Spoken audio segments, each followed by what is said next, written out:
Explain to me why my retirement pension is so meager. Amidst the boundless yellow sand there stood a dilapidated small bungalow. Before the bungalow's door stood a woman dressed in a black cheapao with straight black hair cascading down. Her beautiful face was filled with fury. She was furious. She had completed 9,999 missions to earn her retirement life today, yet she was only given 1,000 gold coins as her pension. Shu, your pension is disbursed in the form of wages, the woman said. As her words fell, a soft, aggrieved electronic voice sounded. The woman was named Nan Shu, an SS-level operative of the Time Leap group. SS level, as the name implies, was the highest rank of task performers in the group. But now she was retired. Cut it out, Nan Shu said. Back then you told me that as long as I completed 9,999 missions I could choose a plane to be reborn and receive a generous pension.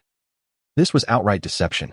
She had already planned with the money she would build the universe's first battleship right here, then travel to every corner of the starry seas living as a carefree retired elder. And the result? 202's retirement system transformation failed, turning into what? A car-draw child-rearing system. What infuriated her most? Not only did she not get the money, but she also had to unconditionally raise children. Who wouldn't be angry?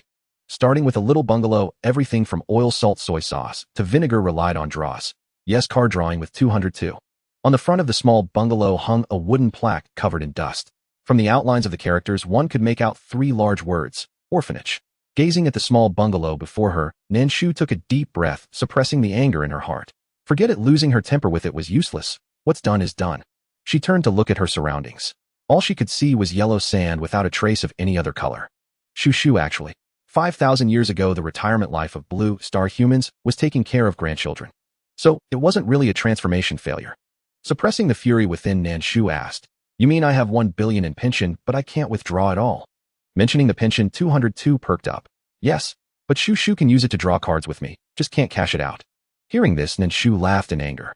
The Time Leap group was still the same old dog, never letting its employees get the upper hand, that's for sure. Transformation failure. It was simply an internal strategy of the Time Leap group. After venting her anger, Nan Shu came to terms with it. What's the big deal? It's just card drawing. Her luck was usually good. It was just a small orphanage, like playing a management simulation game. As expected of you, Time Leap group, Nan Shu said. What a bloody dog. After cursing, Nan Shu lifted her fair leg and kicked open the orphanage door. Having already mentally prepared herself, Nan Shu didn't feel much anger upon seeing the interior arrangement. What was the point of holding back 1 billion pension? Wasn't it just left for her to spend on card draws? Thinking about card drawing, a slight smile appeared on Nan Shu's face. Shu, don't be angry. The main system has given a newbie gift pack, said 202. For some reason it felt that its Shu's smile looked somewhat ferocious. This was quite a departure from the unflappable Nan Shu of the past. Hearing about the newbie gift pack, Nan Shu turned her gaze, waiting for 202 to open it. It's just 1 high-level draw ticket, said 202. How generous, Nan Shu said with a cold laugh. Then, do you want to draw? Asked 202. 202's voice grew weaker. It was afraid that Nan Shu would get angry and torment it with mental force. Draw. Nan Shu squeezed out the word through gritted teeth. As her voice fell, a string of translucent pale blue data floated past her left eye, and when she blinked, a spinning wheel appeared in front of her. The wheel was divided into various colored sections, the smallest of which was red, roughly 1% in size. That color presumably represented the best prize. Beside the wheel there was a basic draw option. Below it was advanced draw. At the moment, the advanced channel was highlighted in yellow, indicating it was in use. Expressionlessly, she clicked the free single draw button under the wheel. The wheel began to turn slowly under her action, and then under Nan Shu's gaze it gradually came to a stop at a certain position. Before Nan Shu could discern the color, a red light flashed, and a card glowing red floated out from the wheel. Nan Shu squinted at the card, seeing 3 golden English letters, SSR. A faint smile curled at the corner of Nan Shu's lips. It was within her expectations. 202. Oh ho, a single draw miracle. The red light faded, and the SSR card finally floated before Nan Shu. Nan Shu focused her eyes and saw on the card a cute little mermaid with flowing golden hair and a lower body of the same color. The mermaid's name was Yuxing, a very beautiful mermaid princess, especially her sea blue eyes that melted hearts at first glance. Nan Shu held the card and asked 202. Nan Shu, when will my mermaid princess be delivered? 202, she's already here. As soon as 202's words fell, a tiny figure appeared before Nan Shu. The figure emerged from the sand. Its tail was no longer golden but a dim dark gray, and its hair was dry and withered from long lack of water. Its body was extremely thin, a far cry from the image on the card. Nan Shu, your seller's image is quite different from the actual product, huh? It really carried through the subject to actual product rule of Blue Star.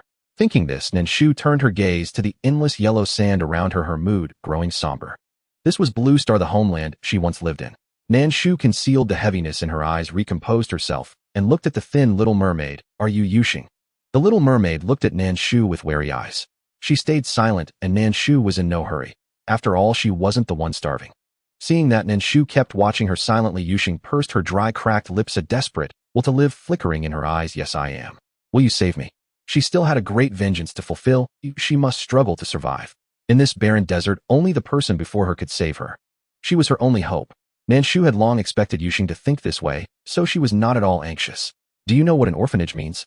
Nan Shu pointed at a signboard half covered in dust. 202 Shu. Although Yuxing is 10 years old, she's a cub and illiterate. The words on it Yuxing didn't recognize. Nan Shu. Pathetic. Don't mermaids have schools? Not sending a child to school at 10, it's just adding to her workload. At this rate, when would she be able to quietly sunbathe in the desert? Ding. Congratulations to host Nan Shu for acquiring SS or level cub Yuxing, successfully activating the CP+raising mission and granting a system cleanup once. After 202 seconds, uncontrollable report, Yuxing saw that behind the strange woman in front of her, the previously dirty orphanage instantly became clean. Orphanage? What does it mean? Yuxing asked, stunned. Orphan. A guess formed in Yuxing's heart. And Nan Shu just confirmed her guess. A place that takes in children without parents. 202. Can you pay some attention to the cub's mental health? She's only 10, telling her so bluntly that she has no parents. Is she a demon? Nan Shu snorted coldly. As a mermaid princess, doesn't she have that much resilience? Then, from now on, can you take care of me? Yuxing asked cautiously. Once her goal was set, a fierce will to survive ignited within her. And the person before her, Nan Shu, was her only hope of staying alive.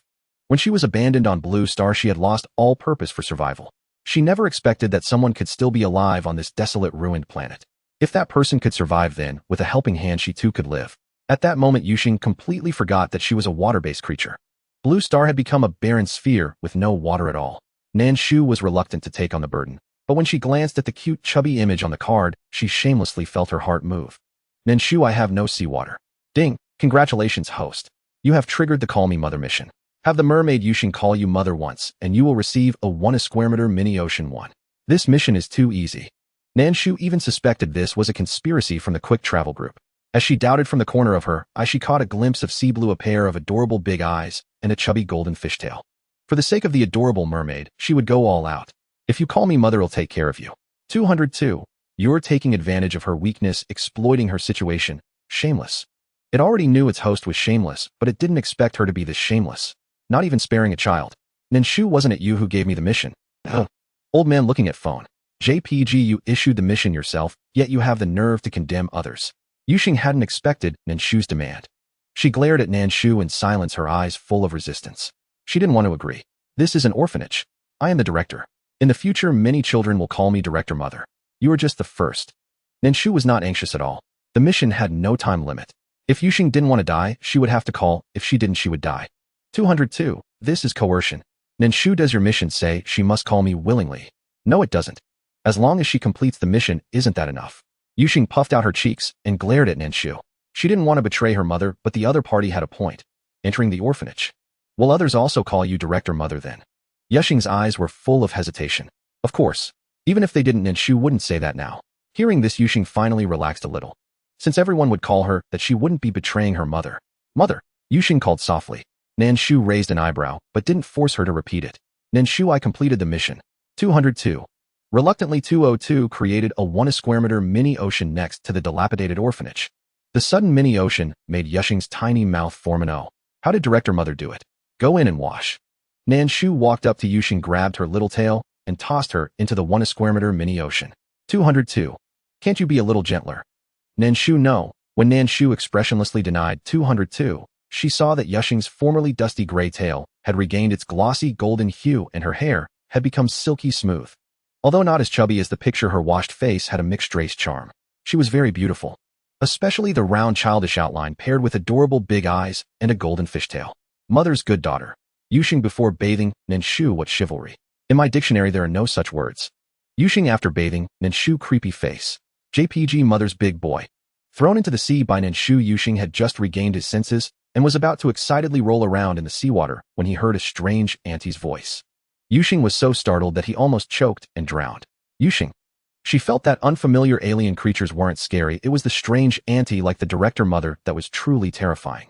While Yuxing was lost in thought, Nan Shu had already come over with a towel to dry her off. No need, I live in the water. Yuxing looked at Nan Shu's smiling face, getting closer.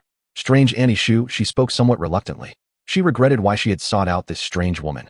She didn't look like a good person at all. 202 Shu, don't you think your behavior just now was just like a strange auntie who abducts children? 202's tone was very earnest. It was an old system that had lived for tens of thousands of years. It couldn't always explode emotionally along with Shu. Shu was already not steady enough, it had to be calm. Otherwise former colleagues would laugh at them behind their backs. Nan Shu, I'm much more attractive than that strange auntie who abducts children. No taste. Calling her a strange auntie. She was just showing some care for her new daughter in the institute.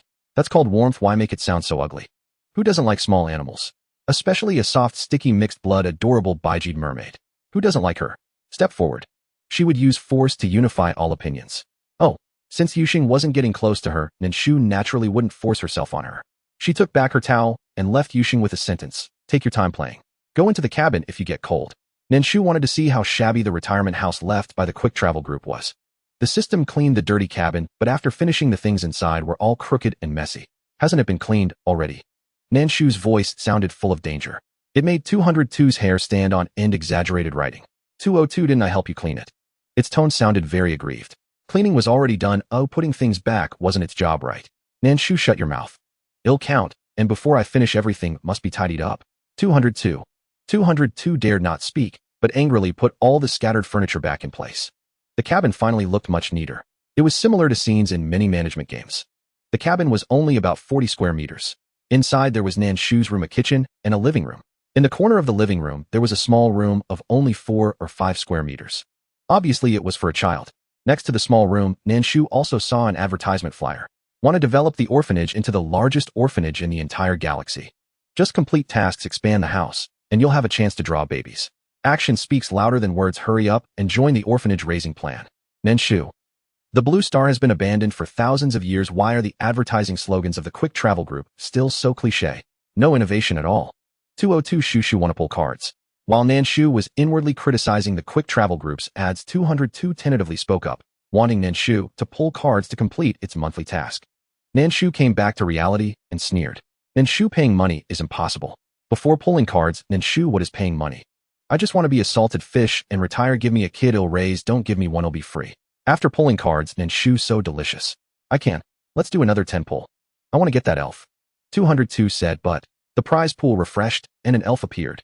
After 202 finished speaking, a translucent panel resembling a game window appeared before Nan Shu's eyes, displaying the SS or level pool rewards. Nan Shu had intended that having one mermaid was enough. The orphanage couldn't accommodate that many children. But when her eyes fell on the panel, she saw an image of a little elf. The little elf also had yellow hair but lighter than the mermaid's, wearing a dress of the same color with translucent wings on its back, matching its hair color. A pair of light blue eyes, looking very beautiful. Yuxing's beauty was exquisite, while this little elf's beauty carried a very pure feeling. Just looking at it made one seem to see hope. However, Nan Shu's eyes kept fixating on the wings behind it. 202 said, Shu, can't you ever focus on something else? Others like babies because they are cute, soft, and speak in a childish voice. It's Shu's focus is always on the strange things. The mermaid's tail, the elf's wings. If a cute skeleton baby appears next time, would she focus on its skull? While 202 was slandering Nan Shu, she was already looking for the gacha recharge option on the panel. Nan Shu said, just tell me how to top up, give me a temple first. She saw the drop rate for SSR cards was almost 1 in 1,000. With her luck, it would be within 1%. However, she had just drawn Yuxing, so the elf should appear after a few more pulls. So many billions spent on cute little elves' joy. 202 said, alright. 202 was very happy to see Nan Shu spending on gacha as it had performance goals. 202 said, Shu doesn't need to use your salary. You can just recharge from the frozen funds. Nan Shu said, okay. 202 recharged the gold coins for a 10 pull for Nan Shu. Nan Shu originally intended to directly click the 10 pull, but after seeing the amount, her satisfied expression instantly turned into a cold sneer. She said, how could it be so expensive? Nan Shu said, a measly 10 pull costs 1 month of my salary. A 10 pull requires 1,000 gold coins. Why doesn't the fast travel group just rob people? 202 said, Shu, although you came from the fast travel group, you are now in the retirement group, so the elderly in the retirement group are all like this. Shu is not an exception. Nan Shu sneered. From today, don't call me uncle, call me daddy. Elves are lovely, but gold coins are more valuable. She held back. So Nan Shu unhesitatingly clicked the 10 pull. For the sake of the baby, gold coins must be spent. The elf baby is so cute. 202 said he. Fickle woman, just moments ago she was telling Yuxing she was mommy's good daughter, and now she spends a 10 pull on an elf baby. After clicking the 10 pull, a color wheel appeared and began to spin. Nan Shu's eyes were fixed on the color wheel, waiting to see what would come out. As the pointer on the wheel moved little by little, it finally landed on a small red area. Nan Shu's lips curled up as she knew it. Light flickered, and a bright elf card appeared before Nan Shu. However, the card was gray with the unlock condition written on it, mermaid Yuxing level LV. 5 to activate. Nan Shu. She had a phrase of greeting for the system's whole family, unsure whether to say it or not. Nan Shu wondered, do cubs have levels too? That little broken fish is already 10 years old, yet it still hasn't broken through a level. After seeing that the newly drawn spirit card was gray, Nan Shu went to check the data of the mermaid Yuxing and discovered that despite being 10 years old, her level was still at LV 0 state. She just wanted to know how the cub's level could be raised. 202 Shu, don't be so irritable. You need to understand the background you're in. There are all kinds of cubs, and naturally, some have special abilities. 202's earnest advice made Nan Shu sneer. In short, raising these cubs meant not only keeping them alive, but also nurturing their talent. If the talent was too low, the level couldn't be raised. In short, it was all around money-making. As if sensing that Nan Shu's anger was about to target it, 202's voice turned pitiful and weak. 202, this is the organization's decision, nothing to do with me. Nan Shu ignored 202 and went to check the items she had just drawn from the 10 roll. Her luck was good. She drew an SR pink small bed card, an SS level experience card, and the rest were some decoration materials used to expand the orphanage. But there wasn't enough material, so she had to keep drawing and saving up. Seeing the small bed, Nan Shu's expression improved a little, but when she placed the bed into the cub's room, the relief on her face instantly cracked. What kind of bed was this before her? Where was that princess bed with pink gauze curtains and full of plush toys? Where did it go? 202 It's just without a level. 202 explained weakly. 202 felt that its own life was truly too bitter. As an excellent system, its situation was really very tough. Nan Shu stared at the little bed that was completely different from the card, a fierce smile creeping onto her pretty face. Good thing her heart was strong, otherwise she would have died of anger. What was this in front of her? Just 4 legs and a wooden plank. No matter which angle she looked, she couldn't see this hard plank bed as the princess bed on the card. Nan Shu, hasn't anyone in your elderly care team revolted? With such a money-guzzling system, she. 202. No, it said that the cubs are too cute and the old folks in the elderly care team can't bear to revolt. 202. Shu, don't you think that holding a hand full of bad cards and turning this miserable orphanage into a thriving blue star, or even revitalizing the entire blue star, would be a fulfilling achievement? Nan Shu didn't know where 202 had learned this brainwashing rhetoric, but it actually made her feel a little tempted. She thought it over and felt that the latter part of 202's words made a lot of sense. Perhaps this time and space was not the one she had once lived in, but the essence of Blue Star was the same as the one she had lived in. She had a special feeling she didn't want her former homeland to become a dead star. Nan Shu will trust you for now. Nan Shu thought that since she already knew the tricks of the elderly care team, she needed to keep a normal heart, otherwise she would be angered to death by them sooner or later. She suppressed the anger that had been building up inside her and then began to browse through her backpack. After carefully opening the instructions for the experience card, Nan Shu's brow furrowed slightly. The experience card was SSR worth 100,000 experience points at once, but if the cub's talent was insufficient, it could only be leveled up to the maximum at once, and the remaining points would be cleared directly, not carried over after the cub's talent improved. Nan Shu suppressed the urge to use the experience card and shifted her focus to the basic lottery on the wheel. She examined it closely and found some low-level experience cards, each worth about 1,000 experience points. Nan Shu focused on the 10 consecutive draws. Nan Shu explained to me why the beginner card draw is discounted, with 10 draws costing only 90 gold coins, while the advanced card draw costs 1,000 gold coins with no discount at all. 202, because 10 gold coins is just a small amount while 100 gold coins is significant. 202 didn't want to explain, but there was no choice. With a host like this, failing to explain would lead to dire consequences. In that case, it would also have no salary. Nan Shu is the leader of the retirement group, so stingy. 202. You could understand it as him being good at managing resources. He is a thrifty person. A miser who dislikes parting with money. Nan Shu scoffed and clicked on the 10 consecutive draws twice. Nan Shu initially wanted a few low-level experience cards, but to her surprise, the first 10 consecutive draws yielded 10 SSR fragments, all belonging to Xiao Yuxing. The second round was better, yielding 2 experience cards. Nan Shu opened Yuxing's profile. Cub profile, 1 name Yuxing, age 10 years, childhood race mermaid, level none, LV 0, experience 0, 100 skills, none, qualification 0, identity. Seeing the hidden icon for identity, Nan Shu raised an eyebrow. It seems her identity has some other story. After Nan Shu fed the experience card to Yuxing, she noticed that the originally small, dull-colored mermaid perked up visibly. The color of the fish tail also brightened a bit. One experience card allowed Yuxing to jump 3 levels. Nan Shu fed another experience card. However, it got stuck at level 4. Nan Shu frowned and drew another 10 times, obtaining the only experience card available, and fed it to Yuxing, still needing a few hundred experience points. Most of the fragments Nan Shu drew were basically useless. Only one was food. Looking at the blue little fish in her bag, Nan Shu opened the little fish's introduction. South Sea Fish Beginner. Consuming this will increase experience by 300 and enhance qualification by 1. Without hesitation, Nan Shu fed the little fish to Yuxing. Having eaten the beginner South Sea Fish, Yuxing smoothly leveled up to level 5. Cub profile, 1 name Yuxing, age 10 years, childhood race mermaid, level LV. 5 experience, 26005000 skills, none qualification, 1 identity. Yuxing, now at level 5, appeared more spirited on the profile panel. Now that Yuxing had reached level 5, the Spirit Cub feature successfully unlocked, appearing in Cub profile 2. Nan Shu, where's my little spirit? Thinking of the soft and adorable little spirit, Nan Shu's eyes sparkled.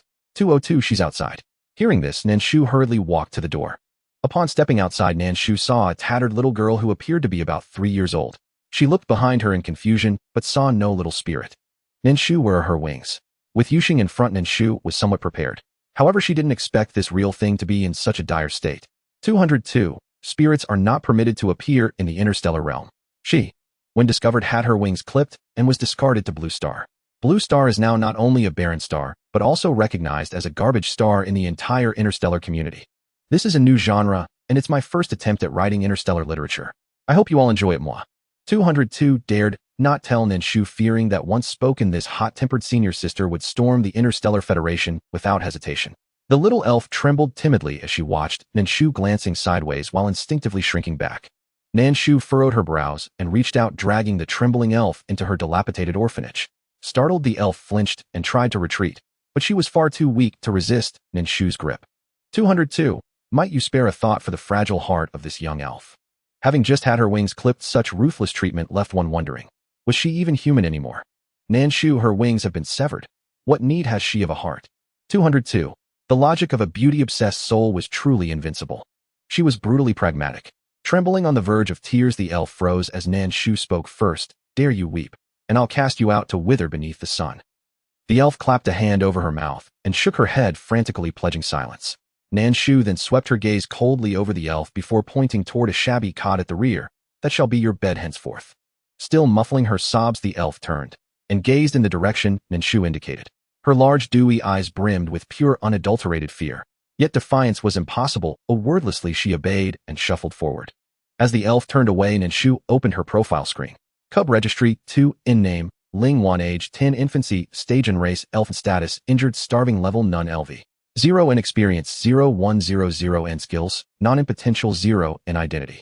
Nan Shu, why does Ling Huan's profile list status yet the mermaid's does not? 202, because the mermaid is neither injured nor starving. Nan Shu, what do elves eat? She possessed nothing, not a single resource, to sustain an elf. Yuxing could endure for days on water alone, but Ling Huan was different. She was wounded, bleeding vitality. Recalling the radiant, ethereal elf depicted on the card, now reduced to this broken state, Nan Shu felt an overwhelming urge to draw her blade and raise the Interstellar Alliance to ash. Sensing Nan Shu's sudden surge of fury, 202 hastily interjected. Elves traditionally drink dew. Nan Shu, dew? This entire blue planet is barren. No grass, no trees, no life. Are you suggesting she hunt mist in her dreams? 202. You may draw from the lottery. You'll find sustenance for cubs in the beginner tier prize pool. Nan Shu, humph. A wretched nurturing simulation like this. It won't last a season. Its greed was grotesque. Everything demanded payment. Gotcha after gotcha, yet no shop, no direct purchase. Sheet expletives deleted. Though her lips scoffed, her fingers moved with startling alacrity toward the draw button. 202 turned a blind eye, having long seen through her feigned resistance, mouth, refusing, body, already surrendering.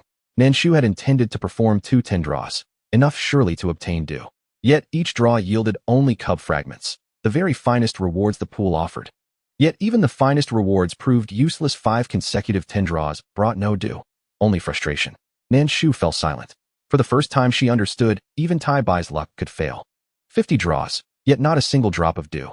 Instead, she accumulated a jumble of trivial items. Fortunately, enough materials had gathered to upgrade the shabby cot. Nan Shu took a slow, steadying breath, suppressing the absurd mix of exasperation and near hysteria, then initiated another 10 draw. At last, a single droplet of dew appeared. Had it failed again, she would have erupted. When Nan Shu took out that drop of dew, she momentarily didn't know what expression to make. She thought surely even a drop would be at least the size of a thumb, right? Yet it truly was just a single drop. She maintained a tense expression as she approached Ling Huan, who was curled up defensively at the head of the bed, and said, "Drink it." Ling Huan instinctively recoiled in panic. However, she was already sitting against the wall with no way to retreat. Can I not drink it?" Ling Huan clutched her small frame, her eyes reddening as she choked out her words. The lady before her was beautiful, but just as her grandfather had said, the more beautiful a woman is, the more wicked she tends to be. This wicked lady before her was a typical example. The bad aunt wanted to poison her. In Ling Huan's eyes, Nan Shu had become the evil stepmother from a fairy tale, always wanting to harm her. "What do you think?" Nan Shu asked with a slight smile, her expression tinged with impatience. After speaking, Nan Shu opened the small vial of dew and strode over to Ling Huan, rudely pouring the dew into her mouth. "If I say drink, then drink. Why so much nonsense?" Ling Huan desperately clawed at her mouth, trying to spit out the dew. Was she still a person? Nan Shu, with her arms crossed, remarked with a smirk, "Too late, my poison dissolves instantly. You won't be able to spit it out." Suddenly realizing that scaring children could also be a form of amusement. You've lived for tens of thousands of years, not just a few years. Can you not be so childish? Just because she didn't have pretty little wings right now, did that justify bullying her? As 202 accused Nan Shu, Ling Huan had already begun to cry loudly. Clearly she was frightened badly. Ling Huan, terrified and unsure of how to react, had forgotten to claw the poison out and sobbed to Nan Shu, "Bad Auntie, I'm the last of my elven clan. Can you not poison me?" "No," Nan Shu replied coldly. Ling Huan's spirit sank entirely. She had lost the wings that her elven clan prized so highly, and now she couldn't even preserve her own life. The more she thought, the more despondent Ling Huan became. She had no time to pay attention to the itchiness on her back. Nan Shu had been watching the newly grown wings on Ling Huan, raising an eyebrow slightly. In truth, Nan Shu knew that the things given by the system were valuable, but she hadn't expected a single drop of dew to have such a significant effect. Once Ling Huan's wings regrew, Nan Shu's gloomy mood instantly brightened. In her good mood, Nan Shu tossed a small blanket she had synthesized from her backpack onto Ling Huan. "Cover yourself and go to sleep." Ling Huan, confused, removed the blanket, her big adorable eyes resting on Nan Shu, unable to comprehend why the bad aunt's attitude had suddenly changed.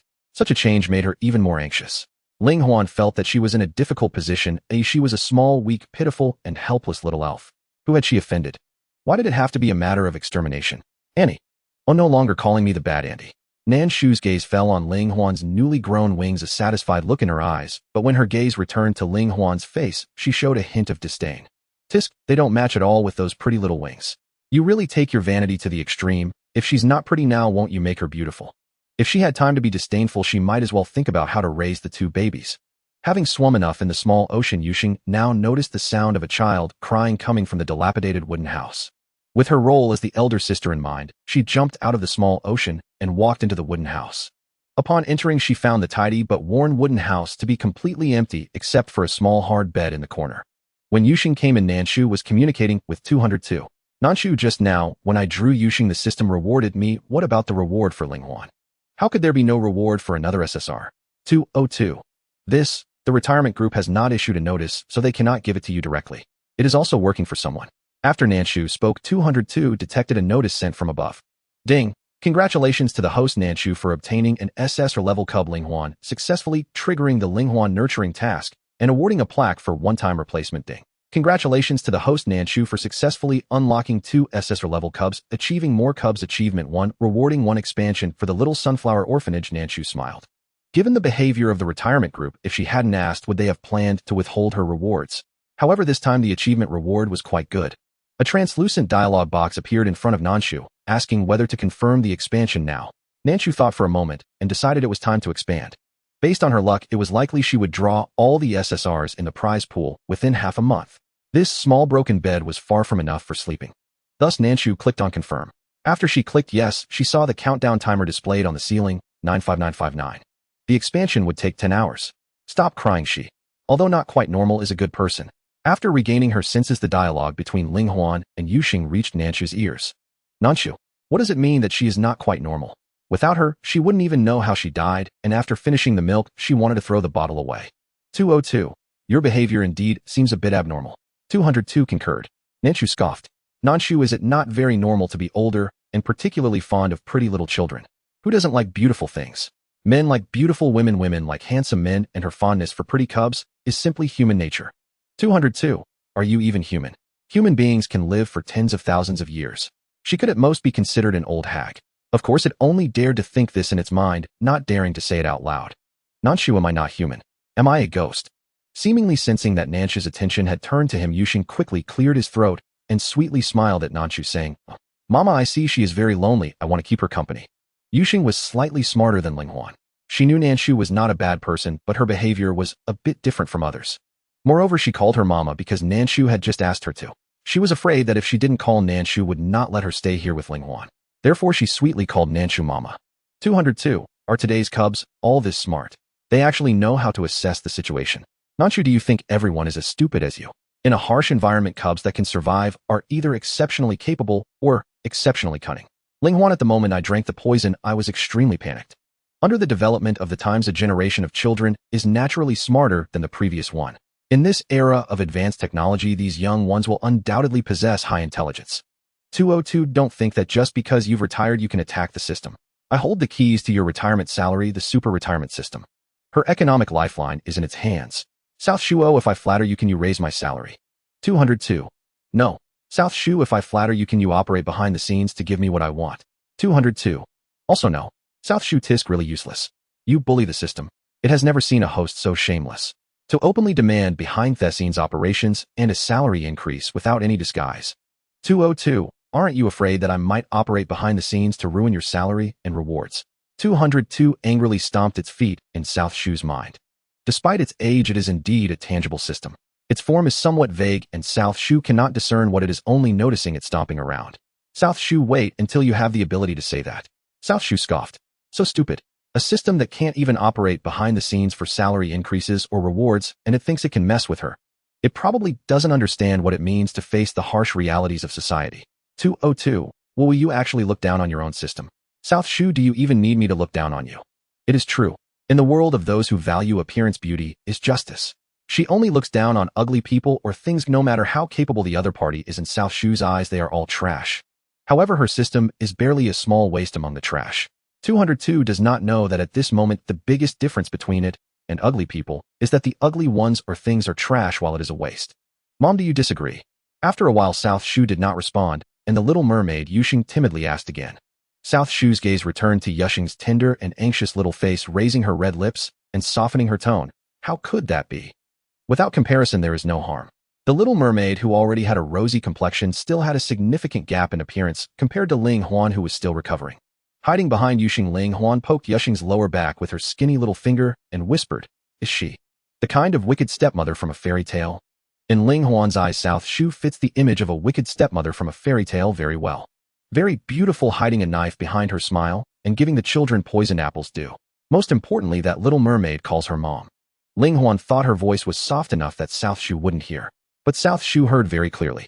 Yuxing glanced back at Ling Huan, signaling her with her eyes to stop talking. As fellow lost children, she naturally does not want South Shu to abandon Ling Huan when she can help.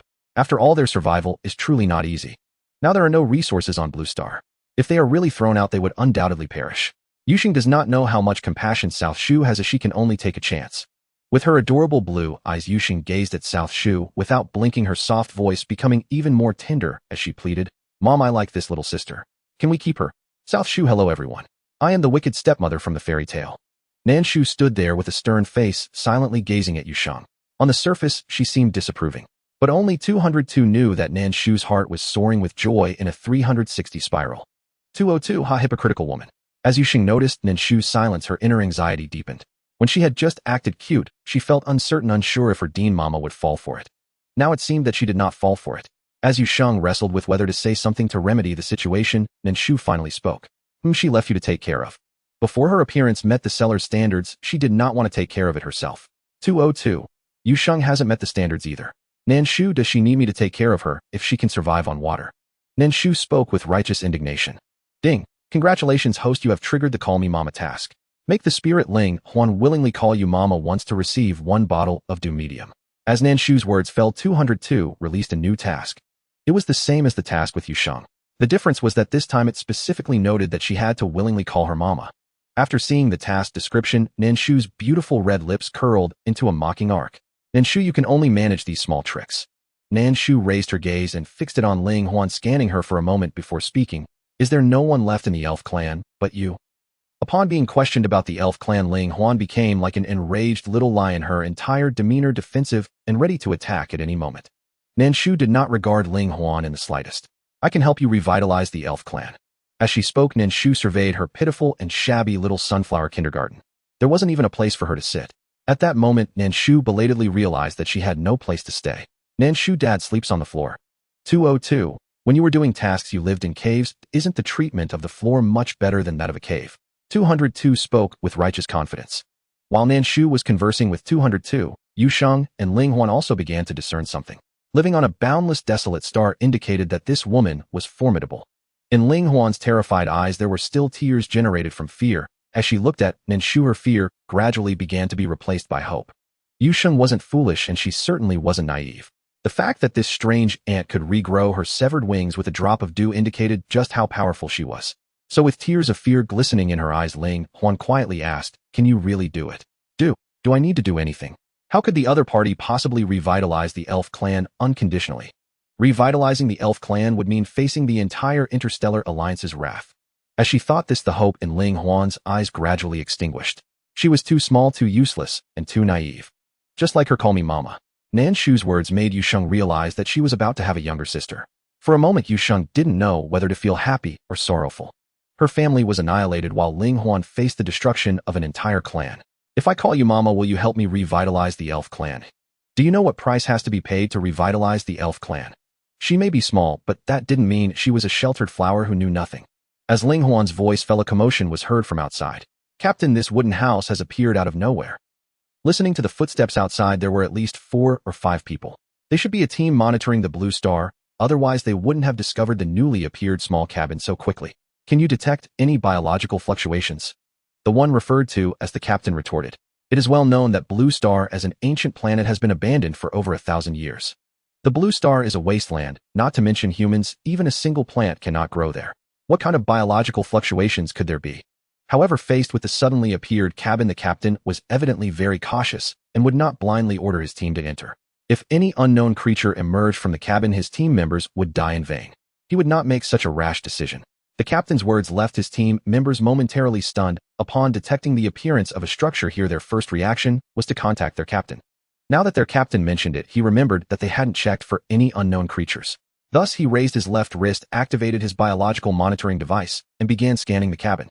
While the other side was scanning the cabin, Nan Shu walked to the cabin door and pushed open the trembling small wooden door, which looked as if it would fall at the slightest breeze.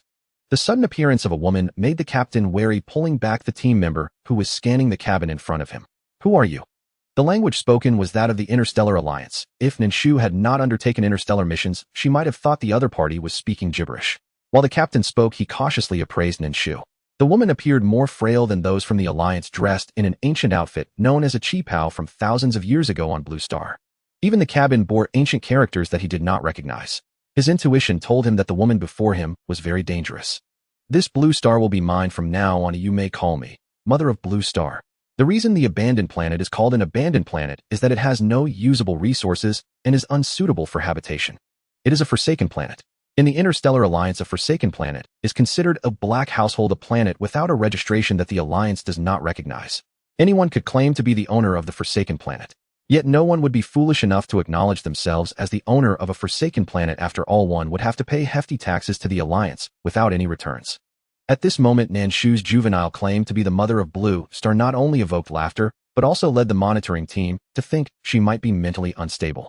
A forsaken planet incapable of sustaining life, and she is so fond of it. Do you even know what you are saying? The captain of the monitoring team frowned and spoke, intending to advise Nan Shu against her naive thoughts. As the captain of the team was about to continue speaking, he spotted 2 young ones peeking from the door watching their team. Upon seeing those 2 younglings, his expression changed again. He was a member of the Interstellar Alliance military and naturally knew some things. The 2 younglings in the small cabin were clearly on the list of convicts to be dispatched according to the Star Network. That little spirit had its wings clipped before being dispatched. How could it possibly have such intact wings? You actually took in the descendants of the convicted mermaid and the spirit. The captain's first reaction upon seeing Ling Huan and Yu Sheng was to report it. However, Nan Shu would not give him the chance. Just as he was about to act, task 202 was released again. Ding! Congratulations, host, you have triggered the level 5 Yusheng hidden task. Maintenance of love. Task content: have Yusheng defeat the 5 members of the Interstellar Alliance team opposite. Reward: Yusheng experience 500 maintenance of love. Treasure 1 South Sea Fish Initial 2. The newly released task in 202 made Nan Shu curl her lips with indifference. Yusheng, still in his cub phase, had only reached level 5, yet the system issued such a task. Was it that the retirement group had too much confidence in her, or were they deliberately making things difficult for her? While cold laughter escaped her lips, Nan Shu retracted her hand that was about to stretch out, leaning against the doorframe, and lowered her head slightly to look at Yusheng. Do you see those people over there? Yusheng had a clear memory of the people who killed her family. The clothes they wore closely resembled those of her family's murderers, and without needing to guess, she knew they were enemies. Yusheng's sea blue pupils slightly lowered as she looked at the ground, responding softly, Her entire body was in a state of extreme vigilance while she replied. She did not know Nan Shu's true intentions. She could only do her utmost to guard against any attack from her. She was to be handed over to the people on the other side. The people on the other side are in cahoots with those who killed your parents. Nan Shu did not hide the existence of Ling Huan and Yusheng, even bringing out the 2 cubs to draw their attention. Aren't you afraid that they will come looking for trouble? Once the opposing team's members returned, she would face the wrath of the entire Interstellar Alliance. How could she dare? As 202 was confused, so was Yusheng. Even though she was small, she understood the consequences of Nan Shu bringing her out. The small back instantly stiffened, and a serious expression appeared on her soft little face. She was preparing to find an opportunity to slip away. As for the newly met little friends, she could not take them along when she couldn't even protect herself. Otherwise, she would be putting herself at risk too. Separating their actions was the best strategy. Mom, are you going to hand me over to them? While Yusheng remained vigilant, she did not forget to dig a pit for Nan Shu, categorizing her as part of her group, letting the team members know that it was Nan Shu who took her in. Yusheng was clear in her heart that even if there were many things about Nan Shu that she could not comprehend, just the fact that Nan Shu could conjure up an ocean capable of existing on a desolate star made her a formidable character. As long as she was present, the chances of being captured by the enemy would greatly diminish. Yusheng's little calculations were clear to Nan Shu. Nan Shu, do you see? Even a 10-year-old mermaid cub is smarter than you, a light brain that has survived for tens of thousands of years. 202. Are you attacking the system? Nan Shu, after retorting to 202 a couple of times, finally spoke amidst Ling Huan's and Yusheng's increasingly anxious gazes. Do you want to eat the little fish from earlier? Mentioning the little fish, Yusheng's eyes brightened. Earlier, the headmistress had tossed a few little fish to her which were delicious, and she could feel a mysterious energy within the fish. It could stabilize her abilities. I want. Yusheng replied decisively, seemingly forgetting the danger at that moment. Nan Shu understood that Yusheng was intentionally answering this way. At such a young age, she understood how to ensure her own survival better. If you kill those people over there, I'll give you some. 202. But that's clearly the reward given by the task. How can you deceive the cub? Nan Shu ignored 202's reprimand. What task's reward? Rewards were still rewards given to her. Upon hearing this, Yusheng took a step back. She felt that Nan Shu was deliberately making things difficult for her, pushing her out to meet her demise. Nan Shu, I remember that mermaids possess abilities, right? Although the data shows no skills aren't skills similar to ultimate moves in games. There must be some inherent abilities, right? 202. Yusheng's ability is supportive, lacking offensive traits. 202 spoke cautiously. Nan Shu sneered. No wonder they wanted Yusheng to kill a small team on the opposite side. It turns out they were waiting for her here. What's wrong? Don't you want to kill, eh? Nan Shu cast a sidelong glance at the retreating Yusheng. Her gaze was oppressive, her red lips curling into a smile. Only if you kill the opponent will I agree to let you continue living in that small ocean. With death looming from both sides, she wanted to see how Yusheng would choose. Yusheng never expected that the director who had just shown her affection would pose such a dilemma when the Interstellar Alliance arrived. Even knowing that Nan Shu was making things difficult for her, Yusheng had no choice but to make a decision. She understood that in Nan Shu's gaze, escape was not an option. Recalling her parents' tragic deaths, a fierce aura enveloped Yusheng's round little face. The team that had been listening to the dialogue between Nan Shu and Yusheng also stood on guard. The team leader had been trying to contact the Alliance headquarters, but each attempt felt like a stone sinking into the sea with no response from headquarters. After several attempts, the leader's face finally turned pale. A woman capable of silently severing his communication with headquarters clearly showed her strength. Madam, I believe you understand that if we die here, another monitoring team will come. At that time, you will face the entire Alliance. Do you intend to oppose the whole Alliance? The leader, aware he was no match, could only persuade her. He hoped the other party would be rational to avoid becoming enemies with the entire Alliance. Nan Shu raised an eyebrow. Do I look like I'm afraid? Let one team come. If they die, then so be it. Her words made Ling Huan suddenly look up. Ling Huan thought Nan Shu would submit to the Interstellar Alliance, but unexpectedly, she was so audacious. She wasn't afraid of the Interstellar Alliance. A different emotion surged within Ling Huan, a mix of admiration and longing. Have you made your decision? Nan Shu was asking Yusheng. In fact, Yusheng had already made her decision. It was just that Nan Shu's disregard for the Interstellar Alliance solidified her resolve. Yusheng's ability was indeed supportive, but that didn't mean she couldn't kill.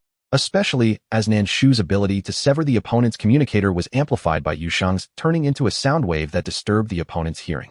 As the opponent struggled against the sound wave interference, Yusheng's small face tightened, her hands lifted slightly, dividing the seawater in the small ocean into 5 water pillars heading straight for the team. When the water pillars fell upon the team, they wrapped around the team members. Each member had their own special abilities. However, the sound wave interference was too strong, causing their reactions to slow, leaving them to watch helplessly as they were encased in water spheres. Satisfaction flickered in Nan Shu's eyes. Yusheng's reaction was far beyond Nan Shu's expectations. After all, the sound wave attack she released was quite weak, merely severing the opponent's communicator. She never anticipated it would be amplified into an offensive sound wave by Yusheng. Simultaneously, Nan Shu was also surprised by her familiarity with the inherent offensive capabilities of each supportive ability. Nan Shu, it's clear you've done this kind of thing before. Well done. 202. What's with that motherly tone of yours? Nan Shu, I take pride in her not adhering to martial ethics at such a young age. 202. So she perfectly inherited your shamelessness. Nan Shu, do you need me as an elder to also disregard martial ethics? 202. I'm scared now. Nan Shu, shouldn't I be pleased? She now likes this cute little one who is capable of action rather than just chatter. No wonder she is my good daughter. 202. Your filter always seems to happen at odd moments. Such a cute little mermaid, yet so violent, truly hard for everyone to accept. Ling Huan was stunned by Yusheng's actions and took a while to respond. The seemingly adorable mermaid was so violent in action it made her yearn for it. Ling Huan looked at Yusheng with bright eyes, as if she had found her target. Noticing Ling Huan's gaze, 202's heart skipped a beat. Oh no, could it be that the previous speculation would come true? Would these 2 adorable little ones be led astray by her precious Shu Shu? While Nan Shu was conversing with 202, 2 team members had already fallen, their faces flushed as they exploded. The deaths of these 2 members stimulated the others, who began to attempt resistance. However, it was already too late for resistance. The captain, on the other hand, had some skills and knew how to burst the water balloons. He found the weak points of the water balloons, and Yusheng naturally knew how to repair them. Between their exchanges, 2 more team members met their demise. Only the captain continued to hold on. Nan Shu crossed her arms and leaned against the doorframe of the wooden house. The more fiercely the captain struggled, the wider her smile grew. Nan Shu's smiling face was reflected in the captain's pupils like a death-bringing Shura, cheerfully waiting for his demise. Devil. No wonder the Alliance wanted to expel this little mermaid. Her destructive power was too terrifying. This was his last thought before death.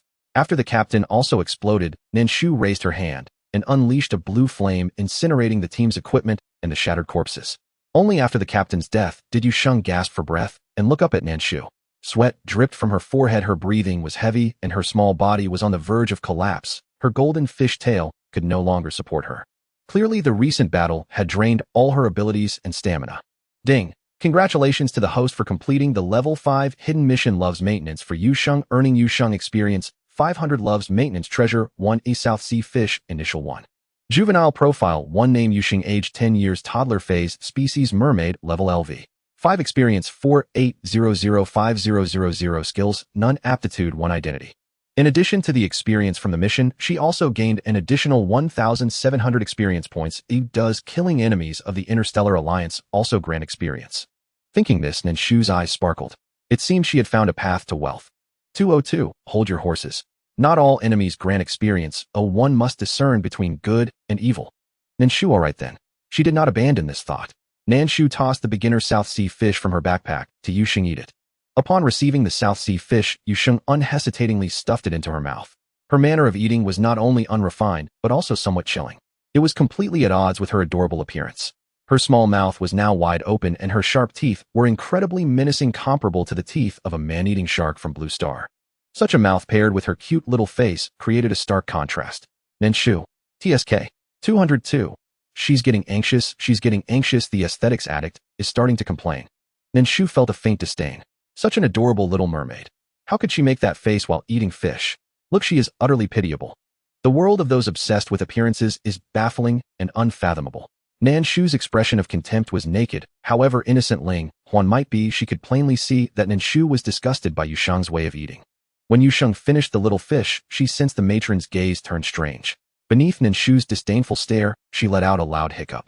Hic! Her small chest rose and fell without any sharp teeth on display. Yusheng's satisfied hiccup made her unbearably endearing. Nan Shu's face softened by a degree. Next time Yusheng eats, she would simply avert her eyes. Go rest in the water yourself. After speaking, she turned and entered the little room. Nan Shu's words made Yusheng nervously turn her head. The reason she had hesitated to act earlier was that her own sea was too small. If she overused water, her little sea would be exhausted. She could live many days within it without food, but after eating to go days without touching water would mean dying of thirst. Yusheng's anxious gaze fell upon her small sea. She discovered that the water had not diminished at all. Whatever quantity it had been before remained unchanged. She hesitated, glanced toward the door, then dove into her small sea to recover her strength. The more formidable the other was, the more it proved her decision had been correct. Inside, Ling Huan hurried back to her shabby little bed, curling inward to avoid Nan Shu's gaze. Even a powerful mermaid had been subdued and forced to flatter the so-called vindictive stepmother. A powerless little sprite like her was no match at all. Nan Shu knew Ling Huan feared her, but she cared little. She rummaged through her backpack, found the treasure of love's preservation, and opened it. When the relic opened, a white light flashed before Nan Shu's eyes. As the radiance faded, 3 items drifted suspended in midair. Nan Shu squinted and saw that among the floating items were 4 plots of land, 4 tubers of a new potato variety, and an upgrade for Ling Huan's room. Nan Shu thought, must I farm now? There were the new potatoes as well. With only 2 children so far, the orphanage would grow later, and 1,000 gold coins a month would scarcely suffice. 1,000 gold then would barely cover the basics. She brooded at the prospect of having to pay more to keep things running. The blunt realization snapped Nan Shu to the fact that she too needed to eat. She clicked her tongue irritably, and Ling Huan's heart jumped, thinking the sound was directed at her. Once the relic had opened, Ling Huan's little room in the corner entered a renovation countdown. The 4 plots transformed into a virtual map for Nan Shu to choose a suitable placement. Following the map, Nan Shu placed the land not far opposite Yusheng's sea. The planting plot emerged from the yellow sand while Yusheng rested. After settling the land, Nan Shu fumbled through her bag, produced the iron shovel she had drawn earlier, and said to Ling Huan, "You come out with me." Ling Huan trembled at Nan Shu's gaze. She dared not resist, her eyes reddened as she followed Nan Shu cautiously. As they walked, she quietly employed her ability. As Ling Huan activated her ability, Nan Shu sensed it instantly. Shouldering her small hoe, she tilted her head, slightly curious to observe what power this little spirit possessed. "Aren't you concerned she might ambush you?" Even as a youngling, she was of the direct bloodline. Her innate abilities were destined to be formidable from birth. "Are you asking a rhetorical question?" Nan Shu's retort left System 202 utterly speechless. Indeed, it had just uttered pure nonsense. Shu had always ranked #1 among all rapid transmigration teams, effortlessly outshining every host beneath them. Had it grown senile? Ever since Shu's retirement, it felt its already limited intellect dwindling further. Sniffling softly, Ling Huan puffed up her tiny cheeks and strained to wield her ability. But ahead lay only impenetrable mist. Nothing revealed itself to her gaze. "Cease your futile scheming," Nan Shu scoffed.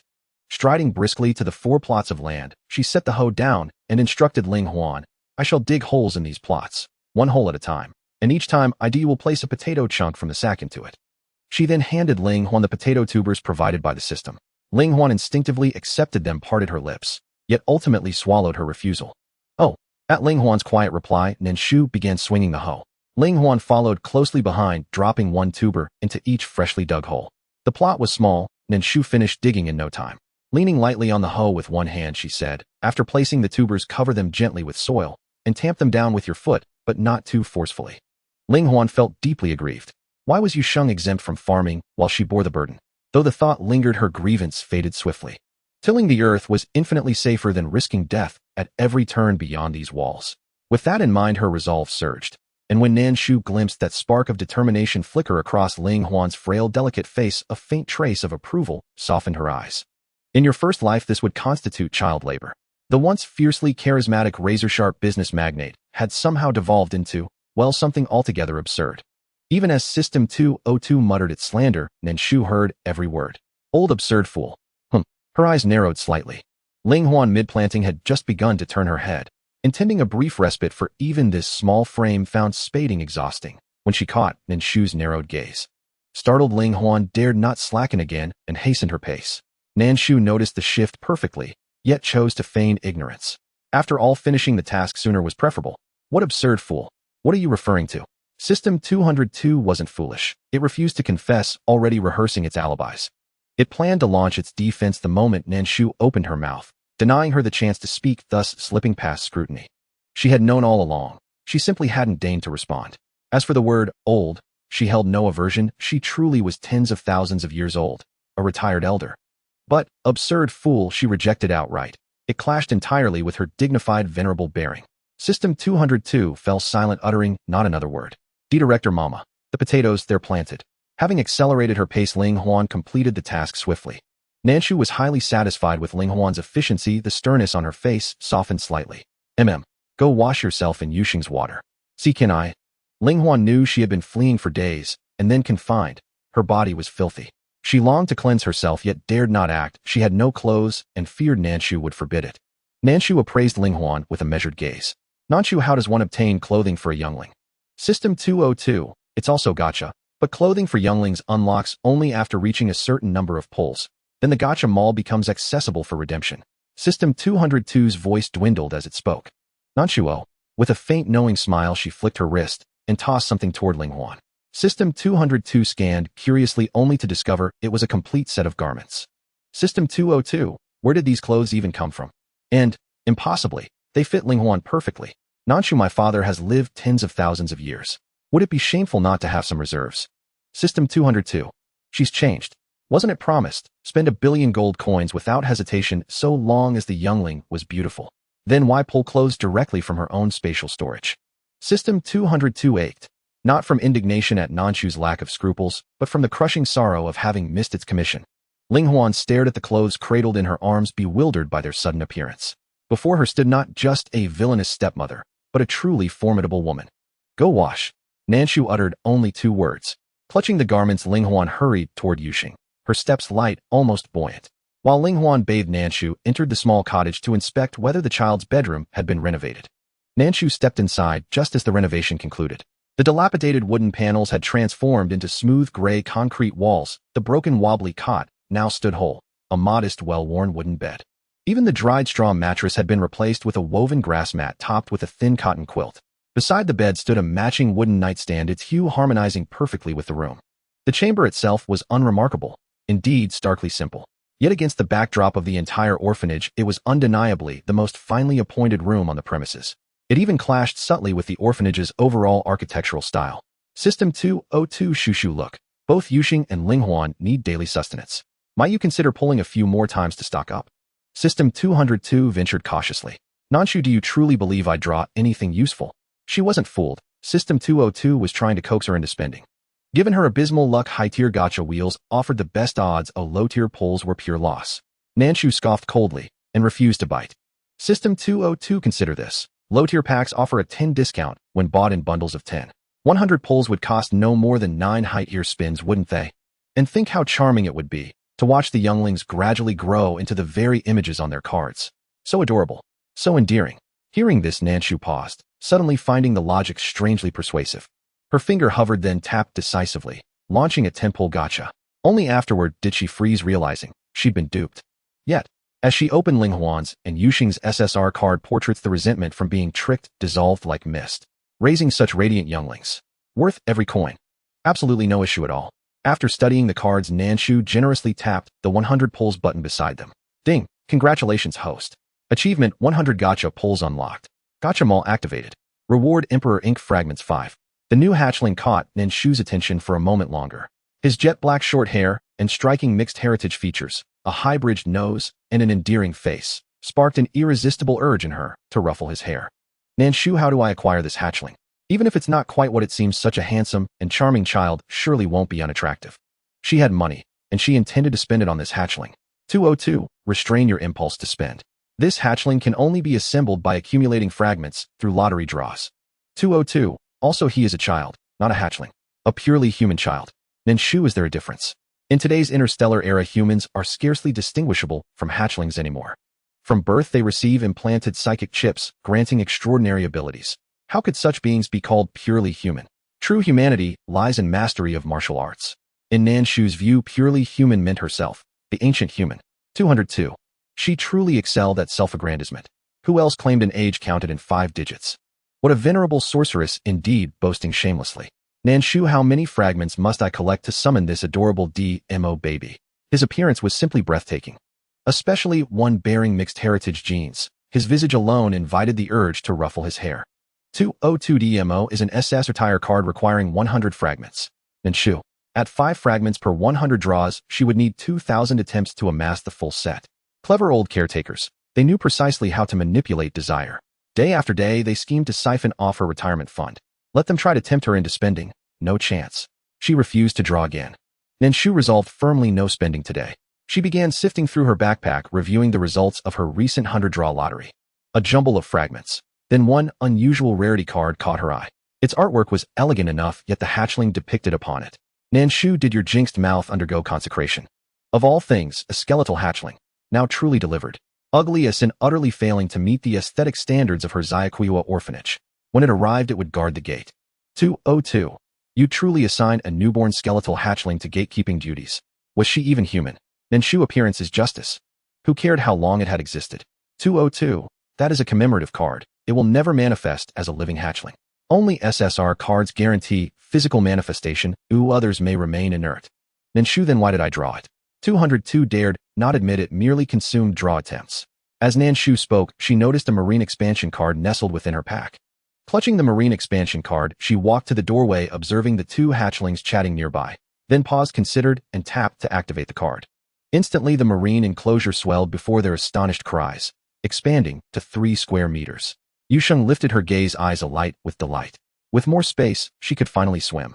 Nan Shu cast a faint, indifferent glance toward her, then turned and retreated into the small cottage, resuming her inspection of the items within her pack. 100 consecutive draws sounded impressive, yet yielded few truly useful items. Most were miscellaneous fragments or furnishings, nothing of particular value. Ding! Congratulations, host. The Sci-Fi orphanage has been successfully activated, granting 2 advanced lottery draws. The sudden chime of 202's reward announcement made Nan Shu narrow her eyes. A cold smile touched her lips. Did the Elder Care Committee truly believe such a petty lure could break her resolve? Was she truly so easily tempted? Nan Shu smiled coldly and opened the premium lottery panel. She truly was. Without hesitation, she tapped draw once. A flash of crimson light flared, and once again, she drew an SS retire prize. The sight sent a shiver down 202's circuits. Hadn't the Elder Care Division secretly lowered the odds of winning? Then how, for heaven's sake, did their resident draw miracles single-handedly? At the familiar glow, Nan Shu's face softened with quiet satisfaction. Her hand had never failed her. Yet, just as that pleased smile began to bloom across her delicate cheeks, it froze, then receded, struck down by the card revealed when the light faded. Her smile stiffened faintly. Nan Shu explained, what exactly is a high-tier omnidisciplinary imitative ability robot blueprint? Weren't all SSR rewards supposed to be infant avatars? As Nan Shu questioned 202, she scrolled deliberately through the reward preview, only to find inexplicably several newly added items had appeared there. A deathly smile curved Nan Shu's lips. Elder Care Division updates its rewards with astonishing nonchalance, as if it were all a game. One moment it's outdated, the next it's rewritten.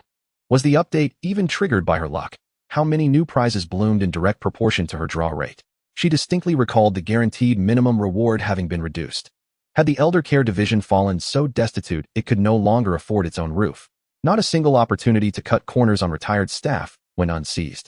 202, we're not the Elder Care Division's overseer. We have no insight. Its tone rang unmistakably guilty. Nan Shu snorted sharply, dismissing it entirely. She knew full well that 202 had always been merely a low-tier system utterly devoid of authority. Wasting breath on its pettiness was far less efficient than simply redeeming her second high-tier lottery ticket. After stowing the blueprint into her system inventory, Nan Shu made no move to activate another draw. When Ling Huan emerged from her bath and returned to the cottage, she found Nan Shu standing just beyond the doorway, lost in silent contemplation. Ling Huan instantly softened her steps, terrified that even a whisper of footfall might rouse Nan Shu and earn herself a scathing rebuke. In Ling Huan's eyes, no matter how formidable Nan Shu was, she remained irrevocably the villainous stepmother. The queen in Snow White could assume countless guises to deceive the princess into biting the poisoned apple, truly formidable. As for Cinderella's stepmother, well, she'd mutilate her own daughter's feet without hesitation. A stepdaughter's fate then was doubly grim. Ling Huan resolved to stay obedient. With her slender arms and fragile legs, she hardly stood a chance against Nan Shu's capriciousness. Nan Shu sensed her entrance instantly, but chose silence. She was still mourning that wasted draw. What use was a robot blueprint? 202. Interstellar robots are. Nan Shu, after completing dozens of interstellar missions, do you truly believe you understand them better than I do? Did they even need blueprints? The Elder Care Division had clearly set its sights on her 10 billion credit retirement fund. Indeed, geniuses faced not only celestial envy, but also the relentless scheming of both the Elder Care Division and the Rapid Transmigration Division, the latter a pack of shameless curs whose vulgar epithet 202 had dutifully censored. 202, you're remarkably unsteady these days. It remembered vividly the day it first synced with Shu and iron-faced Yama, decisive and ruthless. No mercy, no delay, no quarter given. That woman had eviscerated villains without restraint. But now, good heavens, she devolved into pure absurdity. Had age finally loosened the restraints forged by youthful suffering, letting her buried nature surge forth unchecked? 202 racked its neural core in bafflement. Nan Shu, say that again. Her narrowed gaze gleamed with quiet menace. 202, oh my, how delightfully unsteady you've become. Your composure transcends mere words like steadfast or sober. 202, you're not steady at all. Nan Shu drew her blade. Say it again, awakened. Hunting hour begins. 202, oh my, steadfast couldn't begin to capture the sheer gravitas of your presence. Nan Shu clicked her tongue. Sycophant. The sycophantic tone made Nan Shu's skin crawl. She glanced at the sky, already pitch black. Nan Shu. It had darkened unervingly fast, as if someone had flicked a switch, snap, and plunged the world into absolute void. The small wooden hut sank into darkness too. Yet the moment it did, Nan Shu noticed Ling Huan's tiny wings emitted a soft, ethereal glow. Nan Shu. Utterly absurd. Whose fairy has fluorescent wings? Is this some kind of glow stick party? 202. You're aware, of course, that the world you've retired to was crafted entirely by the author. Every detail conforms to their will. If the author wrote that the wings glow, they must glow. Nan Shu fell silent for a moment. Fine. She ran her fingers through her hair, and in the gentle luminescence cast by Ling Huan's wings, she pulled out a compact lantern. Indeed, everything belonging to that venomous stepmother was uniquely eccentric. Yuxing had been swimming peacefully in the sea, until the sky abruptly blackened and fear prickled along her spine. With no obstructions in sight, only that humble weathered wooden hut standing alone, the desolation felt stark and chilling. Yuxing longed only to retreat inside and rest. Once Nan Shu activated the lantern, light spilled across the surroundings. Yuxing's fear ebbed as she slipped back into her little ocean, comforted by the presence of illumination. Nan Shu, what time is it? 2:02. It is 7 p.m. by Beijing Standard Time, and also 7 p.m. by interstellar chronometry. Nan Shu, I suspect you're padding your word count just to assert your existence. What truly is the difference between those two? 202. Perhaps you should simply sleep. Early to bed, early to rise. Your complexion will thank you. Nan Shu touched her cheek and conceded that 202 had a point. After all, she was now a sharp-witted mother of two. Self-care was non-negotiable. And so, beneath Ling Huan's wide-eyed astonishment, Nan Shu drew forth a crimson paper parasol from her own hair. 202, your parasol? Why is it still here? Nan Shu, it's mine. Why shouldn't it be? The cross-dimensional assignment team's rabid, bleeping attempts to confiscate her belongings would require her consent first. Confiscation? Only after defeating her. 202 reflected yes, they likely wanted to seize it. But their martial prowess fell far short. A defeat was impossible. So they yielded reluctantly to Nan Shu's will. And yet, 202 swelled with quiet pride. Its host was nothing short of legendary. Nan Shu tossed the crimson parasol upward. It unfurled midair, transforming seamlessly into a suspended red hammock. With a graceful leap, she settled onto it, steady and serene, as Ling Huan watched, trembling yet awestruck. Nan Shu turned her head. Sleep early. Tomorrow you'll water the potatoes. Ling Huan withdrew her gaze, crestfallen. So tiny, and already conscripted as unpaid labor. How she envied Yuxing's mermaid tail, freeing her from chores altogether. Still, future brawls would likely fall to Yuxing. Ling Huan knew her own limits. She was no warrior. Had she been stronger, she wouldn't have lost her delicate wings in the first place. With anxious heart, Ling Huan drifted into slumber. While Ling Huan slept, Nan Shu remained awake, eyes open, thoughts veiled in stillness. 202, what are you thinking about? Is this melancholic introspection? Unlikely. Age had forged resilience, not fragility. Nan Shu, no. I'm calculating how many draws it'll take tomorrow to secure DMO. Perhaps it was overthinking on its part. Nan Shu pondered for a moment, knowing she had plenty of gold coins. If necessary, she could go for a 900 draw to gather Emperor MO. Of course, while Nan Shu thought this, she also blocked out 202 to prevent it from seeing her thoughts, lest the stingy group of the retirement team notice and quietly increase the draw chances for achievements. 202, have you calculated it? Nan Shu, I've calculated it, but I don't plan to draw anymore. It's too much of a loss. With that, Nan Shu closed her eyes and went to sleep. Whatever it is, let's talk about it tomorrow. Nan Shu had a good quality of sleep and woke up with the sunrise. The dawn came so suddenly like a light being turned on it hurt her eyes. She squinted, her eyes open, feeling grumpy upon waking. This is simply outrageous. Nan Shu exclaimed, doesn't the orphanage provide curtains? Even shabby curtains would do. Who has a day and night cycle like a light switch? Are they joking? 202, Shu curtains are an additional charge. Nan Shu touched her hammock. Forget it, rushing over now would be futile. It would be best to leave it as it is. Ling Huan had already woken up early and noticed Nan Shu's bad mood, so she continued to remain silent. Yu Sheng, on the other hand, was not as afraid of Nan Shu. She transformed her golden fish tail into legs, then fashioned a deep blue water skirt from seawater and ran into the wooden house. Mama Director, I'm hungry. She wanted to eat small fish. Those small fish were delicious and could replenish her energy, which she liked. Upon hearing this, Ling Huan couldn't help but widen her eyes. How dare she? Was she not afraid that her Mama Director would get angry and send her a poisoned apple? Nan Shu furrowed her brows, glanced at Yu Sheng, then casually tugged at her hair, pulled out a small fish, and tossed it to Yu Sheng. Yu Sheng caught the small fish and was very happy. Of course, she did not forget about her new friend. Mama Ling Huan hasn't eaten anything yet. Nan Shu, feeling annoyed, clicked her tongue and then tossed a small bottle of dew onto the small bed. Yu Sheng looked in surprise at the tiny bottle. This, I want, need it. Upon seeing the familiar bottle, Ling Huan's entire small face turned pale. Mama Director, will Ling Huan be full from drinking this? Yu Sheng thought that just a drop of water was ridiculous. Nan Shu fixed her gaze on Ling Huan. Those little fairies grow up drinking dew. As she spoke, Nan Shu wore a mysterious smile towards Ling Huan. Ling Huan, feeling intimidated, could only pick up the dew and drink it. Ling Huan understood that when Nan Shu said it was poison, it actually wasn't, otherwise her little wings wouldn't have grown. Yet she was still afraid of Nan Shu. Are you full, eh? Yu Sheng asked Ling Huan with concern. As long as Ling Huan said she wasn't full, she would speak up to Nan Shu. Yu Sheng could tell that Mama Director, who looked fierce, actually liked her. Especially when she saw her fishtail exposed, her eyes sparkled brightly, which was very obvious. Children are more sensitive to people's emotions, so Yu Sheng could feel that Nan Shu liked her. Ling Huan felt it, and then nodded. Strangely enough, yesterday, it was also just a drop of dew, and she wasn't hungry the entire day. Now it was the same. Just one drop was enough to feel full. Back home, her mother needed to collect a lot of dew. Thinking of her mother, Ling Huan's mood fell. Her mother was no longer around. Noticing that her good friend was in a bad mood, Yu Sheng was unsure how to comfort her, so she quietly sat beside her to provide company. With a good friend around, Ling Huan felt a bit more assured. Gathering her courage, she looked up at Nan Shu and asked, Can I call you Mom? Ling Huan's sudden question took Yu Sheng by surprise. Didn't you call me Mom yesterday?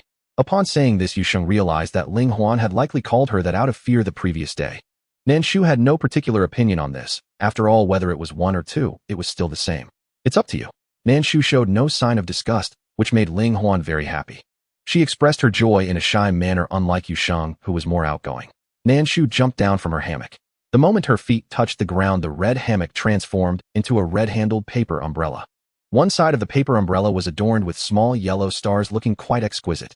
Nan Shu held the paper umbrella in one hand and walked toward the area marked for expansion on the map. She wanted to see what exactly had been expanded. The small wooden house was originally not large, but the addition of a new door was quite obvious. Nan Shu approached the newly added wooden door and slowly pushed it open. What greeted her was a corridor made of the same material as the wooden house, and directly opposite the new door there was another door. However, on that door there were a few crooked and somewhat cute characters written, Orphanage Small Class. Small Class. A sense of foreboding rose within Nan Shu. It couldn't be what she was thinking, could it? Just as the bad premonition surfaced in her heart, she felt a gust of wind blow by, accompanied by yellow sand. Turning her head, Nan Shu saw that the end of the not-so-long corridor was open air. She turned to look at the other end. Sure enough, neither side was blocked. Nan Shu, cursing the retirement group as dogs, is actually praising them. Is it just this little amount of money? 202. The retirement group said that if both sides are to be blocked, it will cost more. No free block. Nan Shu scoffed, too lazy to argue further. Nan Shu, what the hell is this small class? 202. It's just the literal meaning. Last time, didn't you complain about the cubs being uneducated? The retirement group unanimously decided to set up a learning class for the orphanage. At that time, by establishing multiple classes, they could assign more tasks and increase the number of cards for retired employees to draw from. 202 could also earn a larger commission, a win-win situation. Nan Shu, so you're telling me that I dug my own grave? She slammed the wooden door shut with a bang, out of sight, out of mind. Nan Shu returned to the small wooden house expressionless and stared at the two cubs who were still in a daze. Haven't you been to school before? Yu Sheng and Ling Huan shook their heads in unison. Elves are a race that is not allowed to exist. Going to school was impossible. Surviving was already a blessing. I'm still young, not of school age yet. An incident had occurred at home. Nan Shu looked at the two cubs in silence for a while, resignedly stepping out of the wooden house to collect some high-tech chips and materials left by the interstellar team outside. 202. Shu, what are you collecting these things for? Aren't these just scraps? These things have already been destroyed. Even though they can still be used, don't they have to be reprocessed? Nan Shu ignored 202, resignedly pulling out the high-level robot blueprints she had obtained yesterday, then pouring out some miscellaneous materials from her hair, preparing to get to work. Nan Shu didn't expect it right. My hair is my treasure chest. Indeed, women are fickle creatures, especially retired women, whose capriciousness knows no bounds. Nan Shu, you don't actually think I would teach them to read, do you? What is it thinking? Yu Sheng and Ling Huan stood curiously at the door, watching Nan Shu fiddling with a pile of scrap metal. Yu Sheng pondered for a moment, then stepped forward and asked, Mom, do you need my help?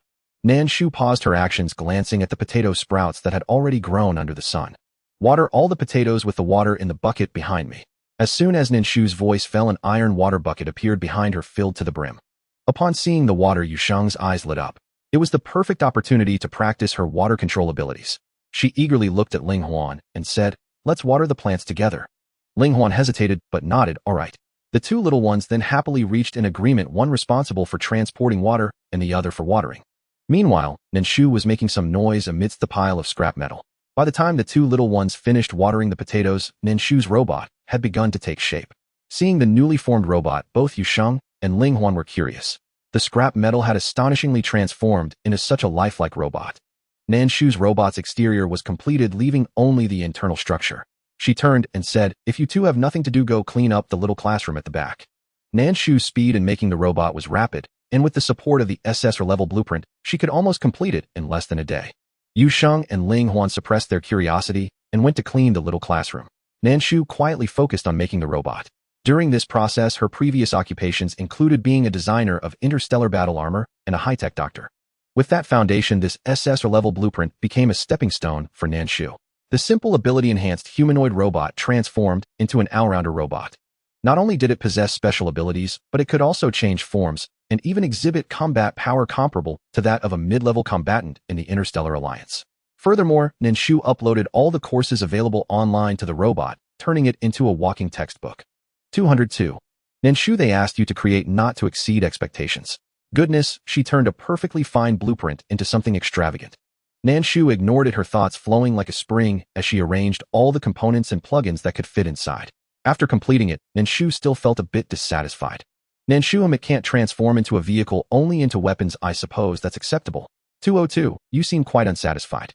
Nan Shu, from today on it will be your brother. 203. 202. I don't need a brother. What the hell is 203? It doesn't need one. Had I known she was making the robot according to its name, even with deceit, I wouldn't have allowed this robot to come into being. Nan Shu, your words don't count. Dear Master, hello, I am the new robot 203, at your service.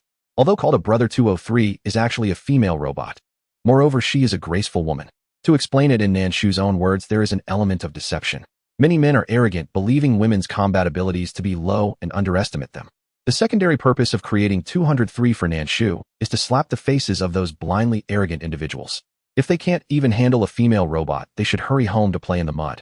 Starting tomorrow, the teaching duties for the Little Sunflower class will be entrusted to you. Nan Shu was quite satisfied with her decision to create 203. After all, it allows her to avoid teaching students. Historically, even teachers cannot teach their own children. To avoid affecting Ling Huan and Yu Sheng's mental and physical health, she decided against teaching. Otherwise, these two children might grow up with psychological shadows. Alright, being a robot 203 does not need to sleep. More human-like 203 is also a mobile light bulb that glows after dark, illuminating the little wooden house as if it were daylight. Meanwhile, in the distant Star Alliance, a man dressed in icy blue military attire sat before many machines, listening to the reports of his subordinates. General, the 5th team of the Wasteland Star has been missing for a whole day. The disappearance of the Wasteland team is a common occurrence caused by various factors. It could be due to traveling too far and losing signal, or perhaps encountering interstellar pirates, among other possibilities. The man did not take his report to heart. Isn't disappearance a common occurrence? But this missing team is guarding Blue Star. This is also why he is anxious. Mentioning Blue Star, the man's brow suddenly furrowed. Blue Star is unlike other planets. Its signal source is incredibly strong, and it is a barren planet that interstellar pirates despise. It is impossible for it to go missing without reason. If a team goes missing, it can only mean one thing: some force has appeared on the Wasteland Star. Send an elite team to investigate, but be careful not to expose yourselves. First, ascertain the situation on the other side. Any force capable of surviving on blue star should not be underestimated. It must be some suddenly emerged force. After all, based on the current levels of all surviving beings in the galaxy, they do not meet the conditions to survive long-term on blue star. Understood. After his subordinate left, the general irritably pinched his brow. Has the long quiet blue star begun to rise again? He suddenly recalled the rumors he had heard earlier. The general chuckled lightly, thinking that he must have not rested well in the past few days to feel that there was some terrifying force emerging on blue star. How could such a wasteland possibly harbor life? Even if there were, it wouldn't be many. It would just take some time to capture them and have the doctors investigate the cause, wouldn't it? With so many planets in the galaxy, a single blue star isn't worth fearing. General, is a blue star worth sending an elite team for? Another subordinate who had been standing behind the general spoke up. The general pinched his brow and replied, "What do you think about a being that has allowed the Alliance to receive not a single shred of news? How long can a press of the communicator last?" The team members didn't even have time to press the communicator, indicating that the other party's capability is at least that of a high-ranking battle general, not to be underestimated. At this moment, Nan Shu was still unaware that a second wave of minions was about to arrive. She was sitting on the wooden floor clicking on the lottery. She had already made her 900th draw. With the last 5 fragments, she would be able to exchange for DMO Ka. Just thinking about it made her so excited. After the last 100 draws, the familiar system voice echoed. "Ding! Congratulations, host, you have achieved the draw 1,000 times accomplishment, successfully unlocking the orphanage level and tasks, and obtained SS or level cub DMO1. Nan Shu. So after getting stuck at 95 fragments, is it just a complete card? That's fine, as these later fragments might also be useful. Let's keep it for now. The SSR grade card faces are all exceptionally exquisite. DMO is no exception. A complete card looks far more refined than fragments. Especially the contours of Demo's face are clearer, with brown pupils, a handsome nose, and a youthful face that makes Nan Shu want to pinch it. She is about to have a son. Ding! Since the host has not unlocked the Cub Section 3, the DMO card will temporarily be placed in the backpack. Please complete the task to expand the Cub Section. Nan Shu. Did she draw for nothing? Nan Shu, why didn't you tell me I needed a Cub Section when I drew the card? When she just retired the day before and unlocked Yusheng, there was no such confusing prompt. 202. I just found out too. Unlocking the Cub Section requires completing a task. 202 identified with Nan Shu for a moment and found the immersion too strong, making it start to get angry. Well, it is indeed a bit too much, but that is another task. Nan Shu, what is the task? She urgently needs to pinch Demo's head to relieve her inner anger. 202 flipped through the updated manual and discovered that the orphanage must reach LV 3. However, the orphanage is currently only LV 0. 202's non-existent little heart trembled. The retirement group is too unreliable. It can't bear Nan Shu's wrath. 202 hesitated to speak, and Nan Shu knew that the retirement group was being unreasonable again. Nan Shu, hurry up and say it. Under Nan Shu's pressure, 202 had to explain. 202 it requires the orphanage to reach level 3 to unlock the Cub Section. Nan Shu, oh, how do we level up? 202 flipped through the manual again. 202, you need to spend gold coins. I saw that it requires 100 gold coins to level up to level 1, 500 for level 2, and 1,000 for level 3. 202's voice grew quieter until it was almost indistinguishable from a mosquito's buzz. Just as Nan Shu's anger was about to reach its peak, 202 spoke again. 202, I also saw that after reaching level 3 it can produce some gold coins daily. After upgrading the orphanage it can also generate gold coins, which eased Nan Shu's expression somewhat. Having a source of income is better than just expenses without any earnings. Nan Shu, directly upgrade to level 3. 202 okay. 202 let out a quiet sigh of relief. Thankfully there was this option, or it would really be in danger. After upgrading to level 3, Nan Shu did not notice any significant changes in the orphanage itself. There were just some regular furniture added and a bit of expansion. Next to Ling Huan's room, there was an additional wooden room of the same size. However, the wooden bed was slightly better than Ling Huan's initial one, with a thin layer of straw as a mattress. There was an extra bedroom for Nan Shu and a kitchen along with a bathroom. When Nan Shu tried to enter, she was prompted that it had not been unlocked yet. To unlock it, she needs to complete a task. Nan Shu, isn't the side quest quite generous? 202 trembled in fear. Ding! Congratulations, host, for successfully upgrading the orphanage to LV 3. Ding! Congratulations, host, for triggering main quest 1, have 3 cubs. Reward, all cub experience, 500 gold coins, 10 mall currency, 50, refinement card 1. After successfully unlocking the Cub Section 3, Nan Shu no longer bothered to check for new tasks and directly activated the card belonging to DMO. The exquisite third card transformed into a 3D figure within the Cub Section 3. The appearance of the 3D figure caught Nan Shu's attention. She specifically clicked on the Cub Section for Yusheng and Ling Huan, discovering that their previously exquisite card images had also turned into 3D figures. Comparing the physical forms to the 3D figures, she couldn't help but blink in disbelief. Whether it was Yu Sheng or Ling Huan, their images in the Cubs section were both of the exquisite SS level card. Yu Sheng was doing well. After living in the seawater for 2 days, he had regained quite a bit of vitality. It seemed the gap between him and the card had lessened significantly. Ling Huan was different. Although she had grown a pair of delicate wings, her body had not recovered. Even after drinking dew for 2 days, she showed no signs of change. She remained emaciated. As for DMO, Nan Shu had yet to see the physical form and only knew that DMO should differ greatly from the card. Clank, tiger! Yu Sheng's terrified scream echoed. Nan Shu frowned as she quickly stepped outside to look at Yu Sheng. Ling Huan emerged first, hiding behind Yu Sheng. She appeared very frightened, trying to muster the courage to negotiate with the tiger in front of them. Nan Shu looked at the somewhat lethargic white tiger, a sense of foreboding rising within her. The tiger appeared small and had visible injuries. Nan Shu, are humans injected with mutated chips from birth now? 202 yes. Nan Shu, can they change forms? 202 yes. Nan Shu, so is DMO's ability chip a white tiger? This time 202 did not answer directly, but went to conduct a test. 202 yes. A sinister smile appeared on Nan Shu's face. It was fine before, at least she had a humanoid cub, but now it was only given an animal form. What did she transmigrate into? Some Pokemon anime? During battles would she shout transform DMO? Was there an ultimate form waiting at the end? Nan Shu felt that if this continued, her little sunflower orphanage might just turn into a little sunflower zoo. Mermaids, tigers, and little sprites were already present. Would there be some ancient rare animals appearing next? Nan Shu, when can he turn back into a human? 202. Unclear. All we detect here is that he transformed forcibly while escaping, causing a mutation in the chip preventing him from reverting to his human form. Even if a newborn in the starry universe had an ability chip implanted, transformation still required conditions. When DMO was at his wits' end, triggering his chip and breaking through the limits was already beyond the chip's capacity. The chip did not cause his body to explode. It was DMO's incredible luck. Otherwise, he would be a corpse by now. Nan Shu gazed at the white tiger on the ground, already exhausted, watching his swaying body, reluctantly asking, "Can you hear me?"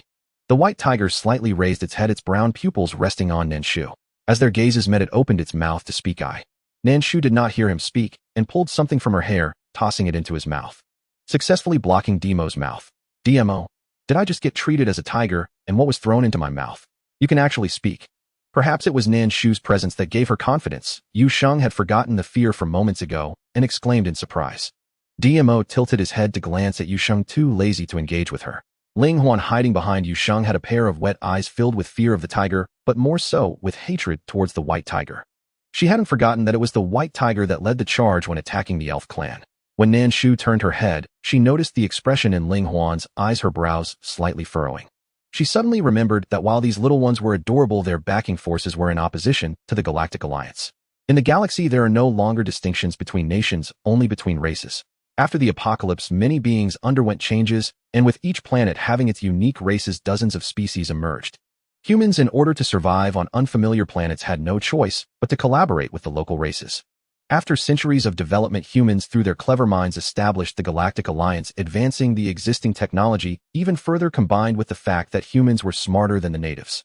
Some nations were warlike, and gradually the Galactic Alliance evolved into a realm dominated by humans. The natives were marginalized, pushed out both openly and secretly until they faced extinction. For example, Ling Huan's family.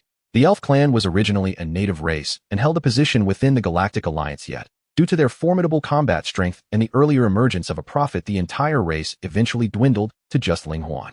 However, it might also be an environmental issue. All the races in the galaxy combined number only 1 billion, with humans accounting for merely 30%. The reproductive rate of humans has significantly declined since migrating to alien planets.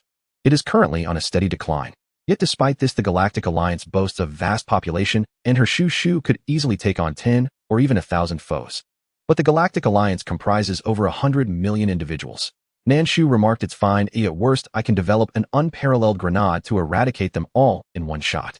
What kind of problem is it to throw a grenade at the slightest disagreement? Besides, isn't that just a bomb? What grenade could obliterate an entire galaxy? Nan Shu replied, "Am I not here to retire? Some people come forward to deliver their heads. How could she not accept? At worst, she could retire in another dimension."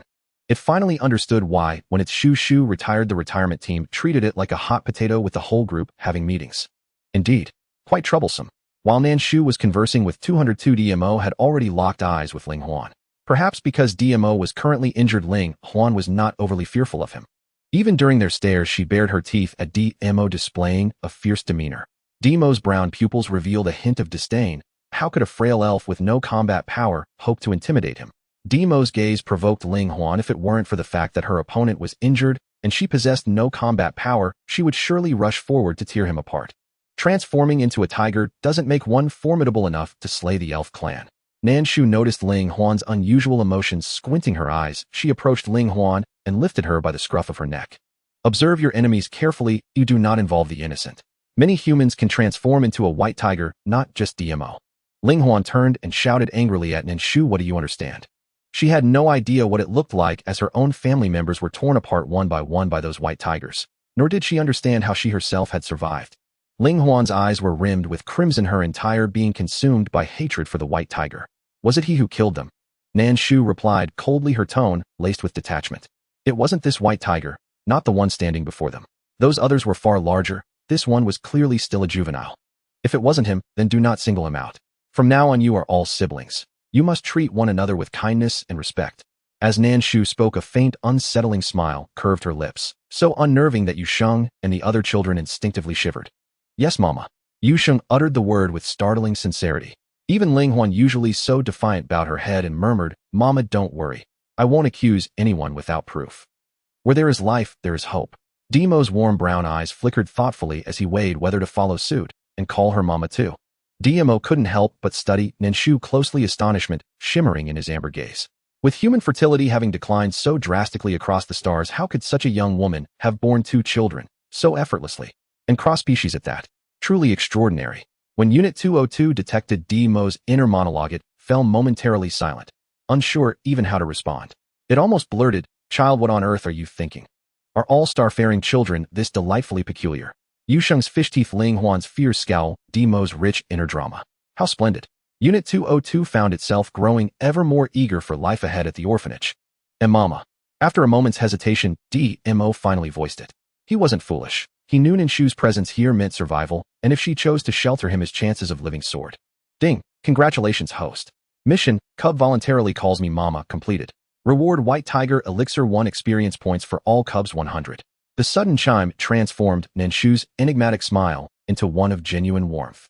My dearest eldest son, how obedient you are. Her beaming expression sent a shiver down Demo's spine. He felt unmistakably as though he'd just boarded a very strange auntie's ship. Nan Shu, what is White Tiger Elixir? Why did the Elder Care team give everything such bizarre names? Unit 202. It's a nutrient solution, akin to a high-grade supplement. It may stabilize the embedded chip within his system. That last remark stirred Nan Shu's interest. If the chip stabilized, Dmo might regain his humanoid form. At the thought of his refined, elegant self, Nan Shu wasted no time. She retrieved the elixir, and before Dmo could even register her intent, firmly pried open his tiger maw. A sweet silken liquid flowed instantly into his mouth. Before he could react, it had already slipped down his throat. Dmo, what exactly did you just feed me? A poisoned apple. Ling Huan chimed in from the side. She bore an instinctive animosity toward Dmo, disliking him on sight, and seized every chance to unsettle him, hoping to sow fear of Nan Shu. She failed utterly. With a glance as dismissive as one might give a simpleton, Dmo turned back to Nan Shu and bowed his head gratefully. Thank you, Mama. I can already feel my body healing. He wasn't naive. Hans Christian Andersen's fairy tales belonged to ancient lore. Any real-world parallels would bear no resemblance to this eccentric auntie before him. Though young in years, his perception of strength was razor-sharp. Among all humans he'd ever encountered, this unusual auntie ranked highest in sheer martial prowess. At minimum, she stood at the level of a senior battle commander, perhaps even a supreme commandant. A woman with such formidable martial prowess could crush him as easily as a toy. There was no need to resort to foul tricks like poisoning. We need someone to watch the gate. You're suitable for the role. After all, he was still in his tiger form. Whether on the bed or on the floor made little difference. Dmo had not expected that the treatment awaiting him here would be to serve as a mere gatekeeper. He was silent for a moment, yet did not refuse. Thank you for taking me in. Nan Shu nodded with satisfaction. She liked conversing with obedient little cubs who followed the path. The merfolk over there are your eldest sister. The timid sprite is your second sister. You are currently the youngest. Nan Shu introduced Yu Sheng and Ling Huan to Dmo. The three forced into sibling ties fell silent. Thanks, they did not want cross-species siblings. If you've seen enough, go and pick the potatoes over there. Nan Shu glanced at the potato patch. Seeing the tubers ripe, she sent Yu Sheng and Ling Huan to harvest them. As she finished speaking, her expression changed. Before Yu Sheng and Ling Huan could move, the red paper umbrella reappeared in Nan Shu's hand. 202 exclaimed, "How did you pull out the umbrella?" Even if the cubs were unruly, one should not strike them with an umbrella. They might barely withstand barehanded blows, let alone the strikes of a red parasol. Nan Shu focused and glanced around. She asked, "5 people have arrived who are stronger than the previous squad. If the cubs kill them, will that yield experience?" Upon hearing her, 202 opened its sensors. It took some time before it could scan the newcomers. 202 reported, "They are very powerful. The cubs are no match. Even if you kill them, they will not grant experience." Understanding flickered through Nan Shu's eyes. In other words, their deaths would yield experience. Yu Sheng and Ling Huan were about to walk toward the potato patch, but Nan Shu called them back. "Come here." Nan Shu's tone shifted, leaving Yu Sheng and Ling Huan puzzled. She had just told them to pick potatoes, so why had her manner changed so suddenly? "Come." Nan Shu frowned, repeating the command. Seeing her expression, Yu Sheng and Ling Huan hurried over. When Nan Shu noticed DMO had not moved, she swung the red umbrella and yanked him toward her. The red umbrella's handle had been straight, but the instant Nan Shu swung it, the wooden shaft twisted into a shape and enlarged many times, overhooking around DMO's tiger frame. DMO gasped. What kind of weapon could change its form like that? After he was snagged at Nan Shu's feet, the umbrella's handle returned to its original size. Once the cubs were gathered around her, Nan Shu sneered and opened the red umbrella. To Yu Sheng's startled cry, 5 crimson feathered arrows shot from the canopy, flying off in 5 directions. Up! 5 distinct screams rang out at once. Before DMO's bewildered eyes, figures fell to the ground. Each of them had a red feathered arrow lodged in their shoulder, the very 5 that had flown from Nan Shu's umbrella. After the surprise, DMO's gaze darkened. They had actually tracked him here. DMO assumed these people had come for him, unaware that they were there to test Nan Shu's strength. Nan Shu looked at the fallen men without idle words and instructed the nearby cubs. They no longer have any fighting strength. Go now and finish them. Ling Huan looked puzzled, but Yu Sheng moved swiftly. DMO required no prompt. Before Ling Huan could react, the 2 had efficiently dispatched the 5. 202 cried out, "You cheated." Nan Shu scoffed, "Humph. Did I kill them?" Nan Shu, don't put it so harshly. Did you ask for the process? What you requested was the result, was it not? If no one demanded the process, it must be about the little one. As a mother, she cannot bear to see her child suffer. Taking matters into her own hands and crippling the other party is hardly surprising, is it? Nan Shu, I am a mother overflowing with maternal love, she insisted. 202. I don't buy it for a second. You old hag, utterly wicked. She was truly skilled at gilding her own reputation. From head to toe, left to right, nothing about her revealed any genuine maternal warmth. Nan Shu paid no heed to 202's slander. After all, it only possessed a limited ability to slander her privately, and did not even dare show such ridicule openly for fear she would cause it trouble. After DMO and Yu Sheng collected the 5 heads, they obediently approached Nan Shu. Ling Huan had not expected that in the brief moment she was stunned, those 2 would already have divided the spoils. She hadn't even touched a drop of blood. You lot, shameless. They attacked without warning, leaving her no chance at all. DMO gave her a sidelong glance and said nothing. It was Yu Sheng who remarked, isn't your ability prophetic? Even killing would scarcely accelerate the growth of her power. Hearing that Ling Huan's power was prophetic, DMO's gaze flickered. Nan Shu's eyes fixed on Ling Huan. When she had previously taught her to plant potatoes, Nan Shu had sensed Ling Huan employing her ability. Good heavens. Asked to plant a potato, and she timidly predicts whether she will be killed. Nan Shu regarded her with some disdain. 202. You look so ferocious. If you aren't afraid, that would be strange. One could only say DMO and Yu Sheng are oddities. Neither feared Nan Shu. It had followed Nan Shu for tens of thousands of years, and still could not break the habit of fearing her. Ling Huan's reaction was the normal one. Nan Shu, the system's perspective is indeed unconventional. She was so ethereally beautiful that men were rendered motionless by her presence, yet the system perceived her as ferocious. Utterly devoid of aesthetic judgment. The system's taste was of no reference value. DMO remained silent, quietly assimilating the energy within him. Beyond the deep satisfaction from slaying the Alliance members, there was another sensation his chip felt, as if it were stabilizing. This discovery greatly delighted DMO. When he had forced the transformation, he had done so with a resolve to perish. He had not expected that arriving on the desolate launching, a miracle might occur. DMO's expression shifted repeatedly, and at last he resolved to grow up at Nan Shu's side. He knew with certainty that staying by Nan Shu's side would ensure his safe maturation. This woman before him was profoundly mysterious and might possess abilities the stars had never witnessed. With such a sturdy thigh before him, he would be a fool not to cling to it. That single cry of mom was well rewarded. The 3 of you go harvest the potatoes. The Alliance squad had been wiped out, and Nan Shu dispatched the 3 of them to the fields to dig up potatoes. Just moments ago there had been 2, now DMO had been added. DMO was silent for a beat, then glanced at his pale limbs, resigned himself, and went first to the potato field. Yu Sheng followed closely, and Ling Huan had no choice but to go along. 202. You're exploiting child labor. Nan Shu, I am cultivating their diligence. The labor aspect of moral, intellectual, physical, aesthetic, and practical education. At such a tender age, they must learn industriousness. 203. A gentle reminder. Potatoes grow underground. Nan Shu could not hide her pride in the cutting-edge robot she had designed. It even intuitively assisted the children in digging up potatoes. A polite message from 203 announced that the potatoes dug today would become tomorrow's lunch, personally prepared by the matron director. The second remark from 203 slowly erased the smile from Nan Shu's face. Of all things, the matron director will personally cook. Who programmed that function? 202 laughed, claiming, ha ha ha, it is far more useful than I am. It would not dare to antagonize Nan Shu, she would dismantle it. Yet Nan Shu very much wanted to take 203 apart, although doing so would force her to step in and teach herself. She would rather cook. 203. There is no kitchen. With what am I supposed to cook? Nan Shu ground her teeth as she spoke. 203 only now seemed to notice the orphanage had no kitchen. Oh, it replied with unfazed righteousness. That is your problem as the director. Why does the orphanage not even have a dining hall to prepare meals for the children? Orphanages across the StarNet are well equipped and highly secure. Yours. Nan Shu gave a faint smile. My security is formidable as well. Care to test it? Her deathly smile failed to stir any survival instinct in 203. As a newly created robot, it did not yet comprehend what survival instinct meant. I admit I cannot best you for now. I will concede you are right. 203 said, then fell silent and devoted itself to teaching the little ones how to unearth the potatoes. Goodness, its earnest, patient manner was indistinguishable from a kindergarten teacher's. It seemed as if the robot that had just set Nan Shu up was an entirely different being. Nan Shu ground her teeth and turned to the locked, grayed-out kitchen area. How do I activate the kitchen? She thought. 202 replied, you must complete the specified task. A system notification revealed a hidden kitchen task: harvest 10 potatoes to unlock the kitchen. The arrival of the new task brightened Nan Shu's expression considerably.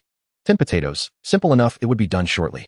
Nan Shu produced a brown vine-woven swing chair from her hair and lounged contentedly, watching the robot and 3 little ones busy at work. Even 202 found the situation excessive.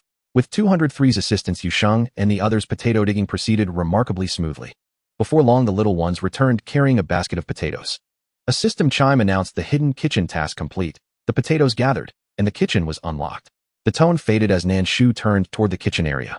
The gray overlay had vanished, replaced by a shabby stove that matched the orphanage's worn aesthetic and a scattering of battered pots and pans. 203, go and collect those pieces of scrap metal, Nan Shu ordered. 203 looked toward the sight of the elite team's corpses, puzzled. Why? I'm going to build you a brother. Cooking was impossible. Impossible in this lifetime. 203, unlike 202, could not read Nan Shu's thoughts, so it obediently scavenged the high-tech equipment. Go roast 3 potatoes for them, Nan Shu said casually to 203. After all, in that dilapidated kitchen, only the thing that resembled a gas stove appeared usable. Yes.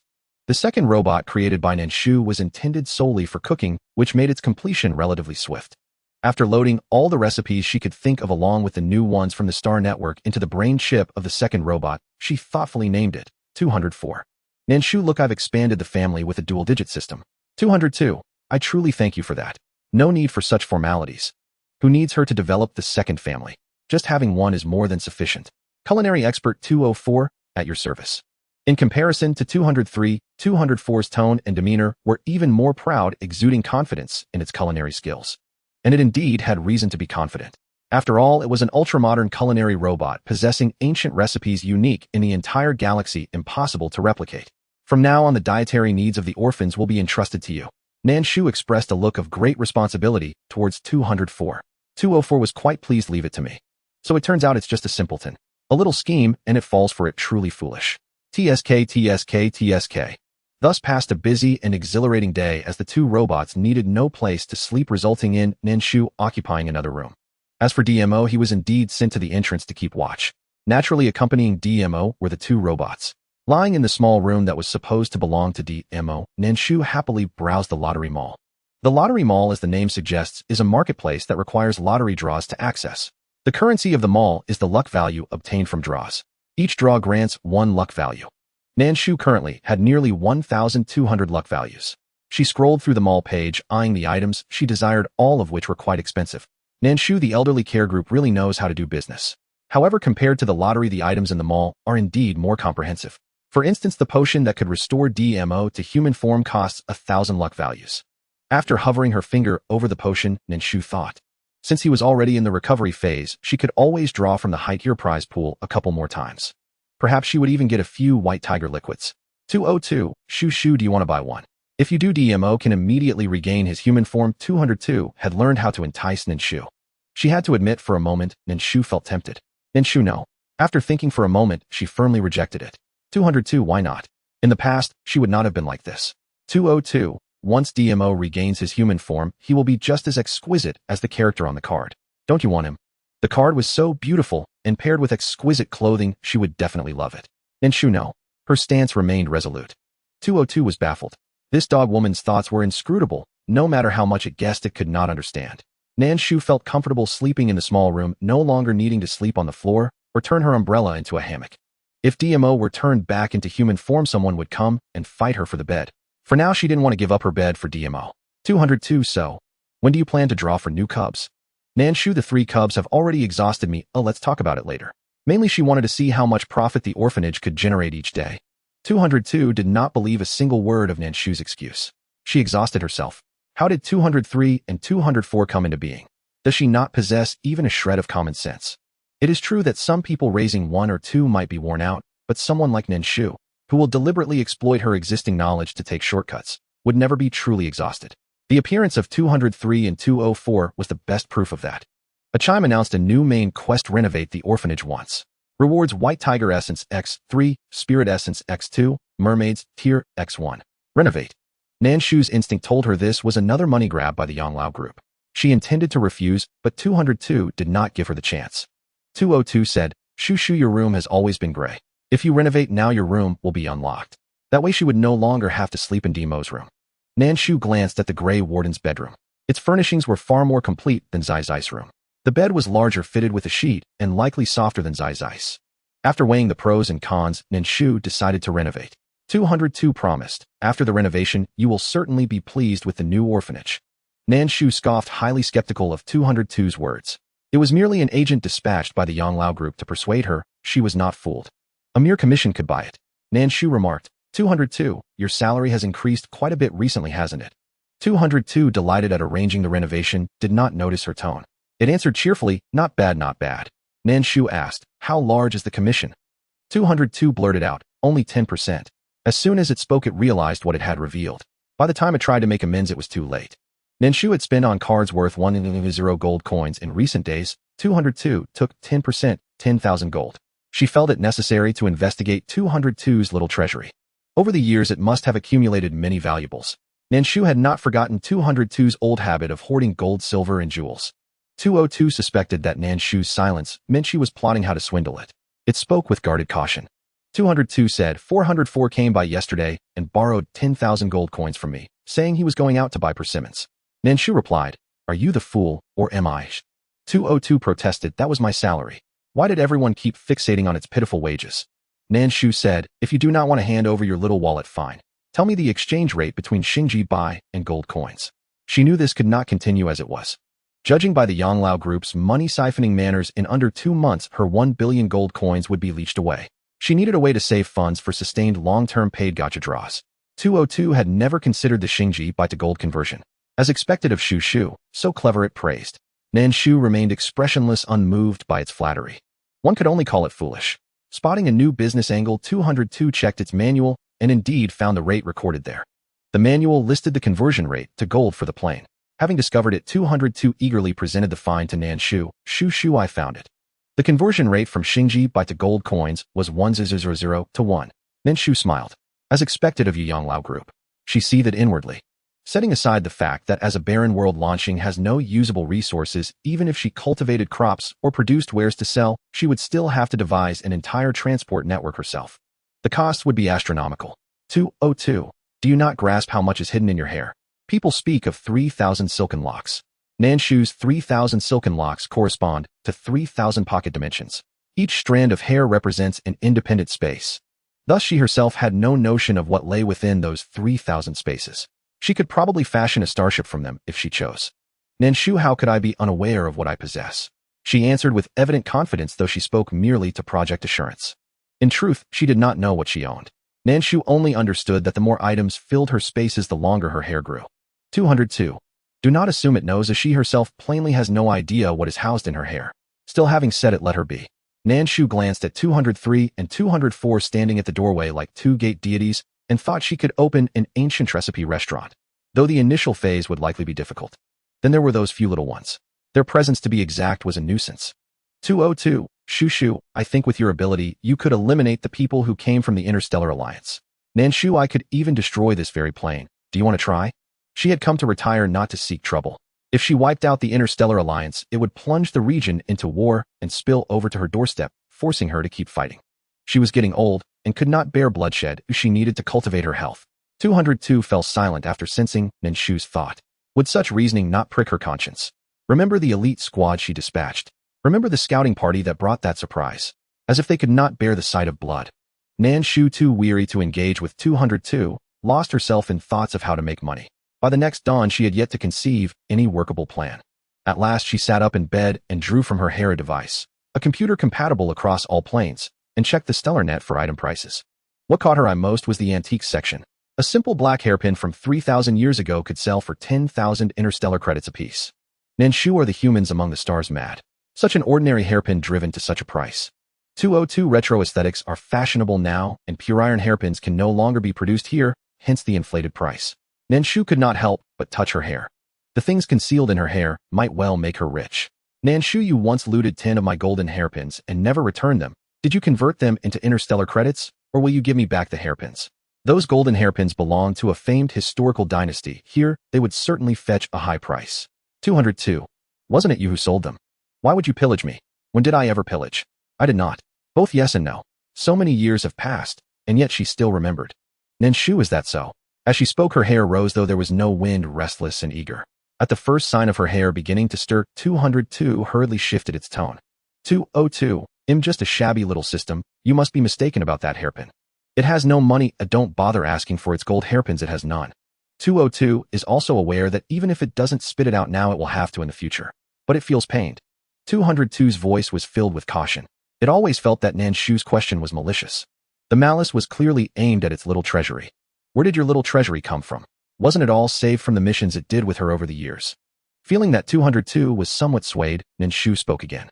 Nan Shu, you should know, when I had no memories in my first life, I turned the Nan family from one of the top 500 in Huaxia into one of the top 500 in the world. It's just a small interstellar market. Moreover, I have undergone the tempering of several thousand years. Upon hearing this, 202 felt it made sense. Initially, it had no little treasury at all, and it was only by following Nan Shu that it managed to save a little. 202 was persuaded by Nan Shu. 202, you're right then. He'll lend you 10 gold hairpins. 202, who usually only took in and never let out, was rarely swayed by Nan Shu and took out 10 gold hairpins. Looking at their quality, they were all from very ancient dynasties. Nan Shu looked at the gold hairpins that appeared before her with satisfaction. 2A, you scummy girl. When you just made it spit out 10 gold hairpins, why didn't you use such a disdainful tone? Now that the hairpins are in hand, you don't need it anymore, right? Nan Shu picked up the 10 gold hairpins, examining their quality, and realized they were all from the same batch. Given today's prices, they should fetch around $1 million. Nan Shu had never felt that having money felt this good. Nan Shu, no wonder you enjoy collecting these. The feeling of turning from having no money to having money is indeed delightful. I've seen shameless people, but never someone this shameless. 202 knew that once it let go of these 10 gold hairpins, there was basically no chance of getting them back. Thus, 202 focused on Nan Shu's future money-making endeavors. From Nan Shu's business acumen, it was not a problem for her to become wealthy again, just like before. At this moment, 202 still did not realize that the 10 gold hairpins were just the beginning. With them, Nan Shu would soon use her little treasury to amass wealth. Nan Shu, so when do we start the renovation? 202 now? Speaking of renovating the orphanage, 202 became spirited.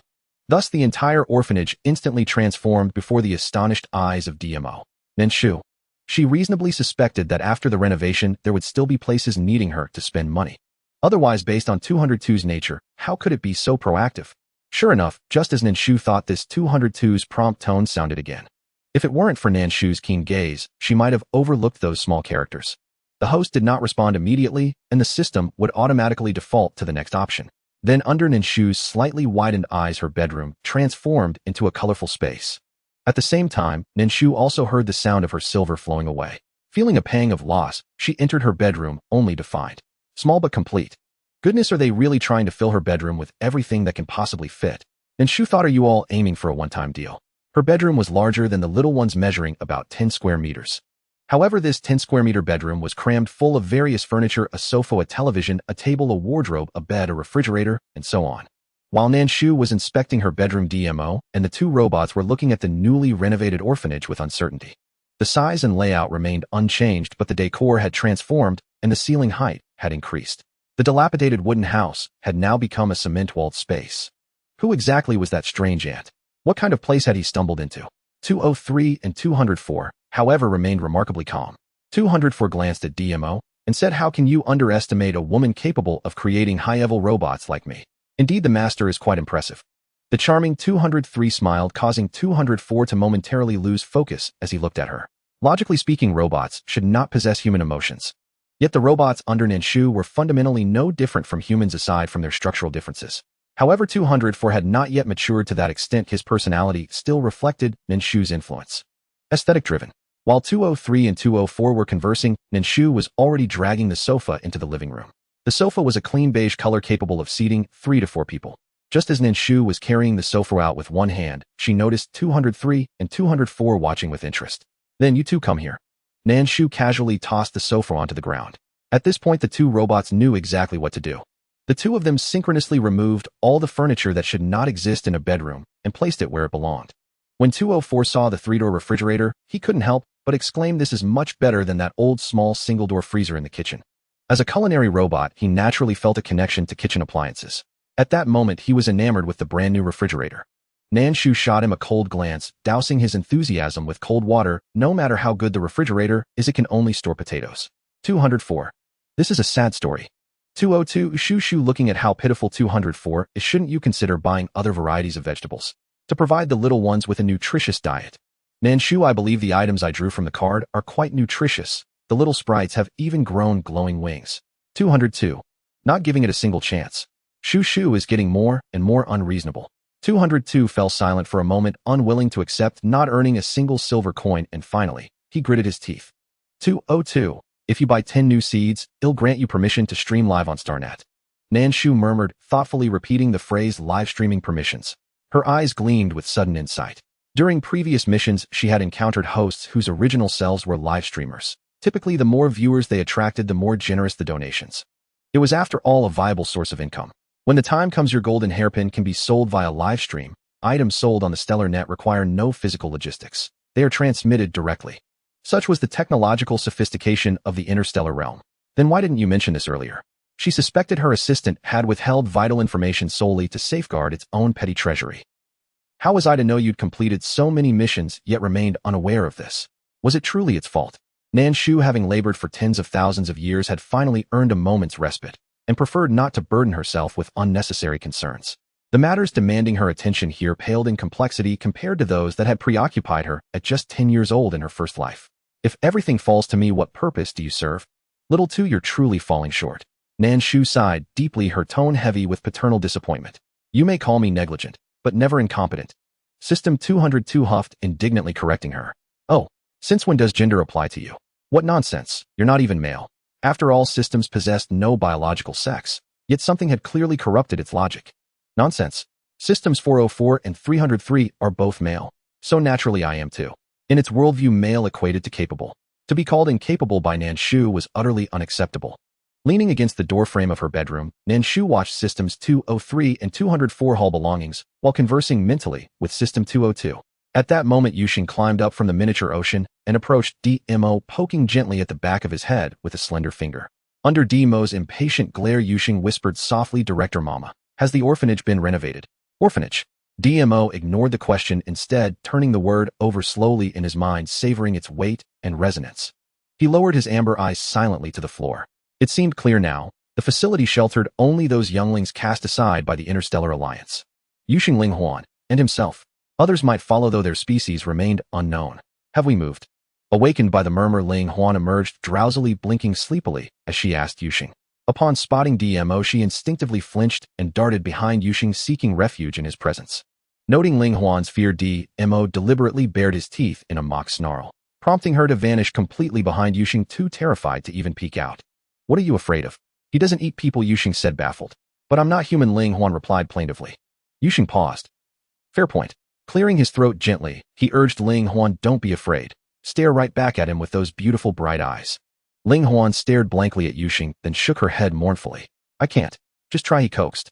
She shook her head again. "Try it. Even once, and you'll no longer be a child." At this, Ling Huan's eyes lit up. "Truly?" Yuxing nodded firmly. "Adults aren't afraid of DMO. Does Director Mama fear him?" Ling Huan considered it. And yes, that eccentric woman, the director, showed no fear whatsoever toward DMO. Emboldened, she stepped tentatively from behind Yuxing, meeting DMO's gaze with deliberate, trembling defiance. DMO tilted his head, perplexed. Huh, this little elf was certainly peculiar. A light-hearted interlude unfolded. "Yuxing, just try it." Ling Huan, "No." "Yuxing, come on. Try it, and you'll be grown up already." "He doesn't eat humans, but he wouldn't eat elves either, would he? He is of the human race. How could he possibly consume such bizarre things?" DMO felt speechless. Nan Shu clearly heard what the little one said from the side. She thought that Yuxing was more suitable than 202 for brainwashing tasks. Goodness, she could actually say that not being afraid of DMO doesn't make one a child. 202. Today's little ones are really too clever. It must observe Yuxing more in the future. Her brainwashing abilities are worth learning. It would help persuade Nan Shu to draw cards and receive commissions. Nan Shu, enough nonsense. What about the rewards for my renovation tasks? With so many good things, she certainly wouldn't forget to ask for them. 202. Do you not love me anymore? Ultimately, I was the one who misjudged. Nan Shu, please stop your performance and give me my rewards. 202. Scoundrel. Ding. Congratulations to the host for renovating the orphanage, once earning White Tiger Essence 1, Elf Essence 2, Mermaid Tears 1, 3 items successfully added to the backpack. Nan Shu, I know White Tiger Essence is DMO's health supplement, but what about Elf Essence and Mermaid Tears? She still remembers that she first heard the term Mermaid Tears during an auction. Mermaid Tears was one of the auction items, a crown made of blue crystal. The auction price was in the 8-figure range. She never expected to hear it again at this moment. When Nan Shu inquired about 202, she specifically glanced at the Mermaid Tears in her backpack. It was a droplet-shaped item. 202, a potion that can extend Yuxing's cultivation by 10 years, as 202 explained. Nan Shu had already found the item's description. Not only is Mermaid Tears precious, but Elf Essence is also a potion that can wash the marrow of Ling Huan. This potion can cleanse the impurities within Ling Huan's body, enhancing her overall strength and potential. Nan Shu remembered that Ling Huan possessed prophetic abilities. If she uses Elf Essence to wash her marrow, she might become the new generation of prophet. Thinking this, Nan Shu poured all the White Tiger Essence down DMO's throat. Her action was very abrupt. No one expected it. DMO, who had been forced to take the potion, looked bewildered. He could feel the sensation of the liquid entering and the speed of his Bodis chip recovery accelerating. He wanted to ask. It won't be long before you can return to your human form. Nan Shu's action caught 202 off guard. 202. The elderly are not fair. There are potions in the shop that can restore one immediately. She didn't use them, yet she poured so much White Tiger Essence into DMO. Isn't she afraid of harming him? Thinking about her commissions, 202 felt a pang of heartache. How could she do this? She was getting more like a dog. Nan Shu, this is good. With DMO's help, I can completely let go of teaching matters for class 203. 202, whose opportunity for commissions was severed by Nan Shu, gritted her teeth and sneered. 202. You should just go to sleep. Tomorrow you still need to cook for your little ones. The childish tone made Nan Shu feel particularly good. With a cheerful expression, she told DMO, you go rest in that small bedroom. Leave the doorkeeping to 203 and 204. DMO tilted his head, glanced at the bedroom where Nan Shu had just rested, and obediently walked in. Seeing DMO go to rest, Ling Huan also ran into her room. With everyone dispersed, Yuxing, having no excitement to watch, returned to the small ocean. Nan Shu turned and entered the bedroom, slamming the door shut. It's just cooking. After living for so many years, would she be afraid of a meal of potatoes? A joke. With such thoughts in mind, Nan Shu lay in bed asleep. When the next day arrived, Nan Shu woke up early and had just opened the door when she saw 204 standing at the entrance with a smile to greet her. Nan Shu frowned. Today's first breakfast is prepared by the director, 204 explained. 203 had told him this. With such words from the beautiful girl, he naturally believed her. Nan Shu cast a dangerous glance at 203. Noticing her gaze, 203 averted his eyes, already aware that after what she said yesterday, she would receive such a deadly stare. However, the director is the soul of the entire orphanage. She must be a figure that the children look up to and respect. Cooking is also a way to communicate with the children, fostering her relationship with them. What 203 didn't know was that Nan Shu didn't care about her status in the children's eyes at all. In fact, she thought it was quite good to be seen as a wicked stepmother by Ling Huan. Occasionally, she could intimidate Ling Huan a bit. Nan Shu withdrew her gaze and glanced at the children standing in a row beside her. When her gaze landed on DMO, who had transformed back into human form, Nan Shu's eyes lit up instantly. DMO looked somewhat weak from the recent escape, his face pale and sickly. Yet this did not diminish his attractiveness. The adorable DMO resembling his card formed the most instantly became Nan Shu's favorite. Is your body feeling better? The sudden concern caught DMO off guard, and he stepped back, slightly Being in an environment surrounded by people who harbor malice towards him for a long time, DMO's first reaction to someone showing concern was to evade. After dodging for a moment, he steadied his thoughts. This was the Wasteland Star, no longer under the jurisdiction of the Star Alliance. Thinking this way, he relaxed completely. I'm going to cook now. With a good mood, Nan Shu headed to the kitchen. 202 thought that with DMO around, Nan Shu would at least prepare a feast of potatoes. However, in fact, Nan Shu did indeed make a meal of potatoes. But her potato feast was quite different. 202 silently stared at the large plate of potatoes burned to black on the dining table, unsure of what to express. 203 and 204 were equally silent. 203 felt that this meal would not bridge the gap between the director and the children, it might even widen it. As for 204, his eyes were filled with disdain. If it weren't for the director's extraordinary beauty, he would have been unable to suppress the overwhelming urge within him to mock. He stretched out his slender hand and dropped it on the blackened potatoes, casually peeling them. Initially, he intended to say he would cook another meal. But as he peeled, he discovered that the potatoes were only black on the outside and not a single potato had any holes in the skin. Peeling was also quite easy with no damage at all. He looked at Nan Shu in astonishment. Director, how did you do this? Even with his mastery of various culinary skills from different eras, he couldn't guarantee he could achieve this. Perhaps it's a talent, Nan Shu replied shamelessly. 202 just wanted to cover his face. Where did this talent come from? This was her specialty dish, one she had mastered over the years. It could be summed up in one phrase: only skilled. It's not that Nan Shu only knows how to cook potatoes, she simply prefers it because it's quick. Having once been a culinary god, how could she possibly not know how to stir-fry? She is just lazy, so for thousands of years, aside from the necessary cooking in various realms, she has always only cooked potatoes regardless of the era or scene. Can you teach me? 204 looked at Nan Shu earnestly. With such impressive potato cooking skills, how could he not learn as a qualified chef? 202. Indeed, he is a robot, his thought process is just different. Nan Shu gazed at 204 in silence. Does this really need to be learned? Nan Shu shot a disdainful glance at 204. She had already equipped him with culinary skills spanning 5,000 years of huaxia and various recipes from the interstellar realm. Yet he still couldn't cook potatoes. The more she thought about it, the more disdainful she became. 204 was momentarily taken aback by Nan Shu's remarks and cleared his throat to explain, you should understand that generally chefs who excel at grand dishes are not very good at home-cooked meals. He felt that it was perfectly normal for him not to know. He is a robot, and all his culinary skills were programmed by humans. I cannot do it, I can only say that you haven't set up everything. 204 spoke with conviction. Nan Shu's cold smile in response to 204's dangerous statement made the creatures in the room take a step back in silence. Both 203 and 204, the non-biological robots, felt that Nan Shu was quite dangerous at that moment. 203 turned and glared at 204. Look at what you've done. 204 felt particularly wronged. I didn't do anything, I just stated a fact. It should have been set up by her. 203 rolled his eyes at him. Nan Shu put away her smile. Are you going to eat? DMO very obediently picked up a potato and began peeling it for himself. DMO's compliance made Nan Shu very satisfied. After he did this, Yusheng also picked up a potato and clumsily began to peel it with his small hands. Seeing the two of them starting to eat, Ling Huan followed suit and began peeling as well. She usually only drinks dew and doesn't eat anything, so this was her first time trying food, and she was unsure if she would have an upset stomach. Ling Huan took a tentative bite. After biting into it, her big, watery eyes instantly lit up. She quickly took another bite. So good. DMO and Yusheng nodded in agreement without looking up. 203 and 204, also anthropomorphic robots with human senses, heard the praises from the little ones and decided to try a bite as well. Nan Shu was very pleased with DMO's thoughtfulness. Truly, he is her good son. 202. It was Ling Huan who praised it first. Why did she only internally commend DMO? Nan Shu owed 2 ugly ones and 1 beautiful one, taking the most beautiful. 202. She must have a bit of a problem. Is this a valid reason to praise DMO? If it's delicious, eat more. In a great mood, Nan Shu took the largest potato and placed it in front of DMO. Having already eaten 3 potatoes, DMO looked at the large dark potato in front of him and let out a loud burp. Nan Shu said, forget it, I'll eat it myself. Nan Shu took back the potato and deftly began peeling it. DMO truly couldn't eat any more and didn't ask for it. However, Ling Huan's blue eyes were fixed intently on the potato in Nan Shu's pale hand. I wanted it, can you give it to me? I am the Rice King. Nan Shu was indeed somewhat surprised, as she had thought that the one who could eat the most would be DMO. To her astonishment, it turned out to be Ling Huan in front of her. So delicious. A faint blush appeared on Ling Huan's face as she shyly smiled at Nan Shu. With that smile, she resembled an adorable character from a picture prompting Nan Shu to offer her a potato. Can you finish it? Yu Sheng was also worried that she might not be able to finish his sea blue eyes fixed intently on Ling Huan. After all, Ling Huan used to only drink dew and never ate anything.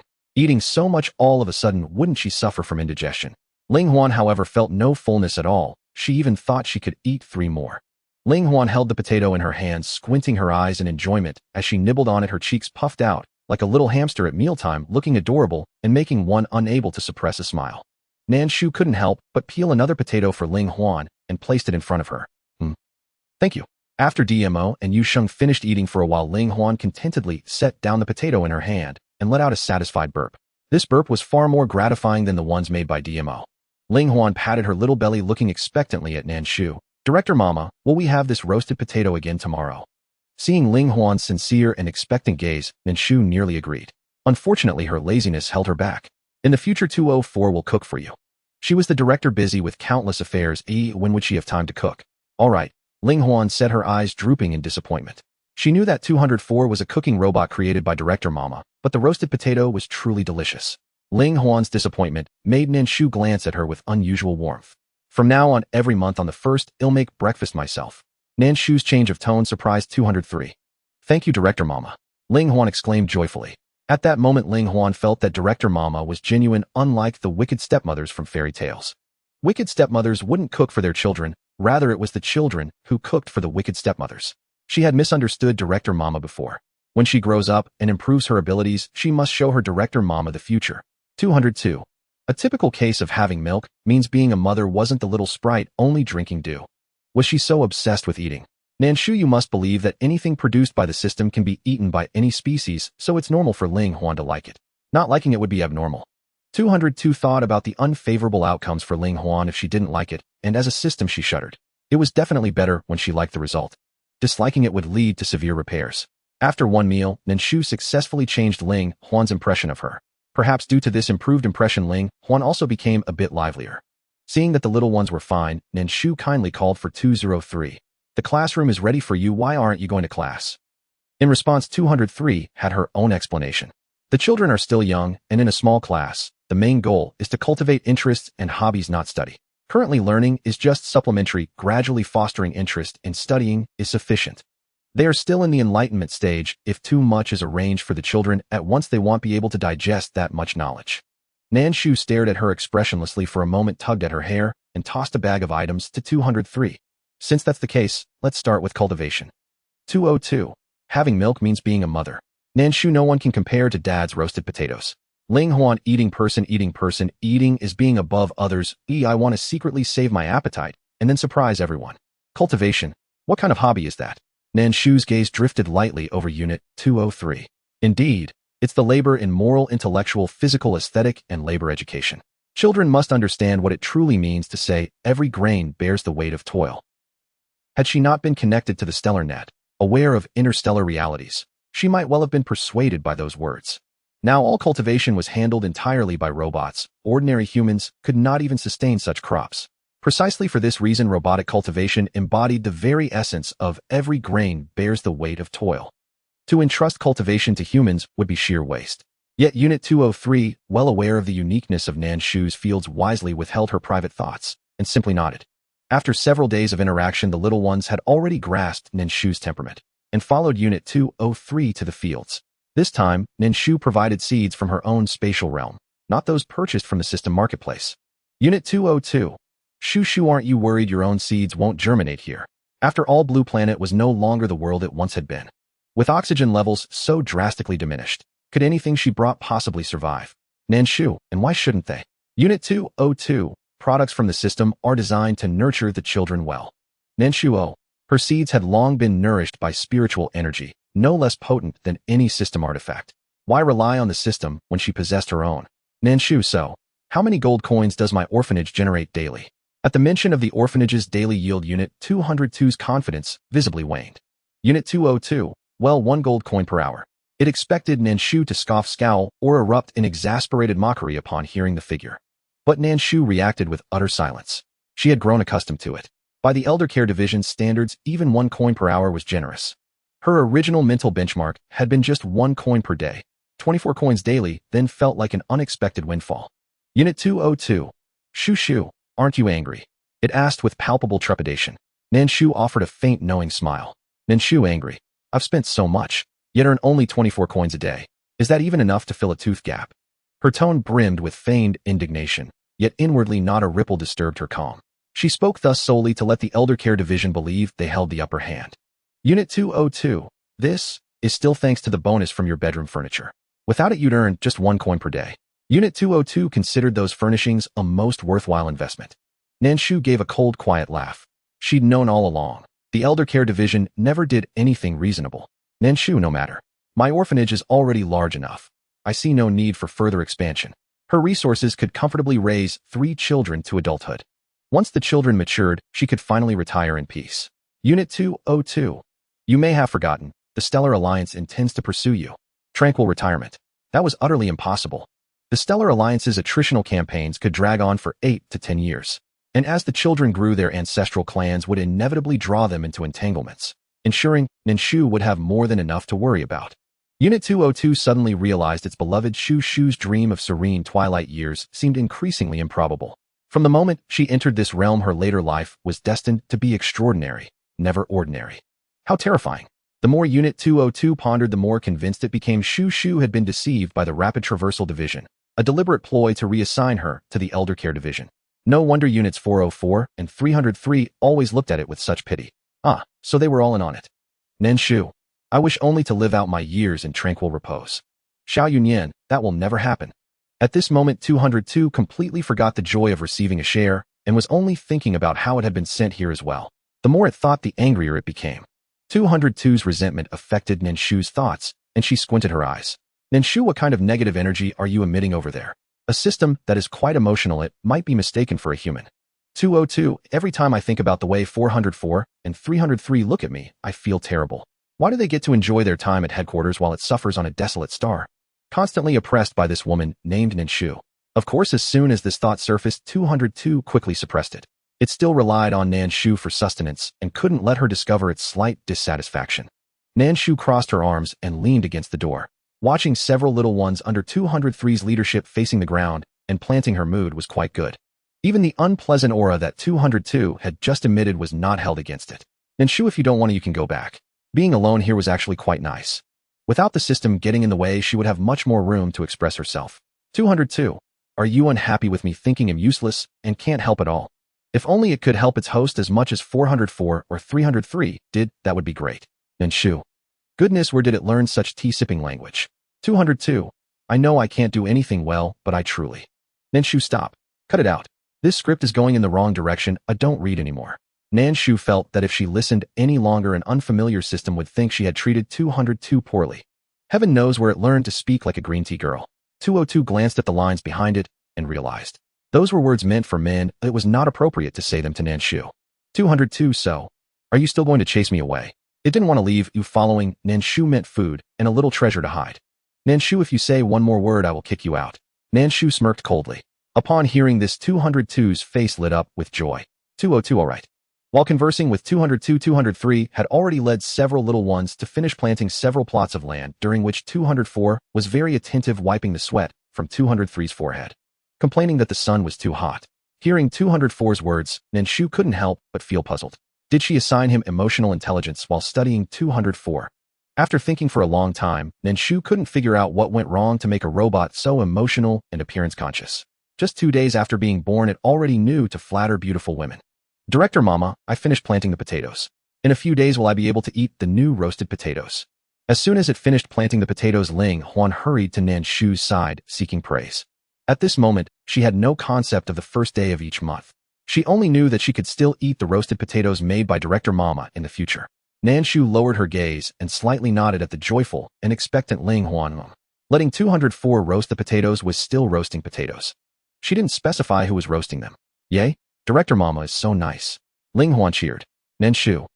Nan Shu, she will definitely grow up to be a heartbreaker. 202. How did you figure that out? Nan Shu, she is not firm at all. Whoever makes her delicious food, she will definitely go home with that man. 202. Does she not plan to guide her at all?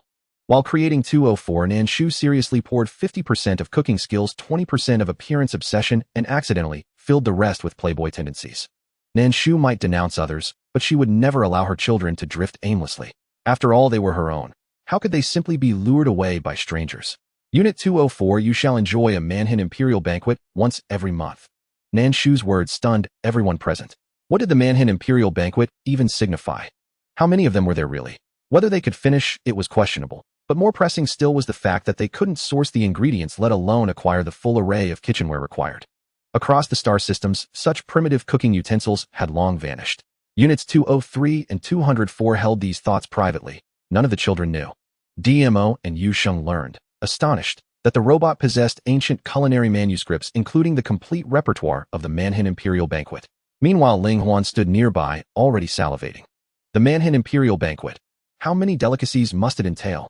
She had never seen one in person, yet she had heard of it. With today's hyper-connected stellar network, every detail, even a meticulous reconstruction of the original banquet's full menu, was readily accessible. She had even studied the images, each one rousing an irresistible appetite. Unit 202, why do you leap from idea to idea without pause? Now she was commanding Unit 204 to prepare a Manhan Imperial banquet. At this thought, Unit 202 felt certain it was about to strike it rich. First, what did a Manhan Imperial banquet require? Ingredients, undoubtedly. But where would those ingredients come from? Naturally, from it. Unit 202 surged with excitement, ready to shift its tone and flatter Nan Shu. Yet before it could utter a word, she spoke first. After savoring the finest delicacies of the mortal realm, would you ever choose to eat excrement? Nan Shu's words were blunt, but undeniably truthful. They say girls should be raised in abundance, and hers certainly was. Better to shield Ling Huan now than risk her being deceived later. Father possesses everything, you do not dare covet his private vault. Unit 202 bristled with indignation. I gifted you 10 golden hairpins. And how precisely did those golden hairpins come into your possession? Do you truly lack awareness? Daring to bring up golden hairpins. How brazen. Unit 202's confidence visibly waned under Nan Shu's retort. Indeed, those hairpins had been plundered years ago from a dowry buried across one of Nan Shu's dimensional realms. But weren't they funerary offerings? Their original owner had long since reincarnated. What harm could there be in retrieving artifacts from Nan Shu's era? Did distinctions like you, me, or him even hold meaning between them? Such thoughts lingered, but Unit 202 dared not voice them. It knew full well uttering them would compel Nan Shu to extract yet another treasure from its reserves. It would not play so foolish a hand. No self-surrender. All right, students. The morning's extracurricular activity has concluded. Please freshen up shortly. We'll soon head to class. Unit 203 clapped gently, her expression tender as she addressed the children. Her words left them exchanging bewildered glances. None understood why lessons were necessary. Must I attend class too? Ling Huan had never sat through formal instruction, though she knew children across the Stellar Alliance underwent rigorous schooling, including specialized vocational training. Of course, you must acquire knowledge. Unit 203 smiled warmly, cultivating the aura of a benevolent elder. Yet, I don't need to. DMO refused coolly. Classrooms stirred memories he wished buried. Yu Sheng's face paled instantly, blood draining from his cheeks, his ocean blue eyes wide with terror. Yu Sheng, normally so buoyant, wore such a stricken expression that Nan Shu's brow furrowed in concern. I don't wish to study either. Having endured much, Yu Sheng masked his distress carefully, straining to steady his trembling voice. Nan Shu furrowed her brows as she looked at Yu Sheng, her eyes filled with curiosity. Each card in the minigame, according to its progression, hides a secret storyline behind it.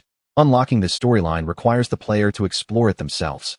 To complete the nurturing task, the second nurturing task has yet to be triggered. This means that unless the nurturing task is activated, Nan Shu will have to wait, even if she wants to explore. Nan Shu steadied her heart, reminding herself, when playing a nurturing game, one must have patience. A few little ones focused their gaze on Nan Shu, hoping she would say what they wished to hear. Unfortunately, their hopes were destined to be dashed. No, you all have to attend class. Nan Shu coldly refused, not giving the little ones a chance to escape. Nan Shu's gaze swept over the little ones, finally landing on Yu Sheng. No matter what you experienced at school before, nothing will happen here in Shao Kuehua. Yu Sheng bit her lip tightly under Nan Shu's gaze. She didn't want to think about it, but every time class started, she couldn't help but recall the bad things, like her father being mocked. Nan Shu had little thought for Yu Sheng's past. One cannot always live in the past. Focus on class. There are only the three of you. When Yu Sheng heard that there were only the three of them in the classroom, she felt a little relaxed. Yes, she had come to a safe place. No matter if it was her Ling Huan or DMO, their experiences were more or less the same. Children abandoned by fate. Yu Sheng mentally fortified herself. As for DMO, being a boy, he would be a bit stronger internally, and walked calmly towards the classroom at the end of the corridor. Ling Huan followed behind DMO, curious about the upcoming lessons. Yusheng dawdled at the back. 203 turned around and displayed a reassuring expression to the somewhat serious-looking Nan Shu. Seeing 203 was confident, Nan Shu's expression softened a bit. Only after 203 entered the classroom did she approach it, peering through the small window to observe how the little ones were faring in class. 203 stood at the podium animatedly performing something for them, and the atmosphere gradually became lively. Yusheng's expression also began to relax. Ding! Congratulations, host, you have triggered Yusheng nurturing task 2. Help Yusheng overcome the shadow of attending class. Reward Yusheng experience 2000 South Sea Fish Medium 1 Memory Fragment Child 1. Nan Shu felt a bit interested in the memory fragment among the rewards. She thought for a moment and decided to be a caring mother, planning to later have a heart-to-heart with the little mermaid and show some love to this eldest daughter. Nan Shu glanced at Yusheng's experience points. Young Cub Panel 1 Name Yusheng Age 10 years Childhood Race Mermaid Level LV 6 Experience 4800800 Skills None Qualification 3 Identity. Seeing that Yusheng's qualification had increased by 2 points, Nan Shu raised her brows slightly. Excluding the South Sea fish, 1 point should have been gained from eating potatoes. Indeed, the system's products are worth the investment. This lesson of 203 lasted about an hour. In addition to teaching a few basic knowledge of Baby Star Online, the knowledge was developed into children's stories and told to the little ones. This gave the little ones a different classroom experience. Regarding this, Nan Shu felt a bit more at ease. If the little ones like their teacher, it means they have already won half the battle. When they came out, Ling Huan excitedly asked 203, Teacher, when will we have class again? I want to know what happens to the little sprout next. The cool-looking DMO, upon hearing Ling Huan's words, couldn't help but cast his gaze on 203. As for Yusheng, his previously pale face looked much better now. We will continue our studies this afternoon. Right now is break time, and you can do whatever you like. As 203 said this, he raised his hand to ruffle Yusheng's hair. Yusheng, feeling his hair being ruffled, instinctively reached up to touch the spot 203 had just ruffled, and his eyes gradually turned slightly red. Nan Shu, who had been observing Yusheng's emotions, approached her when she noticed the redness in Yusheng's eyes. Come with me. Nan Shu's appearance interrupted the reminiscence that had just risen in Yusheng's heart. After a moment of daze, he followed Nan Shu into her room. Nan Shu's room was decorated according to 202's ideas, with an overall cute style that didn't quite match Nan Shu's temperament. However, Nan Shu had no intention of changing it. After all, it was all bought with her pension. How could she change it casually? This made Yusheng widen his eyes in surprise upon entering. Unexpectedly, the seemingly formidable director mother had such a side. Yusheng felt that the distance between him and Nan Shu had lessened a bit. She thought. In reality, it was not. What do you need from me? Yusheng's feelings towards Nan Shu were complex. She was too young and did not understand such complicated emotions. She both liked Nan Shu and was wary of her. Experience taught her that one should not easily trust anyone. Yet the woman before her was the very image of what she aspired to be in the future. It made her unable to resist wanting to get closer and learn. I don't know what you've experienced at home, and perhaps because of your ethnicity, you have been bullied at school, but here I do not wish to see my children display any signs of weakness. Nan Shu chose not to be a loving director, but rather a strict one. Weakness only serves to embolden the opponent. The best way is to eliminate the opponent. If you can't eliminate them, then strive to become the one who can. Nan Shu's words left 202 stunned. 202. She's only 10, and do you want her to grow up to be a violent woman like you? Once upon a time, the person before her was a wolf slayer. The reason she was called a wolf slayer was not because of her physical prowess, but because she always took the initiative in everything she did. When others did not provoke her, she never reached out to deal with them. People who had leverage over her were never considered worth her attention, including her biological father. However, now, good heavens, she had directly transformed into a violent woman who absolutely would not talk back if she could act. It was unclear why, but the older she got, the more irritable she became. Could this be what they call menopause? Logically, she should have already passed that stage. Oh, why was it still recurring? 202 was utterly perplexed. Nan Shu, I am guiding her future direction, not allowing her to live in the past. In any situation, the only one you can rely on is yourself. If you cannot even rely on yourself, who can you depend on? Parents, siblings. There is no one who can be depended on for a lifetime. Only by becoming strong can one fear nothing. Moreover, here a little violence is not a bad thing. Some people in the star realms really need to be dealt with. Yusheng did not understand Nan Shu's words at all. Yet deep down she felt a sense that the Dean Mother was telling her to become strong, not to be bound by the memories of her past. In Yusheng's watery eyes filled with confusion, she momentarily didn't know what to do. Study hard, make progress, every day become one of the top figures in the galaxy, and become someone they cannot reach. Fished. 202 felt that the emphasis of Nan Shu's words was likely on study hard, make progress every day. Originally, she thought Nan Shu's words would have little effect. After all, the task required Nan Shu to help the mermaid Yusheng overcome the shadows of her past. As a result, Nan Shu succeeded in the task in a bizarre manner akin to overtaking on a curve. I understand now. I will definitely work hard to study and make myself someone they cannot reach. As she spoke, Yuxing clenched her fists and made a gesture of encouragement. She wanted to become a powerful person like Dean Mother. Nan Shu nodded in satisfaction. Ding. Congratulations, host, for completing the Yuxing nurturing task 2. Gaining Yuxing experience 2000 South Sea Fish Intermediate 1 memory fragment. Young one with the rewards granted. Nan Shu looked at Yuxing with a softer gaze. A teachable child. Nan Shu took out 2 fish from the system backpack, 1 big and 1 small, which were surprisingly the intermediate and beginner South Sea fish. Nan Shu had a feeling that Yuxing would change once she reached level 10. Therefore, she needed to raise a little one first. Seeing the fish in Nan Shu's hand, Yuxing's eyes suddenly brightened. You did really well in your studies today, being both scared and brave. This is your reward. Nan Shu handed the 2 fish to Yuxing. The intermediate South Sea fish was twice the size of the beginner one. Nan Shu thought that Yuxing would surely be much more refined when eating the intermediate South Sea fish. The facts proved that she was overthinking. Under Nan Shu's watchful gaze, Yuxing's mouth, filled with sharp teeth, suddenly expanded greatly, and in one gulp, she swallowed both the intermediate and beginner South Sea fish. Nan Shu, is it still time to release Yuxing? Where did this monster come from? 202. Haha, does it particularly affect the image? 202 laughed heartily. It was not surprising given Nan Shu's obsession with appearances. Nan Shu looked expressionlessly at Yuxing, who had already shrunk her mouth and was smacking her lips, savoring the taste of the 2 fish. Was it delicious? Her tone showed no emotional fluctuations. Yuxing quickly nodded. Super delicious. She especially loved the small fish that Dean Mother gave her, which tasted much better than the small fish from the sea. Nan Shu had already lost the thought of speaking. She silently opened Yuxing's profile. Cubs section 1, name Yuxing, age 10 years, toddler stage, race mermaid, level LV 7, experience 980010000, skills none, aptitude 6, identity very well. The aptitude was already at 6 and the level had reached 7, but she didn't know what that aptitude was for. Nan Shu glanced at the few small experience cards in her backpack. A small experience card had 3,000 experience, and it would take over 10 of them to reach level 10. After thinking for a moment, Nan Shu decided not to use those small experience cards, but to take out Yuxing's childhood memory fragment. Do you want to view Yuxing memory fragment, young one? Nan Shu selected confirm, wanting to view it. She wanted to see what kind of memories Yuxing contained. Nan Shu, study hard, make progress every day. Yuxing, everything Dean Mother says is correct. Nan Shu tapped confirm, and the scene before her warped for an instant before dissolving into another. Daddy, I want candy. A soft, tender voice suddenly rang in Nan Shu's ears. She turned her gaze toward the source and saw a little girl with black pigtails and a pink princess dress tugging playfully at the hand of a tall man beside her. The man bore a striking resemblance to the child.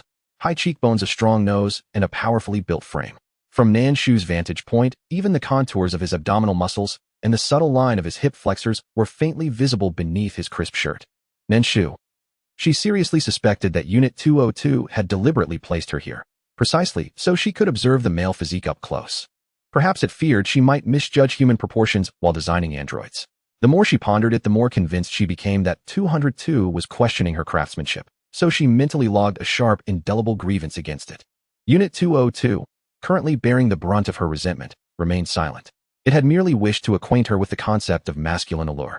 It hadn't anticipated that she would perceive not a trace of it. Wasn't this very physique the kind that sent countless young women into breathless exclamations of, "I'm ready," on short video platforms? Daddy doesn't have money. The handsome man wore an expression of helpless resignation as he flipped both pockets of his shirt outward for his daughter to see. The girl frowned, puffing her cheeks, a silent, earnest appraisal of his claim. Mother. The 2 words slipped from the girl's lips, only to be swiftly cut off by the man. He clapped a gentle but firm hand over her mouth and pressed a finger to his own lips in a silent command. Hush. Speak that word, and they'll take you away, for experiments. At once the little girl clapped both hands over her mouth and nodded vigorously, her vow of silence absolute. Nan Shu refocused her attention fully upon the father and daughter. The man lifted his daughter into his arms and offered the supermarket cashier a dazzling smile. Excuse me. Yes, sir. The cashier's eyes lit up the moment she laid eyes on him. The man arched a triumphant eyebrow at his daughter, as if to say, see, women are truly shallow. She stared back, utterly bewildered by his theatrical grimacing. Here's the thing. My little one wants candy, but I forgot my wallet. Could I possibly? Before he could finish, the cashier's starry-eyed expression vanished. She interrupted, brisk and unyielding, no. The abrupt shift in the cashier's demeanor deepened the girl's confusion. The man let his smile fade, his pride pricked. If only he'd brought cash, he wouldn't be reduced to this. Was modern womanhood really this ruthlessly pragmatic? Her expression had transformed utterly, from infatuated flutter to icy neutrality. Her gaze now held quiet scrutiny, even faint disdain. The man shifted uncomfortably under her appraisal, until a woman in a sea blue dress glided into view, her features exquisitely refined. You didn't bring money when you left, did you? Wife, he turned to her with wounded charm, patting his empty pockets. Mama. At the sight of her mother, the girl squealed with delight and flung herself forward, arms wide open.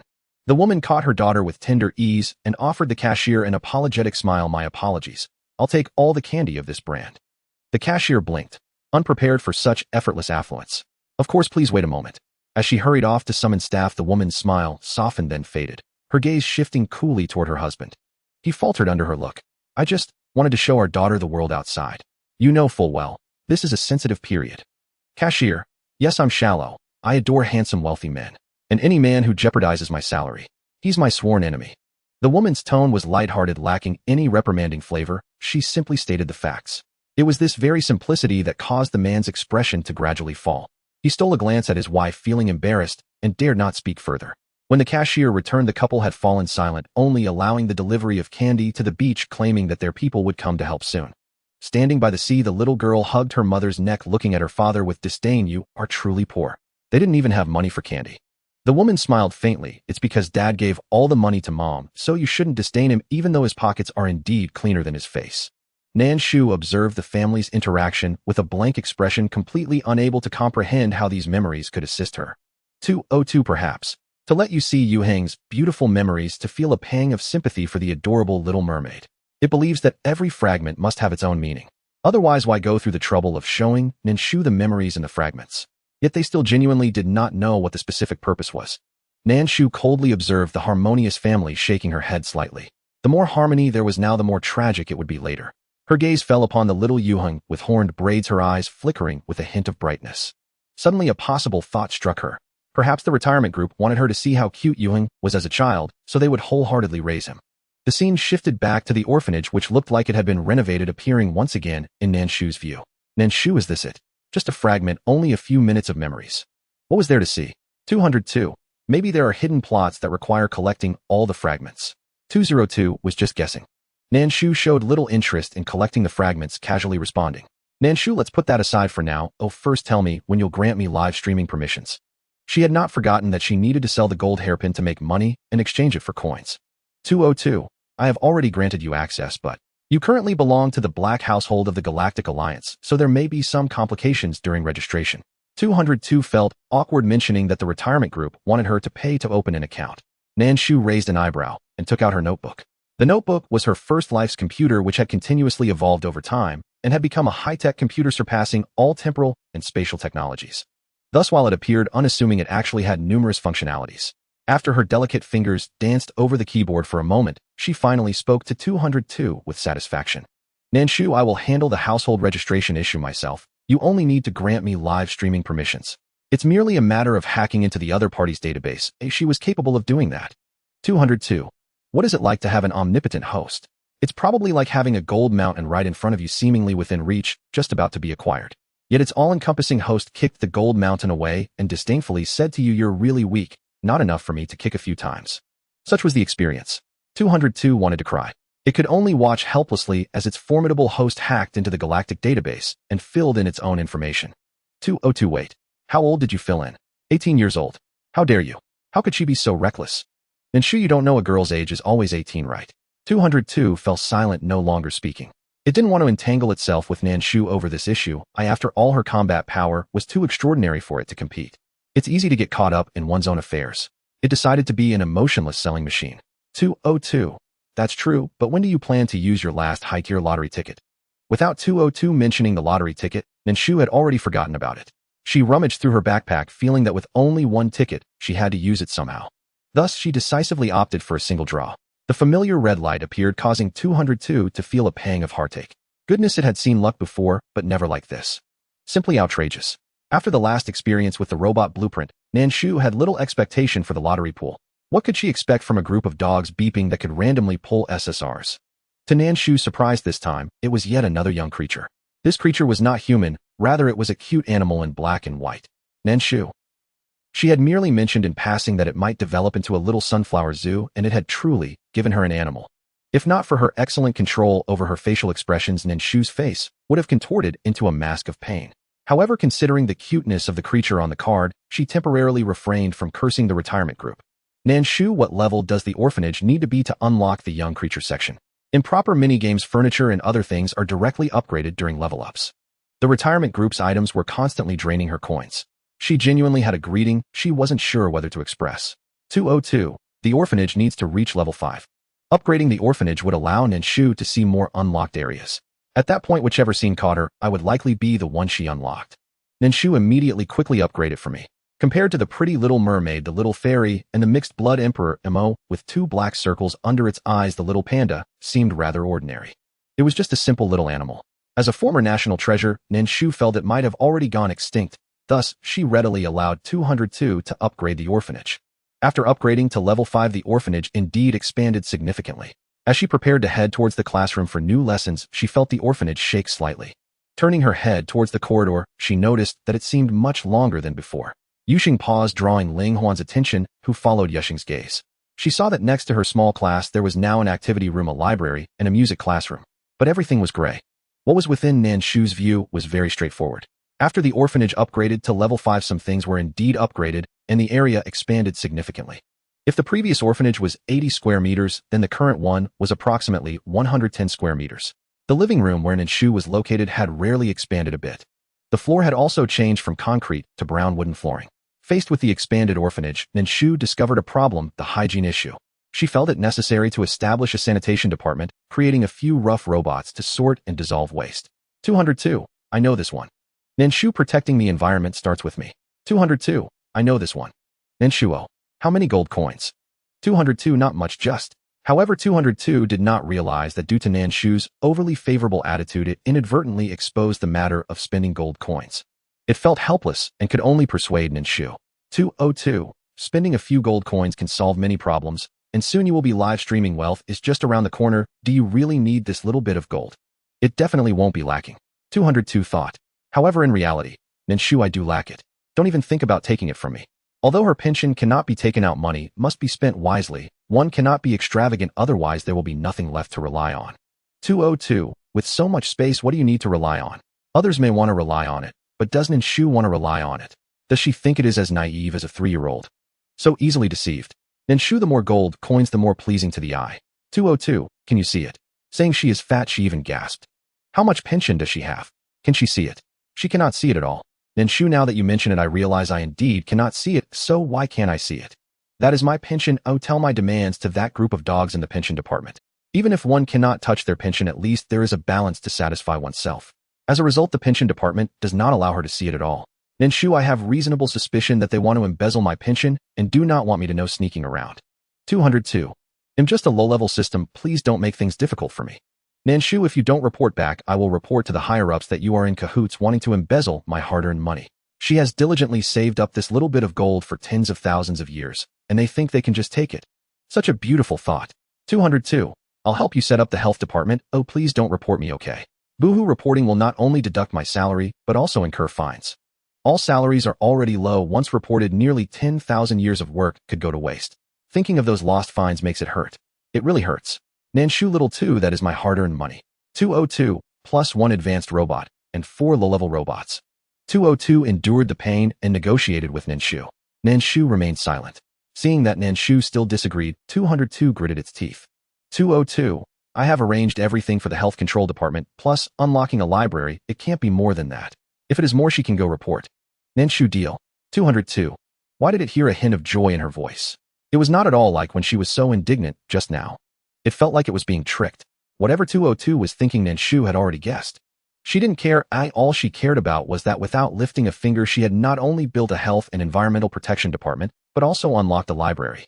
The library may not be useful to Nan Shu, but as a teacher of the people, 203 should like it very much. Nan Shu thought things that don't cost gold coins should be taken without hesitation. Nan Shu, when do you plan to give it to me? Facing the prompt, 202 reluctantly answered. 202, you can see it when you wake up tomorrow morning. Nan Shu, didn't expect it, huh? It's all strategy. Nan Shu, very well. After resolving the health department's issue, Nan Shu unlocked a new cub enclosure.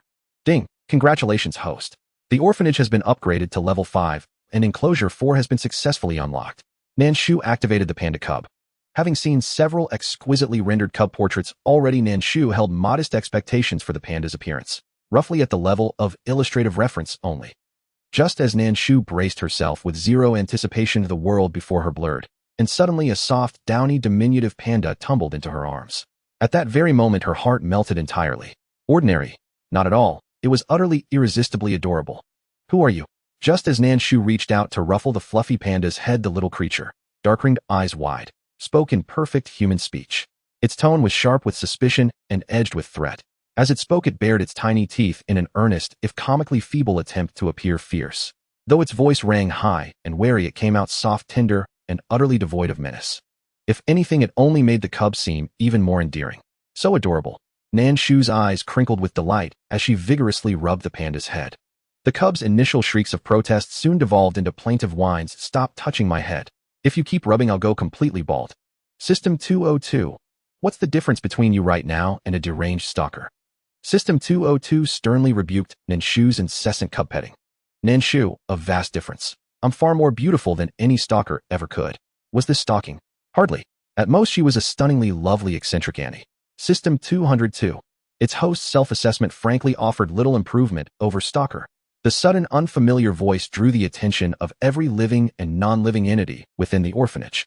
Meanwhile, System 204, deep in contemplation of a full potato banquet, emerged from the newly upgraded spotless kitchen, still clutching freshly washed potatoes. Director, have we welcomed a new member to our orphanage? From the moment of its creation, System 204 had understood the orphanage's extraordinary nature. This was no ordinary orphanage. Its inhabitants spanned diverse species. Its director possessed unique abilities, and above all, the fact that it functioned and thrived on Blue Planet marked it as profoundly exceptional. Encountering a few rare or anomalous beings had long ceased to surprise System 204, but never had it imagined encountering a legendary creature. The giant panda, a species extinct for a millennium. Clutching its potato, System 204 froze, momentarily speechless. Director, is this a giant panda? Reading System 204's stunned expression, Nan Shu instantly grasped that pandas were extinct, and that producing one now would attract dangerous attention. To avoid complications, she replied with serene, unblinking invention, no. This is an iron-eating beast. System 204, are you seriously trying to insult my education? The iron-eating beast was the ancient giant panda, surely basic knowledge. A core subject at the Interstellar Academy. Even kindergartners knew it. Oh, you know, Nan Shu replied offhandedly. She'd merely tossed it out. Believe it or not, it was entirely up to him. At that moment, the little panda realized her circumstances had shifted dramatically, utterly unlike the world she'd just left. She glanced around nervously. To her alarm, she discovered she could no longer shift back into human form. Only her true, furry shape remained. This must remain hidden from the Interstellar Alliance, or they'll descend immediately to claim her. System 204, recovering from astonishment, frowned.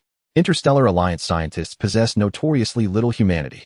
Once discovered, they would definitely come to compete for the giant panda, sending it to the experimental table to study its genes and develop a new breed of giant panda. However, there was only one. They would probably cherish it a bit, but in doing so it would become quite pitiful. Nan Shu naturally understood the value of already extinct creatures. She sneered, even if they come to compete, they must see if they have the capability. With just one hand, he wouldn't be a match for me. Nan Shu's conversation with 204 made the little panda's heart race. Although she was small, she was not young, being in her teens. The book says giant pandas like to eat bamboo. We are on a barren star. There is none. 204 felt this was a very cruel thing. Nan Shu fixed her gaze on 204. Have you noticed? You always talk about some useless nonsense. She lacked nothing. Even if she didn't have it herself, the system would provide it for her. Speaking of bamboo, 202's eyes lit up. 202. Recently, the high-level lottery pool added a bamboo forest card. Would Shushu like to draw one? The appearance of the bamboo forest caught Nan Shu's attention. To be honest, she saw through it at a glance. This was a premeditated plan by the retirement group, but she couldn't resist the cuteness of the furry creature in her arms. In the past, she could only observe from a distance at the zoo. Now that she owned one, of course, she had to treat it well. Thus, Nan Shu was incredibly generous. Nan Shu, let's do a tenfold draw. Perhaps because of her lucky hand, the retirement group got clever. While Nan Shu was drawing 10 times, she deliberately glanced at the prize pool and discovered that the bamboo forest was not SSR, but SR. Goodness, they are playing palace intrigue with her. Nan Shu, let's do another tenfold ordinary draw. Did they think that putting it in SR would make her stick to the high-level lottery pool?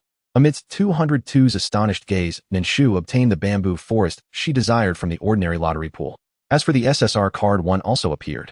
It was a duplicate, a Little Mermaid card. Due to the card face being a duplicate, it turned into fragments. Yusheng's experience was insufficient, and he was temporarily unable to unlock the fragments for advancement. He could only take a look for now. Nan Shu didn't mind, having the bamboo forest was enough.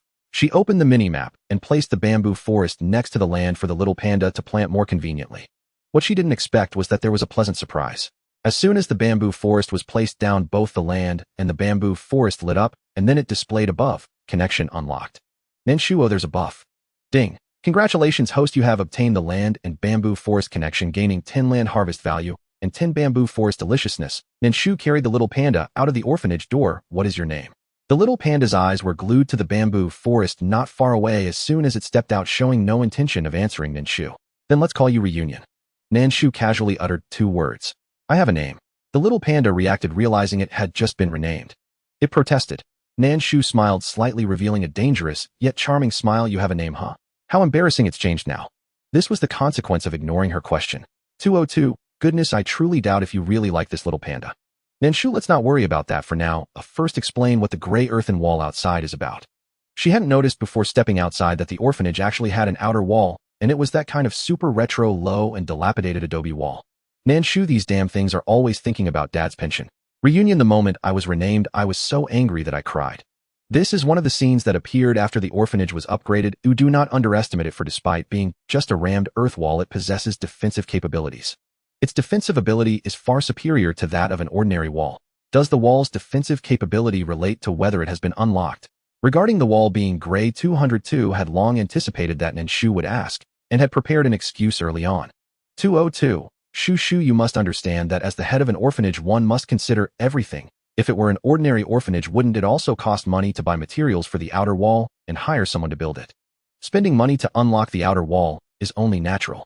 202's excuse brought a grim smile to Nan Shu's face. 202 was left speechless for a long time by Nan Shu's retort, finally managing to squeeze out a response. 202, unlocking the outer wall only costs 10 gold coins.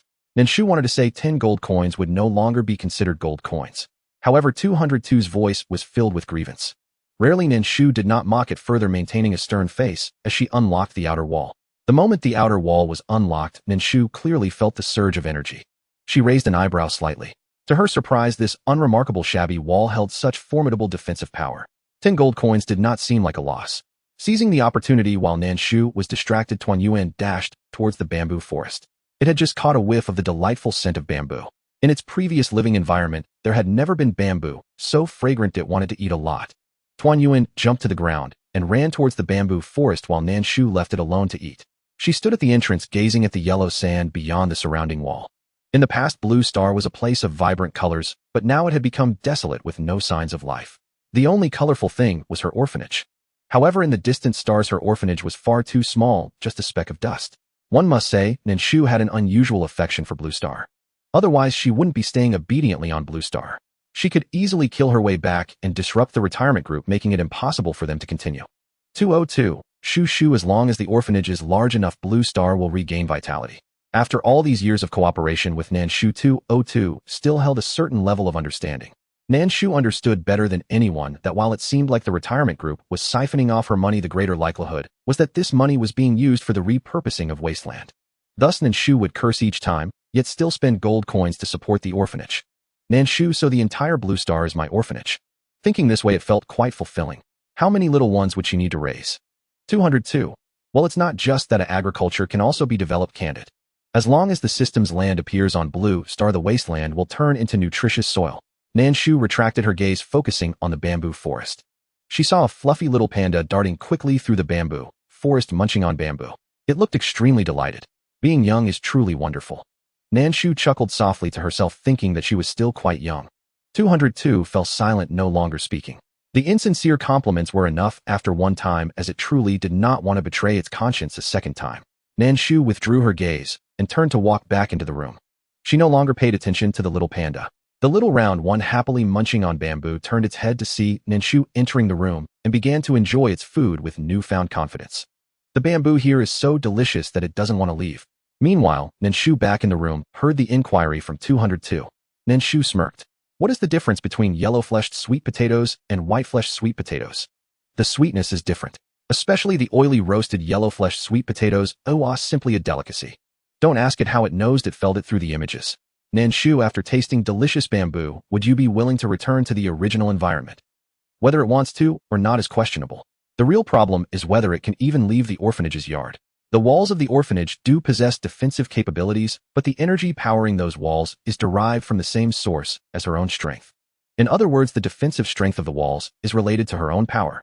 Aside from immovable buildings, she can control all living beings within the walls. Nan Shu, I have an idea. Her sudden idea made 202 feel wary. 202, I think you should avoid having ideas. The walls indeed utilized her powers. But it wasn't entirely so. A portion of the energy still came from the little ones in the orphanage. The stronger the little ones were, the more energy was generated for the wall's defenses. Now that it was insufficient, it used Nan Shu's to compensate. Nan Shu, since this is a nurturing management type of game, why not add a tower defense aspect? 202. Did she think she was playing Plants vs. Zombies? If a warrior from the Galactic Alliance were to join the defensive towers in the orphanage, would start launching projectiles, defeating the enemies. How could she dare to say such things out loud? Nan Shu, forget it, the cost is too high. The elderly care group will end up calculating my coins again. 202. Speechless. Few can make the system speechless, and Nan Shu is one of them. A new member arrived at home, and 203 very thoughtfully dismissed class early to let the little ones meet the newcomer. When 203 led the little ones out, they saw Nan Shu sitting alone on the sofa, while the new cub was nowhere to be found. Director, where is the new member? 203 asked in confusion. Nan Shu gestured toward the orphanage's entrance, saying, they're outside, eating something. 203 curiously walked toward the door, glanced around, and saw no sign of the cub nearby. She frowned. Finally, her gaze landed on the newly appeared bamboo grove, where she vaguely spotted a black and white figure. Her role was to educate. Her knowledge was certainly broader than that of 204. Upon seeing the other one eating bamboo, a term swiftly popped into her mind. Where did you find the giant panda? Pandas are not considered a specially protected species in the Galactic Alliance, but rather an extremely rare and extinct creature. If one were discovered, the entire Galactic Alliance would be in an uproar. And yet, her director had one. Where did it come from? Nan Shu, I gave birth to it. Would anyone believe that? Although 203 and 204 were created by Nan Shu, their memories began the moment they were born. Even in 203's eyes, their director might research anything. Otherwise, how could she develop such a high-level robot? Did you create? 205. It wasn't that 203 didn't believe there were real pandas in the world.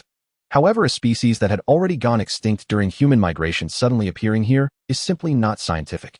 Thinking this way, their director herself seemed to defy science.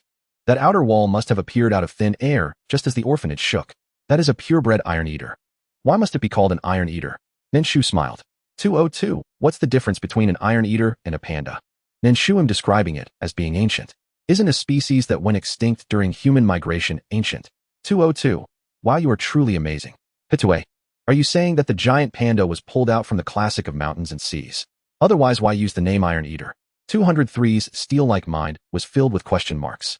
You don't understand. As a parent, one must be comprehensive. Mentioning pandas will definitely attract many ill-intentioned people. Saying Iron Eater sometimes makes people not react. Looking down on its species means that person is undesirable.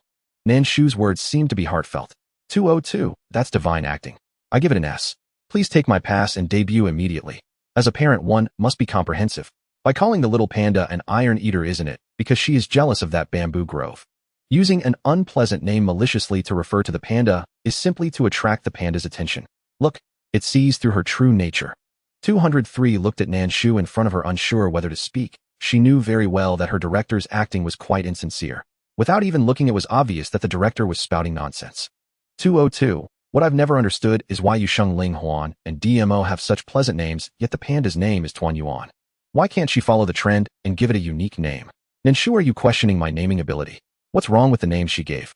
Is it unpleasant? Tuan Yuan, harmonious and beautiful, round and full, how fitting for the customs of the Huaxiao people during festivals. It's also catchy and easy to remember. 202. No, I just think that such a grand name is something ordinary people can't come up with. That's truly wonderful. Anyway, it's not better than its little brother. Suddenly, 202 felt balanced. Director, the library has been established, but the books. 203, unsure how to continue discussing Tuan Yuan with Nan Shu, changed the topic and asked her to get books. Next to the small class, there was an additional library, but once inside, there were no books. What use is a library without books? Are there no books inside? Nan Shu asked. 203 nodded. Yes, only empty bookshelves. The bookshelves were just ordinary wooden ones, but they were better than having none. Nan Shu no longer wanted to get entangled with 202 over the elderly group's budget issues. She raised her hand to brush through her dark hair, then let her hand fall below the green bough. 203's gaze was fixed on Nan Shu as her hand landed on the bow in her hair. She watched as books fell one by one from the back of Nan Shu's head. 203. So what exactly is the purpose of the director's hair? Nan Shu, mainly the names you shung and the others are not chosen by me, so they can't be measured by a single standard. When do you plan to send me back? The round-faced creature holding a bamboo stick was gnawing on it while asking. A tiny creature paired with a bamboo stick half its height looked somewhat comical, yet overwhelmingly adorable. You have crossed over and cannot return. Nan Shu explained to the round-faced creature. The creature did not understand what crossing over meant. What does crossing over mean? During the Great Migration of humans as a national treasure of Huagua, the people had secretly brought along their panda kin to escape. However, the journey of migration was long and arduous. Many humans carrying panda cubs either perished along the way or were forced into hiding. During the migration, anything could happen. At times of hunger, some even resorted to killing and consuming the sickly and weak. To ensure their safety, the Huaxia people carrying cubs had to minimize their presence or flee. The cubs that could not survive with the main group managed to survive thanks to being taken away by the Huaxia people. They exist on a distant planet. Over time, they have attained intellect comparable to humans and the ability to transform into human forms. Like before, the number of pandas remained scarce. Now there are only 3 left, and it can almost be declared extinct. Only it does not understand why it cannot transform here. It can only survive in its original form. You see, you have crossed over to 1,000 years later. Nan Shu specifically had 202 check the records on the round-faced creature. The data was limited, but it confirmed that pandas had only gone extinct 1,000 years ago. The round-faced creature is the last of its kind. As for how the elderly group convinced the crossover department to send it here, Nan Shu was not interested. The eyes hidden behind dark circles of the round-faced creature suddenly widened. The bamboo it held in its fluffy paws dropped to the ground, startled. You mean to say I can't go back? The round-faced creature's voice quivered with tears. It's not so much that you can't go back. You have simply returned to the very place where pandas first existed. Nan Shu shifted the round-faced creature's attention. The creature could speak and had its own thoughts, so its parents must be the same. Generally, families share stories of their ancestors with their children. Pandas. I wonder if they are an exception. Gulp. The round-faced creature successfully shifted its focus. After a sob, it curiously looked around. Is this blue star? Only existing in the tales of the elders. No wonder the bamboo here is so delicious. So it is from Blue Star? My mother said that our panda clan was a national treasure of Huagua from Blue Star. Even when Blue Star lost its vitality and humanity needed to migrate to other planets in the universe, the Huaxia people never abandoned them. It has a unique fondness for Blue Star as spoken of by the elders. Are you Huaxia people? Its mother had said that Huaxia people had black hair and yellow skin. The woman before it had white skin but black hair, so she must have at least half Huaxia blood, right? When asking Nan Shu if she was Huaxia, the eyes hidden beneath the dark circles of the round-faced creature shone brightly. Yes, I am Huaxia. She is of Huaxia soul, rounding up, she is undoubtedly Huaxia. Then I will not go back. The round-faced creature looked at Nan Shu and spoke seriously. This is called returning to one's roots for the ancestors. My parents will not blame me. Returning to Blue Star is also their wish. As their child, I must be filial. Thinking this, the round-faced creature bent down to pick up the bamboo that had fallen to the ground and took a hearty bite. You wouldn't have expected it, but I also love my country. Tuan Yuan did not think there was anything unusual about her movements, yet Nan Shu, watching nearby, felt her heart melt with adoration. Oh, what divine little cutie is this? Emperor Mo. Fei Sheng. None could compare to her beloved Tuan Yuan. While Nan Shu screamed inwardly in ecstatic frenzy, her expression remained perfectly serene. Were it not for System 202, no one would ever suspect the stark contrast between her composed exterior and turbulent inner world. And System 202, though fully aware, dared not utter a word. Silence was its only safeguard against dire consequences. Construct a dedicated habitat for the giant panda. Dad's got money. Nan Shu commanded. Build it now? Immediately. Such a habitat by nature lay outdoors, not within the orphanage grounds. Letting it sleep on a bed would be inappropriate, unless it assumed human form. Understood, replied System 202. A fool refuses profit. It immediately set to work designing Tuan Yuan's new abode, a giant panda sanctuary. System 202 erected the habitat beside the bamboo grove, faster than any prior orphanage upgrade. Upon completion, it projected a vivid 3D schematic directly into Nan Shu's mind. This habitat, System 202 explained, is optimized for Tuan Yuan's comfort and well-being based on real-time data analysis. And most significantly, it harmonizes seamlessly with the bamboo grove and the potato patch. After the explanation, Nan Shu observed the miniature map within her system. The land tile, the bamboo grove, and the panda habitat all shimmered golden. Ding! Congratulations, host. You have unlocked the ultra-rare species habitat synergy. Land yield 30, bamboo palatability 30, giant panda growth rate 30. Nan Shu arched a brow. She hadn't anticipated such tangible benefits from a rare species sanctuary. You're off duty today. Starting tomorrow, you'll attend classes, just like them. Nan Shu gestured toward the 3 small children standing neatly in a row. Tuan Yuan turned her gaze toward the children. Nan Shu indicated, then frowned in confusion. They're all in human form, but I'm a panda. Do I really need to attend class? And besides, I can't even sit still in this body. Nan Shu smiled gently at Tuan Yuan. As the sole giant panda here, you must become a learned one. Do you understand? Pandas must have ambition. Tuan Yuan opened her mouth to protest, then paused, sensing something perilous beneath Nan Shu's smile. Wordlessly, she resumed gnawing on her bamboo stalk and gave a reluctant nod. Tuan Yuan's compliance delighted Nan Shu immensely. Look, I adore such little treasures, adorable and obedient. Affirmative, murmured System 202. How could it disobey? It had no idea how terrifying that smile truly was. As a reward, I'll show you your new den. Nan Shu stepped forward, lifted Tuan Yuan into her arms, and carried her outside. Pausing before the bamboo grove, she pointed toward the newly built panda habitat beside it. Look, that's your den. Do you like it? No one understood a panda's ideal dwelling better than Tuan Yuan herself, and this den was nothing short of her lifelong dream. I love it. In that instant, she longed to drop her bamboo and leap from Nan Shu's arms, straight into her den, rolling and frolicking with unrestrained joy. Anticipating precisely this response, Nan Shu smiled faintly. Would you like to live there? That familiar smile sent a shiver down System 202's virtual spine. Oblivious, Tuan Yuan nodded vigorously. Yes, I wanna. Then call me Mama. At first, Tuan Yuan thought she had misheard, staring in astonishment at her own eyes that shone like obsidian. What kind of peculiar habit did she have going around claiming daughters? Moreover, she was a giant panda, not even a human. Call me Mama, and you can move in, Nan Shu patiently repeated. Tuan Yuan turned to look at the perfect little nest that was so close. Puffing her cheeks, she hesitated for a long time before reluctantly speaking. I already have a mother. I am the director, Mama, not someone you can call your real mother. Nan Shu thought that if it weren't for how nice the other person felt to hug, she might have already thrown her into the galaxy to fend for herself. Upon hearing Nan Shu's explanation, Tuan Yuan finally relaxed. Mama. Ding. Congratulations to the host for learning to proactively complete tasks. The system notification chimed right after Tuan Yuan called out Mama. Immediately after, Nan Shu saw the dilapidated earthen walls outside suddenly rise considerably, transforming into gray cement walls.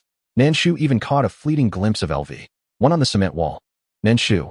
She thought at least an upgraded wall would be made of bricks, but in reality, sure enough, she was dazzled by the panda's realistic appearance and forgot the behaviors of the retirement group's dogs. Although the earthen walls were dilapidated, they appeared solid, giving a mysterious sense of security. Once they became cement walls, the entire outer wall looked exceedingly flimsy, seeming vulnerable and lacking a sense of safety. The earthen walls upgraded in the blink of an eye, leaving Tuan Yuan dumbfounded. She had said that her little nest appeared abnormal. It turned out the presence of this director Mama was rather extraordinary. Had the humans who migrated out already developed to this degree? As for others, they had long since gotten used to Nan Shu's abilities and were not surprised at all. You can go to your little nest now. With Nan Shu's consent, Tuan Yuan dropped the bamboo in her arms and dashed towards her little nest. The little nest that the system built for Tuan Yuan was very humane. It included a mountain which was just a giant rock water, a small 1 square meter pool, trees, and a small wooden house with an open door to shelter from wind and rain. Of course, Blue Star had been abandoned for thousands of years, and there was no water left. Rain was unlikely, but wind was certainly possible. However, dense bamboo forests stood in front of Tuan Yuan's little nest, which could block much of the wind. Coupled with the defensive strength of the orphanage's outer wall, it wouldn't be blown in easily. There was absolutely no risk of disaster. If there were any risks, it would probably be Nan Shu's turning her back on the panda. After arranging Tuan Yuan's accommodation, Nan Shu turned to head back inside. As she walked, she browsed the system mall to see if there was anything to buy. While flipping through, Nan Shu saw an item labeled, a small pasture-only land. The small pasture required 1,000 points. It was just the enclosed land with no other items. Nan Shu continued to scroll down, and indeed saw various enclosures and edible animals below. Small animals required at least 2,000, while the animal enclosures cost 1,000. Altogether, it would at least take 4,000 points. Nan Shu scoffed. A retirement group that didn't squeeze money from you didn't exist. She clicked to purchase the small pasture. Nan Shu's purchase excited 202 immensely. It was known that prices in the system mall were exorbitant, and Shu had always found them too expensive to buy, yet today, she was splurging. Could it be that it was about to strike it rich today? Thanks to the headquarters, the retirement group, and Panda Tuan Yuan, it had the chance to save up a little treasury. Nan Shu, although I am not human, the retirement group is truly made up of dogs. Yet before Unit 202 could savor its brief moment of delight, it watched Nan Shu place the miniature pasture beside the plot of land, and then from her Qiansan's spatial ring toss out a heap of familiar scrap metal and rusted machinery. An ominous premonition rose unbidden from the depths of Unit 202's core. Nan Shu strode toward the pile of wreckage, tapping and hammering with practiced precision, even wielding a familiar arc welder as she fused components together. Wearing a protective visor, she gripped a solar-powered welding unit. She had personally upgraded, forging a new robot. 202 Shushu, are you building another robot? Why must every task she undertakes spark the creation of yet another robotic iteration? She may possess vast resources, but even abundance has its limits. Can't she spare even a glance at me? I can no longer afford maintenance fees. Nan Shu, oh, I need a repair technician for the orphanage. 202. Hadn't she already programmed that exact function into Unit 203's cognition matrix? Then why build another? Soon Unit 202 understood. Unit 203 knew how to repair the orphanage's infrastructure, but constructing animal enclosures, that was beyond its operational scope. To preempt future complications in both maintenance and construction across the pasture, Nan Shu demonstrated remarkable foresight. Engineering Unit 205, the dedicated maintenance technician. Genius intellect is incomprehensible to mortals. I am the brilliant maiden genius. Unit 205.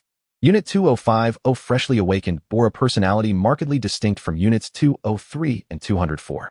Unit 203 exuded calm composure, her aesthetic mature and commanding. Unit 204 was obsessively appearance-conscious, impeccably tailored in a sharp suit radiating refined charisma. Unit 205, by contrast, adopted a delicate doll-like silhouette, speaking with flamboyant self-absorption and adolescent grandeur, clad in a pink Lolita dress and brandishing a matching scepter. Her features were so exquisitely sculpted one might mistake her for a runaway princess from some gilded court. Yet, go, construct the chicken coop, now. Nan Shu remained utterly unmoved by Unit 205's theatrical presence or effervescent rhetoric. Without hesitation, she drew forth a set of coop-building tools from her spatial ring. She tossed them to Unit 205 without ceremony. Undeterred and astonishingly delighted, Unit 205 bounded off to the miniature pasture to erect the coop for Nan Shu. Unit 202, silently pleading within, Nan Shu's mind felt its internal circuits freeze solid. It should have known. Its Shushu was never one to yield easily. 202, why not just buy a chicken coop? It cost only 1,000 credits after all. Of course, when muttering only 1,000 credits inwardly, Unit 202's conviction wavered, its voice barely a whisper. After all, acquiring that sum meant drawing from the gacha system 1,000 times. With gold coins so scarce, parting with such a fortune for a mere coop. Even Unit 202 hesitated, reluctant, almost tender toward its own hoard. Nan Shu, of course I can. I'll buy 10. Or 100. Just hand over your private treasury. Nan Shu replied, swift and unwavering. At the mere suggestion that Nan Shu coveted its personal vault, Unit 202 instantly reversed course. 202. Well, handcrafted one's work just as well. The chicks will settle in regardless. Perfectly fine. Absolutely fine. Ha ha ha. Life is precious, but a chicken coop holds higher value, and if my vault is at stake, all else must fall. Nan Shu gave a cool, dismissive snort. Her gaze remained fixed on Unit 205, diligently assembling the coop. Truth be told, purpose-built for precisely such menial tasks, Unit 205 performed with unmatched efficiency and precision. In no time, the coop stood complete. Unit 202's spirits surged anew. Even if the coop hadn't sold, surely Nan Shu would purchase chicks. Unit 202 eagerly broached the subject. 202, Shushu, which breed of chicks would you prefer? The overly flattering tone of 202 made Nan Shu's subtle expression turn playful. Speaking of recommendations, 202 became interested and actively introduced Nan Shu to the differences of each breed. 202, if you want to raise meat, you can start with a meat chicken. Don't be fooled by its name, it refers to its abundant meat. 202 introduced all the benefits of a meat chicken. After pondering for a moment, Nan Shu said raising chickens requires long-term planning. I want to raise hens that lay eggs. 202, Shushu, you haven't spent time in a farming world, and to raise egg-laying hens you need roosters, but in your small farm, you can only raise one hen. Upon hearing this, Nan Shu smiled slightly, making the surrounding robots and cubs feel a chill. 202's ominous premonition intensified as Nan Shu tossed 3 chicks into the small farm from her space. She also purchased another small farm in the system, allowing 205 to connect the 2 small farms, successfully raising 3 chicks. Nan Shu was very satisfied with her decision. Having spent 2,000 points, she should be able to raise 4 chickens, 3 for laying eggs and 1 for crowing. Perfect. 202. It really wanted to ask if she considered the feelings of her cooperative partner when she took the chicks out from space. How could she do something so shameless? Also, how many things did she have in her space? Why were there still living creatures? 202 felt it was becoming reclusive. Ignoring 202's words, Nan Shu entrusted 205 with a heavy responsibility. From now on, the job of raising chickens will be handed over to you. After finishing, Nan Shu turned to 203 and said this is also their extracurricular activity. Remember to develop comprehensively in virtue, intelligence, physical fitness, and aesthetics. Moling, Huan Yusheng. They couldn't escape the fate of working. Only the clueless little Tuan Yuan happily rolled around in its little nest. DMO watched the little Tuan Yuan rolling around, feeling a mix of envy and helplessness. He hoped her happiness would last until tomorrow night. The people of Huaxiao are indeed good friends of our giant pandas. Suddenly the little Tuan Yuan climbed onto the rockery and spoke loudly. Her childish statement left everyone, including the robots present, silently staring at her. Coincidentally, a light and awkward breeze swept through the orphanage, which had no wind. What's wrong? Feeling awkward under everyone's gaze, the little Tuan Yuan withdrew her tiny black paw. Nan Shu glanced at the little Tuan Yuan, and then at the sky. It's getting dark. You should rest early. As soon as her words fell, the sky instantly turned dark. There wasn't even a moment of buffering. Tuan Yuan, why did she just turn off the lights like that? After the sky darkened, the interior of the orphanage lit up brightly. During the renovations, the elderly care team, in order to cut Nan Shu's salary, installed light bulbs both inside and outside the orphanage. Therefore, even in the dark, it was not pitch black. Tuan Yuan obediently returned to its little nest. Yusheng returned to his little ocean, and the other robots took their posts while the cubs rested.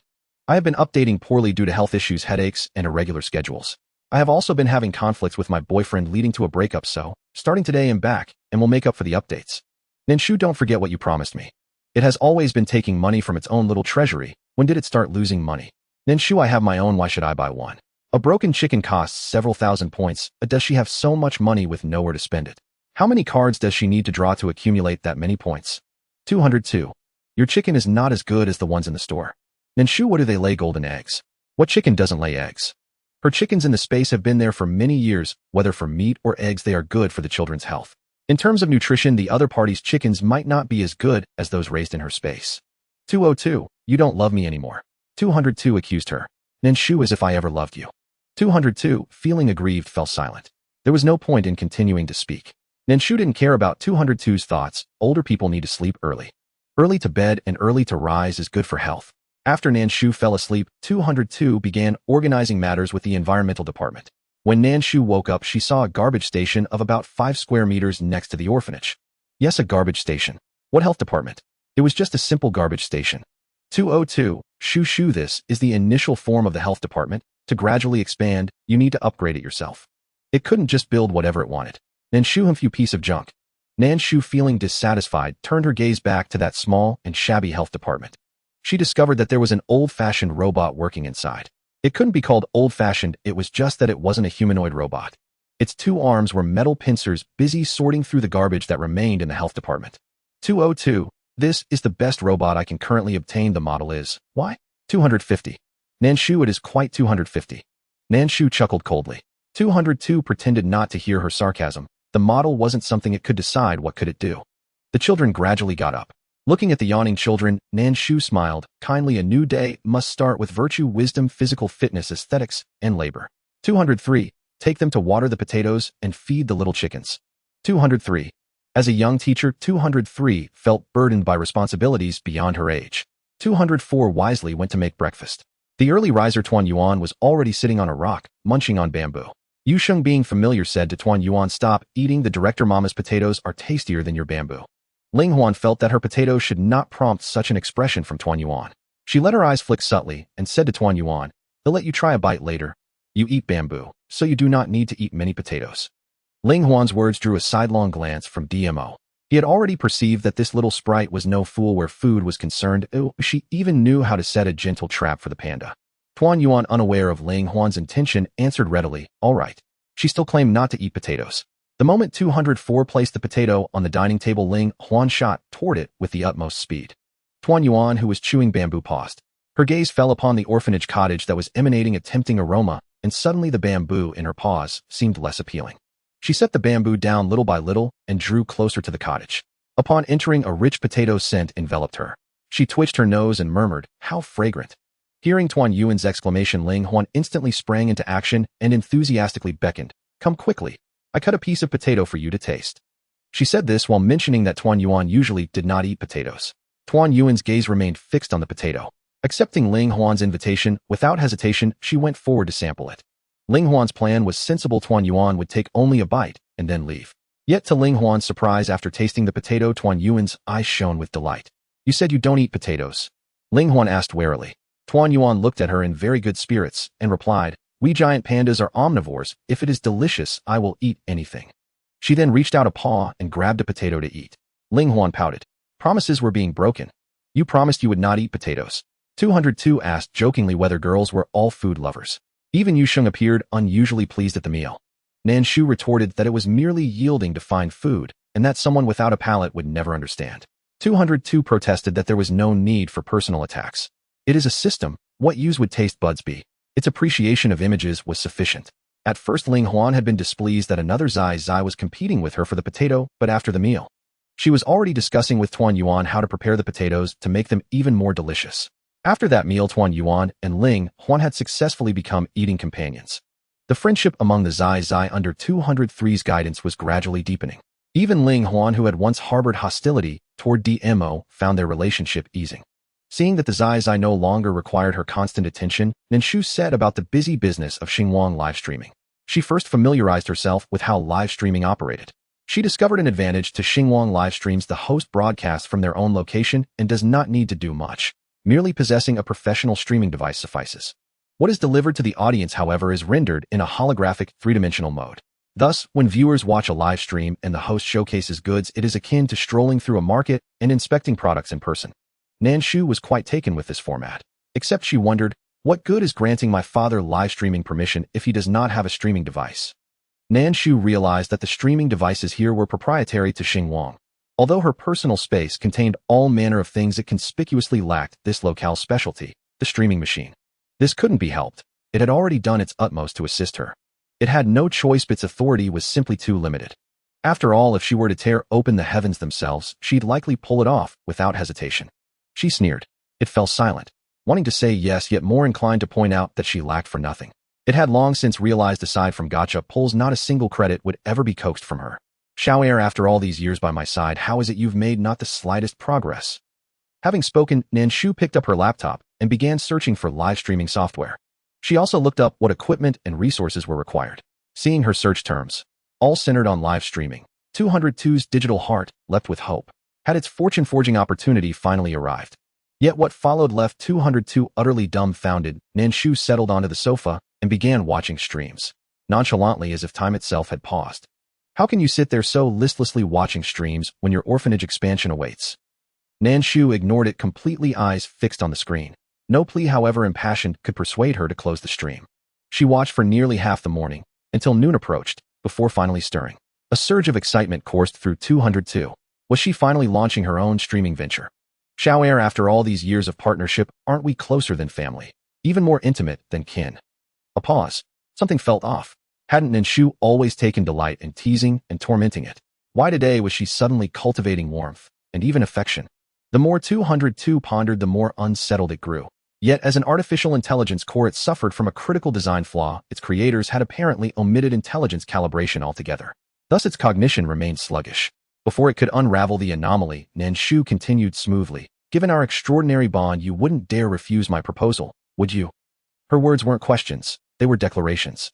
Refusal was unthinkable. No such syllable would ever escape its circuits.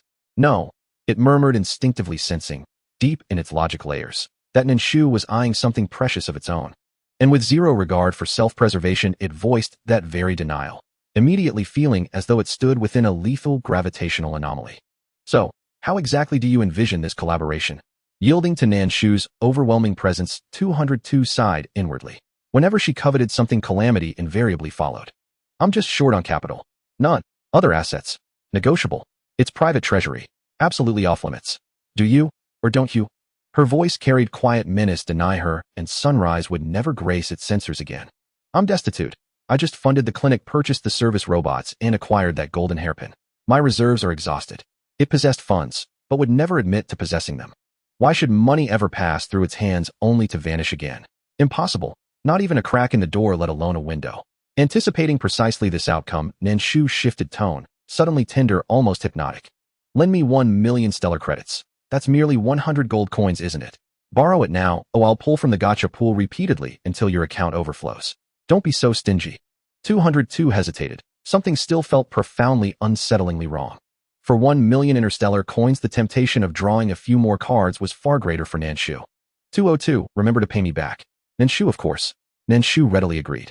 The moment she received the bank card, Nan Shu quickly transferred interstellar coins to the live streaming platform. In no time, the amount of interstellar coins dwindled by half. 202. The live streaming machines were indeed expensive, but was it really necessary to buy several? Ignoring 202's thoughts, Nan Shu bought a few live streaming machines and began to contact the streamers. Because Nan Shu made multiple purchases, the streamer was exceptionally enthusiastic towards her. One order amounted to 5 million. What is your address? I will send it over right away. The streamer was a woman speaking with enthusiasm and a hint of a coquettish tone. Nan Shu was not affected at all and simply typed a few words, Huangxing. Upon seeing the two characters for Huangxing, the cheerful and casually dressed female streamer instantly froze, her smile fading. Where did you say? She thought she had misread or that Nan Shu had mistyped. However, it was not misreading. Nan Shu repeated herself. I'm sorry, but Huangxing has no direct access. Got. The streamer wanted Nan Shu to provide a different address. After all, there was no signal there, and she thought Nan Shu should have another address. Nan Shu did not hesitate and directly typed 2 words for the streamer, refund. 5 million, is it something that can be refunded so easily? The streamer with a frozen smile contacted her upper management to see if there was a way to ship this 5 million order. A 5 million order was particularly significant for the streamer. She did not want to lose it. Fortunately, every merchant had a secret shipping channel. It was akin to smuggling. After confirming that it could be delivered to Huangxing, the streamer privately messaged Nan Shu to inform her that the machine could be sent to Huangxing, but they could not guarantee the exact location. Regarding the other party's concerns, Nan Shu did not take them to heart. She only needed them to send it over, the rest was not their concern. With the 5 million order secured, the female streamer was in a great mood and specially told Nan Shu, because your order amount is substantial, our management has decided to gift you a new type of nutrient liquid manufacturing machine. Remember to check it. Nutrient liquid is the main food in the interstellar world. In the current interstellar setting, there are very few places that can grow vegetables. Food here is extremely hard to come by. People generally consume nutrient liquids as their daily food. The nutrient liquid manufacturing machine is comparable to a rice cooker. After cutting off contact with the streamer, Nan Shu instructed 202. The machines I purchased will be delivered to Blue Star. You are responsible for bringing them to the orphanage. 202. 202 wanted to refuse, but felt that refusing could lead to dangerous consequences, so she reluctantly waited for the delivery of the machines. As for Nan Shu, she was researching how to expand her land. The nutrient liquid manufacturing machine, gifted by the streamer, opened up new business opportunities for her. Selling live-streamed vegetables seemed to have potential for price inflation. Just right, she bought 5 machines. She could have 204 live-stream cooking and 205 live-stream planting, which could be immensely profitable. Vegetables in the interstellar world are worth a fortune. 202. Shu, do you have a shipping channel? It wasn't to dampen her spirits, it was just that Huangxing really had no access to the Star Network shipping channel. Nan Shu sneered. Who exactly do you think you're looking down upon? Though she lacked direct access to the teleportation channel linking the wasteland planet with the Stellar Network's central hub, a fresh delegation from the Interstellar Alliance had just arrived. Through his communicator, she could instantly establish her own dedicated channel. Before the wide-eyed gaze of Unit 202, Nan Shu directly tapped into the communicator of the Interstellar Alliance's newly deployed reconnaissance team and forged a functional teleportation channel for herself. How is this possible? Unit 202 exclaimed. After all, it had taken stellar engineers nearly a century to devise such instantaneous transit channels in the first place. And yet, she had accomplished it in mere minutes. Nan Shu, you seem to have forgotten. The lead scientist who originally proposed the instantaneous transit theory was one of my mission targets. Unit 202 fell silent. Overloaded with assignments, it had indeed forgotten that its master Nan Shu had assumed roles of extraordinary complexity and intellectual demand. If she could conceive a transit channel without even knowing its underlying principles, then mastering it once the theory was revealed was effortless. As an intelligent photonic computer, Unit 202 found having such an overwhelmingly formidable host both exhilarating and agonizing. During active missions, the strain had been manageable, but in retirement, the torment intensified. Were it a biological entity, it feared it might suffer cardiac arrest at any moment from sheer exasperation induced by its brilliant, relentless master. Only the Interstellar Alliance's highest echelons knew of the mysterious life forms recently appearing on the wasteland planet. 2 successive reconnaissance teams dispatched there had vanished without trace, prompting urgent attention and the deployment of the elite Baihu team for deep-skin investigation. The reappearance of native life on the wasteland planet was undeniably auspicious news for the Alliance. Ever since humanity migrated from that world, physiological changes had occurred. Fertility rates plummeted steadily across generations. Lifespans, however, continued to lengthen. Some individuals now lived up to 5 centuries. Fundamentally, the alliance sought to reconcile their lost reproductive capacity with the longevity advantages they now possessed. The sudden emergence of indigenous life on the wasteland planet rekindled profound hope. While the alliance's leadership convened to authorize comprehensive planetary exploration, Nan Shu was already preparing for her live broadcast. Initially, she considered using several antique hairpins as promotional bait, but dismissed the idea upon recalling how rampant counterfeit antiques were in the antique market. She drew upon her hidden culinary talents, retrieving 2 cucumbers from her spatial storage and juicing them in a blender before arranging the vibrant green liquid elegantly on the coffee table. After positioning the livestream equipment precisely, she launched the broadcast. Its title boldly declared craving vegetables, but stuck without access. Food lovers, look here. Amid a sea of generic streams, vegetables stood out strikingly. Curious viewers scoffed dismissively, accusing the host of fabricating sensational claims solely to chase traffic. Yet they stormed into Nan Shu's stream anyway, only to find her calmly crunching into a fresh cucumber. That vivid green hue, most had only ever seen it in textbooks. Even agricultural doctoral experts specializing in crop cultivation had failed to successfully grow cucumbers for over 2 centuries. Is this truly a cucumber? It feels unreal. After so many generations without living vegetables in daily life, their sudden reappearance evoked disbelief. Given the staggering sophistication of modern technology, some speculated it might be synthetically engineered. Yet regardless of skepticism, Nan Shu's stream surged in popularity, rapidly distinguishing her among new hosts. Let's see what vegetables she's selling. I'm here to expose her fraud. Unfazed by skeptical comments scrolling across the screen, Nan Shu instructed Unit 204 to present the roasted potatoes she'd prepared for my debut livestream. I'll gift one lucky viewer a potato roasted entirely by my own hands. Due to the hype around the vegetables, several hundred people entered.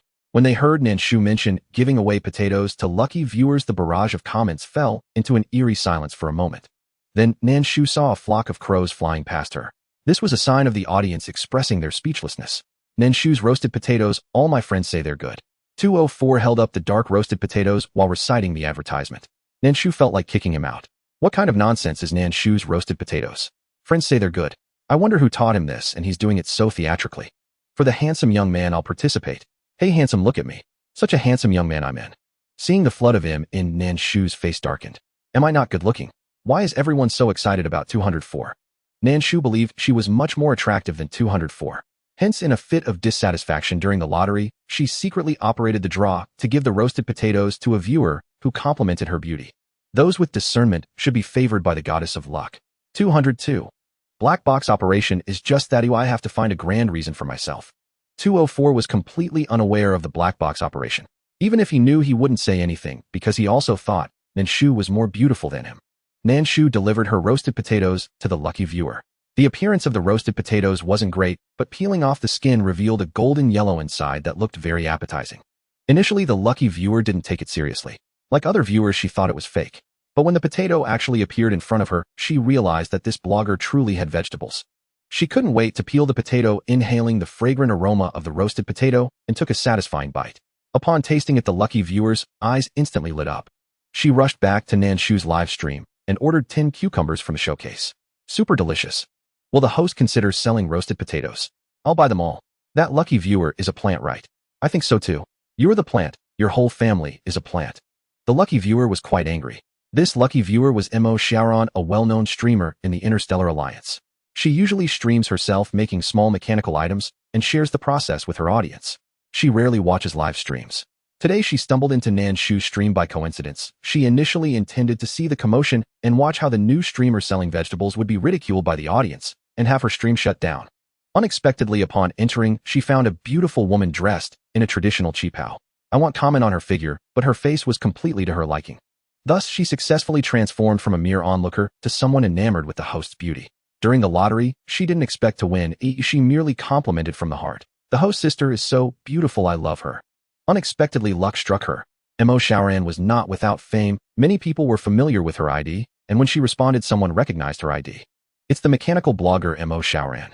Is she the genius mechanic? It's her. If an unnamed viewer said Nan Shu's roasted potatoes were delicious, 99% of people would think she was a plant.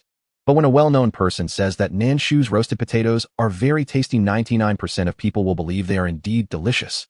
The celebrity effect, it must be said, can be quite useful at times. Although it wasn't Nan Shu who sought out the celebrity came to her. Meanwhile, on the hottest streamer forum of the Star Network, a post appeared Super popular streamer Mo Shaoran actually loves eating roasted potatoes. The super popular streamer Mo Shaoran is already captivating enough. As for roasted potatoes, it has certainly caught the attention of many. After all, potatoes are also traditional food, and they are quite rare. Curious individuals clicked in wanting to debate with the poster. However, after reading the entire content posted, everyone had a thought in their minds. This Thomas is just a soft advertisement. I don't think just because your writing skills are decent I want to see that you're posting a little advertisement. Shaoran hasn't accepted anyone's potato advertisement.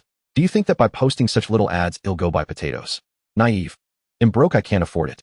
Grabbing a potato-flavored nutritional drink beside her, she silently said it's really delicious.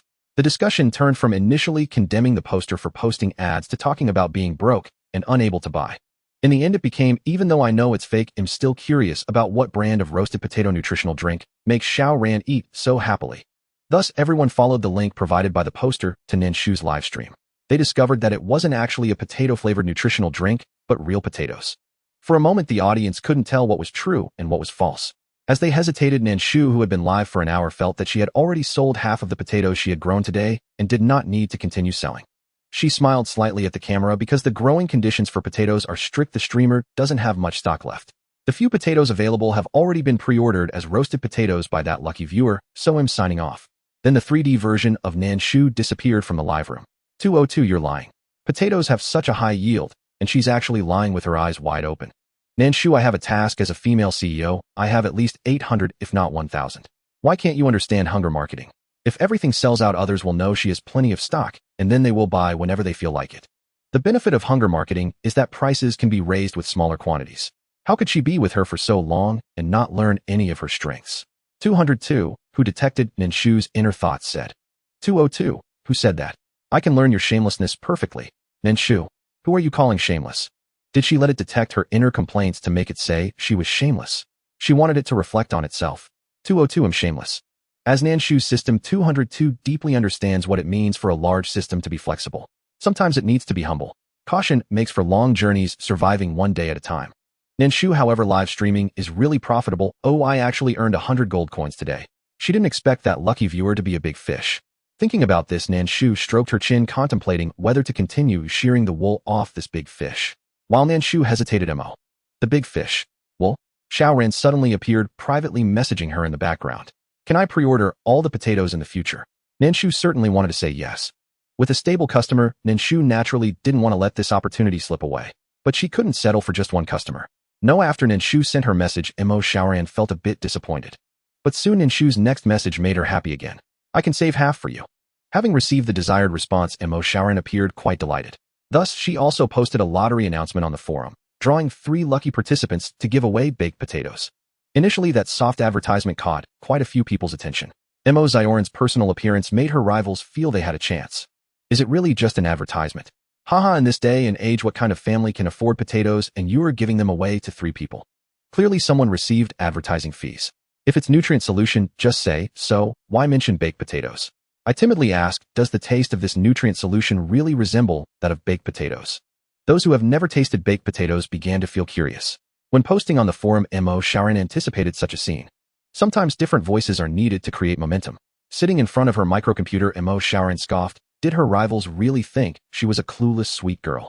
Nan Shu's live streaming account rapidly grew from 0 followers to 500. It might seem small, but for a new streamer who just started an hour ago, 500 followers was already quite a lot. 204, go bake the potatoes for delivery. Nan Shu cheerfully instructed 204 to prepare the baked potatoes.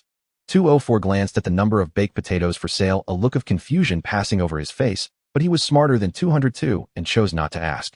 He believed that the director's actions must have their reasons. After all, a woman as beautiful and perfect as the director surely thinks things through perfectly as well. Director Mama, have you sold so many potatoes? Ling Huan watched the visibly diminishing potatoes, feeling a pang of distress. Just a moment ago, she saw her director Mama mention selling potatoes on the machine in front of her. Thinking that she would no longer be able to enjoy many delicious potatoes in the future, her round little face contorted into a mask of pain. Oh, how heartbreaking. Tuan Yuan beside her swallowed hard, feeling sympathy. She really wanted to eat some, but those were the potatoes that director Mama wanted to sell.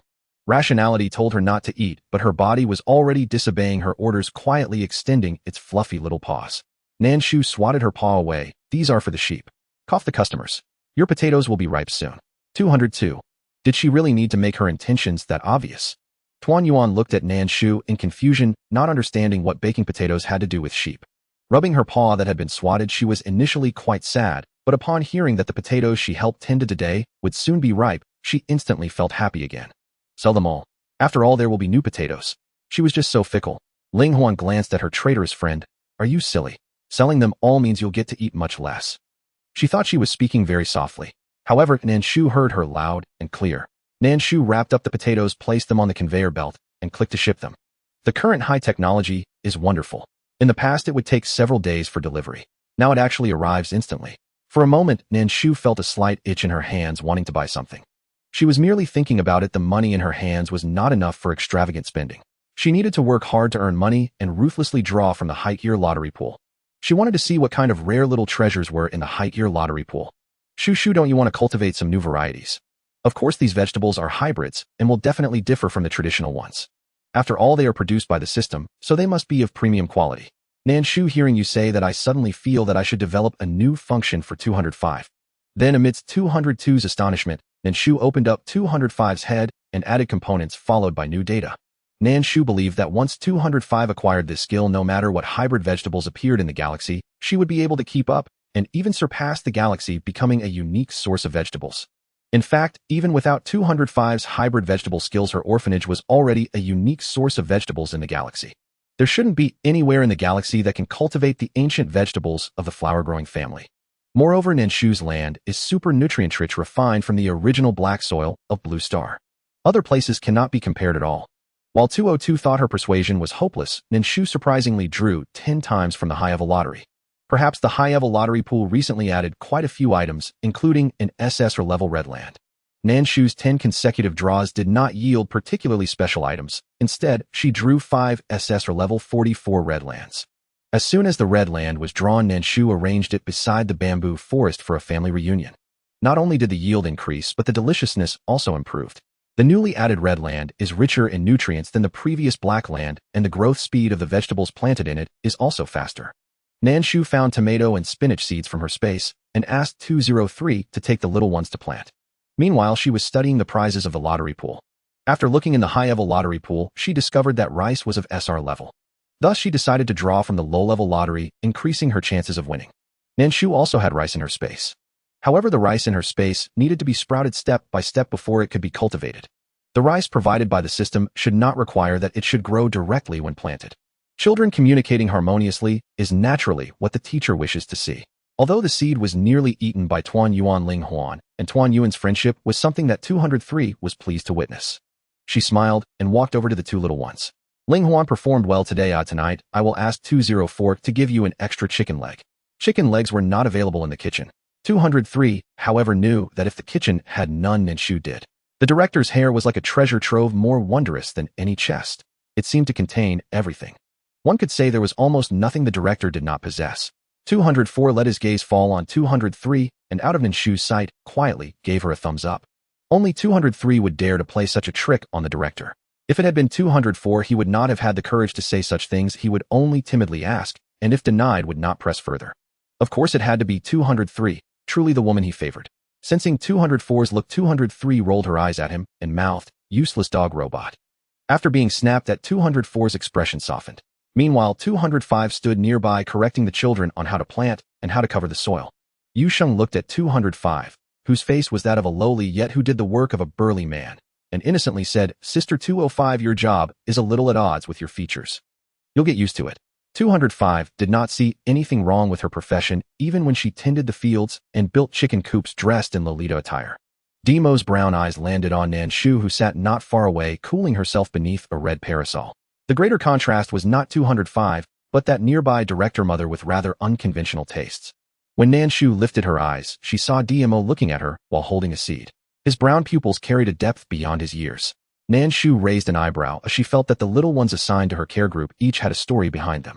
She simply did not know the meaning behind their being sent here. Nan Shu squinted up at the sun, her thoughts drifting. Ding! Congratulations, host, you have activated a new orphanage task. The children's exam scores are all at the passing threshold. Rewards: children's experience 1000 Panda Base Upgrade X 120 gold coins. With the new task announced, Nan Shu's attention returned to it. What attracted Nan Shu was not the children's experience nor the panda base upgrade, but that final sum of gold coins. Gold coins. Would that not be easy to handle? Sensing the fierce resolve kindling in Nan Shu's heart, 202 was very pleased. It thought that at this rate its performance would no longer be the worst among the care group systems. Nan Shu is formidable. 202 asked, Nan Shu, when do you intend to schedule the exam? Although classes had only begun a few days ago, the exam could cover material learned so far. The more 202 pondered, the more excited it became, as if the performance bonus itself were beckoning. Nan Shu asked, I'm doing the task. Why are you so happy? 202 replied, your task is my performance too. Nan Shu responded with a soft he. She fixed her gaze on 203 and said, 203, after they finish planting, remember to grade them. Full score is 100. 203 looked puzzled. Why, oi? Nan Shu smiled. Today, among morality, intellect, physical education, aesthetics, and labor, it is the labor exam. The little ones in the orphanage were puzzled, while 203 and 204 looked on with confusion. As for 205, she was presently rummaging through the chicken coop. She dug around in front of the chicken coop and then excitedly turned to Nan Shu, exclaiming, Boss, look. She held in her hand a chicken egg the size of a goose egg. Nan Shu.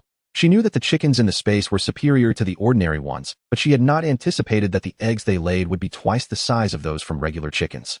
202. No wonder the chickens that had lived in Nan Shu's space for so many years were different. Compared to Nan Shu's silence, Tuan Yuan was very happy. Can we eat this? As she spoke, Nan Shu even heard the sound of her swallowing. Although Ling Huan was also a foodie, she was somewhat more rational compared to Tuan Yuan.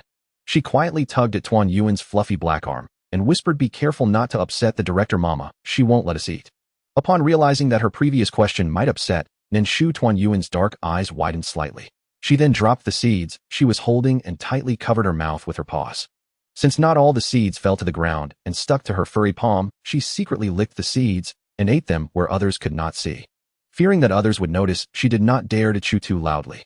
Her gluttonous and adorable demeanor brought a hint of fondness to Nan Shu's smile. A little Tuan Yuan is truly adorable.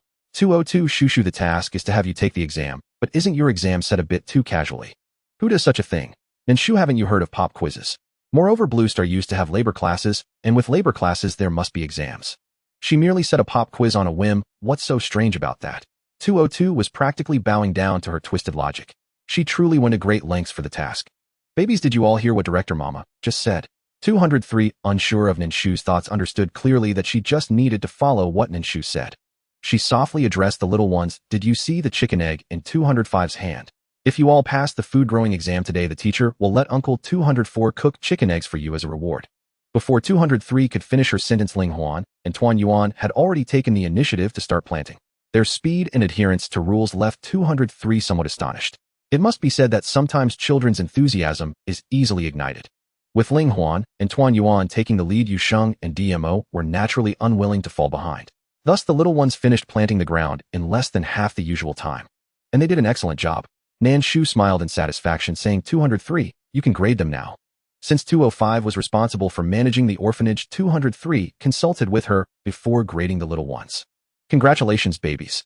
You have received 205's approval, and all of you scored 100. Tonight we can have extra food. As she spoke, 203 looked at Nan Shu. Nan Shu, confused, asked, why are you looking at me for extra food? Aren't the eggs with 205? This time it was 204 who was excited. 203 said she would give the children chicken legs for dinner. Since his birth he had never eaten meat. You just thinking about it made him a bit thrilled. Nan Shu's gaze fell upon Unit 203. When 203 met her eyes, a faint trace of helplessness flickered across her vivid face as she shrugged. I've already told the children. How you handle this is entirely up to you. Her tone carried an unspoken implication. If Nan Shu refused to act, the breach of trust would rest solely with her. It wasn't particularly intelligent, but at least it never deceived her. Humph. She wondered, was it actually proud of that? With dozens of chickens stored in her spatial realm, discarding just 2 for Unit 204 to slaughter posed no consequence whatsoever. Wasn't that infinitely superior to a mere AI assistant whose sole purpose seemed to be siphoning away her gold coins? Do you truly understand what no comparison, no suffering means? Can the fleeting joy of lottery draws possibly rival the simple delight of receiving a chicken leg from you? Without it, where would her reunion, or her cherished children, have come from? Where then would those little ones have come from? To discard the millstone once grinding was done, and then slaughter the donkey. A robot with genuine intelligence knows exactly what I value, doing things without spending coins. The blow landed lightly, but the insult cut deep. Without hesitation, Nan Shu retrieved a sack of chicken legs from her spatial realm. At the very sight of them, Unit 204's entire demeanor ignited with exhilaration. Before Nan Shu could utter a word, he had already dashed into the kitchen, clutching the sack tightly. Hurry and wash up. The chicken legs will be ready in no time. Nan Shu remained silent, a quiet, bemused pause. The moment the aroma of roasted chicken legs filled the air, Ling Huan and Tuan Yuan spun gleefully in circles. Especially Tuan Yuan, her paws and cheeks dusted with earthy grime, rendering her both irresistibly adorable and faintly comical. Yay? Ling Huan, let's go wash our hands. Clutching Ling Huan's hand with her dirt-smudged paw, Tuan Yuan bounded joyfully toward the small water basin beside her cottage. Pausing before her tiny abode, Tuan Yuan tilted her head in quiet wonder. Do you think my water basin has grown larger? Even her cottage seemed more delicately crafted than before. Puzzled, Tuan Yuan scratched her head. Had she misremembered? Ling Huan blinked slowly, then pondered thoughtfully. It must be Dean Mother who expanded it for you. Whenever Dean Mother decided to expand something, it materialized swiftly, effortlessly, as if conjured by will alone. Ling Huan had long since ceased to find such feats extraordinary. With solemn affection, she patted Tuan Yuan's shoulder. Just get used to it. Dean Mother is truly extraordinary. Tuan Yuan nodded earnestly. Yes, I think she's extraordinary too. And astonishingly, she could even pull delicious food from her own hair. Unit 204 worked with remarkable speed, using system-provided cooking tools to prepare the legs, enhanced further by their prolonged preservation within Nan Shu's spatial realm, lending them an exceptionally rich, savory depth. Even the most gluttonous among them, Tuan Yuan and Ling Huan, began swallowing hard the instant the fragrance wafted through the air. Watching the two little ones stand, their eyes wide and eager, waiting patiently for dinner, Nan Shu felt her heart soften completely, melted utterly by their innocence. At present, only Tuan Yuan possessed that singular power to melt Nan Shu's heart. Her glossy black eyes, her ravenous little gestures, her petite frame, all combining into an irresistible charm impossible to resist. Nan Shu stepped forward and lifted Tuan Yuan into her arms. It'll be ready shortly. Go ahead and take your seats, dinner awaits. Yage. Ling Huan clapped her hands in delight. Cradled in Nan Shu's arms, Tuan Yuan mimicked her clapping too. Dean Mother is amazing. She even keeps chicken legs in her hair. She hadn't tasted them yet, but their appearance alone promised sublime flavor. The system sighed inwardly. The world of gourmands remained utterly incomprehensible to any rational AI. Did the chicken legs' delectability bear any relation to Nan Shu's prowess? Was this truly praise, or merely innocent awe? I hear your complaints loud and clear. It was simply envious of Tuan Yuan's sheer unadulterated charm. I'm merely stating objective fact. 202 would absolutely not admit that it was because Nan Shu refused to spend gold coins that they would say such sour words. It refused to acknowledge it. When 204 brought out the chicken leg, Nan Shu distinctly heard a crisp slurp sound. It was exceptionally loud. Even though she was mentally prepared, she couldn't help but laugh at the drooling Tuan Yuan. With eyes as cute as black grapes, she fixed her gaze tightly on 204's hand while covering her mouth to prevent another loud sound and the drool from escaping. Ling Huan, though equally tempted, was much more reserved than Tuan Yuan. Watching the chicken leg in 204's hand, she patted Tuan Yuan's fluffy arm. Be a bit more composed, don't appear so desperate. How could a girl see food and drool? Saying this, Ling Huan glared with her sparkling big eyes and swallowed a mouthful of saliva. Tuan Yuan covered her mouth, looking at Ling Huan in confusion. I didn't swallow that loudly. She heard Ling Huan's swallowing sound, which was like thunder. Neither of the two little ones would admit they were not composed.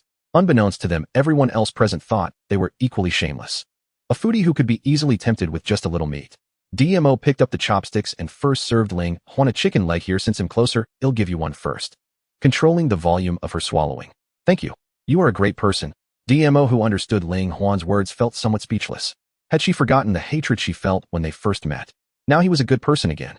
It truly seemed that anyone who gave her food was a good friend. Tuan Yuan glanced at DMO, then at Ling Huan, opened her mouth and shifted her gaze to Yusheng. The hopeful look made Yusheng twitch his mouth. Yusheng stretched out his small hand that had meat on it and served Tuan Yuan a chicken leg. Here. Thank you. Tuan Yuan happily grabbed the chicken leg and took a bite. DMO looked too fierce and was surely difficult to talk to, so she shifted her gaze to Yusheng. Sure enough, the mermaid was a good friend of the giant panda. The plate holding the chicken legs had already lost 2 legs before 204 could steady it on the table. By the time Nan Shu sat down and prepared to use her chopsticks, only 1 chicken leg remained. Nan Shu. Can we describe it as if the wind swept away the clouds? Just as Nan Shu's chopsticks were about to land on the chicken leg, Tuan Yuan's childish voice exclaimed, Director Mama, what's on your head? Nan Shu was taken aback and instinctively reached for her hair. She touched the bow on her hair. This. Before Nan Shu could finish speaking, the chicken leg on her plate had already vanished. Meanwhile, Tuan Yuan was covering her mouth with both small paws, afraid of exposing that she had snatched the last chicken leg. Ling Huan was dumbfounded beside them. Yu Sheng silently gave Tuan Yuan a thumbs up, respecting her for daring to snatch food from the tiger's mouth. DMO also extended his hand and gave Tuan Yuan a thumbs up. A giant panda daring to compete with the director for a chicken leg was truly a steel panda. Ling Huan imagined the consequences and felt that besides envy she absolutely wouldn't dare to do such a thing. Nan Shu squinted her eyes and then directed her gaze at 204. Didn't I give you a bag? Is this how much there is after making it? 204 felt extremely wronged. Is that so? Nan Shu took out 2 more bags of chicken legs from her space. Go make some more. Fortunately, it is a reunion of cuteness, who otherwise her head would have likely been knocked askew by Nan Shu. 202. Shu, I never realized you liked children so much when you entered the cute treasure world before. Is it true that the older you get the more you like adorable babies? Nan Shu, perhaps it's because the babies in the cute treasure world don't change forms. She feels that it's quite normal not to like ordinary children. The little ones at the Little Sunflower Orphanage are all exceptionally rare, especially the high-value SSR ones she draws out. Is that kind of sense of achievement something that ordinary human children can compare to? Especially during battles when she feels a bit childish, she can treat DMO as her transformation treasure, shouting transform, now DMO. The several robots who do not need to eat don't quite understand Ling Huan and Tuan Yuan's behavior. 205, with her twin tails, asked Nan Shu, director, is the chicken leg tasty? It really excites them. While working for the sake of that chicken leg, their efficiency is more than doubled. Nan Shu glanced at 205 and said it's quite similar to how you feel about Lolita. 205. No one can match her feelings for Lolita. Lolita is eternally divine. It's simply incomparable to the obsession these little ones have for food. Her love for Lolita comes from within, a liking that transcends the soul and body. The affection these little ones have for her cannot be compared to her love for Lolita. Lolita. 203 looked at the layers of skirts on 205, which seemed heavy, and frowned in confusion. She does not like such skirts. The robots designed by Nan Shu are all very passionate about their professions and have distinct personalities. Like 203, she has never understood what Lolita is and does not comprehend 205's feelings for it. 203's impression of 205 is that of a cute girl dressed in a complicated yet adorable skirt going to gather eggs. Especially when she looks at the little hat on 205's head, she always feels an impulse to be ready to help 205 with her hat at any moment. Yes, this is a unique attire from ancient civilization, just like the Qipao the director wears. It has its own style. 205 proudly said. 203 glanced at the Qipao worn by Nan Shu, which was a different color from before, and thought that such skirts would hinder in a fight. Especially since she is wearing high heels, always having to be cautious about any wardrobe malfunctions. Her love for Lolita is just like my passion for cooking, and your love for reading is the same. 204 explained. He understands that kind of affection. When 204 was explaining, 205 proudly chuckled, you shouldn't underestimate my Lolita. Saying this, 205 took off the hat on her head, and under everyone's gaze, she opened the hat, straightened it, and then reassembled it, revealing a simple detector. 203. It can also be used this way. Just as 205's detector was completed, the proud smile on her face was replaced by seriousness. She calmly checked again with a composed face. For battleships are approaching, 205 said in a tone completely different from before, cold and sharp. It was completely inconsistent with her lowly appearance. Nan Shu raised her eyebrow. What else did you detect? 205 frowned, took a hairpin out of her hair, twisted it a few times on the detector, and then spoke again. Following it is a super ordinary spaceship. After speaking, 205 appeared somewhat puzzled. While the 4 battleships were indeed combat vessels, what did it mean for them to accompany a regular passenger ship? Can your detector identify the material of that spaceship? Nan Shu was not at all surprised by the arrival of the 4 battleships. However, DMO Yu Sheng and Ling Huan were on high alert. In contrast, 204 and 203 remained much calmer. Although Nan Shu had assigned each of them unique skills, it did not diminish their combat capabilities. It can't detect it. 205 shook her head as she had limited tools and could only create a simple detector. Nan Shu nodded. You'll find out when we arrive in a little while. 202 Shu, how are you able to sense the presence of foreign battleships? It was astonishing. This ability was truly extraordinary. Nan Shu frowned. It was a question she had never contemplated. What she knew was that as long as there were interstellar battleships or small teams approaching with ill intent, she could clearly sense their positions. However, this perception was limited to a certain range. She could not perceive anything too far away. Nan Shu, I have 1,000-mile vision. 202 Do you have a wind-listening ear? Did she think it was a 3-year-old brain? 1,000-mile vision and wind-listening ears were only found in mythological stories. She was just a modern female CEO, not some bai. To avoid losing her life at Nan Shu's hands, 202 automatically muted her crude remarks.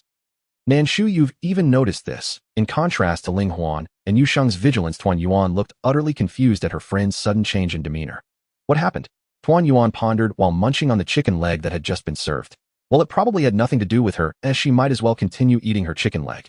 In the entire orphanage, the only sound was Tuan Yuan munching on her chicken leg. Her carefree demeanor made DMO and Yu Sheng feel a tinge of envy. Ling Huan seemed to have experienced much, yet her innate innocence still remained. In contrast, DMO and Yu Sheng were different. After they became aware they were caught in a whirlpool of power-facing schemes, traps, and captures. What are you panicking about? Nan Shu glanced lightly at the several anxious cubs and nodded towards Tuan Yuan. Just eat your meal like her, that's enough. You don't need to worry about anything else. If they didn't eat well, what if some monster-slaying task was issued and they lacked the strength to fight? Nan Shu's words eased the tension in DMO and Yu Sheng's hearts. If the director mom said so, she would likely intervene. As long as she did, the opposing team usually couldn't enter. They couldn't forget that day when she dashed out and returned. That group of team members had already collapsed, completely devoid of combat abilities. While they thought about it, Yu Sheng and DMO still felt rather gloomy. The arrival of interstellar beings was something they could easily deduce. They knew it was not good to trouble Nan Shu like this, but they had nowhere to go and no one to rely on. They could only repay her once they grew up. Don't look at me like that, just eat your meal. As Nan Shu spoke, she lowered her crossed leg. Stepping into her red high heels, she slowly walked towards the door, holding her closed red umbrella in one hand like a red cane. Her lazy yet powerful aura made 205's pupils turn into starry eyes filled with admiration. No wonder she is the director, so strong and charming. I really love her. Nan Shu was not very tall, yet her presence commanded the attention of all beings and robots present. She leaned on a red paper umbrella, her cold gaze fixed on the front of the orphanage. 202 Shushu, are you going to take care of this personally? Since her retirement, or rather during the final 10 missions, Nan Shu had rarely dealt with matters herself. She mentioned that as retirement approached, she would refrain from committing any heinous acts to avoid complaints after retiring and to prevent being summoned by the quick transition team from time to time. Nan Shu, isn't it a bit disrespectful to come to my doorstep repeatedly? Nan Shu was inherently an impatient person. In the past, she gathered evidence out of fear that things would spiral out of her control.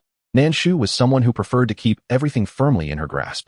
Despite the occasional pitfalls set by the retirement group and 202, they still dared not offend Nan Shu when it came to significant matters.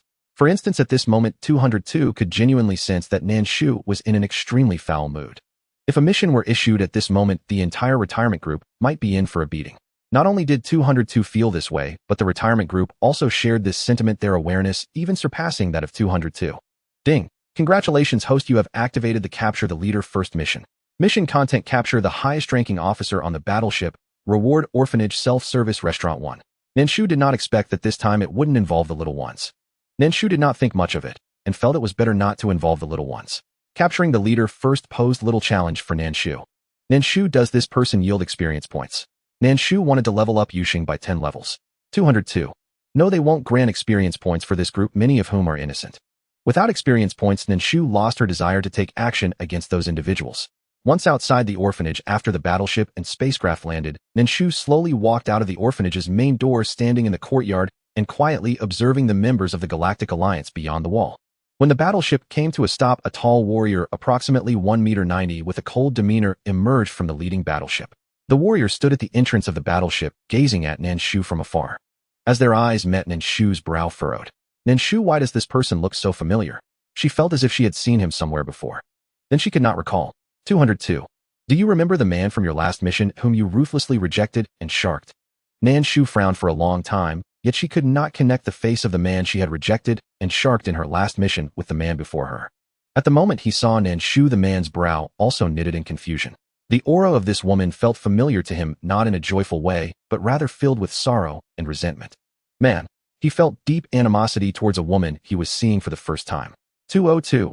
Just look at you, you don't remember he is. That face, such a handsome face, how can you be face blind and not remember? Nan Shu, is he handsome? Sorry, I don't think so. Nan Shu was not at all swayed by the man's appearance. In fact, when he was distracted, she instantly teleported over and restrained his neck with one hand. Nan Shu, weakling. The man did not expect Nan Shu to attack him suddenly. He frowned, watching to see what Nan Shu intended to do, and did not struggle observing the unfolding situation. Do not casually ship CPs. Miss. The man lowered his gaze to the jade hand, gripping his neck, contemplating his words before speaking. Nan Shu tightened her grip slightly. Bringing 4 warships here, what do you intend to do? You've brought the warships right to my doorstep, and yet you still wish to play the big bad wolf. Do you think I am some naive young girl easily deceived? I believe you should understand that the few children here are all criminals. Despite being held by Nan Shu, the man showed no sign of fear. It was unclear whether it was ignorance of danger or a confidence in his own skills. Once they reach me, they become my children. What criminals? You. Nan Shu spoke, while still communicating with 202. Nan Shu, isn't it said that to capture a thief, one must first capture the leader? Why are you stopping me from killing him?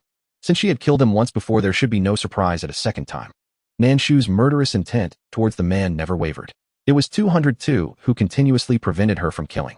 202, it is said that to capture a thief, one must first capture the leader. The mission is to capture him. How can you kill him? Nan Shu, to eliminate future troubles. Killing a high-ranking officer would make the other side wary of Blue Star. 202, if you kill him, they might send 40 warships to eliminate you afterward.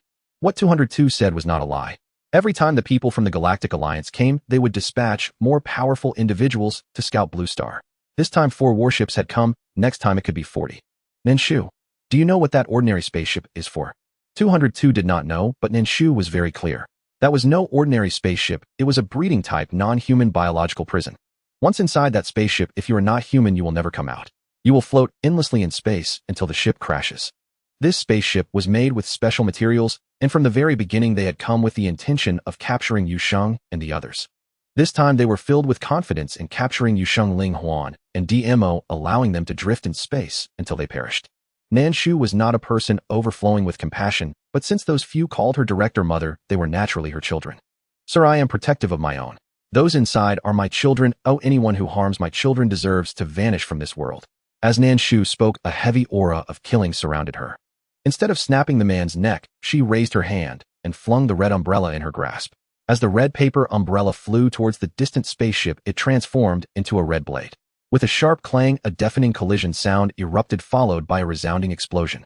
The spaceship exploded, yet the red blade had returned to its original form as a paper umbrella, landing back in Nan Shu's hand completely unharmed. As the man's eyes widened, Nan Shu exerted a slight force.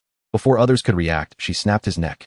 Nan Shu, inform the elderly care group that for unnecessary matters, and people do not oppose me. In the past, the elderly care group had caused Nan Shu great trouble, but her emotions had always remained stable. At this moment, Nan Shu was enveloped in a bloodthirsty, dangerous aura. Not only did the Galactic Alliance members on the 4 warships remain silent, but even 202 dared not speak lightly. Nan Shu, if I am not mistaken, this man was deliberately sent by the elderly care group to become my weakness, right? Nan Shu's words caused 202 to pause for a moment, the soft and smooth mechanical voice unexpectedly tinged with a hint of sorrow. 202. That's not true. Despite 202's defense, Nan Shu did not take it to heart. She disliked her fate being interfered with by others. The retirement group had previously withheld her pension. In truth, Nan Shu had no particularly strong attachment to the pension, as she could earn some yellow and white objects again. However, this man who had appeared in her past missions reappeared before her, infuriating her immensely. Killing him was straightforward. There was no need for him to flaunt his presence in front of her. It was quite annoying. Nan Shu's tone was quite unpleasant. Since her retirement, aside from when she doted on a few youngsters, she rarely restrained her emotions. This time was no different. 202 was so affected by Nan Shu's negative emotions that it didn't dare to breathe. When Nan Shu was not genuinely angry, it could act however it pleased without any issues, but once she was truly angry, if it were to be ungrateful, its life would be in jeopardy. Nan Shu, if there's a next time, those from the retirement group should have their necks cleaned up. Nan Shu stood sternly at the forefront of the battleship with the body of the highest war general who had come over lying beneath her feet. The almost instantaneous killing power left everyone on the battleship too afraid to act recklessly. Not only had the opponent killed their current highest general, but they had also destroyed their specially designed spaceship, showcasing a power that few in the entire alliance could withstand. Some clever individuals began to retreat back to the battleship, preparing to relay messages to headquarters. Yet it seemed Nan Shu had anticipated this. Anyone who harbored the thought of sending a message to headquarters was killed by her from a distance. Without even raising a hand, the opponent's head had already been severed. People have awe for the strong, yet they often fear those who are excessively powerful.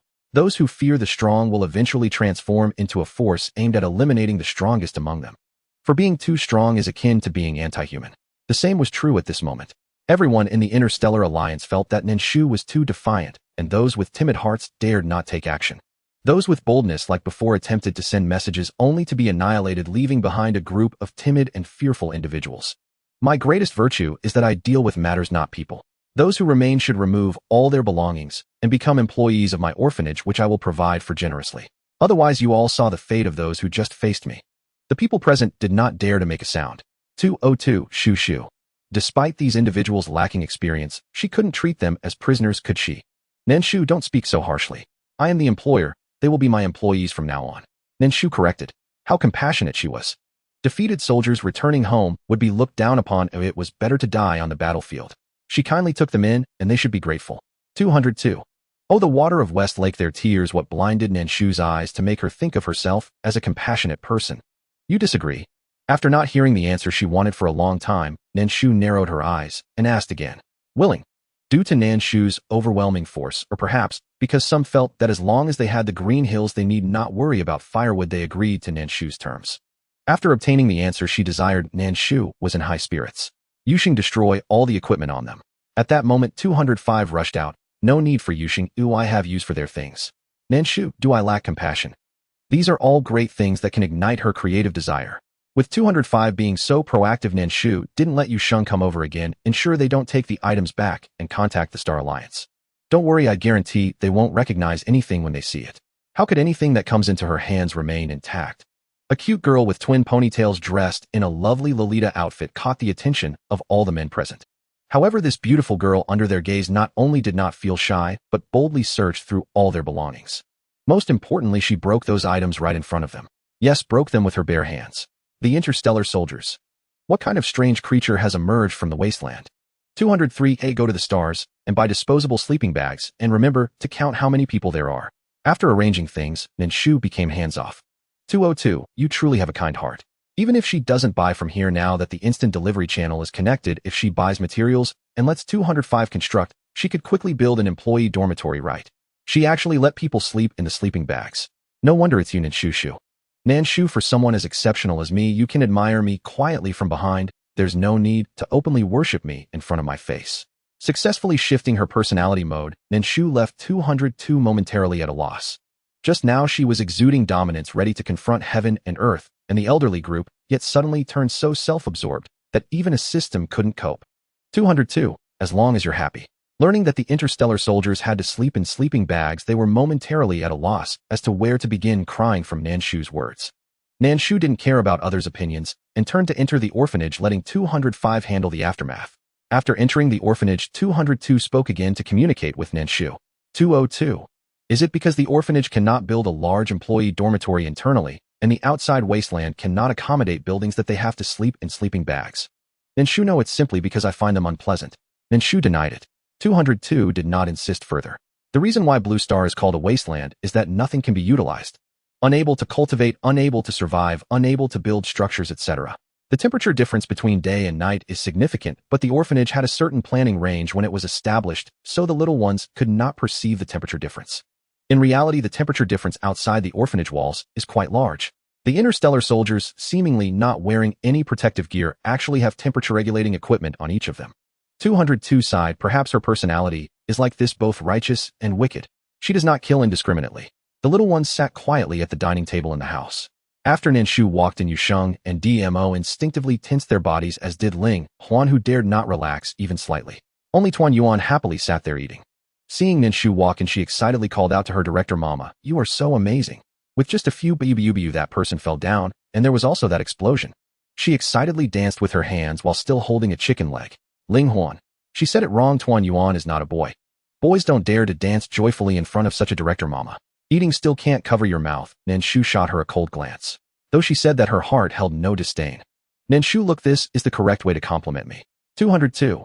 Is there any difference between my way of opening up and hers? Little fish birth method determines attitude. She has already won at the starting line. I praise you this way all the time. Is it really just because Tuan Yuan looks especially adorable? How can you possibly treat us so differently? It has been her loyal partner for tens of thousands of years. Do you really think it can be casually belittled? Nan Shu, I sensed no sincerity whatsoever. It sounded more like reluctant flattery coerced by my threat. Utterly sycophantic. Nan Shu approached Tuan Yuan, and under the watchful eyes of Ling Huan and the other younglings, gently wiped the corners of Tuan Yuan's mouth with her handkerchief. That single gesture instantly elevated Tuan Yuan to divine status in Ling Huan's heart. Her admiration surged like an unceasing roaring river. No wonder it's Tuan Yuan. Even the headmistress herself personally wipes its mouth. She was utterly weary of uttering the word envy. When would she too become outstanding enough to have the headmistress wipe her lips? Tuan Yuan's eyes crinkled into joyful crescents as it thanked Nan Shu. Thank you, headmistress. Its voice was soft, sweet, bright, and brimming with delight. A gentle smile curved Nan Shu's lips as she pressed the handkerchief into Tuan Yuan's tiny paws. Remember to wash it for me later. Tuan Yuan, I don't know how to wash things. Ling Huan Dmo and Yu Sheng. Indeed, they were simply too naive. How could they ever assume the headmistress would offer personal care so easily? 202, truly worthy of Nan Shu. She actually entrusted such an adorably innocent panda cub with washing her handkerchief. Nan Shu, one must cultivate self-reliance from childhood. Only then can one truly thrive beyond these walls. She spoke with unwavering conviction. Headmistress, what duties do you intend to assign those newcomers? 203 asked Nan Shu. In her view, Nan Shu's decision to retain them was remarkably astute. Yet the orphanage remained small, and she wondered how to properly accommodate them. Nan Shu waved a dismissive hand. Assign them to Unit 205. It will readily delegate ample tasks. As she spoke, she activated several lottery draws. The land and pasture doubled in size overnight. With only 4 younglings, it was impossible for them to tend all that expanse themselves. To Nan Shu, the arrival of the Stellar Alliance was less a rescue, and more a timely embellishment to an already flourishing endeavor. 202. Shouldn't this be delivering charcoal and snow, not embroidering flowers on brocade? Nan Shu, do you truly believe I lack for manpower? With Unit 205 at her disposal, Nan Shu needed only supply raw materials, while 205 fabricated low-intelligence agricultural drones to till the soil. The Stellar Alliance soldiers were merely lowering her operational costs. Then I'd like a custodian to clean the classrooms and library. 203 interjected, seeing Nan Shu assign everyone to Unit 205. Nan Shu nodded. Granted. Then I'll take an assistant too. 204 raised his hand. With support staff, he could fully immerse himself in culinary research, free from mundane distractions. Nan Shu glanced at 204. Granted. After all, there were only so many people to go around. Let them divide the roles among themselves. The Stellar Alliance soldiers stationed outside watched stunned as the modest courtyard visibly expanded before their eyes, its fertile earth stretching wider by the second. Especially striking was the abrupt thermal contrast. The air outside the gate felt starkly different from the gentle warmth within. Meanwhile, their warship was being meticulously dismantled by a girl clad in a pink Lolita dress. Sure, let's remain compliant for now. We'll bide our time. We wouldn't stand a chance even if we tried. After someone voiced that unvarnished truth, silence fell upon the group. Stellar Alliance soldier, not to boast, but even 10,000 of US combined wouldn't prevail against that woman. While the interstellar soldiers brimmed with unease, Nan Shu's mood was exceptionally bright. Not only did she now possess a cohort of free laborers, but as they gradually grew accustomed to her rule, they would become the first settlers of her reborn blue planet. Though they had undergone mutations, they were still vastly preferable to having only a handful of children.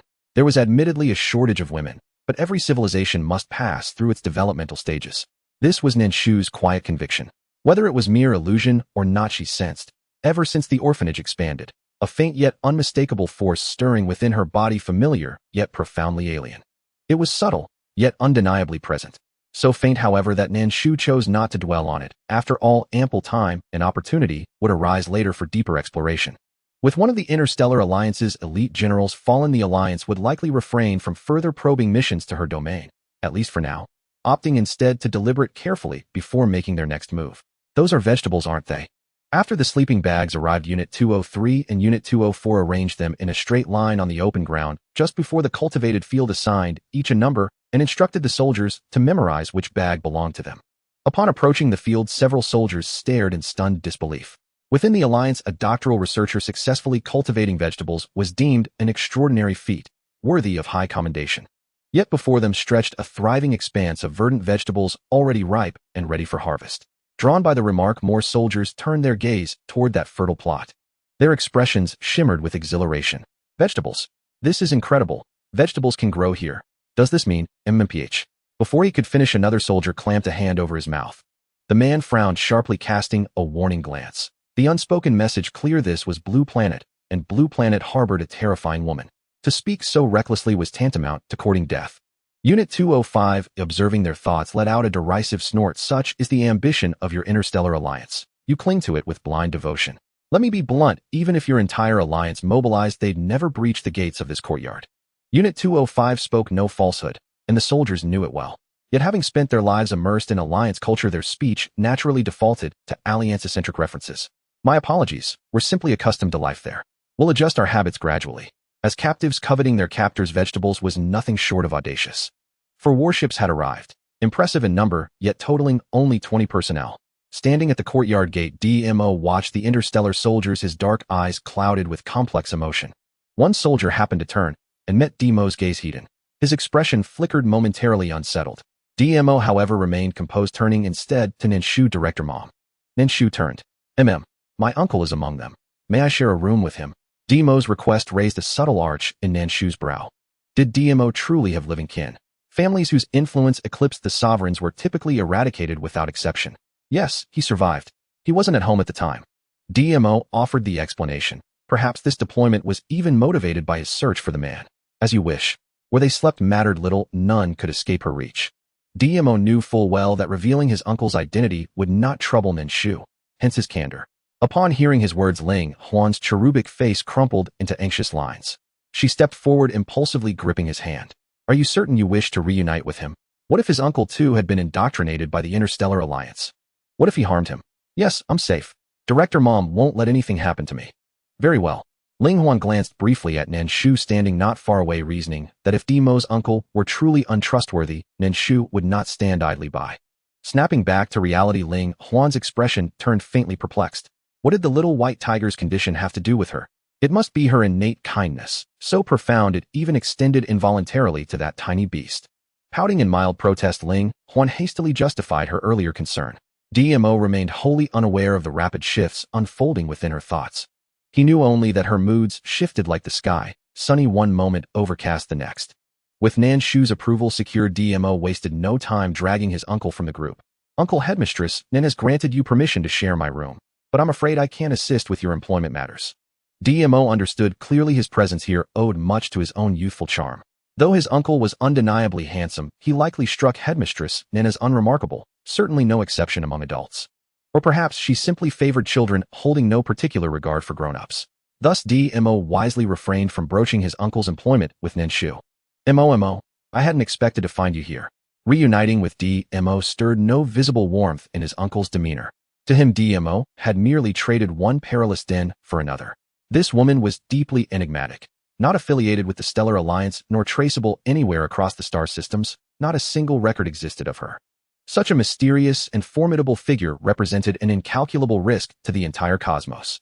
He could not fathom whether DMO's continued stay here would prove beneficial, or what path his future might take. His uncle's grave expression did not escape DMO's notice.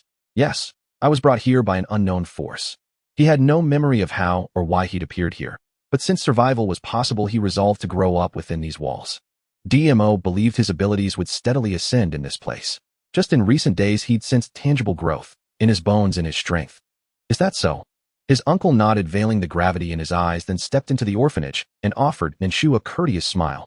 Thank you for caring for DMO these past days. So long as DMO remained safe here, his uncle saw no urgency in removing him. To leave now would only reinstate DMO's status as a fugitive. Mr. D, I neither inquire nor care why you've come to Blue Planet, but on my territory my rules apply. Nan Shu fixed her gaze upon DMO's uncle, speaking each word with deliberate clarity. She currently abhorred complications. Moreover, Yu Sheng was nearing level 10, and she intended to push him through the ascension, leaving no bandwidth to draw new companions. That did not mean, however, that she welcomed newcomers to disrupt her established order. Of course, confirming DMO's survival was enough. His uncle, clear-eyed about his ultimate objective, offered no objection. Nan Shu had no desire to prolong the conversation. His uncle, equally perceptive, said, DMO, show me your room. Admittedly, though this woman wielded extraordinary power, her courtyard was strikingly dilapidated and austere. After DMO and his uncle departed, Nan Shu opened Yu Sheng's interface, reviewed the experience points still needed to reach level 10, and without hesitation assigned several newly drawn fish to him. Ding! Congratulations, host. You have successfully raised Merfolk Yu Sheng to level 10, achieving Advancement Achievement I. Reward Yu Sheng Fragment 1 Advanced Slot unlocked. Nan Shu's mood instantly brightened as the advancement unlocked. She sat where she was, gazing at Yu Sheng in the distance, and watched transfixed as he ascended. When his advancement level increased by 1, Yu Sheng showed no visible change. Lately, Nan Shu had been drawing from the lottery system. Combined with fragments awarded through daily tasks and random draws, she had accumulated 200 in total, enough to successfully elevate him to level 5. Ding! Congratulations, host. You have fully leveled up Merfolk Yu Sheng, achieving first ascension. His form has subtly refined, and the skill Song of Lingering Thought has been granted. Each ascension tier comprises 5 levels. Upon ascending, one gains both new abilities and physical transformations. Nan Shu, who had been intently observing Yuxing, noticed that immediately after the system's chime his mermaid tail grew slender and elegant, and his hair lengthened perceptibly. His height remained unchanged, still the same petite frame, but the earlier gaunt, malnourished appearance had vanished entirely. He now bore an uncanny resemblance to the portrait on his identification card. Nan Shu's eyes sparkled with delight. Yet she did not forget to examine the description of Yuxing's first skill. Song of Lingering Thought, when activated, it enhances all allies' core attributes by 10%, including health, energy, stamina, and offensive power. Yuxing's innate affinity lay in supportive enhancement. His first skill functioned like a celestial healer, restoring 10% of all vital stats across his comrades. In a battle simulation, such a modest boost might seem negligible. But what if it were cast upon an entire battalion? With such amplification cascading across many, her own capabilities would inevitably surge in kind. Nan Shu found the skill deeply satisfying. Yuxing, standing nearby, could already sense the profound shift within himself. Especially after a radiant luminescence enveloped him, he felt, just for an instant, that he had grasped a technique once wielded by his father, the Sea King. She raised her hand, still unpracticed, and cast Song of Lingering Thought upon the interstellar soldiers laboring under the scorching sun in the fields. Instantly their weariness began to ebb. Instinctively they turned, and there, shimmering in the sea, stood the little mermaid, watching them with quiet, complex eyes. Even the dullest among them realized she had eased their exhaustion. In that moment the soldiers' thoughts grew tangled. Just hours before, they had marched forward with unwavering confidence, certain they could capture Yuxing, Linghuan, and DMO and return them to the interstellar dominion. Now they relied on a merfolk's grace to relieve their fatigue, leaving them flushed with quiet shame. Unaware of their inner turmoil, Yuxing, astonished to find the skill truly manifesting instinctively, turned to Nan Shu. Director Mama, I've awakened Song of Lingering Thought. Song of Lingering Thought was the foundational awakening skill of the merfolk royal bloodline. Its activation signified that she had stepped onto the path of true awakening, and that her latent abilities would gradually unfold until she mastered every ancestral technique of her lineage. At the thought of one day mastering all those sacred arts, Yuxing beamed with pure joy, her eyes alight with starlit wonder. For the first time, Nan Shu saw such luminous reverence reflected in her gaze. It was the same rapturous gleam Yuan Tu displayed when spotting a fresh, tender bamboo shoot, proof of how profoundly this skill resonated within her. Practice diligently. Mastering a skill does not mean wielding it effortlessly. Only through deep familiarity can its full potential be unleashed. From this day onward, she is truly one of the merfolk.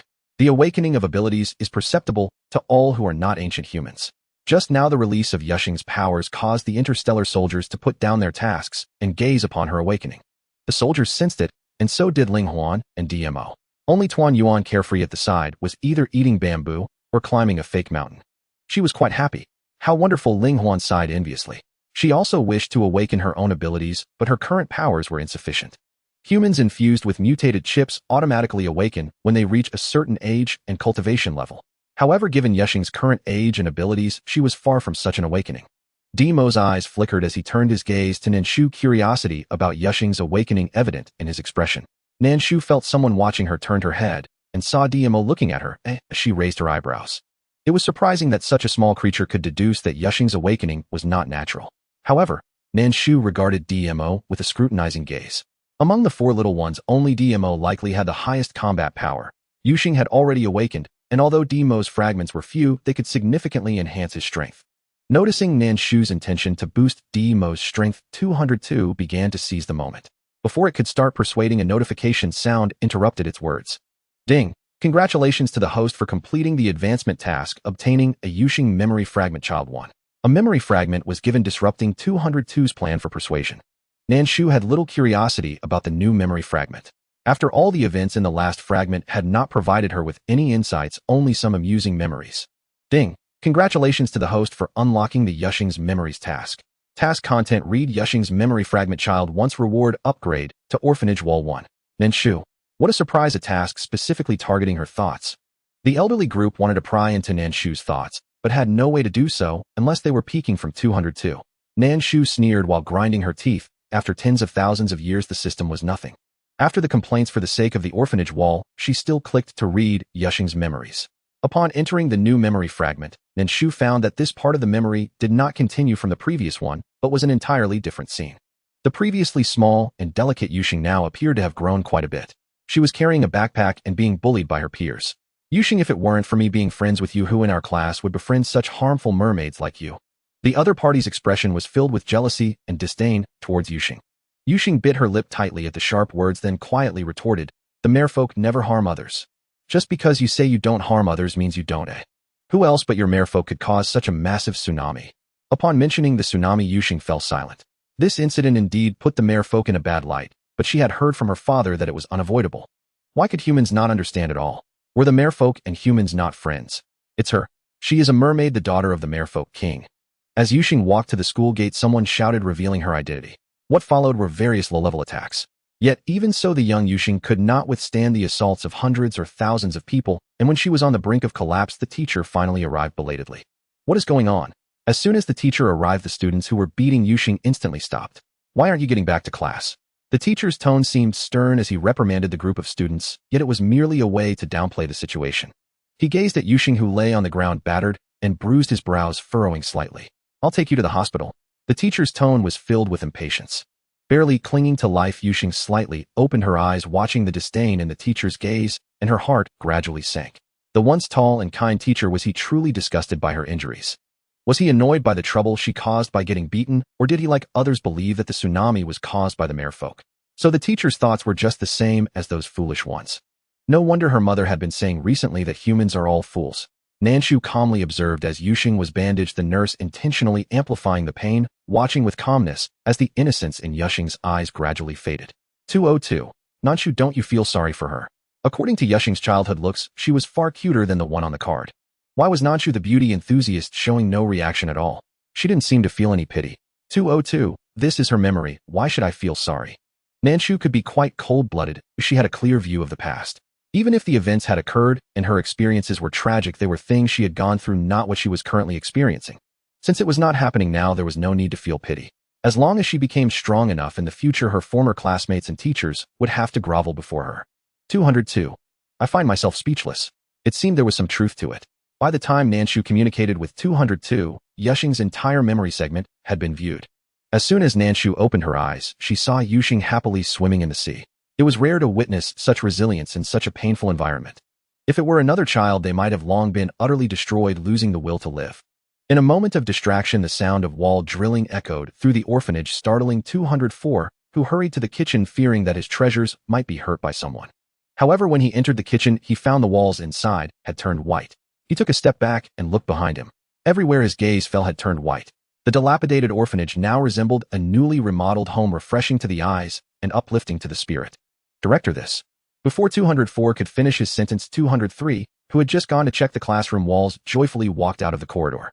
The classroom is beautifully decorated with a great kindergarten atmosphere. The adorable plants and animals, along with the chairs the little ones often sat on, had transformed into animal-shaped seats. They looked cute and were very much in line with the kindergarten vibe. As for 205, she had no time to check her designated area. In her view, the wall decoration should not involve the chicken coop. What she did not expect was that the chicken coop had also been upgraded, transforming from a straw coop into a delicate wooden one. Wow, has the director struck it rich? Such a grand gesture. After the wall renovation, the entire orphanage seemed to have elevated its status, and Nan Shu rarely revealed a hint of satisfaction on her face. Nan Shu, not bad. Many houses, despite having the same structure, feature cement walls that, when compared to those that have been freshly plastered, appear less refined and clean. The upgrade of the walls has made the orphanage appear more formal. What pleased Nan Shu the most was that not only the walls of the orphanage's small rooms were upgraded, but the floors were also newly laid. Nan Shu, the elderly care group, has finally done something worthwhile recently. 202 remained silent. The sweet dates of the elderly care group are indeed part of a scheme. The interstellar soldiers outside, upon seeing the previously simple small house, were taken aback as it transformed into something more exquisite, stirring a wave of shock within them. To be able to change such rough walls in such a short time is something even the doctors in the Alliance cannot achieve. Doctors can only create glass walls, altering only the patterns and colors of the walls. Renovation cannot be changed. This woman is even more powerful than anticipated. Could it be that humanity's long destruction of Earth has led to a regression, causing the reappearance of the immortals once described in ancient Huagua? Why Huagua and not other countries? It is because of the distinctive cheongsam that Nan Shu wears, which only exists in Huagua. Other countries do not have such a garment in their ancient attire. The cheongsam of Huagua reflects the graceful figures and elegant demeanor of Huagua women. It is something that cannot be imitated by other nations. Many soldiers who caught sight of Nan Shu instinctively swallowed when they saw her in the cheongsam. It must be said that aside from the woman's overwhelming power, her beauty and figure are incomparable to those burly women in the Alliance. Women in the alliance are either frail or as strong as men. There are no women who are both powerful and alluring. It evokes primitive reproductive instincts. 202. Some of those soldiers have a crush on you. There was a hint of schadenfreude in 202's tone. It's not just a crush, it's normal for men to have a primal urge to sleep with a beautiful woman.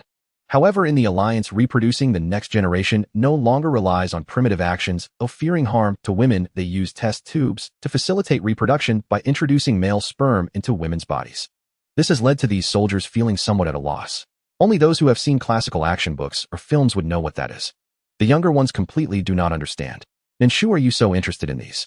A dangerous tone colored Nan Shu's voice, causing the one munching on bamboo to raise her gaze instantly. Upon seeing the dangerous expression on Nan Shu's face, she immediately shrank back into her little nest. The action made 202 speechless. Even from such a distance, she could sense that Nan Shu's emotions were off. 202, not interested, just coincidental. 202 explained dryly. It was indeed just a coincidence that it detected those emotions. The feelings of those individuals were so intense that it would be difficult not to sense them. Nan Shu turned her gaze outside, her eyes arrogantly surveying the interstellar soldiers. Nan Shu, ant-like thoughts, be careful of your fate next time you speak to me. To her, the soldiers outside are no different from ants.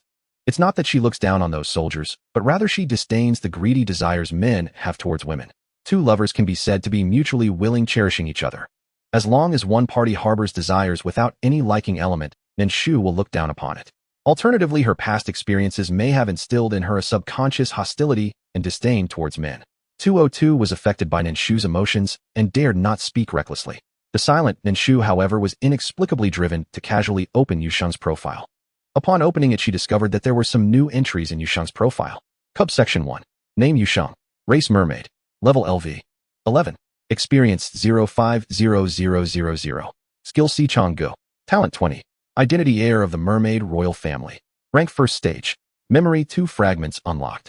The memory fragments were also incorporated into the profile, which was unexpected for Nan Shu.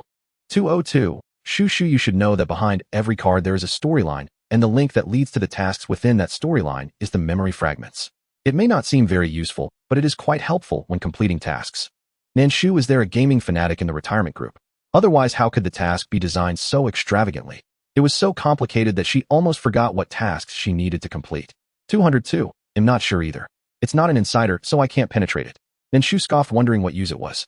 Once Nan Shu stopped emitting a dangerous aura, Tuan Yuan, who was hiding in her little nest, obediently crawled out, heading to her little bamboo grove to break off a section of bamboo that she deemed the tastiest.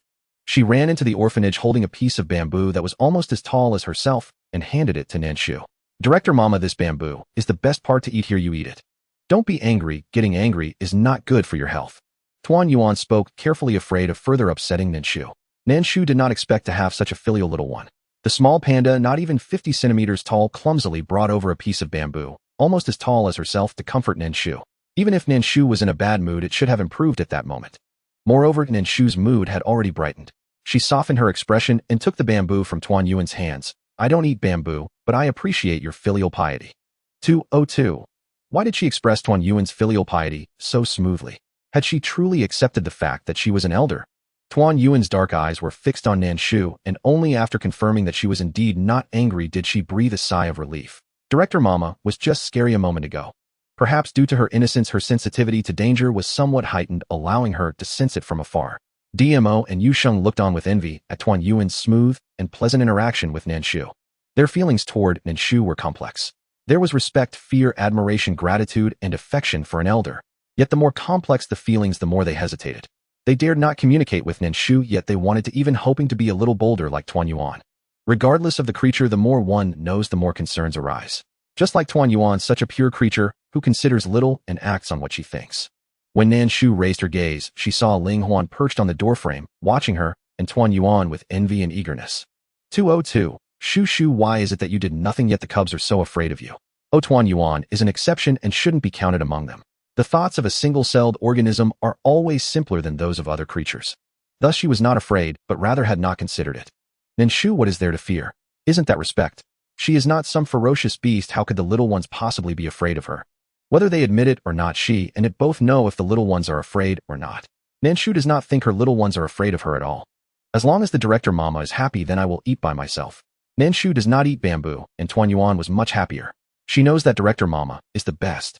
It must be because Director Mama knows that bamboo is her favorite, which is why she told her not to eat it. With this thought, Tuan Yuan hugged the bamboo and took a big bite. So delicious. Tuan Yuan's round dark eyes squinted in satisfaction. Ah, indeed, the bamboo grown by Director Mama is the tastiest. Tuan Yuan took another big bite. Nan Shu raised her hand, rubbed Tuan Yuan's head, and asked, "With such a love for food, what will you do if someone tries to tempt you with food in the future?" Tuan Yuan, with her cheeks stuffed as she chewed on the bamboo, pondered for a while. Finally, she came up with a possibility.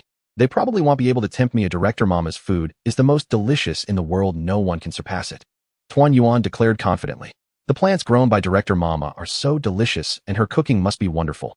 Besides, 204 is a robot that knows the ancient Huawei recipes, which chef in the galaxy can compare to him. Tempting her with food is completely impossible. Tuan Yuan's answer made Nan Shu very satisfied. Nan Shu, did you see that? Intelligence can be seen from a young age. 202. I suspect you are implying something about me. The damage is not significant, but the insult is extremely strong. Isn't she just saying in a roundabout way that its intelligence is not high? Nan Shu. Oh, you noticed that? That's fantastic. Nan Shu praised 202 in a very stiff and perfunctory tone, making 202 sulk and ignore her. Ling Huan, who had been eavesdropping at the door, cautiously stepped forward. Director Mama, were you unhappy just now? Her wary demeanor made Tuan Yuan's eyes fill with confusion. Tuan Yuan asked in confusion, what are you afraid of? Ling Huan felt as if an arrow had struck her knee. DMO and Yu Sheng behind her couldn't help but chuckle. What could she possibly be afraid of? Nan Shu pretended not to see the discomfort in Ling Huan's eyes. Yes, now you two have cheered me up. Nan Shu's tone was not as gentle as 203's, but it was also not as cold as before, instantly bridging the distance between her and Ling Huan. Really? Ling Huan's light blue eyes brightened instantly. How happy. She had just cheered up Director Mama. She excitedly turned to DMO. Did you hear that? Director Mama just said. I heard it. Looking at the excited Ling Huan, DMO seemed to be infected by her enthusiasm, the corners of his lips slightly rising as he responded. Only Tuan Yuan did not understand why Ling Huan was so happy. However, seeing her good friend happy, she followed suit in joy and praised. Huan is great. You made Director Mama happy. 202.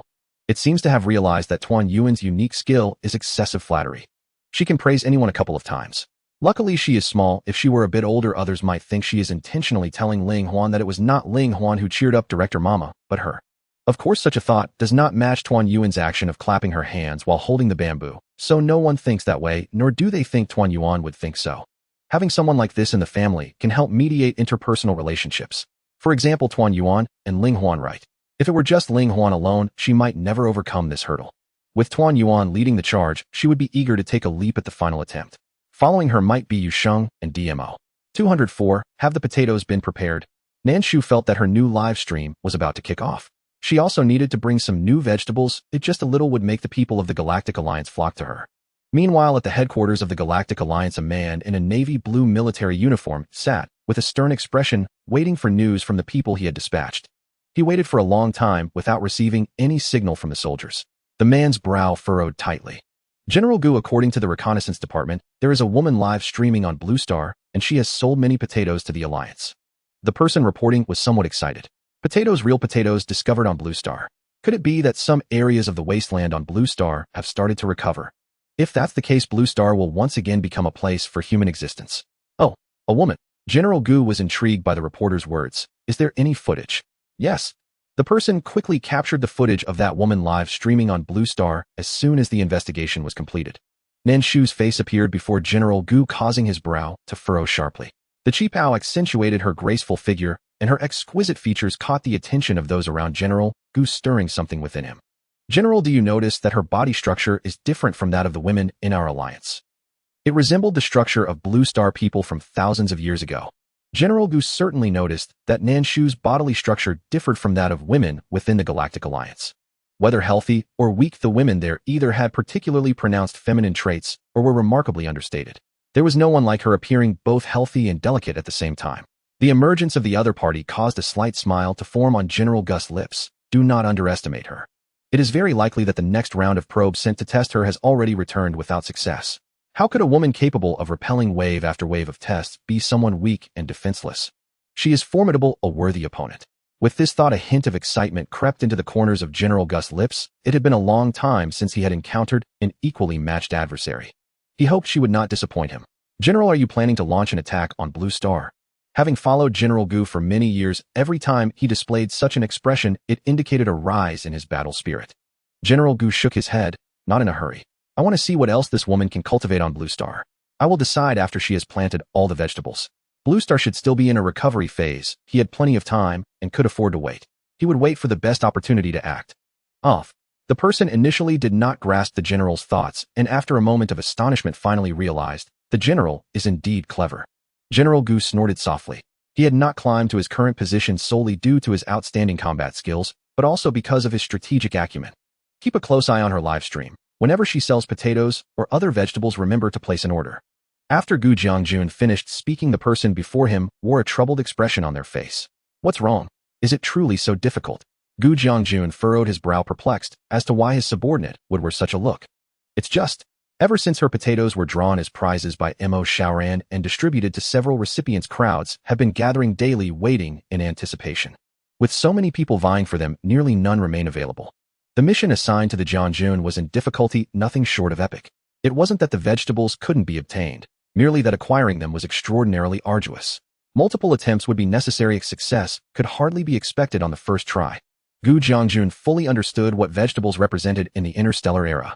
Precisely because of this, the Alliance urgently required her vegetables for experimental study, to uncover how she managed to cultivate them at all, given that Earth had become a barren wasteland across its entirety.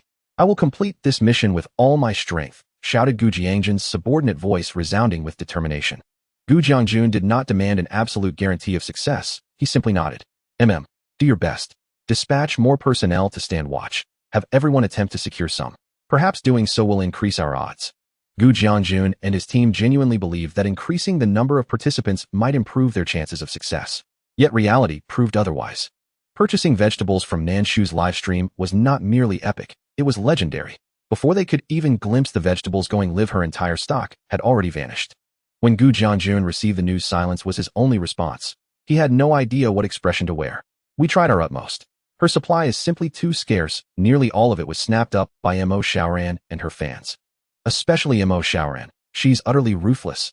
She deployed multiple machines, assigned numerous people to monitor the stream, and even broadcast live herself, declaring her intent to elevate her goddess fame. Goddess indeed. Have women across the stars truly lost interest in men? Are there no men left at all? Nan Shu herself had never anticipated such fervent, unwavering support from Mo Xiaoran. Nan Shu, that back door I opened that day was certainly not in vain. She has not disappointed me. Had she known she'd gained such a devoted fan, she ought to have drawn another complimentary praise and gifted an extra portion. Such a move would inevitably drive up the market price of her vegetables. Comment 202 Shu, could you please act like a human being? She's not just any fan. She's her #1 devotee. How dare Nan Shu regard her with the detached, dispassionate gaze one reserves for livestock? It was utterly outrageous. Nan Shu, how am I not acting like a human being? She'd opened the drawback door herself, and today she'd even added a small bonus gift with each purchase. She'd been more than generous. Comment 202. She'd never encountered anyone so stingy. Though scarcity-driven marketing existed solely to generate profit, few would ever consider exploiting their own loyal fans in such a manner. While Nan Shu debated with commenter 202, Mo Xiaoran continued enthusiastically promoting her idol in her own livestream. Look, this is my goddess. Her physique belonged to that rare type, gracefully unassuming, possessing none of the exaggerated proportions common among interstellar women. Indeed, those who flaunted excessive physical attributes often appeared jarringly unnatural, lacking harmony and balance. Only her goddess embodied both abundance and elegance. Exquisitely slender, delicately refined, captivating, at first glance impossible to look away from. A woman like this deserved to be seen by all. I seriously suspect my goddess's sexual orientation. You're not alone. Top comment. Same here, but I've also noticed my own gender identity isn't exactly rigid. Come on, let's all do it together. Lick the screen. With the hot endorsement of vegetables and the influence of Mo Xiaoran, Nan Shu's livestream room witnessed a rapid surge in popularity, surpassing 10,000 followers in her second broadcast. All the hosts looks and figure, I adore them. Am I the only one wishing for the young lady to stand out on her own? If gender weren't an issue, I might still have a chance, but to stand out on her own, I don't even have that opportunity. Sob, sob, sob. While live streaming, Nan Shu was constantly praised, and the comments urging her not to be constrained by gender swirled around her. Finding it hard to ignore, Nan Shu finally said, I currently have no thoughts of resolving personal issues. Nan Shu, with time to pity others, one might as well show some concern for oneself. Those with good eyesight, how could they blindly admire an older woman like Nan Shu? Nan Shu's eyes narrowed slightly as she sensed the dangerous vibe from 202. "Oh, what a lovely day, I'm going out for a walk," 202 exclaimed, then vanished without a trace, ignoring any insults from Nan Shu. While communicating with 202, Nan Shu maintained a single gesture without speaking in the live stream room. Yet this very gesture, coupled with her occasionally appearing cold smile, attracted a wave of male fans. Heavens, this is my goddess. Even her mocking expression looks so beautiful. Pa, you men are shameless. Clearly we girls discovered this treasure, sister. First, don't come here to snatch her from us. As the arguments intensified, more people joined in. The growing number of viewers in Nan Shu's livestream only boosted her popularity further. "Director Mama, I'm hungry." At this moment of chaotic chatter in the livestream, the plump and adorable Tuan Yuan entered. As soon as Tuan Yuan appeared, the audience in Nan Shu's livestream fell silent. After several minutes, the comments finally began to float back into Nan Shu's view. "Did I see that wrong? Is that a giant panda? No way, that's a robot, right? Didn't giant pandas go extinct during human migration? I think it might be a robot resembling a giant panda. Where would you find a giant panda now?" Even if it were a robot, the audience still found Nan Shu incredibly impressive. To possess such a giant panda robot. Nan Shu snapped back to reality by Tuan Yuan's words, looked at the clumsy Tuan Yuan hugging a bamboo, raising an eyebrow. "Aren't you supposed to be eating? Bamboo is not as tasty as roasted potatoes." Tuan Yuan replied with conviction. As she spoke, she noticed the comments floating by. They were filled with unfamiliar characters that made her dizzy, so she decided to ignore them, turning her head to continue. "Director Mama, could you please cook today? Huan said that Director Mama's roasted potatoes are the best, and she wants to eat them." Tuan Yuan blinked her little eyes, gazing at Nan Shu with expectation. However, Tuan Yuan was simply too cute, and she found it hard to resist. "I can't believe this is real. You think I don't know this is your strategy? I'm going to." They had never seen a real giant panda before.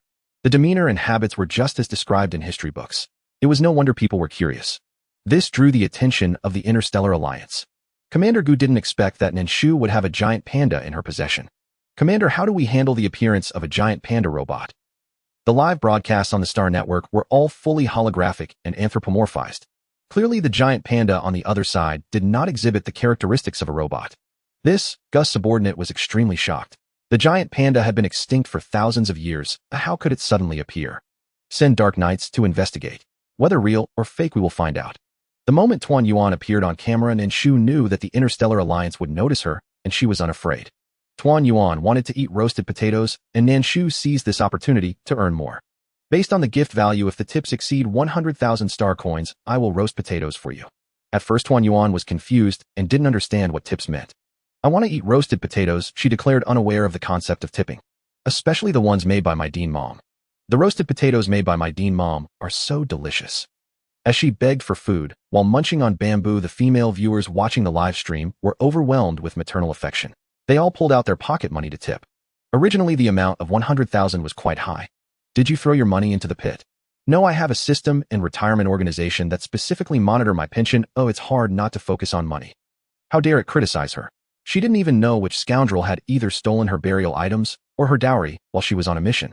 Whenever she had something precious or a bit more gold and jewels, it always managed to scrape from the most cunning angles. Wow, Shu is amazing.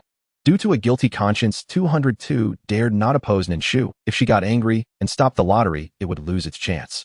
202 began to feign compliments to Nan Shu insincerely. Annoyed, Nan Shu directly blocked it. Just as she spaced out, the gift value in her live stream reached 200,000. "Nan Shu, should they really be this competitive? Make me a big portion. Little Tuan Yuan is so cute. How can it go hungry? Director, hurry and make us baked potatoes for little Tuan Yuan. Make them big." Compared to the previous comments praising Tuan Yuan's cuteness, the current comments were all urging Nan Shu to hurry and make baked potatoes for little Tuan Yuan. Ling Huan and the others, due to their sensitive identities, dared not show themselves on camera. They could only look at Tuan Yuan with envy. Tuan Yuan is really amazing. It can peacefully coexist with those from the Galactic Alliance. Ling Huan sighed. Compared to Ling Huan's envy, DMO and Yu Sheng appeared somewhat indifferent. Both had a poor impression of those from the Galactic Alliance. Yu Sheng coldly stated, "That's because they've never seen national treasures before. If they saw us, they'd probably insult us even more." Yu Sheng's memories of the Galactic Alliance were marked by the indifference they showed during the times he was bullied. They never helped him. As for DMO, his expression was not much better. It's a good thing for Director Mommy to earn more money. While speaking, a hint of complexity appeared in DMO's expression. The Galactic Alliance already harbored unusual hostility towards Blue Star. Recently, due to their presence, the orphanage had been constantly harassed by people from the Galactic Alliance. Now that Tuan Yuan had appeared again, the Galactic Alliance's ambitions towards their orphanage would likely grow even larger. Seeing no way to avoid it, Nan Shu had no choice but to personally go to the kitchen to make baked potatoes for Tuan Yuan. Once Nan Shu left, the camera only showed Tuan Yuan. The audience began asking Tuan Yuan questions, while 203 read them out one by one for Tuan Yuan to hear. Little Tuan Yuan, do you usually eat bamboo? Upon mentioning bamboo, Tuan Yuan's eyes lit up. Yes. Let me tell you, my bamboo is super delicious. To prove that her bamboo was indeed delicious, she vigorously took a bite, showcasing the bamboo's tastiness. Little Tuan Yuan, besides eating bamboo, what else do you eat? It's just bamboo along with baked potatoes. Tuan Yuan blinked in confusion. Her director mommy didn't plant any other vegetables, as she could only eat baked potatoes. There's nothing else at home. Resources were already scarce. Having something to eat was quite good. Tuan Yuan thought contentedly. Tuan Yuan, what does your director mommy usually have you do? According to the audience's imagination, having such a cute giant panda robot should mean she was pampered. However, the reality was, usually I water the potatoes, plant potatoes, and attend some labor classes. I got 100 in my last labor exam. In an instant, the live stream was flooded with question marks. How could her owner not cherish such a lifelike giant panda, making it work and even face exams? Even if it's not a real panda, shouldn't it be treated well? Otherwise, what is the point of creating such a cute giant panda robot? I am not a robot, oh, I am a giant panda. Hearing 203 call herself a robot, Tuan Yuan raised her right paw to scratch her head in explanation. She is definitely not a robot. My teacher is a robot, I am a purebred giant panda. When talking about her identity, Tuan Yuan puffed out her little chest, incredibly proud of her species. She heard Huan say that she is the one and only giant panda in this star system. She is proud. She has crossed over to Blue Star to become a national treasure once again. The audience thought that when Nan Shu created Tuan Yuan, she had told her that she was a giant panda and not a robot. Thus, the audience did not take Tuan Yuan's words to heart. When Nan Shu returned from cooking potatoes, she found the barrage in the live stream almost drowning Tuan Yuan. Everyone was praising her cuteness and more. Thank you, you are all very cute too. No, the Dean Mom said that my skill is to spread rainbow praise, making people feel happy. Nan Shu. She didn't expect that during her time cooking potatoes, Tuan Yuan had already become one with the audience. Host, where did you get such a realistic giant panda robot? Yes, where did you buy it? Tell us, please. You can also negotiate with the supplier. If you help with the sales, we have a larger demand, so they might lower the price. When Nan Shu reappeared, the audience immediately focused on the origin of Tuan Yuan. Naturally, those with money wanted to own such a lifelike giant panda. She is not a robot, oh, she is real. Nan Shu placed the cooked potatoes next to Tuan Yuan and spoke to 203 off camera. The rest are in the kitchen. Go organize them so the others can eat too. Okay. After Nan Shu returned, 203 naturally had to take care of the other cubs. At first, 203 was worried that Nan Shu would only prepare for Tuan Yuan and not for the other cubs. But since Nan Shu had brought food for all of them, 203 felt a little relieved. As the head of the institute, the worst thing is to be biased. It now seems that the dean's favoritism is gradually changing. As a teacher, 203 felt quite pleased. The potatoes cooked by Dean Mom are indeed tastier than those cooked by 204. As Nan Shu set the potatoes aside, Tuan Yuan couldn't wait to grab one and start eating, praising it as she chewed. Initially, the audience thought that Nan Shu was really going all out to attract attention. Everyone knows that giant pandas like dinosaurs from millions of years ago have completely gone extinct. How could any survive? However, when they saw Tuan Yuan squinting her eyes while eating the cooked potatoes, they hesitated. Even though technology is advanced enough to create anthropomorphic robots, robots don't actually need to eat. They all rely on using maintenance oil or charging to stay awake. There is currently no such robot in the star system that eats food. Could it be real? Blue Star has been abandoned for 1,000 years. How could there still be giant panda creatures? They didn't take any giant pandas when they migrated. Nan Shu, sorry, Dad is omnipotent. Only a few humans have raised giant pandas, and they keep this information confidential. Otherwise, they could become food for those wicked individuals along the way. Thus, in the eyes of some, giant pandas became extinct long ago during human migrations, and it is fundamentally impossible for them to survive until now. What the wasteland planet looks like has been reported by the interstellar media for years. The Interstellar Alliance probes Mother Star every year to check if there is any possibility of return. You can consider her as someone who has been reborn. Nan Shu naturally wouldn't say that Tuan Yuan has traveled through time, for even with today's technology, in the interstellar context, it is impossible. Many people wouldn't believe it. She also didn't want to draw the attention of all interstellar beings with the term time travel. Do you take us for 3-year-olds? Oh, reborn. You might as well say she has traveled through time. If you say time travel, I might believe it a little bit. To anyone, it sounded like Nan Shu was making up excuses. However, the absurdity of Nan Shu made the originally skeptical audience think that Tuan Yuan might indeed be a real giant panda. Because it is real, Nan Shu was unwilling to reveal Tuan Yuan's true origins. Since it's real, shouldn't you hand it over to the Alliance? I think so as well. You bunch of Alliance lackeys, you fools. Have you forgotten that the genocide was all at the hands of the Alliance's doctors? If it falls into the hands of the Alliance, Tuan Yuan will probably die very quickly. It has always been the case, with some supporting the official narrative and others rejecting it. Seeing the comments mentioning the Interstellar Alliance, she curled her red lips slightly. Why should I hand over my giant panda to them? As the authorities managing the interstellar realm, they can't even procure a panda and still dare to demand it from me. Those who said it should be handed over to the Interstellar Alliance must be insiders of the Alliance. Otherwise, how could they dare to say such things? Are you openly challenging the entire Alliance? I think the host is right. Originally, it was their panda, a private property. What logic is there to demand it be handed over? Although pandas are extremely rare creatures, the instinct of interstellar humans is to protect the existence of such creatures rather than to study them. Handing it over to the Interstellar Alliance, interstellar humans might actually trust the current owner more. At least Tuan Yuan is thriving now. I think if the Alliance wants to experiment on Tuan Yuan, they can go to the host's house to collect samples. Agreed. They are so greedy they would only want to possess an entire giant panda. Over the years, the humans living in the interstellar realm have more or less seen through the true colors of the Alliance. Not being able to resist and verbal mockery are two different matters. In defending Tuan Yuan, the audience's attitude was unprecedentedly unified. Nan Shu was not afraid of the Interstellar Alliance causing trouble.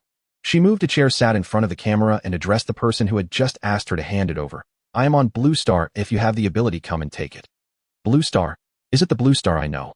It seems to be that one. No way can people even live there. I can trust that your vegetables are real, and I can trust that the giant panda is real, but I really can't believe you live on Blue Star. Is it really so desperate that hosts nowadays would say anything to attract attention? What kind of nonsense can be said?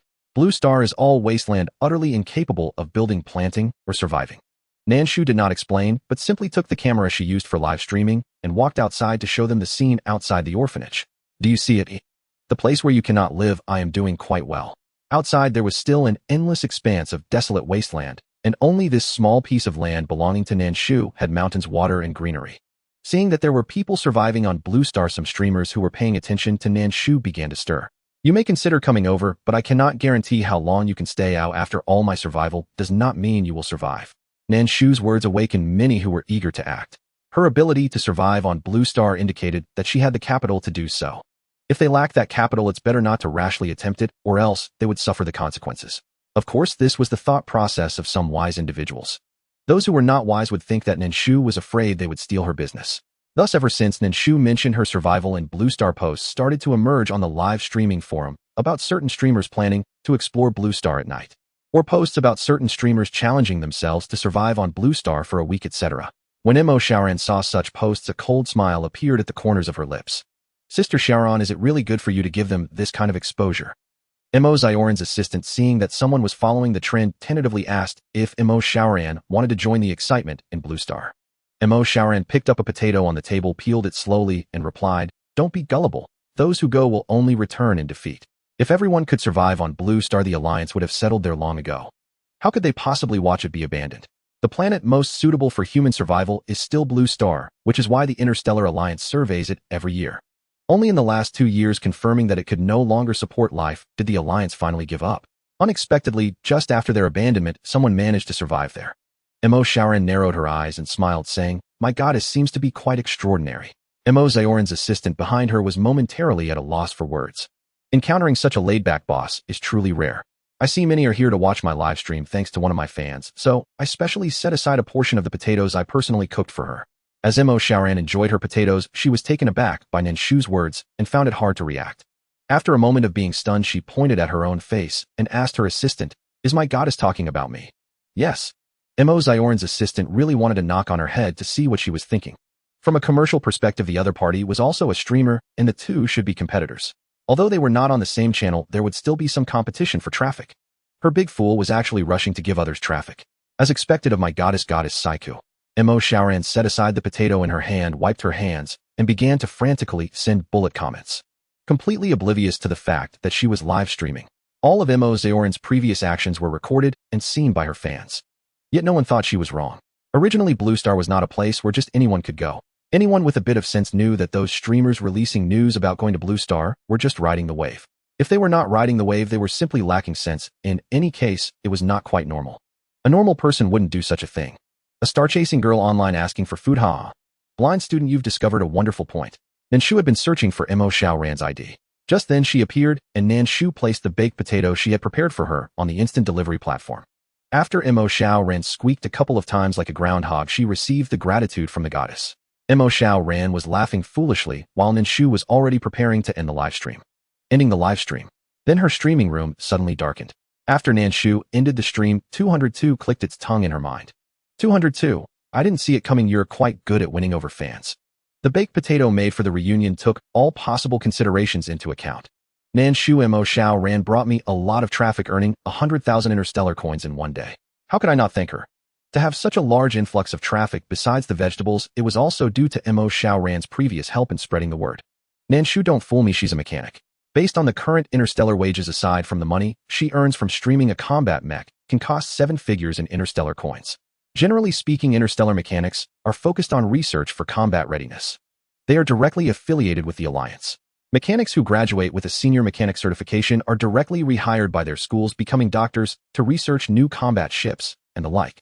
After meeting Mo Xiaoran, Nan Shu specifically researched her profession.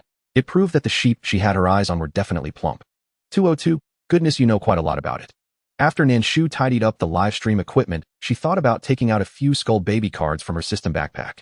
Nan Shu, what use do I have for so many decorative Skull Baby cards?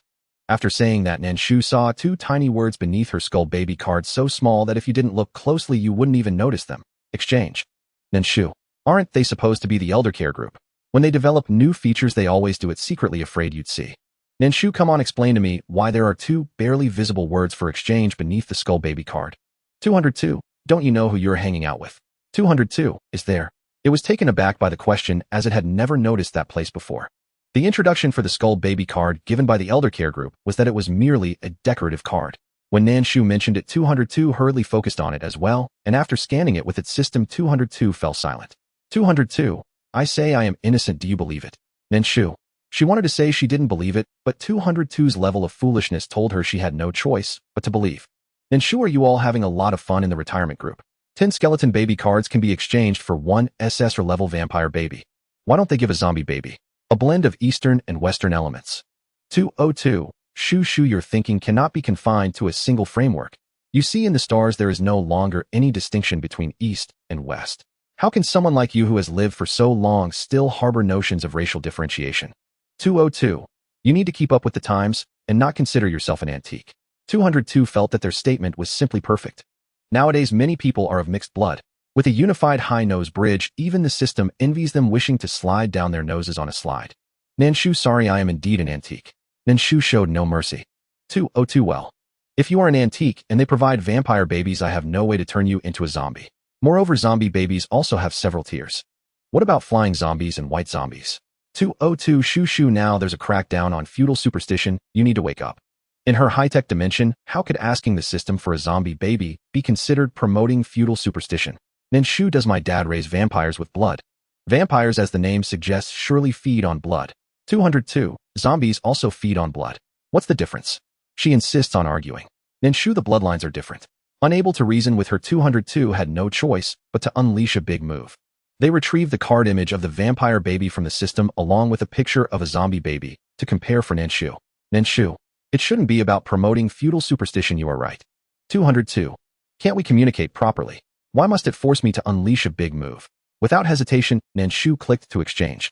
After the exchange, Nan Shu looked at the glaring SSR card in her backpack, unable to suppress her impulse to upgrade the orphanage. This time, 202 surprisingly did not persuade Nan Shu to upgrade the orphanage. 202, Shu, the 5th cub area requires the orphanage to be level 10. Your costs are too high, you should focus on making money. If she upgrades, her pension might be nearly depleted. With 202 saying this, Nan Shu's rationality slightly returned. The fact that 202 said this indicates that the cost of upgrading the orphanage is indeed very high. But the card is right there in her backpack, the exquisite design, tempting her to take action. 202, did you forget that the image is for reference only? In a single sentence, it successfully doused Nan Shu's enthusiasm. Never mind. Compared to DMO Ling Huan and Yu Sheng, after raising them for so many days, they only just approached the image on the card, showing how difficult it is to raise. Only the reunion looks like the card, and that's simply because the reunion on the card is too ordinary. Nan Shu, I'll upgrade by 1 level first. 202 alright. After upgrading the orphanage to level 6, a bathroom section was added specifically dividing male and female bathing areas, and the facilities were improved to match other aspects. But without 202 saying it, Nan Shu also knew that the construction cost would be reflected in the gold needed for the upgrade. She sighed, realizing that her pension was still insufficient. With such a small orphanage, her pension was barely enough. To develop for the entire Blue Star, how much gold would she need? 202. Don't be discouraged, you must believe in your business talent. Nan Shu expressed her desire to hack the system of the Galactic Alliance and steal their money, but in truth, she was just bragging. Of course, she would never do such a thing. A gentleman acquires wealth through proper means. Although she was also a cunning merchant in her first life, the business world operates on the principle that no merchant is without guile. Without the necessary cunning, one would be devoured by others. Especially since she was so young back then, facing dangers from all sides, how could she ensure the survival of the Nan family without being decisive? Thinking of her death in her first life, she felt a sense of regret. The past is of no use to dwell upon, as it was her destiny to perish at that age. Suppressing her discomfort, Nan Shu pinched her brow and looked at the galactic soldiers in the courtyard. She felt it necessary to arrange professions for them. The system detected Nan Shu's thoughts immediately. It suddenly wished to mourn for those soldiers of the Galactic Alliance. Those who caught Nan Shu's attention rarely met with good outcomes. Just as the system was pondering this, Nan Shu had already stepped out of the small room and into the courtyard, starting to tinker with some of her scrap metal. Seeing Nan Shu's actions, 205 approached her with interest. Director, are you planning to create 206? All of Nan Shu's robots were well aware of their designated roles. For instance, 203 was solely responsible for kindergarten affairs and would only observe other matters without participating. 204 was similar. His role was that of a chef, so he only operated within the confines of the kitchen, usually just watching the commotion without being very active. 205 was designed as a mechanic and repair worker, naturally sensitive to machinery. Thus he approached Nan Shu, eager to learn her techniques. Nan Shu did not hide her intentions and proceeded to create a new type of robot according to her vision. Her robots appeared completely human on the surface, showing no mechanical traces, and possessed high intelligence. They were extraordinarily advanced. As a result, the galactic soldiers were still unaware that 205 was a robot, only knowing that this cute girl was engaged in activities that were quite incongruous with her appearance. For example, she was digging into a chicken coop. For another, she was wielding a hoe, standing at the back, directing them on how to plant. What surprised them the most was that her name was actually a number, and she was a robot. The soldiers of the Galactic Alliance exchanged glances. This director was more terrifying than they had imagined. Those who are aware of the times are the true heroes. They simply focused on doing their jobs well as long as they could survive. This was the unanimous thought of all the soldiers in the Galactic Alliance. The image of 206 was quite different from that of the other series of robots. He was a handsome man. With a buzz-cut, sharply defined cheekbones, thick brows, large eyes, and a tan complexion, his casual attire could not conceal his well-developed muscles. The moment he opened his eyes, 205 felt her heart skip a beat. He was somewhat handsome. This was the thought of 205. Nan Shu looked at the freshly minted 206 and pointed to the galactic soldiers, pretending to work. These will be your subordinates in the future. I need them to become elite operatives for the orphanage. Indeed, the designation of 206 was that of a special operations commander and instructor for the Galactic Alliance military. His chip contained all the essence of combat from Nan Shu's participation in missions. Rest assured, I will ensure the mission is accomplished. Having finished speaking, Unit 206 seemed to notice Unit 205's presence for the first time. At a towering height of 190 centimeters, he towered over the diminutive 158 centimeter tall Unit 205, so much so that he had to lower his gaze just to look at her. Unit 206 cast a cool, indifferent glance her way and gave a slight perfunctory nod by way of greeting. Unit 205. She felt as though she'd glimpsed outright disdain in his very eyes for her stature. His gaze silently declared her a midget. How utterly outrageous. She hadn't even insulted him inwardly, hadn't once called him a bear in her thoughts, yet he dared label her a shorty in his own mind. From now on, not a single item she crafted would ever be entrusted to that insufferable dog. Nan Shu remained oblivious to the silent, one-sided duel of glances unfolding between her two robots. For future combat readiness, consult Unit 205. Nan Shu's words caused a faint furrow to appear between Unit 206's brows. He glanced around. Unit 205 is... Unit 205 puffed out her modest chest with quiet pride and pointed emphatically at her own nose. I am Unit 205. Those words were ground out through clenched teeth. A flicker of genuine astonishment crossed Unit 206's eyes. He truly hadn't expected this petite figure before him to be another creation of the director. Had the director skimped on materials when designing Unit 205, hence her abbreviated height? Or was it deliberate cost-cutting? Nan Shu remained unaware of Unit 206's inner musings. She had designed Unit 205 with such endearing charm precisely because, lost in thought at the time, she had accidentally allocated insufficient material for the legs. An irreversible oversight left no recourse but to scale down Unit 205's height, transforming her from a poised mature woman into a delicate youthful girl. Hello. Embracing the philosophy that if one refuses to feel awkward, then awkwardness inevitably falls upon the other, Unit 206 extended his hand with stoic composure, offering a handshake as a gesture of goodwill. After all, she had been activated before him, making her his senior, and courtesy demanded formal respect.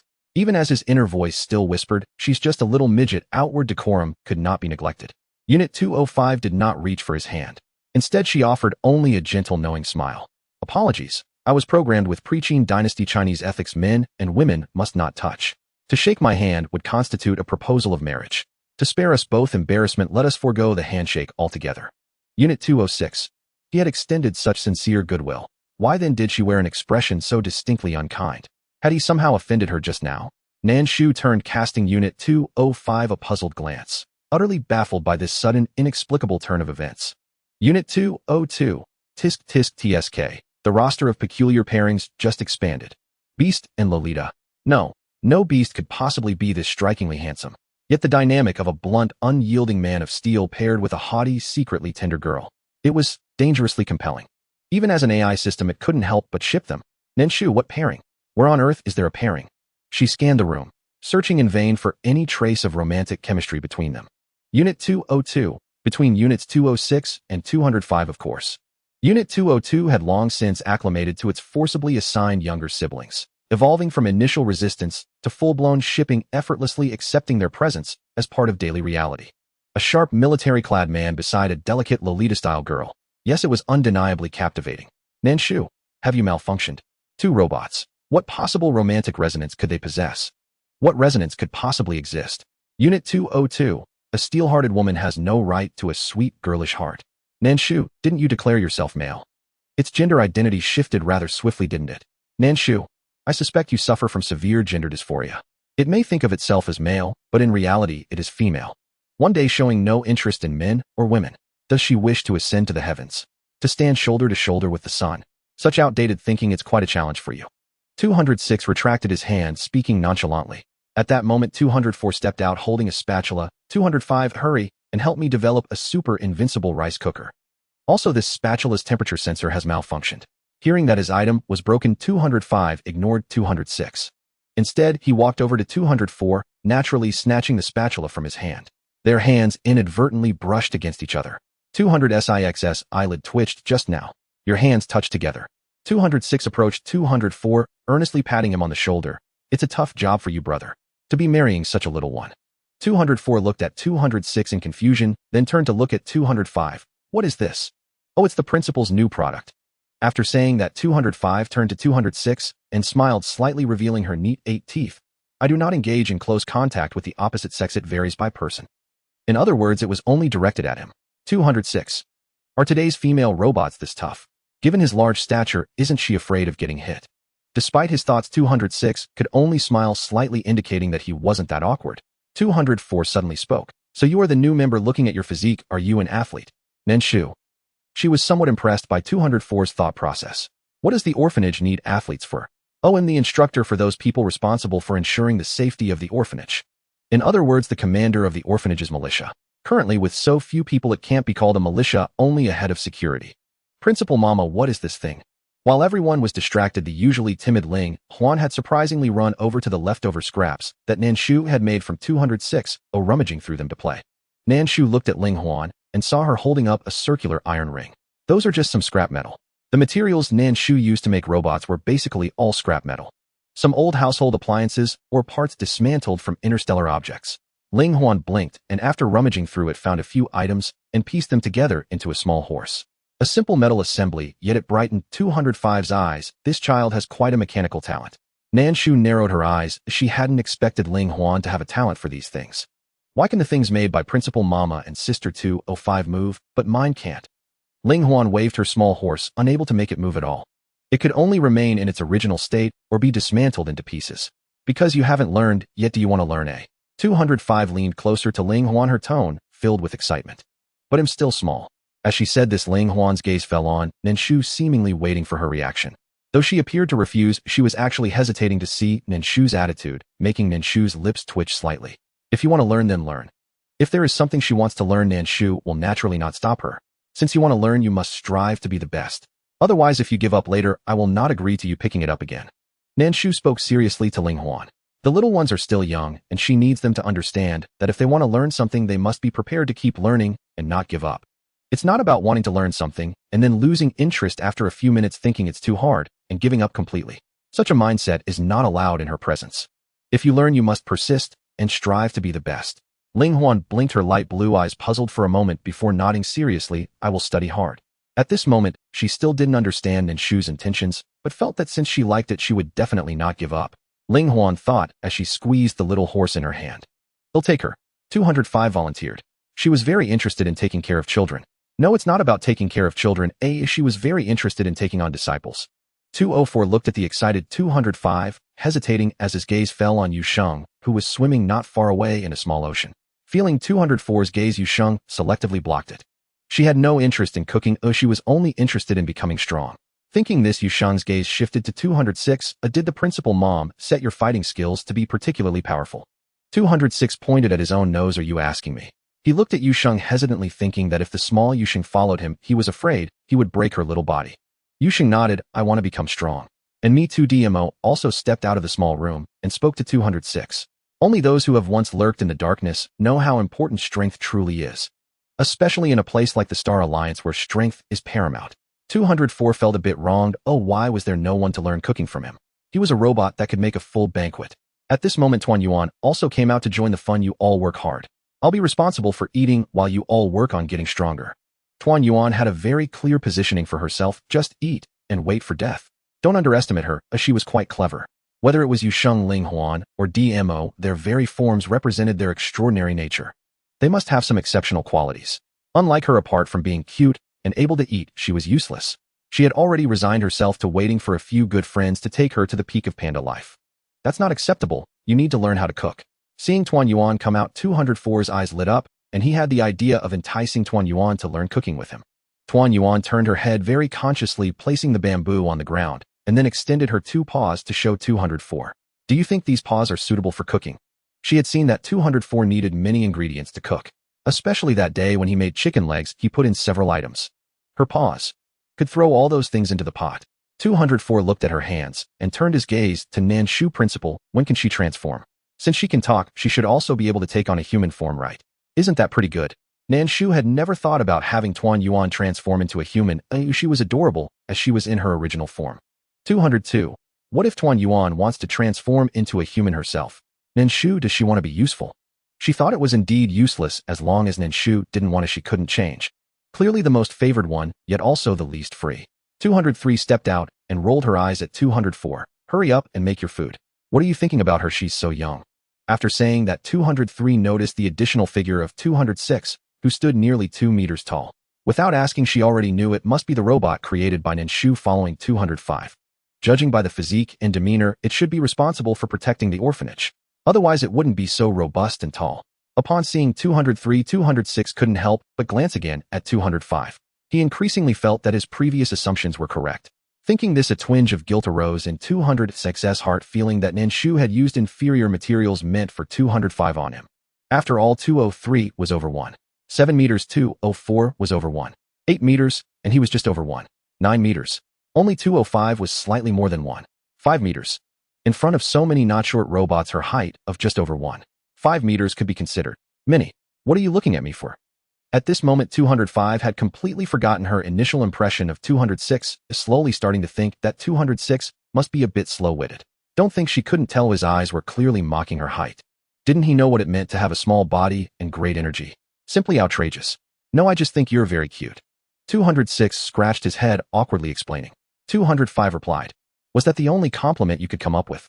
Who needed his praise for being cute? The interaction between the two made 202 unable to resist starting to ship them.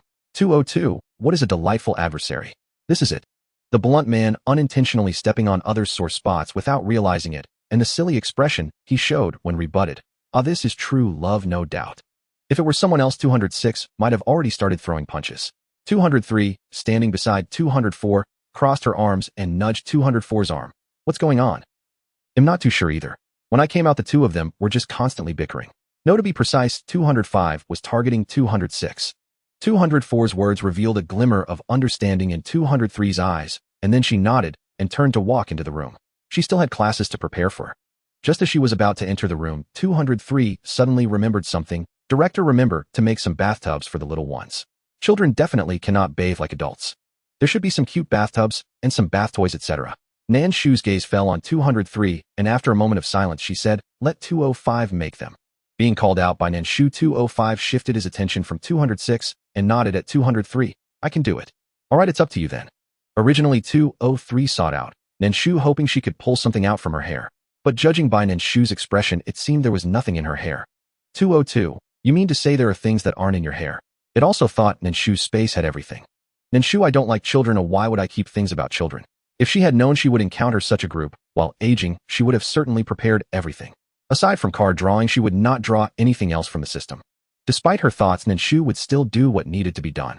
After all, since the orphanage had been upgraded, she discovered that its area had expanded significantly. The outer walls had also extended greatly. An enlarged courtyard meant that the wasteland of Blue Star had diminished a little more. Build them a dormitory over there. Nan Shu assigned a task to 205, adding they can handle the physical work themselves. With so many men, the job would be completed swiftly. Shu, should we upgrade directly in the system shop? As long as she purchased it, the system would recognize her as 18 years old. 202 believed that with such sincerity, Nan Shu would undoubtedly agree to purchase the upgrade in the system. However, Nan Shu, what I built myself is more luxurious than what you buy. How could that shabby earthen wall have the audacity to say such a thing? 202, is luxury useful? Does it have defensive capabilities? Can it serve as a tower defense? 202's words made Nan Shu narrow her eyes.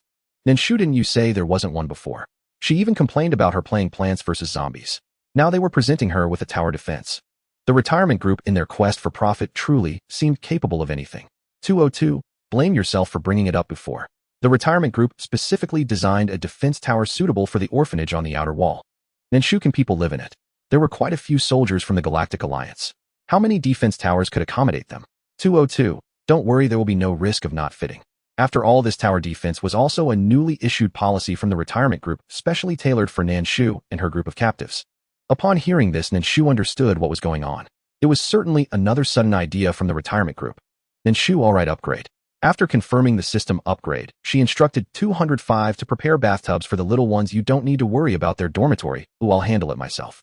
As soon as Nan Shu finished speaking, the people in the orphanage felt the building expand again, with the outer wall successfully upgraded to a red brick wall. Every corner of the brick wall featured a 3-story tall defense tower. On top of the tower were several laser guns resembling the attack towers from tower defense games. 205 glanced at Nan Shu, but remained silent. The soldiers of the Galactic Alliance naturally did not dare to speak recklessly, only expressing their astonishment. They felt they had arrived at an extraordinary place.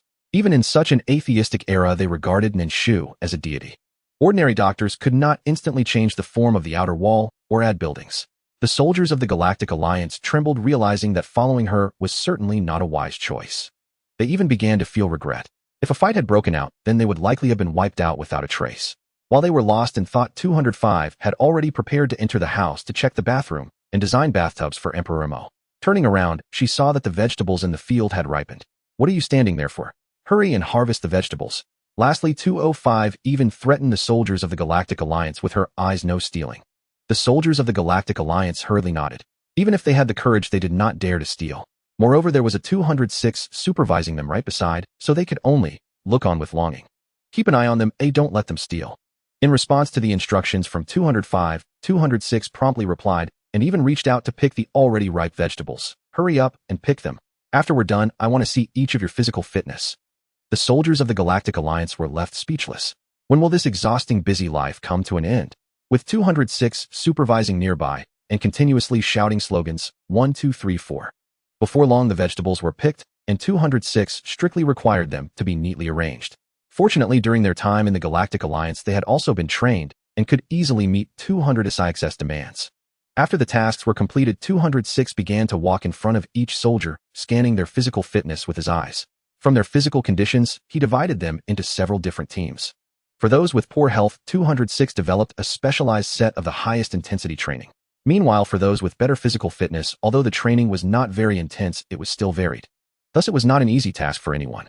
When 205 came out, it was already dark. Due to the upgrades at the orphanage, several lamps were hung on the defensive towers, illuminating the orphanage. At this moment, 206 was leading the soldiers in high-intensity training. Not only was he demonstrating in front, but he was also able to accurately catch every instance of noncompliance. The soldiers began to suspect that 206 had a pair of eyes on the back of his head, just like Nan Shu. From now on, you can sleep in the same room as Ling Huan. 205 merely glanced at 206 and the others before walking to the side of the small ocean, saying to Yu Sheng, "In Ling Huan's room, I made a small bathtub for you. You can sleep there."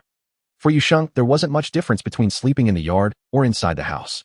She never felt insecure when the orphanage lacked exterior walls and didn't struggle to sleep. Now it was the same. However, she naturally preferred to sleep with Ling Huan at night. They could chat and keep each other company. "I want to go too." As soon as she heard that Yu Sheng could sleep in Ling Huan's room, Tuan Yuan, who was preparing for bed, instantly perked up. She also wanted to share a room with Huan Huan. Ling Huan's bed could barely fit 2 people, but 205 did not stop them. "That's fine." Tuan Yuan happily climbed out of her little nest and rushed toward Ling Huan's room. "Huan Huan, I'm coming to sleep with you." Yu Sheng walked behind Tuan Yuan, clearly in high spirits. After arranging the little ones, Nan Shu also fell into a deep slumber. Only a few robots were charging themselves in unison. The newly emerged 206 did not need to charge yet, as he was busy arranging for the soldiers to settle into their dormitories. Do you have a grudge against 206? Gossip can pique many people's curiosity, and 203A, being a robot, was no exception. She was eager to know why the usually lively 205 had a different attitude towards 206. No, 205's face soured at the mention of 206, clearly reluctant to bring him up. 203 raised her eyebrows, her eyes sparkling with gossip. "Come on, tell me what happened." Under 203's persistent questioning, 205 could only squeeze out a response. "He discriminates against me." Discriminates? 203 initially didn't quite understand. But when her gaze landed on 205's furious and embarrassed expression, she began to comprehend. 206 might be somewhat naive, exposing his surprise at 205's short stature too openly. "It's just a little taller. Like a bear." 203. She felt a bit like laughing, but seeing 205 so furious, she thought better of it. What if 205 thinks him, adding insult to injury? 205 shot a sidelong glance at 203's slightly twitching face and coldly snorted. "If you want to laugh, just laugh. Holding it in is more uncomfortable." "I'm sorry, I really don't want to laugh." Ha! She truly couldn't hold it in. The interaction between the two was just too amusing. At this moment, Ling Huan, who was already preparing to sleep, was extremely happy to find 2 good friends suddenly appear in her room. "Are you going to stay here to sleep with me from now on?" Ling Huan pulled back her blanket, allowing Tuan Yuan to lie beside her. Yu Sheng climbed into his own bathtub and nodded. "It seems that the 3 of us will be sleeping in one room from now on." Tuan Yuan nodded happily as well.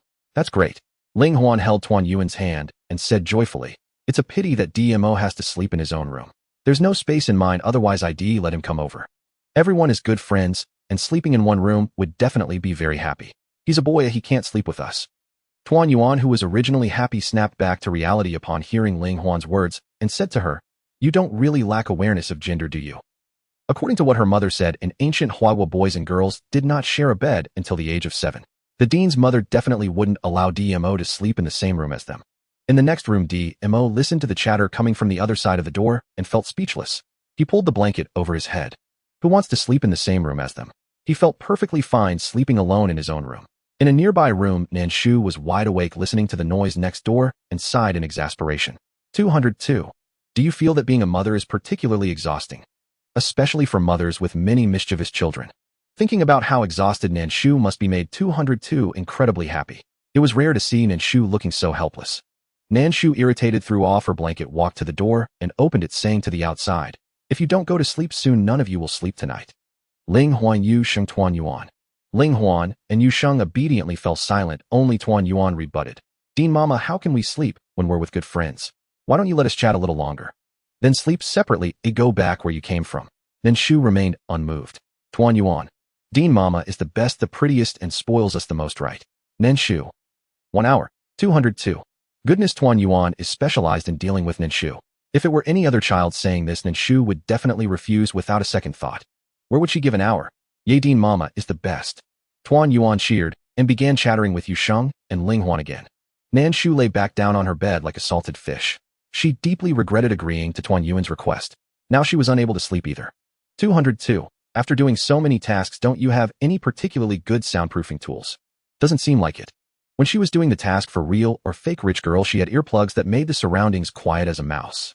Why didn't she take them out now? Nan Shu did not acknowledge it, feeling no guilt for not sharing. 202 watched, Nan Shu stubbornly remaining silent. A woman with a heart that contradicts her words.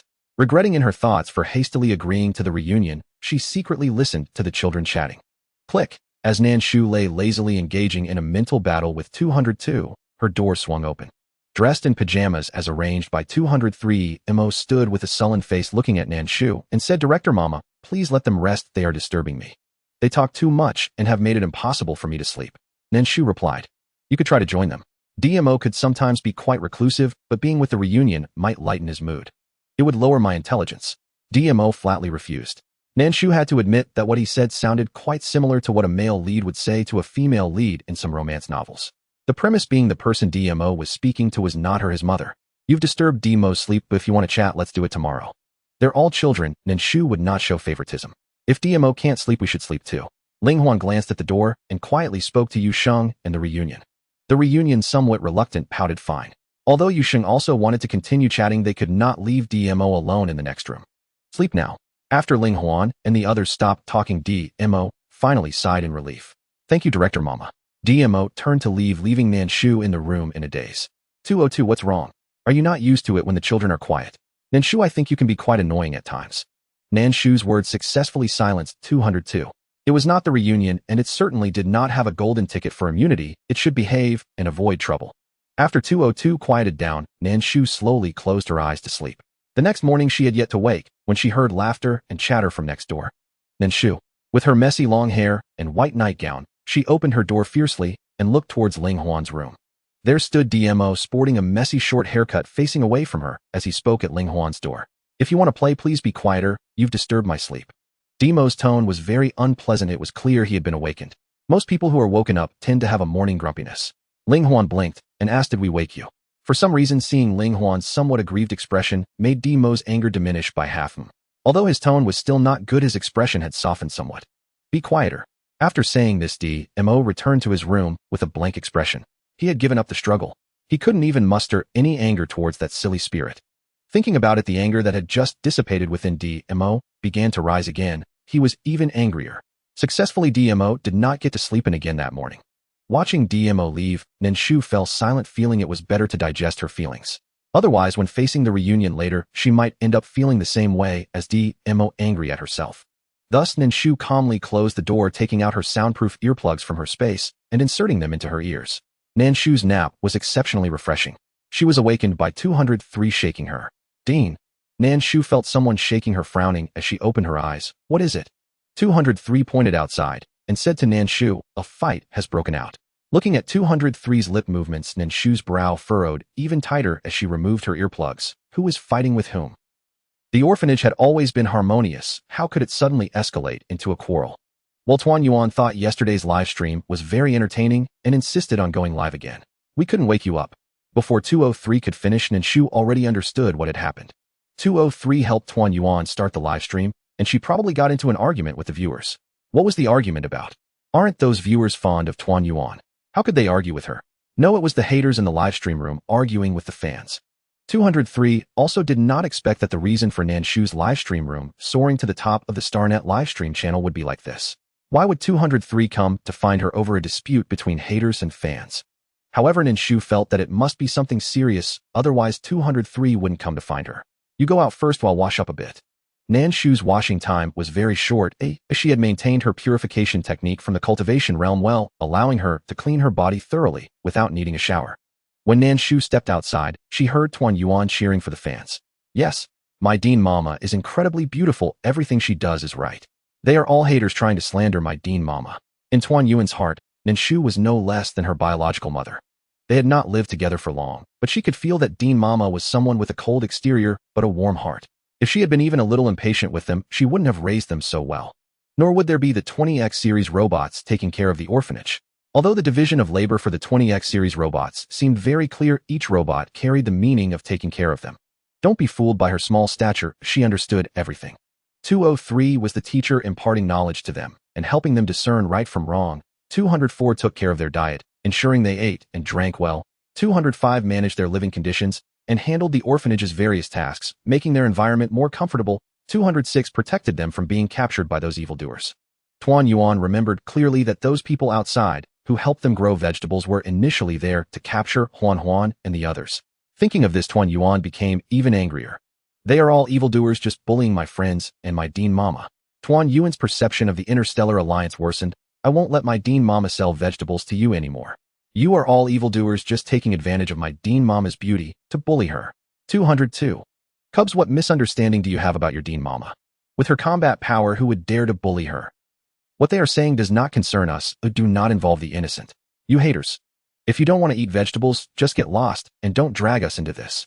Due to Tuan Yuan threatening not to let Nan Shu sell vegetables, even passers-by began to defend Nan Shu, causing some haters who came to stir trouble to be scolded until they broke down. Anyway, you are not allowed to bully my Dean Mama. Tuan Yuan's voice rang out loud, sounding particularly indignant. Nan Shu asked, do you know where you went wrong? Nan Shu had not been defended so staunchly in a very long time. When she took on assignments, she had sometimes been defended, yet as someone who fulfilled tasks, she always maintained a delicate, restrained relationship with others. Nan Shu never poured too much of her emotion into those she met on missions. She was destined to be a passerby, never to linger, and therefore would not form deep attachments with people encountered during her tasks. Moreover, in her first life, she had only been cherished and sheltered while her mother lived, and never again had anyone protected her with such unwavering certainty. Although Tuan Yuan was still small, 202 insisted, I did not lose my defense, is in my heart. Nan Shu retorted dryly, are you sure it isn't because you chickened out? Useless at everything, champion at caving in. 202 protested, nonsense. This is from the heart. If you've got the nerve, wait right here. They'll go buy an orange, don't go anywhere, I'll be right back. Nan Shu murmured, your shtick is so old, I'm tired of it. Who are you trying to fool? 202 jibed, your Tuan Yuan is about to cry from anger. Aren't you going to comfort them? Nan Shu snapped, a daughter of her father will not shed tears. You are talking nonsense, my director mom is wonderful and treats me so well. No sooner had Nan Shu's words fallen than Tuan Yuan's crying rang out. Nan Shu fell silent. 202 clapped mockingly, the sound of the rebuke, so crisp it seemed embarrassed on her behalf. Nan Shu challenged, do you object? 202 fell speechless, then resorted to threats. How petulant, that venomous woman. PSH. Why are you crying? Nan Shu asked, frowning as she looked at Tuan Yuan. At the sound of her director mom's voice, Tuan Yuan's tears stopped in an instant. She rushed at her, indignant and fierce. Director mom, remember those who speak ill of you. Never sell potatoes to them again, let them starve. One cannot forgive those who slander my director mom. DMO chimed in from the side. Someone resented that you had them plant potatoes, they went into the fields to pull weeds and spoke ill of you. 206 was silent, suddenly finding Tuan Yuan somewhat admirable. Well done. 205 reached out and gave Tuan Yuan a thumbs up. You should put them back in their place. The director must have had her reasons for acting as she did. What did that band of fools understand?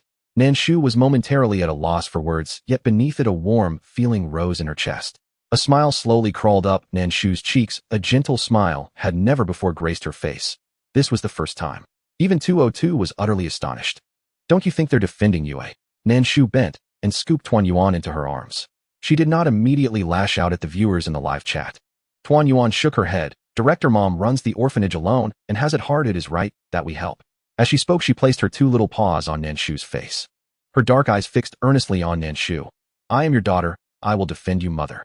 She looked fierce outwardly, yet was tender toward her mother. For the first time, a 2- or 3-year-old cub cupped Nan Shu's face, and she felt an unexpected pang of melancholy. Of course, above all, there was joy. Whoever speaks ill of you is my enemy. Still so small, she did not know how to temper her words, so they would not hurt others, yet she would defend her mother. When forced to choose between not harming others and defending her mother, she chose to protect her mother. 202 added, Tuan Yuan, you're overthinking it. He insisted, she is simply lazy. It is not out of a desire to take care of you all. To say she was unmoved would be a lie. Yet Nan Shu felt she had not sunk so low as to require the protection of a little panda. Leave the rest to me. Though Nan Shu spoke those words with a composed mouth, her heart brimmed with delight. 202 could feel it. Nan Shu's heart was dancing a private ballet. 202 curled his lips inwardly. If you're happy, be happy. There is no need to put on that veneer of sobriety. Yu Sheng stood to the side, fretful. She understood that her identity could not be broadcast, that those people must never see her, so she stifled every impulse. At that moment, Ling Huan was being held by DMO. Yu Sheng's hand clamped over Ling Huan's mouth, afraid she might leap out and speak and bring trouble upon Nan Shu. Behave yourselves. Our identities must not be exposed to the public, DMO reprimanded in a low voice. Ling Huan meant well in wanting to help, but good intentions cannot be allowed to cause harm. Yu Sheng nodded in agreement.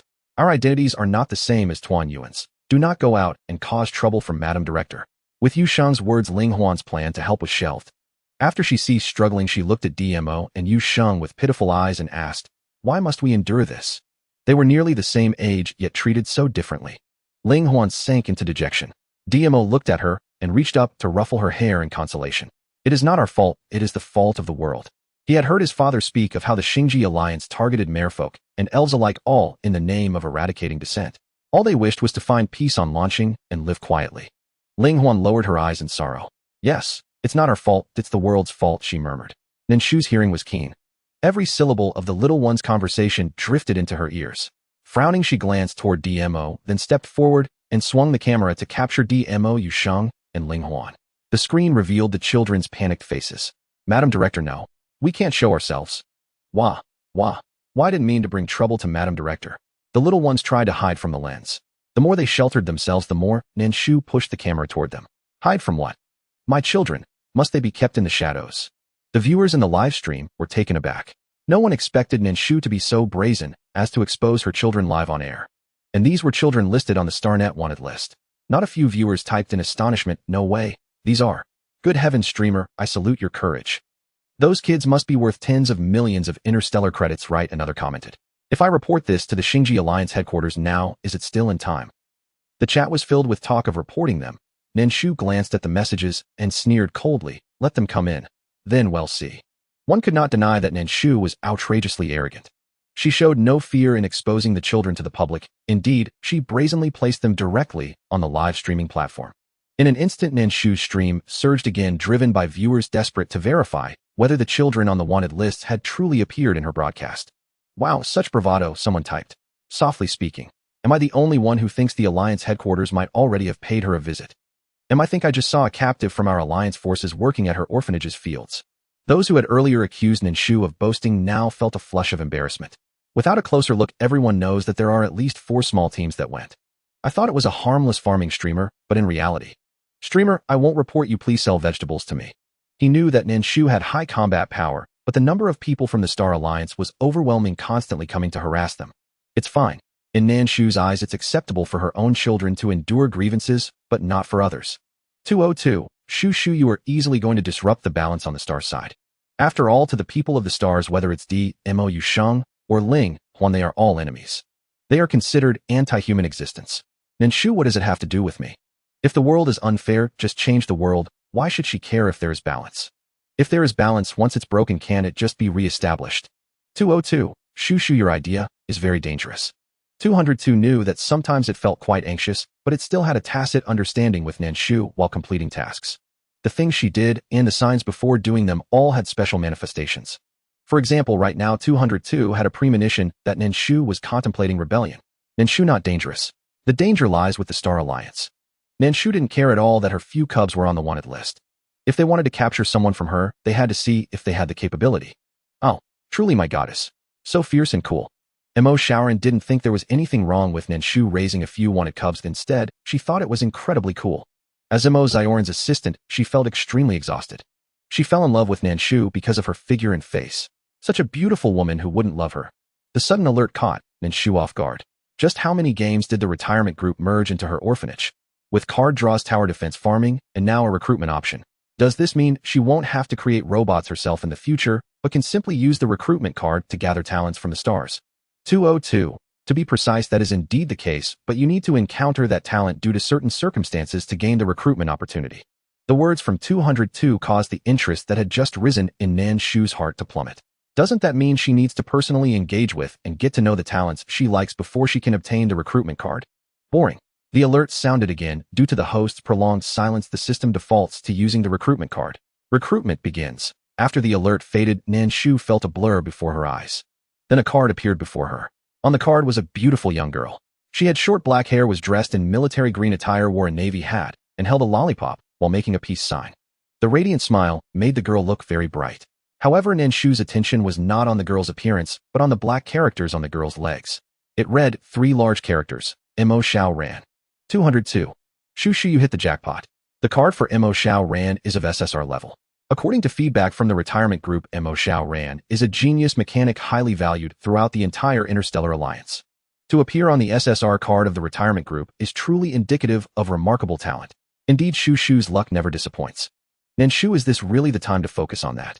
She hardly felt happy about it. In fact, she even suspected that the retirement group was deliberately messing with her. After finally spotting a sheep, it turned out they just recruited her. Truly, the retirement group is a stumbling block on her path to wealth. 202. Then what should we focus on? The arrival of the other party is a good thing as it aids the future development of Blue Star and the orphanage. Nan Shu, how do I explain the exposure of my crop yield? More importantly, how do I recruit her? The recruitment card features her, yet the question remains, how do I bring the other party over? 202. The retirement group should have its arrangements. 202 indeed had not considered this issue. People in the live broadcast room noticed that the previously aggressive host had been in a daze for quite some time, lost in thought. Boss, where are you going? Seeing her employer glance at the communicator and immediately rush off to pack, Mo Sharon's assistant hurriedly called out, "You're fired." Mo Sharon replied without turning back. Mo Sharon's assistant. What had just happened? Why had she suddenly been dismissed? Wait, surely you owe me an explanation. To terminate someone on a whim was hardly humane. An explanation was absolutely necessary. Fuming, Mo Sharon's assistant trailed closely behind her, demanding, "Mo Sharon, I've managed your daily life, cared for your beloved pets. I've served diligently and faithfully. On what grounds do you dismiss me without cause?" She refused to accept it. Pausing mid-pack, Mo Sharon set down her belongings and spoke to her assistant with solemn sincerity. "You're excellent, but I'm leaving for Blue Star. So please don't hinder me from following in my goddess's footsteps." Her assistant was admirable, yet utterly insignificant beside her goddess. With that thought, Mo Sharon packed even faster. Her assistant stood speechless. "You're going to Blue Star? How? And once there, how will you survive?" Blue Star sounded simple enough, yet it was vast beyond measure. Whether she would ever find her goddess remained entirely uncertain. Don't act rashly. Let's discuss this carefully. Don't let a momentary impulse override all reason.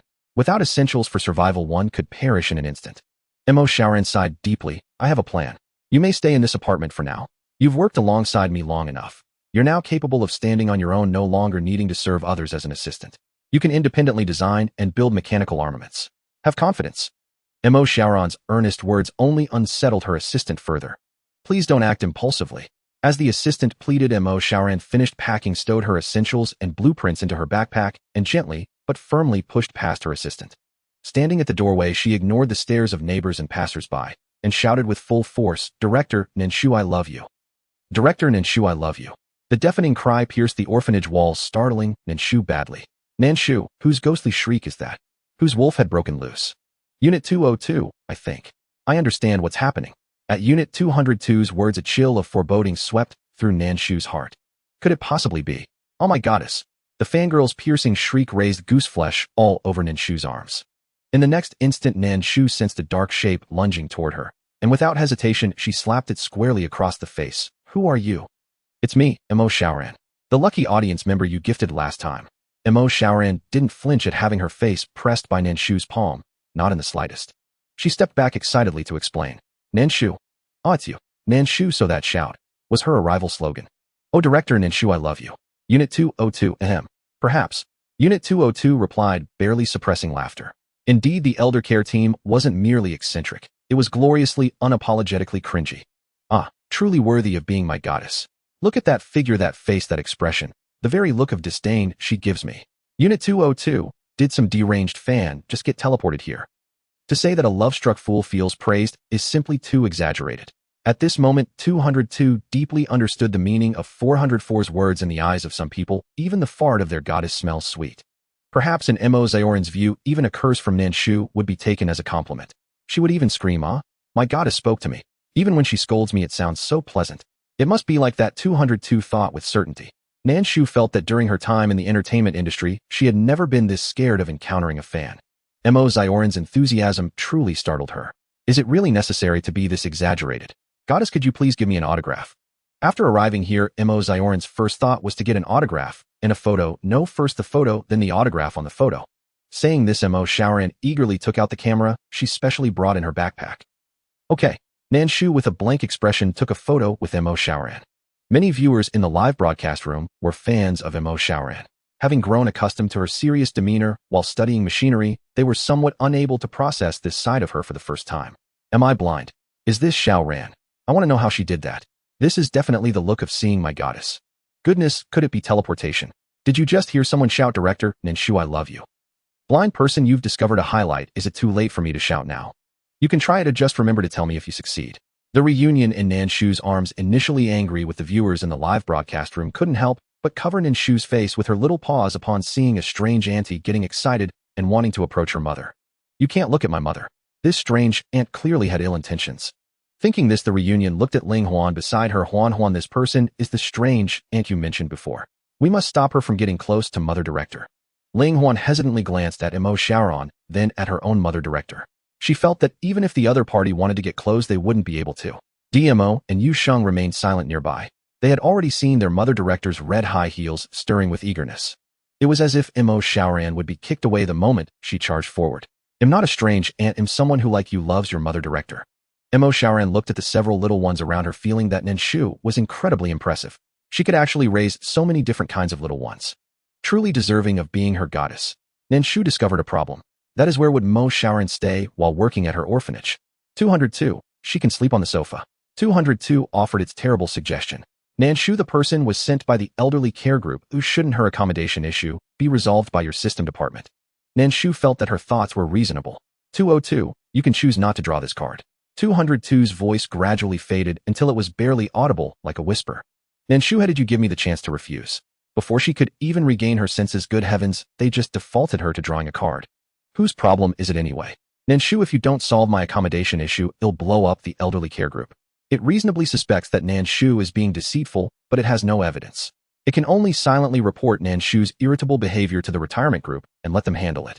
After all, it cannot stop her. Nan Shu is very pleased with 202's reaction and insists on forcing her to act. Obediently complying, could it be treated poorly? I only know that ever since you retired, my little treasury has become depleted.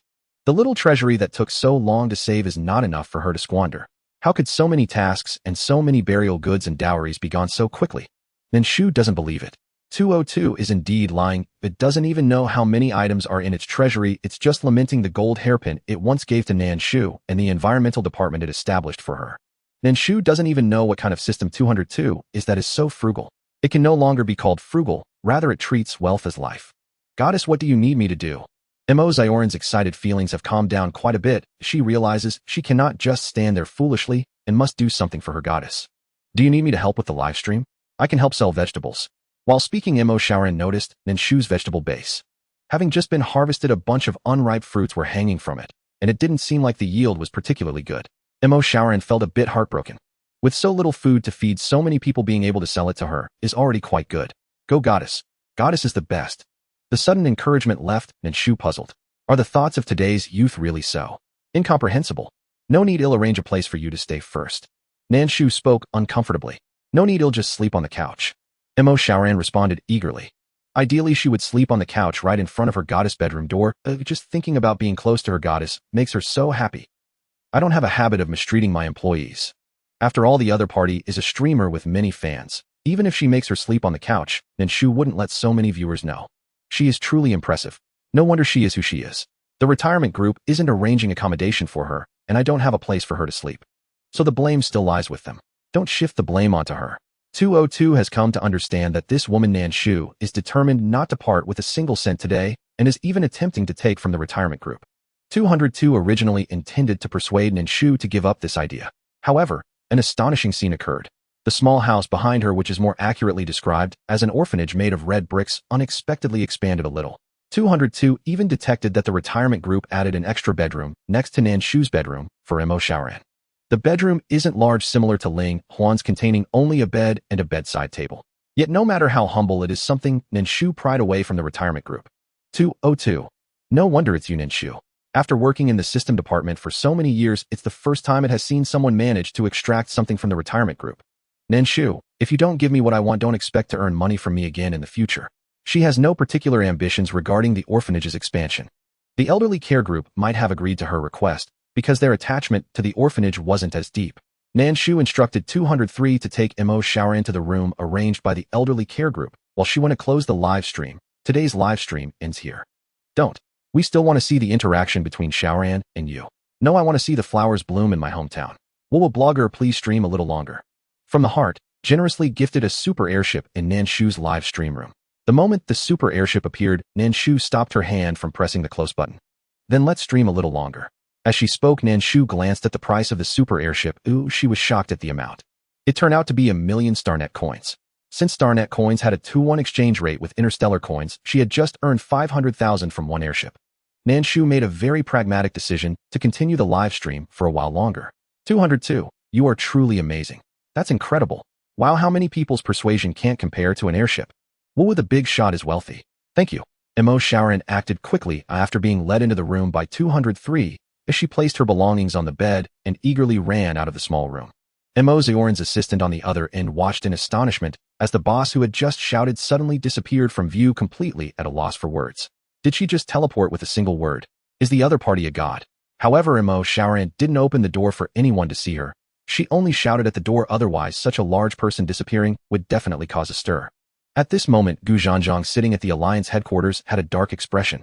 He clearly remembered that he had gone through a lot of connections, even reaching out to Mo Xiaoran's mentor to successfully keep her within the Alliance. As a result, this mysterious woman from Blue Star opened her mouth and ran over to the other party. Thinking this, Gu Zhanzhang rubbed his chin incessantly.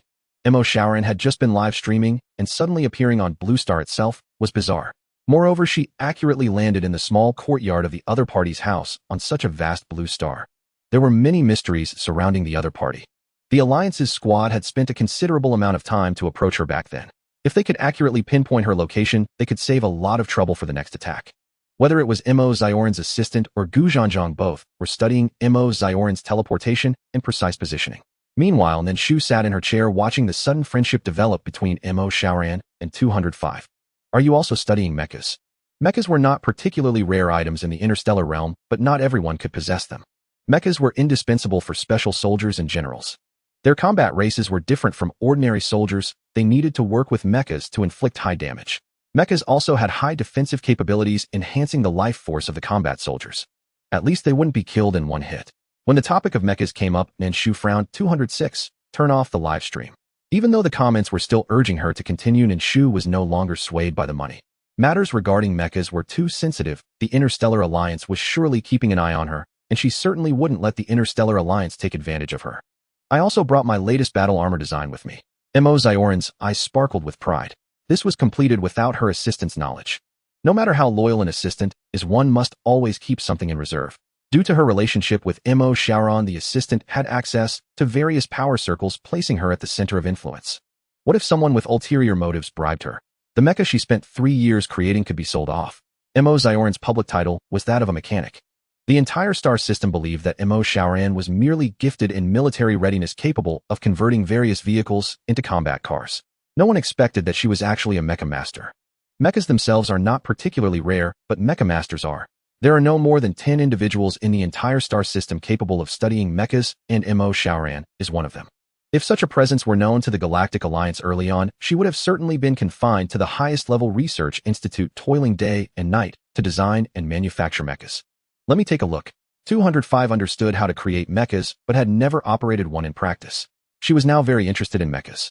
Ling Huan was originally standing with Yusheng, but after hearing Mo Xiaoran's conversation with 205, she couldn't help but lean forward.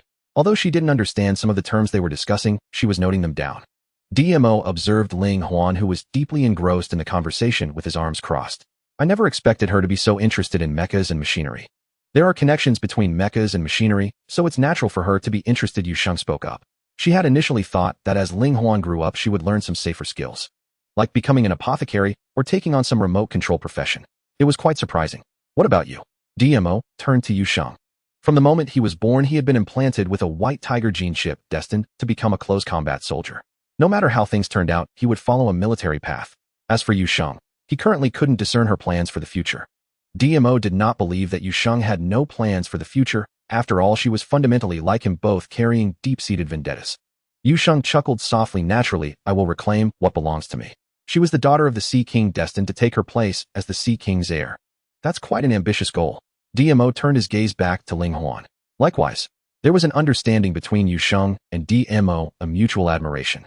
Not quite like friends nor like enemies, but more like another version of oneself. 202. I didn't expect that at such a young age you would start planning your future. Is this what they call the child of a poor family becoming self-sufficient early? That description doesn't quite fit, but it's the general idea. Nan Shu, you were harmed at 3, leading to your family's downfall, and your race's decline. You are just like this.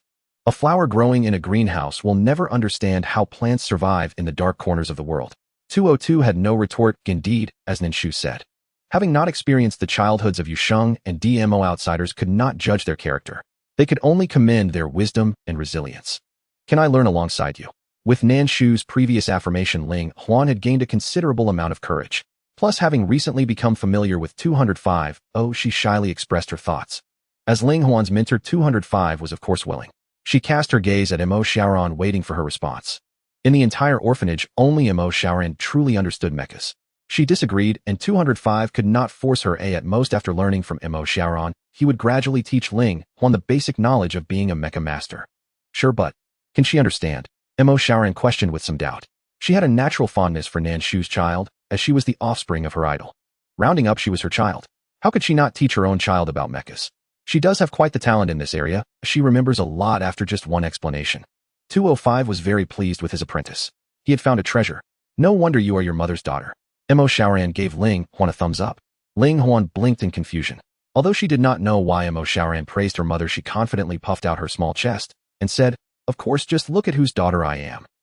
202. How did you do it? Why does it seem like they have all been brainwashed? What happened to the initial reluctance to call the principal mama? Mo Xiaoran gave a thumbs up, agreeing with Ling Huan's statement. Nan Shu sat silently on a chair, speechless. Ling Huan wasn't her biological child, yet she could still receive praise.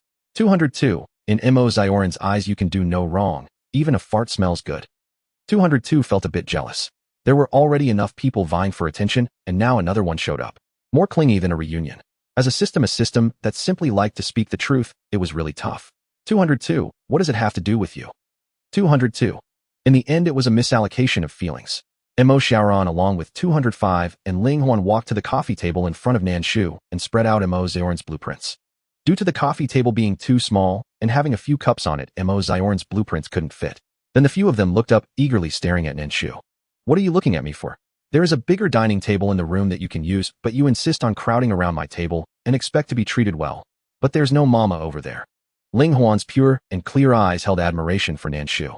Mo Xiaoran and 205 nodded vigorously in agreement with Ling Huan's words. Nan Shu. She suspected that Ling Huan, influenced by Tuan Yuan, had also begun to speak flattery. None of them were learning well. 202. Aren't you quite enjoying it?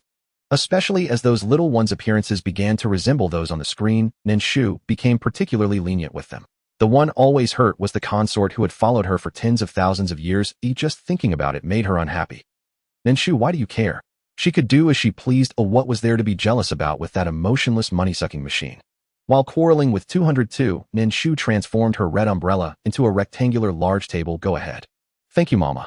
Ling Huan happily expressed her gratitude. Thank you, Goddess. Mo Xiaoran nearly got too excited and referred to Ling Huan as Mama. 205 had already grabbed the blueprints and dashed to the table over there. 202. TSK tisk, as expected of a robot only interested in what catches its fancy. Nan Shu. How dare you criticize her? Sounds like you're no different. Instructor, when are we training? Seeing Ling Huan immersed in her favorite activity DMO, and Yusheng also stirred, actively seeking out 206. 202. What bad intentions could the consort have? She just wants to vie for affection. It's the consort who is unworthy. Ling Huan is working hard to improve herself, but she cannot fall behind and must become a better version of herself. 204 feels deeply hurt. He looked at Tuan Yuan with a spatula in hand and said, "You need to grow up quickly. I will teach you about medicinal cuisine." Medicinal cuisine itself is a type of food. When Nan Shu implanted the data into 204, she input everything related to food. I only need to eat. I trust 204's culinary skills. Tuan Yuan blinked, and after building confidence in her heart, began to flatter 204. Does she need any skills? Her unique skill is simply eating. As long as she can compliment others, the rest is unimportant. Can you not aim so low? Why wait for something ready-made? 204 was exasperated. He was not envious of others learning skills from 205 and 206. He did not envy them at all. Tuan Yuan found 204 puzzling. She looked at him in surprise and said, "Why should I learn when there are super chefs who can cook? I do not have that talent, and I can't reach your level. Wouldn't that just torture my palate?" It must be said that Tuan Yuan's words greatly pleased 204. He cleared his throat and signaled to her with his eyes, acknowledging her words. Tuan Yuan did not understand the meaning behind his words. She only knew she was speaking from the heart. 204 Gij, I am hungry. Seeing that 204 was happier, Tuan Yuan lamented, I want to eat chicken legs. They were so delicious that day. Wait, I will make some for you. After 204 turned to leave, 203 shook her head helplessly. She chuckled and said to Tuan Yuan, little glutton. 204 Gij's cooking is so tasty, eating more is a compliment to him. Nan Shu noticed that no matter what Tuan Yuan did, she always had a plethora of her own quirky arguments, yet they were somehow endearing. Everyone liked her. I will watch from the side, you all talk, and I will just join in the fun. When 203 turned to get busy, Tuan Yuan sat down next to Ling Huan. Looking at the square diagrams on Mo Zioran's blueprint, even though she could not understand, she couldn't help but marvel. So amazing. I can't even tell what shape that is. It can actually form a component. That's incredible. Thinking of this, Tuan Yuan looked at Ling Huan with bright eyes and asked, Huan, will you also do this in the future? Ling Huan nodded. She could feel her talent in mecha design. I want to make an invincible super armor for Mom. No one in the entire star sector can compare. I support you in this idea. Mom's family deserves the best. Go for it, study hard. I will cheer for you from behind. Tuan Yuan set aside the bamboo in her arms and enthusiastically clapped her paws for Ling Huan. Ling Huan waved her hand with great appreciation. No need, just watch. I will study hard. Is there a way to win hearts like this? Nan Shu, when you have a unique delicacy in the entire star sector, you can too. Both are foodies, as she is the best when there's good food.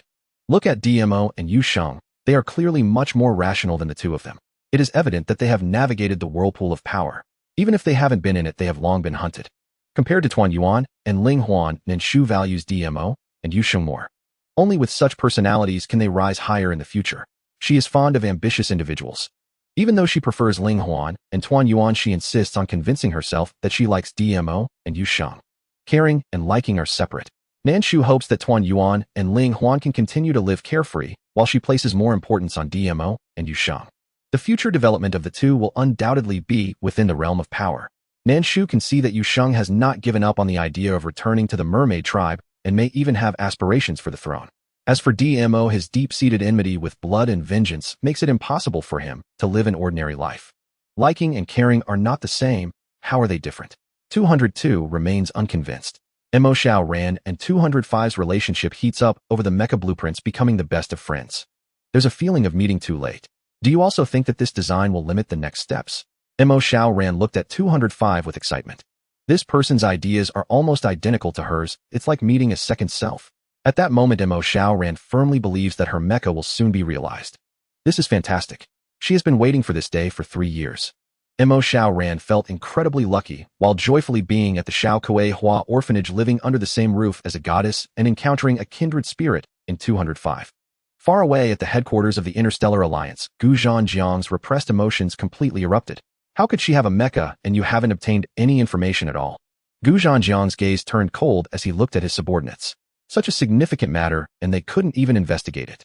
General, I really have people monitoring her and her assistant has a chip we are tracking. We really did not detect anything. Gu Zhanjiang's subordinate felt wronged. Who could have known that Mo Xiao Ran, who seemed foolish and stubborn, would be wary of her assistant, who had followed her for many years? She certainly doesn't seem like someone who would hide things from others. Useless fools. As Gu Zhanjiang thought of the live stream that Nan Shu had just cut off, his inner fury could not be contained. It's one thing for a genius mechanic to be poached, but to have them be a mecha designer is unacceptable. His subordinates were well aware of how rare such engineers are in the stars.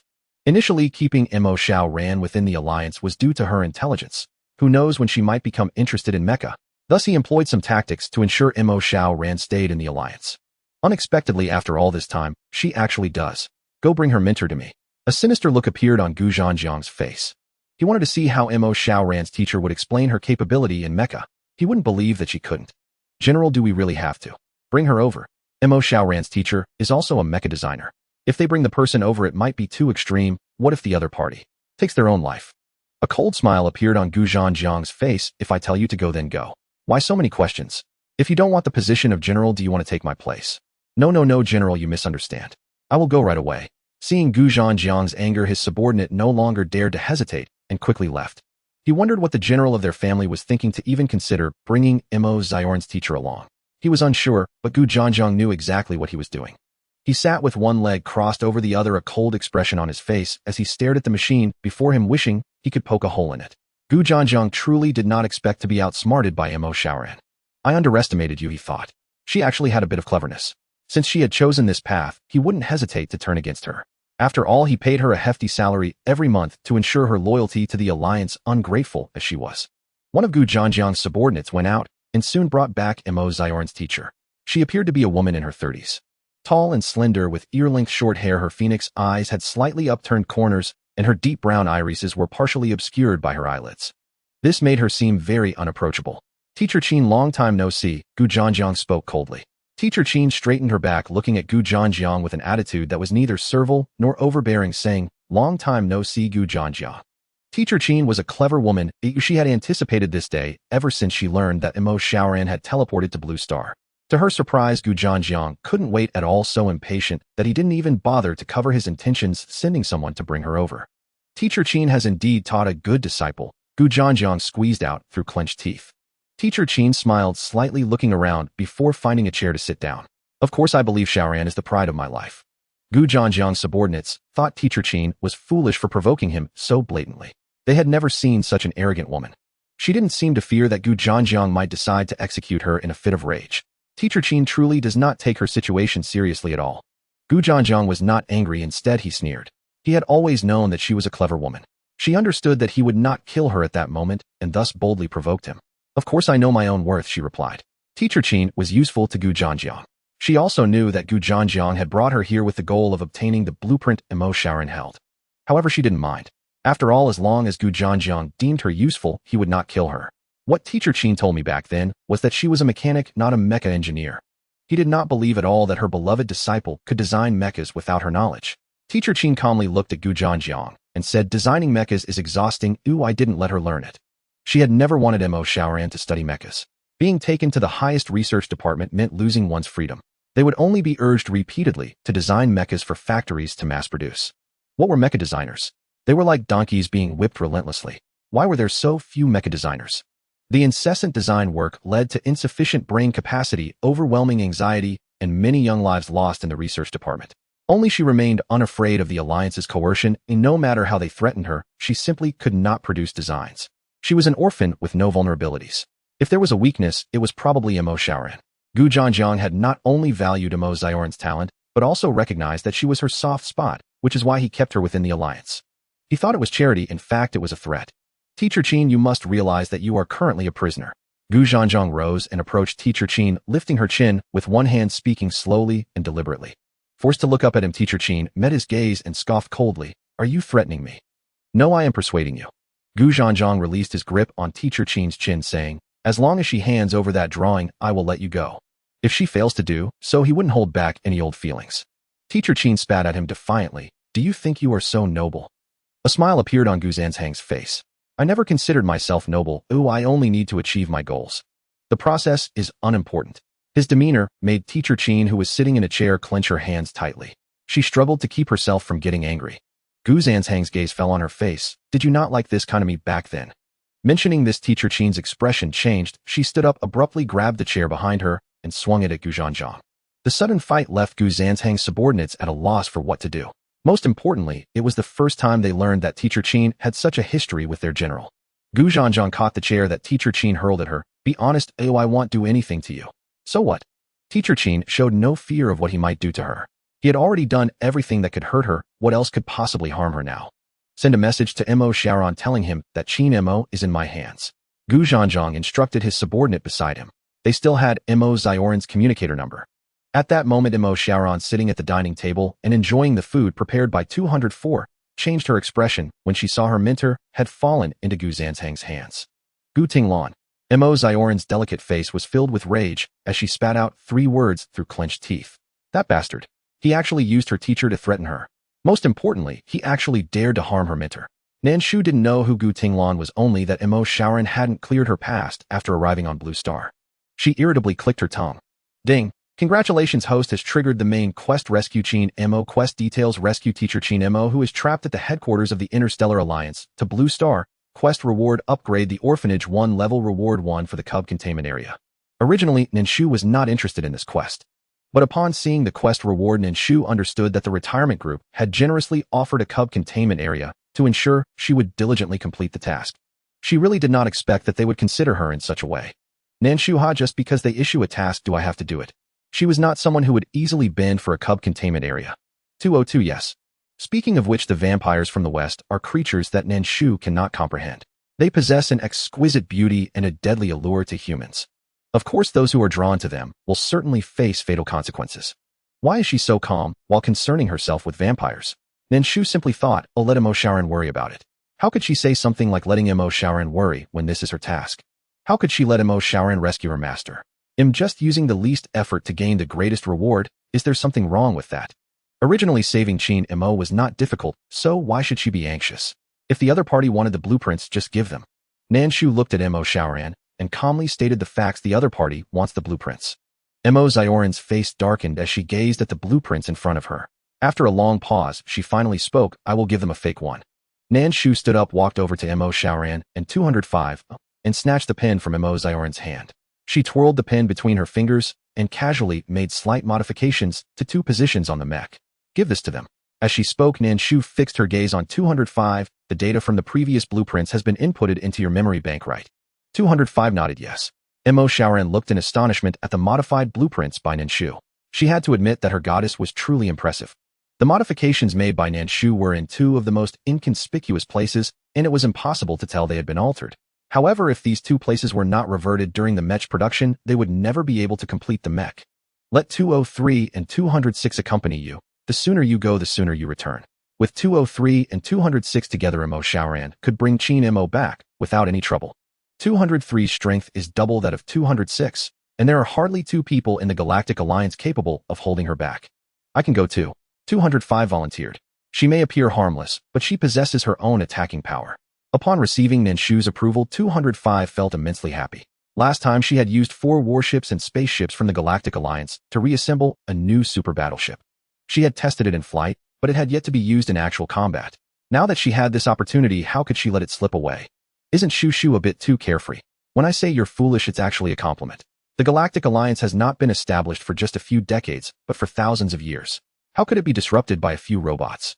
It can only be said that it would cause some disturbances. Significant turmoil is unlikely. The current interstellar environment is not what it used to be. It is hard to guarantee that the Galactic Alliance does not have an ancient ancestor watching over them like in fantasy novels. With technology so advanced, extending one's life for a few more years should be feasible. Moreover, given the mixed races in the galaxy, it is very likely that there are hidden trump cards. The reason Nan Shu is not going is that it is not yet time for her to take action. Thank you. Mo Shaoran bowed to Nan Shu. She knew that Nan Shu was formidable, yet she had just joined the orphanage, and Nan Shu had already arranged for someone to help rescue her mentor. It would be a lie to say she wasn't touched. At that moment, Mo Xiaoran's respect for Nan Shu increased even more. Initially, she had admired Nan Shu for her looks, but now she was moved by her generosity. Another child deceived by Nan Shu's appearance. She didn't understand how they could all be misled by Nan Shu's superficial charm.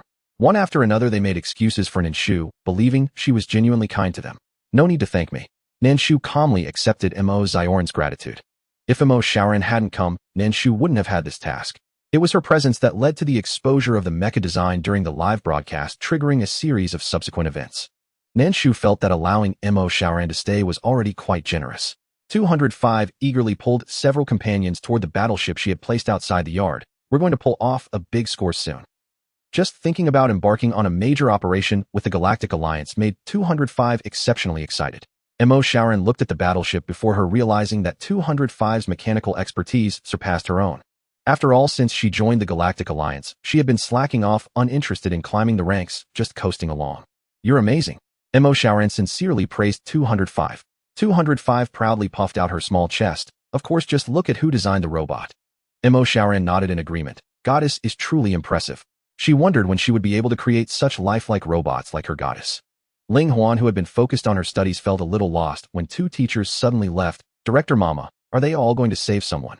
If they are going to save someone, why take the blueprints? She hadn't even memorized the changes that Director Mama made. Their hands were too fast. Mo Xiaoran's teacher has been kidnapped. Perhaps being at the pinnacle of power made them too lazy to cover their tracks. She didn't know if it was overconfidence or sheer arrogance. 202. Shu, actually, if you go, you could directly usurp the position. After all, she had that thought too. 202 felt it had a point. Nan Shu, don't talk to me, and the future stupidity is contagious. Her original intention for coming here was to enjoy retirement, basking in the sun on the desolate blue star, watching the desert, and reminiscing about the scumbags she had killed in the past. Now not only was she far from her initial goal, but they were also trying to make her seize power. The highest authority in the galaxy had to worry about many things.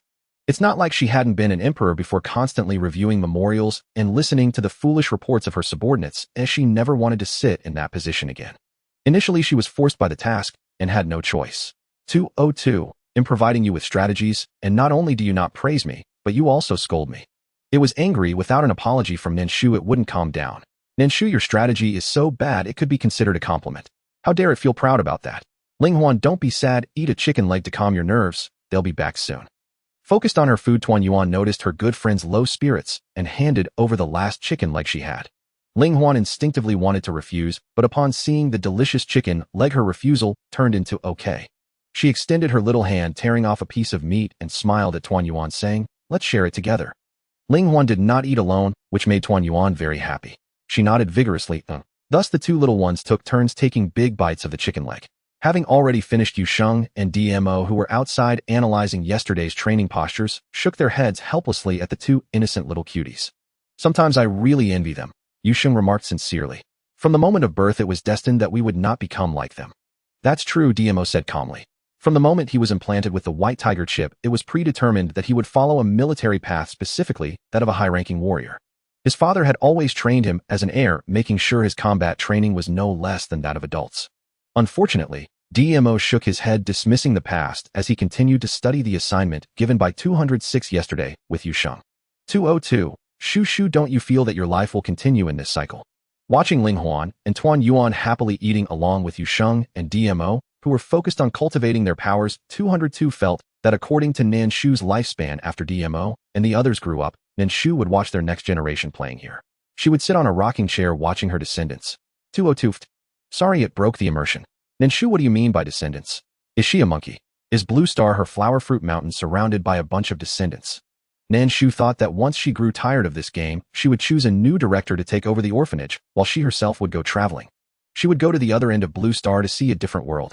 202, wake up. When you change directors, Blue Star will still be your orphanage.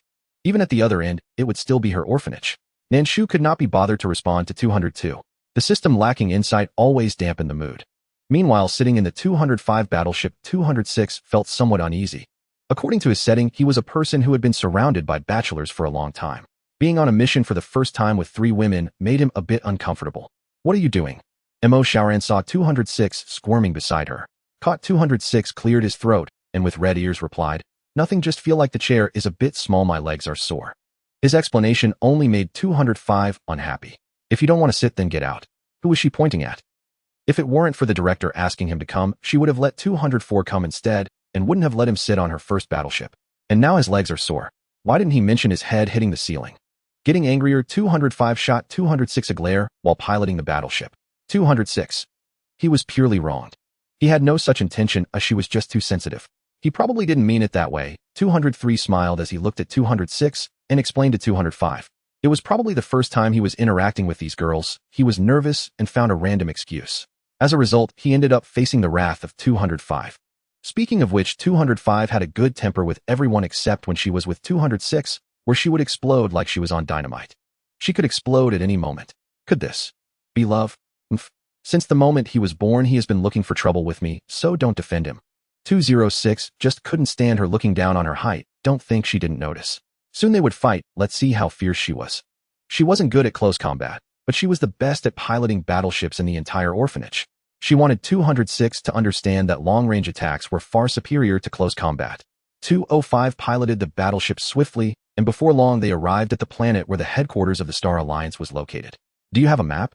At this moment, 205 couldn't be bothered to argue with 206.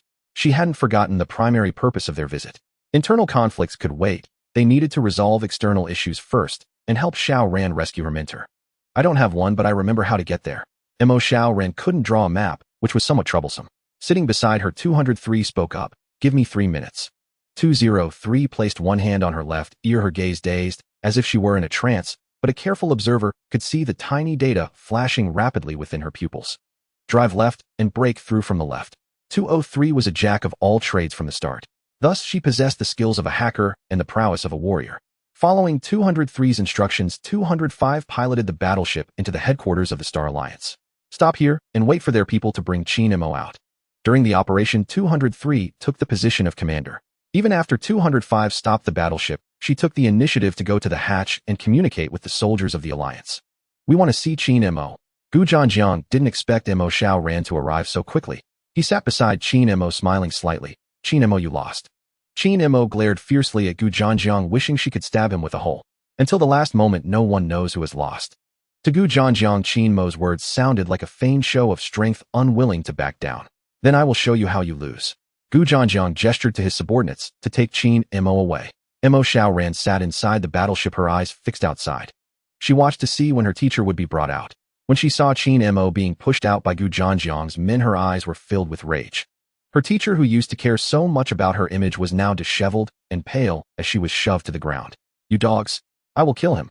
Calm down a bit. 203 held back the furious Mo Xiaoran. She will be fine. 203's words eased Mo Xiaoran's emotions somewhat. I will go deliver the blueprints with you. 205 and 206 will prepare an assault. Once they take action, we will blow up their gate. 203's character shared some similarities with Nan Shu. She was not someone who would suffer losses easily. If the other party did not follow the previous agreement of exchanging goods for people, she would give them a lesson to let them know what it meant to provoke someone they shouldn't. Don't worry, take this, and you can fly back directly in a bit. 205 tossed 2 wristbands to 203. These were small gadgets made in coordination with the battleship, similar to hooks, but once activated they would automatically be pulled back into the cabin by the battleship. After confirming the method of use with 203 and 205, Mo Xiaoran jumped off the battleship with them. Xiaoran, long time no see. Gu Zhanjiang's smile was eerie. While speaking, he cast a glance at 203, noting the beautiful jumps Mo Xiaoran had made when they descended. Gu Zhanjiang was wary of Nan Shu as he could guess her capabilities. However, he did not expect that someone who had just entered Nan Shu's territory would cause her to send a woman of considerable strength to accompany her. Thinking this, Gu Zhanjiang's gaze fell again on the battleship operated by 205. It was a ship he had never seen before, and its continued motion indicated that someone was still aboard. He sneered. Xiaoran, the Alliance has never treated you poorly. Wasn't this betrayal a bit too hasty? The Alliance has treated me well. Mo Xiaoran retorted coldly. Like Qin Mo, she was an orphan, so her mentor was her only family.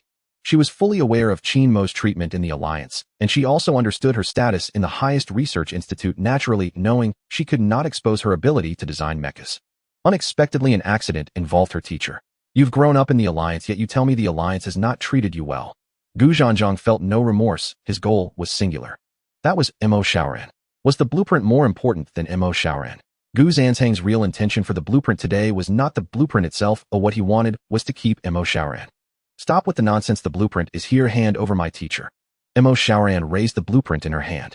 Gu Zhanjiang squinted at the blueprint in Mo Xiaoran's hand and raised an eyebrow, saying, You brought the blueprint yourself. Once I have it, I will let your teacher go. Gu Zhanjiang raised his hand, and his subordinates saw this, shoving Qin Mo to his side. Gu Zhanjiang gripped Qin Mo's hair, forcing her to look at Mo Xiaoran before her. What do you think? Gu Zhanjiang's considerations are quite good. Mo Xiaoran's expression darkened upon seeing the injuries on Qin Mo's face. Her once proud teacher was now treated like this. Her heart ached like a knife. Let's go, Qin Mo said expressionlessly to Mo Xiaoran. Teacher Qin, don't worry. 203 raised her hand, placing it on Mo Xiaoran's shoulder, addressing Qin Mo. 203's voice drew Qin Mo's attention. 203's confidence made Qin Mo frown. Their goal is not the blueprint. If we delay any longer, we cannot guarantee Xiaoran's safe withdrawal. Rest assured, 203 glanced at Gu Zhanjiang. This male warlord is quite confident in getting what he wants. 203's remark about Gu Zhanjiang's beast-like behavior was a direct insult. You? Gu Zhanjiang's men immediately glared at 203, ready to make a move. You want to keep someone? Can you really do it? 203 was not at all intimidated by Gu Zhanjiang's men.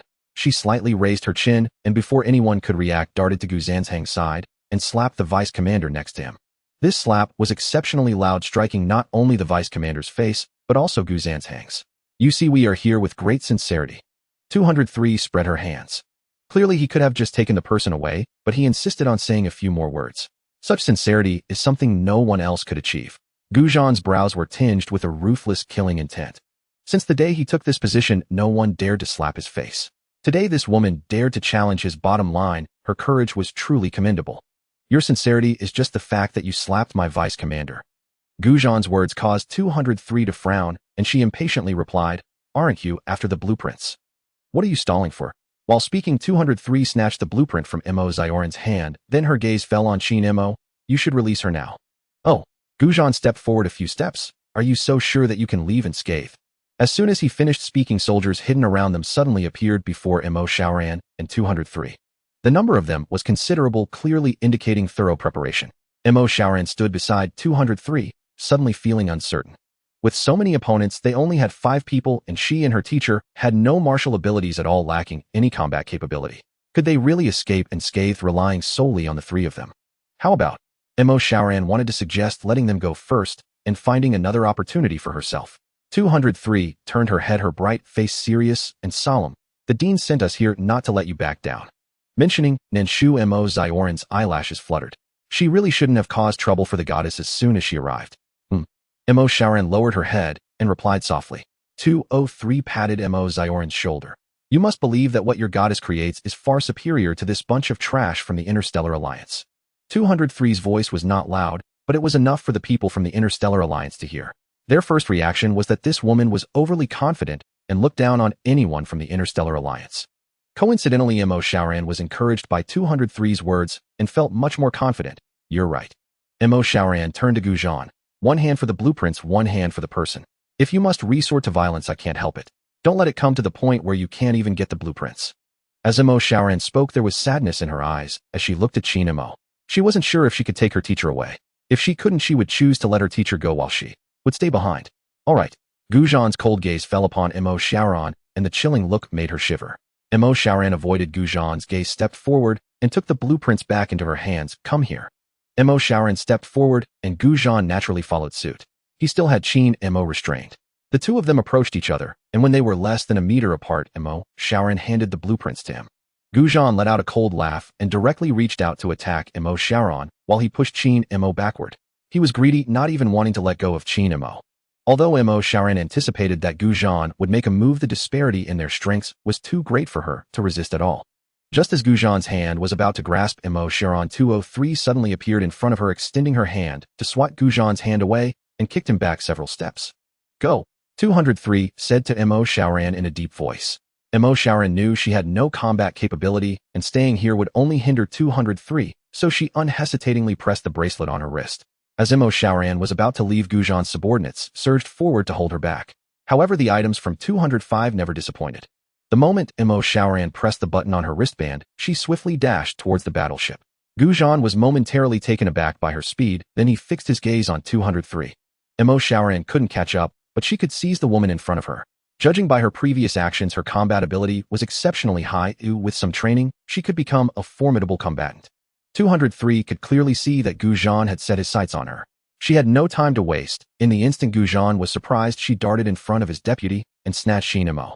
While dodging the bullets from the Galactic Alliance soldiers, 203 placed the wristband on Qin Mo's hand and said, staying here will only hold me back. After saying that, she pressed the button for Qin Mo. With 1 or 2 unable to be detained, Guzhan completely lost his patience and holding his left ear spoke, battleship of the 8th Battle Team, gather at the North Gate. Ensure that the battleships at the North Gate are secured. 203 provocatively whistled at Guzhan.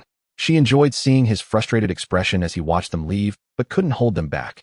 It was particularly exhilarating. 203 quickly sent Qin Mo onto the battleship and did not linger. Outnumbered, even if she could dodge bullets, she couldn't withstand close combat. As 203 was about to leave, Guzhan no longer held back and swiftly attacked her. It must be said that to become a battle general, Guzhan's skills were indeed impressive. Looking at his skills, 203 thought of DMO. Their movements bore a striking resemblance, leading her to suspect that Guzhan might have implanted a white tiger chip. As the 2 exchanged blows, and with many people around continuously firing at 203, she unfortunately got hit several times. Inside the battleship, 206 couldn't sit still. I'm going down to help. Sit down. 205 replied coldly. After Qin Mo boarded, she activated the battleship's attack controls. Her hands were small, yet she pressed the complex array of buttons with astonishing speed. 205's battleship had formidable attack power. Wherever she targeted, Galactic Alliance soldiers met their demise. Boom! The echoing explosions resounded at the North Gate of the Galactic Alliance as the guards activated alarms and summoned the soldiers. When 203 was hit without bleeding, Guzhan realized that 203 was not human, but a robot. Such a lifelike robot with high explosive damage made him yearn to keep her, to have the doctors of his alliance study her composite components. Once successfully developed, the Galactic Alliance would become invincible. Thus, Guzhan attacked with increasing ferocity, believing that 203 would falter under his assault. But 203 did not. Instead, she grew more resolute in battle, her power gradually revealing itself, and surprisingly, he found himself struggling against her. At this moment, Gujan had no choice but to rely on his subordinates to help him subdue 203. I told you can't keep me here. Even injured, 203 did not furrow her brow. With 205's battleship drawing fire, 203 seized the opportunity to catch her breath. She forcefully kicked Gujan in the chest, as if a giant stone had struck him, causing him to stagger back and fall to the ground. 203 stepped over the bullets, pressed the button on her wristband, and swiftly charged towards her own battleship. As 203 charged towards the battleship, the ships of the Interstellar Alliance had already appeared, blocking 203's path back to the battleship. Seeing that 203 was about to be rammed by the enemy's battleship, 205, piloting the ship from within, swiftly turned it around to collide with the enemy's vessel. As she struck the enemy battleship, she quickly pressed several buttons, destroying that vessel. Everything happened in the blink of an eye, allowing 203 to land steadily at the battleship's hatch. Upon boarding the battleship, 203 unhesitatingly spoke to 205, "Destroy their north gate." A look of excitement finally appeared on 205's face as her fingers danced swiftly over the controls. The silver battleship suddenly transformed into the shape of a spaceship, revealing 8 attack cannons aimed at the north gate of the Interstellar Alliance. There were approximately 1,000 Alliance soldiers at the north gate. General Gu was below. As 205 transformed into spaceship form, General Gu disregarded everything else and ordered the soldiers to retreat. Get inside the gate. Quick. Battleship no. For a battleship no. 8. Prepare to intercept their attack. If they couldn't stop it, he would have to minimize the losses. The pilots of the battleships knew that the enemy's ship was formidable and they might not return after engaging. But military orders must be obeyed. They resolutely advanced, believing that losing 2 was better than losing 1,000. 205 had long anticipated that the enemy's battleship would come to ram her. She spun the spaceship around without any intention of wasting time, locked onto the north gate, and fired. Boom! A tremendous explosion erupted in the Interstellar Alliance, shaking the north gate violently. The north gate of the Interstellar Alliance was successfully destroyed by 205. Done. 205 effortlessly spun the spaceship around and said, "Let's head back." Everyone from Nan Shu had a common strength, clear objectives. Once the objective was achieved, they would head back without lingering. After we return, let the Dean take a look at her, 203 said, glancing at the pale-faced Qin Mo. Qin Mo raised her gaze to 203, looking at her wounded shoulder and left leg. "You. 205 will fix me up," 203 replied. 203 did not pay much attention to her injuries. "Teacher, did he do anything to you?" Mo Shaoran asked anxiously, while checking Qin Mo for any hidden injuries. Fine, his target is you, so he won't do anything to me." This was Qin Mo's confidence in standing up to General Gu. She hadn't expected Mo Shaoran to know such a formidable character, which was a good thing. "Teacher, from now on you should live with me on Blue Star. I will work hard to support you," Mo Shaoran declared, unwilling to let Qin Mo return to the Interstellar Alliance. Qin Mo smiled slightly and remained silent. Whether they could stay was not up to them, it depended on the one in charge of Blue Star. The Dean will keep her, 203 understood. Nan Shu, who was a woman very fond of slacking off. Given Qin Mo's usefulness, she would definitely be retained. Meanwhile, sitting in the brightly lit orphanage, Nan Shu sneezed unexpectedly. "Who is cursing me?" Nan Shu frowned, rubbing her nose. "Ding. Congratulations, host, for completing the Rescue Qin Mo mission. Reward, Orphanage Upgrade 1, Unlock Cub Pin 1. Nan Shu, spend new year with me. I mean this year, next year, the year after, every year." Due to having leveled up twice before, the orphanage was now at level 7, and leveling up once more would bring it to level 8. After the task rewards were distributed, Nan Shu saw the countdown on the ceiling of the orphanage displaying 115959. This time the upgrade surprisingly required a full 12 hours. Nan Shu thought, what could this upgrade possibly bring? Otherwise it usually took mere seconds to level up. Oh, why was it taking so long this time? Just like last time, when the area and small classrooms were expanded. 202 replied, "You'll find out tomorrow, won't you?" 202 didn't say what would happen, just that Nan Shu should see for herself the next day. Nan Shu clicked her tongue. She turned off the light in her bedroom and didn't wait for the others from 203. They could come back whenever they liked. She needed to sleep first. 202 remarked, "Aren't you worried about guests arriving later? Is it really okay for you to sleep?" Nan Shu replied, "It's not like I'm meeting my future mother-in-law. Why should I be so polite?" The other party was someone she had rescued, so she still needed to wait. Despite thinking this, Nan Shu remained still and patiently waited for 203 and Mo Shaoran to return. Nan Shu sat on the sofa in the living room waiting until late at night. Just as she was dozing off, she finally heard sounds from outside. She opened her sleepy eyes and furrowed her brow, looking outside. "Back already?" "Yes, we're back," was the reply from 205. She walked ahead of the others, bouncing along, clearly in a very good mood. It was evident that today's battle with the Galactic Alliance hadn't taken much effort. 206 walked behind the others, watching 205's ponytails bounce as she moved, feeling a wave of complex emotions. He followed along, but was of no help at all, just sitting in the battleship waiting. He felt utterly useless. While 206 was feeling disheartened, the injured 203 was helped inside by Mo Xiaoran and Qin Mo. 203 looked at the two bemused. I'm really fine, this is just a minor injury for me. Nan Shu's gaze fell on 203, observing her wounds. We'll have 205 check on you shortly. When Qin Mo saw Nan Shu, she unconsciously became restrained. She was usually a free-spirited person, but in front of this girl who appeared to be only around 20, she didn't dare to act recklessly. The other party had an overwhelming presence. Director, this is Ms. Qin Mo Xiaoran's teacher. 203 spoke up, introducing Qin Mo to Nan Shu. Nan Shu, while being looked at by Qin Mo, was also assessing her. She appeared to be a very capable woman. Even in her current disheveled state, her back remained straight, and her demeanor showed no signs of distress. Nan Shu appreciated such a woman. Teacher Qin, she said, rising and walking over to the group, extending her hand. Qin Mo reached out, shaking Nan Shu's hand. Hello, Director Nan. On the way here, Mo Xiaoran had already told Qin Mo about Nan Shu's name and identity. Nan Shu was not surprised that she knew her, merely nodding slightly. Welcome to Little Sunflower Orphanage. This statement undoubtedly conveyed to Qin Mo that she could feel at ease here. Sensing the underlying meaning, Mo Xiaoran felt a bit touched. Thank you, goddess.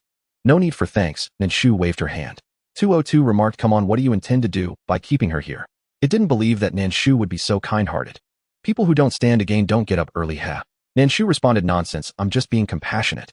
Is she really that kind of person? However, having been in the Interstellar Alliance for so long, Qin Mo should know the internal structure of the Alliance. With this thought, Nan Shu beckoned 203 to come over. Seeing the expression of her dean, 203 immediately knew that the dean must have some plan. Following Nan Shu into her bedroom, she asked, Dean, did you call for me?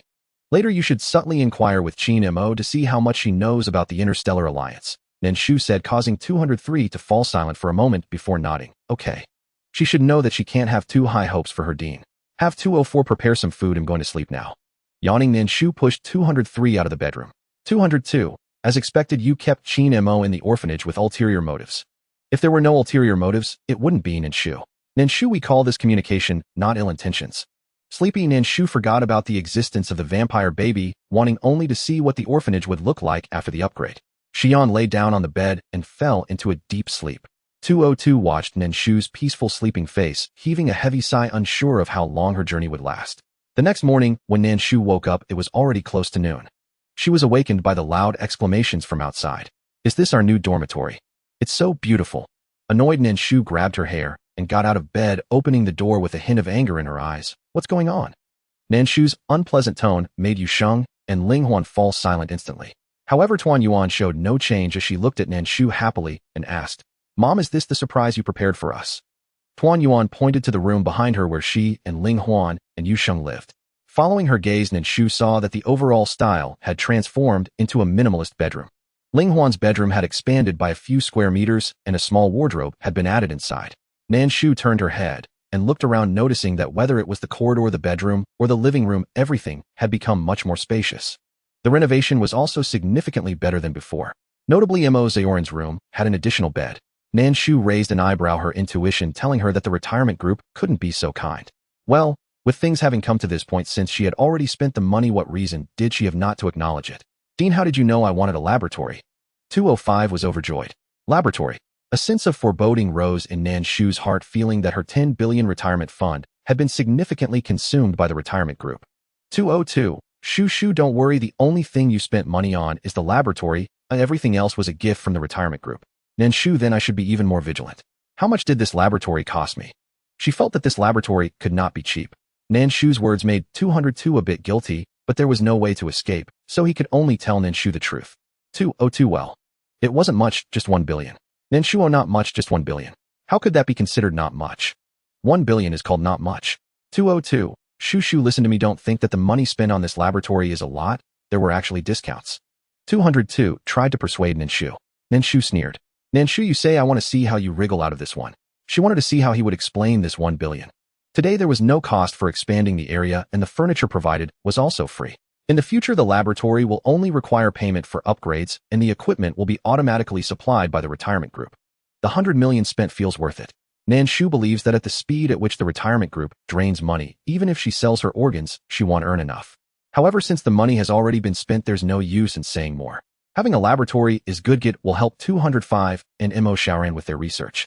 Nan Shu let out a long sigh, returned to her bedroom, tidied her appearance, and changed into the new chi pao she had just taken out. I'm going to check the laboratory.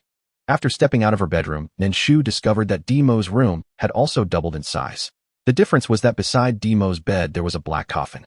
The coffin was small and clearly intended for a child. Seeing the coffin reminded Nan Shu that she hadn't released her SSR vampire baby yet. After some thought, Nan Shu decided to check the laboratory. After seeing the dilapidated state of the laboratory, she would not feel as great a psychological disparity when she saw the vampire, which did not match the picture. Otherwise, she feared she might go on a rampage, dragging innocents into it. Following 202's instructions when she arrived at the laboratory, she felt as if she had stepped into a slum. It's not that the laboratory was particularly shabby, but to call it shabby would be an understatement. Nan Shu, tell me whose laboratory has mud walls. Is it some kind of demolition experiment? Is this really worth 100 million? Nan Shu, refund me. This laboratory is not worthy of her 100 million. 202. Shu, calm down. You must believe that the retirement group has its reasons for doing this. If they were greedy, how could they be so obvious? 202 tried to calm Nan Shu down. Looking at the laboratory before her, Nan Shu simply couldn't smile. Nan Shu, it might also be a personal vendetta, remembering how I threatened him last time. Damn thing. The laboratory before Nan Shu resembled the kind described in literature from the 60s or 70s, a mud house. It wasn't even a newly built mud house, it was an old dilapidated one that had been around for several years. She couldn't even tell how the equipment inside was, rusted or usable. 202. You really misunderstand. 202 thought that if Nan Shu didn't believe it, it would shift the blame onto the retirement group. Everything was the retirement group's idea, it had nothing to do with it. 205 followed behind, Nan Shu watching her changeable expression and tentatively said, the inside is actually pretty good, the equipment is all brand new and the appearance doesn't matter. Some high-end laboratories don't have particularly impressive appearances. Mo Shaoran added, that's right, the inside is quite spacious. Spacious enough for mecha work. Nan Shu turned her head, glanced at 205 and Mo Shaoran, then turned back to the orphanage, opening the card for the vampire baby to summon it. Nan Shu, you all handle it. Nan Shu's tone sounded very grim, indicating her deep dissatisfaction with the deduction of 100 million for the laboratory. If the vampire baby didn't meet Nan Shu's minimum standards, she would truly give the retirement group trouble. Perhaps they were also afraid that Nan Shu would cause trouble for them. The vampire baby arrived very quickly. Thud. The sound of a heavy object landing exploded outside the orphanage. The soldiers in the yard curiously approached the recently fallen heavy object. Upon hearing the word coffin, Nan Shu immediately understood that the vampire baby had arrived. She felt a surge of anticipation, eager to see what the vampire baby looked like, and quickly stepped out of the small house into the yard. Before her lay a coffin adorned with ancient patterns. It appeared somewhat worn and seemed to have been around for quite some time. As she approached, she was called to a halt by the soldiers. Director, should we open it? Yes, this coffin has an unknown origin. Oh, what if it contains something that could harm you? Indeed, we should be the ones to open it. Listening to the soldiers, Nan Shu shook her head. It's more dangerous for you to open it. If the other party bites, you'll be the first to suffer. Nan Shu decided to open it herself. The opponent would be no match for her, and comparatively, it would be the safest option for her to do so. Her words left the soldiers momentarily silent, and then they had no choice but to acknowledge that she was right. All right. Fine, please be careful. The director's response indicated that they could not handle whatever was inside the coffin. Since they couldn't manage it, they decided not to trouble the director further and prudently stepped back. When it was not the time to show off, one should recognize reality. After the soldiers stepped aside, Nan Shu lifted her leg, placing her foot clad in red high heels on the coffin. With a slight push, the lid of the coffin shifted a couple of inches. With a forceful step, she heard a dull thud as the coffin lid flew open and swiftly shot to the side. As everyone was astonished that the lid of the coffin could fly open by itself, a black object shot out from the coffin, rushing towards Nan Shu. Furrowing her brows, she flicked her right hand slightly, and a red paper umbrella appeared in her grasp. Just as the black, unidentified creature was about to reach Nan Shu, the red paper umbrella transformed into a red cord, quickly binding the black creature. Nan Shu smirked as she knew this vampire would not be obedient. Let me go. Bound, the vampire baby fell directly to the ground, allowing the soldiers to see it clearly. They discovered that the black, unidentified creature was in fact a child who appeared to be 8 or 9 years old, tightly wrapped in a black cloak. The child's skin looked pale and somewhat dry, with a pair of blood-red eyes filled with anger. You attacked me, and yet you tell me to let you go. Nan Shu looked down at the vampire baby. To be honest, the vampire baby was quite different from his appearance in the cards. He was far too thin, with no flesh on his face at all. Having not fed for an extended period made his face appear somewhat aged, with patches of skin even beginning to flake off. You were the one who disturbed my sleep. The vampire baby retorted. He had been in a deep slumber for a long time and did not expect to be awakened today by the woman before him opening the coffin. You appeared on my territory first. Nan Shu spoke with righteous indignation. This place had originally been her territory.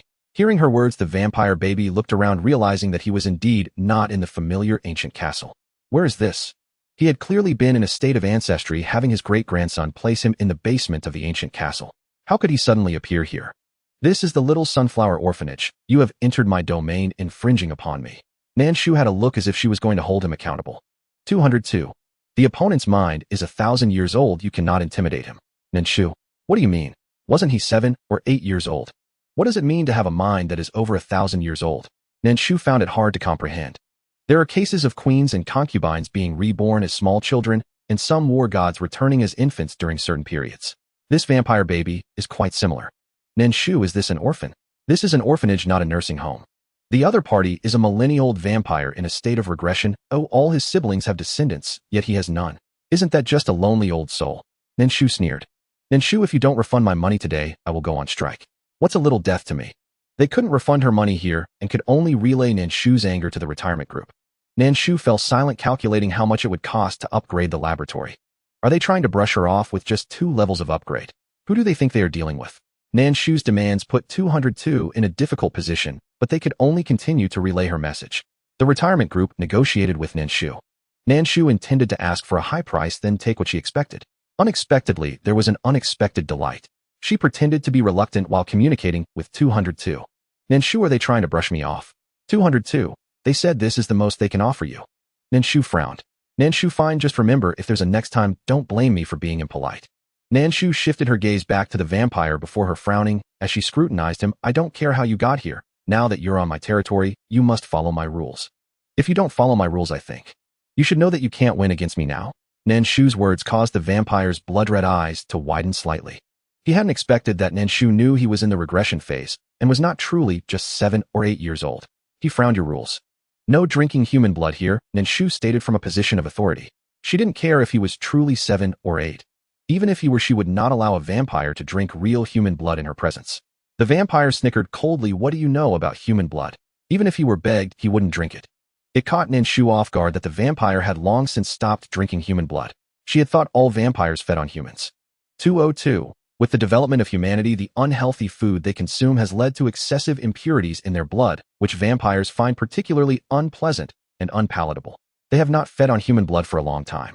So even if Nan Shu didn't say it, the vampire would not drink human blood. Nan Shu, then how do they survive? Can't they survive without drinking human blood? 202. Vampires do not have a regression phase. It is because they do not drink human blood that they develop one. Now they are quite similar to humans, but they must regress every 3,000 years. The process is very painful, equivalent to disassembling and reorganizing their bones. Many vampires cannot endure the regression phase and choose to take their own lives. This is also why vampires have grown increasingly rare. Having obtained the answer she sought, Nan Shu's expression toward the vampire softened considerably. If you refuse to drink human blood, you may live here henceforth. How do you know I must live here? The vampire chuckled at her words. He was bound for his ancestral castle. She was astonishingly self-assured, never once considering whether he wished to remain. Nan Shu offered no rebuttal, merely shrugged and retracted her crimson parasol. As you wish. You are free to leave. Unsurprisingly, this ancestral regression stage vampire like Tuan Yuan had likely transmigrated here as well. Rising to his feet, the vampire turned to depart. All around is desert. If you leave, you may never return. Mo Shaoran could not help but call out as the vampire prepared to go. Such a seemingly young child venturing forth would be nothing short of tragic. Nan Shu glanced sideways at Mo Shaoran, then remained silent. Hearing her words, the vampire furrowed his brow, pivoted, and in one fluid leap a pair of vast bat-like black wings unfurled from his back. With 2 powerful flaps, he rose effortlessly into midair, hovering there as he surveyed the landscape beyond the orphanage, and indeed it matched Mo Shaoran's description exactly. An endless expanse of desert stretched in every direction. Not a single living creature, not even a solitary blade of grass. All that met the eye was unbroken golden sand. Where is this place? How had his coffin suddenly soared from his ancestral castle to land here? Nan Shu let out a light, knowing laugh. I offer you 2 choices, call me mother, or leave. You're truly devious to issue such a threat at this very moment. Had she not been so confidently dismissive just moments ago, would this humiliation now be so acute? The vampire bristled with indignation at her words. Hesitation churned within him. His ancestral regression had been abruptly severed for now his body was locked in the form of a 7 or 8-year-old child, and he could no longer resume slumber. Under these circumstances, stepping outside would mean certain death. Remaining here.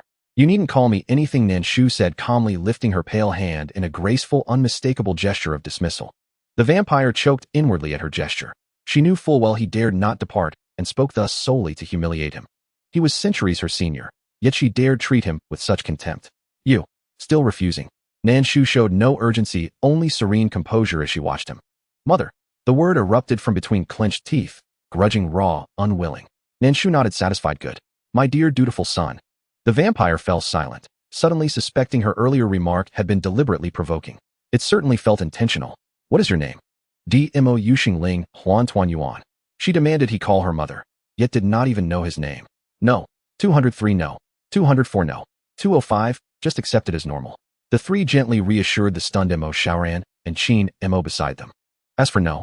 206, it had withdrawn entirely into self-imposed seclusion, utterly disengaged from the matter. Mo Xiaoran had never imagined her idol possessed such a mischievously irreverent side. Her eyes wide, she gazed at Nan Shu, and deep within her heart her admiration swelled further. How utterly endearing. Fans mirror their idols. Just call me Zeidler. Nan Shu silently looked at the other party, and after a while she nodded. Is he the one? What a talent. How did she come up with that phrase? Nan Shu, isn't that right? She means is. Her statement isn't wrong, is it? Zeidler, the she from the directions, the ta from the White Tower, and the Lu from the Noble Lord. You've learned about Han culture quite well. Nan Shu praised. This left Zeidler feeling stifled, and after a long while he managed to convince himself not to get angry with Nan Shu. In terms of combat power he was no match for her, and in terms of verbal sparring he was even less of a contender. Those who recognize the times are the true heroes. While I studied Chinese for over 20 years, Zeidler continued along with Nan Shu's words. Nan Shu. For a moment, she didn't know whether to praise him for being overly confident or for his love of learning. You look like you're only 7 years old. Tuan Yuan raised her doubts. Clearly she didn't look much older than him, yet he was boasting here. Thinking this way, Tuan Yuan felt quite dissatisfied. Whether it was Ling Huan Yusheng Dmo, or that one, all of them were much taller than her. She felt very unbalanced inside. Why was she so small? Tuan Yuan angrily bit her bamboo to vent her frustration. I only look 7 years old. Zeidler said seriously to Tuan Yuan. After saying this, he gently furrowed his brow and carefully examined Tuan Yuan before turning to Nan Shu. Your panda can talk. What do you mean your panda can talk? Tuan Yuan retorted unhappily, our giant pandas can talk. The ones who couldn't talk were her ancestors who lived on Blue Star thousands of years ago. Who are you looking down on? Right. Nan Shu nodded with a smile. You vampires don't even drink blood anymore. Oh, what's so surprising about a talking panda? If vampires don't drink blood, what's the point of calling them vampires? The lifespan of humans is only a few decades and you've lived for tens of thousands of years. Why not say you're not human? Nan Shu, I think you're tired of living. How dare she imply that about her? Nan Shu wouldn't back down, nor would she engage further with the cowardly and despicable 202. It's just that human blood is too hard to drink. Speaking of which, Zeidler felt offended by his race. As a Western vampire, he wanted to taste some fresh blood only to end up poisoning himself. Can one tolerate that? He didn't even know what later humans had consumed to poison vampires. He even suspected it was a biological weapon concocted by humans to deal with vampires. You really have it tough.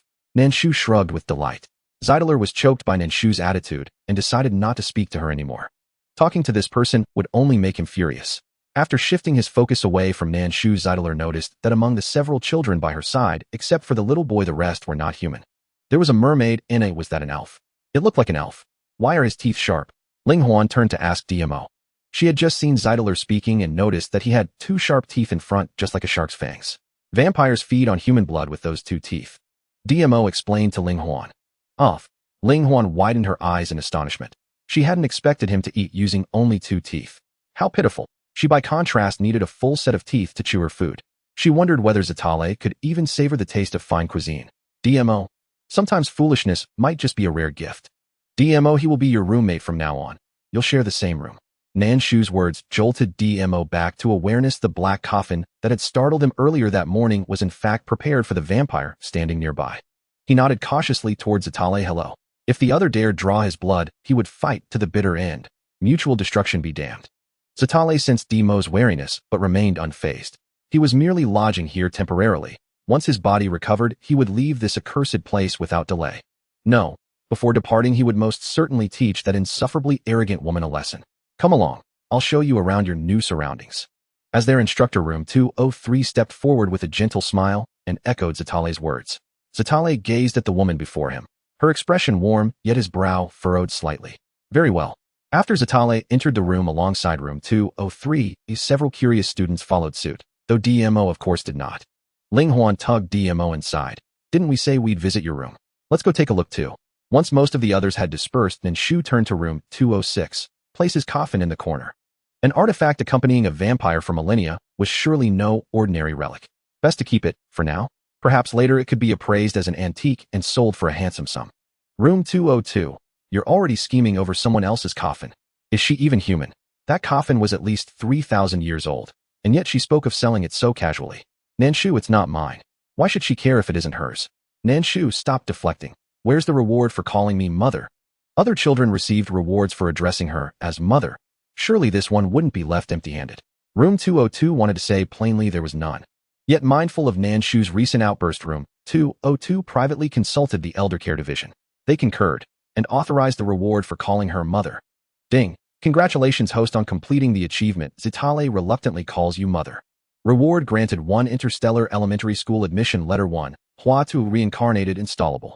Nan Shu recognized the school's name instantly. Its purpose required no explanation. But Hua Tuo reincarnated was clearly a medical text. Yet installable puzzled her. Was it meant for installation into a robot?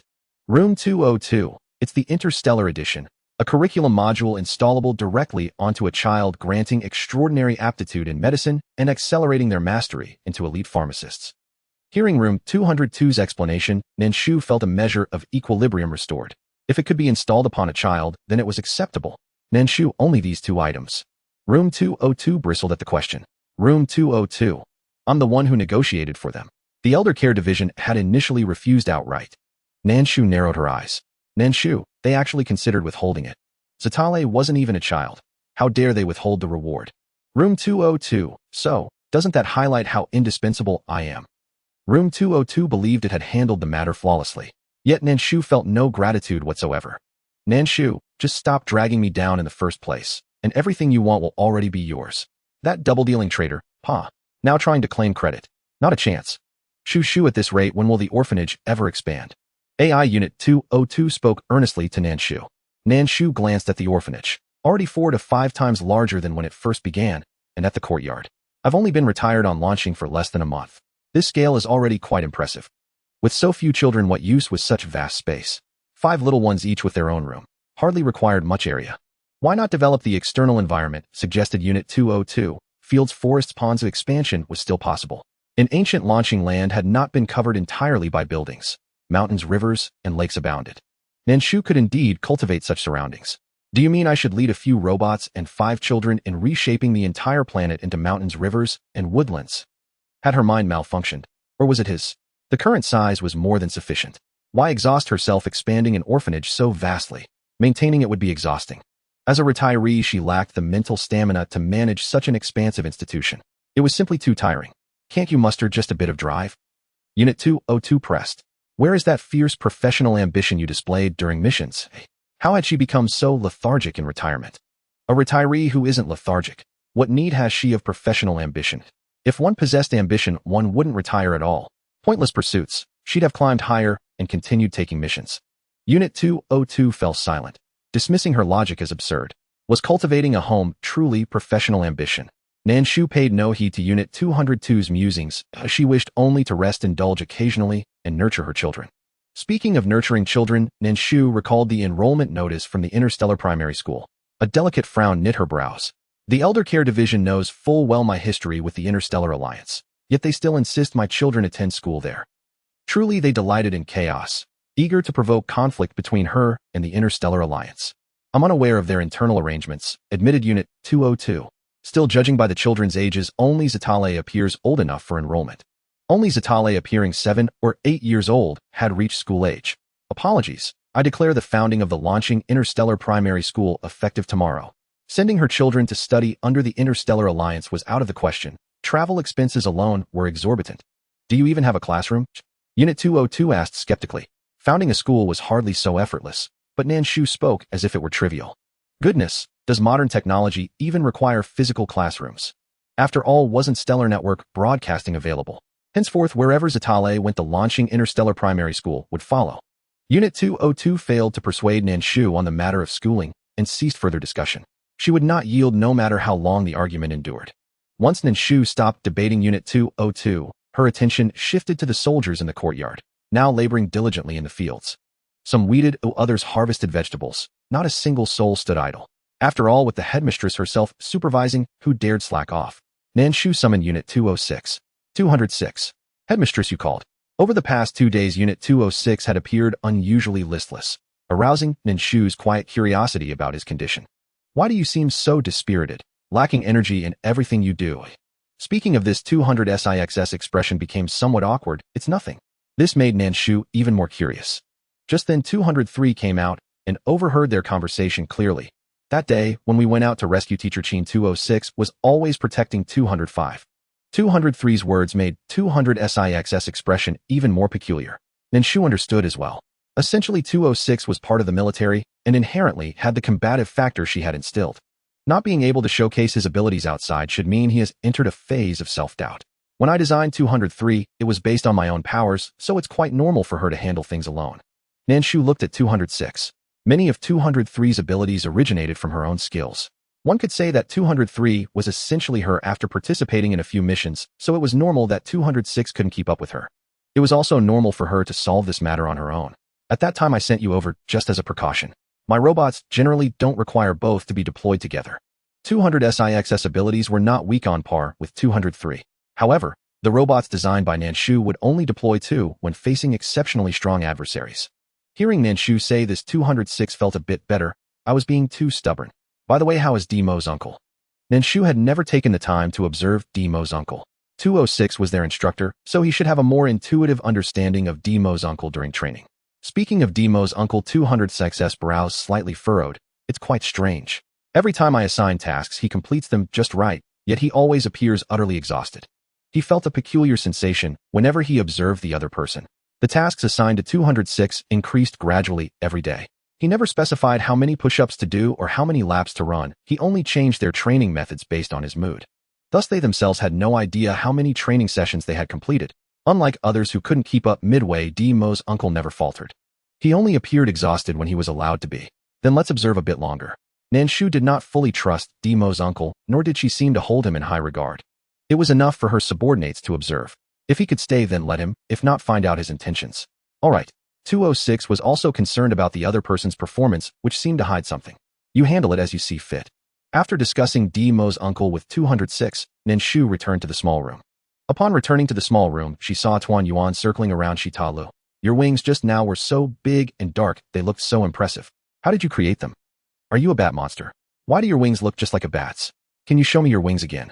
The little Tuan Yuan, just a bit above Shita Le's waist, kept tugging at his cloak and chattering non-stop.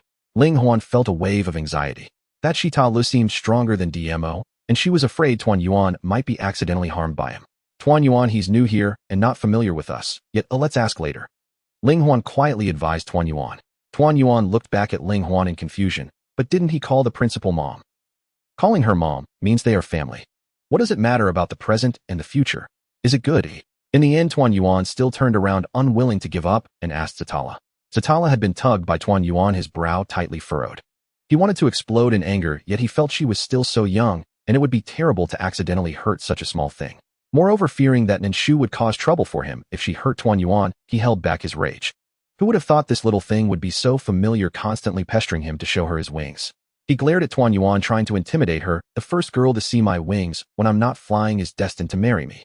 Speaking of marriage, Ling Huan instinctively took a step back. She definitely did not want to marry this vampire, who looked somewhat handsome, yet was difficult to approach. Thinking this, Ling Huan raised her small hand and covered her 2 eyes. I want look. Her reaction was entirely expected by Zatala.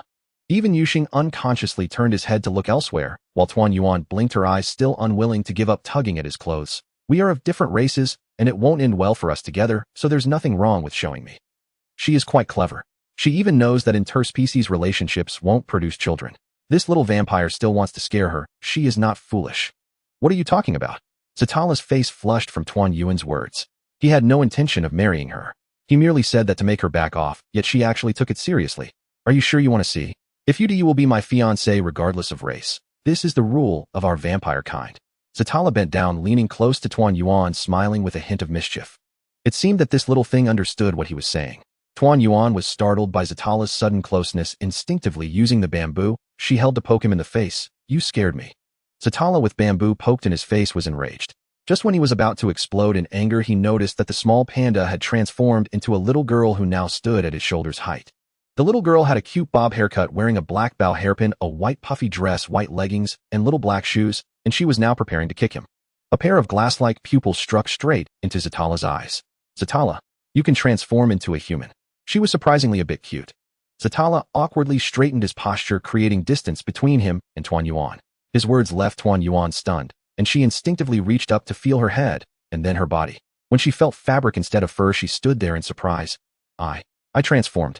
Living in her original form for such a long time, she had almost forgotten she had a human body. "Tuan Yuan, you can transform into a human." Ling Huan, upon hearing Zatala mention Tuan Yuan's transformation, lowered her hands that had covered her eyes. When she saw Tuan Yuan had really transformed into a human, she joyfully pounced on Tuan Yuan. "Now we can wear the same clothes." Such is the essence of female friendship, sharing delicious food and wearing matching outfits. When Nan Shu entered, she found this scene. Upon seeing Tuan Yuan in human form, Nan Shu's brow immediately furrowed. She had originally lived with such a body before her journey, but after coming to Blue Star, influenced by her ancestors, she had used her original form for a while. Yet she was still unhappy. "Nan Shu, what do you mean I'm not happy? Nah, panda, so utterly adorable, had just transformed into a human. And could this world really deny people even a single source of joy? 202, can't you grant someone a bit of personal freedom? And now, even transformation is forbidden. And mama, I'm back, in human form." Tuan Yuan heard Nan Shu's footsteps and broke into a delighted smile. And her joy was unmistakable. She had clearly longed for this moment to stand again as a human being. Yet Nan Shu's gaze fell instantly upon Zeta Lu, who stood before Tuan Yuan. And Nan Shu, why was it Zeta Lu who triggered Tuan Yuan's transformation? Tuan Yuan had lived in her orphanage for so long, well cared for, yet never once shifted back into human form. Then the moment Zeta Lu arrived, she did. Why should a newcomer possess such influence over Tuan Yuan's transformation? And Nan Shu bristled with resentment and deepened suspicion towards Zeta Lu. 202, perhaps it's simply fate. Why so envious? It's just a matter of helping someone transform. And Nan Shu, you wouldn't understand a thing. Tuan Yuan was her daughter. Her transformation ought to have been guided by her, no one else. N202 fell silent. And truth be told, she was jealous. Sensing Nan Shu's hostility, Zeta Lu instinctively stepped back, a cautious retreat. And he knew he was no match for her. Distance was the wisest course. Mama, Tuan Yuan's human form is so adorable. And Ling Huan lifted her hands, gently arranging Tuan Yuan's hair. Two little buns here would look absolutely charming. Yu Sheng too unconsciously joined the impromptu hairstyling circle. And Tuan Yuan sat wide-eyed, blinking innocently at everyone around her. Really? Girls by nature cherish beauty. And before, as a panda, she had no choice. But now, clad in delicate dresses, she naturally wished to appear even more lovely, even more radiant. Zeta Lu retreated to Demo's side. "You, headmistress mama, does she usually seem so somber?" Ni's words drew Demo's glance, fleeting yet pointed toward Nan Shu. "You've offended her." And ordinarily, though stern, the headmistress never wore such a dark, brooding expression, the kind that hinted at imminent confrontation. Huh? Zeta Lu blinked, bewildered. And what had he done? He hadn't lifted a finger. How could he possibly have angered her? And likely because of Tuan Yuan. Tuan Yuan was widely acknowledged as Nan Shu's most cherished ward, the apple of her eye. And that she'd regained her human form through Zeta Li's presence likely stirred a quiet, possessive jealousy in Nan Shu, hence her sharp disfavor. "I didn't mean to." Who knew the little one was so easily startled? None playful nudge, and she transformed. And still, rather endearing. As this thought crossed his mind, Zeta Li's gaze lingered just for a heartbeat on Tuan Yuan. Soft, tender, irresistibly cuddly. A vampire's instinctive urge to cradle her gently rose unbidden. "And Shu, did you see that?" And Zeta Li's glance had not escaped her notice, and only deepened her irritation. N202, see what? Nan Shu, that look in Zeta Li's eyes. That's pure infatuation. And he was clearly scheming something about her, Tuan Yuan. And ugh, a millennia-old immortal daring to moon over her little girl. What audacity, like a toad dreaming of swan meat. N202, you seem to have forgotten, he's also your adopted son. And few mothers would speak so harshly of their own child. Moreover, 202 had just analyzed Zeta Li's emotional signature.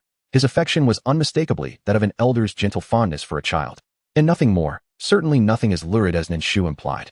Tuan Yuan appeared so small, so innocent. Zeta Lu bore no trace of inappropriate desire. How could such a notion even arise? "What are you looking at?" Tuan Yuan frowned and asked Shi Taler, who was staring at her. Shitaler glanced at the adorable girl in front of him and replied, surprised. Knowing that Shitaler would not harm anyone in the orphanage, curious soldiers gathered at the door, watching him as if he were a monkey.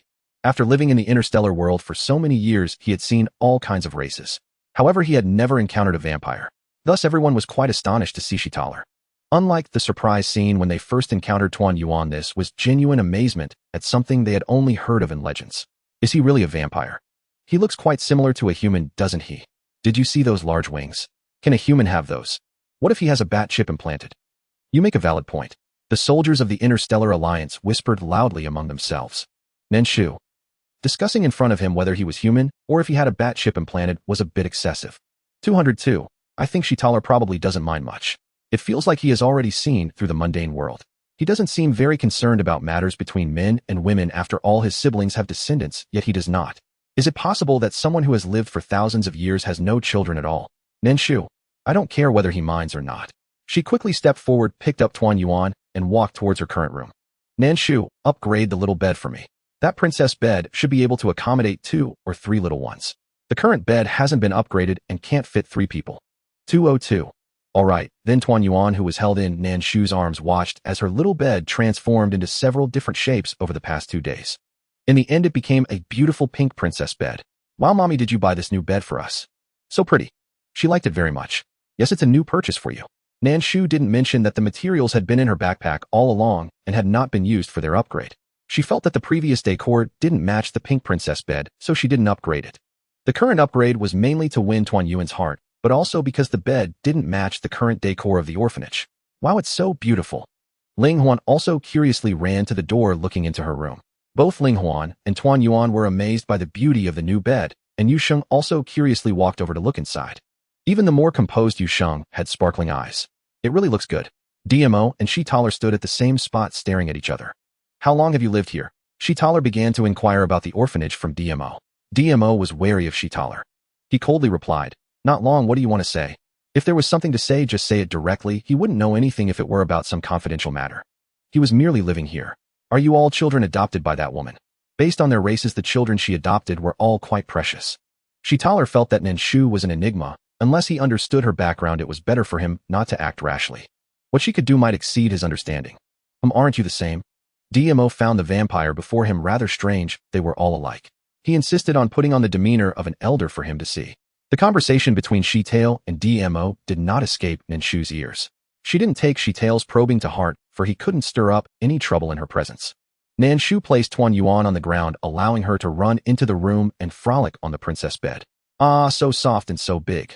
Tuan Yuan pounced onto the princess bed, gleefully lying there waving at Ling Huan and Yu Sheng, come here.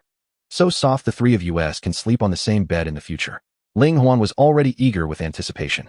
After Tuan Yuan's invitation, she could no longer suppress the impulse within her and ran over to join in the fun on the bed. Yu Sheng did not express her joy like Ling Huan and Tuan Yuan. She quietly stood at the door watching the 2 of them play. Aren't you going? Nan Shu lowered her gaze looking at Yu Sheng. Sometimes she felt that Yu Sheng was overly restrained around her. It was apparent that Yu Sheng liked her, yet she did not truly regard the orphanage as her home. Perhaps she feared that if she revealed her childish side, Nan Shu would cast her away.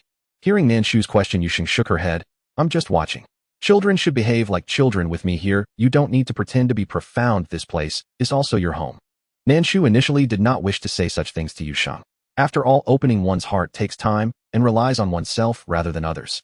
Strangely, when Yu Sheng heard Nan Shu's words, she appeared quite pleased. Nan Shu. Are kids nowadays this calculating? She actually set a trap for her to speak first. 202. Shu, I think Yu Sheng may regard you as someone she deeply respects. Your words can slowly open her heart. Of course, 202 was also guessing. Nan Shu, do you think I would believe you just because you say so? As Nan Shu retorted to 202, her expression towards Yu Sheng softened considerably. 202 pouted, a woman who is insincere. What's wrong with loving her own child? She even became proud. Only after Yu Sheng went and did Nan Shu follow, retrieving the fabric she had stored previously from her space. The clothes for the children in her space were limited. She needed a home robot to make clothes for the children. 202. Shu, you've made it onto the Interstellar wanted list. While preparing to chat with Nan Shu, 202 suddenly received a notification from the retirement team. Gujan was furious and directly placed Nan Shu's information on the wanted list. Moreover, he ordered that the Star Network ban Nan Shu's livestream. The Star Network initially did not want to ban Nan Shu as it was rare for a rookie streamer to achieve such income after only 2 or 3 days of streaming. Most importantly, Nan Shu was surrounded by controversy. The topics were hot. Behind the Star Network were capital interests, and capitalists being merchants naturally prioritized their own benefits. However, Gujan issued a strict order. If not banned, a thorough investigation of the Star Network would follow.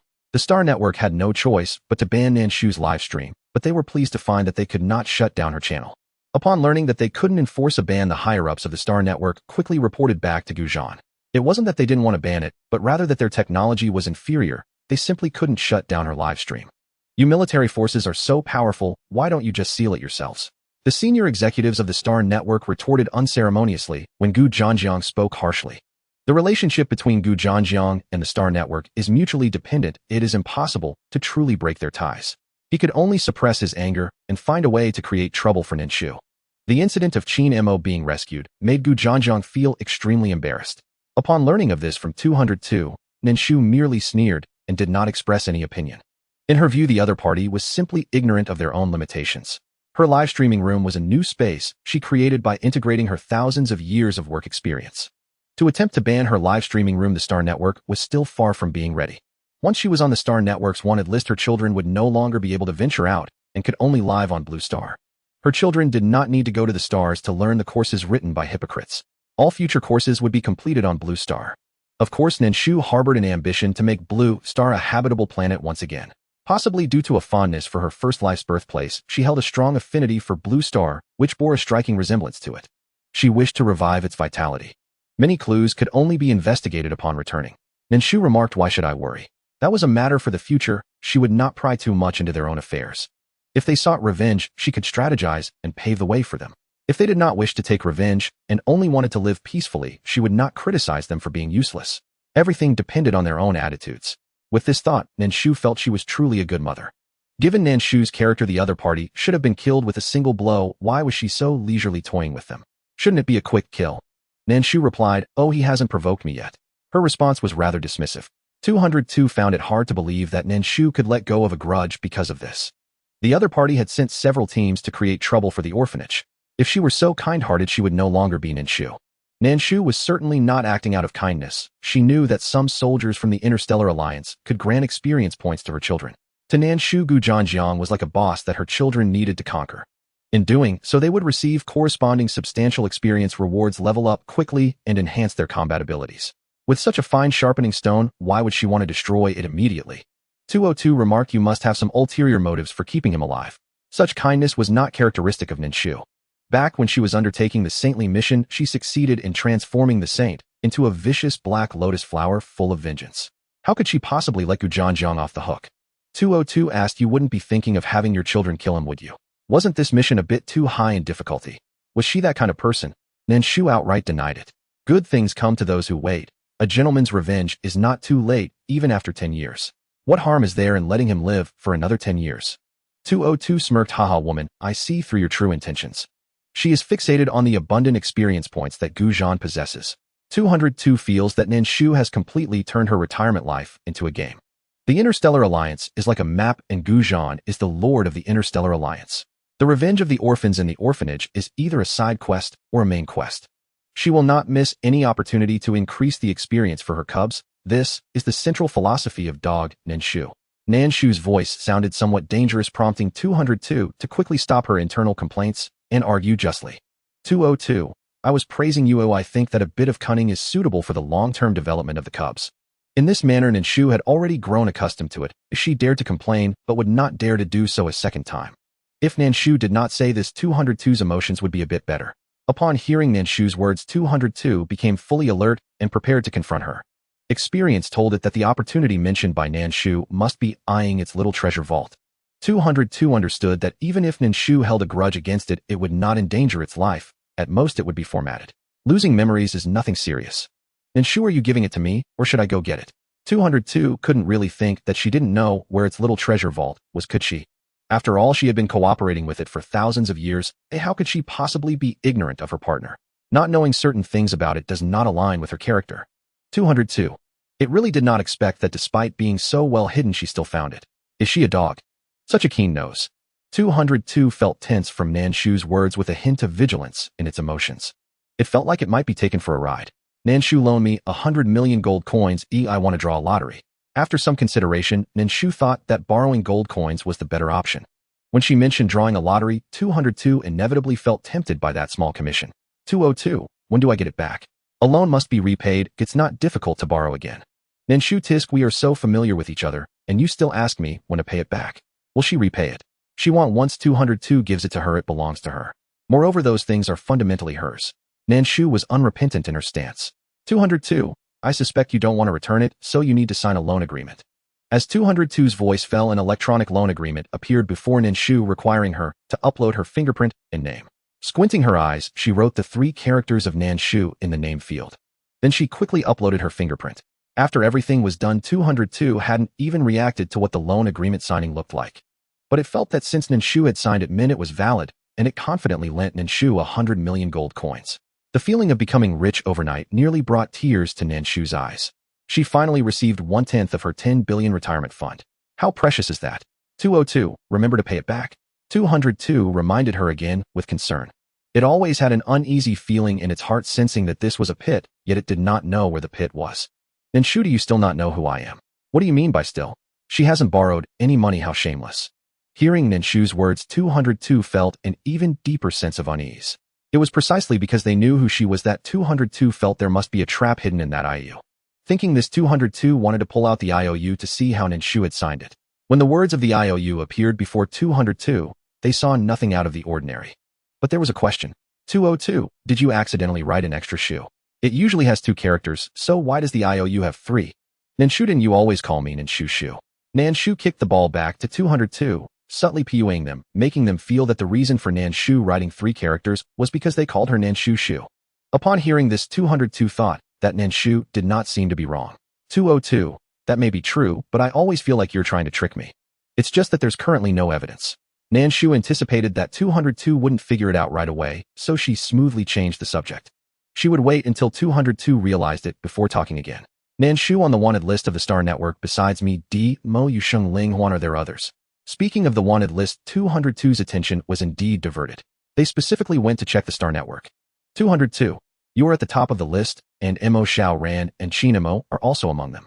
203, not knowing their names, only posted their facial images. As for 205 and 206, they might not have had their battleships out, so they couldn't be captured for facial recognition, and thus their faces couldn't be uploaded. The most surprising thing was that 205's battleship was also posted, making it onto the wanted list. A battleship actually made it onto the wanted list. 202 felt that it was truly being humbled by the people of the Star Alliance. Such a divine logic. Nan Shu, alright, you can go rest now. After finishing the conversation with 202, Nan Shu went into the system space and took out the television she had drawn. The interstellar version of the television is unlike the old ones. The television is the size of a fingernail, resembling a ring. It's similar to a miniature computer. It only requires the owner's ID number to activate, appearing around the viewer in a virtual cinema format. In interstellar terms, it's called immersive viewing.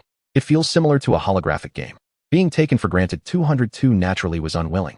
Especially since it felt that it was Nan Shu's creditor. Even if Nan Shu treated it poorly, she shouldn't do so to it. 202.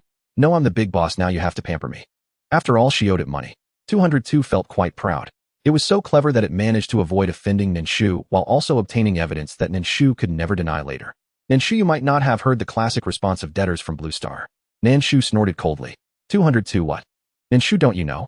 Those who owe money are the real bosses. How many friends have fallen out over debt collection? How many people have acted tough because they couldn't repay their debts?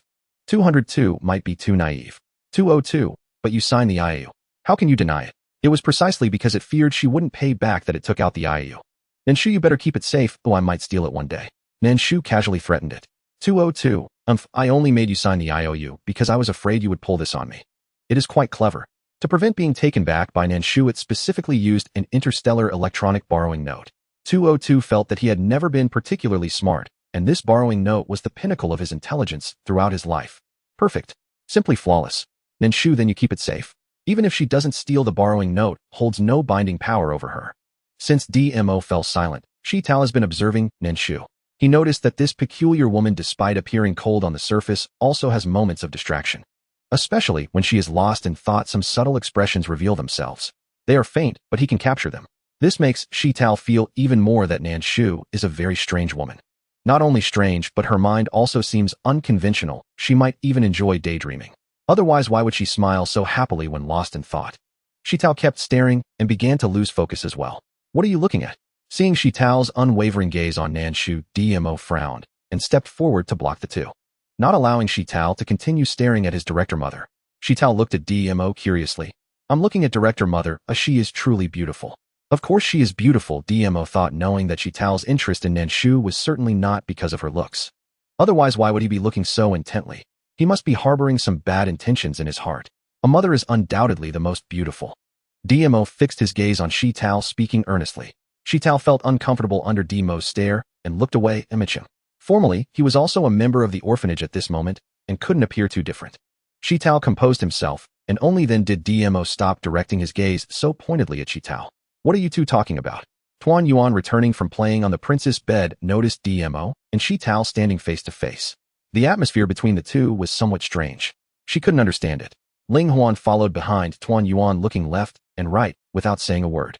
However, Yu Sheng, who walked last, showed a contemplative expression. She could see that there was a wary look in DMO's eyes toward Shi-Tao. Since Shi-Tao entered the orphanage, he had made a strong impression, even showing off his skills in the yard. In terms of combat power, he might be higher than both her and DMO. This was something Yu Sheng and DMO did not want to see. It wasn't out of jealousy, but the more capable he was, the harder he would be to discipline. Yu Sheng frowned and approached Shi-Tao, speaking softly. We all reside here, and I hope you can respect director mother and foster harmony and friendship with your siblings. Instead of acting like before, making it seem as if you don't belong here. Girls tend to be more sensitive than boys. Yu Sheng could tell that Shi-Tao did not like her director mother, which was also why Yu Sheng did not like Shi-Tao. She felt he did not possess gratitude in his heart. Director mother kindly took him in, yet he showed no appreciation at all. Instead, he seemed to be thinking about how to leave and how to trouble director mother. Are you teaching me how to do things? Shi-Tao frowned as he looked at Yu Sheng. It had been thousands of years since anyone had spoken to him like this. The elders who could speak to him in such a manner had all passed away during the ancestral return process. When he arrived here, he was the highest-ranking prince of the vampire clan. No one stood on equal footing with him. Today I was surprisingly reprimanded by a little mermaid who looked no more than 3 or 4 years old. I am not teaching you how to do things, though I am telling you that here in the orphanage no one will indulge you. I am stating facts, Yu Sheng asserted. The headmistress was not one to show mercy simply because a child was small. Moreover, he was not being honest. Seeing that Zeidler felt he was in the right, Yu Sheng chose not to say more. After all, if he made mistakes, he would certainly face severe consequences. DMO turned his gaze, meeting Yu Sheng's eyes, an unspoken understanding passing between them, and he did not speak further. It was not that they had not warned him, he simply did not listen, so he had no reason to blame them for not reminding him. Zeidler believed he was not a fool. In the face of absolute strength, he knew how to survive. He now needed to make a living under Nan Shu, so naturally he would not provoke her. Good intentions are often mistaken for foolishness. Ling Huan did not like Zeidler. Thus her words were rather rude. Of course, when Ling Huan said this, she was still quite timid. She hid behind Tuan Yuan, glaring at Zeidler with her big watery eyes, as if to say, what are you staring at? Look again, and he'll bite you. Zeidler frowned. He did not expect this winged little sprite, who seemed quite lively, to actually be this timid. He certainly would not stoop to the level of a few-year-old child. He treated Ling Huan's words as if she had merely farted, letting it go in one ear and out the other. Tuan Yuan sensed that her good friend was frightened and instantly became displeased. She glared at Zeidler, saying, who are you glaring at? Zeidler replied, I was glaring at her. Zeidler was nearly amused to the point of anger. Clearly it was that little sprite who had provoked him first, yet now she accused him of glaring. Is the orphanage really this exclusive? Or do they fear those stronger than themselves? You didn't glare just now, but after she spoke you did. I protect my friends, you are not allowed to speak ill of her. Tuan Yuan knew that Ling Huan was somewhat timid, and usually spoke sweetly, negotiating on behalf of Ling Huan. How could her good friend be bullied by others? Even if it was a newcomer to the orphanage, it was unacceptable. All right, you can do as you please. Zeidler coldly laughed, turning to walk towards the room shared with DMO. The black wings that had appeared before manifested on his back as he slowly floated into the air, gradually reclining into a coffin. Unlike the large black wings before, the wings now were small, just enough for slight fluctuations in flight. Click! After the coffin lid was shut, DMO and Yu Sheng finally turned to look at Ling Huan and Tuan Yuan. Neither of them said anything about Ling Huan. It was not that they were exclusive, rather Zeidler himself behaved in a way that set him apart from them. He always acted like an adult, making it uncomfortable for them to interact. Additionally, he had spoken disrespectfully to Nan Shu before. The impression he left on the few little ones was quite negative. If Zeidler were just a bit playful with them, they wouldn't mind, but provoking Nan Shu was like stepping on a minefield for the little ones. I don't like him. Ling Huan pouted. That person has a very poor attitude towards the headmistress. If you don't like him, then I don't either, Tuan Yuan chimed in. Tuan Yuan turned around to agree with Ling Huan. DMO and Yu Sheng were also displeased with Zeidler, but said nothing, quietly watching the two simple-minded beings praise their friendship. When Nan Shu came back to her senses, she felt a strange sensation. DMO and Yu Sheng were like parents while Tuan Yuan and Ling Huan were like children. Nan Shu thought. Where did this strange feeling of a game of house come from? You really know how to assign roles, Nan Shu. No wonder it's you. Any idea can spring forth from your mind, truly impressive. Nan Shu TSK. Mainly because Yu Sheng and DMO are too serious, so my first thought is that if they were playing house, Yu Sheng and DMO would definitely be the parents. 202. What if? It's not playing house. There's a hint of schadenfreude in 202's tone. Nan Shu sneered. Nan Shu minors are not allowed to date, and besides Yu Sheng wouldn't be with DMO. Their aspirations are aligned. 202. Why not? Both of their personalities are very stable, they would be quite suitable together. Nan Shu, would you be with your confidant? Both of them bear heavy burdens, and if they were together, it would be exhausting. There wouldn't be any sparks of love between them. At most, they would collude in scheming against others. There will be no feelings. Generally, people like Yu Sheng and DMO would prefer someone simpler, someone who allows them to relax for a moment. Forget it, talking to a system like this is pointless. 202. How can I not understand? I am the most gossipy system in the world. I have first-hand information about the female supporting character systems dating their hosts, the Yandere systems torturing their hosts, and the systems that rescue male supporting characters and elope with their hosts. Nan Shu is simply insulting it. The gossip in the system world has first-hand data. Nan Shu. I didn't realize the system world was so exciting. Even eloping. That's quite interesting. Mom. Tuan Yuan ran up to Nan Shu, pointing at her two messy pigtails, and asked, do you think my hairstyle looks good? It was styled by Yu Sheng and Huan Huan. Tuan Yuan spoke with a sense of pride, as if Yu Sheng and Ling Huan had styled her hair to be the prettiest in the universe. Nan Shu nodded. Not bad. If only it weren't so messy, it would be even better. But it looks cuter this way. 202. A mother looks at her child and can't help but praise them. Nan Shu better than some who can never give birth in this lifetime. 202. As if they were all born from you. Nan Shu, I pulled them out myself. To pull out so many SSRs is a kind of strength. What else can it do besides squeezing her dowry and burial items? If Nan Shu had to name one advantage of 202, it would probably be its exceptional ability to save money. No matter when, as long as it wants to increase its little treasury, it can do so. And it's the kind that only takes in, not out. Tight-fisted. Speaking of which, it does resemble the personality of the leader of the retirement group. 202. Stop your imagination. How bold you are to associate. If it had that capability, why would it be a system by your side? It could just go to the retirement group to eat and wait to die. Nan Shu. You have a point. With your intelligence, if you were in the leader's position, the entire group would probably be deceived in less than 2 days. 202. Can you not be so cruel to me? Why must I endure daily magical sharp-tongued attacks from Nan Shu? Why not go harm someone else? Why do you always target me? New Year's Skid. Originally, the abandoned Blue Star didn't have a New Year's Eve. But to help the little ones understand the old customs, Nan Shu specifically celebrated New Year's Eve according to her hometown's traditions. On the dining table, 12 dishes of various colors were laid out, making Ling Huan and Tuan Yuan exceptionally happy. Tuan Yuan, Mom, I love the New Year. Can we celebrate the New Year every day? Ling Huan nodded in agreement with bright eyes. We can only celebrate once a year. Go change into your new clothes first. Nan Shu took the little ones to the room, preparing a set of red New Year's outfits for each. Because Tuan Yuan is in her true form, her outfit came with a little cow hat with 2 horns, looking exceptionally cute. When Tuan Yuan came out wearing a red dress, 202 was almost melted by her cuteness. 202. Who wouldn't love this little Tuan Yuan? A small adorable panda in a red Han-style dress wearing a hat with cow horns, who wouldn't be fond of it? Can we eat the New Year's Eve dinner now? After changing clothes, Tuan Yuan rushed toward the dining table eagerly. Nan Shu grabbed Tuan Yuan's clothes and lifted her up. Everyone must say a New Year blessing before we can eat. DMO, wishing everyone a prosperous year of the ox. Yu Sheng, wishing everyone a mighty year of the ox. Ling Huan, since you all have spoken, I wish everyone a year of the ox. Good fortune in the year of the ox. Wishing all your wishes come true in the new year. Tuan Yuan, wishing everyone can eat without gaining weight and have prosperity in the year of the ox. Moo, moo moo moo moo. Nan Shu helplessly tapped Tuan Yuan on the head and took out a red Fu character from her space, hanging it on the wall beside the dining table. In the new year, wishing everyone good fortune and extraordinary luck, guaranteed SSR, and a prosperous year of the ox. Let's eat. Skit came late. Nan Shu, hitting is affection, scolding is love, you must learn to accept it.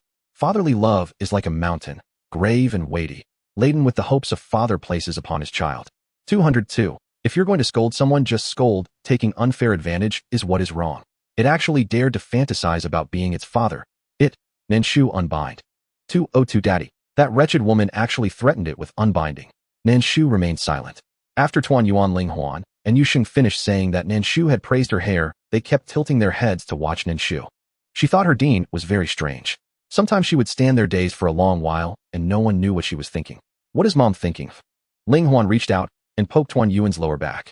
Tuan Yuan shook her head, then turned her gaze to Sister Yusheng. Sister Yusheng, what is Mom thinking? Yusheng frowned and also shook her head. None of the three knew, and Tuan Yuan's small face puckered with concern. Then maybe Mom is thinking about what delicious food to make for us. Tuan Yuan could think of no other possibility. After Nan Shu finished communicating with 202, she heard the children guessing what she might be thinking, even imagining it had something to do with food. Little Tuan Yuan truly never forgot about eating. You make a good point. It feels like the dean hides many tasty things. Ling Huan, not noticing that Nan Shu had drifted away in thought, nodded in agreement along with Tuan Yuan. Noticing that Nan Shu had become distant again, Yusheng tugged at Ling Huan's sleeve to warn her to watch her words. Tuan Yuan, unbothered, nodded in agreement. You're right. I think the dean's hair conceals many good things, just not sure if I can pluck a strand. At the thought, Tuan Yuan felt it might actually be possible. Yusheng cleared her throat and quietly stepped back, silently hoping her dean would not be implicated. She said nothing aloud. Who are you going to tug hair from? Nan Shu asked, narrowing her eyes as she approached Tuan Yuan from behind. Unaware, Tuan Yuan explained, from my dean, of course. Her dean's hair surely hid many delicious treats. Seeing Nan Shu, Ling Huan hurriedly grabbed Tuan Yuan's sleeve and cut her off. Mom, Tuan Yuan was only joking, a ha ha ha. Good grief. First time plotting mischief and already caught in the act. When she realized it had been Nan Shu who spoke, Tuan Yuan's eyes widened slightly before she turned and smiled. Or the dean could make us other tasty things, so we wouldn't be fixated on your hair. Only you, not us. Yusheng undermined her from the side. It is not her affair, and she refuses to be implicated. Ling Huan promptly defected as well and nodded with Yusheng. Tuan Yuan. You two traitors. She thought to herself that she should not have said that. She rolled her eyes, then shifted into her true form and grinned at Nan Shu. The dean is the best, right? Having said that, she turned to make a face at Ling Huan and Yusheng. Of course the face failed to register properly. After all, she was now in her true form. Then I won't give you two any later. Ling Huan was at a loss for words as she mouthed to Tuan Yuan. You'd better fend for yourself. Tuan Yuan snorted coldly. She was clever.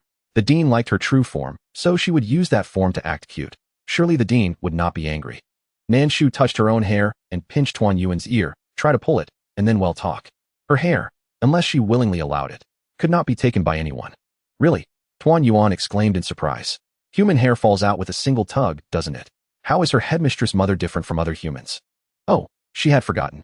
Her headmistress mother was no ordinary human, but she could hide things within her hair, certainly not an ordinary person. Why don't you try? Nan Shu arched an eyebrow and asked. Tuan Yuan lifted her paw, eager at heart, but reason warned her it was impossible. If she actually tugged, her true form might not be able to keep itself safe. So she turned her paw another way and placed it on her head. I trust Mother. Mother wouldn't lie to me. 202 remarked. Your little Tuan Yuan trusts from the heart so quickly. 202 had wanted to call Tuan Yuan cowardly, but considering Nan Shu's fiercely protective nature, he thought better of it and changed his words. Imagining the sting of mockery, 202 cleverly altered his phrasing.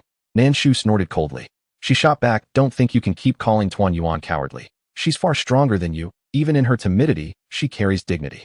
202. That sounds like a double standard. Can cowardice be divided into dignified and undignified? Isn't cowardice the province of the spineless? 202. Whatever you say it is. DMO felt out of place with Tuan Yuan and Ling Huan. Even Yusheng seemed to have been somewhat led astray. When Ling Huan turned, she caught DMO's look of disdain. Her round little face immediately drooped. Squinting, she glared at DMO. What are you being disdainful about? How dare he look down on them? Outrageous. Nothing, DMO said, averting his gaze with mock seriousness. Now was not the time to touch Ling Huan and the others' sore spots. After all, they were united. Before, it had been fine with Yusheng around. Even if Ling Huan disliked him, she wouldn't openly confront him. Now Yusheng showed signs of defecting to preserve the coming calm days. DMO wisely denied it. He followed Shita Lo and returned to his room to keep company. Back inside, DMO instinctively shut the door, cutting Nan Shu and the others off. The coffin lid creaked as it was pushed aside, revealing Shita Le's impudent face. Why are you back? Weren't you doing fine out there?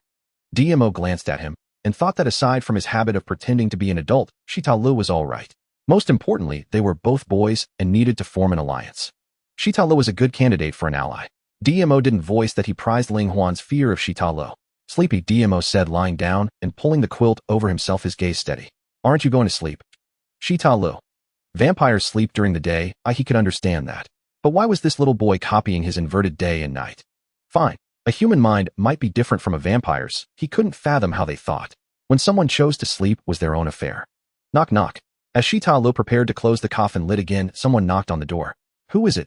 DMO threw back the quilt. DMO, Shita-Lo, it's time for class. The knocker was 203. Since it wasn't the weekend, the Xiaoquihua orphanage still held classes as usual. DMO. Coming. Shita-Lo turned to him. Why am I still included? He's so old. Still in kindergarten. Who else? You're one of the headmistress mother's children too, aren't you? DMO had never wanted to attend kindergarten. He was already old enough for elementary school. Yet he still had to obey and go. Without reason, a flicker of smug amusement stirred in DMO's heart. Hurry up. 203 leaned against the door panel listening to DMO's conversation with Shita-Lo inside, then rapped once more on the door to urge them along. Refusing class was simply out of the question. I won't go, Shita-Lo declared, his words reaching 203's ears. In an instant, 203, who had been standing outside, pushed open the door and stepped in, offering Shita-Lo a deceptively gentle smile. Refusing class means expulsion from the orphanage. That is the director's rule. Shita-Lo fell silent. The entire orphanage was ganging up on him. Under Nan Shu's iron authority, Shita-Lo reluctantly floated out of his coffin and drifted listlessly from DMO's room. DMO rose as well and walked toward the classroom. The moment Shita-Lo entered the junior classroom, his entire being recoiled. He was 3,000 years old, yet forced to sit upon a tiny dog's-sized chair gazing at nothing but cheerful flowers, tender grasses, or endearing little animals. He began questioning the very meaning of his longevity. No matter your former identity, the moment you entered Xiaoquihua orphanage, you became one of its members, and class is mandatory. 203 fixed her gaze upon Shita-Lo as she spoke. When Tuan Yuan and Ling Huan entered, Ling Huan deliberately veered wide around him. With a disdainful snort through her nostrils, Tuan Yuan seated herself beside Ling Huan. Yusheng, meanwhile, took the seat directly in front of DMO.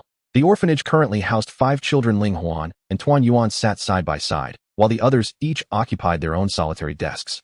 The two girls shared simple, genuine affection. Yusheng and DMO, however, simply preferred not to sit too closely to others. With Shita-Li's arrival, DMO naturally chose not to sit beside him either. After all, leaving Yusheng alone at a single desk would have felt awkward. Today's lesson will cover. 203 stood at the front, commanding the children's full attention. Nan Shu observed the children's demeanor from outside the classroom. 202, Yusheng has adapted remarkably well. 202 had carefully watched Yusheng and noticed that the timid little merperson, once shy and withdrawn, now sat upright at her desk studying intently. When 203 posed questions, she pondered earnestly and raised her hand to answer, clearly fond of teacher 203. Nan Shu, my daughter, of course, adapts flawlessly. 202. So long as she's happy. While the children attended class, Nan Shu recalled the dilapidated laboratory and decided to visit, curious how it had transformed after its upgrade. Arriving at the lab, she found the former earthen hut replaced by 5 sturdy brick and tile buildings. Through the windows, she saw Qin Mo and Mo Xiao Ran poring over blueprints and cross-checking data. Meanwhile, 205 sat wearing her glasses, absorbed in examining some device. When Nan Shu pushed open the door, 205 glanced up briefly. What are you studying? Nan Shu asked, eyeing the object in 205's hands, something strangely familiar, as if she'd seen it before. At this, 205's eyes flickered faintly. She cleared her throat lightly, speaking with uncharacteristic sheepishness. I thought the sanitation robots were rather outdated, so I got restless and upgraded one. Nan Shu. Their sole purpose was environmental maintenance, and she deemed them outdated. What new features have you added to it? A sense of foreboding surged within Nan Shu as she felt that 205 had accomplished something significant. 205 smiled mysteriously, glanced outside, and then leaned close to Nan Shu's ear, saying, I have added a military training system to it. And I even set a time for it. From now on, when 206 trains, it will shout slogans. As she thought of this, a wicked grin spread across 205's face, as if she could already envision the chaotic scene of the 206 team. Most importantly, she had set a timed slogan for midnight. The more she thought about it, the happier 205 felt. Nan Shu. Ever since 206 was born, 205 had become increasingly strange. Especially that grin just now, it looked so sinister from every angle. 202, you don't know this, do you? Like a system, it understands the love of robots. It had been a super gossip system, observing the romantic affairs of systems for tens of thousands of years. Nan Shu, what do you know? It knows nothing. 202. Tisk, saying you're a straight woman feels like a compliment. What is the ending of a bickering couple? It is love. The two of them are clearly at the beginning of love. A shipping CP is truly delightful. Nan Shu, I don't understand where you see the chemistry. When Nan Shu was on missions, she had also seen many true loves. Cinderella and the domineering CEO, the rich girl, and the poor boy, when they were in love, they would say that he truly loved her. But what was the result? Suddenly, Nan Shu thought of the men who had pretended to be nice to her when she was alive, all for money and status. Does it say this is love? Can it tell her what love is? Money, status, looks, or a heart of innocence? 202. Shu, there are many scummy men and scummy women in this world, but there is also a lot of true love. You can't question everyone's love just because you have encountered some bad ones. When meeting someone, discern whether they are the right person and maintain your excellence in a relationship. Then luck won't be too bad. 202. Moreover, the robot you created, don't you know its character? If it hadn't said that, it would have been fine, but saying so made Nan Shu even angrier. Shouldn't her robot follow her? Nan Shu believed that without feelings, her robots should also be devoid of them. Why was it that one by one they were all showing chemistry as recognized by that dog? 202. Nan Shu, I doubt whether they are truly created by me. Aside from the genes of beauty, they don't resemble her at all. Men only affect her speed in drawing her sword. On the first page of the sword manual, with no men in her heart, drawing the sword is naturally divine. 202. Have you heard of gene mutation? The reason she has become this way is actually related to her experiences while alive. The impact of her father's infidelity, her mother's daily tears, the effects of her early death, the harm caused by scummy men, and too many missions. Every factor told her not to believe in love. Nan Shu's original family was not happy, turning her into a money-making machine. She trusted no one but money. It was only during her recent retirement that she seemed to have relaxed a lot. However, 202, who had followed Nan Shu for so many years, knew that no one had been able to enter her heart yet. The few kids in the orphanage could only be categorized as her protective charges. It's not that she truly cared for them. One can only say that for now, Nan Shu has claimed those little ones as her own territory. She may bully them, but others cannot bully them. Nan Shu, what genetic mutations do robots need? It can only be their own development. She truly did not notice that her few robots were all love-struck. 202. You are mistaken. They are not love-struck. They simply gradually develop feelings. Shipping CP does not mean they currently have a crush. It merely indicates that affection exists. 202. Want to decide. The thought process of a straight woman cannot be understood using the thought process of a normal woman, as she must understand it through the mindset of a steel straight man. It also needs to be slightly more feminine. 202 feels that it is too difficult for her. You should have less contact with 206 in the future. Nan Shu frowned and instructed to keep 205 away from 206. Nan Shu's words left Mo Xiao ran and Qin Mo stunned. Qin Mo, being older and having experienced relationships, could see that the atmosphere between 205 and 206 was somewhat subtle, resembling that of a pair of affectionate adversaries. However, judging from the director's attitude, it seems he does not wish for the two to develop any other relationship. Director, do you think there are any other aspects we can improve on this mech? Mo Xiao ran held a miniature computer in her hand and projected a 3D model of a mech from it. The model stood at half a person's height, with details clearly displayed indicating where there were issues and where there were none. Mo Xiao ran rotated the mech in front of Nan Shu for her to see. Nan Shu frowned and scrutinized the mech before speaking. You all should do it yourselves, discover it yourselves. She would not examine it closely, that would be taxing. She had not engaged in this for many years and did not wish to strain her mind. All right. Mo Xiao ran understood that Nan Shu was certainly skilled in mechs and wanted her guidance. She had already learned most of what Qin Mo could teach her. She needed a new breakthrough. Nan Shu could tell that Mo Xiao ran wanted her guidance, however she did not wish to engage today. What 205 knows is primarily derived from my own knowledge. 205's practical experience is richer than that of Mo Xiao ran. After all, 205's practical experience is essentially Nan Shu's own. All right. After inspecting the laboratory, Nan Shu went to observe the training situation at 200's side. The orphanage was already progressing in an orderly manner. It felt as if there were no areas needing her further effort. From the recent developments, 202 had already been able to discern the strengths of the little ones in the orphanage. DMO and Yu Sheng were inclined towards martial arts and politics, while Ling Huan was very interested in mechs. As for Tuan Yuan and Shita Lu, 202 still did not know much about Shita Lu, who had just arrived. 202 felt Tuan Yuan would be suitable as a top chef. After all, she herself was a foodie. Tuan Yuan is still young and not suitable for learning these things. She should enjoy a carefree time first. While Nan Shu patrolled the orphanage, she rummaged through her backpack to see what else was in the system backpack. She used quite a few items to upgrade the princess bed. What remained were just some leftover materials. While rummaging, Nan Shu spotted a high-grade lottery card. It should be the one she obtained during a previous draw, as she had not paid attention and had tossed it into her backpack. After thinking for a moment, Nan Shu could not resist using that high-grade lottery card. Nan Shu drew a school building card. It was an SR, and a crease formed involuntarily between her brows. She could easily add another classroom to her orphanage to serve as a primary school. To her astonishment, the Yanglao group had actually rushed overnight to produce a school building card. 202, you'll get used to it. The Yanglao group kept tailoring their moves specifically to Nan Shu's thoughts. Whatever she desired, they produced the corresponding card. Nan Shu, oh, if this keeps going, would I ask for a fast food stall, and they'd conjure a fast food restaurant card for me as well. Nan Shu's remark earned 202's confirmation. 202, there is nothing you can imagine that they would not dare to do. 202 had no choice, it lived off the Yanglao group otherwise. Thinking that 202 sighed.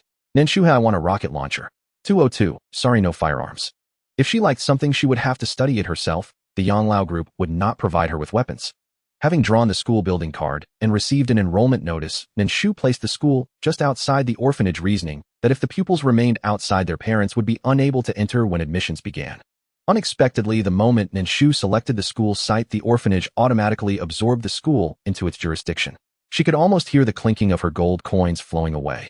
Expansion demanded gold coins, and constructing the school would likely cost coins as well. The 100 million she had borrowed from 202, which she feared be pinched back by the Yanglao group in no time. The school would take 10 hours to complete, and Nan Shu wanted to know what it would look like, but she had no idea yet. She sighed. Director, how do you unlock the cafeteria kitchen? As she was distracted, 204 came out holding a spatula. The orphanage had its own kitchen, but since the arrival of the self-service cafeteria, there was also a high-tech kitchen inside the cafeteria. He had tried to get in, but found the door impervious. Nan Shu, I'm asking you, how do you unlock it? By ordinary logic, the kitchen should be part of the cafeteria. Only those scoundrels in the Yanglao group would play such a trick. 202 answered after a pause, it requires 1,000 gold coins. He explained with resignation.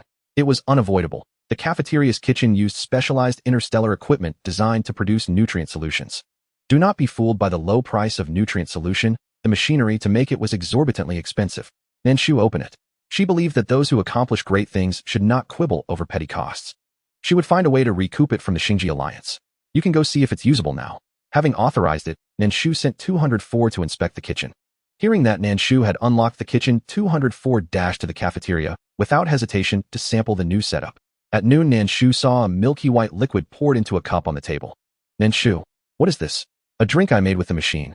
204 proclaimed, swelling with pride over his creation. 203 gave him a sidelong look, then pulled out chairs one by one and seated the little ones. Only Tuan Yuan did not sit, as she was already on tiptoe, unable to contain her eagerness as she picked up a cup to taste 204's new product. 202. If Tuan Yuan doesn't become a cook, it would be a shame for her insatiable appetite. Nan Shu aren't all gluttons, just food lovers. What does that have to do with chefs? A boyfriend who loves food is usually quite skilled in the kitchen. That's why she'd earlier remarked that Ling Huan and Tuan Yuan might be lured away by someone's cooking. 202. Only those who truly savor food can devote themselves wholeheartedly to its craft. Not all chefs are passionate about their vocation, but every true food lover is deeply devoted to flavor itself. They would never neglect their own palates. Nan Shu, humph. My daughter need only remain a dainty little epicure, waiting patiently to be fed. She couldn't bear to let them step into the kitchen herself. How could she possibly allow them to cook for others? 202. After all, one's profession and future path are ultimately chosen by oneself. As for her, an aging mother, retirement was far more practical. Nan Shu thought 202 was speaking nonsense and had no intention of replying further. She pulled out her chair, sat down at her designated place, and lifted the cup on the table for a sip. She was slightly surprised. It tasted like fruit-flavored milk, fruity notes rich and pronounced, dairy notes subtle and delicate, delicious without cloying heaviness. Zeta Lu followed closely behind and sat down impassively, inwardly torn over whether to drink the mysterious liquid before him. To drink or not to drink. He was a vampire, abstaining meant hunger. After weighing his options, he resolved to reclaim his true form and seized the beverage, draining it in one bold gulp. His resigned expression made Nan Shu's lips curl faintly upward. Beside her, Tuan Yuan frowned at his pained expression. If you don't want it, just give it to me. Why must you look as though you're marching to your execution? Everything prepared by 204 is delicious. That grimace of yours is practically an insult to 204's culinary artistry. Zeta Lu is a vampire. He cannot taste anything but blood. 203 explained quietly to Tuan Yuan from behind, gently urging harmony and goodwill. Hearing her teacher speak, so Tuan Yuan merely pursed her lips and dropped the matter. Zeta Lu, lost in thought, paid no attention to Tuan Yuan's words. Instead, astonishment gripped him. As a vampire, his taste buds responded solely to blood. All other foods and drinks were utterly flavorless to him. Yet moments ago, he had distinctly tasted the sweetness of that fruit milk beverage. Lifting his gaze toward 204, he asked quietly, may I have another cup? He needed to confirm whether it had been illusion or reality. For a vampire to request a second serving was in 204's eyes the highest affirmation of his culinary mastery. Of course, I'll pour you one right away. 204 responded with warm enthusiasm. When Zeta Lu received his second cup, he realized this was no illusion. He truly could now perceive flavors beyond blood. He picked up his chopsticks and eagerly reached for the dishes on the table. After tasting them, he raised his eyes to meet Nan Shu's. He stared at her intently for a long moment, so long that the children grew visibly annoyed. Before murmuring softly, "I have regained my sense of taste." Nan Shu showed no surprise at his restored perception. Your taste returns only within the orphanage grounds. Beyond its boundaries, it vanishes once more. She placed the cup back upon the table, her voice cool and detached. Her creations, by virtue of being hers, naturally carried flavor perceptible even to him. Ordinary fare, however, remained tasteless to Zeta Lu. Having savored such exquisite dishes, Zeta Lu found himself conceding the truth in that old Chinese adage, to capture a man's heart, first capture his stomach. Indeed, he had been won over, not by charm or power, but by the orphanage director's cuisine. Oh, his reply was stiff, ill at ease. Nan Shu glanced at Zeta Lu, whose mood was a little tangled. Sensing his inner drama, she said nothing further and simply urged the little ones to hurry and eat. But the admonition, no talking while eating or sleeping, was useless with Tuan Yuan and Ling Huan, no matter how many times it was repeated. Try this. This is delicious too. Try mine as well. The two fed each other and tasted one another's dishes with a cloying intimacy that made Nan Shu's eyes narrow. 202. Someone's showing signs of jealousy, huh? They laughed. Tuan Yuan handed this dish here and that dish there, yet entirely neglected to serve her old mother. Annoying, isn't it? 202 watched with gleeful schadenfreude. After all, Nan Shu had once teased 202 by using Tuan Yuan. Nan Shu, that was harmonious affection. What leak? She pressed down the sourness in her heart and shot back a retort. She was not jealous, not at all. What she served herself tasted just as delightful. 202, watching Nan Shu's attitude toward Tuan Yuan, and Ling Huan admitted it had misjudged the situation. Perhaps only a few of those little ones could truly enter her heart.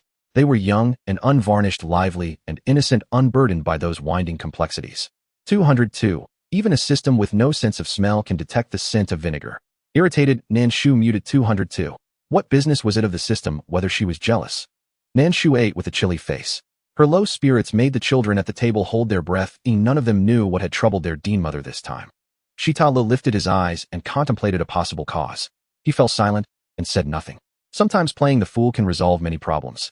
Only after Nan Shu finished eating and left the table did the little ones dare to whisper. Tuan Yuan, what do you think was wrong with the dean mother just now, eh? I don't know. Ling Huan shook her head. Yusheng said just keep eating. DMO and Zeta Lu exchanged a glance, thought the matter unrelated to them, and quietly continued their meal. When they had finished eating, they obediently rose from the table. By the time Tuan Yuan had finished, Nan Shu happened to step outside. When Tuan Yuan met Nan Shu's gaze and saw she still wore a frown, she hesitated, lifted her cup, and said, Mom, this is really good. I saved it for you on purpose. Zeta Lu. Goodness, she lies without even preparing. It had clearly been 204 who had just poured it, saying it was the last cup. She had poured it herself and then presented it as a gift, an artful slight. Clever little thing. Nan Shu stared at Tuan Yuan. Surely the child did not think she had not heard 204 say, the last cup, just now. Still, when her daughter said she had saved it for her, then it was saved for her. Nan Shu, giving face, took the cup and sipped, sweet. The robots were silent while Ling Huan and Yusheng secretly gave Tuan Yuan a thumbs up. Well done. Tuan Yuan truly had the knack. 1 cup of fruit milk later, Nan Shu's complexion visibly improved.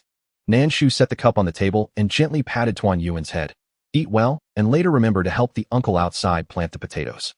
Having said that, Nan Shu walked outside. At the doorway, she turned and added, by the way, the fish I put in the pond beside your little nest, do not eat them. As she spoke, she cast a deliberate glance at Yusheng. She could not forget the sharp teeth he had shown when eating fish. Tisk. Ding. Congratulations, host has triggered a new module task. Task: obtain a fast food restaurant won by lottery. Reward: unlock a theme park map 1. Nan Shu. She could accept the premise of a cultivation simulation game, but now it had inexplicably shifted into a management sim. What on earth was going on? A theme park. But Blue Planet needed people first. Otherwise, who would visit? Would the orphans be the sole audience? Even the orphanage already had its share of flowers and grasses. Did it truly require such an expansive theme park? User 202. Shu, don't you have a live streaming channel? Sales Assistant 202 reappeared online. User 202. Think about it. This theme park is designed in the architectural and aesthetic style of Blue Planet during its zenith, featuring flora and even long-extinct fauna. Wouldn't that captivate interstellar visitors? Once broadcast live, the park would inevitably spark widespread interest. Nan Shu could then establish official access channels, ticketing systems for both entry and transportation, and even launch a food bazaar. All of it meant profit. Undeniably, User 202's persuasion this time had been remarkably effective. Nan Shu reasoned that even if interstellar travelers were few, rarity itself commanded value. Once word spread that Blue Planet hosted a living museum of ancient flora and fauna, visitors would flock there en masse. After all, no one could resist curiosity about creatures never before seen, just as in earlier eras dinosaur fossils drew throngs to museums. Nan Shu, that logic holds merit. Yet constructing the theme park would likely cost as much as, or even more than, the laboratory. Most critically, she would need to draw lots for permits and resources. Factoring in all associated expenses, the total might become astronomically high, far beyond what her current funds could sustain. User 202, Shu, don't fret. The theme park can be unlocked gradually. Some sections may be added later. Naturally, User 202 was unwilling to miss any opportunity to encourage Nan Shu's expenditure. Such a golden chance for persuasion demanded absolute mastery. Nan Shu, I wouldn't trust you as far as I could throw you. Unlocking something later didn't mean unlocking it for free. Did delayed activation exempt her from cost? Day after day it schemed over her retirement fund, colluding shamelessly with the elder care division. One might well ask who truly was the host and who the system. User 202, Shu, don't you wish to expand your commercial empire? Starting now, she could shape Blue Planet's entire economy, eventually making it hers alone. To command such vast territory, what prestige, what power? Nan Shu, no thank you. She had lived countless lifetimes as a corporate CEO, exhausting beyond measure, signing contracts and documents until her hands ached. Now all she craved was the serene idleness of a carefree fish. User 202, couldn't your robots handle it for you? Opening a fast food outlet would give Unit 204 ample scope to shine, while Unit 203, when not attending classes, could assist in managing the park. How ideal. Yet Nan Shu realized that genuine operation would demand developing entirely new robotic units dedicated solely to park management. She couldn't possibly divert her existing units. They'd simply be overwhelmed. At that thought, Nan Shu knew the coming days would be fiercely busy. Nan Shu, I'll shelve this task, for now. Too lazy to begin. User 202, Shu, this task has a strict deadline. Failure to complete it will incur gold coin penalties. As it spoke, User 202 projected the mission interface directly before her. Nan Shu leaned in and discovered beneath the main task description a line of minuscule, almost imperceptible text. Deadline 24 hours. Penalty 100 gold coins per hour overdue. Well, now that was bold typography. As if deliberately ensuring she'd spot it. Nan Shu, why didn't you mention the deadline earlier? It waited until the task was posted, then swooped in with a reminder. What kind of system behaved like that? What were you doing before? Nan Shu grew increasingly dissatisfied with System 202. The system, sensing its own precarious position, began extending an olive branch. Nan Shu had initially refused, but when 202 volunteered itself, her reluctance softened. She demanded 500 million gold coins, a staggering sum. Startled, 202 balked. Isn't that a bit excessive? Parting with so much at once pained it deeply. Its treasury would shrink dramatically. Nan Shu retorted, I can't see minuscule text fine, but why didn't you point it out? Isn't that your fault? That font was indeed microscopic. Yet how could a system overlook such critical detail? Nan Shu suspected deliberate negligence. 202 had only revealed the fine print after she resisted spending. She suspected 202 had picked up bad habits from the elder care division. After a pause, it conceded, fine, but signed the promissory note. A familiar digital contract materialized before her. As before, Nan Shu signed with 3 characters, Nan Shu. The moment her signature sealed the deal, 500 million coins flowed into her account. Without hesitation, she spent her entire pension fund on a single gotcha pull, the fast food restaurant card, and deliberately checked its rarity tier beforehand. To her surprise, an SP rarity option had appeared. Nan Shu arched a brow. Impressive adaptability for the elder care division. After reviewing the SP drop rate, she launched several tentpole sequences, and on the 5th, the coveted fast food restaurant SP card finally manifested. Alongside it emerged 2 SSR cards, school basketball court and playground slide, as well as 1 SP theme park exterior design card. I knew it. The theme park wouldn't be simple, Nan Shu muttered. Yet she couldn't deny the card's aesthetic harmony with her taste. Its design emulated traditional Chinese architecture. Nan Shu mused that she'd gladly pay a premium to realize such elegance. Had it leaned Western, she might have declined outright. The park's interior layout also mirrors classical Chinese aesthetics. Rockeries, pavilions, all intricately rendered, 202 added. Even animal enclosures replicated natural habitats. Though 202 was undeniably shameless, its offerings were undeniably impeccable. The distinctly Chinese stylistic choice eased Nan Shu's irritation. All right then, build it. No sooner had the words left her lips than 202 designated the site directly behind Tuanyuan Shaohua. Given its vast footprint, construction would require a full day. Once the site was confirmed, the underlying soil transformed into fertile planetary loam. As the earth shifted, Nan Shu sensed a previously intangible surge within her chest, now palpable, almost corporeal. She frowned, puzzled by its sudden emergence. She attempted to guide that energy, pushing it deliberately toward her palm. Nan Shu, what is this pile of mud? Why is there mud inside my body? Nan Shu, speak.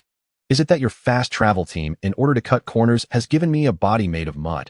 She had always wondered why the fast travel team was willing to grant her such a powerful body. It turns out they were cutting corners. Not only did they deduct her hard-earned money, but they also skimped on her body. No, this matter absolutely cannot be tolerated. She must take down the retirement group and the fast travel team. Nan Shu's body exuded a murderous aura as a red paper umbrella reappeared in her hand. Unlike before, this time the outside of the paper umbrella began to emanate a red blood aura. Combined with Nan Shu's fierce expression, it looked somewhat unsettling. 202's little heart instinctively shuddered. 202. Shu, you need to calm down. Do you know where this is? Nan Shu, are you wasting breath with me? Her brows were filled with coldness as she began to break free from the constraints of the dimensions, directly rushing out of this small world. 202. Shu, don't be impulsive. This is Blue Star. Do you know who Nuwa from ancient Chinese mythology is? You are now also a part of the mother of Blue Star. Nan Shu was puzzled and didn't quite understand what 202 meant. 202. That is to say, you are now responsible for reshaping the vitality of Blue Star, which means you have the ability to create life. 202 initially didn't want to say it, but it felt that if it didn't, their system department might suffer. To avoid collateral damage, it was better to tell her. 202. Haven't you noticed that the robots you've recently developed are remarkably lifelike? Clearly, they were made from the same materials before, yet in terms of responsiveness and capabilities, they are far inferior to the 20 series robots. Even their appearance is indistinguishable from that of ordinary people. Didn't she realize this herself? Nan Shu, aren't my robots all like this? 202.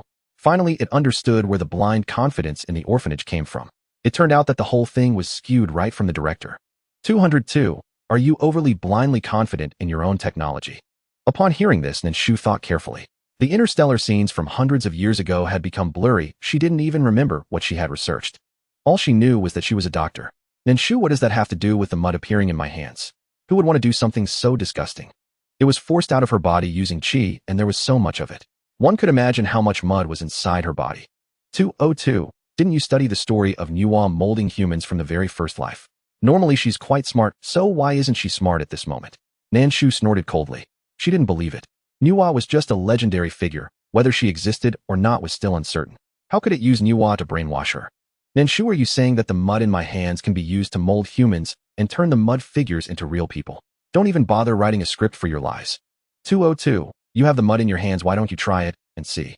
Whether she can create life, she can just give it a try, and the truth will be revealed. Nan Shu hesitated for a moment, glanced at the park, and then followed 202's suggestion, retracting her murderous aura and starting to mold the mud figures. Nan Shu's clay figurine was somewhat rough, but one could still tell it was meant to be a person.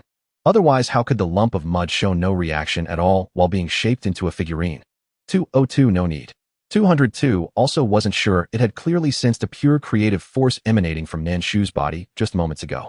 Why couldn't the mud figurine she made turn into a real person? 202. Why don't you try pushing that energy a bit more? Is it that the mud isn't enough? Nan Shu frowned, and despite her reluctance, she tried once more. To her surprise, she found that the energy had already vanished.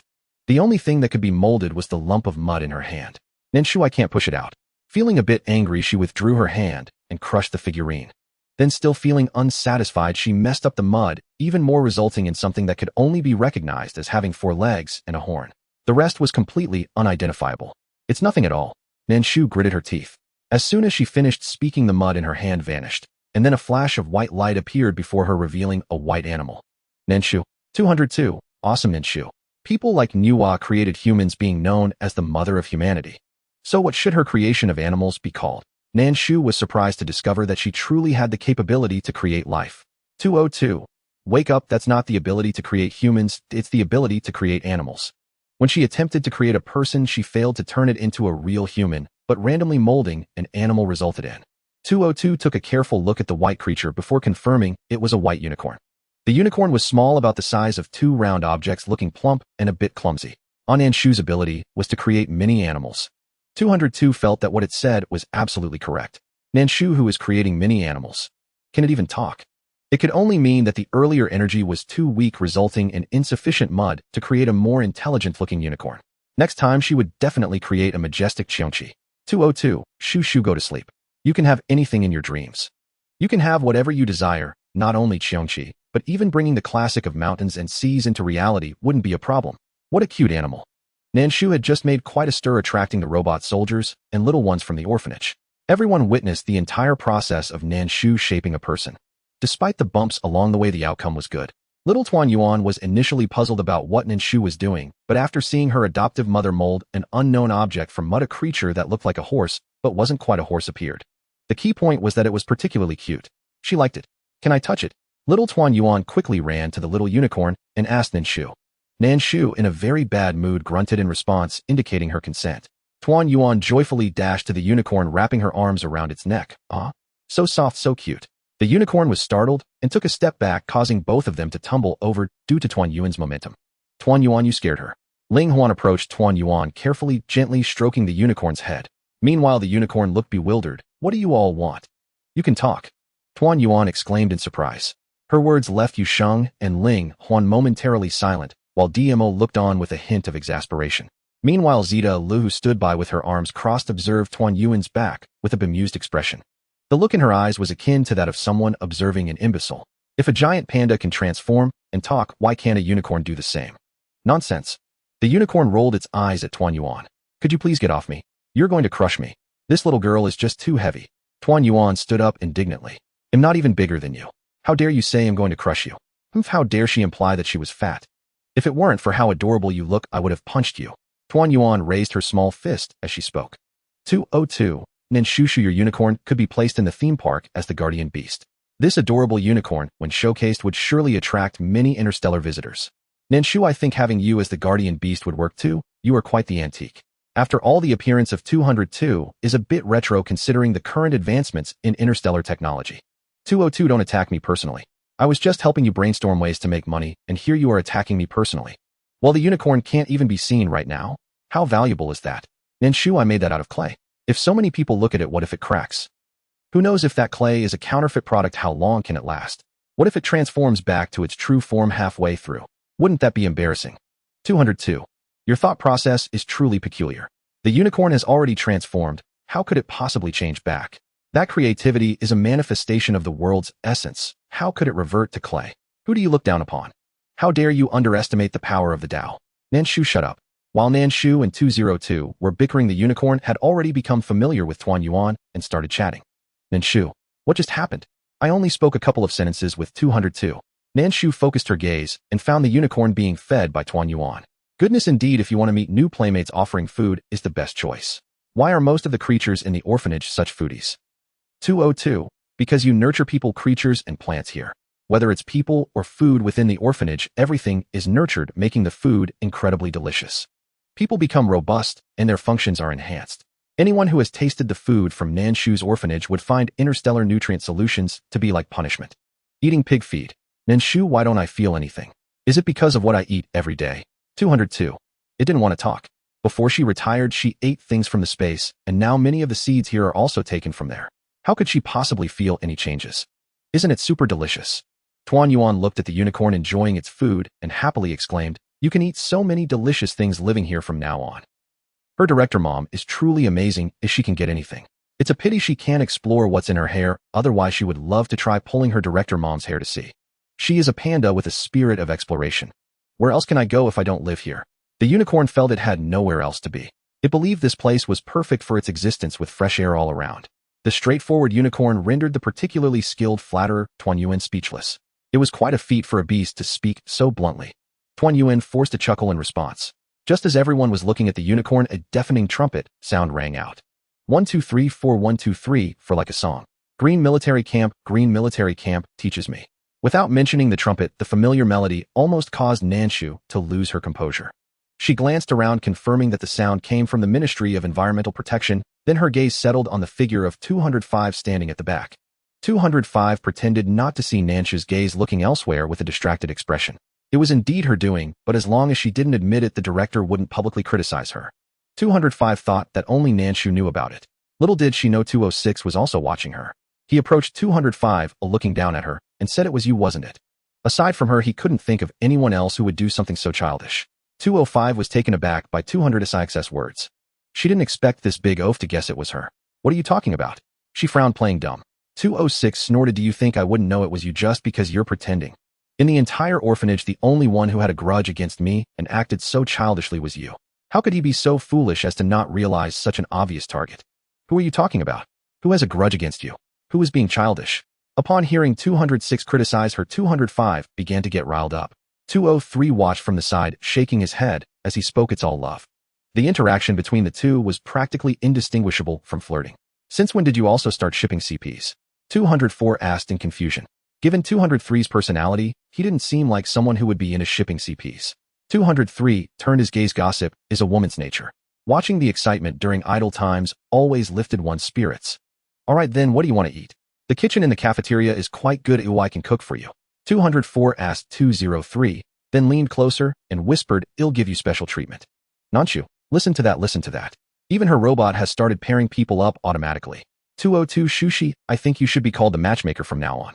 Creating a robot that automatically matches partners is simply more divine than a matchmaker. Matchmakers can misconnect people, making them meet scumbags. Hers, however, is far more efficient than any matchmaker. Nan Shu, I suspect you are implying something about me. Creating one getting matched with another, it doesn't resemble her at all. Can't she be a little more determined with her eyes set only on making money and her career? 202. That's because you have to bow your head under the eaves. What do you mean only focusing on career and making money? She clearly just wants to be a lazy fish, but for that little retirement fund and pretty offspring, she has to humble herself. It has seen through her long ago. How could she still have the audacity to make excuses for herself? TSK. Nan Shu, say that again. 202 exactly.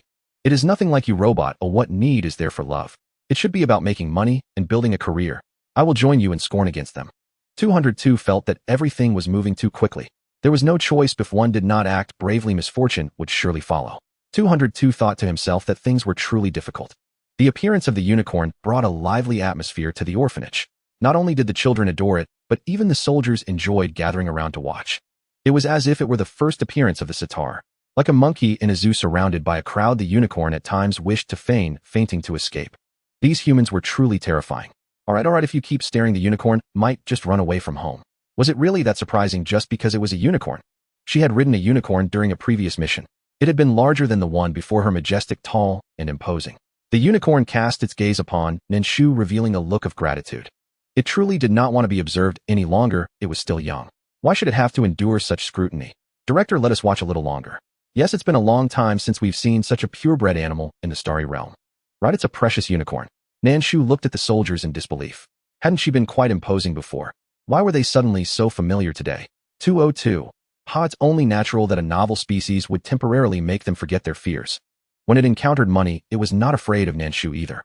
It was all the same. Nan Shu pouted. It was just a unicorn. Why were they acting like it was a grand spectacle? Was it really necessary? No way. Hurry up and get to work in the fields. Nan Shu coldly refused. Seeing her displeased expression, the soldiers reluctantly bid farewell to the unicorn. They'll come back to see you after I finish working. Wait a moment. The unicorn thought. Thank you, but I really do not want to continue being observed. It's too uncomfortable. It wished it had never been born. Ding. Congratulations, host. You have activated the task of caring for the unicorn. Task details: comfort the unicorn's wounded heart. Task reward: unicorn growth pill X1. Nan Shu. She had reasonable doubts that the unicorn was deliberately created by the retirement group. She had evidence. Otherwise, where did the unicorn growth pill come from? 202. Shu, don't be overly suspicious. The unicorn resembles the clay figure you shaped. When she shaped a dog, it was a dog. When she shaped a cat, it was a cat. Yet she had shaped something that resembled nothing at all. Perhaps the heavenly path directly selected a species that most resembled the shape of the clay she had formed to bring it into existence. Nan Shu, what does that mean? Are you saying that what I shaped resembled nothing? Well, during my previous missions, none of the targets were clay figures. There was, however, one that involved making candy figures. But when it came to clay figures, she truly had never made one. Nan Shu felt that managing to shape something like that was already quite remarkable, and yet she was still being picky. 202. So you cannot blame the retirement group. It was her own problem. One cannot blame all issues on the retirement group. The retirement group merely seized the opportunity to release a task. Nan Shu, if not the retirement group, then who should I blame? Who made her live in such poverty? When 202 sensed Nan Shu's inner thoughts, he really wanted to mock her. How could she dare to mention her poverty? She had 3,000 spaces, and just one of them contained plenty of valuable items. If she was unwilling to sell them, who could she blame? Nan Shu let out a sigh. When the elder care team assigned rewards, she would dutifully undertake the tasks, though she couldn't fathom what injury a unicorn could possibly sustain. Are you feeling unsettled? Nan Shu gazed down at the unicorn, her brow furrowed in concern. The unicorn lifted its head, meeting her gaze squarely, bewildered by the question. Would you feel at ease after being gawked at like a circus exhibit all afternoon? I won't be stared at like an animal all afternoon, no one dares. Anyone bold enough to treat me thus has long since turned to dust beneath layers of overgrown grass. System Alert 202. The task is to soothe the unicorn's wounded heart, not wound it further. Can she not be treated as a human being? Nan Shu, a unicorn this plump doesn't have a heart worth soothing.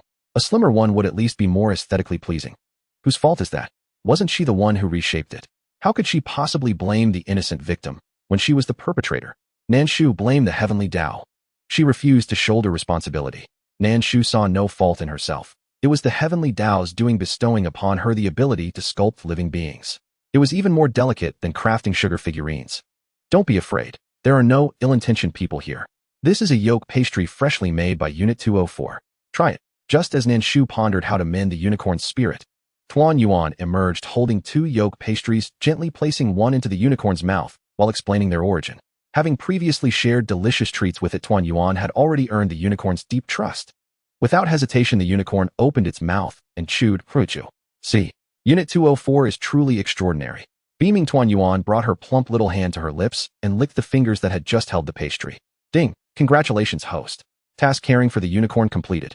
Reward Unicorn Growth Pill 1. Nan Shu hadn't expected Tuan Yuan to complete the task on her behalf. In that moment, Nan Shu found Tuan Yuan even more endearing. Nan Shu, look.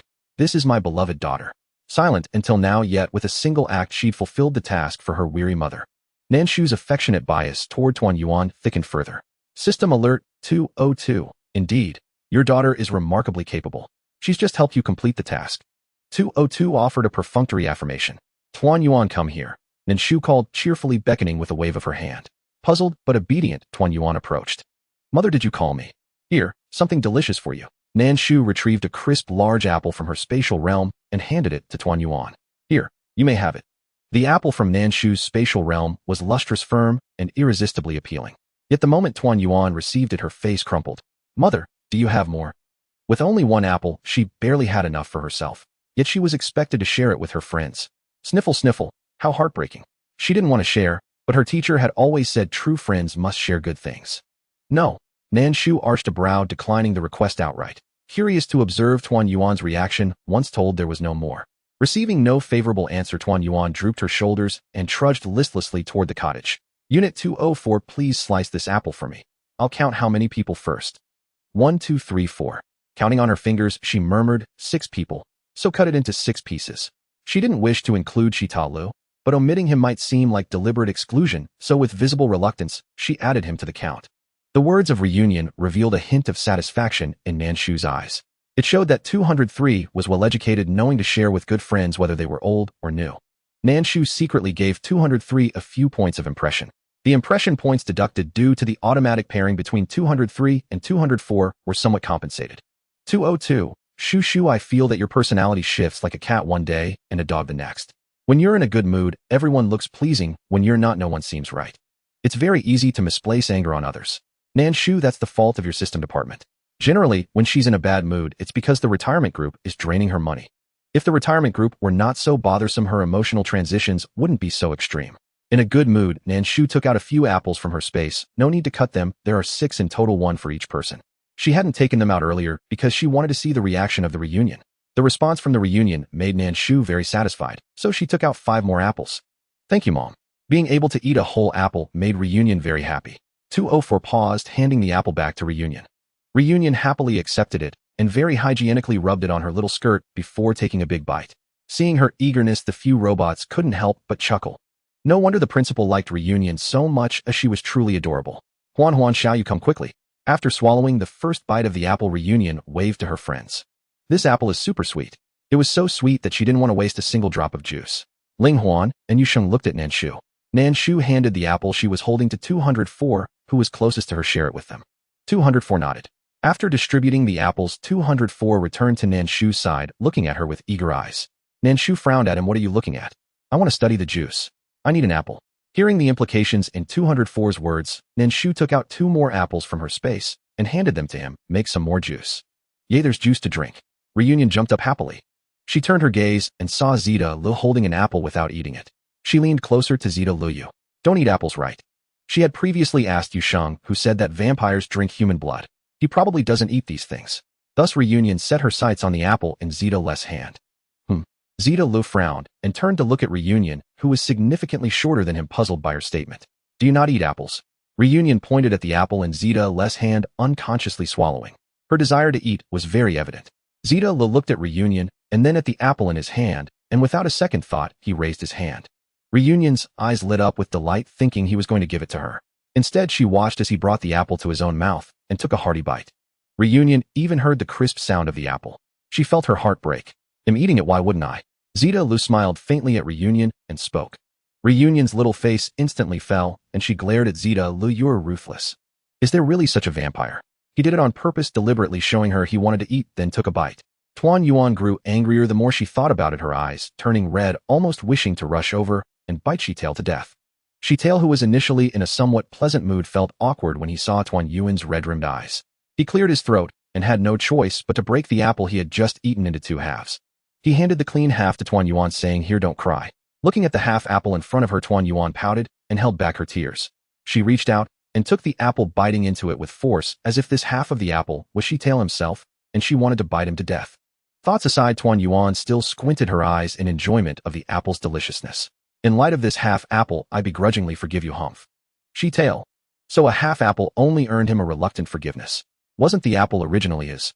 Having eaten half an apple, Tuan Yuan felt extremely good. I want to drink more apple juice later. With how delicious the apple was, the juice must be delightful as well.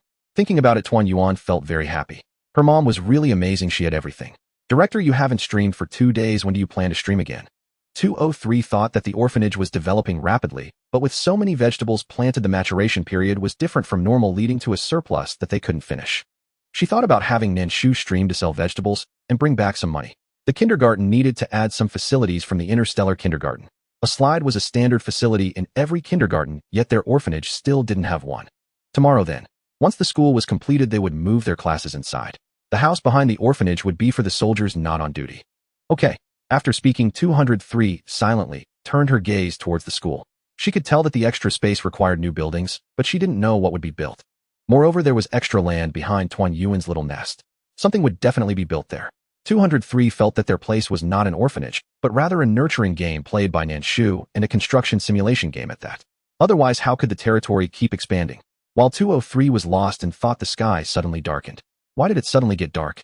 The unicorn was somewhat unaccustomed to the sudden darkness. It's dark, let's go to sleep, Nan Shu said, instructing 204 to take the unicorn to stay in Tuan Yuan's little nest. She then took a few cubs to the room to sleep. The unicorn had a bewildered expression as it was taken away. Why did the sky turn dark so abruptly? Isn't it supposed to darken gradually? You just got born and you already know the sky doesn't darken so suddenly. 204 said in surprise. The unicorn fell silent for a moment, then shook its head. I don't know, I just have that feeling. It always felt that the darkness here was very unnatural. You can sleep here first and see what the director says tomorrow. 204 thought that this was likely a temporary residence for the unicorn. Later, Nan Shu might find a new place for the unicorn. Originally, Tuan Yuan's little nest wasn't suitable for the unicorn to live in. I'm fine with it. The unicorn felt that the air here was very good and sleeping here wasn't bad. It was just that there were a bit too many bamboo shoots obstructing its line of sight. That's fine. 204 reassured it. Don't be afraid, there are many turrets and uncles around. It's fine, I'm not afraid. It was bright here. Without the bamboo, the unicorn could see everything in the yard. Behind its small nest was a wall, and it couldn't see the large open space behind. When 204 returned to the small house, he saw Nan Shu standing at the door of DMO and Shitail's room. At that moment, Shitail was upside down on the ceiling, while DMO lay on the bed, both staring at each other wide-eyed. 204 leaned closer to 203 and whispered, What happened? 203 quietly replied. Just now Shitail went up and startled DMO, who had just opened his eyes. Ironically, where he was hanging upside down was directly above where DMO was sleeping. How could DMO not be startled when he opened his eyes? No matter how composed DMO was, he was still just a child. His startled scream brought Nan Shu over. What are you doing? Nan Shu frowned at Shitail. How could a vampire over 1,000 years old act so childishly and rebelliously? 203. Shu during his ancestral return phase, both his intelligence and mindset will be affected. He currently has the mentality of an 11 or 12-year-old. So rebellion and childishness are normal. I'm just hanging around, Shitalu innocently replied. He didn't mention that he actually came here to observe DMO seriously, who knew DMO would just happen to open his eyes. Had he known, he would have waited until DMO was sound asleep to look. Director Mama, I want my little uncle to come in and keep me company. DMO felt that if he continued to live like this with Shitalu, he would end up getting sick. After the attack tower was built outside, DMO's little uncle had voluntarily moved out. After all, he was just a soldier below, being able to temporarily stay here was thanks to his nephew. Now that he had a place to stay, it was naturally inappropriate for him to continue lingering. Unexpectedly, just 2 days after moving out, his nephew missed him. It's fine, I'll let Shitalu come down. After Nan Shu said this, she focused on Shitalu. Will you come down by yourself, or should I tie you down? Seeing that Nan Shu's expression was not feigned, Shitalu slowly floated down. I'll come down myself. If you want to hang upside down, go do it in the living room, no one will stop you. Nan Shu shot a sidelong glance at Shitalu. She felt that Shitalu was not innocent at all.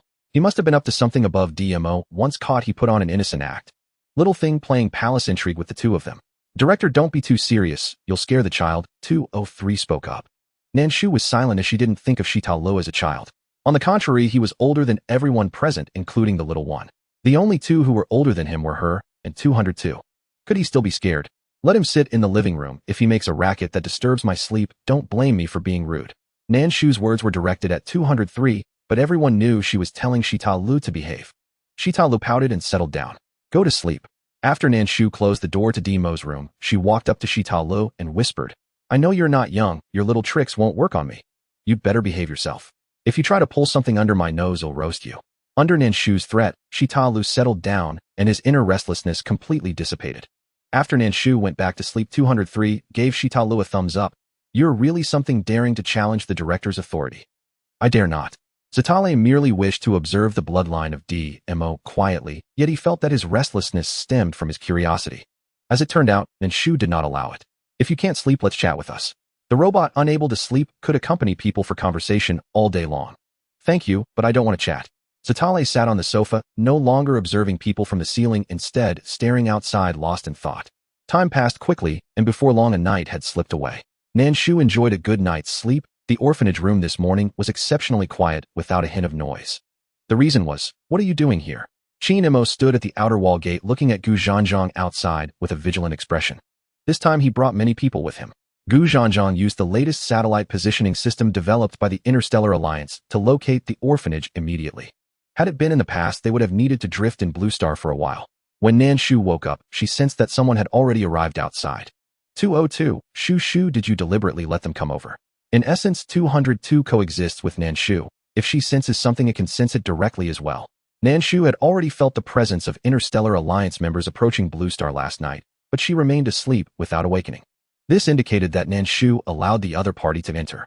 Nan Shu, yes, let the little ones gain some experience and level up. It wouldn't do to always have such an easy class. 202, going to kindergarten also gives experience points, right? It's just that it doesn't grant as much as defeating monsters. She was even unsatisfied. Nan Shu, isn't it nice to level up directly? With the meager rewards from kindergarten, when will she ever level up? 202, tisk too miserable. I mean, the Interstellar Alliance members are too miserable. Originally intending to provoke, they might have been driven away. Instead, they were unfortunate enough to encounter Nan Shu. Whether they would return alive was still a question. Nan Shu, this battle general is stronger than the last one. No wonder he could injure 203, as she had underestimated this Interstellar Alliance. 202, there's still a gap between a battle general and a general. The general is the highest commander. However, generals usually command from behind the scenes and rarely engage in combat personally. Gu Zhanzhang likely came this time to retrieve his honor. After all, he bore primary responsibility for the destruction of the Interstellar Alliance's North Gate last time. Nan Shu, what does that have to do with me? She had no intention of going out to fight them. Everything would be left to 203 and the others. Gu Zhanzhang stood at the door looking at Qin Imo in front of him and the familiar soldiers frowning tightly.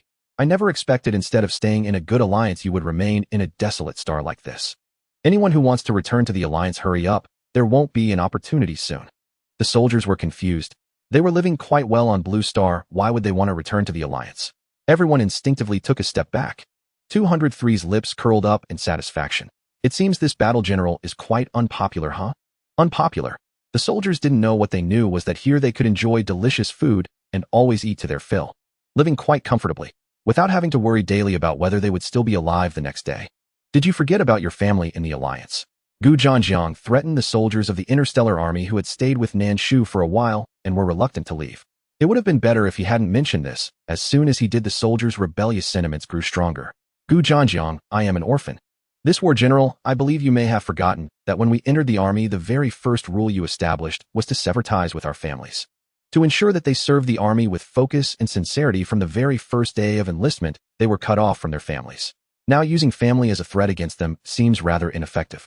Gu Zhanjiang did not expect that he who always spoke firmly would one day be retorted by his subordinates. You. Forget you all, what are you doing here? You should know better. 203. Unlike her usual gentle demeanor, exuded a chilling aura at this moment. It was evident that a battle was imminent. Tuan Yuan hid behind the door, observing the tension-filled atmosphere between 203 and Gu Zhanjiang before any blows had been exchanged. She extended her chubby little hand and pushed Zeidler back slightly. Let's hide. If they start fighting, we might become a liability. After saying that, Tuan Yuan remembered that Zeidler might possess offensive capabilities.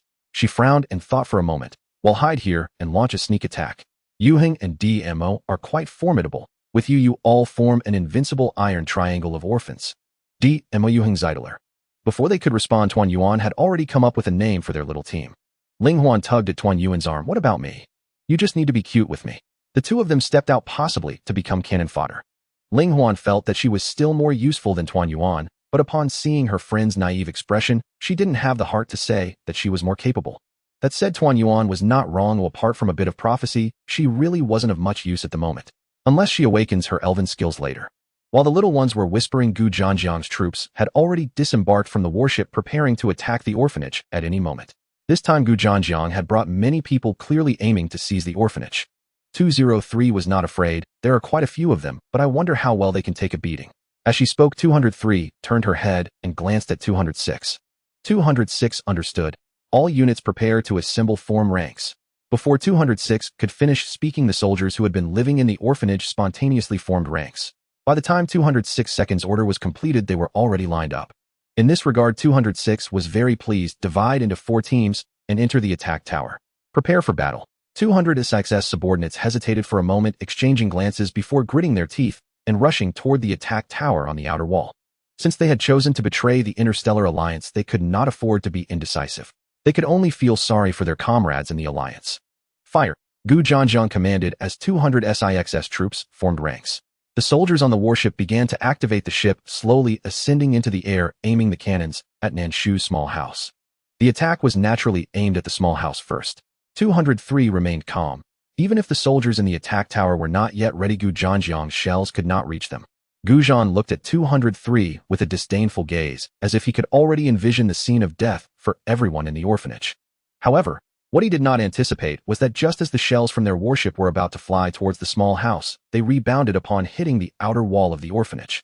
This maneuver not only caught the people of the Interstellar Alliance off guard, but also shocked Nan Shu, who never expected that the seemingly flimsy outer wall would possess such capabilities. Rebound. Isn't that too convenient? 202. The previous earthen wall had no skills, but after upgrading it gained a single rebound ability. Currently the level is still particularly low, allowing only 1 rebound per day. If Gu Zhan's men fired again, it might not result in a rebound, but instead reduce the firepower of the shell. Nan Shu once. Nan Shu caught the key point. However, just as she was about to continue speaking to 202, she heard the sounds of explosions and screams. Nan Shu initially thought the other side had fired another shot, but unexpectedly, it was the rebound from the previous shell that had taken out half of Gu Zhan's men. Nan Shu. Goodness, is this what they mean by retribution for the wicked? 202 isn't the credit mine. The protective wall is its credit. How could she forget its merits? Nan Shu sneered. Nan Shu, the protective wall was upgraded for a commission. I paid for it with the pension funds, so what does it have to do with you? If there is gratitude to be expressed, it should be directed at herself for diligently completing tasks years ago and earning 10 billion in pension funds. Now when it comes to discussing merits, neither it nor the pension group can claim any. No one expected the power of the rebound to be so great, directly eliminating half of Gu Zhan's forces and even damaging the warship by half. If Gu Zhan had not reacted quickly, he might have been injured by now. Fall back 100 meters. Gu Zhan immediately made a judgment and prepared for a second bombardment. Seeing Gu Zhan still stubbornly pressing on his subordinates, had to step in and remind him, "Commander, if we continue like this, well, just suffer more losses." Before coming here, they had specifically considered the combat strength on Nan Shu's side and the number of people brought along. Now with half their numbers lost, it was equivalent to losing half their combat effectiveness. If this continued, they would certainly incur even greater losses. Yes, Commander, it seems that there is something outside the opponent's courtyard that can directly rebound our shells back at us. No one had anticipated that the seemingly shabby courtyard would possess such rebound power. This also proved the danger posed by Nan Shu. They had already offended her and could not seek her cooperation, only able to fight back. But given the current situation, they could not afford to sustain further losses without retreating. Gu Zhan became angry, somewhat stubborn and obstinate, completely ignoring his subordinates' advice, insisting, "Fire again." He paid no heed to the thoughts of others. The deputy commander, feeling helpless, could only sigh and allow him to command. However, before they could launch their bombardment, the attack tower on Nan Shu's side had already prepared with shells swiftly flying towards them. The attack tower in Nan Shu's courtyard was small, and the shells were also small, but their striking power was formidable. What they had thought were harmless shells could take out people within a 1,000-meter radius. Quick retreat. This time the deputy commander ignored Gu Zhan's orders and directly commanded the soldiers to fall back. The interstellar population was already small and fertility rates were decreasing year by year. He could not gamble with the lives of countless soldiers. The vice commander acted without hesitation, defying Commander Gus' orders and commanding a retreat. It was his directive that saved a small portion of the soldiers. "Commander, if you insist on your own way, then feel free. I cannot bear to watch you vent your anger at the cost of the soldiers' lives." The vice commander's suggestion to do as you please meant leaving Commander Gu alone. At this moment, 203 stepped out of the orphanage, standing at the door with arms crossed, saying, "Oh, what's this? Did your people betray you?" There was mockery in 203's eyes. His provocative words did not cause Commander Gu to lose his composure, rather they calmed him. He had indeed acted rashly. Stop the nonsense. Commander Gu knew his men could not withstand the second wave of attack from Nan Shu and could only grit his teeth and say retreat. Upon hearing Commander Gus' words, 203 sneered, "You think you can come and go as you please?" Did he think this was the Star Alliance? Even if he wanted to leave, he had to ask if they agreed. 203 leaped in front of Commander Gu and started fighting. Yuxing quickly approached the door, ensuring her own safety, and used her newly learned skill, Thoughtful Long Song. Since 203 was uninjured at this moment, the enhancement effects were focused on agility and attack power. 203 was already a robot with very high attack power, and with the 10% increase from Yuxing, it was like adding wings to a tiger. Commander Gu couldn't withstand even 3 moves. "Kill that mermaid." Commander Gu gritted his teeth and ordered the others behind him. Yuxing's eyes flashed instinctively. She wanted to retreat. However, she had great confidence in Nan Shu. After a fleeting expression of avoidance crossed her small face, it transformed into a look of determination. She wanted to help her teacher and quickly eliminate that scoundrel. Yuxing's bravery made Nan Shu nod in satisfaction. The usually quiet girl who seemed to have little presence was actually strong-willed. She could sense Yuxing's emotional fluctuations and remained stable, not affecting her skills, indicating good character. Nan Shu planned to take her under her wing. "Are you sure you want to take her under your wing?" 202 thought that 203's teachings were quite good. Being around Nan Shu might only lead to Yuxing becoming more shameless. Nan Shu tisk, "What do you mean by that?" Taking her under her wing would only make Yuxing grow into a more outstanding person. 202 had no insight at all. The battle at the door was becoming increasingly fierce, and Commander Gu was at a disadvantage, utterly unable to fight back. "You force me." Commander Gu, realizing he could not defeat 203, said in a low, angry voice. As soon as he finished speaking, 203 felt the change in Commander Gus' pupils, shifting from ordinary deep brown to grayish-white. She gradually forgot what she was about to do, her movements slowing down. 203's change was visible to everyone present, leaving them puzzled about what Commander Gu had done to make 203's actions sluggish, seemingly on the verge of stopping. Only Yuxing, who stood at the door providing enhancements to 203, was trembling all over. Intense hatred simmered in her eyes and golden scales flickered across her face, showing a clear trend of going berserk. Nan Shu frowned and quickly stepped outside. "I will kill you," Yuxing shouted angrily as she charged at Commander Gu. With Yuxing's furious shout, his body underwent a dramatic transformation before the eyes of the crowd. The golden fishtail shimmered brilliantly, and his long golden hair grew rapidly. Most importantly, Yuxing had transformed into the figure of an adult woman. Her golden curls cascaded down her back, and her azure eyes were filled with murderous intent. In her fury, patches of golden scales appeared beneath her beautifully intricate, deep-set eyes. Yuxing's sudden transformation startled several onlookers. No one had anticipated that Yuxing's rage would manifest in such a way. "Yuxing." 203 suddenly turned around, gazing at the enraged Yuxing, raising a hand to block Gu Zanyang's attack. "Calm down." Yuxing's azure eyes fixed on 203, then shifted back to Gu Zanyang. As her gaze landed on Gu Zanyang, her eyes underwent a transformation. Just like Gu Zanyang moments ago, her eyes shifted from azure to white. "He must die." After Yusheng spoke, Gu Zhanyang lost all signs of life. Nan Shu, is the lethality really that great? Was it just her eyes that changed? But why does Gu Zhanyang possess something similar to Yusheng? Nan Shu narrowed her eyes and looked up at the distant vice-captain and other soldiers. 202 Shu, that is a skill unique to the merfolk only found in the direct lineage, the mark of life. Cultivating the mark of life is difficult and requires a certain talent. As for why Gu Zhanyang possesses it, that remains a question for the Interstellar Alliance.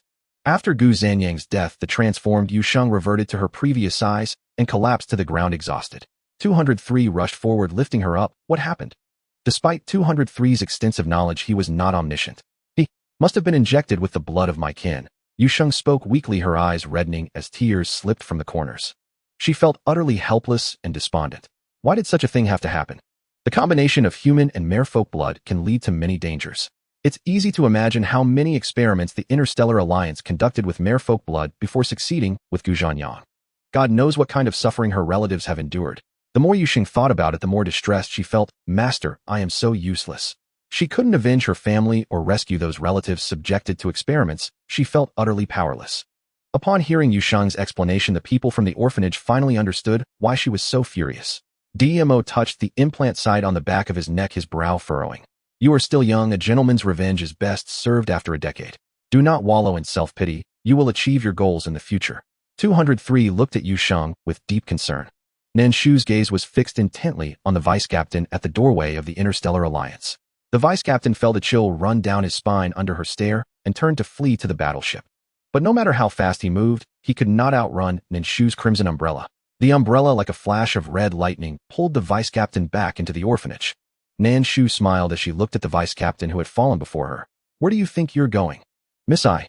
The vice-captain was thoroughly intimidated by Nan Shu's smile. He intended to explain, but was so frightened by the cold, merciless gaze of Nan Shu that he momentarily forgot his words and what to do next. Tell me, where did his merfolk abilities come from? Nan Shu stepped closer, looking down imperiously at the vice-captain. The vice-commander was intimidated by Nan Shu's aura. He never expected that a single glance from a woman could leave him too frightened to harbor any thoughts of resistance. Yusheng turned and glared at the vice-commander with eyes filled with rage. The recent transformation had drained her of all strength, rendering her incapable of even a single roar. The sounds that escaped her lips were filled with anger. Holding Yusheng, 203 could feel her tremble, not from weakness, but from an overwhelming rage. I don't know. I'm just a low-ranking vice-commander. It has nothing to do with me. The vice-commander, intimidated by Nan Shu's presence, kept retreating and denying. The sight only deepened the smile on Nan Shu's face as she stepped forward in her high heels and said, I will give you one more chance. As she spoke, Nan Shu's red umbrella transformed into a red syringe, its needle as thick as a human finger, truly terrifying the vice-commander. I only know that they captured a large number of merfolk royals back then. As for anything else, I really have no idea. The vice-commander knew this because he had participated in the capture. However, he was not yet a vice-commander at that time, had little involvement, and thus knew very little. As for the merfolk abilities related to Gu Zhan, he was truly unaware. Really, I was just an ordinary soldier back then. I had no part in it. Fearing that Nan Shu would not believe him, the vice-commander made a special explanation. Nan Shu turned to Yusheng and asked, are you all right? With a blank expression, Nan Shu was unreadable, and Yusheng could only nod slightly yes. Then get up. As she spoke, Nan Shu turned the red umbrella into a red dagger and threw it on the ground. Kill him. Her words left the vice-commander wide-eyed. I've already told you everything. Why do you still want to kill me? Why? He was filled with shock and anger, as well as fear. Thinking of this, he looked at Yusheng cradled in 203's arms, realizing she was clearly exhausted and unable to walk. If she came down to kill him, he would drag someone down with him. A ruthless glint flashed in the vice-commander's eyes, while Ling Huan, hiding behind Tuan Yuan, suddenly caught a glimpse of a scene. Originally kneeling on the ground, trembling as he dodged the trembling dagger waved by Yusheng, he took a step back and Yusheng stumbled forward. The two of them argued for quite some time, and when they were still far from Nan Shu, the vice-commander suddenly lunged out like a fierce tiger, pouncing towards Yusheng. In an instant, a splash of red appeared before Ling Huan's eyes. That red was blood, a torrent of blood rushing towards her. Oh! Ling Huan gasped in shock, letting out a scream. Startled by Ling Huan's scream, Tuan Yuan quickly turned around, anxiously looking at Ling Huan. Huan, what's wrong? When Tuan Yuan turned back, she saw her friend's face turning pale and hurriedly looked at 204. What should we do? Huan seems to be frightened. I'm fine. Before 204 could speak, Ling Huan's feeble voice reached Tuan Yuan's ears. Tuan Yuan frowned. You're like this, and you say you're fine. It's all those bad guys from the Interstellar Alliance's fault for harming Yusheng like that and scaring Huan.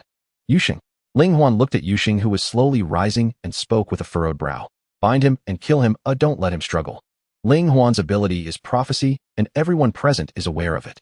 The startled cry of Ling Huan was heard by all the adults present. Nan Shu's brow furrowed tightly. It seemed that Ling Huan must have seen something new, otherwise she wouldn't have hidden so far away and been so frightened. Nan Shu's gaze fell upon the vice commander, a cold, killing intent flashing in her eyes. Bind him. Yusheng, having transformed into his adult form, should have been exhausted and was not a match for the opponent. If the opponent were to employ tricks to evade, she might indeed neglect to prevent him from harming Yusheng. She had instructed Yusheng to kill, not to challenge his limits, but to quell the inner demons he currently faced. All right. 205 quickly stepped forward and kicked the vice commander, saying, I advise you to behave, or I will make your life worse than death. The kick was delivered with great force, nearly causing the vice commander to spit blood.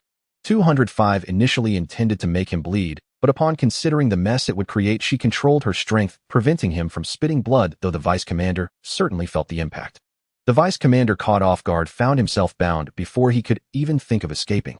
After being tied up, Ling Huan felt that the discomfort in her heart had lessened significantly. It was highly unlikely that the event she had just witnessed would occur again. Yusheng approached the vice commander, his pale face carrying an unprecedented murderous intent. You all deserve to die. After uttering these words, Yusheng plunged the red dagger into the vice commander's carotid artery. The vice commander died on the spot. Once the vice commander was dead, the support that had allowed Yusheng to reach this point instantly vanished. She collapsed to the ground, gasping for air, tears streaming down her face once more. There were many who had invaded the merfolk, yet she had only killed 2. If you don't want the merfolk to continue being persecuted, you must strive to become stronger, strong enough that the Interstellar Alliance fears you and has no choice but to allow the merfolk to return to the sea. Nan Shu stood in place, speaking to Yusheng. What matters is not where you fall, but where you rise again, rather than staying down after a fall. One's willpower must be steadfast. 202. Shu, you are more concerned about her spirit than her body. From Yusheng's recent behavior, it was indeed easy to develop inner demons and subsequently feel aimless, thinking of oneself as a useless burden. Nan Shu's actions seemed coercive at first glance, yet they also encouraged Yusheng to take a brave step forward. She urged him to forget his earlier cowardice and become more resolute in his quest for revenge. Nan Shu, healing the spirit is far more challenging than healing the body. Yusheng turned to Nan Shu, moved his lips, and then silently closed his eyes. I understand. At this moment, Ling Huan and Tuan Yuan hurried forward. What should we do about Yusheng in this state? Tuan Yuan was somewhat anxious.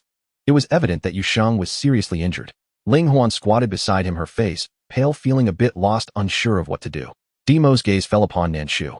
Zeta Lu tilted his head casually and said, forcing a breakthrough beyond one's level to transform into an adult form will indeed deplete the body, but with a few days of rest it will be fine. There's nothing particularly wrong. It's just that the recovery of spiritual energy within the body might be slower. However, it is not entirely without benefits. The breakthrough increased the capacity for spiritual energy, making one stronger than before. Ding! Congratulations, the host has successfully helped the merfolk Yusheng overcome the first-level inner demon, gaining a second-level skill book of the merfolk 1. Mentioning the skill book, Nan Shu asked 202 to briefly introduce the merfolk's fate mark skill. 202. The fate mark is essentially a skill where the merfolk can confuse their opponents by altering the appearance of their eyes, achieving a soul-capturing effect. Nan Shu, so when Guzhan uses it, his eyes are grayish-white while Yusheng's are pure white. The difference is, Yusheng is of pure royal blood, while he has undergone postnatal enhancement. Aside from this explanation, there are no other clarifications. 202. That is indeed the case. The grayish-white indicates that his bloodline is impure. The consequence of having an impure bloodline is that the soul-capturing effect is not as powerful as that of a pure blood, and there are also side effects. The specifics of these side effects are not recorded in the system. Nan Shu nodded in understanding. Teacher, how are you able to remain unaffected by him? Yusheng, being a member of the merfolk, naturally understood the concept of the royal fate mark skill. Almost no one can escape the lock of the fate mark. After Yusheng asked, he felt it was quite strange. Clearly at the beginning 203 behaved as if under control. How could she quickly awaken during her furious transformation? I am a robot, not a human. The soul-capturing effect targets beings with souls, whereas she only has data, making the skill ineffective against her. As for the beginning, she just wanted to see what the opponent's skill was and what it could do, so she pretended to be controlled. Teacher is truly impressive. Yusheng admired sincerely. Let's go back to rest. 203 carried Yusheng into her room. At this moment, Yusheng could no longer maintain her human form, and having just stood with her tail caused significant injury. She needed treatment. Once Yusheng entered the small room, Nan Shu turned her gaze to Ling Huan. Did you see anything just now? Ling Huan, being called out by Nan Shu, nodded with pursed lips. I saw Yusheng being killed. There was a lot of blood. She cannot allow her good friend to be killed by a villain. Nan Shu understood. Can you see what I will do next? A soldier who didn't need to enter the attack tower, seeing that things were almost resolved, approached Ling Huan to ask. From the conversation between Nan Shu and Ling Huan just now, he could easily tell that this little sprite could predict the future. Indeed, she is from the sprite tribe, adept at seeing what is to come. Ling Huan's originally cute face tightened after the other party spoke. You will go to farm in the next second. She knew without looking. She could only see some critical matters who would use their abilities to look at their trivial affairs. Unable to help herself, Ling Huan rolled her eyes at him. Nan Shu's gaze fell on the soldier who interrupted, causing him to tremble all over. I will go farm right now. DMO looked at Ling Huan with a scrutinizing gaze for a while before turning back to the small room. 202. Shu Yusheng's injury is quite severe. Are you sure you want to use your medical skills on the little ones? Nan Shu, it wouldn't be of any use. Nan Shu is also skilled in medicine. After all, she has played the role of a divine doctor many times. Nan Shu walked towards the place where Yusheng was resting and saw 203 bandaging her wounds.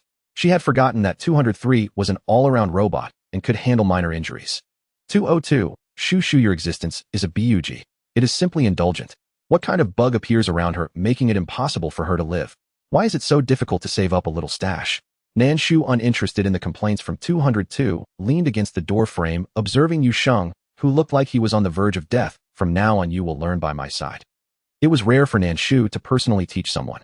203, who was applying medicine to Yusheng, was so surprised that he forgot his actions. Are you going to personally teach Yusheng? Logically speaking, Yusheng was still young, and his cultural studies were still in the foundational stage. At this current phase, it was not suitable for him to learn alongside Nan Shu. He can continue with his cultural studies with you, and when I'm out doing tasks, he can just follow along. Nan Shu seldom did tasks. Having Yusheng by her side was merely a formality. I also want to learn by the side of Director Mama, DMO interjected.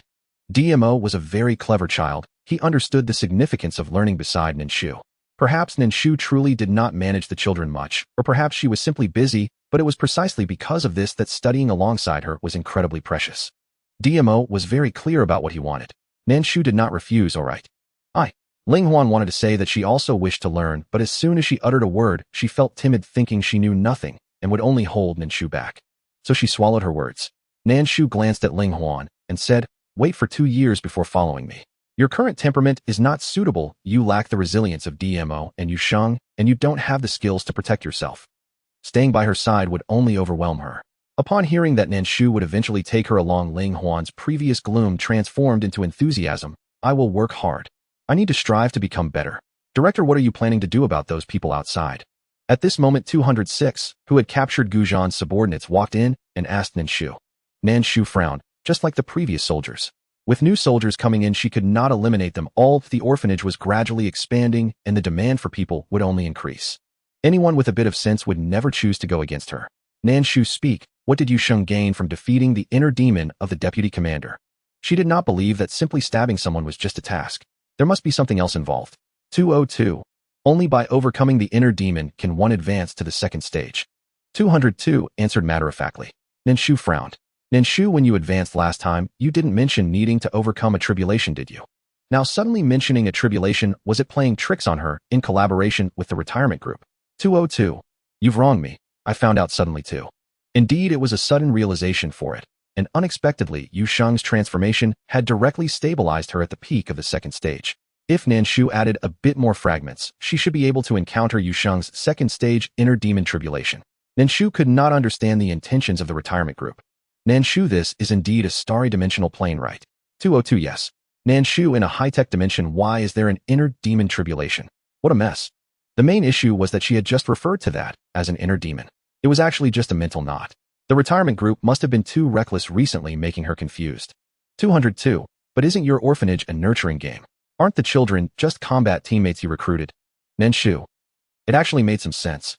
Tuan Yuan had an innocence that Nan Shu had never possessed, so she wanted to preserve it just like this. Nan Shu truly felt that her orphanage resembled a nurturing simulation game. However, when she voiced this thought, it always struck her as somewhat peculiar. It gave her the feeling of a negotiation where she said yes, but others said no.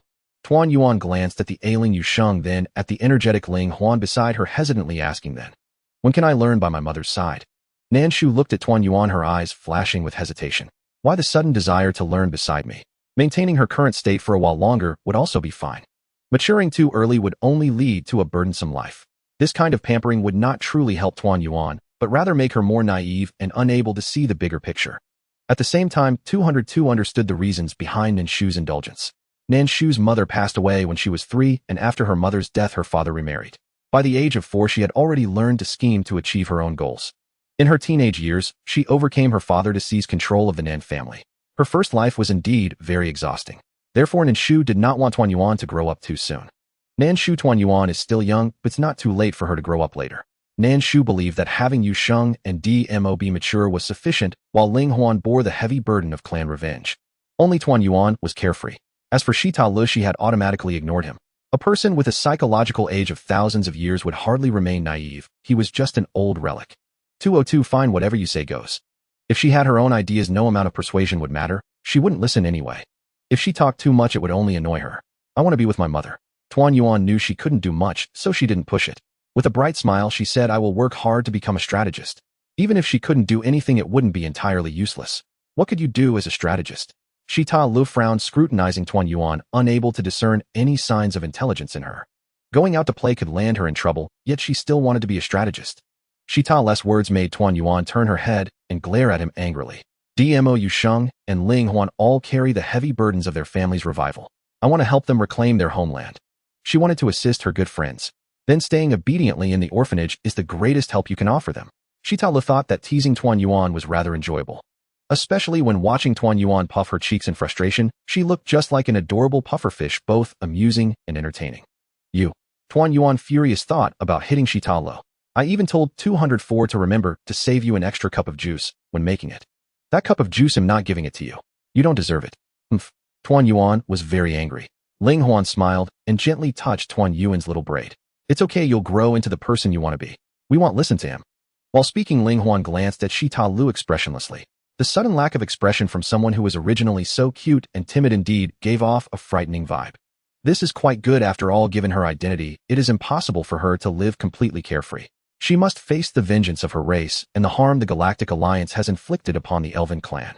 And we won't play with him anymore. Tuan Yuan made a face at Zatala. Ling Huan smiled and nodded at Tuan Yuan, saying, all right, we won't play with him. Nan Shu felt the change in Ling Huan's heart and was quite pleased. 202. Shu, isn't this feeling of contentment a bit inexplicable? Ling Huan wasn't particularly innocent, she was just inexperienced and a bit timid. She wasn't a child who knew nothing. From the perspective of 202, her timidity could serve as Ling Huan's protective shield. It gave others the impression of weakness while she waited for the right moment to act. It felt like pretending to be a pig to eat a tiger. Even 202 leaned towards the notion that Ling Huan's heart was developing in a direction like Nan Shu's, but on the surface she was more skilled at disguise. Nan Shu, all of them are my children, so why should my sense of contentment be inexplicable? Isn't that a normal thought for a mother? Ling Huan's ambition is naturally what she wishes to see. The dynamic among the children is for now relatively stable. Although Zatala is still somewhat out of place, it is clear that he is gradually becoming a member of the family in the hearts of the children. What is that? Outside, the sounds of soldiers attacking the tower could be heard. His voice was filled with curiosity. Upon hearing such sounds, Nan Shu thought that the school and theme park must have been completed. She stepped outside and indeed saw the completed theme park and school. Nan Shu walked a few steps towards the theme park. The theme park had a distinct ancient Huagua style with all its facilities resembling traditional ancient architecture, giving it an aged feel, as if one had traveled back thousands of years. Even from outside, one could feel the grandeur of Huagua's ancient culture. Heavens, what am I seeing? This must be the ancient architecture of Huagua. I want to go in and take a look. The soldiers stood in front of the theme park, curiously peering inside, trying to find a way in. From Nan Shu's perspective, the theme park was completed, but it was gray, indicating that it had not yet been activated. From the soldiers' point of view, the entrance to the theme park was locked. Thus the soldiers' gazes fell upon Nan Shu. Their hopeful eyes were directed at her, trying to signal that they wanted to enter, hoping to trigger a way inside. However, Nan Shu completely ignored them. Nan Shu, this park is completed, but hasn't been opened to me, so what's the difference? It's entirely gray. As if it were meant to unlock for her. 202 Shu, this is a problem with the retirement group, it has nothing to do with me. 202 was quick to shift the blame. Although it was a win-win cooperative relationship with the retirement group, any ally was insignificant when faced with life-threatening danger. Nan Shu, wasn't it you who urged me to take on the task back then? Nan Shu was angry, but not overwhelmingly so. After all, during the task, it was 202's small treasury that was spent, not her retirement funds. It was akin to 202 incurring a loss. With this thought, Nan Shu's mood brightened a bit. Of course, she couldn't let 202 notice this. Nan Shu, if you don't unlock the carousel for me, it's not over between us today. Please give me another day. It's the 4th day of our breakup, and that annoying creature keeps jumping in front of me. I find it hard to let go. It's so distressing. At your age, you still want to ride a carousel. What a ridiculous thought. You have no idea how old my daughter is. How could she possibly like something like that? It's laughable. She has many daughters from the orphanage, and girls typically love such cute pastel things. Is it wrong for her to consider her daughter's preferences? After all, she has the noble tradition of valuing daughters over sons. Fine as long as you're happy. No matter what I say, she always has an explanation. Her tsundere personality truly leaves one helpless. When Nan Shu was a child, her greatest desire was to visit the amusement park, especially when she was 3 years old, when she desperately wanted to go with her parents. Every time her classmates from kindergarten talked about their trips to the amusement park with their parents, 3-year-old Nan Shu felt an unusual envy.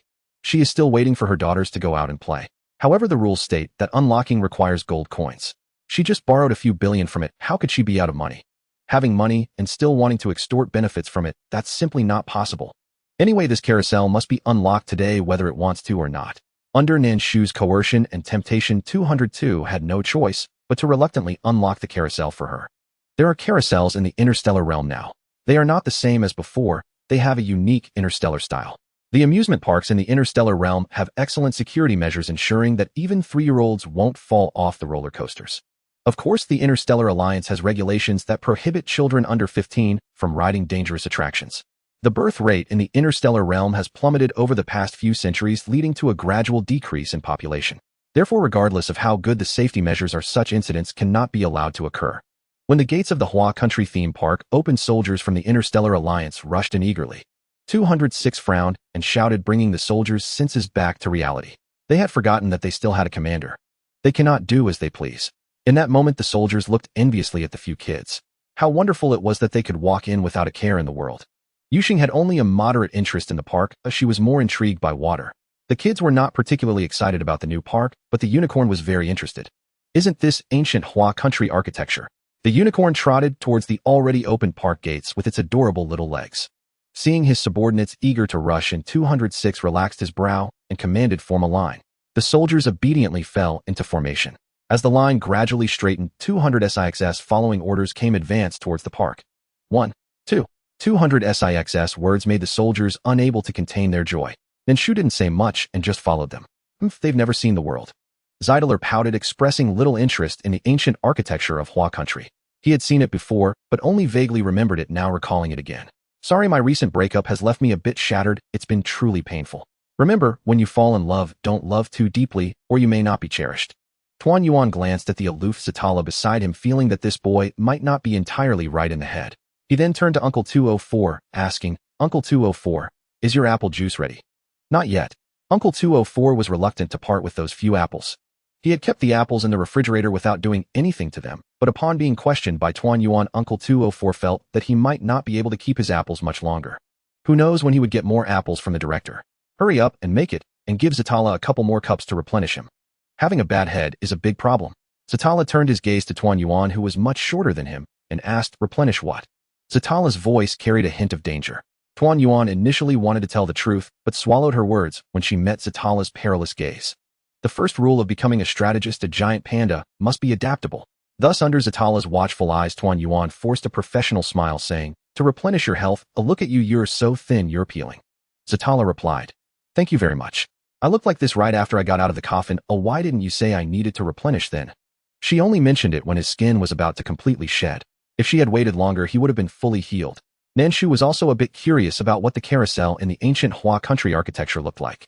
Then, filled with curiosity, Nan Shu took the lead into the theme park. Everything was gray except for a single crimson building. Nan Shu focused her gaze and nearly lost her temper. Nan Shu, you seniors sure know how to have fun. The carousel was indeed a modern creation and shouldn't be integrated into a Hua Country theme park, but they shouldn't be so reckless. What on earth were those things revolving around the crimson pillars? 202. Shu, I think it's quite representative. It aligns well with ancient Hua culture. Nan Shu felt her head might explode from 202's comments. For the first time, she saw the carousel depicted as the stone lions guarding the entrance of ancient mansions. Wouldn't something like pouches or tassels be more suitable than stone lions? 202. Shu, the carousel doesn't use decorations. Using stone lions represents the peak strength of our Hua Country that no other country can compare with. How could she think such majestic stone lions were ugly? Nan Shu, I don't believe you at all. Nan Shu wanted to see other buildings and discovered that before they were lit up, all the structures had a modern appearance.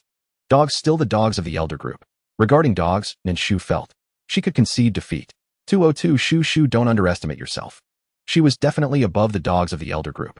Just because she seemed to be at the mercy of the elder group, now, she actually had her own calculations in mind.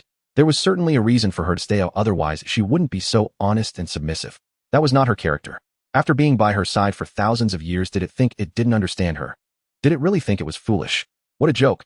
Would it follow Nan Shu for thousands of years if it were truly that foolish? Nan Shu, so, when will the Ferris wheel be arranged? Nan Shu's goal was to acquire things that were slow and that little girls loved to play with. 202, hand in 10,000 gold coins. Unlocking it right away. Nan Shu initially wanted to agree, but then looked at the unicorn joyfully running through the green belt and felt her impulsive desire fade a little. Forget it for the dog of the retirement group, perhaps the Ferris wheel isn't as beautiful as she imagined. 202 felt that the image of the Ferris wheel was indeed quite designerly. After all, it is imbued with mythological elements resonating with a certain pursuit in the minds of the people of Hua country. It is hard to say, but the myths of Hua country have been passed down to this day for a reason. Nan Shu particularly wanted to say thank you. Over here Nan Shu is bickering with 202, while over there Yu Sheng has already been lifted onto the back of the stone lion by Ling Huan flapping her little wings. Nan Shu, she can fly. This is truly the first time she has seen Ling Huan fly. Nan Shu always thought that Ling Huan's little wings served no purpose, merely decorative. Only today did she discover that she could indeed fly. 202. How could you think she wouldn't fly? If she couldn't fly, what would be the point of having wings? Like hair, which serves no purpose at all, merely decorative. Nan Shu, don't mention hair. My hair is very useful, and it doesn't fall out, making it the envy of many humans. Nan Shu believes that her hair is of great significance. Her space is all about her hair.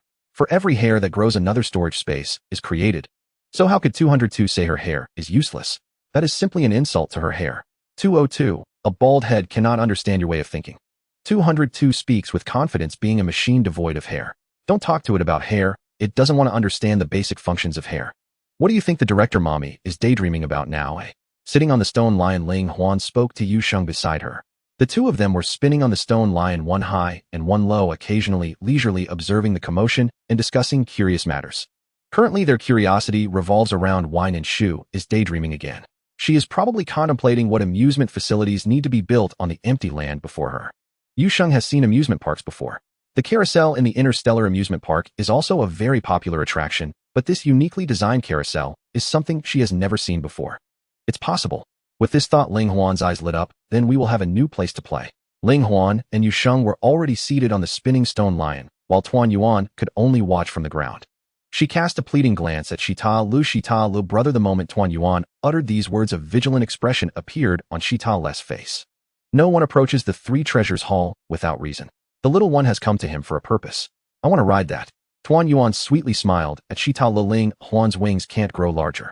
It must have been quite a struggle for her to carry Yu Sheng up, but your wings can grow super large. Taking me should be no problem, right? There is a problem. Without thinking, Shita Lu refused. Tuan Yuan's face immediately fell. She leaned closer to Shita Lu, tugging at his clothes and acting cute. Shita Lu, brother, even calling me grandpa won't help. She is dreaming. Previously, she bullied him over half an apple, and now she wants him to take her to ride the spinning stone lion. No matter how beautiful the flowers are, they can't compare to her dreams. Shita Lu curled his lips in a cold smile. Tuan Yuan's smile faded, and before she could speak, she felt darkness before her eyes, and then, 202. Let me compliment your skeleton baby image in Northeast dialect. Nan Shu. This skeleton baby clearly looks like a daily life silver.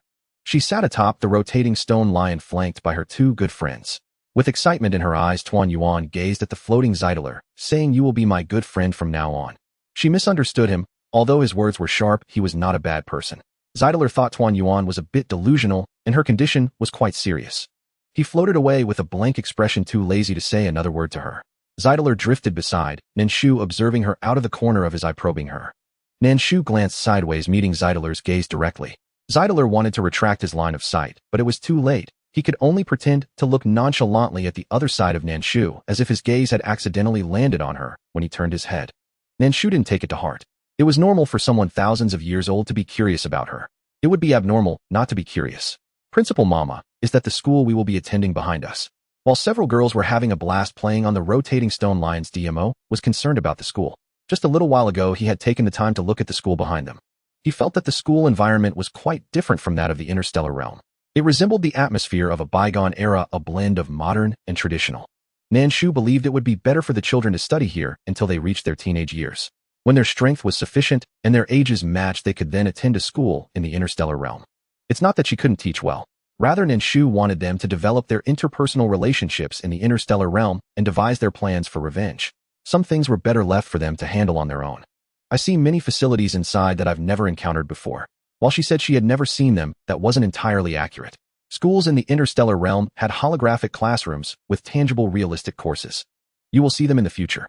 Nan Shu had arranged for the facilities that she had experienced during her own schooling period. This resulted in her school being quite expensive to establish. However, Mo's eagerness to learn brought Nan Shu some comfort. Such a large park after all. Don't worry, there are only a few illuminated spots. It's easy to find. In her eyes, everything was architecture, while to others the rest was just empty land. Staring at a unicorn isn't that difficult, is it? Just stop overthinking it. Apple juice is ready. At that moment, the voice of 204, who was making apple juice in the small house, came through. Upon hearing that the apple juice was ready, Tuan Yuan felt a bit impatient to get down. However, she was too short, and jumping down might lead to a fall. She anxiously turned her head, momentarily unsure of whom to call. Zeidler still beside, Nan Shu watched Tuan Yuan's eagerness to come down and shook his head, helplessly flying over to carry her down. Thank you. As soon as her feet touched the ground, Zeidler felt as if a gust of wind had rushed past him. Zeidler. Nan Shu raised an eyebrow at the interaction between the two, saying Tuan Yuan is quite adorable. Zeidler nodded in agreement. Yeah, but sometimes she was a bit too naive. Don't you have one yourself? As soon as Nan Shu's words left her mouth, Zeidler felt as if an arrow had struck his knee. What does it mean that he didn't have one? Nan Shu, who said that? Aren't all the children from her orphanage her own? Even Zatale himself is one of her kids. My sexuality is problematic. After being deeply wounded, Zatale gave up on himself and gazed blankly at Nan Shu. Nan Shu. She had never been this speechless in her entire life. Clearly, this wasn't an issue of sexual orientation, yet he spoke of it with such unshakable conviction. Truly unprecedented. Nan Shu cast him a sidelong glance. 202 Someone actually dared to call you out. Nan Shu remained unperturbed. Let him have or not have it. She certainly did. What era do you think this is? Don't vampires have the right to be single aristocrats or dinks double income, no kids? Zatale suspected Nan Shu might have lived in some ancient epic. After all, vampires were millennia-old beings. Wasn't it perfectly natural for them to have no offspring? He wasn't an emperor, there was no throne to inherit. More importantly, he had elder brothers and sisters, each of whom already had descendants. The family's legacy required nothing from him. You claim not to care. So why do you seem flustered? Nan Shu smiled, mischief glinting in her eyes. Indeed, teasing someone brought far more satisfaction than she'd imagined. Zatale, rendered utterly speechless, muttered, I'm going to drink apple juice. If he stayed any longer, he feared this young woman would verbally dismantle him entirely. After Zatale left, Nan Shu turned her gaze toward Yuxing Dmo and Linghuan. Aren't you going? We are, Dmo replied, and followed closely behind. Once all the children had departed, Nan Shu finally invited the soldiers who had lingered timidly at the doorway, peeking in hesitantly to enter. Though the amusement facilities remained incomplete, the scenery and landscape were still intact. The park retained its lush greenery and scenic installations. Nan Shu, since there are designated habitats for animals, where are the animals? She scanned the distance. Animal habitats were clearly visible, yet no creatures roamed them. Was the budget really that tight? 202. What about the unicorns? Granted, she herself had conjured them, but weren't they still animals after all? Nan Shu, oh ho, how boldly you speak. Unicorns were creations of her own hands after all. How could they possibly say that so shamelessly? Nan Shu, hurry up. No Ferris wheel. Then at least give me a Siberian tiger, or a nine-tailed fox if you must. 202. Siberian tigers are fine. But what on earth is a nine-tailed fox? Where was it supposed to find 9 tails? Nan Shu, just handle it. Your call. Otherwise her park would remain barren. And how could she live stream and earn money from an empty lot? Unable to resist Nan Shu's insistence, 202 reluctantly dipped into its own funds to purchase a Siberian tiger and a giraffe for her. Though no nine-tailed fox appeared, Nan Shu remained satisfied with these 2 additions. After all, both were extinct species. 202. This came straight out of my personal savings. Today it had once again been swindled by Shu Shu. At this rate, not only would its savings never recover, they'd dwindle further. It simply couldn't go on like this. It had to push Shu Shu to earn money, and fast, to replenish its depleted coffers. Hey, what's that? Is it the tiger from history textbooks? That's a giraffe, isn't it? Hold on. I'll finish looking first, then you can. I'm getting crushed. The soldiers clamored and jostled their way toward the 2 animals. To behold at last creatures known only through history books, never before seen with one's own eyes. inevitably stirred profound curiosity. I'm back. In the past few days, Nan Shu has not been live streaming, which has left the viewers in the galaxy quite anxious. Why did her vegetable sales suddenly stop? They reasonably suspect that something happened with the Galactic Alliance forcing her to cease her broadcasts. Consequently, the reputation of the Galactic Alliance has worsened significantly. Galactic Alliance Headquarters. General. A man in a sea blue military uniform reported to a strikingly handsome man in a deep blue military uniform, his expression serious about the death of General Gujan. The general slightly turned his gaze, his thin lips parted. The entire army was wiped out. Yes. The general placed the hat he was wearing aside, then folded his hands in front of him, looking coldly at the man. Useless people do not deserve to have a name in the Alliance. Yes. The general's subordinates naturally understood what he meant. General Gujan's records would be erased from military files. Just as the Galactic Alliance erased General Gujan's records, a trending topic exploded online. Why hasn't Nan Shu been live streaming? When the general of the Galactic Alliance saw this trending topic, his brows furrowed. Is she that popular? She's just a small woman who recently accomplished a few things on a desolate planet. Her vegetables are quite popular. The subordinate's words piqued the general's interest. Her vegetables. Are they the ones you brought back to my office before? He was surprised at how much the Alliance's researchers had grown. He never expected that it was this girl who had produced them. It seems she truly needs to be brought into the fold. Such talent cannot be left to wander outside. Yes, but she currently harbors great hostility toward the Alliance. The general frowned. Previously, General Gujan had always used forceful measures against Nan Shu. Given her attitude, it would be a miracle for her to have any goodwill towards the Galactic Alliance. Is there any way to salvage this? The general's desire to bring Nan Shu into the fold was still quite strong. Not at the moment. General Gujan had offended her too thoroughly. Their people found it difficult to approach her. Keep an eye on her. The general had not yet given up on Nan Shu. Yes. The general of the Galactic Alliance was preparing to recruit her, but Nan Shu was completely unaware. She was currently instructing her subordinates on how to categorize the vegetables and where to place them. Nan Shu felt that this could not continue. Relying on live streaming for income, she could not instantly expand the orphanage to encompass the entire Earth. Moreover, Yushing's small ocean and Xiaochuan's small pond were not large. On the entire Blue Star, there were only these two water sources, and it would be embarrassing to mention it. 202. Shushu, where did you place the fountain in the park? Does the park even have a fountain? Nan Shu, excuse me, has it been unlocked? Is she blind? How could she possibly say that when there's such a huge gray mass? Nan Shu successfully silenced 202. It truly couldn't claim to be unlocked, as it had indeed not been unlocked yet. Time passed slowly, and before long 6 months had gone by.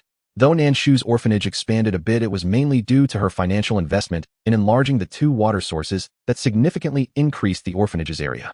What surprised everyone the most was the growth rate of Yushing and DMO. They looked like 3 or 4-year-old children 6 months ago, but now they appeared to be around 10 years old. Nan Shu Yushing is not human, his different growth can be understood. But why is DMO a human growing abnormally?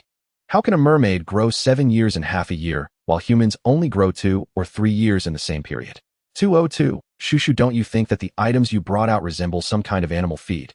With her own items being overly nutritious akin to pig feed, how could she dare to voice that concern? Nan Shu, don't think I don't know you're saying my things are pig feed. Nan Shu snorted coldly. She hadn't anticipated such an excess of nutrients. The other little ones had also changed in size, but they hadn't grown as quickly as the two of them. This was the part that perplexed Nan Shu. What exactly did those two possess that was different from the others? 202. When you take them along, they have a double experience buff. Growing quickly is perfectly normal. At this rate, it won't be long before the two of them can attend school in the interstellar realm. At this point, Yushing no longer resembled the cute child from her early years. Her features had taken on a more Western appearance. With a high nose bridge, deep-set eyes, and a slender figure, especially her waist-length hair that had a slight wave, she bore a striking resemblance to a Western beauty. When the two stood together, they presented an image of youthful beauty like childhood sweethearts, if only they hadn't begun to speak.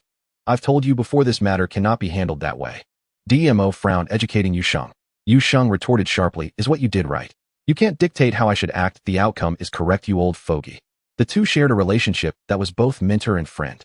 While their growing environments were quite similar, Yusheng experienced more oppression, whereas DMO relied more on his skills to escape. This led to significant differences in their styles when it came to doing things. Often their discussions would escalate into fights. Just like right now. Boom. The water behind them suddenly surged into massive waves. DMO was not to be outdone. He switched back and forth between human and white tiger forms. 202. Luckily the quality of your orphanage is good, otherwise how many times would it have been wrecked?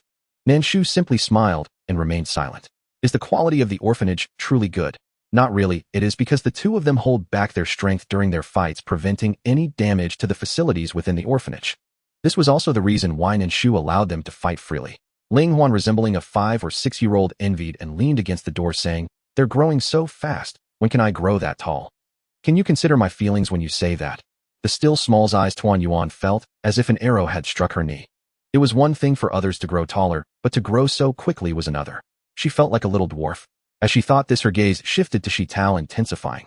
"Are you eating feed?" she remarked. It was as if he had inflated like a balloon, suddenly growing so large.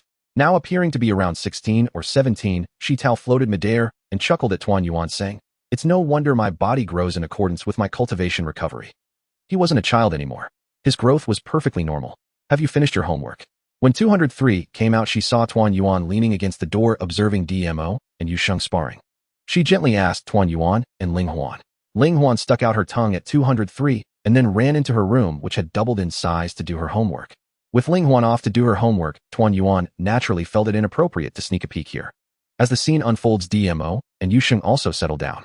"Let's fight again another day," Yusheng pouted at DMO. Compared to 6 months ago, Yusheng's personality has become much more lively, finally resembling a child. DMO still maintained his composed demeanor. Only occasionally would he show a hint of childishness. Meanwhile, 205, with an excited expression, rushed towards Nan Shu Dean. The N2 third-generation mecha has been developed. N2 refers to the series number of the mecha, and the third generation indicates that within these 6 months, 205, along with Qin Mo and Mo Xiao Ran, has created 3 types of mecha. Nan Shu turned her gaze frowning as she looked at the research institute, now transformed into a technology building. Is the integration of human and machine achieved? The integration of human and machine was the topic Nan Shu assigned to 205. To her surprise, she was so determined to accomplish her task. "Not yet, but I believe the next generation will make it possible." 205 had great confidence in his next generation of mecha. After all, this generation has already achieved the ability to operate without a medium. As long as a person enters the mecha, it can move freely in accordance with the person's actions. The next generation will allow for separation between the person and the mecha. A small medium will be all that's needed for the mecha to operate independently, while the person can remain in place, controlling the mecha with their mental energy. To be precise, this could also be considered a form of human-machine integration. "I believe in you," Nan Shu casually encouraged 205. 202, "Shu, you've been idle for half a year, don't you want to take on any side quests?" It was evident that Yusheng's storyline had not yet been completed, yet she was so idle and disinterested in pursuing it. Nan Shu had no interest at all in the fragmented memories of Yusheng. Nan Shu, the boat will reach the bridge when it gets there. Why rush? From the previous fragmented memories, Nan Shu could already guess Yusheng's upbringing. As for how those memories came to her, it was likely something she would not pursue for now. 202. Can it not be anxious? Ever since the orphanage gradually developed to a certain scale, Nan Shu also stopped drawing cards to raise creatures or gather items. Most importantly, her small treasury had been consistently in the red. Continuing like this, how could her small treasury ever become prosperous? "It's time to go live," 204 urged Nan Shu while carrying the food she had prepared. After 6 months of development, Nan Shu's streaming career was exceptionally smooth. Moreover, her fanbase even came up with a particularly memorable fan name, Pumpkin. When Nan Shu opened the live stream, the room was instantly flooded with viewers. "Ah, Shu is live front row. Go away, Shu, look at me. I am Pumpkin #1, please sell me all the dishes in front of you. You're not pretty, but you think highly of yourself." For the dishes in front of Nan Shu, the audience was truly fighting hard. "Shu, when will you live stream again? That mecha you used last time." Yes, stop always streaming about food, oh we don't like watching that." Suddenly a few mecha enthusiasts sparked outrage among the crowd. "Don't like watching Nan Shu stream about food? Are you joking? Who doesn't know that Shu made her fortune through food streaming? To be precise, she made her fortune selling vegetables. Food is paramount to the people. If you don't like it, then leave." Exactly, stream about food, not about mecha. If you like it so much, why don't you buy it? Just saying, if she sells, I really might buy it. Of course, that was just a thought. For Nan Shu, the mecha was considered outdated, yet it represented a significant breakthrough in the current interstellar context. Once someone purchased Nan Shu's mecha, it would undoubtedly appear at the headquarters of the Interstellar Alliance the following day. People in the interstellar community were aware of this situation, so they only wanted to watch her live stream and did not intend to contribute to the Interstellar Alliance headquarters. They also did not favor the alliance. Many brothers who had entered the military were forcibly severed from their familial ties. Nan Shu's live stream was unaffected by the audience as she continued to sell the Huagua dishes made by 204, along with tickets to the theme park. While selling theme park tickets, Nan Shu noticed a discordant comment. Hello, Miss Nan Shu. I am the Deputy Commander of the Interstellar Alliance Headquarters, and I hope you can grant me private chat privileges. This message made Nan Shu squint. She wondered why the Interstellar Alliance had been so compliant lately with no activity for half a year. It turned out they were looking for another way in. 202. What are they trying to do? After fighting for so long, they still had the audacity to come and ask for a private chat. Nan Shu, perhaps they see that they can't win and want to negotiate. Nan Shu speculated this. After all, the only topic suitable for a private conversation was likely this one. However, Nan Shu's eyes darted around, glancing at her expanded vegetable garden, and thought that sometimes it wouldn't hurt to chat privately. Thus, Nan Shu opened the private chat privileges. May I ask, is this Miss Nan Shu? The other party was likely waiting, so as soon as Nan Shu granted the private chat privileges, their voice came through. Nan Shu stared at the private chat panel for a long time before handing over the live stream to 204 while she entered the private chat room herself. Upon entering, she saw a man dressed in a navy blue military uniform. He appeared to be in his 30s, mature and composed. However, when facing her, he bore a hint of awkward laughter. Nan Shu raised her eyebrows, as she hadn't noticed that he would show such an expression towards her. 202. People are drawn to the strong. It is quite normal to revere the powerful. Nan Shu did not believe the awkward laughter was due to admiration. Hello, I am Nan Shu. Nan Shu sat before him, introducing herself with a cold demeanor. The chat room was a holographic representation, meaning that she looked exactly as she did in reality. When the other party saw Nan Shu, a distinct look of surprise flashed in his eyes. Indeed, one could hardly find such a graceful beauty in the interstellar realm. Yet even the most beautiful figure, if she were like a poisonous cactus, would still instill fear. Hello, my surname is Qin. Nan Shu nodded. May I ask what Commander Qin wants to discuss with me? As Commander Qin mentioned the matter of seeking out Nan Shu, his awkward smile grew more pronounced. He hadn't expected that the general would throw such a difficult problem onto him. During Gujan's lifetime, he had thoroughly offended people no one would agree to be negotiated with if they were to turn traitor. At the same time, Commander Qin scolded his colleagues. Clearly it had been their idea, yet they pushed him out to take the blame. It is like this: the general feels deeply pained by what Gujan did to Miss Nan Shu. As Commander Qin said this, he kept observing Nan Shu's expression, and upon seeing that her expression showed no sign of change, he continued speaking. The general knows that it is very dangerous and difficult for Miss Nan Shu to survive on the barren star. Buying vegetables. Oh. Qin Zhihui did not expect that Nan Shu's topic would shift so quickly, leaving him momentarily unresponsive. Are you going to buy vegetables? Nan Shu rarely asked again with patience. Qin Zhihui blinked, watching Nan Shu's face, which had just been smiling, gradually showing signs of disappointment. He quickly nodded. I'll buy whatever you have, Miss Nan. Her words made Nan Shu's smile return. That's wonderful. Commander Qin is indeed a good person. Nan Shu sincerely thanked him. Wasn't it a bit shameless? It seemed like all the bamboo shoots on the mountain had been taken by her. At this moment, asking someone if they wanted to buy vegetables was equivalent to telling them that if they didn't buy, this conversation couldn't proceed. Nan Shu Zhou planned to deceive Huang Gai. He could choose not to buy. She had no strict requirement for him to make a purchase. He had taken the initiative to cover the venue. 202 didn't stop her either. After all, the more Nan Shu earned, the more gold coins she could spend, and it could fill their little treasury even more. Thinking this, 202 even wanted to persuade Nan Shu to coax the other party a bit more. Sensing 202's intentions, Nan Shu spoke to it earnestly. Nan Shu, little waiter, you must understand there is only so much wool on a sheep. You can't just strip it bare in one go, or it won't come back next time. Therefore, one must use a long line to catch big fish. 202 thought that in terms of business acumen, Nan Shu was superior, so it listened to her advice and did not persuade further. In the neighboring live stream, 204 was vividly describing how hard it was to cook when he received a message from his own director. 204. Today's food live stream ends here. Someone next door has bought up all the vegetables. His director was impressive. After being out for only a short time, they managed to cover all the vegetables in the venue. No way. I was just about to place my order. Handsome guy, can you make an exception? Haha, I was wise not to listen to the streamer and just place my order directly. Exactly. In their live stream, it's all about acting quickly if you see something you like, or else you won't get what you want. Those who managed to buy were constantly provoking others, causing many to vent on the Star Network forum, directly cursing the person who bought all the vegetables to trending topics. Who was it that bought up all of Nan Shu's vegetables?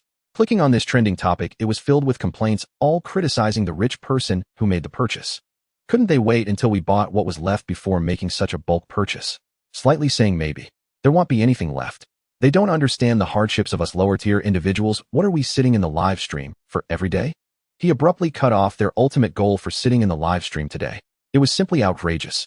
Qin Zhihui, still unaware that he had trended, was animatedly discussing the blueprint for Nan Shu after she joined the Interstellar Alliance.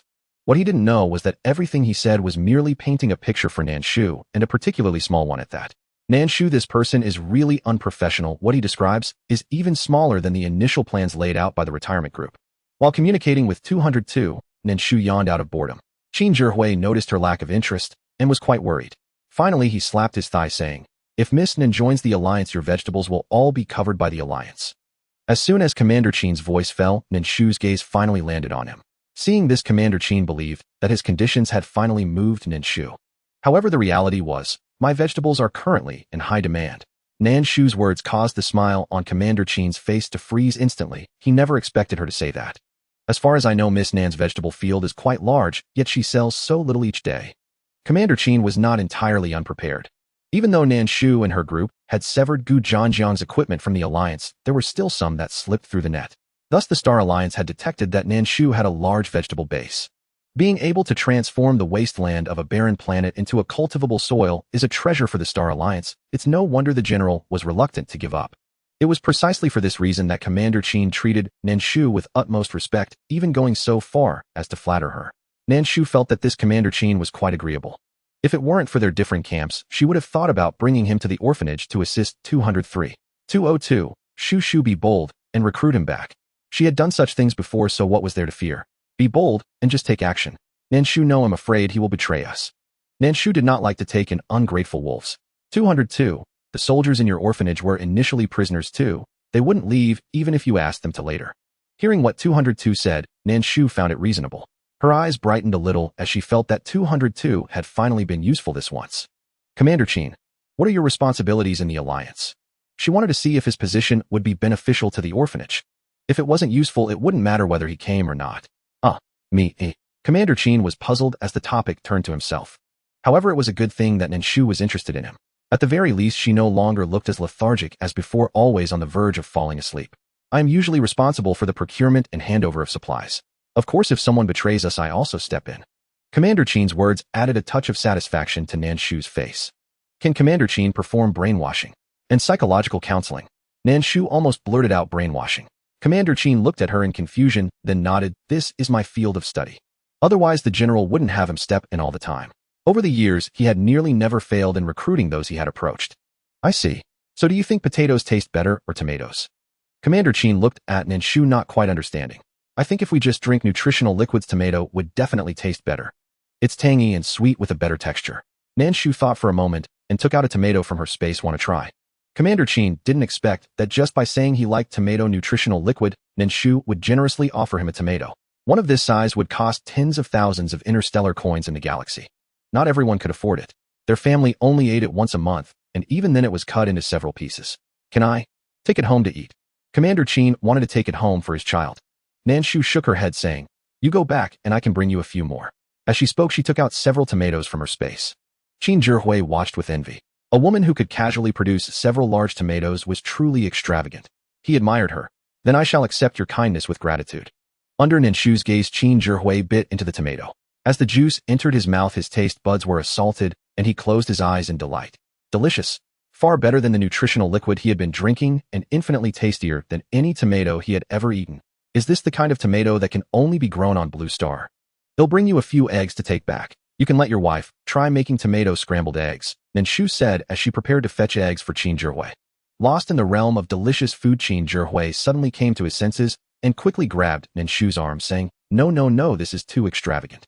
Let alone the tomato scrambled eggs, even the tomatoes alone were already quite a luxury. Most importantly, Qin Zhihui felt that it was inappropriate to take from others. How could Nan Shu, a stranger to him, so casually offer several tomatoes? A few eggs. The most important thing was his wife didn't even know how to make tomato scrambled eggs. That would be a waste. No, these are gifts from me to you. It's not extravagant. Nan Shu said with a smile. Her smile made Qin Zhihui even more flustered.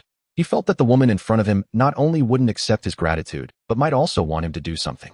Thinking this, Qin Zhihui found the tomato in his hand to be even more fragrant. He hadn't eaten enough. Miss Nan, if you have something to say, please do so openly. Don't hold back. I'm a bit anxious.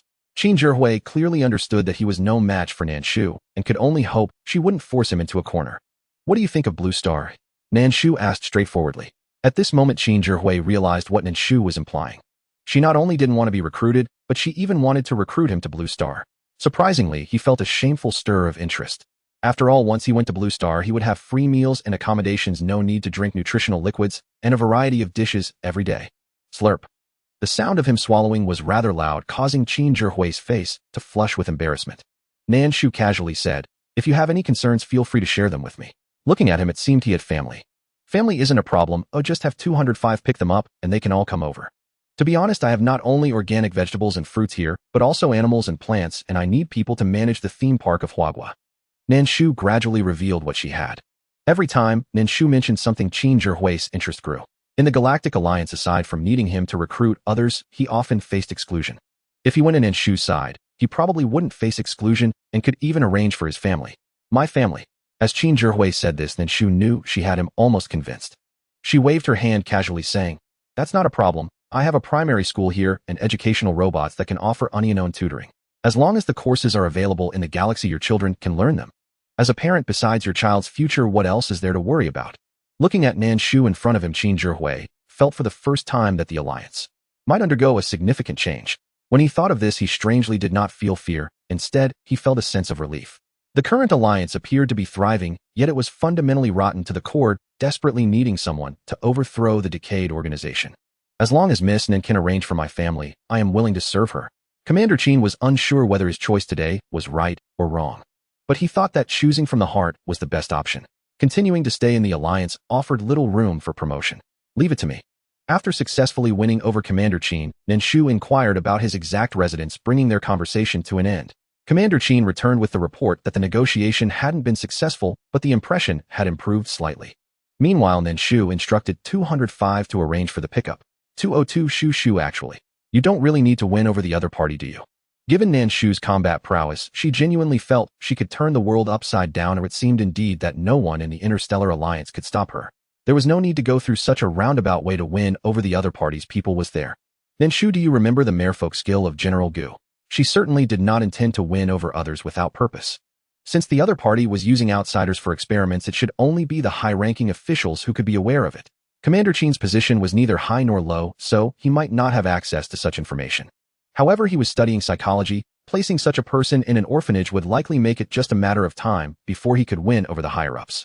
Nan Shu did not plan to intervene in the affairs of the Yuxing family, as she would pave the way for them, where she could help. 202. I understand, as expected of you, Nan Shu. It was said that the reason Nan Shu suddenly decided to win over Commander Qin was that she was paving the way for Yuxing. Director, are you sure you want to let the other party come over? 205 did not expect that in such a short time of conversation, Nan Shu had already managed to win over the other party. She felt that everything was too smooth. Could it be a scheme from the other party? Don't worry, any conspiracy or trickery is nothing in the face of absolute strength. 203 said, patting her shoulder from behind. 205. Once the other party arrived, any petty tricks would be impossible. After thinking for a moment, 205 also felt that she had been overthinking. She shyly stuck out her tongue. I was just thinking too much. Bill, go prepare now. Take 206 with you. Nan Shu said, her gaze falling on 203. You should come along too. In case Commander Qin really set a trap for her, having 203 there would allow them to retreat quickly. 203 nodded. Okay. At that moment, 204 came out with a spatula, eager to try. You go make your food. Nan Shu shot him a glance, dispelling his thoughts. A chef who knows martial arts is still just a chef. Just stick to your post. 204 pouted, unwillingly looking back, 3 times hoping Nan Shu would change her mind, but she did not change her mind until he entered the kitchen. Director, Mom, I want to go too. Yuxing said with a serious face, determination evident in his expression. Nan Shu's gaze fell on Yuxing. Can you guarantee your own safety? She did not believe Yuxing had the ability to protect himself. Let her go. 203 spoke up for Yuxing. She will have to face these sooner or later, and her psychological quality is good. She won't hold us back. 203 had a very good impression of Yuxing, especially regarding his recent growth. DMO felt eager when he heard that 203 wanted to take Yuxing along, wanting to join the battle. When Nan Shu turned her head, she saw the eager expression on Demo's face. She thought to herself, this is bad. What should she do if both of them wanted to go? 202. Can't your people protect 2 little ones? DMO looked at Nan Shu, hoping she would agree and let him join. Don't ask. The answer is no. There was a 50% chance of traps on the other side. She couldn't let so many little ones take the risk. This matter concerns the merfolk, so you should not get involved. Nan Shu said this in hopes that DMO would not stir up trouble. After being refused, DMO's initial eagerness was instantly dashed. If DMO couldn't go, she certainly couldn't either. All right then, DMO didn't press further. After confirming who would go, Nan Shu turned her attention to Shita Lo. At this moment, Shita Lo had already fallen behind 205, his intention to join very clear. Are you going too? Nan Shu furrowed her brows and asked Shita Lo. Shita Lo nodded. I believe my strength should not be a liability. His strength had mostly recovered. If you want to go, then go. Shita Lo was the strongest among all the little ones. It didn't matter whether he went or not. 205 took 206 and 203, along with 2 little ones, to the headquarters of the Star Alliance at night. Nan Shu had gone to bed early. After all, even if there were traps, 203 could bring them back in the face of absolute strength. As the battleship flew out of blue, Star Yusheng felt a sense of excitement. She was finally stepping back into the territory of the Star Alliance. Yusheng was filled with joy, thinking she would get to fight the Star Alliance members. However, she was disappointed. Commander Qin had arranged everything very well. When 205 piloted the battleship to the location specified by Commander Qin, he had already brought his wife and child to wait there. Yusheng. Everything was proceeding so smoothly that it felt unbelievable. Where were the traps? Where was the fight? Let's go. As Commander Qin carried his belongings into the battleship, he couldn't help but exclaim, indeed, Miss Nan's things are the best. At a glance, this battleship was no ordinary item. Judging by its level, it should be at least 50 years ahead of the Star Alliance. It's just the 3 of you, right? 205 confirmed the number of people with Commander Qin. Commander Qin nodded. That's right, just the 3 of us. He had already cut off contact with his parents when he joined the military. Finding his parents now wouldn't be easy. After so many years, they probably had forgotten what he looked like. All right, let's set off back. Yusheng sat to the side, letting out a soft sigh. She had originally thought she could fight someone and see how her skills measured up. Who would have thought that everything would go so smoothly that it made her want to cry? This indicates the other party is very clever. Shita Lo didn't think much of it. The fact that Commander Qin could arrange everything well showed he was very trustworthy within the Star Alliance. No one would expect him to betray them. The main point was that he must have arranged everything well. Such a person is very clever. If utilized properly, he would be a highly beneficial assistant. Shita suspected that Nan Shu's actions were meant to have Qin command diplomacy so that they could later seize people from the Interstellar Alliance. She knew that her thoughts were incorrect, yet she still wanted to experience the feeling of actual combat. Nan Shu looked at 203 in confusion, silently asking why Yusheng was in such low spirits. 203 smiled. Helplessly, things have developed too smoothly. She also didn't expect Yusheng to be so combative. It dawned on Nan Shu that it was because he hadn't had the chance to fight that his mood was so low. It was precisely because of Yusheng's attitude that Nan Shu remembered how important actual combat was. She then discussed with 203 and 206, deciding to let DMO and Yusheng along with Shitao and Ling Huan practice daily under 200 SIXS subordinates.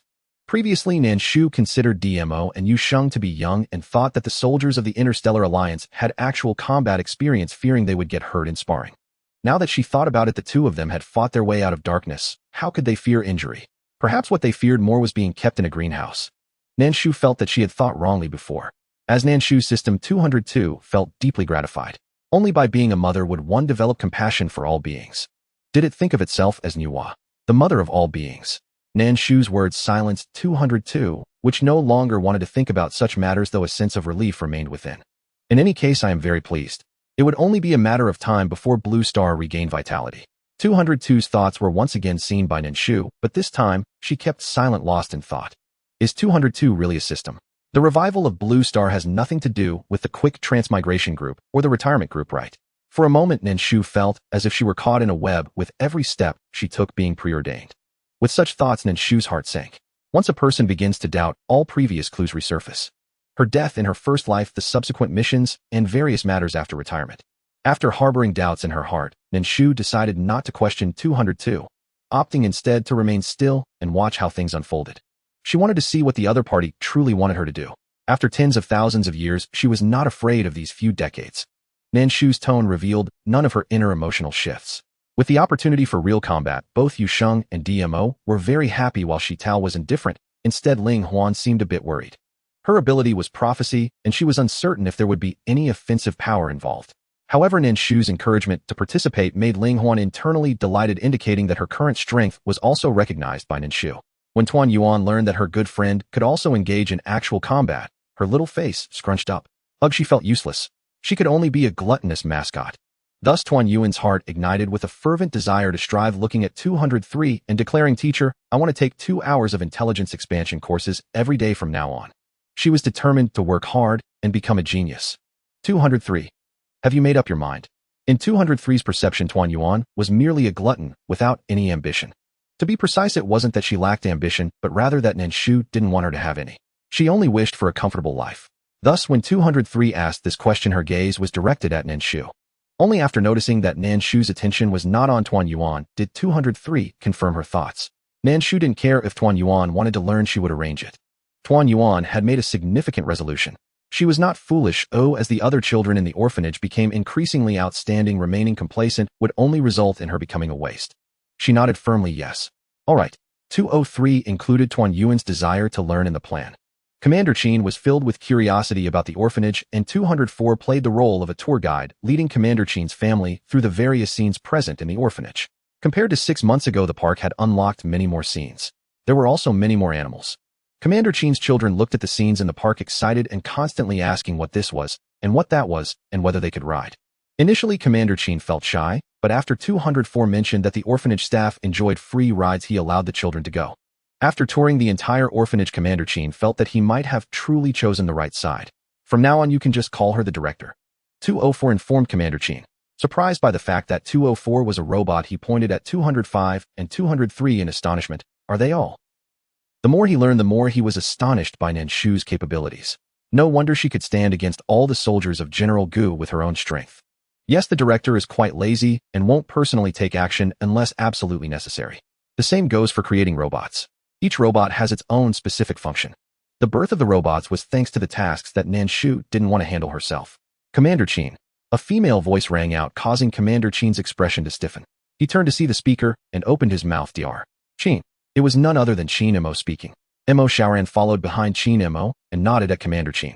The two were not familiar, and Mo Shaoran held a somewhat cold demeanor towards Commander Qin due to her disfavor of the Interstellar Alliance.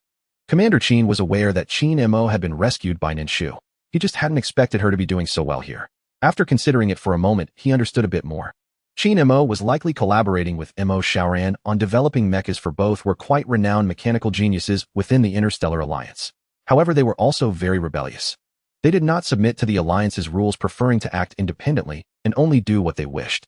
Their willingness to follow Nan Shu voluntarily indicated that she was indeed a wise ruler. Commander Qin, would you like to visit our laboratory?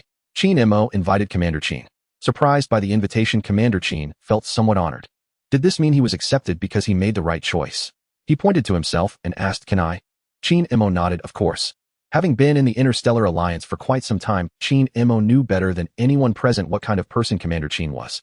Her intention was also to show him the true technological prowess of the Little Sunflower Orphanage, ensuring he didn't have ulterior motives. The technology here could be said to be a century ahead of the Interstellar Alliance, and that would not be an exaggeration. The child of Commander Qin is not very big, appearing to be around 11 or 12 years old. Aside from Zeidler, she is older than the other children present.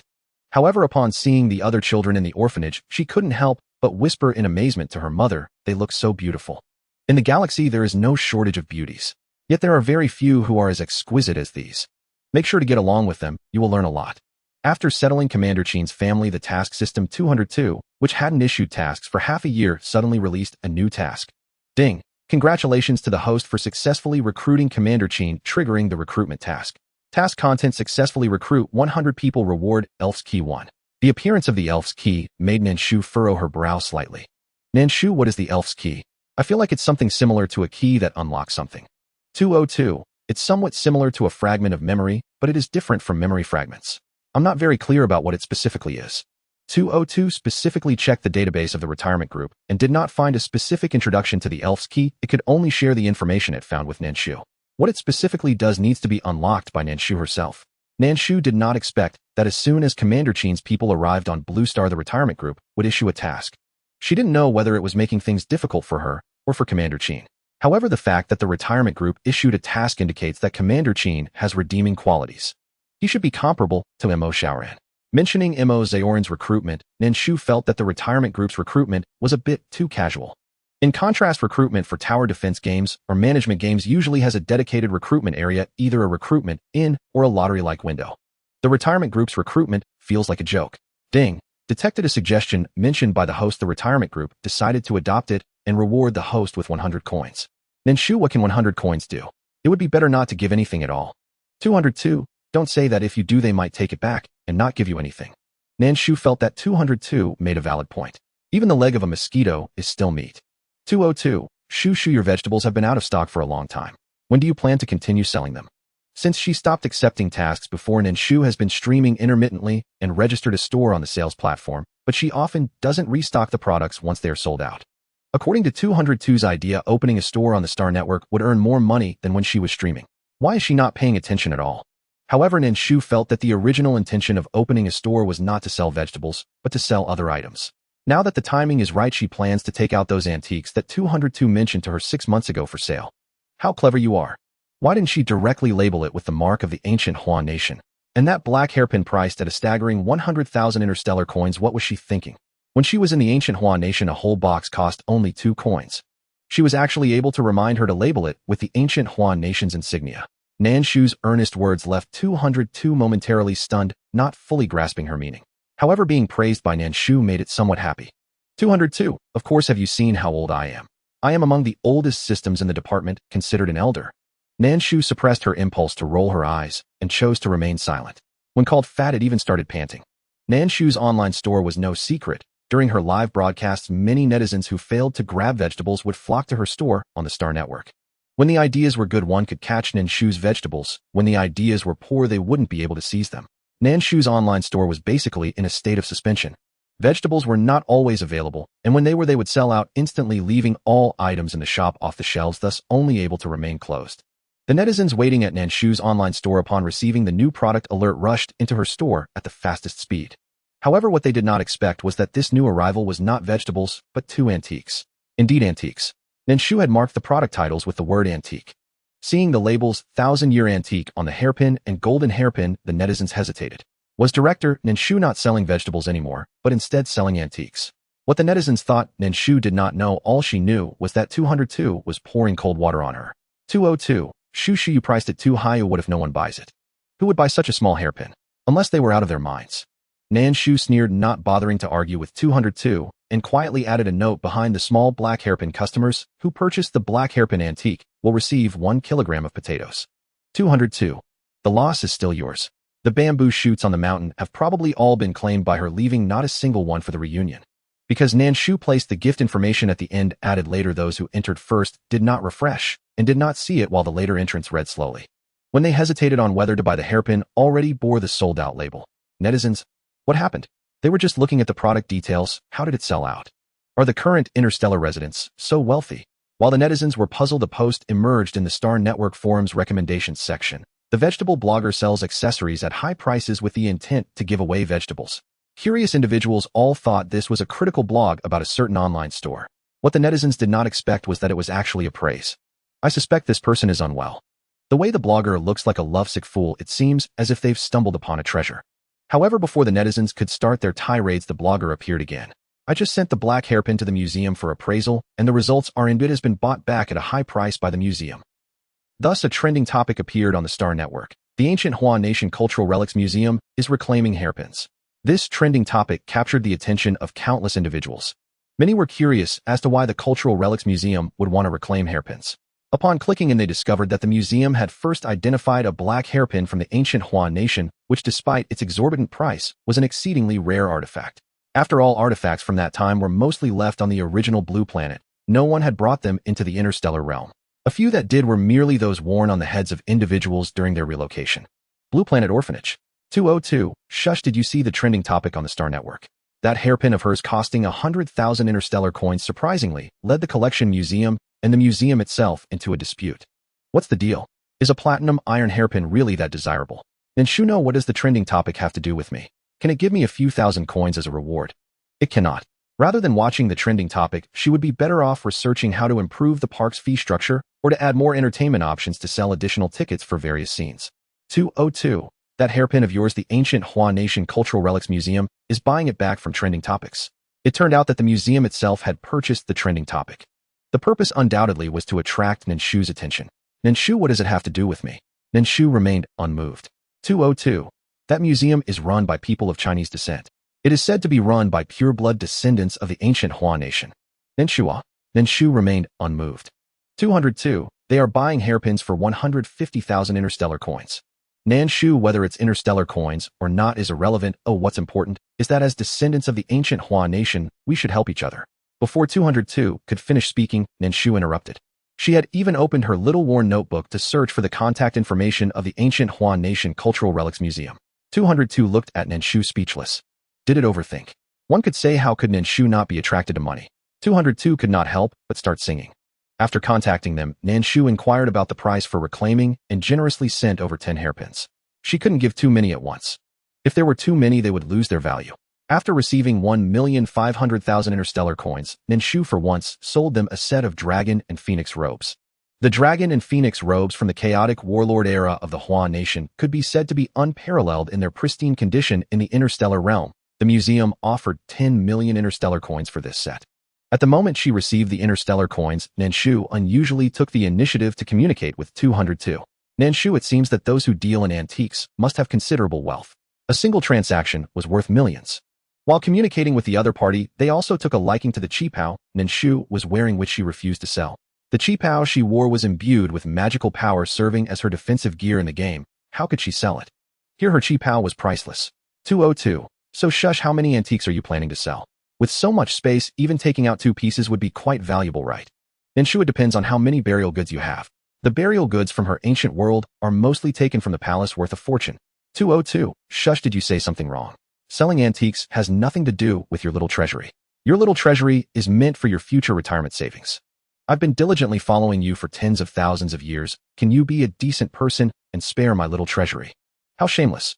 How can one survive in such a manner? When 404 and 303 retired, they didn't hoard any little treasury, yet they are living quite well now. Why can't it endure? What kind of habit is this? What kind of mentality? Is it that the system is so humanized with every personality imaginable? Are you a miser within the system, only able to take in but not to give out? Do you expect others to foot the bill when going out, yet you can't extract even a dime from it? How can it have friends? Don't 404 and 303 dislike taking it out? Doesn't it realize that? It's not that it is completely stingy. Besides, when they go out to treat others, they use the points earned by the host completing tasks, which is not the same as those worthless things. Shu has no friends. Although it has a good relationship with 404 and 303, it hasn't seen her host having any strong connections with them. In fact, she doesn't even know them. Strong individuals are all lonely. Look at the hosts of 404 and 303. Do they have friends? Nan Shu's words made 202 ponder for a moment, and then it was surprisingly realized that Nan Shu was indeed correct. 404's host truly has no friends, but 303's host has many friends. Everyone is willing to be her friend, and most importantly, she has many boyfriends, which is incredibly impressive. After some thought, 202 felt that Shu was too lacking, having never been in a relationship. I have talked about marriage. Besides, what's so special about being in a relationship? If you say I'm lacking, I'll beat you. Recently, her temper has been too good, and it actually dared to speak ill of her in her mind. She can hear it. Dean. As Nan Shu sat in the rocking chair ignoring 202, Qin Mo's voice came from the door. Nan Shu slightly turned her eyes to look at Qin Mo, who walked in from outside. The people from the Galactic Alliance contacted me. Qin Mo handed her communicator to Nan Shu. Qin Mo's communicator is the latest model of the Galactic Alliance. Just touching the blue crystal on the ring will project an image into the brain through brainwaves. It's equivalent to a holographic video. Oh, Nan Shu had no particular reaction, feeling that contacting Qin Mo was normal. Not contacting would be unusual. It's a colleague from the highest research institute. Qin Mo paused before speaking. From her heart, she would not return, as the technology here surpassed that of the Galactic Alliance by 100 years, and moreover it is free here. Here she can study all the things she loves. On the Galactic Alliance side, relatively speaking, there isn't as much freedom. What did they say? Nan Shu shifted her gaze back to the open window. Outside the window was a creature returning to its original form, sitting in its little nest gnawing on bamboo. While gnawing on bamboo, it waved its 2 little black fluffy legs back and forth. A hint of a smile appeared between Nan Shu's brows. Ah, so cute, I want to pet it. In essence, the Alliance doesn't mind me and Xiao Ran submitting to Blue Star. As long as we go back, I will still be a doctor in the Institute. Additionally, they want the internal map of the orphanage. Upon hearing this, Nan Shu scoffed softly. After such a long time, without contacting Mo, Xiao Ran and Qin Mo, was this the day they had been waiting for? Nan Shu paid no mind to the idea of the Galactic Alliance attempting to seduce Qin Mo. Those who could be swayed would not last long in her presence. Rest assured, I have no intention of. It's fine, those who are with me will not leave. Nan Shu raised her hand to interrupt Qin Mo, her eyes lacking the suspicion that Qin Mo had previously imagined. Qin Mo looked at the confident Nan Shu, complex thoughts swirling in her heart. She couldn't tell if the dean had confidence in her or in herself. However, Nan Shu's words completely put Qin Mo at ease. Otherwise, she was a bit afraid that Nan Shu might hold some grievances against her, and Imo showering over this matter. Some higher-ups are prone to suspicion. Seeing that Nan Shu had no doubts about her, she let out a sigh of relief. Noticing her relief, Nan Shu looked at her with amusement and said, "What's wrong?" "Afraid I'll send you back with just a phone call." "Not exactly, just worried you might overthink things." Qin Imo truly enjoyed this place not for its technological advancements, but because of Nan Shu, whose personal charm made one unable to resist wanting to submit. Qin Imo always felt that staying in the orphanage would reveal a different kind of interstellar prosperity. "Alright, you can get back to your work now." Nan Shu urged Qin Imo to attend to her own matters. "Don't think about irrelevant things. If you wish to harbor ill intentions here, without a call from the Galactic Alliance, you wouldn't be able to stay." As she spoke, Nan Shu's gaze fell upon Qin Imo. When their eyes met, Qin Imo felt as though Nan Shu could see right through her. In the past, Nan Shu's gaze had never been like this, but after she finished that sentence, the look in her eyes made Qin Imo feel as if her innermost thoughts were being laid bare. "I'll get busy now." Feeling a chill from Nan Shu's gaze, Qin Imo hurriedly took her leave and turned towards the laboratory. Once Qin Imo left, Nan Shu redirected her attention back to the group. 202. Shu, when do you plan to deal with Yusheng's matter? Even though Yusheng is still young, she should start preparing as the mission progresses. Nan Shu, her own revenge is naturally something she should handle herself, but why should I intervene? Furthermore, she still hasn't collected all of Yusheng's memory fragments. Intervene? What nonsense. Yusheng's own wings are not yet fully developed, why be anxious? Even if the retirement team isn't pressing, even if they were, she would still have to postpone it. 202. What if after completing the mission you get a new little one? After all, this place is still called an orphanage. There shouldn't be too few little ones here, right? Nan Shu, if you have so many children, are you going to educate them? If there are any with bad intentions, I would have to worry about them. The current group is already manageable. Let's not even mention others. Just the side missions that Yusheng Dmo and Ling Huan are burdened with would be enough for her to handle for several years. She wouldn't have time to coddle little ones, as she might as well not live. Her whole life could be spent on missions. With so many children causing a ruckus, if this group doesn't get along from the start, adding more would just lead to fights. Wouldn't she have to send them all away? Nan Shu is quite patient with good-looking little ones, but even the most beautiful ones become ordinary over time. Unless she hasn't seen them for a while, she might reignite her fondness for them. For example, Yusheng, for example, Ling Huan. "Dean Mamazita, Lu stole my bamboo." While Nan Shu was distracted, the angry voice of the group enjoying bamboo outside reached her ears. Tuan Yuan, infuriated by Shi Tail, stood atop the artificial hill, frantically waving her paws in front of her chest and stomping her little feet. Clearly, she was extremely annoyed by Shi Tail. "I didn't snatch anything, I just helped you a bit, otherwise you would have fallen off the hill." Shi Tail was equally angered by Tuan Yuan's ingratitude. Hearing this, Nan Shu's gaze fell upon Tuan Yuan's precarious body. 202. Shu, aren't you going to check on her? Looking at Tuan Yuan, she seemed on the verge of falling at any moment. Wasn't she worried about that? Nan Shu replied, "It's fine, her fur is thick, and she won't feel much if she falls. Though pandas may appear clumsy, they are actually quite clever. If the height were too great, Tuan Yuan wouldn't be standing there. She fears pain more than anyone. Pandas in matters of food and safety hold unrivaled authority. There is an old saying in Huagua that pandas have no natural enemies, their only enemy is themselves." Watching some videos on a certain platform, there are even compilations of their falls. The theme is the panda's confidence in their own weight. Whether falling from branches or tripping, they always seem to tumble over in various ways, looking particularly silly and adorable. Fluffy and rolling on the ground, especially during their dizzy state, their expressions can melt anyone's heart. 202. How do you know so much? Did you secretly study pandas while they weren't around? Otherwise, how would you know so much? Nan Shu, while on a mission, I had a role as a biologist. Nan Shu didn't admit to secretly studying pandas' habits.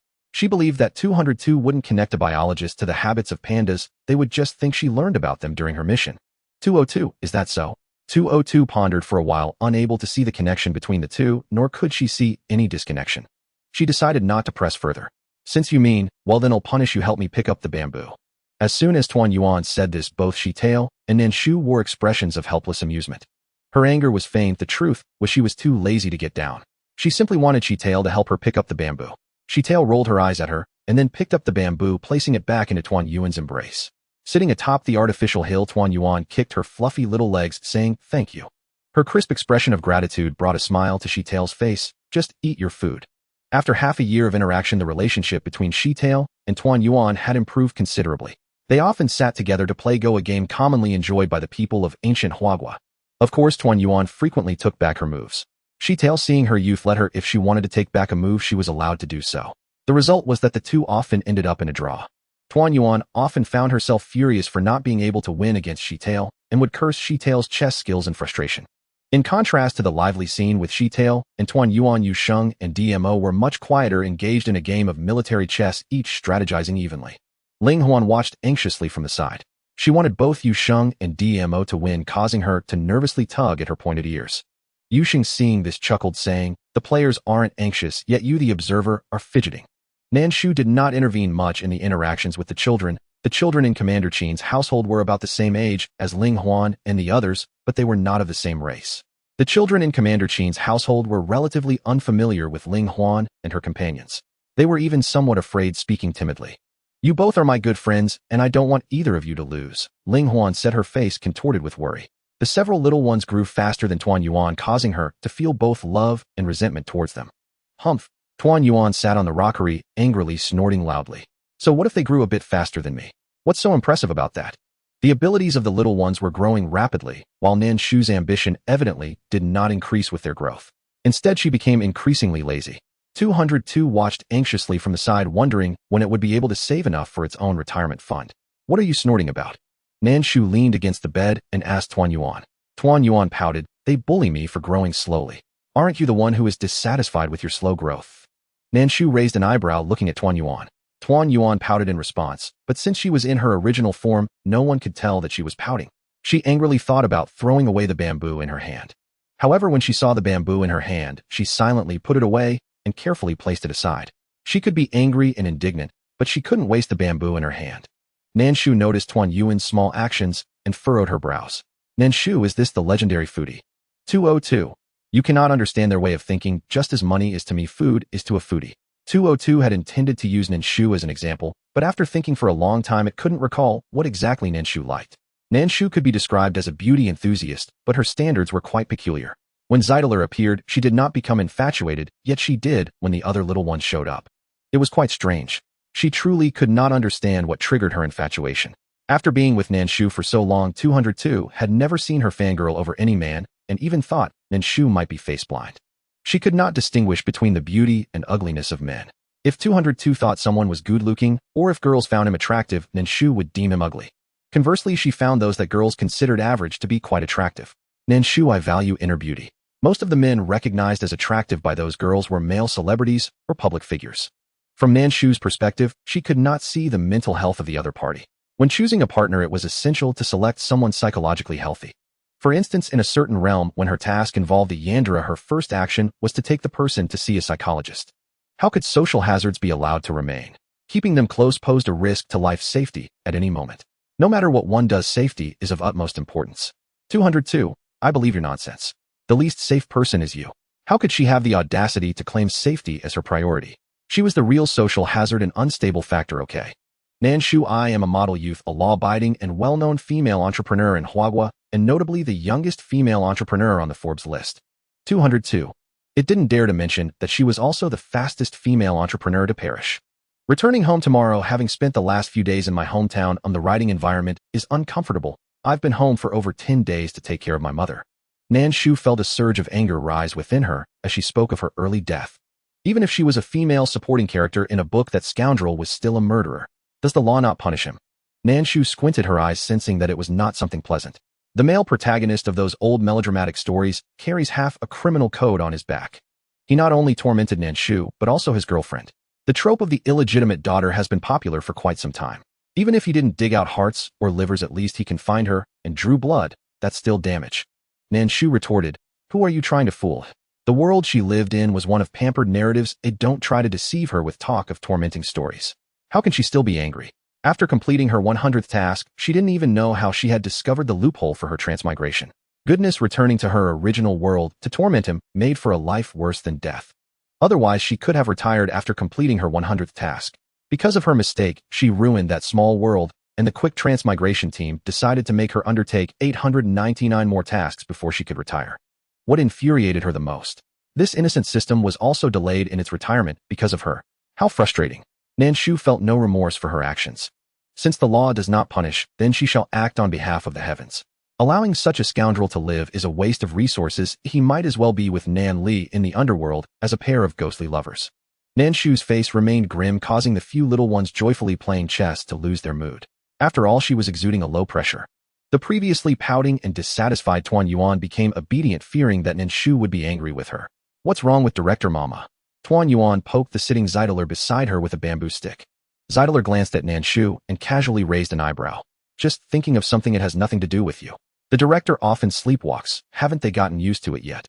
Upon reflection, they were all quite young, so it was understandable that they couldn't think of much. Tuan Yuan looked at Zeidler, and then at the stern-faced Nan Shu, questioning, "You're not lying to me, are you?" "Yes, I'm lying to you. I'm angry with you." Zeidler crossed his arms and spread his wings to fly into the air.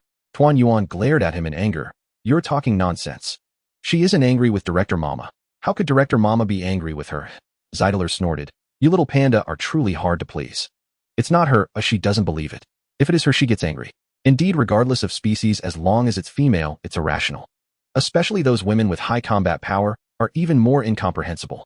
Just when Zeidler thought this, his gaze fell on Nan Shu for a brief moment before quickly retracting. He still knew who was in charge. Yuxing and DMO also stopped playing chess, and along with Ling Huan stared at Nan Shu. Nan Shu was startled back to reality by the gazes of the little ones. The first thing she did upon regaining her senses was frown and ask them, "What are you all staring at me for? Were they not playing chess? Were they not eating bamboo? Were they not coaxing a panda? I feel like you need to establish a tall, grand, and positive image for your little ones. You cannot be so lazy." "Aren't I positive?" she retorted. She was particularly positive. The story of Shuju completing tasks should be written in a separate volume of quick transmigration. It cannot be connected here. Nan Shu considered herself to be an exceptionally positive person, a loving mother who cherished life and her children. After laying the groundwork, she finally voiced its purpose. Nan Shu clicked her tongue in irritation.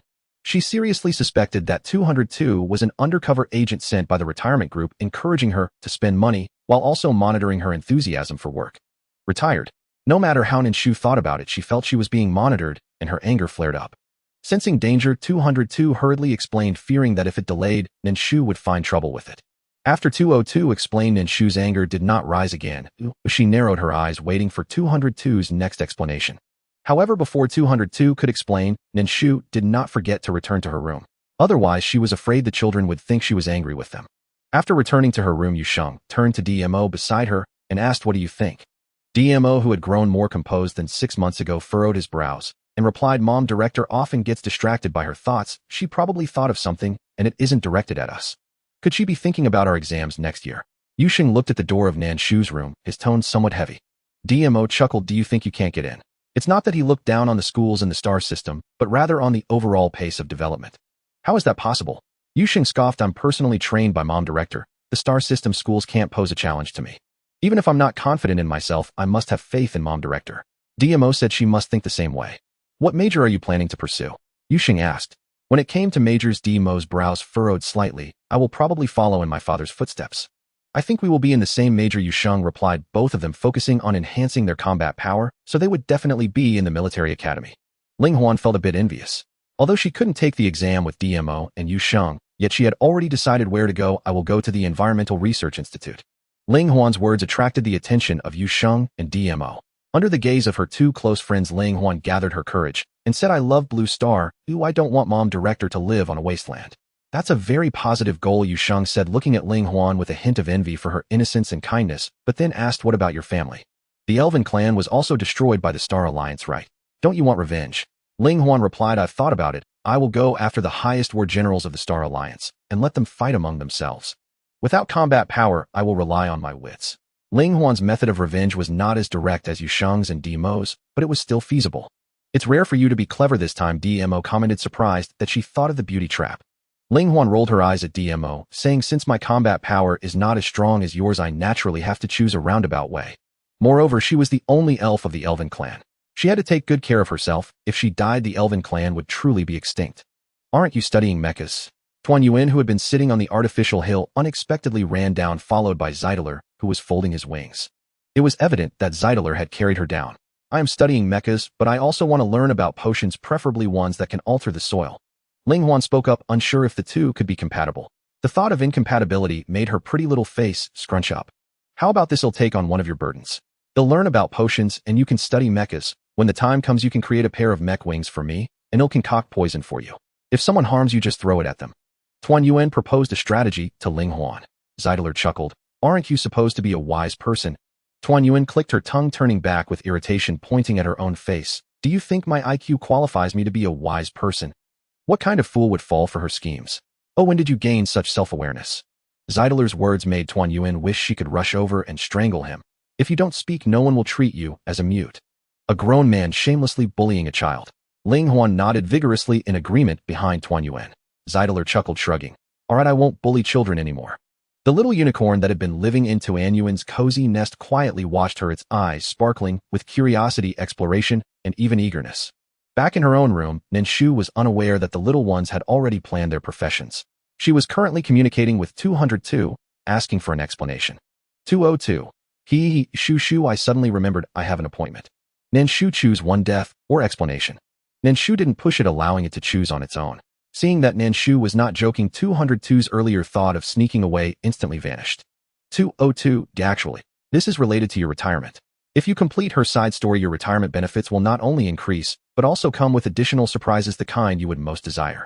Nan Shu narrowed her eyes. Clearly she did not believe 202's explanation. The only thing she currently believed was that what 202 said would be beneficial to her. However, what this help specifically entailed remained to be discussed. 202, really? Seeing that Nan Shu was slow to respond, 202 hurriedly added a remark, fearing she wouldn't believe it. Nan Shu observed its attitude, estimating that it likely only had a vague understanding of the matter. Her information should be accessible only to internal personnel. Even if 202 was an elder system, perhaps due to her some information was restricted from it. It was being blocked from certain details. Nan Shu, for now I'll trust you. After pondering for a while, Nan Shu replied to 202 with 4 words. This was not the first time she suspected her presence here was not for retirement, but for another task. Today, however, this thought had solidified. The possibility of this made Nan Shu feel quite upset. The sensation of being controlled by others left her extremely restless. It reminded her of her first life, the actions of that man when her mother passed. Knock, knock. Before Nan Shu could continue her thoughts, someone knocked on her door. Nan Shu frowned and looked toward the door. Come in. As soon as Nan Shu's voice fell, the door was pushed open to reveal Yusheng, dressed in a sea blue dress, holding a cup of milk. Director Mama Uncle 204 said this is the synthetic milk he developed. Would you like to try it? The story of Nan Shu's quick traversing will be opened later. It won't be opened anytime soon. The next book will be about Nianyu or Yunluo. Yusheng's expression was filled with trepidation, fearing that Nan Shu would ignore her. This was the first time Yusheng had taken the initiative to bring something to Nan Shu. She had never dared to do so before, but today she had mustered the courage. Put it down. The speaker was Zai, and Nan Shu's expression softened slightly, her tone becoming more gentle. Nan Shu did not frown at her, which brightened Yusheng's gaze. Noticing the excitement in Yusheng's expression, Nan Shu raised an eyebrow. What? Are you afraid of me? Was she really that intimidating? No. Yusheng shook her head. She had always regarded the director as an idol. Ever since arriving here, Yusheng realized that the woman before her was extraordinary, which was why she wanted to stay. Later, her admiration for Nan Shu only grew during their battles with the Galactic Alliance. It could be said that Nan Shu was Yusheng's goal. She wanted to become a formidable person like Nan Shu so she could protect those she wished to guard, including the entire merfolk clan. Thinking of the merfolk, Yusheng's long eyelashes fluttered. Looking at Yusheng, who was gazing down at the ground, Nan Shu furrowed her brow and retrieved a pill from her space. Take this. Nan Shu tossed the pill to Yusheng. Yusheng instinctively caught the pill, but as she did, the milk in her hand was accidentally thrown away. At that moment, Nan Shu extended her right hand, and a red paper umbrella appeared again, balancing the cup of milk steadily on its tip. Not a single drop fell to the ground. 202, Shu, what did you give Yusheng? If it wasn't mistaken, it should be the cleansing elixir she refined while in the cultivation realm. That was meant for humans, and Yusheng was a mermaid. What if something went wrong? How could she act like a mother? How could she allow her child to consume something uncertain? Nan Shu, are you the child's mother, or am I? Do you have so little confidence in me? Not to mention that she wouldn't casually give her child anything. Even if Zai had a problem, she had the ability to restore her to her original state. Nan Shu's words left 202 silent. Indeed, while Nan Shu might lack other skills, her ability to snatch people from the Grim Reaper was top-notch. While Nan Shu was communicating with 202, Yusheng did not hesitate to swallow the pill Nan Shu had given her. At first, Yusheng had no reaction, but soon she began to feel her bones creaking, followed by a surge of intense pain that caused her to lose her balance and fall to the ground. Hearing the sound of Yusheng falling, Nan Shu regained her focus. She placed the cup of milk on the ground beside her, and then the red umbrella transformed into a red rope binding Yusheng. When Yusheng was lifted into the air, the red umbrella morphed into a bed with surrounding covers. No matter how much Yusheng tossed and turned inside, she wouldn't fall to the ground. It hurt so much. Yusheng rolled around on the small red bed, sweat beading on her forehead from the pain. 202, aren't you concerned? Seeing Yu Sheng in agony, 202 tried to gauge Nan Shu's inner emotions. Astonishingly, there was no fluctuation at all. How could she remain expressionless and show no concern for her own child? Yu Sheng was the first little one in the orphanage. Nan Shu, I do care. But caring was of no use. To gain something, one had to pay a price. If she could endure this, she would become the eternal emperor of the merfolk. 202. What if she can't endure it? Nan Shu, do you think she won't be able to endure it? It had been following her for so many years that did it not know how to analyze each person's temperament. The will to survive in Yu Sheng is proportional to her desire for revenge. She will not allow herself to suffer in vain. She is capable of persevering, unlike this foolish system that believes Yu Sheng will not hold on. It knows nothing about Yu Sheng, thought Nan Shu disdainfully. 202. If you look down on me, then what does personal attack mean? Does it really think that without this system, she would be invincible? How, while this is true, it has its share of efforts as well. Nan Shu ignored 202, her gaze fixed on the restless Yu Sheng. Outside the door, Tuan Yuan was eavesdropping on the commotion in Nan Shu's room, feeling anxious. If I had known, I would have gone in. I have thick skin, and if the headmaster were to hit me, I could take it. No one expected that at this moment approaching the headmaster would lead to getting hit. In the past, no matter how angry the headmaster was, she would never lay a hand on them. There had never been any corporal punishment. This was the first time today. Are you really okay? Ling Huan was also a bit eager, rushing in with Tuan Yuan to stop Nan Shu. DMO had a different opinion from them. He turned to the indifferent Zeta Lu, who had his arms crossed. What do you think? Demo's voice made Zeta Lu glance sideways at him. Don't you already have the answer in your heart? The two of them were speaking in riddles, which made Tuan Yuan and Ling Huan unhappy. They turned to them with furrowed brows. Just say it directly, can we not play riddles? Do you not realize there are two people here who are anxious? They genuinely care about Yu Sheng. If it weren't for them holding her back, Yu Sheng wouldn't have been beaten for so long. Do you think the headmaster would hit us? DMO asked Ling Huan. Ling Huan was taken aback by Demo's question. She didn't think so, but Yu Sheng's cries grew louder, shaking her conviction. So what happened to Yu Sheng? What could have caused her to scream so tragically? Tuan Yuan blinked, her little head working hard, and finally exclaimed in surprise. Are you saying that the headmaster is doing something beneficial for Yu Sheng? After Tuan Yuan said this, Ling Huan began to react too. She spoke up. Yes, Yu Sheng did not scream for help, but rather for pain. Life is Yu Sheng's bottom line. If something were to happen to Yu Sheng, she would not allow herself to be beaten like this by Nan Shu. DMO nodded. Let's wait here. If needed, we can lend a hand. The few little ones were at the door, unnoticed by Nan Shu, who was completely focused on Yu Sheng. Yu Sheng had reached a critical point in her cleansing. Any mistake could be disastrous. Nan Shu's attention became highly concentrated. 202. Shushu, are you really okay? It felt as if Yu Sheng was in great danger. When Nan Shu was in the fantasy realm, such situations never occurred. Is it that the anatomy of a mermaid and a human is different? Nan Shu, shut up. Nan Shu's attitude was very hostile, clearly feeling that 202 was disturbing her. Scared by Nan Shu's harshness, 202 quickly fell silent, afraid that if anything happened to Yu Sheng, Nan Shu would come after it. Furthermore, 202 also realized that it failed to detect any emotional fluctuations from Nan Shu earlier, because she truly had none. She simply did not believe that anything was wrong with Yu Sheng. Even if something were, she was extremely confident that she could save Yu Sheng. There was no need for anxiety or worry. After consuming the soul-cleansing pill, Yu Sheng's thoughts were consumed by the pain coursing through her body, feeling as if she were on the brink of death. Yet she could not die, as she had to endure. In her hazy state, she seemed to see her father and mother. They sat on the throne of the merfolk, smiling at her, resembling their living selves, kind and filled with love for her. Tears welled up in Yu Sheng's eyes as she reached out her hand. Father, mother, I miss you so much. Oh, how she hurt, and how truly exhausted she felt. She didn't want to endure any longer, but she couldn't forget the tragic scene after her parents' deaths. I really miss you. Immersed in pain, Yu Sheng suddenly burst into tears, causing Nan Shu's brows to slightly relax. With Yu Sheng's cries, the seriousness on Nan Shu's face diminished further. 202. Shushu, she is crying, and she is experiencing hallucinations. Why are you still so relaxed? Shouldn't there be more worry? Nan Shu did not respond to 202, speaking instead to the dim-witted system, wasting time. Through her teary vision, Yu Sheng seemed to see her father and mother rise from the throne, come to her side, embrace her briefly, and then gradually dissolve into foam. No, don't go. Don't leave me all alone. Yu Sheng suddenly stood up, her body abruptly transforming from that of a child to that of a 17 or 18-year-old young woman. The red bed adjusted to fit her new size. Yu Sheng opened her eyes only to find Nan Shu's cool face with no sign of her father and mother. Yet for some reason, upon seeing Nan Shu, her nose tinged with bitterness. Without thinking, she threw herself onto the red bed, rushed to Nan Shu, knelt before her, and sobbed loudly on her knees. Her cries were louder than before, clearly holding back for a long time. Yu Sheng's cries brought a rare touch of tenderness to Nan Shu's brow. Everyone's fate is destined by fate itself.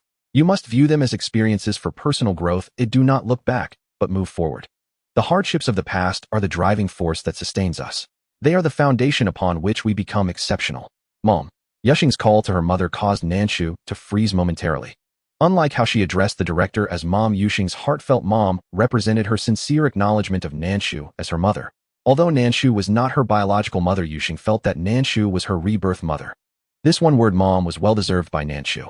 A hint of weariness appeared on her face as she reached out to pat Yuxing's head. It's all right, I am here. Her response was equivalent to acknowledging Yuxing's identity as her daughter. Mom, I saw my father and mother. After crying, Yuxing wiped her tears and choked out to Nan Shu. Nan Shu had always known that Yuxing's emotional knot was tied to her parents. Today's cleansing unexpectedly alleviated part of Yuxing's heartache. I know you are a strong child. Nan Shu's voice was gentler than usual. 202. Oh my, is this really Nan Shu? It felt as if even the system was getting goosebumps. Yuxing wanted to continue speaking, but upon realizing her posture, she felt embarrassed and blushed. Oh no, did I have a runny nose while I was crying? Did I wipe my nose on my mother's qipao? If I did, I would be too ashamed to face anyone. Don't worry, you didn't, but your crying certainly rejuvenated the orphanage. When Nan Shu said this, her gaze turned to the window of the bedroom. Yuxing followed her gaze and saw a rare rainbow appearing in the sky, which should have been gray after the rain. She was astonished. Is that a rainbow? Such a scene she had only seen in the Star Network, preserved in a blurry video from the past. Yes, your crying just now brought the long-awaited rain to the wasteland. Nan Shu stood up and walked to the window, looking out at the orphanage's entrance. The yellow sand outside was also wet. Did she really have the ability to summon rain with her tears? Could it be? As 202 pondered how to make Yusheng cry more, Nan Shu took the rare opportunity to explain to Yusheng. You have the bloodline of an ancient mermaid. Only such a bloodline could bring rain when feeling emotional. This emotion refers not to romantic matters, but to genuine feelings and tears. Yusheng did not expect such a discovery. Mama. After stabilizing her emotions, she realized she had just called Nan Shu Mom.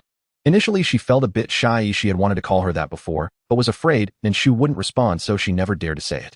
After successfully taking the first step today, she did not revert to calling her director again. Ding! Congratulations to the host for obtaining biological daughter 1 and 2 fragments of Yusheng's memories childhood 2. Nan Shu obtained all the memory fragments she had not received in half a year of tasks under such circumstances. She slightly raised her eyebrows, feeling that the elderly care group had done this intentionally. Go wash up. The mermaid's cleansing is different from that of humans. While humans remove impurities from their bodies, mermaids sweat it out. Mentioned by Nan Shu, Yusheng then realized she was completely soaked. Embarrassed, she hurriedly dashed out of Nan Shu's bedroom. When the door opened, she saw several of her friends squatting at the entrance, peeking. Yusheng. She paused for a moment, and then quickly ran toward her own piece of the ocean. After half a year of development, Yusheng's ocean had expanded to a considerable size. As soon as she stepped out of the orphanage's door, Yusheng's tail eagerly transformed back, and with a leap, she plunged into the ocean. Splash! Nan Shu stood by the bed watching Yusheng's tail gleam in the sunlight, shining brilliantly and looking exceptionally beautiful. A hint of pride colored her expression. Was she raising a mermaid? No wonder people chase after mermaids. They are truly beautiful, especially someone like Yusheng, with such pure bloodline. Her golden tail made her extraordinarily captivating. Yusheng's mermaid form was even more beautiful than hers. That was the most beautiful mermaid she had ever seen, unmatched by any other species. Nan Shu humans cannot see their own beauty or ugliness. She was somewhat face-blind, but that did not hinder her confidence in her appearance. She didn't think she was pretty, yet others always praised her. Over time, she became accustomed to it. She was beautiful. This was her only realization about herself after her face-blindness. Despite saying this, 202 couldn't help but perceive Yusheng with its sensory system. It smacked its lips, admitting that Yusheng was the second most beautiful mermaid it had ever seen. 202. Shu, your mermaid is the most beautiful. Nan Shu, oh, not that I think so. 202. Shu's mermaid is YYDS. Nan Shu, if you say that, I will take it. Yusheng's facial contours remained unchanged even after growing up, and she was the sole human in an orphanage otherwise inhabited entirely by merfolk. Ling Huan stared in astonishment as Yusheng dashed out. Yusheng, how has she grown so tall? She exclaimed, mouth agape. They were all 10 years old, yet Yusheng had shot up at an astonishing rate, now standing fully grown. Ling Huan herself looked no older than 7 or 8. DMO stepped out of the orphanage gate and watched Yusheng glide freely through the seawater before turning to Ling Huan. I suspect we cannot apply conventional notions of growth here. Their development likely correlates directly with their cultivation strength. Clearly, something the headmistress did to Yusheng in her bedroom triggered a sudden dramatic surge in her power. Yusheng's power had surged so violently that her body had no choice but to mature into adulthood, otherwise it could not withstand such overwhelming force. Suddenly this feels rather piercing. That didn't comfort me at all, Ling Huan muttered, feeling more stung than soothed. What about me? Do I look any better now? Tuan Yuan, still in the form of a 3-year-old, had long since abandoned all hope of ever growing up, yet she spoke with serene calmness to comfort Ling Huan. Ling Huan turned and glanced at her. She scanned Tuan Yuan's petite frame back and forth, and truly felt a little better. Yes, I do feel somewhat improved. Tuan Yuan. She'd only said it offhandedly, yet little Huan actually believed her. She no longer felt reassured. Zatale hovered midair, gazing down upon the small figures standing on the ground. From my observations, Yusheng is likely to be repatriated to the Stellar Alliance. The timing of her return rests solely upon Nan Shu's decision. After swimming for some time in the sea, Yusheng finally emerged onto the shore once more. Her golden fish tail shimmered and transformed into 2 slender, elegant legs, and her entire form ripened into that of a full-grown woman. Her golden hair cascaded down to her waist, its tips curling softly, lending her an air of subtle allure, more mature than an 18 or 19-year-old. She wore a sapphire blue short dress, and her sea blue eyes sparkled with quiet satisfaction at both her transformed physique and her newfound strength. At that moment, Nan Shu opened the door and stepped into the orphanage courtyard.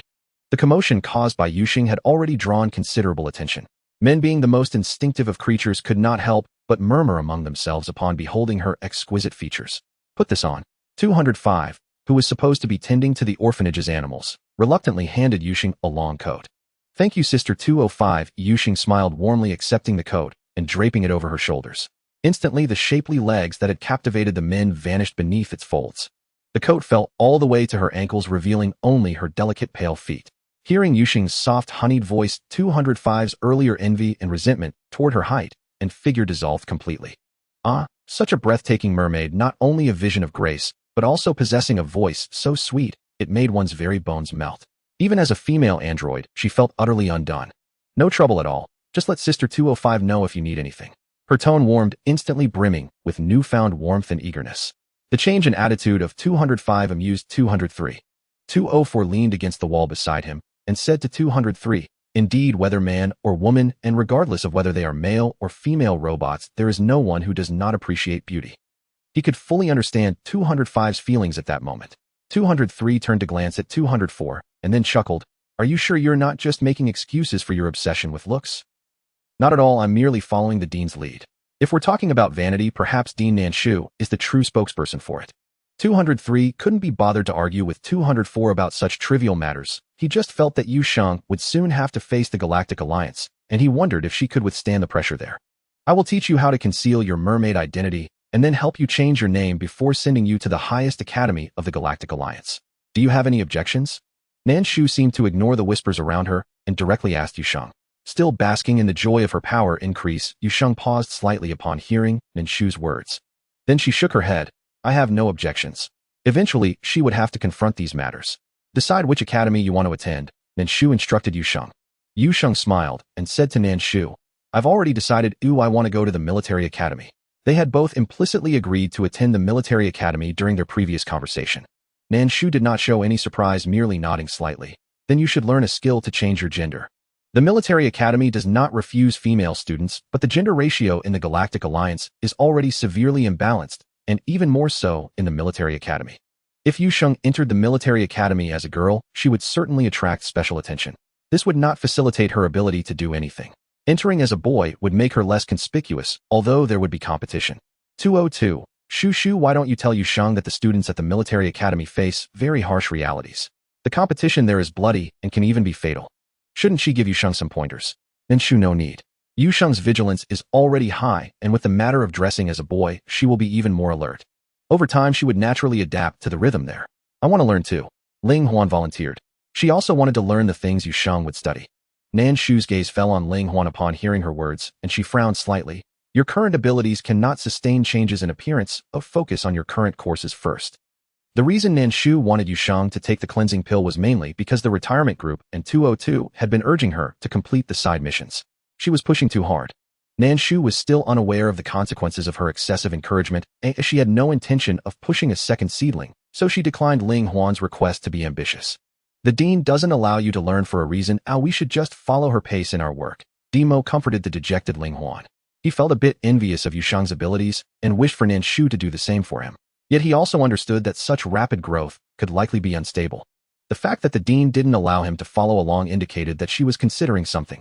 Otherwise, it would be best for the two of them to enter the military academy together. How could she be assured to let Yusheng go alone?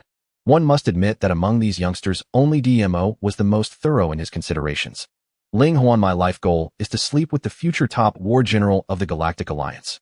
DMO. What a coincidence, my goal is also to become the future top war general of the Galactic Alliance. Young Fish the Cub has grown up and already learned to form CPs on her own. Ling Huan pouted slightly and nodded. You are right, I cannot be so willful. The director mother always acts with purpose. There must be a reason behind her actions. She must not become a burden to the director mother. After Ling Huan agreed, DMO's gaze softened somewhat. He raised his hand to pat her head gently. Work hard to increase your cultivation. The director mother will teach you skills that others cannot learn in the future. Upon hearing DMO's words, Ling Huan's eyes brightened considerably. DMO, are you telling the truth? DMO was stunned by Ling Huan's sparkling eyes. He truly believed it, but the director mother might not act so straightforwardly. How could he tactfully tell her that this matter was fraught with uncertainty? What he said is true. At some point, Nan Shu had already come beside Ling Huan, and DMO overhearing their conversation. Upon hearing Nan Shu's affirmation, Ling Huan's spirits soared higher. I will strive to learn now. Do I want to grow up before DMO? DMO. He was kindly comforting her, yet she dared to fantasize about surpassing him. That was impossible. DMO said nothing, but his demeanor clearly conveyed to Ling Huan that he would never concede. Moreover, he mischievously patted her head again. This signified that Ling Huan would need to put in considerable effort to catch up with him. After all, his cultivation was far superior to hers now. Ling Huan was so angered by DMO's actions that she ground her teeth. Just wait. The villains in Starnet dramas always make fierce declarations before they exit the stage. You, director mother DMO, is bullying me. Much livelier than 6 months ago, Ling Huan turned to Nan Shu to complain. Nan Shu glanced at Ling Huan and DMO. Ling Huan's face was full of indignation, whereas DMO remained composed. He was not worried at all that Nan Shu would rebuke him. How can you say Ling Huan is the villain? Nan Shu frowned and looked at DMO. DMO was stunned by Nan Shu's words. Ling Huan proudly lifted her chin, her triumphant expression seeming to say to DMO, see, the director mother scolded you, didn't she? DMO lowered his gaze and pondered for a while before nodding. Indeed, no villain is as foolish as she is. Nan Shu also nodded in agreement. If she were the villain, she wouldn't survive beyond 3 episodes. You are too much. Ling Huan stomped in anger. Tuan Yuan and Shita Lu stood nearby, especially Tuan Yuan, who stared wide-eyed and said, are we just going to be ignored like this? What do you think? Shita Lu glanced sideways. Tuan Yuan turned and looked up at Shita Lu. If that's the case, will you take me for a flight outside? Since there was no one here needing her comfort, she might as well go out and let the mythical beast in front of her soar across the sky. Am I your mount? Shita Lu glared at Tuan Yuan irritably. Though he said that he still walked to the orphanage's entrance, spread his wings, and looked at Tuan Yuan. What are you waiting for? Tuan Yuan smiled cheekily. You are my good big brother. Even if that was how she felt inside, she couldn't say it out loud. At first, 202 thought Shita Lu and Tuan Yuan had a bit of a couple vibe, but after watching for a while, 202 realized it wasn't a romantic feeling. It was more like a father-daughter relationship. Shita Lu diligently played the role of the old father. Whether they were siblings or father and daughter had nothing to do with this system. It's not that you don't love your work, it's just that there's nothing for me to do spending my days gossiping and shipping couples. When she's busy with work, I never see her not shipping couples or gossiping. Now she even finds excuses for her gossip. She's truly amazing. Yusheng walked up to Ling Huan, bent down, and lifted her up. Little Ling Huan, you need to study hard. They want to soar through the skies together like the best friends on Starnet, chasing the sunset. Ling Huan, cradled in Yusheng's arms, felt a bit dazed. Children of the elf clan are generally precocious. After all, they can see the future. Thus, Ling Huan's attention was solely focused on the softness she was touching. All she could think was, Yusheng is so soft. Just like the steam buns made by Uncle 204. Can I touch it? Just for a moment. Ling Huan. Yusheng noticed Ling Huan had been ignoring him and gently called her name again. Ling Huan snapped back to reality, her light blue eyes filled with curiosity about the unknown. Yusheng, can I touch you for a moment? Yusheng was puzzled, but nodded. Sure, we're good friends. Touching you won't cost me anything. However, as soon as Yusheng finished speaking, she felt a small hand placed on her chest, and her face turned beet red. She never imagined that Ling Huan meant to touch her like this. Yusheng had intended to dodge, but since she had promised Ling Huan, she steeled herself and stayed put. The onlookers were left speechless by this unexpected turn of events. Nan Shu, am I still able to return this product? Having such a daughter, others would surely say her mother must be the same type of person. Although not her biological mother, Nan Shu was now her nominal mother. Nan Shu suddenly felt a pang of regret, having been entranced by Ling Huan's beauty at that moment leading to today's scene. Being enamored by beauty is so much like you, well, why do you want to return her? Wasn't Nan Shu also captivated by the beautiful SSR card faces of several little ones and went on a spending spree? This is simply a perfect inheritance. You're just too much like me. Can different races be so compatible? 202 had unintentionally dealt another blow to Nan Shu. Nan Shu remained silent, and the surrounding environment felt as if it had come to a standstill with no one uttering a word. After a long while, Ling Huan retracted her hand and pointed a finger at Yuxing. I just touched you, okay? She had indeed only wanted to touch her for a moment as she kept her word. DMO walked back to his room with a flushed face. Yuxing also regained her senses at this point, blushing as she spoke to Nan Shu. Mom, my abilities have been unstable lately, so we'll be resting in the sea tonight. Nan Shu nodded expressionlessly. She refused to acknowledge that Ling Huan was her daughter. Ding. Congratulations, host, you have triggered the Yuxing's memories task. Reading all of Yuxing's memory fragments childhood will grant you an undersea palace simple one. A new task had appeared, drawing Nan Shu's attention to the word simple after the undersea palace. Goodness, has the retirement group learned their lesson lately? They even know to include the word simple. Just how simple could it be? It's probably similar to the initial orphanage, but not as large. Hearing 202's words, Nan Shu could visualize it. That palace would likely be a mere 20 square meters with nothing inside but a frame. Don't ask her how she guessed this, it was all experience. Ling Huan, the big sister, is so fragrant and soft.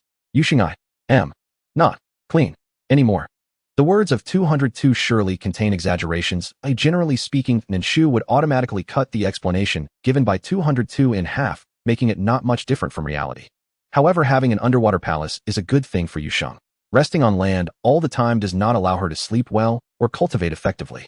Nan Shu, speaking of which, why do I have so many tasks? Previously, there was a recruitment mission, and now there is a side quest regarding Yuxing's background. Does the retirement group think of her as a retired workhorse? She was being urged forward relentlessly with a whip. If she did not move forward, the pile of tasks would just keep increasing. They weren't even afraid of her becoming lazy and doing not a single task. 202. It's as if you've completed any task right now. 202 detected Nan Shu's mood and complained with annoyance. She is currently slacking off. How can she feel justified in thinking that she is working hard? 202. Shu, you need to work hard to have hope for your retirement life. Oh, perhaps once these little ones are raised, your retirement life will come. At that time, she can enjoy her old age. Nan Shu, let me ask you, what is the name of the place I am in? 202. It's called Blue Star. Is the question really that simple? It may not be very smart, but it should not be so clueless about such an obvious question. This is blatant discrimination. Nan Shu, do I not know that this is Blue Star? I asked you what is the name of the place I live in. How stupid can you be? 202. Little Sunflower Orphanage. Is there a problem? After 202 answered, Nan Shu sneered coldly. Nan Shu, have you ever seen an orphanage that only raises one batch of children? What nonsense. Once these little ones are raised, she can enjoy her old age. After these little ones grow up, there will be more little ones and so on. She seriously suspects that 202 is just burying its head in the sand. As long as it doesn't mention it, this matter won't happen. 202 was choked by Nan Shu's words. That's what was said, but what if? The retirement group decided that way. By the time these little ones grow up, perhaps the Little Sunflower Orphanage will have a new director. Nan Shu couldn't be bothered to argue with it. If it weren't for the fact that it was an old antique, she would have torn through space to dismantle it and sell the scrap. Ever since Yuxing grew up, the atmosphere in the orphanage has become tense. All the little ones know that Yuxing is about to attend school in the Interstellar Alliance, preparing to infiltrate the enemy camp. Meanwhile, Commander Qin is also making efforts to adapt to life on Blue Star while getting to know the current situation of the orphanage. After coming here, he was very aware that Nan Shu brought him here because of his silver tongue. However, to everyone's surprise, the little unicorn has transformed. It has taken on the form of a 3-year-old boy. With a chubby little face and amber eyes, its adorable appearance makes it hard for anyone to feel repulsion.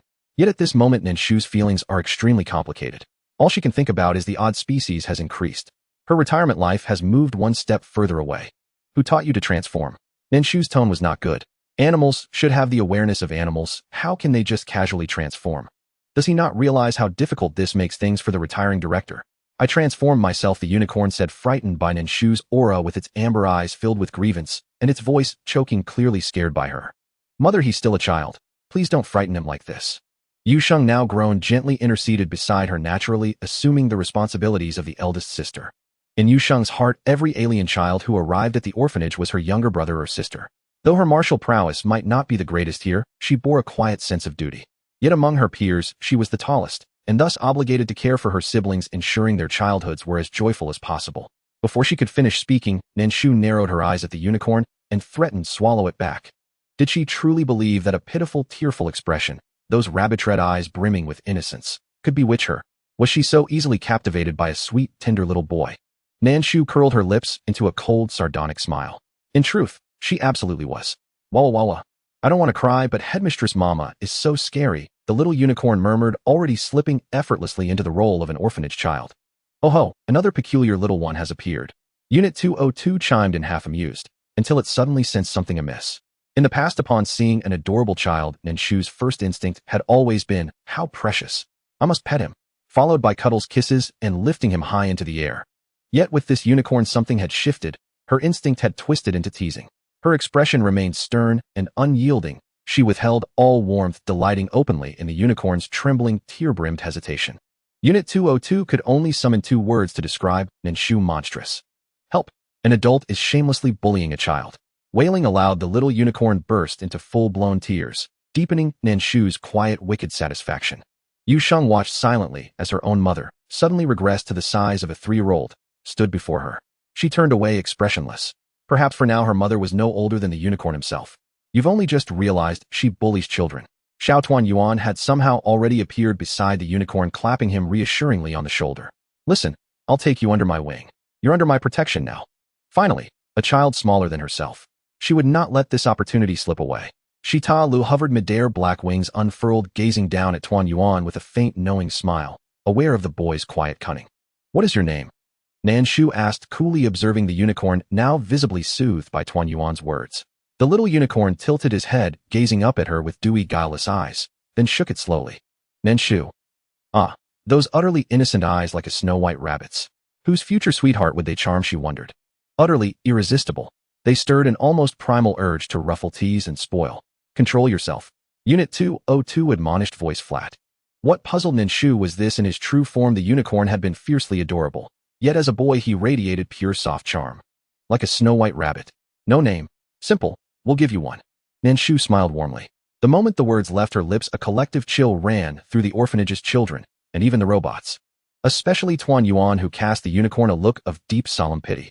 To be named by Headmistress Mama was nothing short of self-inflicted torment. Yet the unicorn merely nodded. Yes. To him, receiving a name from the headmistress meant acceptance, belonging. From now on you shall be called Bai Yin. The orphans were puzzled. What is going on?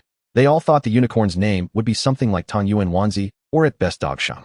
To their surprise, Nan Shu performed exceptionally well and chose a name that perfectly matched the identity of the unicorn. How did Nan Shu manage to name someone from Tang Yuan to Bai Yin? This shouldn't be the case. I refuse. Tang Yuan protested. She glared at Nan Shu angrily. I had a name before, but you wouldn't let me use it and gave me a name like Tang Yuan. Why has it changed to Bai Yin for him? Shouldn't he be called Wanzi instead?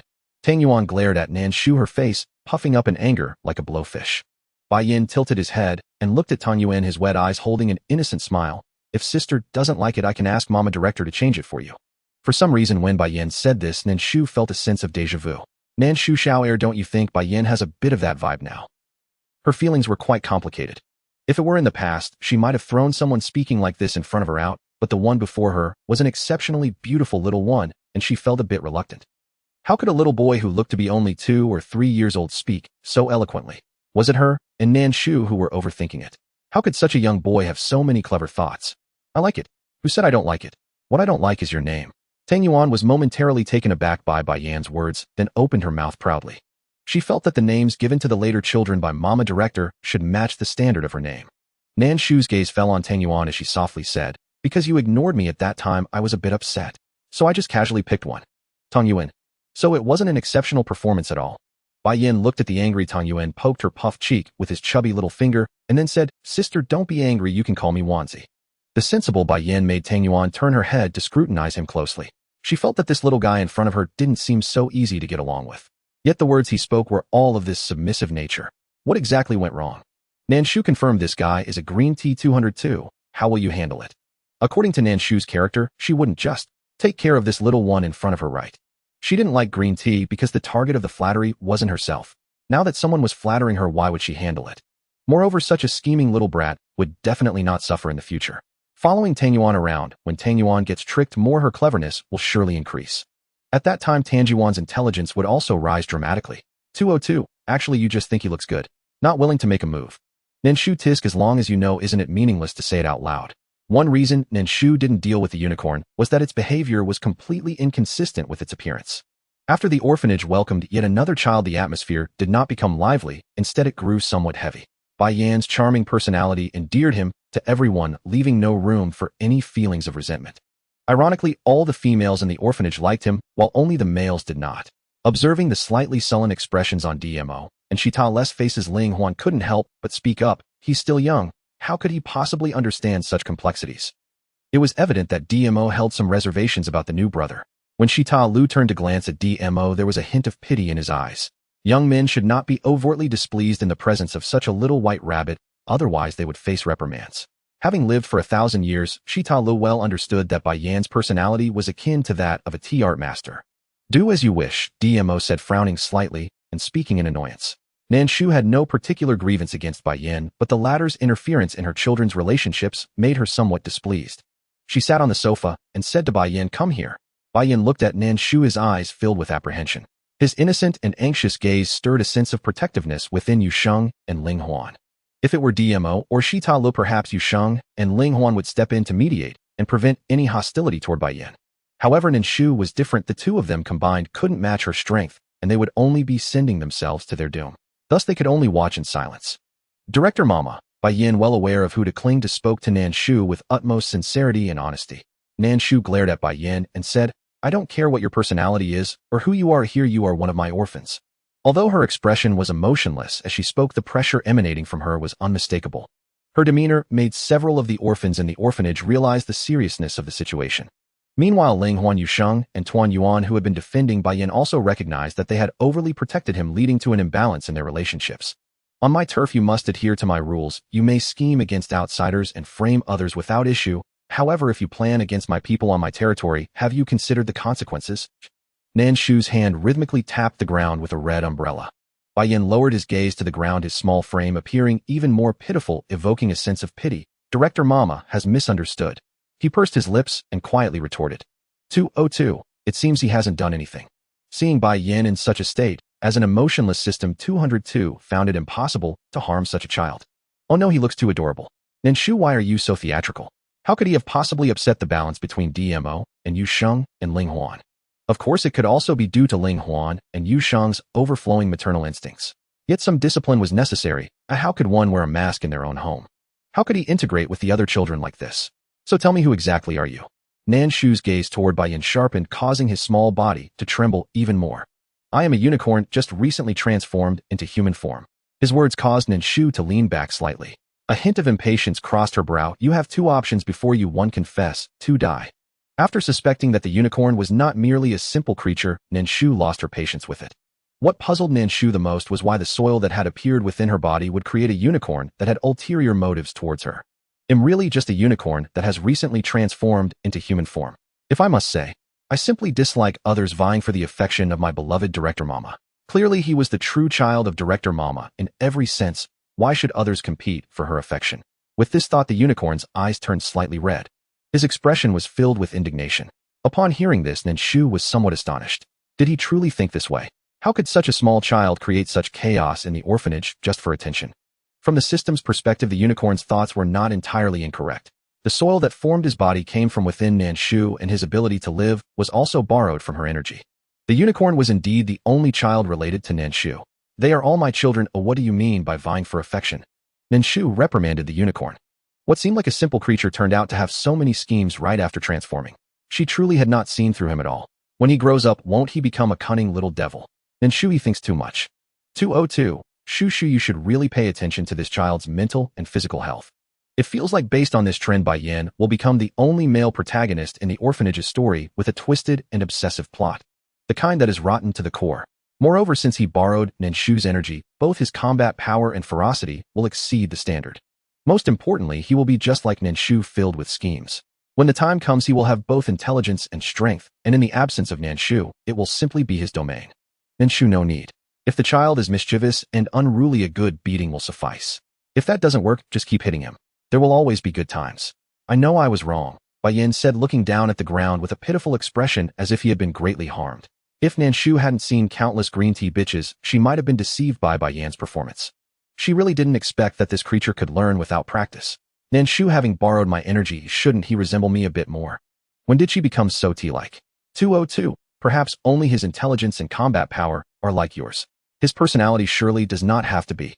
There are many aspects in which children can resemble their parents, but not every child's character mirrors that of their parents. They are all independent individuals with their own thoughts. Hearing 203's words, Nan Shu felt a bit of a headache. A master of tea art. You know you were wrong. From now on you must not provoke the relationships among your older siblings. Do you understand? Nan Shu softened her tone as she looked at Bai Yin, whose eyes were red and stubbornly refused to let his tears fall. Her reprimanding words became considerably gentler. Mom, he didn't do anything. Ooh, please don't scold him anymore. Yuxing interjected, feeling that Nan Shu was a bit excessive. Ling Huan and Tuan Yuan nodded in agreement. Especially Tuan Yuan, who spoke up for Bai Yin. Bai Yin is very well behaved. A director, mama, please don't scold him anymore. Nan Shu. She had already forgotten who just 2 days prior had protested that Bai Yan's name should be Wanzi instead. Women truly are fickle. 202. Shu, you're a woman too. She was especially fickle. Nan Shu. I am not a woman. I'm an old woman, or perhaps even a venerable demoness. Nan Shu's words instantly put 202 on high alert. So every private grumble it had ever uttered, she had known all along. Ah, disaster. Its days were numbered. Without waiting for Nan Shu to utter a second word, 202 vanished without a trace, refusing to reappear, no matter what, terrified that Nan Shu would direct her next wave of wrath upon it. As everyone turned their attention to Bai Yin, Nan Shu descended from her aloof stance and cast him a cold, indifferent glance. From now on you are forbidden from poisoning your elder brother's minds. Bai Yin lifted his head, his two plump little hands incessantly twisting and fidgeting. Then, am I mother's most beloved son? His voice carried quiet hope in his eyes. Nan Shu had not expected it. This newly formed unicorn was already so single-minded. Was this truly high intelligence? Whose brilliant child fixates so stubbornly on such a trivial matter? Had its mind short-circuited? Nan Shu deeply suspected 202 was deceiving her. Of course you are. How could director mother possibly resist someone as adorable as our little Bai Yin? At that moment, Tuan Yuan's silver tongue, her famed gift of persuasion, sprang effortlessly into action. Hearing Tuan Yuan's words, Bai Yin, who had been on the verge of tears, immediately broke into radiant laughter. Sister Tuan Yuan, is it true? Absolutely. Tuan Yuan nodded with solemn conviction. Then discreetly out of Bai Yan's line of sight flashed Nan Shu, a meaningful look urging her to nod along and soothe the fragile child at once. Nan Shu. Remarkable. You've only been here 2 days, yet you've already won over several of the older sisters. Even Tuan Yuan has begun signaling to her for coordination. Nan Shu exhaled a disgruntled snort through her nose, enough to send Bai Yin into blissful, crinkle-eyed delight. When he wasn't smiling, he seemed merely solemn, but when he laughed, those two rhubarb rabbit-like eyes squeezed shut, rendering him all the more heart-wrenchingly endearing. Yuxing scooped Bai Yin into her arms and planted a loud, affectionate kiss on his cheek. Oh, how utterly adorable is little Wanzi. Wanzi was their private pet name for Bai Yin, used only among themselves. Flustered by Yuxing's praise, Bai Yin blushed and smiled shyly. Sister Yuxing, please put me down. I'm a boy. Boys shouldn't be held in girls' arms. Yuxing gasped, good heavens. Her heart nearly melted into puddles of adoration.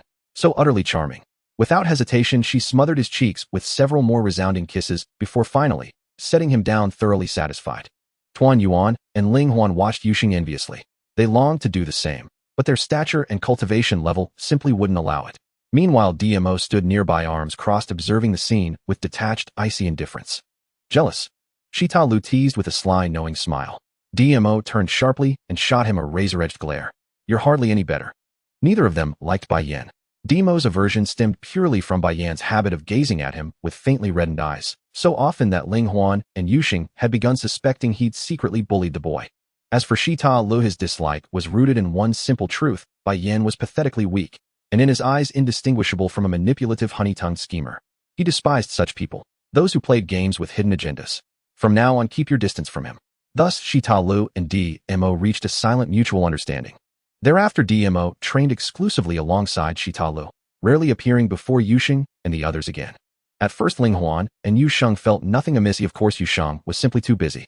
She was pressed for time, needing to learn many things, as she was soon to attend the military academy of the Galactic Alliance, and she had to master her self-defense skills first. Ling Huan was just taking Bai Yin along with her and Tuan Yuan. However, over time, Tuan Yuan and Ling Huan began to realize that something was off. It was one thing that DMO and Shitao did not show up for a while, but how was it that after a month DMO seemed to have grown 2 years older? Did you sneak some fertilizer? This was a new phrase Ling Huan had learned from Nan Shu recently. She had also asked Teacher 203 what fertilizer was, and after understanding its meaning, she used it to refer to DMO. At this moment, DMO looked like a 12-year-old boy standing at 175 centimeters tall, much taller than Ling Huan. They both had to lower or raise their heads to talk. DMO had just finished showering, drying his still dripping hair with a blue towel. I've been putting in more effort in my training lately, he said, his words carrying a hint of implication. Ling Huan narrowed her eyes and scrutinized DMO for a while before coldly laughing. Are you saying that I haven't been working hard recently? No.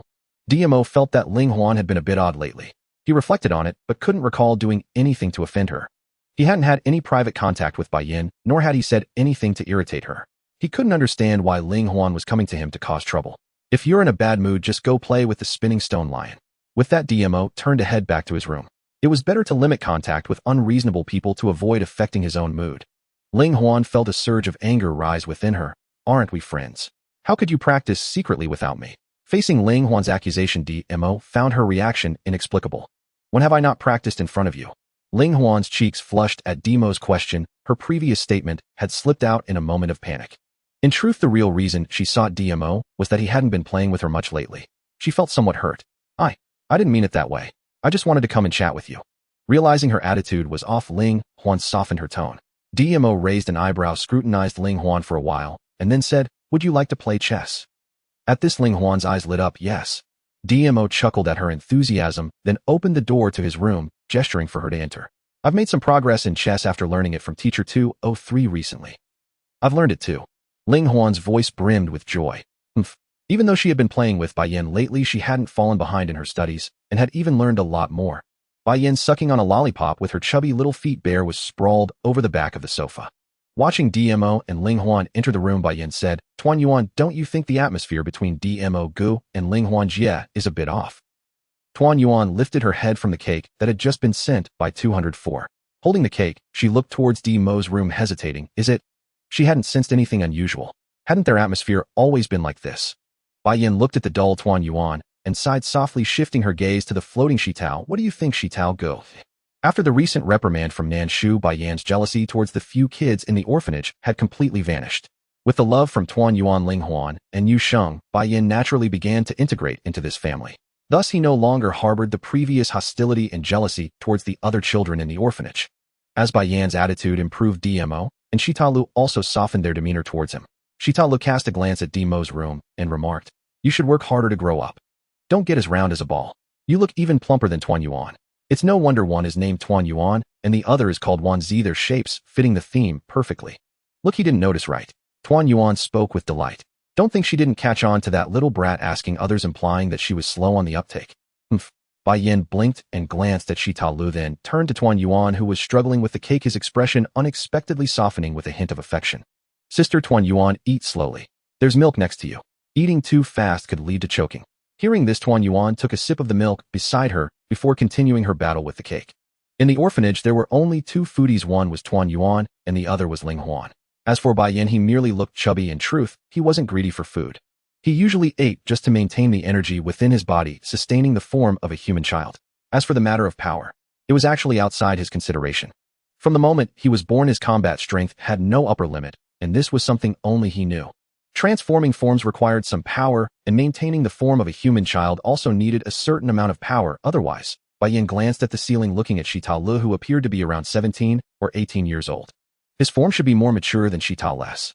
In Nan Shu's room 202, Shu, you haven't completed your task in a long time. Hurry up and complete your task. Its little treasury only has outflow and no inflow, which will make it feel insecure. Nan Shu, why are you in such a hurry?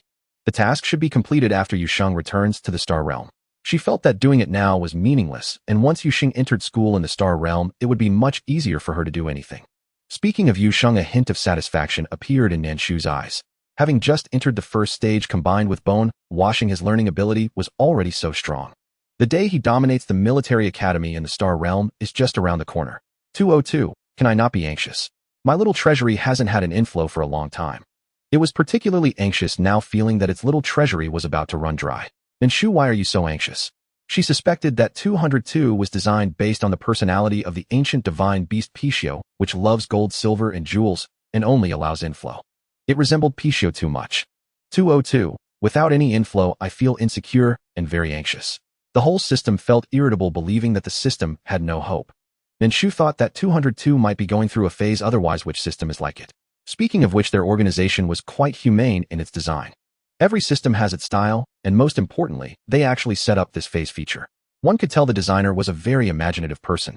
She is merely in menopause and her entire family is in menopause as well. In 202's mind, it kept stomping its feet, evidently irked by Nan Shu's recent laziness. Nan Shu, am I unable to wield the blade, or are you just floating? How dare you stomp around in my mind? Upon hearing Nan Shu's tone shift to a dangerous note, 202 became obedient. It is a very self-aware system. When the host is strong, it is weak, and when the host is weak, it becomes strong. A grand system must grasp the essentials of survival. Being adaptable is the path to survival. Perhaps due to the presence of Bai Yin, the little ones in the orphanage began to study diligently, primarily because Bai Yin was too weak. It appeared utterly powerless, as if unable to lift a chicken. Even Tuan Yuan was inspired to pursue medicine. Due to Tuan Yuan's heightened enthusiasm for learning, Nan Shu decided to let her use the skill books in her backpack. But no one expected that Bai Yin would become Tuan Yuan's little guinea pig. Sister Tuan Yuan, can I not drink it? Slightly accomplished in her studies, Tuan Yuan still looked like a 4 or 5-year-old with her chubby little hands holding out a bowl of black, unrecognizable medicine to Bai Yin. Be good, good medicine is bitter. She had worked hard for her beloved brother for a long time. Bai Yin suddenly felt like he was lifting a stone to smash his own foot. He didn't practice mainly because it wasn't necessary, yet it unexpectedly evolved into an impression of weakness, as if his older siblings perceived him as frail. No matter how he argued, he couldn't escape the fate of drinking the medicine. In fact, Bai Yin could feel his power increasing with every dose Tuan Yuan fed him. He did nothing and simply lay there, yet his strength was growing. Bai Yin. He just wanted to be a little chicken hiding behind his older siblings. Why was it so difficult? If it weren't for Tuan Yuan's overly innocent nature, he would even suspect she had seen through his facade. I've given you a lot of candy. Don't be willful, be good. Nan Shu sat in a rocking chair watching a chubby little one of 4 or 5 years old coax another chubby little one who looked about 3 years old to take the medicine. 202, is it really okay? Just watching an amateur feed Bai Yin. That little Bai Yin must be in poor health, right? If it were good, Tuan Yuan wouldn't be so diligently pursuing medicine. Nan Shu, what could possibly be wrong with him? He won't die from it. Compared to Nan Shu's calmness, Ling Huan was much more anxious. If you give him medicine every day, won't it be too much?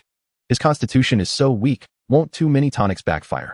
I've already reduced the dosage significantly, Tuan Yuan said confidently.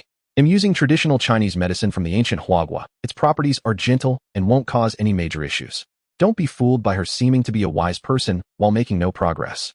She has a remarkable talent for medicine. In the field of medicine, she feels like a genius. Faced with Tuan Yuan's enthusiasm, Bai Yin had no choice but to accept the bowl of medicine from her hands, reluctantly grimacing as he downed it. Sister Tuan Yuan, I want candy. Oh, it's too bitter. Before Tuan Yuan could fetch the candy, a piece appeared right in front of Bai Yin. Following the direction of the hand, Bai Yin saw DMO looking at him expressionlessly, signaling him to eat. Hurry and take care of your health. We will be busy later and won't have time to take care of you. Demo's words weren't pleasant, but they were much better than before. No one present felt that Demo's behavior was inappropriate. Everyone knew he was speaking in sarcasm. He was just its Sundara older brother. Bai Yin, who would have thought? I lie down and grow faster than those who train hard every day. The series of meals served by Tuan Yuan, the ancestral master. Bai Yin's perception of DMO lingered on a mixture of pride, ambition, and emotions distinct from Ling Huan. Primarily, DMO was always focused on his training, hardly engaging in conversation with them, and even when he spoke to Bai Yin, it was always in that tone. Both of them were boys intellectually on par, and Bai Yin was not truly 3 years old, making them more like rivals. That kind of feeling of being deadlocked adversaries. However, it wasn't as severe as a true rivalry. After all, the director wouldn't allow it. When Bai Yin lost focus, he noticed that the medicine given to him by Tuan Yuan had a stronger effect than usual, and in a moment of carelessness, his height surged dramatically. Shitail, Yu Sheng, Ling Huan, DMO, Tuan Yuan. It was ultimately a miscalculation. Why are all the little kids who don't even train growing faster than her? In the blink of an eye, he shot up to 13 or 14 years old, looking taller than DMO. Bai Yin looked at Tuan Yuan in front of him and felt an overwhelming darkness in the world for a moment. All he wanted was to be a little chubby boy without a care in the world. However, due to Bai Yan's unstable spiritual energy, his tall figure appeared thin and weak, his complexion sickly pale, making him look like a beautiful but sickly person. The atmosphere suddenly became strange. Tuan Yuan frowned in annoyance. Could it be that I mixed up the formula? At first, she thought it was because she had given him too much medicine, causing his spiritual energy to surge, making him stronger than DMO. Now it seemed that it might be a case of overgrowth rather than an increase in power. Thus, Tuan Yuan became unhappy again. She had clearly used a formula for power enhancement. How could it lead to physical growth? She angrily walked back to her small pharmacy. Just wait, I will definitely help you break free from this frail state and become a normal person. From Tuan Yuan's departing figure, Bai Yin sensed a strong and determined aura. He wanted to say that he was perfectly healthy and that there was no need for his sister to worry. Unfortunately, the person had already left. He turned to his elder siblings beside him only to see Ling Huan looking at him with a compassionate expression. Poor child, I didn't expect Tuan Yuan to mess up today, or just wait, sister will go make you a smart staff for self-defense. Ling Huan also turned to head to her laboratory, leaving Yusheng DMO and Shi Tail looking at each other in confusion. What should I do? Yusheng asked tentatively. She couldn't possibly get into a fight with Bai Yin, right? She felt that she had no special skills and she had to go to school, so it was impossible for her to be Bai Yin's bodyguard. How about I perform a chest-breaking act for you? Yusheng's words made Bai Yin twitch at the corner of his eye, and he hurriedly replied, that's really unnecessary. What the heck is a chest-breaking act? Bai Yin looked at Yusheng, who had golden waves of hair, exotic features, and a graceful figure, and couldn't imagine the scene of a chest-breaking act. He quickly tried to stop it. DMO and Shi Tail couldn't help but curve their lips slightly. For some reason, the three of them seemed to resemble the director more as they grew older. Thinking of how 205 was still wearing Lolita to gather eggs, it wasn't surprising that Yusheng would say something about a chest-breaking act. Nan Shu listened to the chatter of the children momentarily at a loss for words. 202. See, you successfully led your children astray. The one who mentioned the chest-breaking act must have truly inherited Nan Shu's teachings. Nan Shu felt that the ability to crush stones with her chest was quite good, indicating good health. The words of Nan Shu reached the ears of several children, causing Bai Yan's mouth to twitch. He finally realized who Yusheng took after. Yusheng usually appeared as a commanding older sister. Although her figure was fiery and sexy, her face seldom bore a smile, only showing a hint of joy in the orphanage. Most of the time, she wore an expression of keep your distance from me. Despite being prepared for Yusheng's stark contrast in attitude towards outsiders compared to her own people, he did not expect the difference to be so great. By inside, let's forget about crushing stones with the chest, it's just a waste of stones. Nan Shu. She found herself momentarily at a loss for words. Yusheng agreed wholeheartedly, you are right. Generally speaking, stones in my hands would shatter before they even reach my chest. Bai Yin. She is a diamond Barbie, and you are a powerful goddess, right? Not very modest, saying it's a waste of stones, and you actually believed it. Due to his image, Bai Yin could only smile faintly at Yusheng's sister has goodwill towards me, and Bai Yin is already very satisfied. At that moment, Bai Yin regretted establishing this incompetent little green tea identity for himself. He should have created a darker persona. One that seems quite unapproachable. Watching the interactions among the little ones, Nan Shu suddenly felt that having a green tea presence wasn't entirely without its benefits. In case in the future when the family's DMO or Shita-Lu encounter such green tea, while studying outside, they could recognize it immediately. No need to add to her troubles. For a moment, Nan Shu felt a strong urge to silence 202. However, no matter what, it had been her old system for many years, so she let it slide and simply blocked 202. What are you talking about? Since we all live in the orphanage, you are our little brother, and we certainly have the duty to take care of you, especially when you first came to the orphanage, your little body was so thin. TSK. Yusheng's words made DMO and Shita-Lu present raise their eyebrows in confusion. DMO, Shita-Lu. Did she have some misunderstanding about being skinny? When Bai Yin first arrived at the orphanage, he was in the form of a unicorn as round as a ball. How could it be seen that he was thin? At such a young age, your eyesight is already poor, you should get glasses. Shita-Lu shook his head and spoke. Yusheng's gaze fell on Shita-Lu, retracting her good temper towards Bai Yin, the aura of the big sister radiating towards Shita-Lu. What do you have doubts about my words? As she spoke, Yusheng began to roll up her sleeves, not really preparing to throw down with Shita-Lu. Shita-Lu coughed lightly, very sensibly, saying I was talking about DMO. Shita-Lu's tactical shift in the target of ridicule made DMO turn back, looking at Shita-Lu with eyes saying, is your moral bottom line too low? Shita-Lu responded with a look, a wise one knows how to bend, can you beat her? DMO remained silent, feeling that Shita-Lu was right. At present among the peers, it seemed that none could match the person in front of them, who was clearly 11 years old, yet looked like an adult. But what piqued their interest was, didn't he always claim to be an ancient relic of thousands of years? Why couldn't he defeat Yusheng? Why can't I win? Zyto retorted, how many times do I have to say it? I am currently in the ancestral phase, my power is far inferior to before. Yusheng looked at the exchanged glances between Dimo and Zyto, a hint of confusion surfacing in his eyes as he leaned closer to the two. What are you two whispering about? What? Upon hearing the gossip, Ling Huan's eyes instantly lit up. Recently, she had seen many interactions between two men on the Star Network. Could it be that Dimo and Zyto were also? Ling Huan's eyes darted back and forth between Dimo and Zyto. The look in her eyes sent shivers down Dimo's spine. What kind of look is that? He couldn't shake the feeling that this little sprite was thinking of something peculiar. With that thought, Dimo took a step back. Noticing Dimo's action, Ling Huan pouted at him. Why are you hiding so obviously? Don't I have any dignity?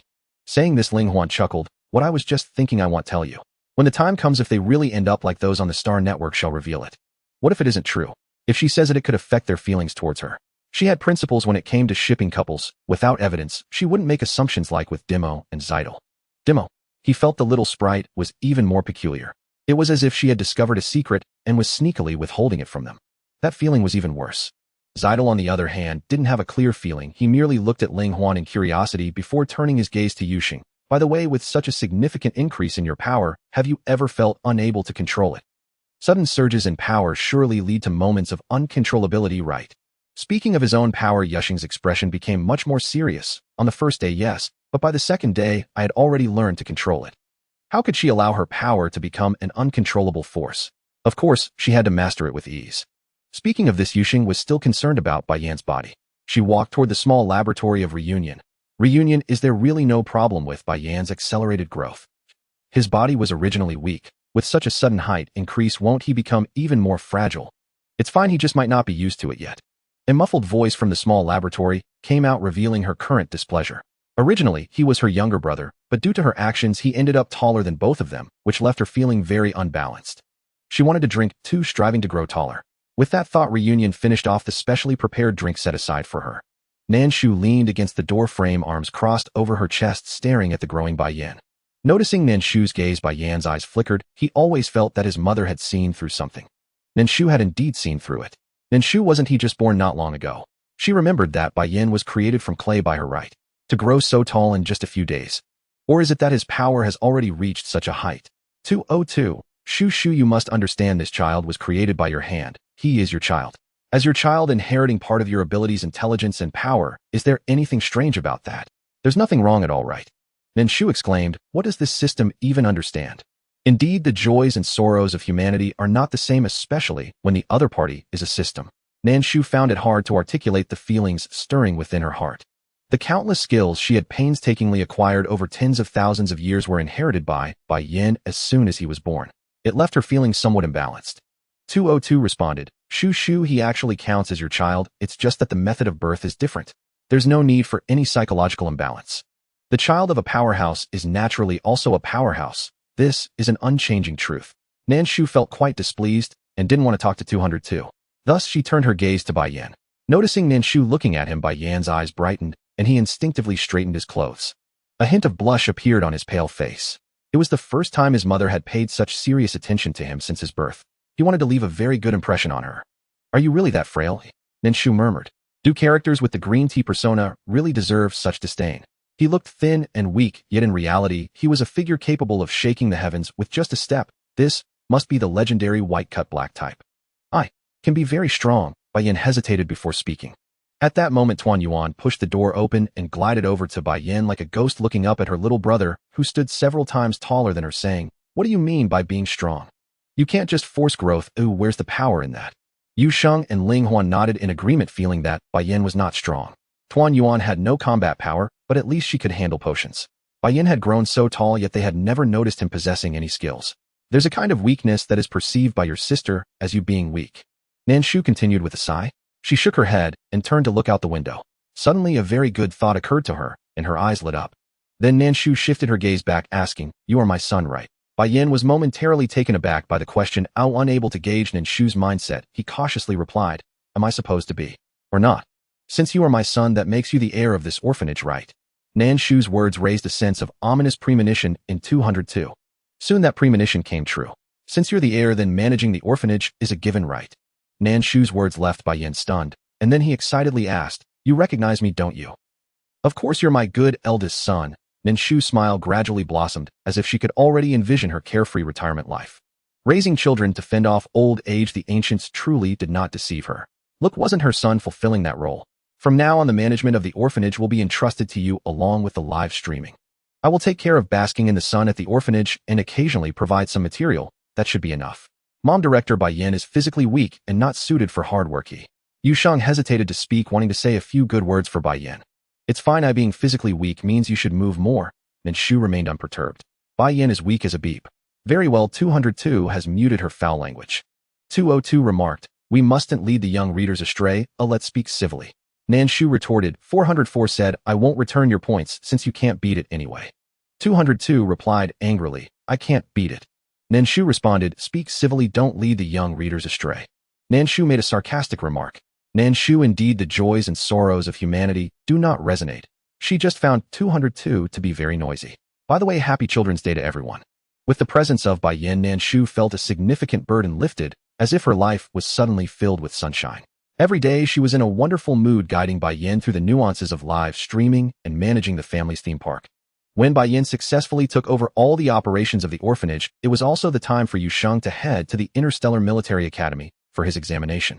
Nan Shu appeared on the Interstellar Wanted list dressed in an overly vibrant qipao. She had to change out of her qipao into a pure white dress, gathering her long hair into an updo, wearing a matching elegant hat, and stepping into pure white high heels as she piloted the latest model of spaceship to the examination site of the Interstellar Military Academy. Nan Shu gave Yu Sheng's golden hair a quick snip, transforming her lovely arched eyebrows into sharp, sword-like brows. With the disguise techniques taught by Nan Shu, Yu Sheng, who was not short, appeared as a slender mixed-race boy. At this moment, she wore a casual black outfit, a baseball cap, and bore a rebellious expression similar to Nan Shu's, giving her a slightly wild appearance. Both of them were exceptionally good-looking, attracting quite a few glances as they made their way. Hi. In this era, the perspectives of men and women differ greatly. As soon as Yu Sheng entered the examination hall in disguise, she was approached by a girl who wanted to know her name. Yu Sheng coldly shot a glance at her, effortlessly dodging the question and walking by without any intention of responding. The girl left behind exclaimed, "Oh, he's so handsome. So cool." Following behind, Nan Shu was taken aback, thinking, wow, even before entering the school, she already has a fan. Indeed, infatuation knows no era. Are you his girlfriend? The infatuated girl turned to look at Nan Shu, her expression slightly shifting. She approached Nan Shu, towering over her. The infatuated girl stood at 1.8 meters tall with well-developed muscles, clearly someone who was aiming for the military academy. Nan Shu furrowed her brows and said to Yu Sheng's back, "I'm her mother." "Ah, Auntie 2M, sorry." Nan Shu watched the tall, muscular girl awkwardly bowing to her, feeling a strange sense of something rising within her. It seemed that the pairing of female A with a cross-dressing female A could be quite appealing. 202, Shu, please stop your dangerous thoughts. That muscular girl was simply not worthy of their delicate Yu Sheng. It disagreed. Seeing that Nan Shu was not following, Yu Sheng stopped to wait for her. While waiting, numerous girls approached her, which became increasingly bothersome. "I don't like girls," she flatly rejected the advances of those girls. Upon hearing this, the girls displayed disappointed expressions. How could such a refined boy not like girls? Oh no, what a loss to the nation. When Yu Sheng and Nan Shu arrived at the examination venue, they noticed that many boys were accompanied by their fathers, while Yu Sheng was followed only by her mother. Seeing the seemingly frail Yu Sheng, the boys burst into laughter and whistled at her.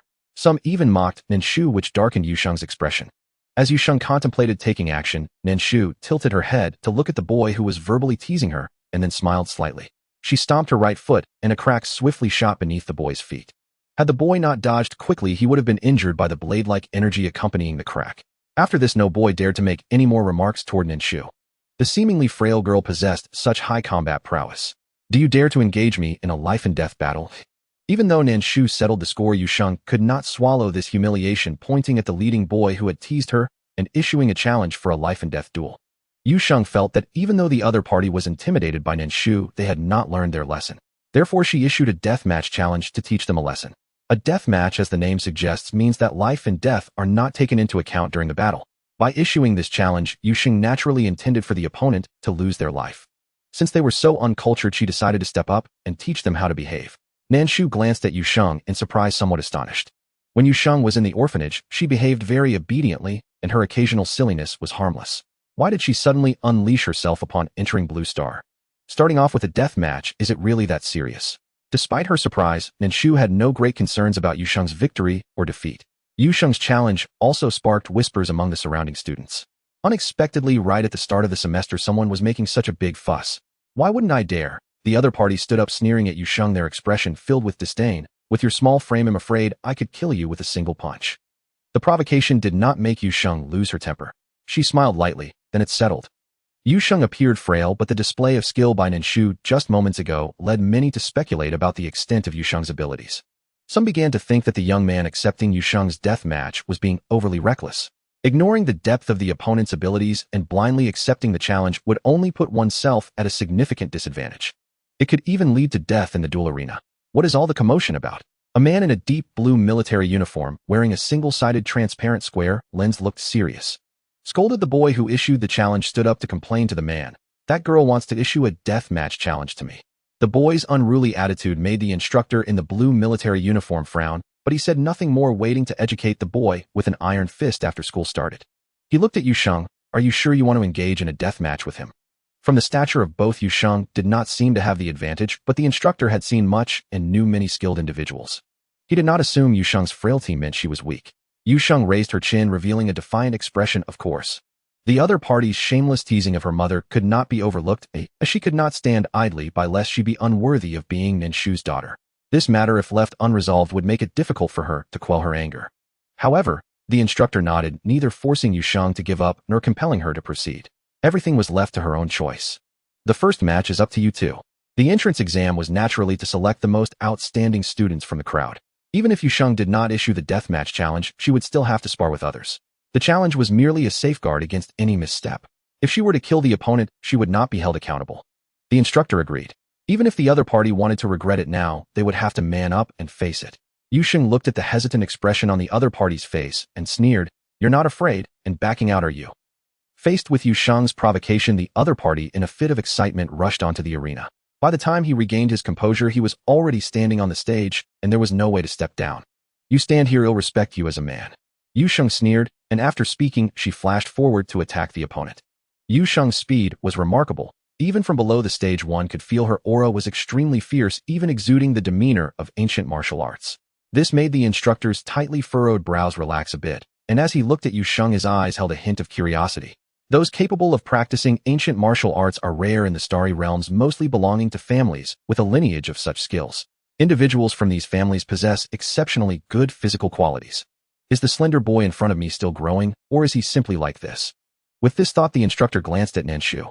Due to Nan Shu's change of appearance and the instructor's lack of attention to the wanted list, he did not immediately recognize her face. He simply felt that it had been a long time since he had seen such a captivating woman, and stole a few more glances. Since Yusheng had issued a life-and-death challenge, she naturally would not hide her skills intentionally, but would instead reveal her corresponding strength. She did not intend to stand out too much here. Being an average performer would suffice.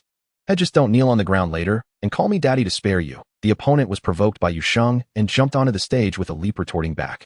Yusheng did not waste words. Once her opponent stabilized, she quickly launched an attack. Yusheng was keenly aware of which skills she could use and which she could not, specifically employing the martial arts that Nan Shu had taught her. Even though she had only learned some basics from her mother, it was enough to deal with her opponent. While Yusheng was on the stage, Nan Shu took out a communicator to connect with her family, broadcasting Yusheng's match back home.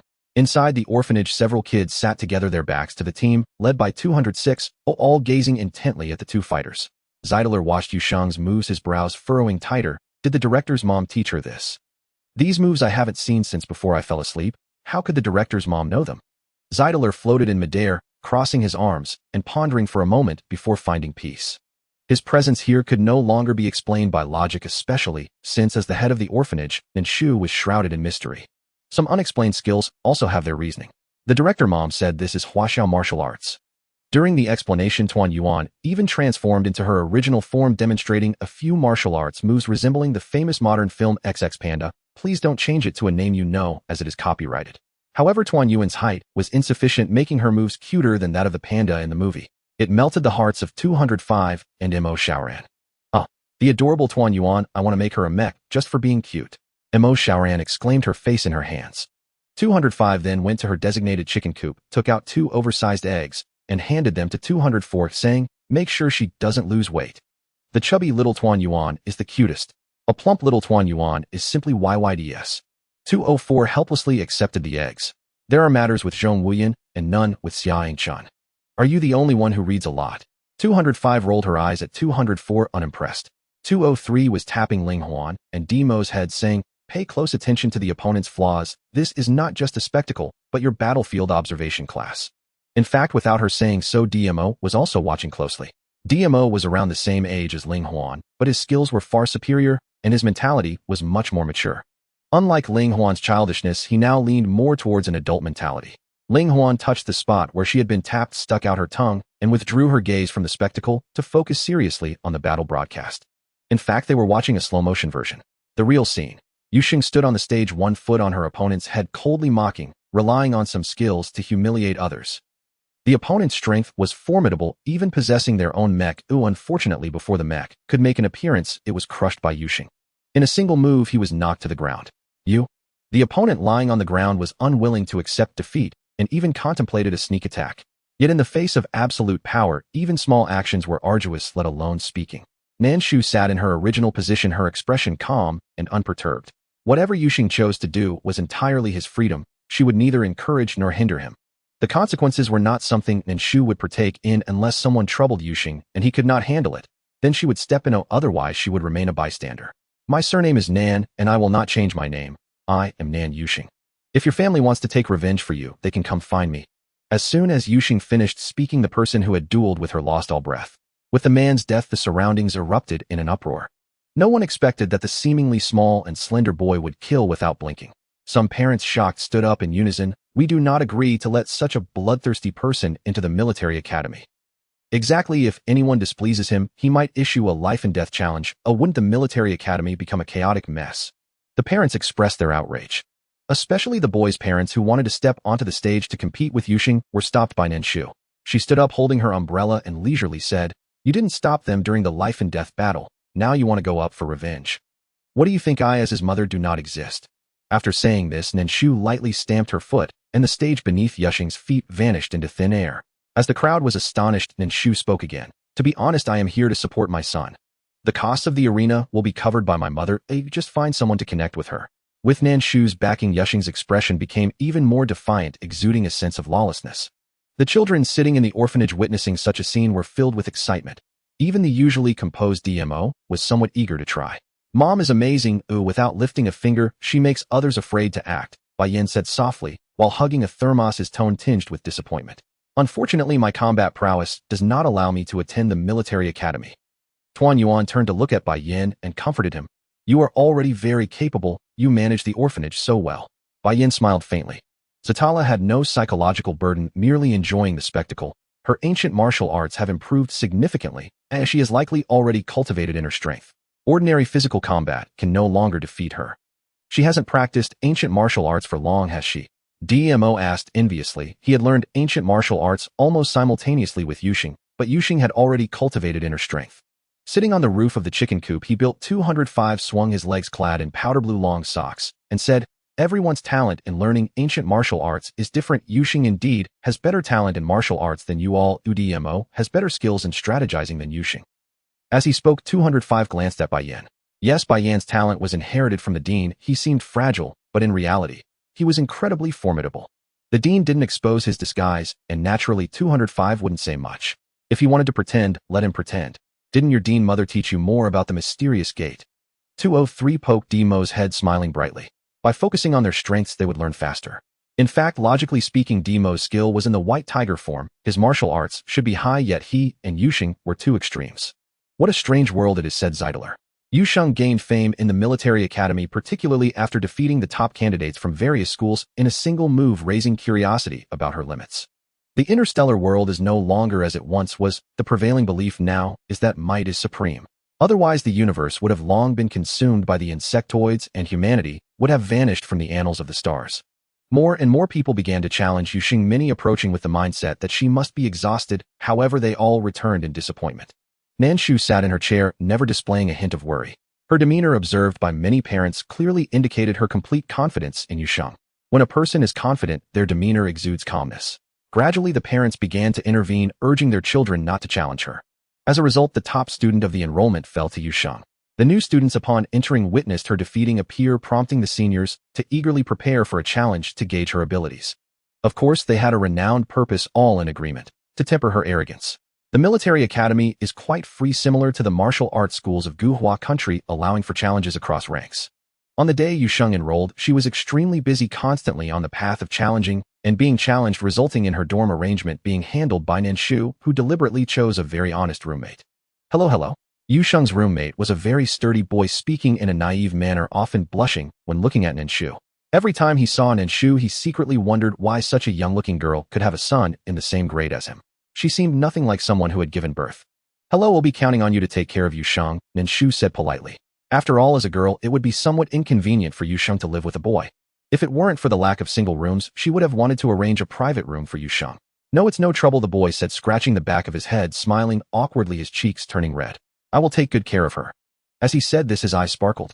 He wondered how many husbands Annie had, and if she would mind having one more. Thinking this, he gazed at Nan Shu with even more eagerness.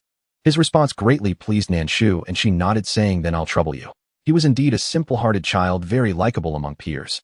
Living with such an honest child, she wasn't concerned about Yusheng falling in love too early. Are you leaving? Seeing Nan Shu about to depart, the boy hurriedly stepped forward to inquire. Nan Shu looked at him in confusion, then nodded, saying, I'm going to the training ground to check on Yusheng. I'm He Nuo from the Mecha Experiment Department. He Nuo awkwardly and hurriedly introduced himself. Nan Shu, curious about his enthusiasm, only nodded, saying, He Nuo, I'm leaving now. I'll see you off. His politeness made Nan Shu feel more confident in her choice, believing she had selected a very courteous and warm-hearted child. In 202's mind, she just wanted to cover her face. She truly was. In the eyes of a straight woman, romance was indeed elusive if she didn't even notice the obvious signs of pursuit. He even felt that he had a chance. Of course, 202 also wanted to complain about how today's children seemed to lack ambition. Could this be the legendary, if you have a boyfriend, would you mind having another one? Truly Shu. Regarding 202's thoughts, Nan Shu was completely unaware and had no desire to know. She could never have imagined that while organizing her son's dormitory, a young boy would harbor inappropriate feelings for her. As Nan Shu was about to leave, He Nuo hurriedly spoke up, wanting to leave her with something. Nan Shu was taken aback. She turned to look at He Nuo, gradually starting to understand the situation.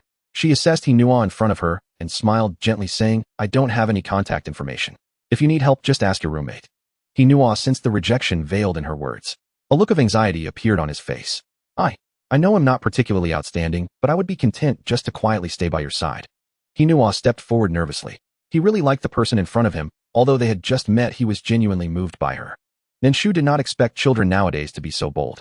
I don't have a habit of preying on young saplings, she said with a distant smile. I hope this matter ends here and you focus on your studies. After saying this, Nan Shu turned and left.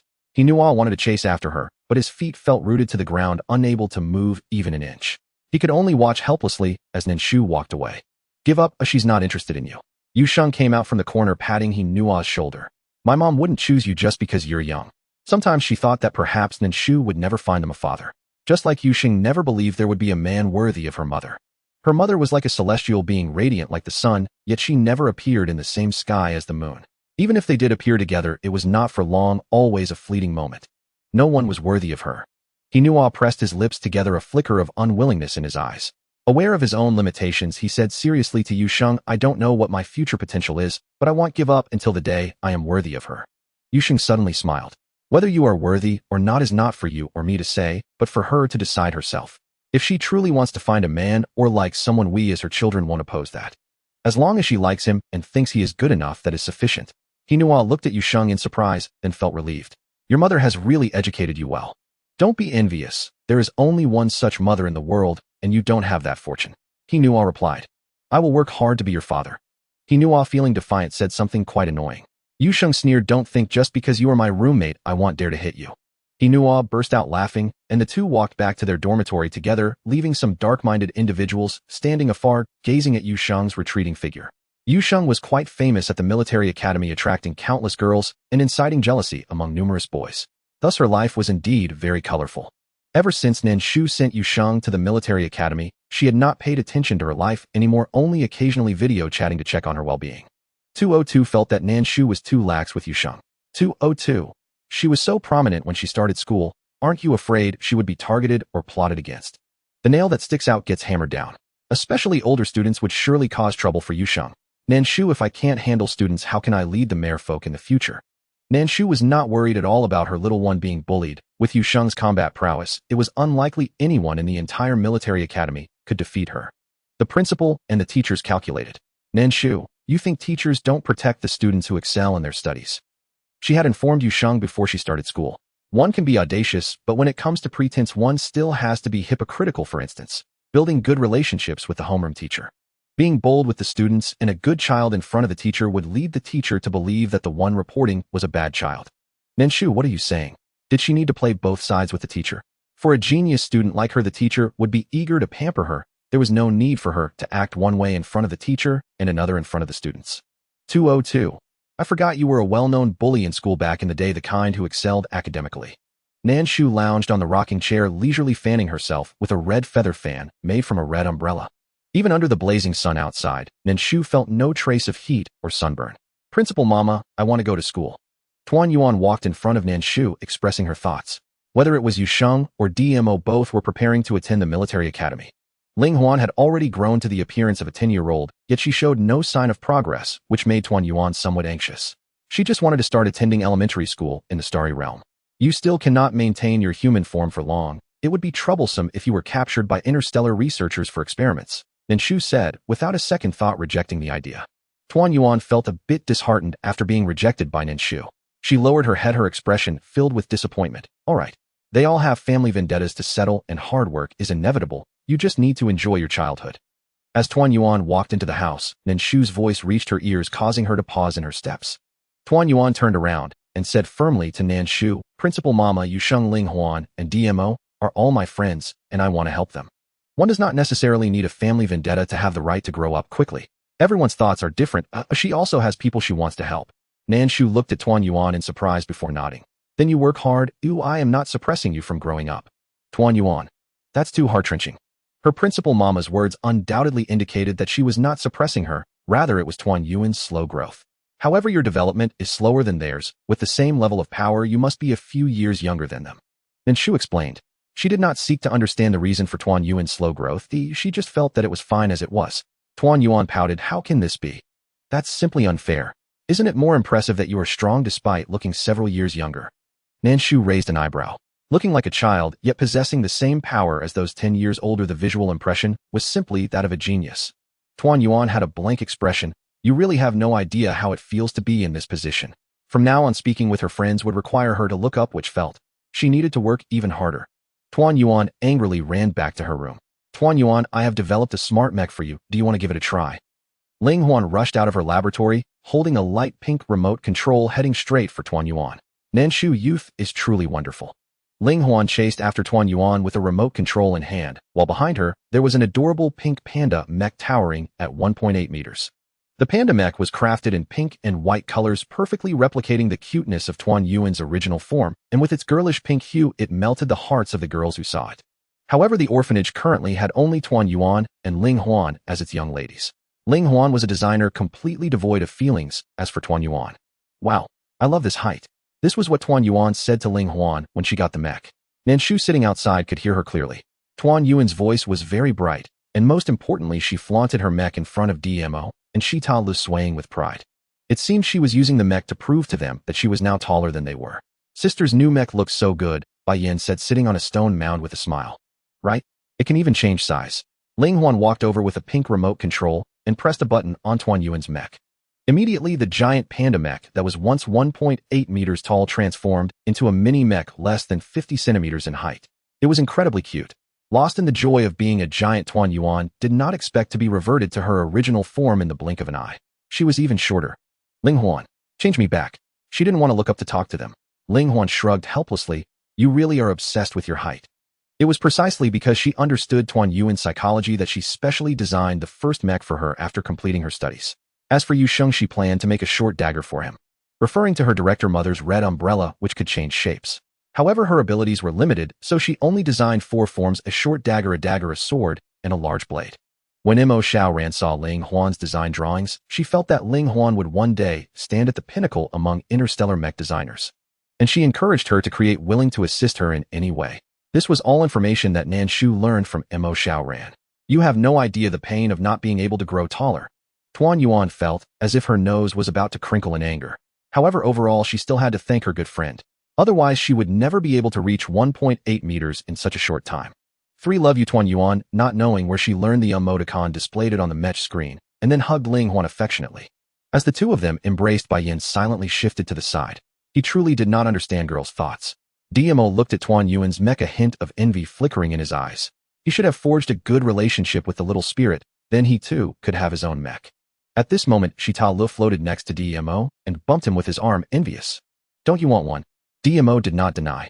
As a combat enthusiast, DMO never hid his desires. He was clever enough not to take the initiative. Given Ling Huan's current demeanor, the second finished product probably wouldn't belong to him, so he could only envy from afar. Who among the people in the interstellar world wouldn't wish to have their own mech? Fortunately, in the orphanage, he would eventually have one just a little later. I'm just curious. Shitalu had not been in the interstellar world for long. Even while trying to adapt to the environment, there were still many new things he had not fully grasped. The mech was one of them. Tuan Yuan brave, Tuan Yuan not afraid of being short. Can mech fly? Zeta Lu voiced the question lingering in his mind. Upon hearing Zeta Lu's query, Mo Shaoran, who stood a short distance away, replied, current technology cannot yet sustain prolonged aerial flight. For mechs, brief, controlled levitation remains feasible. The primary limitation lies in propulsion systems. Mechs are predominantly designed for combat, while sustained flight is reserved for spacecraft, or occasionally mech-mounted wings. Constructing a mech is already an arduous undertaking. Integrating functional wings would double the engineering complexity, a feat still beyond the reach of most interstellar mech doctors today. Yet ever since arriving at Xiao Kuei Hua Orphanage, Mo Shaoran's technical mastery has undergone continual breakthroughs. She has already achieved stable short-duration flight, and long-duration flight she believes will follow soon. Has interstellar science truly advanced to such heights? Zeta Lu asked, astonished. As a vampire who had crossed over from the modern era, he knew humanity there had barely begun developing rudimentary artificial intelligence. Indeed, our scientific understanding now resolves phenomena once deemed inexplicable by classical physics, Mo Shaoran declared, her spine straightening with quiet pride. Still, even this pinnacle of interstellar science pales beside their academy director's mastery. A single modest orphanage already surpasses interstellar technological standards by at least half a century. Should it expand further, blue planet's scientific advancement may soon outpace even interstellar spacecraft. Ling Huan's proficiency in mech design is truly extraordinary. Zeta Lu nodded in agreement, praising Ling Huan as well. Few children her age can conceive and construct an entire mech, let alone one capable of seamless size-shifting transformations. Ling Huan possesses exceptional mech talent and remarkably original design intuition. Within a year, her technical prowess will eclipse mine, Mo Shaoran conceded without hesitation. Alas, she is not yet capable of fabricating combat-grade mechs. Her current creations serve primarily domestic functions. In terms of defense, they offer only rudimentary self-protection. She has yet to master material density optimization, but with continued systematic study, combat-ready mechs lie within her grasp. Didn't she design a short blade? Nan Shu lifted her gaze and asked Mo Shaoran. At this, admiration shimmered unmistakably in Mo Shaoran's eyes. She's still just a child, yet her imagination knows no bounds. I never even considered crafting a weapon capable of morphing its form. It shares profound conceptual kinship with mechs. No, I drew inspiration from Director Mother's crimson parasol. Ling Huan made no effort to conceal her muse. Her words caused Nan Shu to glance down, startled at the red parasol resting in her own hand. Indeed, the crimson parasol was a weapon, one able to shift fluidly between multiple forms. Yet at its core, it was not merely a weapon. It was her spirit companion slain during an ambush in the cultivation realm. Later, its essence merged with a top-tier crimson shenstone. Strictly speaking, the parasol remained her spirit companion. Well done, Nan Shu said, offering rare praise. To earn Nan Shu's commendation was the dearest aspiration of all the orphans. Ling Huan's eyes sparkled as she declared, Director Mother, I will strive even harder. She vowed to become the greatest mech engineer across all star systems, the undisputed sovereign of interstellar mech design. Nan Shu, what sudden surge of determination was this? The crimson feather fan in her hand fluttered gently, as if offering silent encouragement. Tuan Yuan, filled with enthusiasm, declared loudly, Then I shall dominate the realm of pharmacists. Ling Huan, appearing to be 10 years old, spoke with an expression that hinted at her ambitions of supremacy. Tuan Yuan was a soft, fluffy ball. Even though her words were full of bravado, they still came off as gentle and lacking in intimidation. Mo Shaoran couldn't help but chuckle. Yes, you all can dominate, you are the best. Of course. Ling Huan said nothing further while Tuan Yuan in the panda mech raised her little chin, wearing an expression of I am super awesome. How can Tuan Yuan be so cute? Mo Shaoran rushed in front of Tuan Yuan, hugging the pink panda mech tightly and affectionately rubbing it. Inside the mech, Tuan Yuan thought. Luckily, she was inside the mech, otherwise her hair would have been tousled by Sister Shaoran. Ling Huan stood aside, gleefully watching Tuan Yuan being cuddled and rubbed by Mo Shaoran. What are you laughing at? Mo walked over to Ling Huan, pinching her pointy ear and giving it a gentle tug. Ling Huan exclaimed, You foul tiger, let go. Her face flushed as she desperately swatted at Mo's hand, even kicking him until he released her ear. Covering her ear that Mo had just touched, Ling Huan shouted, If you dare touch my ear again, I will end you. Does he even know what touching an elf's ear signifies? Is the elf's ear just for anyone to touch? Mo hadn't anticipated that such a small gesture would elicit such a significant response. Receiving a flurry of punches and kicks from Ling Huan. It was just a touch. Why so serious? DMO squinted, analyzing Ling Huan's exaggerated reaction while slowly relaxing his furrowed brow. His expression also grew somewhat rigid. He cleared his throat and asked, could it be some mysterious switch? Isn't it the switch for marriage? Bai Yin, who was sitting on a stone hill, had unknowingly walked up behind DMO, wrapping an arm around his shoulder with a grin. Her expression held a teasing glint. It was clear she knew that when an elf's ear is touched by the opposite gender, it meant marriage. Nonsense. Ling Huan weakly retorted. Bai Yin, I am your best sister. How can you betray me? Bai Yin blinked innocently, saying, I was thinking, if we become closer, then Sister Ling Huan won't have to marry someone else. DMO interjected. What on earth are you thinking? We are still minors. Bai Yin tilted her head in confusion. Isn't a tiger considered an adult at 4 years? DMO was already 10 years old. I am a person. He squeezed out 3 words through gritted teeth. People don't grow at your alarming rate. It must be said that sometimes Bai Yin, while saying irritating things with an innocent expression, truly makes one grit their teeth in frustration. Nan Shu watched the scene unfold and felt that DMO might just be driven to his wit's end. The sense of involvement was strong. DMO, go beat him up. Nan Shu, while being mischievous, didn't forget to pull out a packet of sunflower seeds from her space, preparing to enjoy a fight while snacking. Bai Yin turned, looking at Nan Shu with a hint of helplessness. Mom, do you really want me to take action? DMO couldn't possibly win against him. Hey, didn't you just get beaten? Nan Shu countered. Bai Yin replied. You really are my biological mother. As if reminding her son, he just got hit. Irreverent little skit. DMO, your mech design is pretty good. Ling Huan, it's impressive. DMO, it's really impressive. Shu, what if they truly clash? Bai Yin differs fundamentally from DMO. By every measure, his bloodline far surpasses DMO's. He also inherited Nan Shu's abilities. Should conflict erupt, DMO would undoubtedly suffer the greater loss. Nan Shu, you seem to have a rather serious condition. DMO and Bai Yin would never fight. Bai Yin carefully cultivates an image of frailty before others, revealing his true prowess only when absolutely necessary. As for DMO, he would never raise a hand against his younger brother. From Nan Shu's perspective, Bai Yin is unquestionably a wolf in sheep's clothing. When intellect suffices, he disdains brute force. Like a cunning antagonist from a novel, his nature remains elusive to Nan Shu, though his duality is certain. Whether he veers into obsessive fixation, however, remains to be seen. 202 Shu, if Bai Yin proves to be both a wolf in sheep's clothing and obsessively possessive, what then? Nan Shu, the cosmos itself, may not withstand him. To dare descend into obsession beneath her very gaze, he might as well sign his own death warrant. 202. Oh, it should have foreseen that. No matter how fiercely Nan Shu acts, or how shamelessly she behaves, before hidden offenders she reduces their likelihood to absolute zero. Meting out violence with violence is her most refined art. When DMO touched Ling Huan's ear, the atmosphere curdled into palpable awkwardness. Ma Xiaoran finally broke the tension with a hearty laugh. They're just children. No need for such teasing. If teasing must happen, let it wait until both appear unmistakably adult. Otherwise, one inevitably suspects DMO of harboring perverse inclinations. Am I the only one yearning to study among the stars? Zitale maintained his habitual Madare posture, yet his gaze rested intently upon Nan Shu as he spoke. Nan Shu tilted her head, meeting his eyes directly, reading the quiet probe within them. Do you two wish to enroll in a military academy? A playful glint danced in her eyes, as she found it hard to believe an ancient relic like him still entertained scholarly aspirations. Zitale paused, then replied, I want to pilot starships, become a Starfleet aviator. Flying a vessel surely would be exhilarating. Nan Shu rolled her eyes. You've spent your days soaring. Haven't you flown enough? In a previous Xianxia tragedy assignment, Nan Shu had embodied a phoenix, endless flight day after day, until her fury drove her to strike, nearly dropping the male, lead to his death. 202. So you do recall nearly killing him outright. That incident earned it a stern reprimand from its supervisor, and a heavy deduction from its wages. Nan Shu, had you not intervened, I would have slain him. To drop him, that would have been merciful. 202 fell silent, offering no further comment on the matter. In that tragic Xianxiao narrative, Nan Shu played the wronged heroine. Indeed, there came a moment when she resolved to kill the male lead. It was 202 who persuaded her. The heroine herself later regretted the impulse. Killing him outright would be too kind. He deserved to endure precisely what she had suffered, neither dead nor whole, merely lingering in ruin.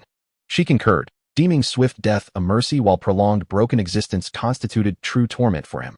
202, let the past drift away on the wind. No dwelling on bygone things.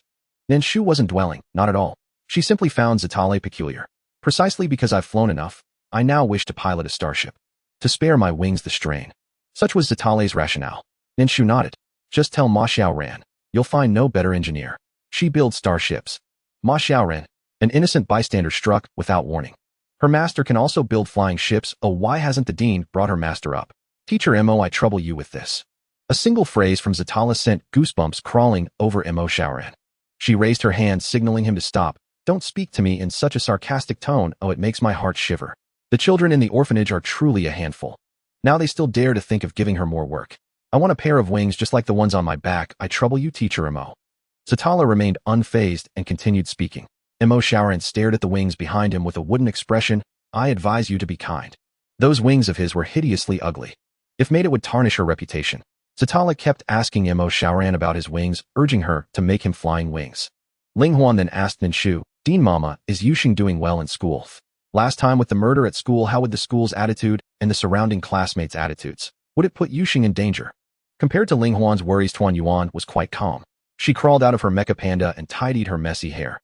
Yuxing will beat the other party's parents until they don't recognize them. Yuxing's combat power is indeed very high. What if someone plots against her? Ling Huan's brow was still furrowed. Nan Shu smiled faintly. Who would dare to plot against her?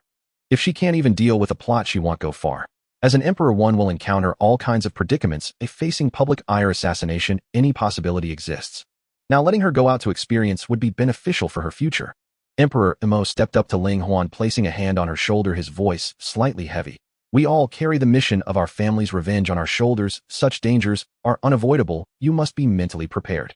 It's not just Yuxing who will encounter them, we will too. If she continues to be this timid, how will she avenge her family? Ling Huan fell silent at Emperor Mo's words, beginning to reflect on herself. Had she become so comfortable that she forgot about avenging her family? Yet if she were to say she had forgotten, how could she always attempt to use her abilities to explore the true reason behind her family's destruction? I may be timid, but worrying about friends is not wrong. Ling Huan brushed off Emperor Mo's hand and expressionlessly walked back to her laboratory. Her usually innocent face was now filled with sternness. Watching Ling Huan's departing figure, Nan Shu raised an eyebrow at Emperor Mo, surprised. I didn't realize you had this ability. Didn't you notice? Nan Shu was too lazy to engage with 202. Tuan Yuan looked at Ling Huan's figure and frowned. It just feels like Ling Huan has suddenly grown up. That innocence about her was gone. With that thought, Tuan Yuan tilted her head to glance at Emperor Mo, but ultimately said nothing. Emperor Mo's words were not entirely without reason. Remaining so naive would not benefit her future revenge. From the Dean Mama's attitude, she clearly wouldn't take the initiative to help them seek revenge. Moreover, family matters were their own business, and it would be good enough if the Dean Mama could help clean up afterward. Did you notice it too? Nan Shu chuckled. Yet though she was smiling, there was no joy in her eyes. Instead, there were many complex emotions that Tuan Yuan could not comprehend. She thought perhaps the Dean Mama had also experienced such pain, so her attitude towards Ling Huan and the others was different. She had no blood feud and could grow up happily. While thinking this, Tuan Yuan, who was 3 years old, suddenly grew to about 5. Nan Shu was momentarily stunned by Tuan Yuan's sudden growth. Goodness, does this little panda's body develop in tandem with her mental maturation? If her ideological awareness accelerates rapidly, so much so that she grows prematurely weary and world-weary, will she then age into a frail, elderly woman? For once, Nan Shu vividly imagined that very scene. She fell silent for a beat, then fixed Tuan Yuan with a solemn, unwavering gaze. Stay exactly this size, no more growing. Otherwise your face will be etched with wrinkles. No one would believe you're my daughter if you stepped outside. No. Growing up was Tuan Yuan's lifelong aspiration. How could she possibly halt it? Tuan Yuan refused resolutely. I will grow up. I will become the greatest alchemist in history. And when anyone dares offend Yuxing or Ling Huan, I'll simply refuse to heal them.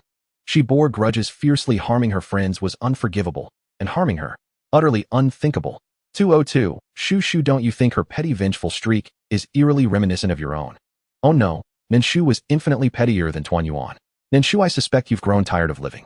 Must you truly tell her everything? At once 202 vanished without a trace. When life itself hung in the balance, nothing else mattered. Survival came first. Then go ahead, try your best. Nan Shu resolved to skip moral education lessons for Tuan Yuan next time. Let her explore on her own. She refused to believe the child could possibly mature so swiftly. 202. Shu, human thought is inherently unpredictable. Moreover, profound introspection doesn't necessarily accelerate physical aging. If all else fails, why not simply share the elixir formula that granted you eternal youth? 202's remark stirred a new question in Nan Shu's mind. As an alchemist herself, could Tuan Yuan, if her thoughts truly deepened, use her mastery of medicine to preserve her own youth? That line of reasoning eased Nan Shu's heart considerably. Sensing her shift in mood, 202 wisely remained silent. What could it say? A devoted aesthete facing the irreversible collapse of her cherished child's beauty would consider refraining from drawing her blade an act of extraordinary mercy. Tuan Yuan, now taller, bounded joyfully toward Ling Huan's laboratory, calling out as she ran, "Huan Huan, look, I've grown taller." Her figure remained delightfully plump and round, adorably so, especially in her doll-like dress which, now stretched by her height, had transformed into a charmingly short skirt revealing her soft, chubby calves. Cuteness overload. Nan Shu watched Tuan Yuan's skipping silhouette with half-closed eyes, a quiet wistfulness stirring within her. Who then will eventually win over this utterly enchanting daughter of mine? 202 Shu marriage is still years away. You're thinking far too far ahead. Nan Shu gave a cool, dismissive snort. Too far. Yuxing already appeared 18 or 19 by Yin and DMO were nearing adulthood. Even Ling Huan looked a full 10 years old. At this pace, within 3 years at most, Tuan Yuan would resemble a young woman. Mature, poised, unmistakably grown. No, she must not be allowed to fall in love before coming of age. A girl must first build her career. At that thought, Nan Shu's mind cleared. Yes, she would nurture Tuan Yuan's intellectual maturity early, instilling in her the paramount importance of professional ambition. Thus, any premature romance would be strangled in its cradle. 202. Truly, the doggedest strategist of them all is still you, Nan Shu. To keep your daughter close, just 2 years longer, you'll stoop to any shameless stratagem. Yet 202 recalled a pivotal fact. 202 Shu. I believe you're overthinking this. Pandas are extinct. Nan Shu, the extinction of pandas has nothing directly to do with finding a partner. It doesn't. In the age of interstellar travel, as technology advances and people can change forms, what significance does reproductive isolation hold? 202, don't think I can't tell you're just brushing me off. Nan Shu, you should be happy. There are some people I can't even be bothered to brush off. 202. Oh, being brushed off is still an honor. In the Ling Huan laboratory, Tuan Yuan looked at Ling Huan, who was focused on the design draft with her back to her, and stepped forward 2 paces. Huan, I know you're under a lot of psychological pressure. If you keep it all inside, you'll burst. Others may not see it, but she had spent so much time with Ling Huan that she could see it the clearest. Ling Huan appeared carefree and innocent on the surface, but in reality, she bore immense pressure. Ling Huan was not as skilled in combat as DMO or Yusheng, and could not directly enhance her own abilities to defeat her opponents. After studying medicine, Tuan Yuan could see this more clearly. Bai Yan's body seemed weak on the surface, while Ling Huan's body was genuinely frail, the kind of frailty that could be injured with just a light touch. Tuan Yuan thought that it might be related to Ling Huan's abilities. Ling Huan could see the future, and it was precisely because her powers were so extraordinary that heaven did not allow her to develop in all aspects. This was why she was deprived of her physical health. I'm fine. Ling Huan's voice sounded low, even a bit nasal. It was evident that she had been crying. DMO actually bullied you to tears. Tuan Yuan's voice suddenly rose, and in her anger, she rolled up her sleeves, ready to storm out of the laboratory to confront DMO. I'm fine. Ling Huan turned her head, calling out to Tuan Yuan, you don't need to worry about me, I'm not that fragile. She cried not because of what DMO said, but because her body could not support too much combat power. She wanted to quickly enhance her fighting ability, but was unable to. It's him. Tuan Yuan felt like her nose was about to crinkle in anger. Ling Huan chuckled and walked up to Tuan Yuan, ruffling her hair. You've grown taller. Speaking of my height, I'll work hard to continue growing taller and then go beat DMO. I will take revenge for bullying Ling Huan. As much as she wanted to take revenge, Tuan Yuan was still childlike, turning her head and forgetting it. I will find Principal Mama for targeted training. Since my combat power can't be improved, I'll enhance my foresight. Ling Huan wiped her tears and spoke to Tuan Yuan. She had just realized that she was destined not to seek revenge with a healthy body. She had always pursued combat strength, but it had led her into a dead end. In fact, she possessed an ability that others did not foresight. Once her ability reached a certain height, she could foresee the movements of her opponents, thus predicting their actions and modifying her own revenge plans. Right? You're like a national master. Tuan Yuan felt that Ling Huan's ability was simply amazing. The national masters she saw in cartoons were always those who were physically weak, but very intelligent, able to predict everyone's future plans. Incredibly powerful. In the future, Ling Huan will also become a presence like the national master. Thinking of the future where Yusheng would become the king of the merfolk and Ling Huan the national master. Huan, you said. In the future, if Yusheng is the queen and DMO is the general, then what is Principal Mama? It seems that the most powerful positions have all been occupied by them in advance. Ling Huan chuckled, then Principal Mama is the supreme king. However, the headmaster might not take action, as she is likely still the head of our orphanage. Tuan Yuan felt that Ling Huan made a lot of sense. If Headmaster Mama were that capable, she could probably overthrow the Interstellar Alliance. But perhaps Headmaster Mama's ambitions lie elsewhere. So we are all working hard to become better so that Headmaster Mama can enjoy a more comfortable retirement in the future. Ling Huan turned and patted Tuan Yuan's head. There's a term online, what is it? Assaulted fish. Yes, her mama probably just wants to live a salted fish-like retirement. Little did Nan Shu know the retirement life she sought has now become the goal that the little ones are striving for. Tuan Yuan comforted Ling Huan in her laboratory, while Zeidler was outside, jokingly teasing DMO, "Aren't you going to comfort her?" He had just noticed that Ling Huan's emotions were quite off. DMO frowned and turned to look at Zeidler. "Is your brain rusty?" What was wrong with what he just said? Bai Yin, sitting to the side with his arms crossed, remarked, "They are still young and don't understand those things." However, Bai Yin thought that even if DMO had such thoughts, it wouldn't be when Ling Huan looked like she was only 10 years old after all. Being youthful is illegal. If nothing's wrong, go exercise a bit. Nan Shu tossed a melon seed at Bai Yin's head. Bai Yin rubbed the back of his head and picked up the melon seed that had fallen into his hair, looking innocent. "Mom, my health isn't good. I can't do intense exercise." Nan Shu shot him a glance, feeling that this child truly lacked perception. "Then tell me, do you like Tuan Yuan or Yu Sheng?" Nan Shu used his own tactics against him. Bai Yin replied, "I think you're right. We are still young and shouldn't consider such matters too early." DMO. Sure enough, one should never underestimate the wisdom of the elderly. It's no wonder she is their headmaster mama, knowing how to defeat magic with magic. He should learn from her next time, so that when Bai Yin teases him again, he can tease back. When Bai Yin turned around, he saw DMO deep in thought. Bai Yin. All right, this big brother is starting to learn by example. In the orphanage, several little ones were growing at different paces, while far in the stars, Yu Sheng's reputation at the academy was gradually rising. Most importantly, she had also become the new campus heartthrob, receiving the highest number of votes, the person whom women wanted to marry. "You are the object of my girlfriend's secret crush." This day, Yu Sheng was walking back to the dormitory with Hinua, chatting as they walked.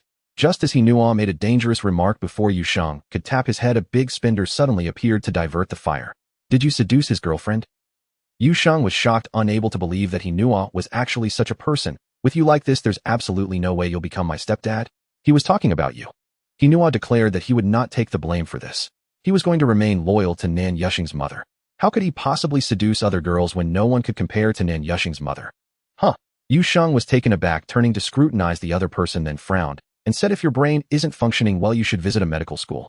Do I need to seduce your girlfriend with my handsome looks?" They practically offered themselves up okay. Moreover, she only likes girls with figures reminiscent of her mother's, well endowed. She doesn't like those who are too skinny or too muscular. "What did you say?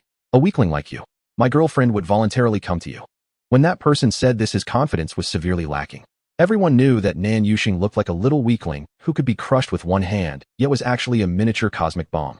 He could level the entire military academy. Thus, when the other person spoke these words, he felt quite guilty. "Oh." Upon hearing this, Yu Sheng stepped forward. "So, do you want to fight?" The person was so frightened by Yu Sheng's demeanor that he struggled to suppress the urge to flee and said with righteous indignation, "I just came to tell you to stay away from my girlfriend. It's unethical to seduce someone else's girlfriend. However, since you haven't attempted to flirt, then let it go." After saying this, the person fled faster than a super transforming rabbit. Yu Sheng said, "Am I really that scary? Did he just run away? Do you have some misunderstanding about your own combat capacity?" He and Nua were speechless, feeling that Yu Sheng lacked a clear understanding of his own strength. Indeed, Yu Sheng did not think he was particularly strong. She was wild because she wanted to find someone stronger than herself to challenge her, thus unleashing her potential and progressing faster. In Yu Sheng's eyes, she was not strong. After all, there was a terrifying presence in her family. He and Nua glanced at Yu Sheng and thought that it was quite normal for her not to have a clear understanding of her abilities. Yu Sheng's mother was extremely powerful. He and Nua had seen the video from the entrance exam day, and Nan Shu's kick was unparalleled, truly phenomenal. That video further solidified Nua's determination to become Yu Sheng's stepfather. For that, Nua had been pounded by Yu Sheng countless times. In any case, beating you is more than sufficient. Yu Sheng raised his fist, revealing a fierce smile at Hinua. Hinua took a step back, warily saying, "He'll let you know you're plotting against your future stepfather. Then I'll make it official. If you have the guts, go tell my mom." Yu Sheng shouted as he chased after Hinua with his fist raised. Hinua ran, while screaming, "You're doing this on purpose. If I could tell your mom, would I still be bullied by you?" Hinua felt that his situation was extremely tragic, unsure when it would all come to an end. "I curse you to be pursued by a 2-meter tall, muscular woman." Hinua's desperate curse ultimately morphed into a scream. As the two chased each other, Yu Sheng was called out to. "Nan Yusheng, I like you." Yu Sheng slipped a bit, nearly falling to the ground. She turned her head and looked at the screaming girl. "You can't be that guy's girlfriend, right?" Coincidentally, the girl was indeed that boy's girlfriend. Upon hearing Yu Sheng's words, her expression changed. "Did he trouble you?" "Oh, not really. He was just a bit timid," as she rolled up her sleeve and scared him away. "Not manly at all." Yu Sheng didn't say this to the girl since he was her boyfriend. "I'm sorry, I apologize on his behalf. He shouldn't have meant it." The girl didn't expect that her idol would make her boyfriend jealous to such an extent, even causing trouble for her idol. Thinking of her idol's power, she suddenly felt a bit worried about her boyfriend getting beaten. Is he alright? The girl thought for a moment and decided it was better to ask. Yusheng looked at her in confusion. What could possibly be wrong with him? He ran away faster than a super transforming rabbit. Seeing Yusheng's expression, which did not seem like someone who would hit his own boyfriend, the girl let out a sigh of relief. He knows I admire you, thinking that my feelings for you are that of a romantic nature. But actually you are my idol, it's not. No need to explain to me, just clarify it to your boyfriend when you get back. Yusheng did not listen to the girl's subsequent words, but interrupted her instead. He nodded from the side. Your boyfriend's sudden appearance is quite bewildering. Next time you admire someone, don't say you like them, it might lead to misunderstandings. Especially since they are alumni, it's easier for the other half to misunderstand. The girl also realized her behavior was too misleading and showed an apologetic expression to Yusheng. I'm sorry, I didn't know it would cause you trouble.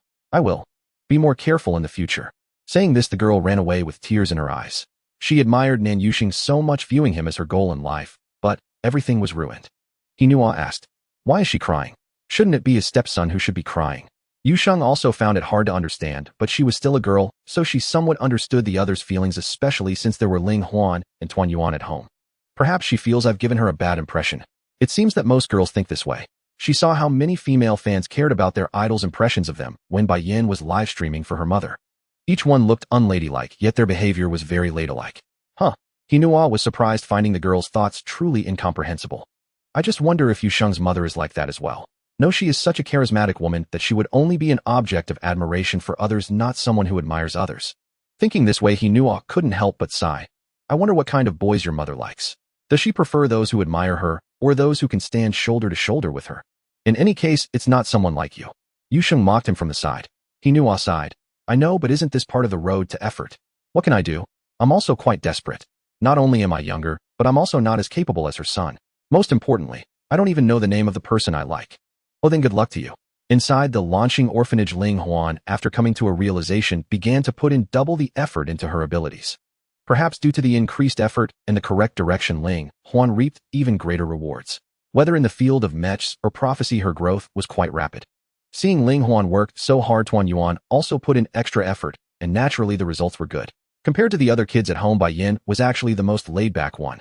The thing he did the most every day was basking in the sun, claiming that since his health wasn't good, sunbathing would be beneficial for him.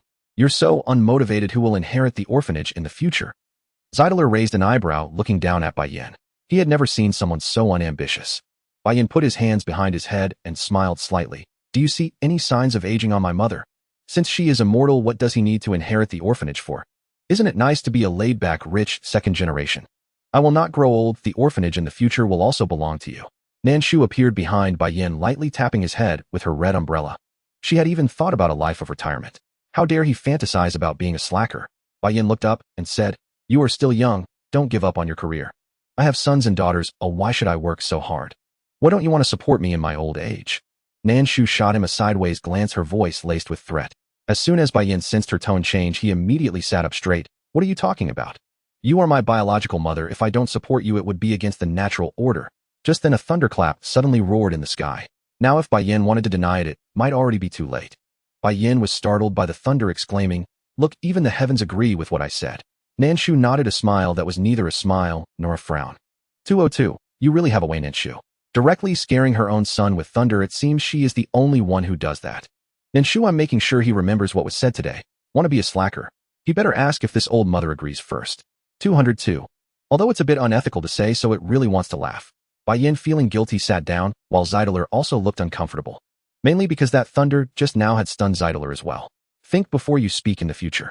DMO quietly approached Bai Yin, unable to bear seeing his brother startled by the thunder, and offered a reminder. Bai Yin fell silent for a moment. Could he say that the thunder just now was sent by their mother to intimidate him? Is it raining on? Ling Huan rushed out of the laboratory, instinctively running towards the pink panda mecha that Tuan Yuan had placed outside. She still didn't know if this mecha was waterproof. It's not raining. Tuan Yuan quickly followed, looking up at the clear sky.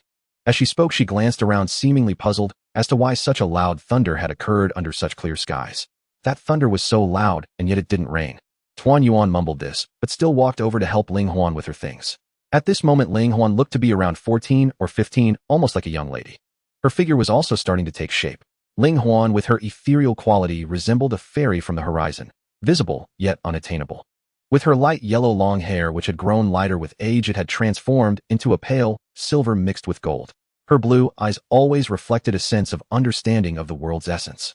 Her small wings at the back had already taken on the shape of butterfly wings sufficient to support her own flight, causing Tuan Yuan to envy her greatly. Standing together, Tuan Yuan and Ling Huan looked like sisters 10 years apart. Whoa, Huan, I also want to grow up. Tuan Yuan gazed enviously at Ling Huan's height, feeling quite pathetic. Ling Huan smiled helplessly. Your growth is different from ours. Our powers grow along with our bodies, but you. It's in the spiritual aspect. The hardest part is indeed in the spiritual realm. Everything else can be assisted, but only the spirit cannot be helped by others. Tuan Yuan knew this herself and couldn't help but sigh. She had been studying moral philosophy with Teacher 203 for a long time, along with history, and even watched ancient palace intrigue dramas. Yet there wasn't a hint of progress. Don't focus too much on growth. We grow quickly because we have tasks to mature. You can take your time. You don't have to grow up alongside us. She wants to grow up and then help them take revenge. From her perspective, Nan Shu could see a bit of a desire for reunion, as she selfishly wished for it to take a little longer, just like an ordinary child. After all, growing up is exhausting. But if she insists on growing up, she won't stop her. She just needs to have the mindset to bear the consequences. Then, he'll cheer you on. Ling Huan couldn't persuade Tuan Yuan, so she could only cheer for her. Tuan Yuan nodded. I must. She wants to grow up and not be the one dragging down the orphanage. The cartoons have taught us that once there is someone powerful in the family who is envied, the weakest among them will be kidnapped. She wants to be the one who can fight back when kidnapped. 202. 202. Shu, I think you should take care of your child watching cartoons. Liking to watch cartoons isn't a big problem, it's just that after watching various crisis fantasies arise which really. Nan Shu, they love watching them. What's it to you? Why manage the heavens and the earth, and even regulate people's bodily functions? Just focus on good elder care. 202. Haven't you noticed that ever since Tuan Yuan started watching cartoons, she has become particularly fond of fantasizing, always imagining unrealistic things? If someone dared to come to the orphanage to kidnap her, they would probably be counter-kidnapped. Nan Shu, your mindset is just like those ignorant parents who reported cartoons in modern times. How children think is a matter of parental guidance. What does it have to do with the cartoons themselves? Moreover, Tuan Yuan is only worried about certain things happening and hasn't taken any actual harmful actions. If a child makes any extreme moves, parents should reflect on why the child is so reckless. Where does their courage come from? Is it incitement from others, or is it the usual pampering at home that led to such unruly behavior? Nan Shu, she worries about being kidnapped and strives to improve herself. That's a positive behavior. Mind your own business regarding my child. Just take care of your little treasure. 202 felt extremely aggrieved. It was just a kind reminder, yet it got a huge backlash. Whoa, she has changed, no longer the Nan Shu who loved the system the most. Nan Shu. Now she feels that the saying of the ancients is true: old children, little children. Yes, 202's age has indeed reached the stage of an old child. The already low intelligence is rapidly degrading. It's truly pitiful. However, Nan Shu still took 202's words to heart. She looked at Tuan Yuan and said, you're worried about being kidnapped and want to improve yourself. Tuan Yuan. How did mom know? She didn't tell anyone. Seeing Tuan Yuan's expression, Nan Shu knew she had thought about this. Bai Yan. Tuan Yuan, I think you might be overthinking it. Tuan Yuan's cheeks turned red. I just feel that all the friends at home have grown up and become powerful while I am so weak. What if I leave the orphanage? It's easy to be targeted, dragging them down. I will protect Sister Tuan Yuan. Bai Yin smiled, gently revealing 2 cute little tiger teeth. She looked harmless and innocent. Nan Shu. Did you forget your poison techniques? With so much time spent on medicine, your poison skills should have grown quite a bit, right? If someone kidnaps her, just send them a dose of laughing half-step madness. 202. Do you not love me anymore? Nan Shu, thanks for the invitation. I never loved you, had no thoughts, and have always been self-reliant. When one's martial strength is insufficient, one must consider their own strengths and ensure their safety by leveraging them. Tuan Yuan was stunned by Nan Shu's words. I haven't learned poison techniques. She had always adhered to the idea of healing and saving lives through medicine, never considering using poison for self-defense. Sometimes poison techniques can also save lives. Nan Shu looked at Tuan Yuan, articulating each word. Regardless of what you learn, you must learn to be adaptable. Medicine does not necessarily mean you can't harm, and poison does not mean it can only do harm. Some illnesses can be treated with poison. Healing requires medical knowledge, but it is not limited to that. As Tuan Yuan listened to Nan Shu's words, the blocked thoughts in her mind were suddenly cleared. Thus, Tuan Yuan's form underwent another transformation. The body that appeared to be 4 or 5 years old radiated a dazzling light akin to a sun shining brilliantly. The glaring light made it difficult for Nan Shu to open her eyes. She instinctively frowned and avoided the radiance emitted by Tuan Yuan's body. When her gaze shifted back to Tuan Yuan, her body had transformed into shimmering starlight, disappearing from sight. Nan Shu stood up in amazement, instinctively wanting to grasp those star-like lights. Before she could act, the starlight converged once more into a human shape, taking on the appearance of an adult woman. Nan Shu, what species is Tuan Yuan? How can she still be split and reassembled? Is this like playing with a child's building blocks that can be rearranged in many ways? 202 It's just a panda, perhaps maybe due to living on another planet for so long, she has mutated. Nan Shu asked it, but it wasn't clear either. 202's explanation was within Nan Shu's expectations, as she shouldn't have asked. After all, it was just like asking a clueless group. The starlight slowly gathered and then dissipated. When the light faded, it revealed her grown-up appearance. With ear-length white hair and starry eyes as bright as obsidian complemented by a delicate and petite face, she may not have been extraordinarily stunning, but she exuded a refreshing aura. She was quite easy on the eyes. The loose black t-shirt and matching cargo shorts gave off a vibe of both cuteness and coolness. Especially with her tall stature of 175 centimeters and a pair of snow-white straight legs, she instantly captured the attention of everyone in the orphanage. Nan Shu tisk. It was quite sudden. The chubby little dumpling had transformed into a tall, cool girl in the blink of an eye. I've grown taller. Tuan Yuan exclaimed excitedly, touching her clothes and pants as she jumped in joy. This is so wonderful. Ling Huan, who was 150 centimeters tall, felt deeply impacted at this moment. She fully understood Tuan Yuan's feelings at that time. While everyone else was over a meter tall, she was still under 1 meter, feeling a crushing blow internally. Whoa, now she is the shortest person in the orphanage. Huan, I've grown taller. Tuan Yuan ran up to Ling Huan, joyfully spinning around. Don't worry, I will definitely research a potion that will help you grow taller quickly, so you can be as tall as me. Tuan Yuan now felt that she could look eye to eye with Bai Yin. After all, in the entire orphanage aside from the flying Zeta Lei, Bai Yin was the tallest. DMO was about the same height as Bai Yin and was not taller than her. You must work hard. Ling Huan nodded earnestly. She needed to put in more effort. Tuan Yuan's growth spurred the competitive spirit of all the children in the orphanage, including DMO and Zeta Lei. They all silently encouraged themselves to strive to improve their strength. As Tuan Yuan grew, Nan Shu sensed a hint of competition in the air. Tuan Yuan, you look so cute. Ling Huan decided to make an effort and could not help but praise Tuan Yuan, saying, You are just like the cool, adorable girls talked about online. Tuan Yuan's appearance was indeed striking when she stepped out. She blinked, understanding that her physical growth signified her mental maturity as well. However, she was still not quite accustomed to her thoughts and body. Her reaction was a bit slow. I don't fully understand, but I will strive to develop new potions. I have received fresh inspiration. Having said that, Tuan Yuan dashed towards her laboratory like the wind. Ling Huan raised her hand, wanting to stop Tuan Yuan, but then thought that inspiration is fleeting, so she let her go. After Tuan Yuan rushed into the laboratory, a new type of mech suddenly appeared in Nan Shu's mind, and she too needed to sketch the design. She then ran back to her own laboratory. The atmosphere of the children working hard made Nan Shu very satisfied, and she slowly turned her gaze to Bai Yin, who was lazily lying on the rockery. With her eyes, she asked him, Why are you lounging in the sun while your siblings are all working so hard? Bai Yin seemed to understand Nan Shu's gaze and stretched lazily. He sighed, saying, I really envy my siblings' strong bodies. Unlike me, besides basking in the sun, I can only help the director mom check the accounts. While speaking, he expressed regret. He was quite unapologetic about his laziness, bearing an attitude of I am weak, but I can't help it. 202. Shu, I think Bai Yin managing the orphanage is fine, even if he doesn't work hard. Nan Shu felt it was necessary to cultivate a successor.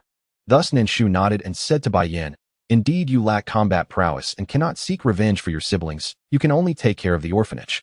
From now on, follow your mother to learn how to manage the orphanage. This orphanage will be yours in the future. Bai Yin responded. He was puzzled. How did the orphanage become his? Mom, that doesn't seem right. I should just support you. Nan Shu interrupted Bai Yin, saying, The operation of the orphanage has 203 and the others, it's not tiring. With them taking care of you, I can also rest assured. She was determined to step back and become a senior, basking in the sun. She was older and could not bear too much labor. Mom is getting old and can't worry too much. It will create wrinkles. Bai Yin. Fine, what could he say? She was his mother after all. If she wanted to retire, he had no choice but to take over. The others had their own responsibilities and couldn't possibly manage the orphanage. After being forced by Nan Shu to manage the orphanage, Bai Yin felt an immense sense of relief. However, behind this ease was 202. Shu, when will you complete your tasks? Do you want to participate in a lottery?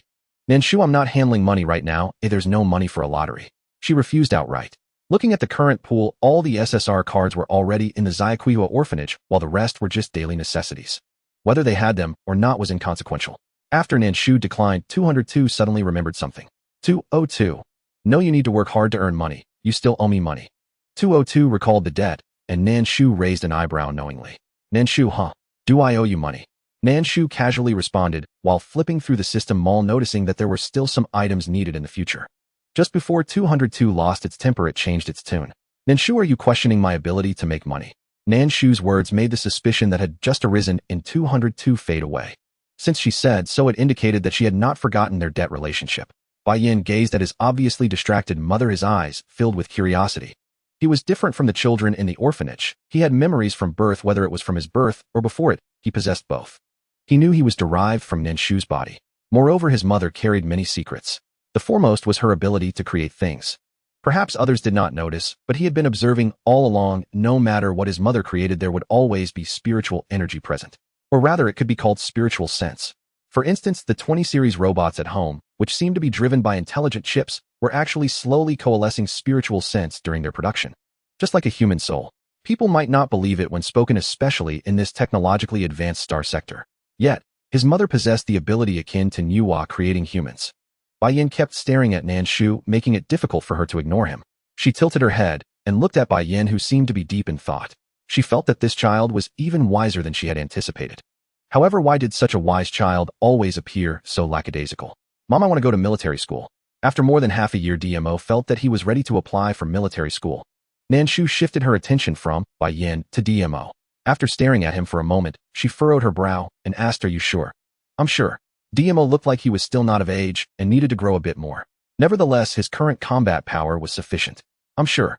The growth during this reunion made DMO feel that all his efforts to improve his combat power in the orphanage without participating in actual combat were futile. Perhaps after participating in actual combat, his strength would improve even faster. Nan Shu gazed at DMO for a long time, confirming his thoughts before slowly nodding all right. When DMO expressed his desire to attend the military academy, he was prepared for Nan Shu to disagree, as Yu Sheng had been thoroughly prepared before he applied. He thought the chances of being approved on a whim were slim. To his surprise, his mother actually agreed. If you can enter as a gifted student, I will let you in. Nan Shu did not stop DMO. She felt that since the child had brought it up, he should be allowed to try. If he failed, he could continue to strive. If he succeeded, he could maintain his mindset and pursue a higher realm. The reason Nan Shu was silent was that the military academy's 2 admissions each year had already passed, and DMO would have to wait or take an advanced exam to enter. Looking at DMO, it was clear he did not want to wait. More importantly, Nan Shu also wanted DMO to participate in the advanced examination to see how difficult it was. Do you have confidence? Yes. DMO responded confidently. He did not speak rashly. He had pondered his abilities before speaking. As he spoke, DMO turned to Bai Yin and asked, do you want to join? Bai Yin lazily shook his head. I'm fine inheriting the orphanage, though I have no grand ambitions. You can ask Zeidler. Perhaps that vampire would want to go. Shi Tao looked puzzled, wondering why he was being dragged into this when he himself did not wish to attend the military academy. It was clear from his demeanor that he was not interested. There was no need to insist. After all, Shi Tao was an ancient being of thousands of years. Once his strength was restored, he could reach the peak of his powers again. There was no need for him to undergo training at the military academy. He won't go. Nan Shu spoke up, rejecting the idea on behalf of Shi Tao. Bai Yin narrowed his eyes and turned to look at Shi Tao. When his mother had just asked him, she hadn't considered whether he wanted to go or not. Why was this old vampire so easily dismissed by his mother? The more he thought about it, the more Bai Yin felt a pang of bitterness. Sensing the fierce gaze from Bai Yin, a chill ran down Shi Tao's back as he had the unsettling feeling that this young man harbored murderous intent toward him. What kind of look is that? Shi Tao was not the least bit afraid of Bai Yin's murderous intent. Instead, he raised an eyebrow and retorted almost as if provoking him. Bai Yin shot him a glare and turned to Nan Shu. Why can he be dismissed by you? Nan Shu replied. Because he is older. Bai Yin. It was indeed an unassailable excuse. Thus, Bai Yin felt quite forgiving towards Shi Tao. There was no need for him to compete with someone older. Bai Yin's mood swung between highs and lows, making Nan Shu think that he was experiencing a premature midlife crisis. She remembered how Bai Yin had been reprimanded by her last time, and now. 202. It still Shushu's charm that is too great. Nan Shu gone. After arranging DMO's academic schedule, Nan Shu had to embark on another journey to the military academy. While DMO was boarding the spaceship with Nan Shu, Ling Huan, who had been in the laboratory, suddenly ran out. Wait. Hearing Ling Huan's voice, DMO turned to look at her. What's wrong? What was so urgent that she was running so fast? Ling Huan awkwardly pulled out a badge from her bag. This is a new weapon I developed. Pressing the red button in the middle can turn it into armor to protect your limbs after transformation. Pressing the blue button converts it into a laser pistol. DMO looked at the badge resting in his palm, feeling somewhat touched. Before he could fully process his emotions, Ling Huan took out a helmet from her bag and handed it to him. This is a toy for Yusheng, equipped with various military settings for her to enjoy during her break. The weapon she had sent to Yusheng last time had already been mailed. There was no need to bring another weapon for Yusheng this time, just a toy would suffice. Understanding Ling Huan's intentions, Dimo's expression turned cold as he quickly tucked the badge into his pocket. Thank you. When he took the helmet meant for Yusheng, his actions were almost rough. Ling Huan stared at Dmo in astonishment, wondering if his expression meant he would actually smash her helmet. Dmo, if you break my helmet, I will tear your face apart. This was a gift she had prepared for Yusheng after not seeing him for half a year. If he dared to act violently, she would make sure he never forgot today. Dmo glanced at Ling Huan, who stood below, baring her teeth in a mock threat, and his mood inexplicably lifted. Then let's see what happens. Dmo. Ling Huan's eyes widened in shock, fearing that he would really smash it. Dmo smirked mischievously. What do you want me to do? Nan Shu watched Dmo, who was scaring Ling Huan with an expressionless face, feeling that he was just like the boys from her middle school days who would tug at girls' braids. Extremely childish. Are you trying to get Huan's attention? She asked. Dmo stared at Nan Shu in bewilderment. What on earth are you talking about? What do you mean? Did he even need to draw Ling Huan's attention? Besides, why would he seek Ling Huan's notice at all? Isn't that right? I assumed you harbored secret feelings for Ling Huan and deliberately acted this way to attract her. I was about to warn you that such behavior might well repel her. Nan Shu's words left Dmo momentarily speechless, so much so that even AI Unit 202 froze in astonishment. 202, is this how a mother behaves? How could she possibly be coaching her child into early romance? Didn't she fear Dmo might genuinely pursue Ling Huan? Nan Shu merely arched a brow, utterly untroubled by her own remark. Dmo cleared his throat lightly and solemnly addressed her mother. I believe you're overthinking. Not only am I still underage, but even if I were of age with my great vengeance yet unfulfilled, I would never entertain personal matters. She was after all still just a tender sprout. In that case, keep striving. Nan Shu nodded, her expression calm and unruffled. Only then did Unit 202 grasp Nan Shu's intent. She had deliberately lifted the veil on early affection, compelling Dmo to declare his stance, so that should he ever truly fall for Ling Huan in the future, he would recall this very vow made before her. Until his vengeance was exacted, even love would have to remain suppressed. Sometimes shattering that fragile pane of glass, laying bare the unspoken truth, was paradoxically the safer path to prevent premature entanglement. 202 brilliant. Truly brilliant. No wonder she is Nan Shu. Satisfied with his reply, Nan Shu ceased further conversation with Dmo and instead instructed him to watch recordings of the Star Network's accelerated entry examinations. Dmo studied diligently, even reviewing the examination footage from Yusheng's cohort with meticulous attention. Naturally, Yusheng herself fell outside his scope of observation. After all, she had dispatched her opponents instantaneously, leaving nothing worth studying. As time elapsed, the starship finally arrived at the military academy. Upon disembarking, Nan Shu paused and turned to Dmo. From now on, you'll go by Nan Mo. Use this alias publicly for greater operational discretion. An interstellar fugitive's real name drew too much scrutiny and risked arousing suspicion. Understood. Dmo offered no resistance. Once they stepped off the vessel, they saw Yusheng standing at the entrance, alongside a young man who looked vaguely familiar to Nan Shu. Mother, brother. Yusheng's face lit up upon seeing Nan Shu. Yet the moment her gaze shifted to Dmo, her expression stiffened, just for an instant, before she managed brother. Dmo's lips twitched faintly, then he gave a quiet nod. Brother. It's been a long time. Beside Yusheng, the young man tugged gently at her sleeve and whispered, your brother's taller and handsomer than you. The youth accompanying Yusheng was none other than Hinua, the very one who had vowed to become their stepfather. You hello? We meet again. He'd intended to say you're welcome, but reconsidered, switching to you felt more appropriate. Using you implicitly placed him on equal footing rather than casting himself as a subordinate junior. Nan Shu's gaze settled on Hinua, and she gave a slight nod hello. Then she turned her eyes to Yusheng, silent questioning, who is this boy? Yusheng nearly burst into laughter. Every day, Hinua whispered dozens of times into her ear his resolve to become her father, yet her mother hadn't retained the faintest memory of him. Mother, let me escort you and my brother to our instructor's office first. Nan Shu had already coordinated with the military academy's faculty regarding Dmo's examination. They eagerly anticipated and warmly welcomed the child of Nan Shu's household. Though Yusheng was known across the academy as a belligerent prodigy during examinations, he unfailingly claimed first place. No senior student could best him. For such a belligerent prodigy, the school practiced selective blindness, another one. They could certainly accommodate it. Indeed, when Nan Shu arrived at the academic affairs office accompanied by her children and one unfamiliar classmate, a slender tall teacher stood waiting anxiously downstairs. Good day. Are you mother of Nan Yusheng? The teacher's eyes lit up upon spotting Nan Shu. She hurried forward with deferential warmth. Hello. Nan Shu extended her hand for a handshake. Afterward, the teacher's gaze shifted to DMO, her expression softening into genuine admiration. Truly, all the Nan children are strikingly handsome. Beauty runs in the blood. When the mother is exquisite, the offspring can only surpass her. Yes, the genes are exceptional, Nan Shu nodded calmly. I always select the most outstanding male genetic profiles when choosing fathers for my children. Nan Shu delivered this boast without a trace of modesty. N202. She truly spun tales with effortless flair. Behind her, Yu Sheng and DMO could only nod silently, neither confirming nor denying.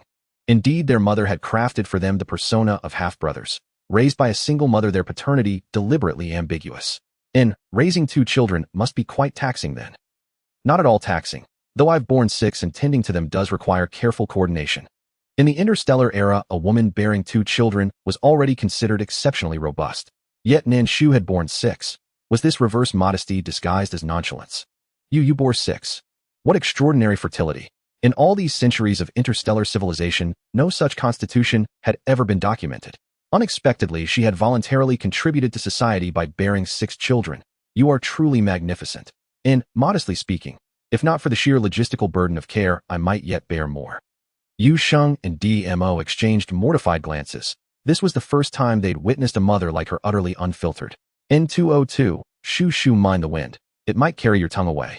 Hino, trailing behind, gazed at Nan Shu's retreating figure with starlit awe. She could still bear more.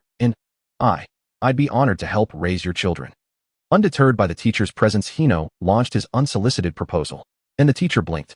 Whose student was this? So young yet already so socially conscientious. The teacher's eyes shimmered with approval. In the interstellar age, anyone who proactively sought a life partner and wished to leave descendants was regarded as contributing meaningfully to society. The teacher offered full encouragement and support. Nan Shu glanced briefly at Hino, then withdrew her gaze with serene detachment. You do not meet my criteria. She dismissed him outright. And then, what would qualify as meeting your criteria? Summoning courage, Hino stepped squarely before Nan Shu, blocking her path. Nan Shu tilted her head, blinking thoughtfully. Perhaps you'd need to defeat all my sons in combat. And the teacher fell silent. With quiet pity, he glanced at Hino. This boy perhaps had misplaced his ambition. Hino hesitated, turning to Yu Sheng with a pleading look. Would you go easy on me? Yu Sheng lifted one corner of his lips, raised a single finger, and crooked it gently. Come at me then. She would grant no leniency. Hino grimaced, beseeching with his eyes once more. Yu Sheng rolled her eyes, then pointed at Hino and said to DMO, he wants to be your father. Ask you to go easy. DMO turned and met Hino's gaze directly. DMO's gaze was indifferent yet oppressive, causing Hino to instinctively take a step back. DMO coldly turned his gaze away, stating he is not capable. Without the need for a fight, he already knew the opponent was not capable. Their combat power was insufficient. They were merely a novice. Hino intended to reprimand DMO loudly, but when DMO turned his head again, he instantly fell silent, finally muttering softly, who do you say is not capable? Hearing Hino's mumbling, Yu Sheng couldn't help but laugh out loud, disregarding Hino's dignity. The teacher silently waved at Hino, saying you should hurry back to class. They are going to the principal's office, then to take the advanced exam. The advanced exam not only tests combat power, but also academic subjects, unlike the admissions exams Yu Sheng experienced back then. Reluctantly, Hino glanced at Nan Shu before saying you must leave me an opportunity, then turned back to class, looking over his shoulder 3 times. Nan Shu felt that in this advanced age of interstellar development, boys had become quite irrational. 202, when young, unaware of the wealth of a rich woman, mistaking a girl for a treasure, when young, unaware of the allure of living off someone, mistaking youth as a burden. They are just very enlightened, wanting to live off someone at such a young age. It's not that their minds are unwell, rather they are extremely clever, choosing a highly impressive pursuit object. Nan Shu, when young, unaware of Nan Shu's, might mistakenly talking about life as a small matter. 202, he must have been kicked in the head by a donkey. Tyrant. Not allowing others to dissent, she was indeed referring to her. How dare he threaten her life? Upon arriving at the principal's office, the principal, dressed in a Navy military uniform, turned his chair to face the door. Principal, this is our military academy's top student, along with his mother and younger brother. As soon as they entered, the teacher introduced them to the principal. Nan Shu nodded to the principal, saying hello. She was neither servile nor overbearing, completely devoid of the flattering demeanor of other parents. It seemed she was very confident in her child's abilities. Hello. The principal's attitude was not as warm as the teacher's. Comparatively, he appeared more aloof. Nan Shu did not mind. She brought her children here to train their social skills and to understand some of the military's operations in the interstellar realm. In a world where the strong are revered, being overly enthusiastic would only lead to her being looked down upon first. This applied not only to Nan Shu, but also to DMO and Yusheng. Seeing this, the teacher secretly wiped the cold sweat from his forehead, aware that Nan Shu's family was very powerful, including Nan Shu herself. He did not expect Nan Shu to maintain such an attitude in front of the principal. Was she not afraid the principal would find an excuse to keep her son out of the academy? Hello, I am the student taking the advanced exam, Nanmo. DMO stepped forward, standing tall in front of the principal, allowing the principal's gaze to scrutinize him. What can you do? The principal leaned back in his chair and slowly spoke. Aside from technical professions, I am quite versatile. DMO was not lying. He indeed had a broad knowledge of martial arts. He studied ancient martial arts with Nan Shu combat with 206 and various national martial arts with 203. The principal raised an eyebrow, saying, "Little student, do not boast." As he said this, the principal unleashed his spiritual pressure on DMO. However, DMO merely frowned and stood still, unyielding. Nan Shu did not intervene. If the pressure became too intense, she would not hesitate to step in. The principal clearly knew that he was not a match for Nan Shu's abilities, so he only tested the waters and then instructed the teacher prepare the exam papers for the academic subjects. One might think that in a family with high martial prowess, academic subjects are not given much importance. However, the principal made a miscalculation. Both Yusheng and DMO are children who have studied in class 203. Tuan Yuan and Ling Huan are also exceptionally intelligent children, so their learning of academic subjects proceeds very smoothly. Moreover, Nan Shu specifically brought DMO to study alongside Yusheng, making the cultural curriculum of the military academy a piece of cake. Nan Shu has great confidence in her children. During DMO's examination, he appeared very relaxed. Yusheng, in a similar state, chatted with Nan Shu while waiting for DMO's exam. The principal and the teachers were astonished by their demeanor. Could it be that a second genius has arrived? Yusheng's performance at school has been outstanding, consistently ranking first in both outdoor courses and academic subjects. Even when an older student attempted to provoke her with academic challenges, she handled it all with remarkable composure, achieving a perfect score in the third-grade cultural subjects. This was truly a moment of rising fame. It was that battle that made everyone at the school aware that Nan Yusheng excels in both literature and martial arts. She could perform exceptionally well even in cultural subjects, which the military academy does not emphasize. In no time, the name Nan Yusheng reverberated throughout the entire school. It even caught the attention of teachers from various grades. This led to the scene today where a teacher came to pick up Nan Shu.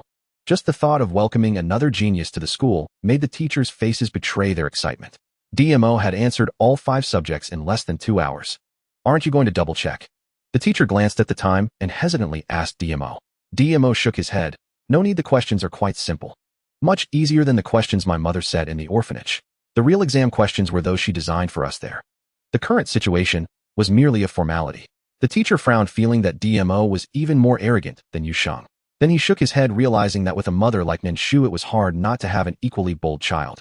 He picked up DMO's answering device, tracing each subject with his finger. Meanwhile, the principal was grading DMO's papers using his own account. The grading process went smoothly with no mistakes at all.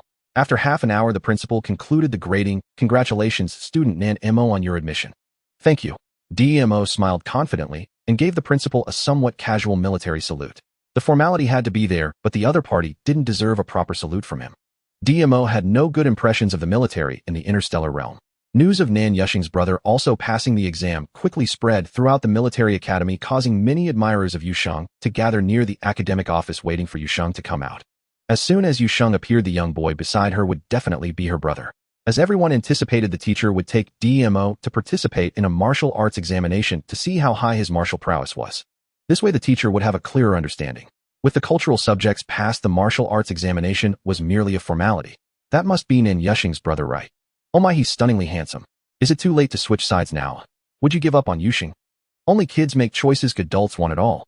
Thus, with the fame of being Nan Yusheng's brother, DMO became the center of attention as soon as he arrived at the military academy, becoming the school hunk's brother second only to Yusheng. Having stayed in the orphanage for so long, DMO was not quite accustomed to so many people around him. Can someone make them stay away from me? They're bothering my eyes. A group of girls whose styles are hard to define are chattering away. The most striking among them is a tall, muscular girl who is louder than everyone else. DMO sighed, turning to Yusheng, using Yusheng's face to cleanse his eyes. Indeed, only the girls from their orphanage looked normal. As for those from the stars, it's better left unmentioned. Noticing DMO's expression, Yusheng's eyes flashed with schadenfreude. Finally, someone is there to share in his suffering. Nan Shu sat on a chair gazing at a robust girl, nearly 2 meters tall, resting her chin on her hands, blushing and swooning in place. Oh, he's so handsome. Even more handsome than the school hunk. Nan Shu remarked. Humans from the stars truly are a diverse bunch. 202. Ha ha ha. Nan Shu's words always make people want to laugh. A diverse bunch indeed, and her description is rather apt. After all, there are all kinds of appearances. Looking at it this way, it seems that humans from thousands of years ago were better looking. Can you be a little quieter? DMO, irritated, turned to the loudest spot. It's so noisy. His impatient tone not only failed to anger the girls, but instead excited them even more. The swooning voices diminished slightly. Oh my, he's so cool. Wow, Mom, how can he be so attractive to me? From today on, he's my new husband. Yusheng, listening from the side, felt his mouth twitch. Goodness, these women's hearts are truly fickle. Just a few days ago, they were chasing after her, frantically calling her husband, and now they've already switched their affections to DMO. Indeed, a woman's heart is as elusive as a needle in the ocean. She doesn't quite count as a woman, as she is a girl. The screams lessened, allowing DMO to catch his breath, otherwise the noise was giving him a headache. Next, you will face me in battle, best of 3 rounds. If you can last 10 minutes in each round, you win. The speaker was a teacher from the military academy. He was also Yusheng's homeroom teacher. Within the military academy, this teacher was quite capable, but he was no match for Yusheng. He said this because the rules dictated it. He had little confidence in defeating DMO. After all, he had always been swiftly defeated when facing Yusheng. However, as the starting gun fired, Yusheng's homeroom teacher's neck was already in DMO's grip, and no one had seen DMO's movement. Around the arena, it was so quiet that one could hear a pin drop. The swooning girls had forgotten to react, all astonished by DMO's strength. After a brief silence, there was a frenzy of screams. Nan Shu and Yusheng both shared a knowing smile. Teacher, my brother's strength is not much different from mine. Yusheng crossed his arms, a hint of pride in his demeanor. His homeroom teacher did not feel embarrassed. Instead, he was relieved to have volunteered. Such a good student deserved to be in his class. Congratulations, Nan Mo, for joining our class. Yusheng tilted his head side lightly and spoke with a hint of helplessness. What a headache having to be in the same class as this kid again. Though you say it, what others hear is not quite the same. You brat, are you trying to show off? If I could beat you, I would definitely smash your head. I suspect you are flaunting having a genius brother, and I have evidence. Yusheng glanced at the other person, raising an eyebrow. You have a genius younger brother, aren't you going to show off? This is only human nature. The other person was rendered speechless by Yusheng's words, which were indeed true. DMO successfully enrolled in the military academy, becoming another campus heartthrob, which made the other boys from different academies feel a strong sense of crisis. Thus, when they found themselves inferior to DMO and Yusheng in both looks and combat abilities, they started to compete in academics. When receiving praise, one also pays great attention to clothing and hairstyle. The atmosphere at school had become somewhat skewed, but fortunately the students were all working hard, which reassured the teachers and principal. Otherwise, they would have to speak with the homeroom teachers. DMO was arranged to stay next to Yusheng, and due to his young age and good academic performance, the teachers took special care of him. Upon hearing that DMO was living next door, Hinua felt completely unwell. Your younger brother really lives next door? Hinua still remembered DMO's indifferent gaze from that day. Will he get beaten up by his younger brother next time he mentions wanting to be their dad? Yusheng smiled mischievously. You should be careful with your words in the future. My younger brother is quite irritable. Be careful not to. Yusheng gestured to her neck. Hinua was successfully frightened, yet still refused to give up. I won't say it out loud. He silently vowed to try harder. Hinua's persistence made Yusheng shake her head, seeing his naivety. Did he really think that no matter how hard he tried, he would someday catch up to their mother? To match someone like his mother, at the very least, one must be an existence worthy of being called a world dominator. After all, she was destined to inherit the throne, and DMO's future status would not be too shabby. And then there was Ling Huan, the leader of the elf clan. Upon recalling their identities, Yusheng's gaze towards Hinua became critical. It must match in every aspect. Their mother is currently the ruler of a planet. What could he use to match that? How naive. I truly envy you, dreaming carefree, without worries. Yusheng made a sarcastic remark towards Hinua. Even though Yusheng said so, Hinua still refused to give up. Without effort, there would be no results, but with effort, there might still be a glimmer of hope. This is the difference between effort and complacency.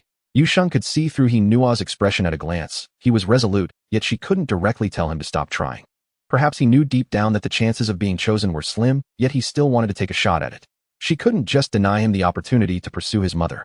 When DMO knocked on the door and entered, he saw Hinua with a serious expression, diligently studying the knowledge within his major. He looked at Yusheng in surprise. Your roommate studies so hard. Are you going to learn from him? Yusheng raised an eyebrow. The other person's efforts had a target, while hers. While there wasn't much in school that required her efforts, she was just here to gather intelligence on the enemy. Oh, I took a look at the textbook, and there wasn't much to learn. DMO also wanted to study, but unfortunately the content was too basic. Yusheng shrugged, wearing a look that said, so what are you even talking about? After sending DMO to the military academy, Nan Shu felt that the orphanage had become much emptier. Even though there were still many people on Blue Star, she still felt a bit of emptiness.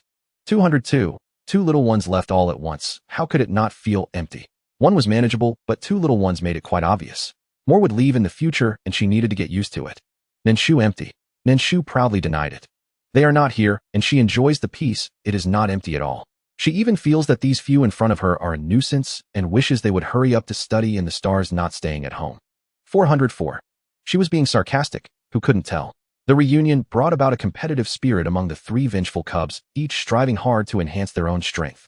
Even though Ling Huan's spiritual power did not grow as robustly as Yu Sheng and DMO's martial prowess, her height after DMO went to the military academy grew rapidly, like she was fertilized.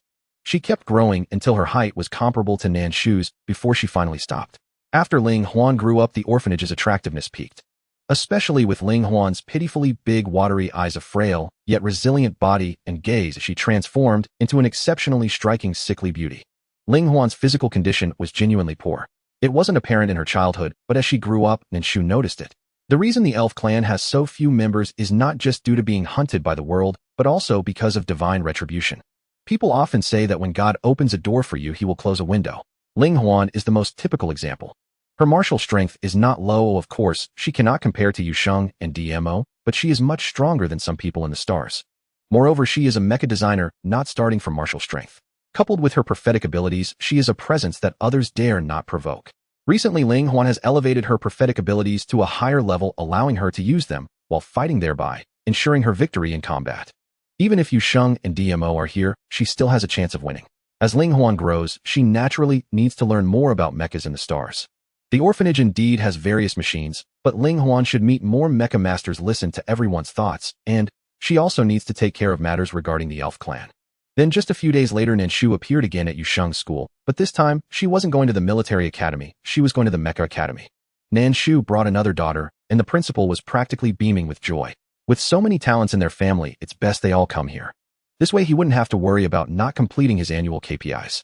When Nan Shu and Ling Huan arrived at Yu Sheng's school, they were still greeted by Yu Sheng, and he knew all, along with DMO. DMO crossed his arms over his chest, glancing sideways at Ino. We're here to pick up our mom. What are you doing here? I am here to pick up your mom. Hinua hesitated for a moment before speaking. Upon hearing this, DMO narrowed his eyes, scrutinizing the other person before sneering. Why does that sound like something an elder would say? DMO's words made Hinua step back, warily hiding behind Yu Sheng, fearing that DMO might unexpectedly give him a beating.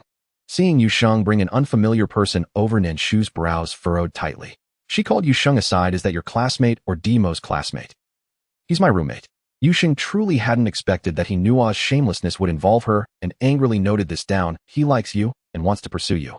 Nan Shu's brows knitted even tighter. You should let him give up on that idea. I'm not looking for a living person. Hinua, what kind of person do you like? Nan Shu, not a living person. Nan Shu did not hide her disdain for men at all, especially when she realized that Hinua had feelings for her. Her loathing and indifference reached their peak. Without giving Hinua a glance, she strode directly into the school, heading straight for the Mecha Academy. The teacher who came to greet Nan Shu was the same one from before. Yushing's mom, it's nice to see you again. The teacher's attitude was friendly. However, Nan Shu furrowed her brow in confusion. Again, her gaze fell upon the teacher's face, which seemed somewhat familiar. Perhaps she had seen her before. She nodded subtly, saying, Due to the situation with Hinu, Nan Shu was in a low mood, making even the teacher hesitant to breathe too heavily. Noticing Nan Shu's bad mood, the teacher wondered who was so lacking in insight as to provoke her displeasure. The reason I came this time is to deliver. The teacher's gaze fell on Ling Huan as she spoke. Ling Huan responded with a polite yet reserved smile.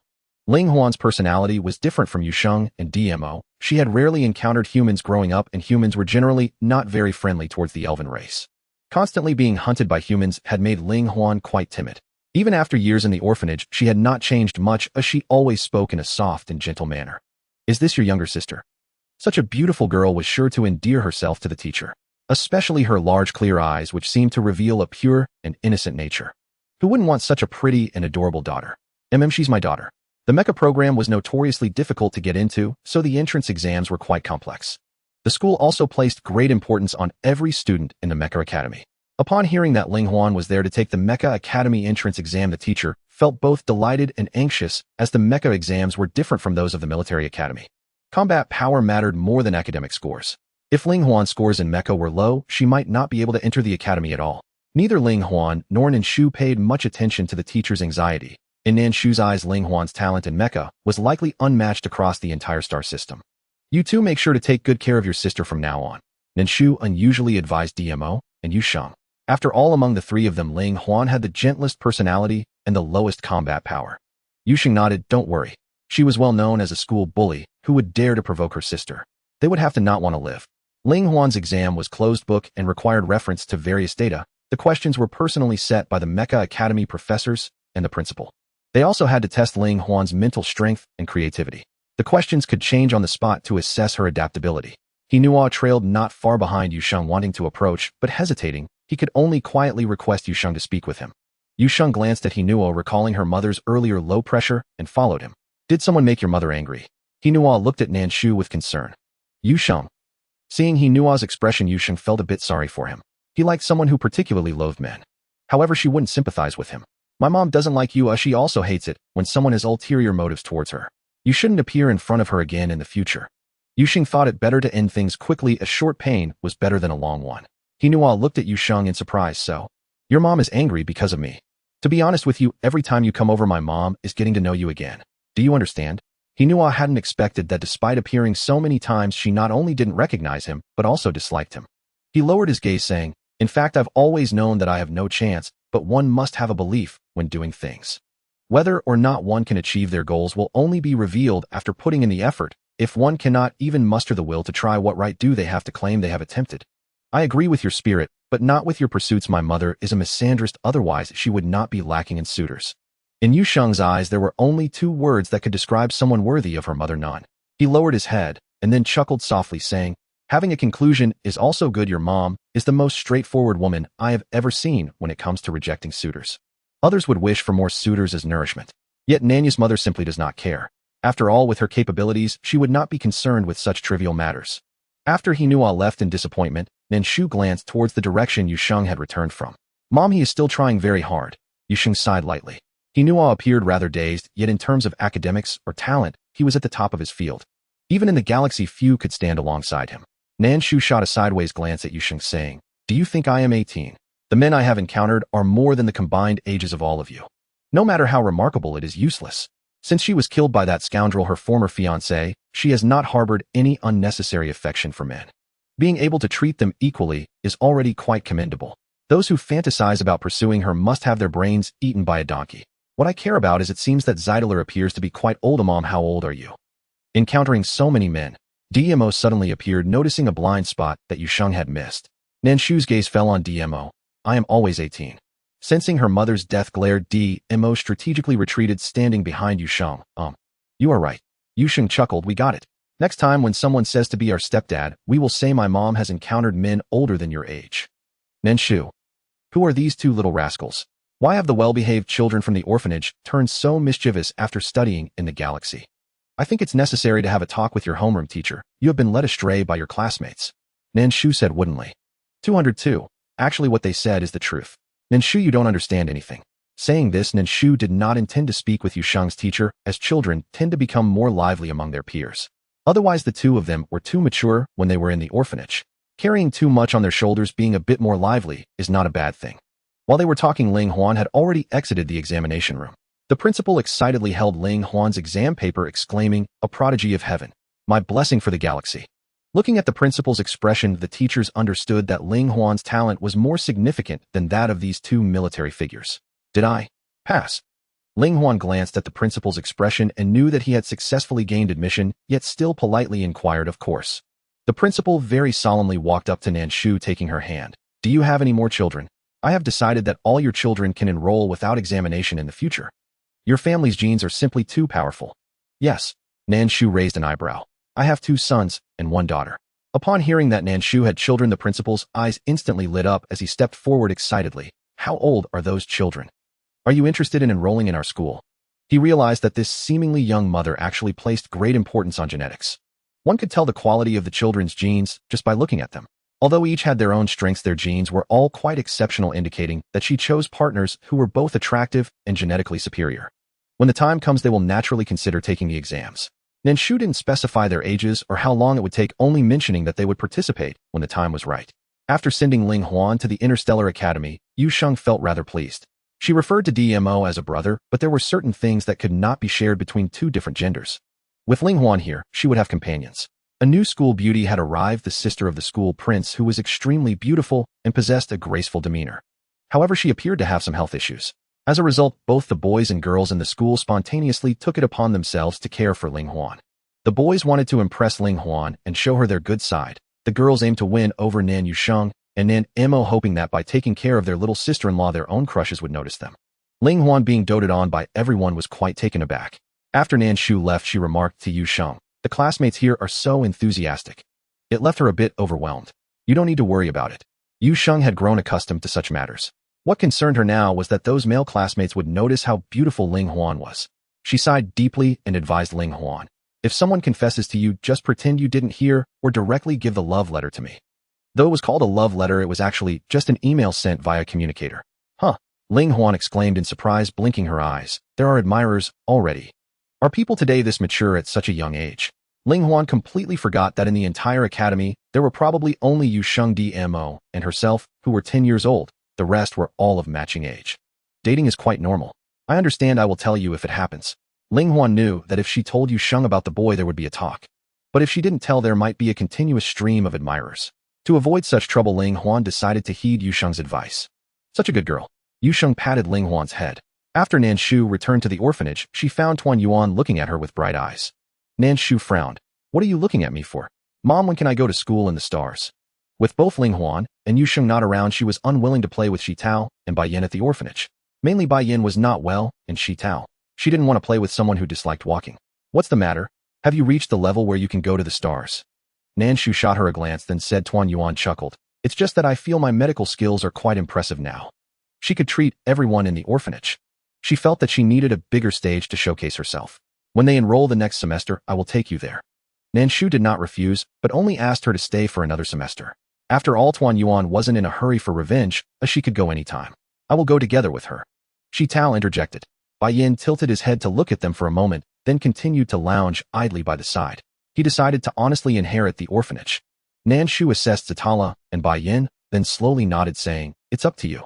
She then turned to Bai Yin and asked, "Do you have any plans for your future?" When it came to his plans for the future, Bai Yin furrowed his brows and replied, "To inherit the orphanage." Upon hearing this, Nan Shu was very pleased. This is indeed her good child.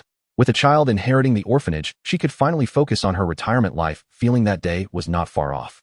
Days passed one by one, and Tuan Yuan's medical skills grew rapidly, while Zatala transformed into a mature man, although he retained a youthful appearance. He also possessed Western characteristics, looking youthful, only slightly older than Tuan Yuan. "The enrollment for the second year of interstellar studies has begun. You two should come with me to the Interstellar Academy." During each year's enrollment, returning students would have a break. However, military academies are not like ordinary schools, as students are required to remain on campus year-round. Like soldiers on the battlefield. Nan Shu did not go to pick up Yu Sheng, and Ling Huan also did not take a break, instead focusing on her studies at the academy. After a semester of training, the children made significant progress in both their interpersonal skills and abilities. Most notably, Yu Sheng had already made progress in the investigation regarding the skills of the merfolk, similar to that of the previous Gu Zhanjiang. Every year, outstanding graduates would be taken to the interstellar headquarters for a month. Though it was said to be training, when they returned, Yu Sheng did not notice any significant changes. If there were differences, it was that each of them now bore the blood of the merfolk. This is a unique ability of the merfolk royal family, used to discern whether an enemy belongs to their kind. Yu Sheng never expected that one day it would be used on humans. When Nan Shu brought Tuan Yuan and Zatala to the academy, Yu Sheng was standing at the entrance with a grim expression, while DMO and Ling Huan stood beside her. Ling Huan was tugging at Yu Sheng's clothing, trying to comfort her. "Mom," DMO spoke up, bringing Yu Sheng back to her senses. After regaining her composure, Yu Sheng said to Nan Shu, "Mom, you should take Tuan Yuan back. There are many things that are about to happen here, and with Tuan Yuan present, they were worried they couldn't protect her well. If something happened, she would not be able to overcome that hurdle in her heart." "Why?" Tuan Yuan protested, glaring at Yu Sheng. "I want to share the same fate with you." Ling Huan understood that Tuan Yuan wanted to be with them, but some matters were beyond their capacity to consider her. "Tuan Yuan, we understand your intentions, but we cannot take care of you. The situation is far more complicated than they had imagined." Whether it be the merfolk or the elves, or even in Demo's family, they were all related to the conspiracies of the Interstellar High Command. They could not guarantee whether they could contend with the adversary, and there was even a possibility of encountering people they did not wish to meet. If that were the case, they would not be able to look after her. It's alright, she needs to experience something to grow up, Nan Shu said, gently assuring Yusheng and Ling Huan to not feel psychological pressure. Tuan Yuan nodded, saying, I will take good care of myself. After the suggestion from the headmaster, she had already concocted a self-defense poison for herself. Anyone who approached her would guarantee to suffer a return without success. Zatala had no enemies, so the responsibility of protecting Tuan Yuan naturally fell to him. Don't worry, I'm here too. Standing nearly 2 meters tall, Zatala exuded a strong sense of pressure, his vampire aura from thousands of years revealing itself in this moment. Let's go out for a meal. Seeing Yusheng's poor complexion, Nan Shu suggested taking them out to eat. After arriving at the nearest restaurant to the academy, Nan Shu specifically requested a private room and set up a soundproof barrier once the dishes were served. Although it was said to be a meal, it was actually a variety of vegetables produced by Nan Shu's orphanage. Paired with the seasoning from Nan Shu's orphanage, it was this combination that made the restaurant renowned throughout the star system, becoming the largest internet celebrity restaurant. Sitting at the dining table, Nan Shu looked at the familiar vegetables before her and asked Yusheng and DMO, what do you know? Noticing their pale faces, she felt something was amiss. Yusheng hesitated about whether to speak. I have set up a soundproof barrier. Upon hearing this, Yusheng choked back tears and explained to Nan Shu, I don't know much, but I do know that my clan members have been captured by the higher-ups of the star system, and recently many excellent graduates from the academy have been injected with mermaid blood. She had seen the unique abilities of the merfolk on many graduates. That ability belonged solely to her family. They were all her direct relatives. Yusheng's arm trembled, her eyes reddening. If it weren't for Nan Shu's presence, she would have likely transformed and shattered the restaurant. Seeing Yusheng's breath tainted by an inner demon, Nan Shu frowned and said, calm your heart. Nan Shu's voice entered Yusheng's ears with a purifying effect, causing the dark red ears and pupils that had manifested to gradually return to normal. Do you know that you almost turned into a sea demon just now? The sea demons are not of the same bloodline as the merfolk, but when the merfolk succumb to their inner demons, they transform into high-level sea demons capable of ruling over an entire planetary ocean. Seeing Yusheng like this, Ling Huan's face showed hesitation. DMO frowned. Did you see something? She had seen nothing. Ling Huan was not in this scene. I don't know if I should say. Ling Huan bit her lip, feeling that this was not good news for Yusheng. Tuan Yuan tightly furrowed her brows and said, go ahead, Mama is here, and I won't let anything happen to Yusheng. Ling Huan looked at Yusheng, then at Nan Shu before biting her lip again, and slowly spoke, I saw Yusheng die beneath her parents' tails. Yusheng suddenly stood up, looking at Ling Huan in shock. My father and mother are still alive. No, they have lost their minds like walking corpses. Ling Huan shook her head, recalling the scene she had seen during the investigation with Yusheng. The veins on Yusheng's forehead darkened again, the signs of corruption more evident than before. Nan Shu sighed softly. How can her heart be so unstable? At that moment, Nan Shu understood that not only had the star system captured Yusheng's clan members for experiments, but they had also turned them into practical specimens for their use. A cold sneer appeared at the corner of her lips. Their ambitions are truly not small. To cross so many races and even sacrifice high-ranking generals, all to pave the way for the unification of the star system. Perhaps in their eyes this was a necessary sacrifice, and the Empire will remember them. Mom, I want to save them, I want to save them. Yusheng held her head, sobbing in pain. She wanted to save them. She wanted to save them. Do you have confidence? Do you know where the laboratory is? Nan Shu did not stop Yusheng, but asked her if she knew the whereabouts of the laboratory. Speaking of whereabouts, DMO had to speak up. I know they have a secret laboratory. Nan Shu's gaze fell upon DMO, her brows tinged with a hint of coldness. DMO merely replied, I have been there before, without disclosing the reason for his presence. Nan Shu glanced sideways, observing DMO before her, her delicate brows tightly knitted. I think if it is a painful memory. There is nothing painful about it. All my family members are buried there. I was young and managed to escape. DMO lowered his gaze to the ground, his crimson eyes filled with hatred. Seeing the murderous aura radiating from DMO, Nan Shu felt heavy-hearted.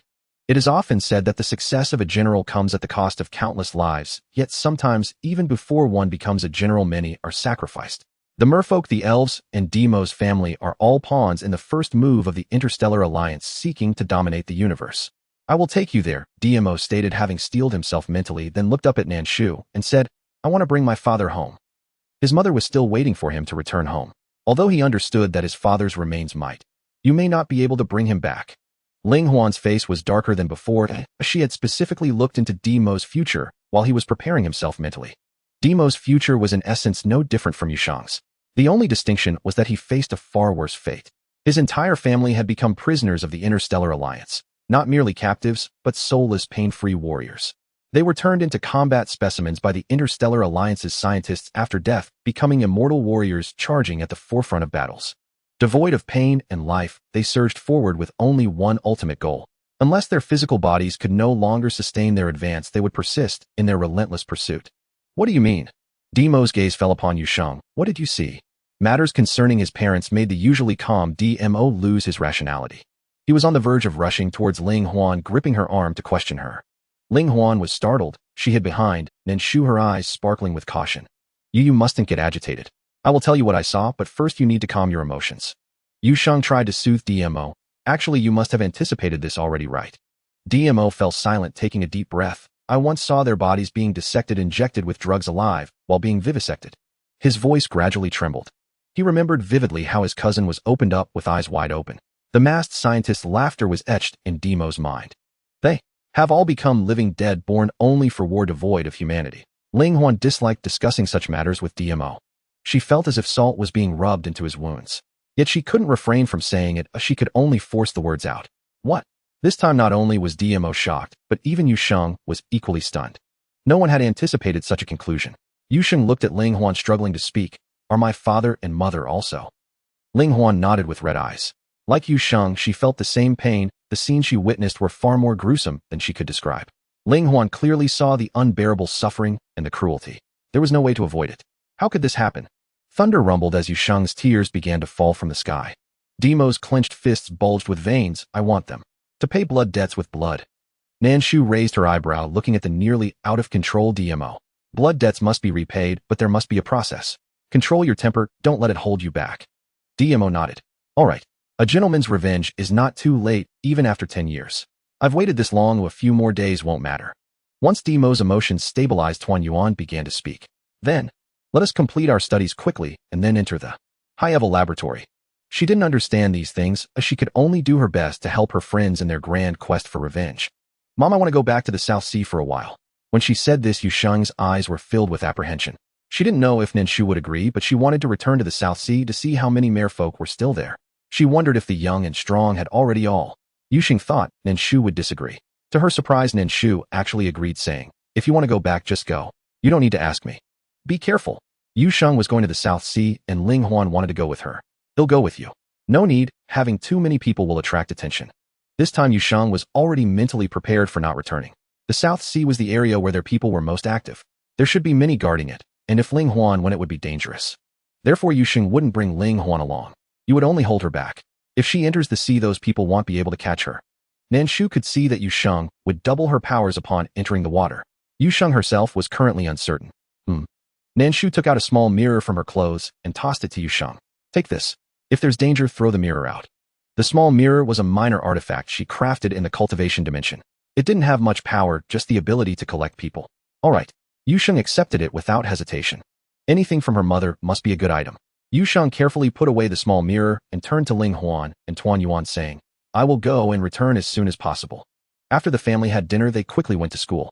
The few children entered the academy easily, especially Tuan Yuan's high medical talent, which delighted the teachers. They had not encountered a medical genius with such high talent in many years. With such a medical genius around, the interstellar forces would not worry about the safety of wounded personnel. Most importantly, the internal experiments of the interstellar forces would further succeed, reaching a new peak. The principal sat in his office wearing an expression of pride. He seemed to have already envisioned the interstellar announcement to the entire universe. After returning to school, Yusheng requested leave from the school. Leaving the headquarters of the Interstellar Alliance, she went to the sea area of the South Sea. Just as Yusheng anticipated, there were numerous Interstellar Alliance warships surrounding the South Sea area. The training warships were on strict guard. Yusheng lay low in the surroundings, wearing clothes scavenged from a slain Interstellar Alliance soldier, cautiously approaching the edge of the South Sea. Looking at the sea so close, urgency flashed in Yusheng's eyes. Keep watch. Not a single clam can slip away. The leader was lecturing the people below. Hearing the man's reprimand, Yusheng's expression darkened. Indeed, the guard was very strict. While she was deep in thought, Yusheng suddenly spotted a familiar tail. Yusheng quickly walked up to the person, grabbing the back of their collar with a cold expression, dragging them toward the corner. Hey, who are you? The boy being pulled by Yusheng looked to be only 15 or 16 years old, his youthful face filled with anger. Anyone whose collar was yanked would have an unpleasant expression. Yusheng raised his chin slightly toward the tail visible beneath the boy's coat. Care to explain? Seeing the tail exposed from under his coat, the boy's expression changed dramatically, turning as white as a sheet.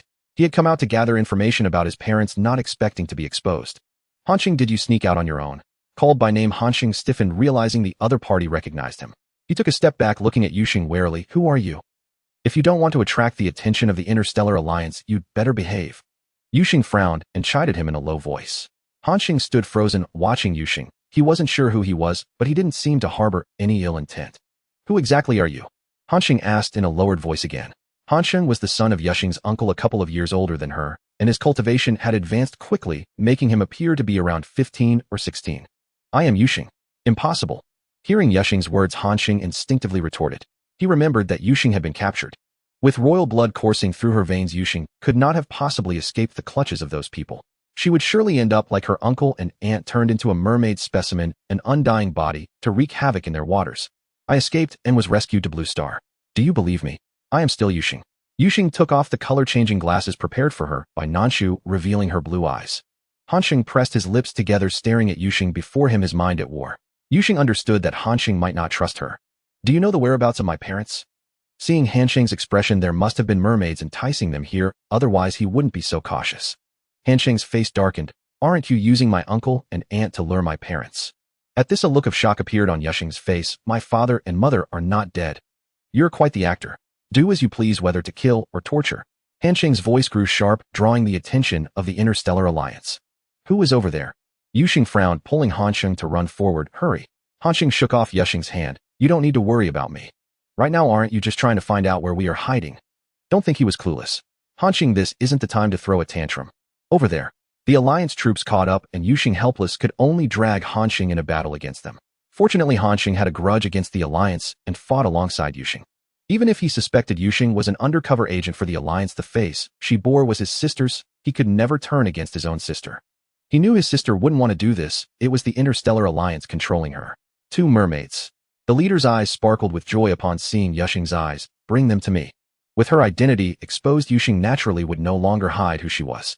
Her gaze deepened, and the sea beside her began to crash violently against the shore, as if a tsunami were about to strike at the group of Alliance soldiers. Do you dare to fight me by the sea? Should I call you clever or foolish? Yuxing sneered. By the sea, she was the queen.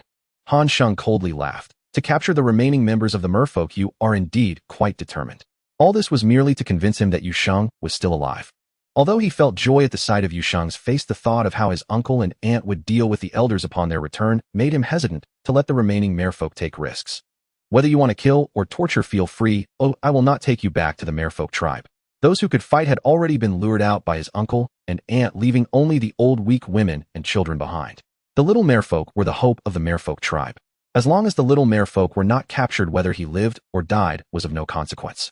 Yuxing looked at Hanxing and realized that he must have been deceived to act this way towards her. She understood. When she left, she was only 3 or 4 years old, with almost no chance of survival.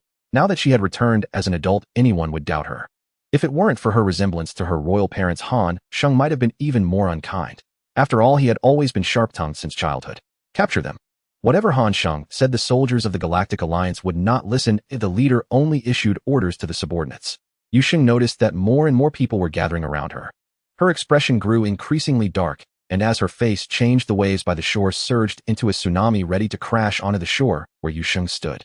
Hanxing instinctively stood in front of Yuxing, looking at her who had always stood before him since childhood. Even if he couldn't defeat her, and even if he doubted she would stab him in the back, he had not forgotten his childhood promise.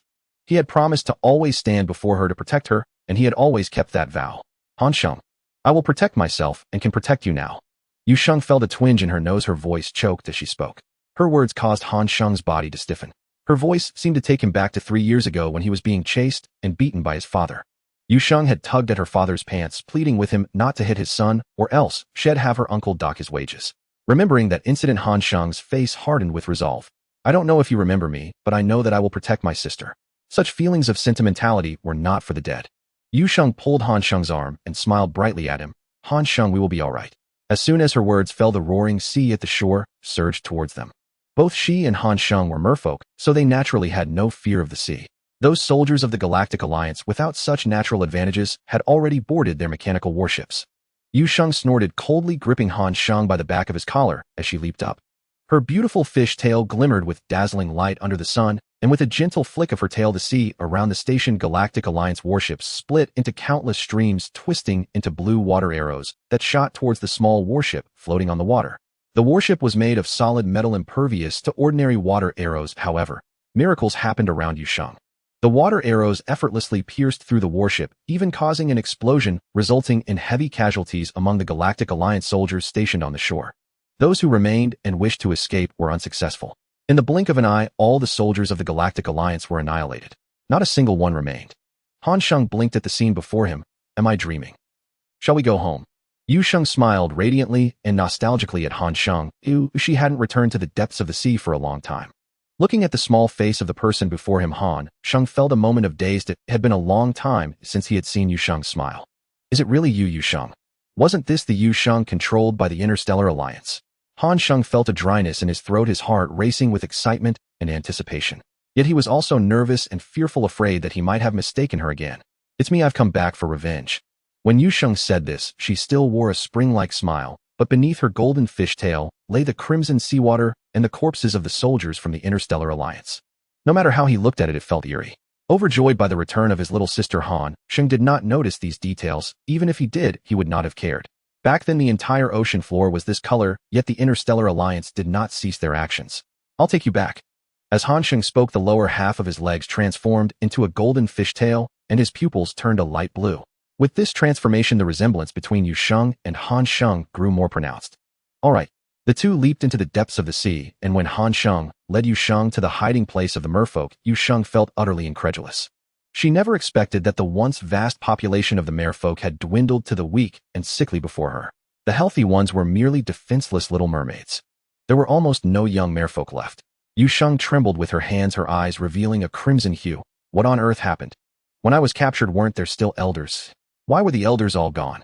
Why didn't they leave anyone to protect those merfolk who couldn't fight? Uncle and aunt are back. Han Sheng did not want to tell Yusheng this news, but he couldn't avoid it, so he spoke these words with great difficulty. Upon hearing that her father and mother had returned, Yusheng's eyes lit up. Before she could express her joyful inquiry, she realized that her parents' return was a good thing for their people. Han Sheng's reaction was far from good. Yusheng suddenly recalled Ling Huan's prophecy as she looked at Han Sheng and slowly said, "My father and mother were really dissected by the doctors of the Interstellar Alliance to become death soldiers. Those people, I want to eat their flesh and drink their blood. How could they treat my father and mother like this?" The seawater surged with Yusheng's anger, even swirling into a whirlpool. Han Sheng quickly comforted her. Yusheng, now is not the time to be angry. Did they kill the elders? Yusheng's eyes showed pain. If it were true, she would have to confront her father and mother. How could she bring herself to kill them? This was simply impossible. No wonder Han Sheng had shown such emotions upon seeing her. Where are my uncle and aunt? Yusheng looked around, searching for her uncle and aunt. Speaking of her parents, Han Sheng closed his eyes. After you were captured, my parents led the others to stop the Interstellar Alliance from finding the main tribe. Han Sheng did not finish the rest, but Yusheng understood. Was her family left with only Han Sheng? Is our family just us? Han Sheng forced a smile that was more painful than crying, pointing to a small bundle being cradled in the arms of a female mermaid. This is the daughter of my fourth uncle's family. The entire Zierman royal family consisted of just the three of them. Looking at his frail and dim little sister, Yusheng felt a profound sorrow in his heart. At the same time, his hatred for the Galactic Alliance reached its peak.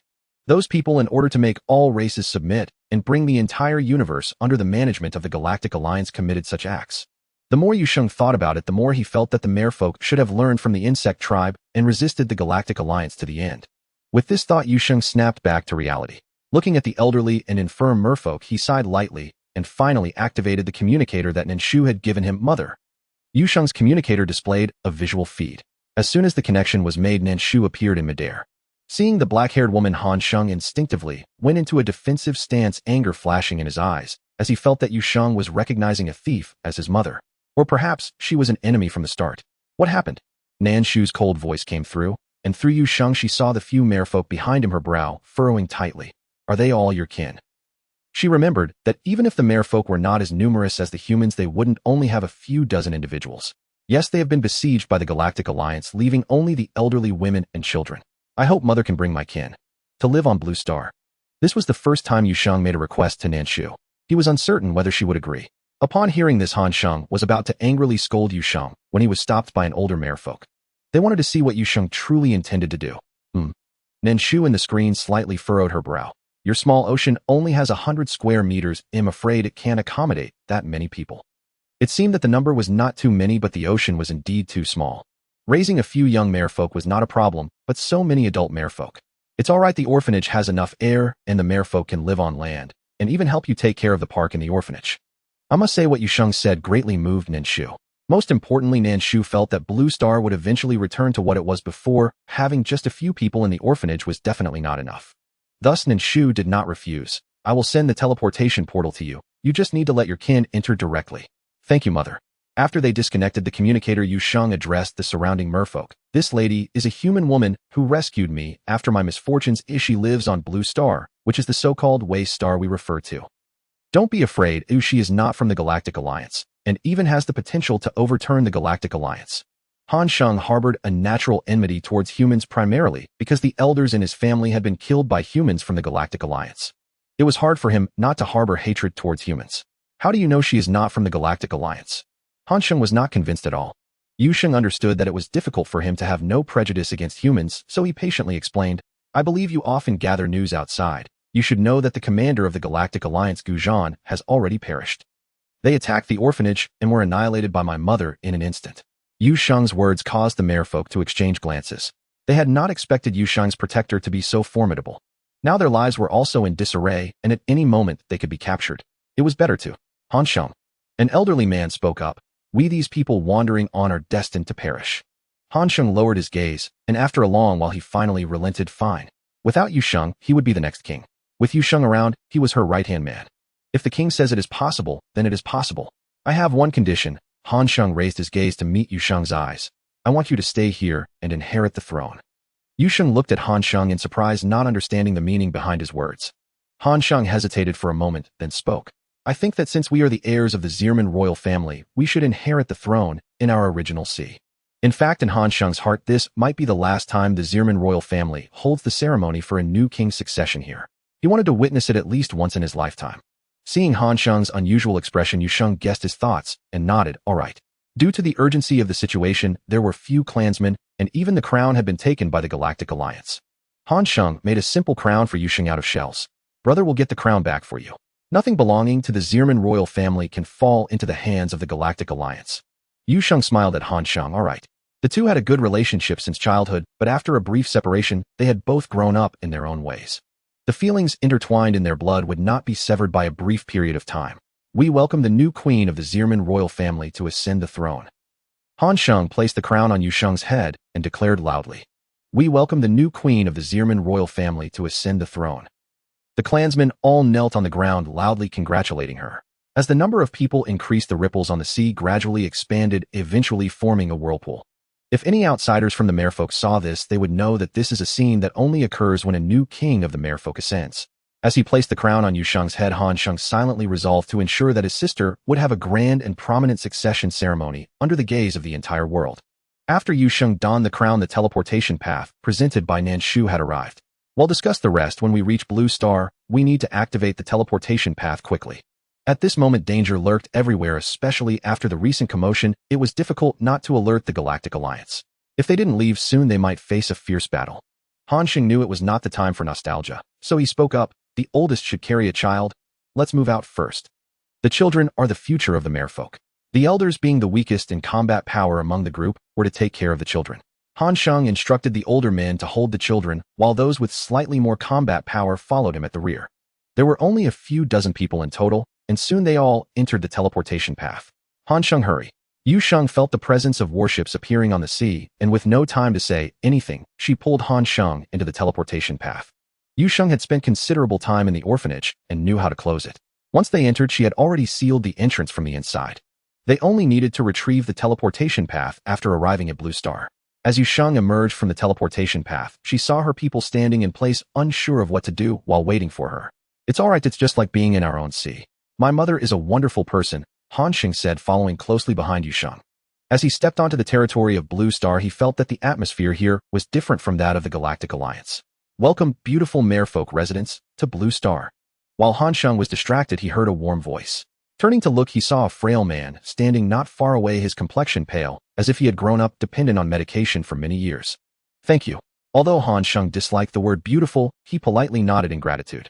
The youth across from him had a face as pale as paper. Even though he was extraordinarily handsome, it only made Han Sheng feel a hint of pity deep down. He seemed to be a dragon among men, yet his health was poor. Han Sheng. Han Sheng introduced himself to the youth across from him using the etiquette of the merfolk. The youth extended his hand ready to shake Han Sheng's hand. Bai Yin. Yu Sheng watched their interaction and a hint of amusement appeared in her eyes. Bai Yin, this is my cousin, Han Sheng. This is the youngest brother in our orphanage. Bai Yin restrained the impulse to twitch his lips and nodded, admitting he was indeed the youngest brother in the orphanage. He has been in poor health since childhood, and he only grew this tall thanks to the nourishing medicine from the reunion.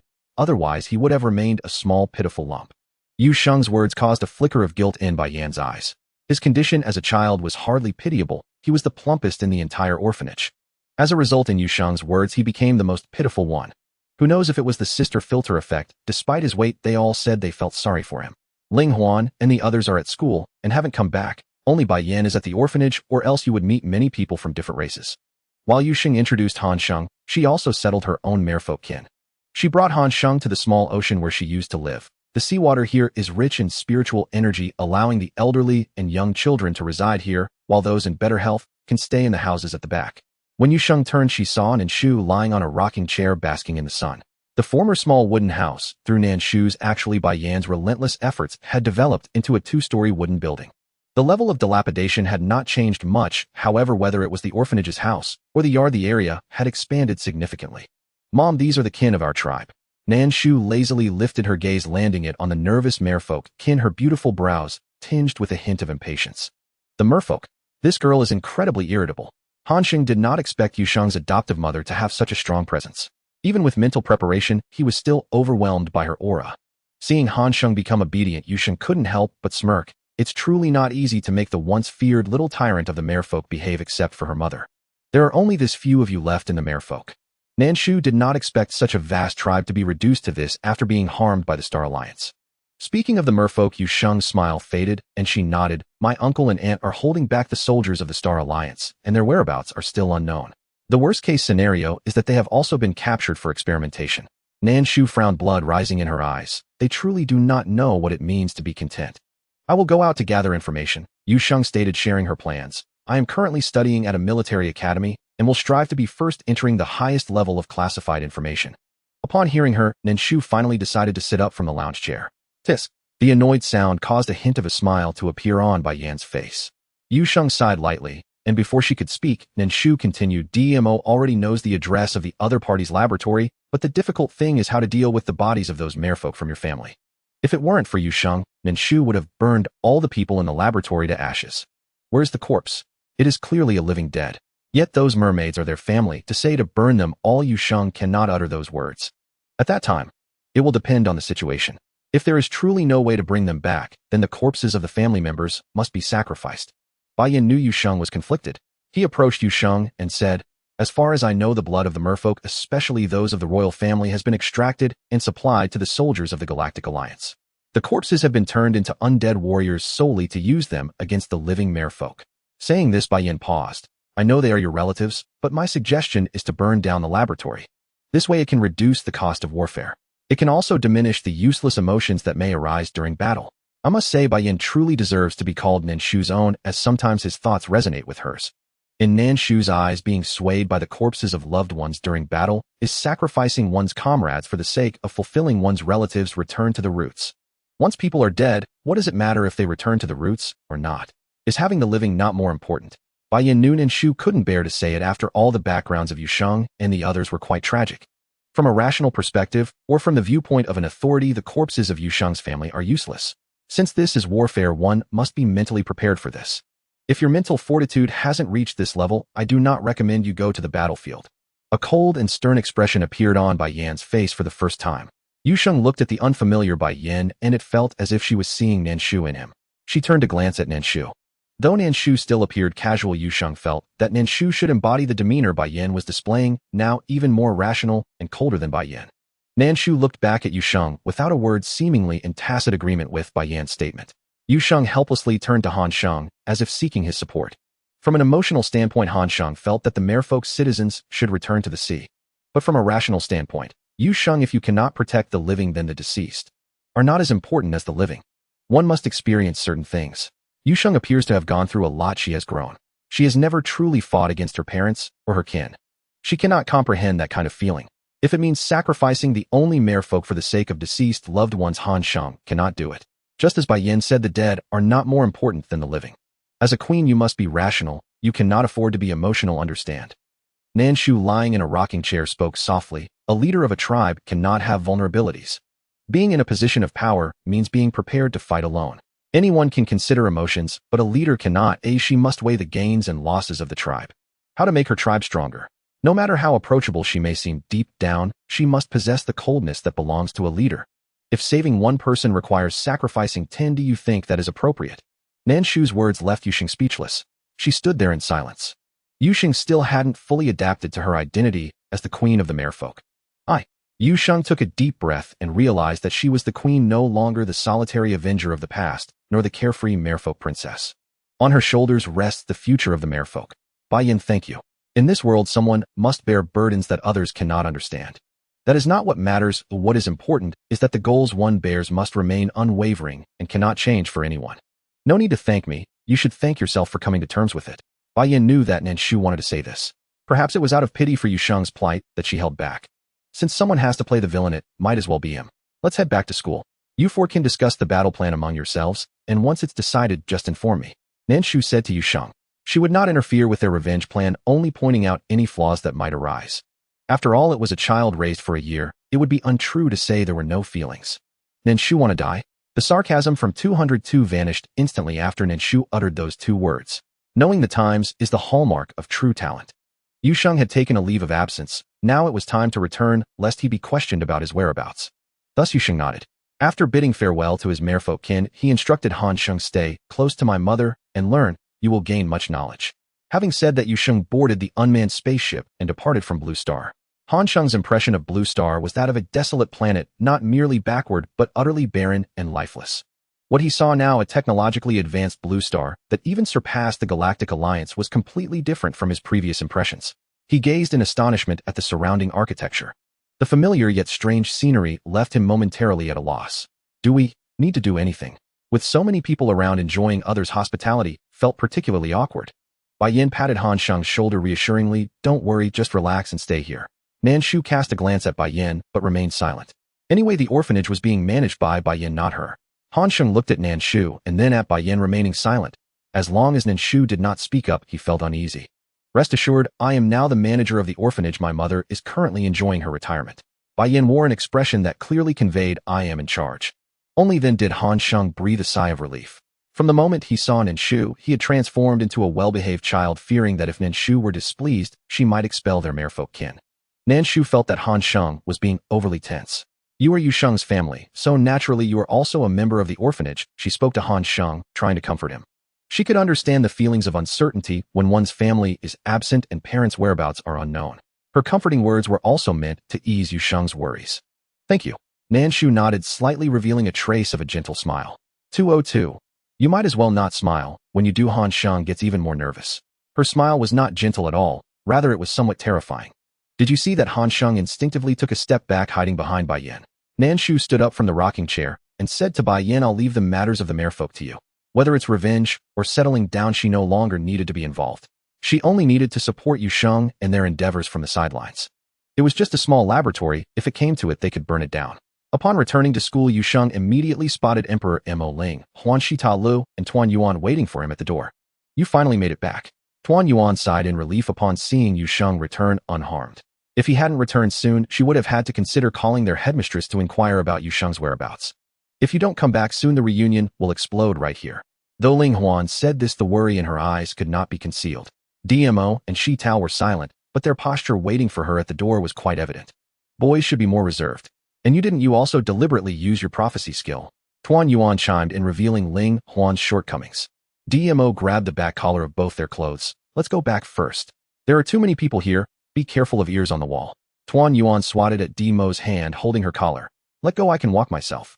Yusheng was the most popular student at school.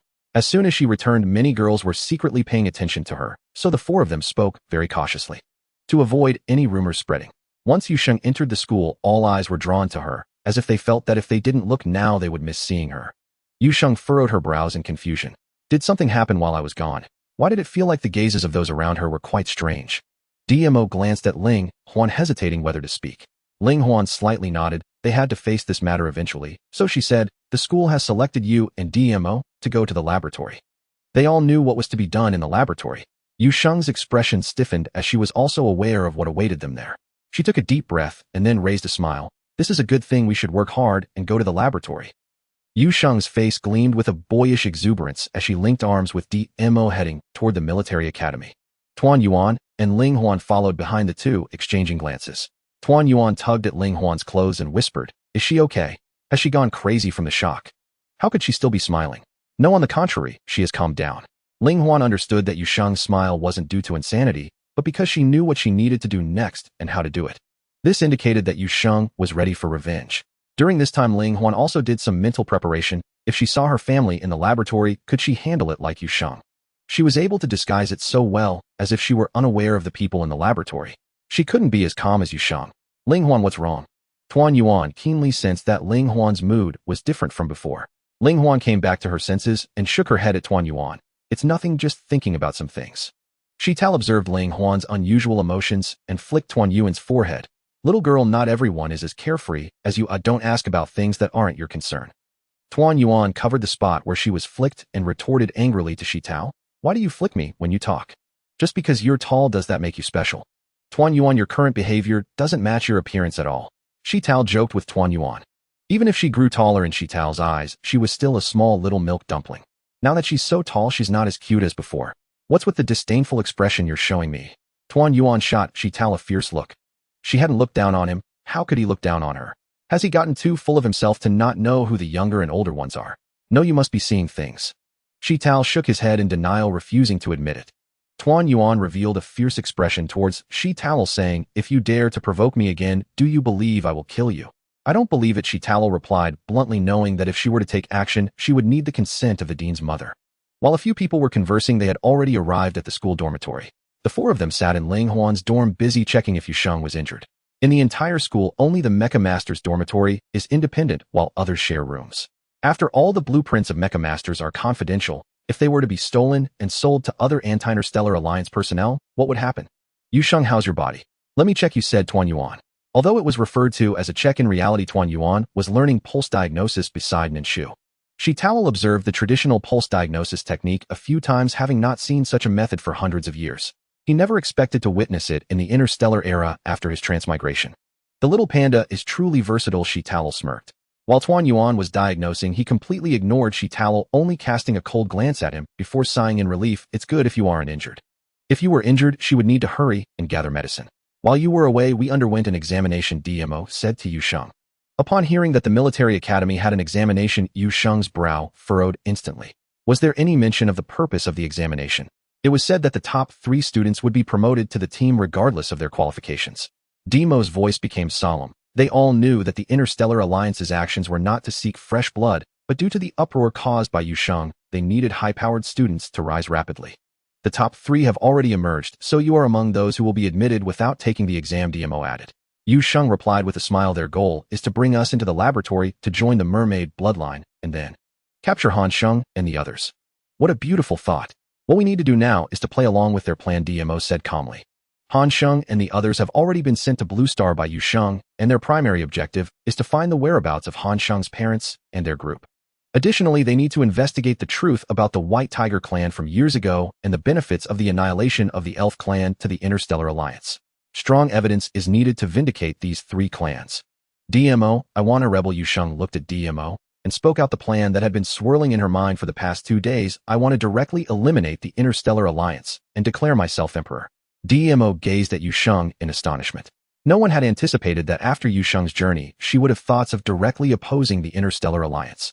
They harm living beings and endanger the survival of our entire alliance. These are not human creatures. The hearts of the people have long been scattered. In truth, Yu Sheng had long harbored the desire to rise in rebellion. It was just that she had previously lacked a clear understanding of her own abilities, which had made her hesitate about taking action. What if you encounter your relatives? Ling Huan hesitated to speak. She agreed with Yu Sheng's thoughts, but the question was, if she encountered Yu Sheng's parents or clan members, what should she do? If they were to draw swords against me, it would only mean they have passed away. I should not delay the living for those who are already dead. As she spoke, Yu Sheng paused for a moment. I believe that even if I were to destroy my parents' remains, my father and mother would not blame me for it. She did this all for the future of the mermaid clan. The deceased hold less importance than the living, a lesson her mother taught her through Bai Yin. If you can guarantee that you won't waver upon seeing your parents' corpses, then I support you. Of course. Yu Sheng's response relieved Ling Huan, and she turned to DMO. What if I told you that your father's corpse is also being preserved? What do you think? DMO's eyes widened in disbelief. Really? He stood up, pain evident in his gaze. Knowing that his father's corpse was kept and recalling the tragic fate of Yu Sheng's parents, he understood why they preserved his father's remains. I can do it. Demo's goal is to avenge his parents. But they have already passed away. Even if they were conscious, they would no longer be the same. He should not let the existence of his parents' corpses influence his thoughts. I now suspect that they intend to use our kin's corpses for some nefarious experiments. If the corpses of the merfolk and the White Tiger clan are being preserved, then I believe the elves' corpses would also be among them. Speaking of the elves, Ling Huan's face showed an unusual coldness. The formerly timid expression was now filled with icy hatred. They are probably undeserving of such fortune. For the elves, when their souls perish, it is akin to a lamp going out. Their corpses cannot be preserved. Even if preserved through unconventional means, the elves would have a chance at revival. As long as the bodies of the elves remain, they can be revived. This is the secret art of the Elven clan. Unless they destroy the corpses of the elves, the Elven clan will inevitably return. Want to conduct experiments? That's impossible. If they do not preserve the corpses and act while the elves are unconscious, the elves will quickly decay and vanish. Can they be revived? Ling Huan's words ignited surprise in Yu Sheng's eyes. If there are still elves that can be revived, that would be wonderful. Otherwise, the Elven clan would only have Ling Huan left. How heart-wrenching would that be? DMO still has his uncles, and she has her kin. Only Ling Huan is truly alone. Yes, I have enough confidence. As long as their corpses remain, I can revive them. The Elven clan's bodies may be frail and unsuitable for close combat. But those who love gaming know what ranged attacks are right. They understand the difference between warriors and mages. Let's quickly formulate a battle plan. Zeidler interjected, his hands itching for action. It had been a long time since he had fought, and he was now itching to get into a brawl. Why do you seem more eager than us? Tuan Yuan shot him a glare. Do you know how much preparation Yu Sheng and the others need once the war breaks out? Her potions are still not ready. Don't worry, it'll directly flood the headquarters of the Interstellar Alliance. I want to take action against other planets. Yu Sheng intends for the personnel of the Interstellar Alliance headquarters to be buried alongside the merfolk and the White Tiger clan. Tuan Yuan didn't expect Yu Sheng to be this powerful already. A smile appeared on Yu Sheng's face. Capture the thief first, then capture the king. As long as we seize the leader, the others will be no threat. You know what to do. We all support you, Tuan Yuan encouraged Yu Sheng. Some people are innocent, but some cannot be spared. Ling Huan looked at Yu Sheng, inquiring about his opinion. Tell your mother about it. Yu Sheng felt that it was better to inform her mother before they undertook their actions. If they failed, perhaps her mother could retrieve their bodies. Ling Huan frowned disapprovingly at Yu Sheng, who was determined to face death. You still have us. Why do you have so little confidence in yourself? Although she said this, Ling Huan understood why Yu Sheng felt that way. Primarily, they had never witnessed the strength of their opponent, and they were unaware of how many guards surrounded them. It was the first time for all of them to undertake such a significant task, and none of them felt assured. I have confidence. Yu Sheng left a message for Nan Shu on her communicator while she prepared with DMO and the others for their journey to the Star Alliance. On Blue Star, Nan Shu glanced at the messages sent by the children and set the communicator aside. 202. Shu, aren't you worried? The strength of the few of them was not enough to confront the leader of the Star Alliance. Nan Shu took out a tea set from her spatial storage, placed it before her, and leisurely poured herself some tea. Things that must be faced will always have to be faced. She could not shield them from the storms of life forever. Bai Yin approached Nan Shu and inquired, do you need me to help? Nan Shu raised her gaze. After you go, will you help Yu Sheng kill her parents, or will you do it yourself? Bai Yin was taken aback by Nan Shu's question. Given his temperament, he would directly kill Yu Sheng's parents without giving her a chance to react. Logically speaking, even though the other party had already passed away, their bodies still belonged to her parents. If he took action, it would be equivalent to killing her parents a second time. Bai Yin felt that this task was not suitable for him, and it was better for him to stay at home. You are right, I should focus more on the orphanage. Nan Shu did not speak again, but continued to drink her tea. Some things must be learned to let go of in order to ascend to a higher position. If they cannot get through such trivial matters, how can they expect to sit in high positions in the future without being as emotional as they are now? When in power, one must consider the big picture and be willing to sacrifice personal matters when necessary.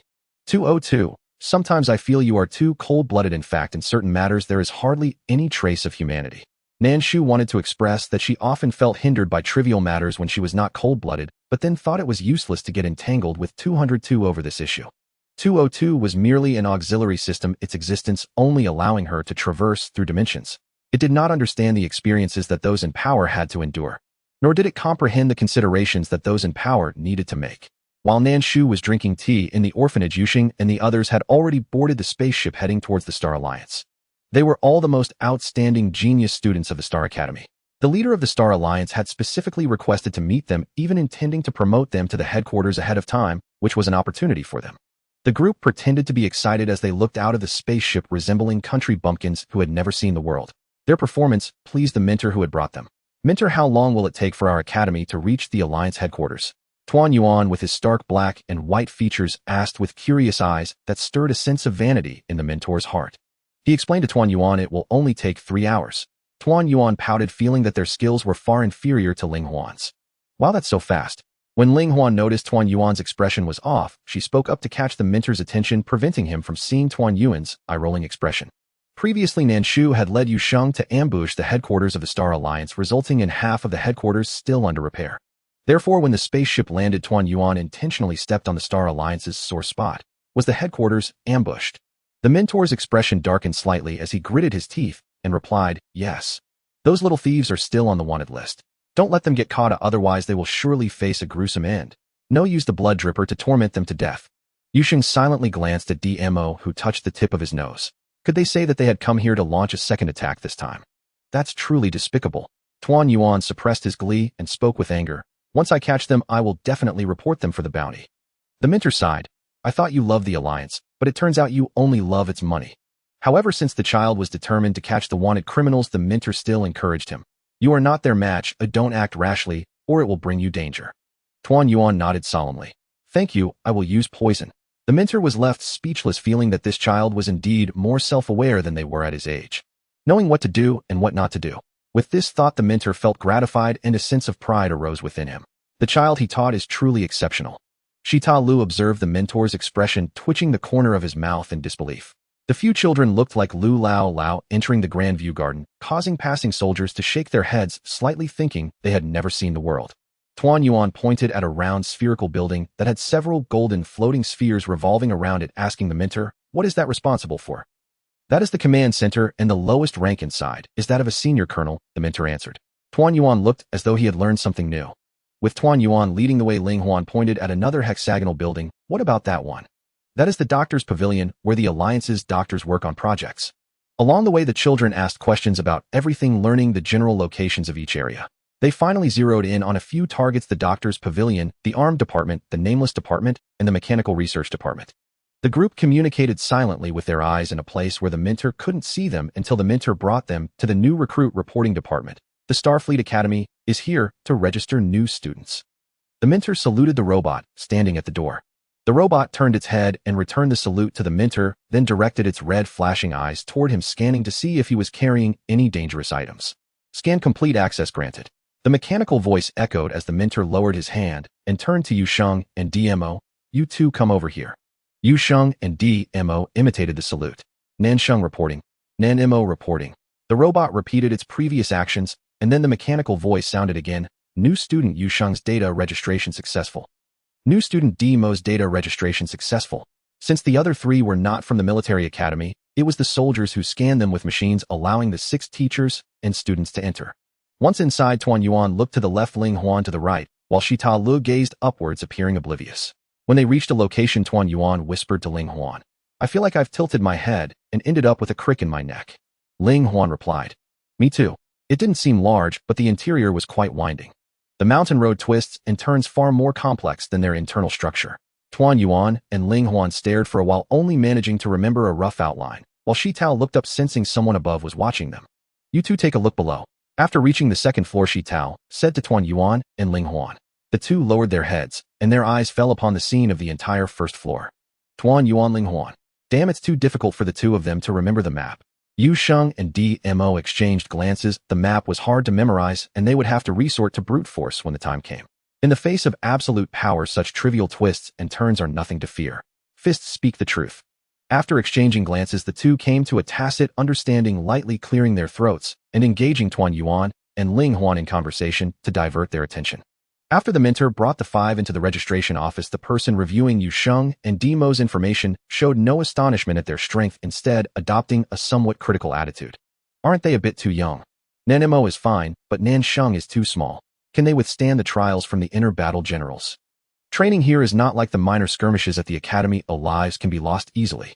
Yu Sheng frowned, and then spoke. Real men bleed, but do not cry. On the day I enter the military academy, everything will be devoted to the alliance, including my life. Her resolute words made the reviewer regard her with newfound respect.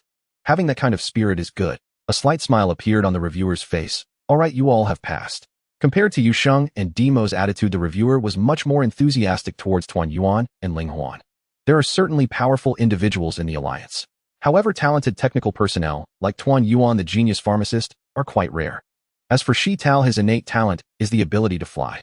Born with it. The alliance had never seen someone like him before, yet they were not overly surprised.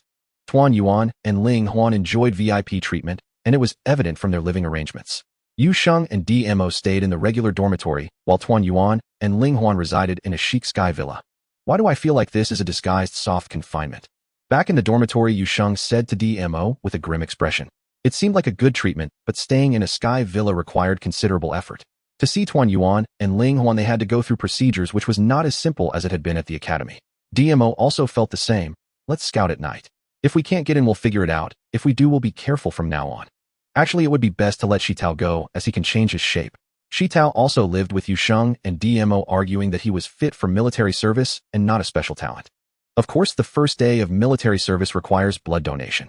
The three of them were currently worried about the blood issue. Everyone's blood in the military was noted in the database, and if they wanted to keep it a secret, they would need someone not listed.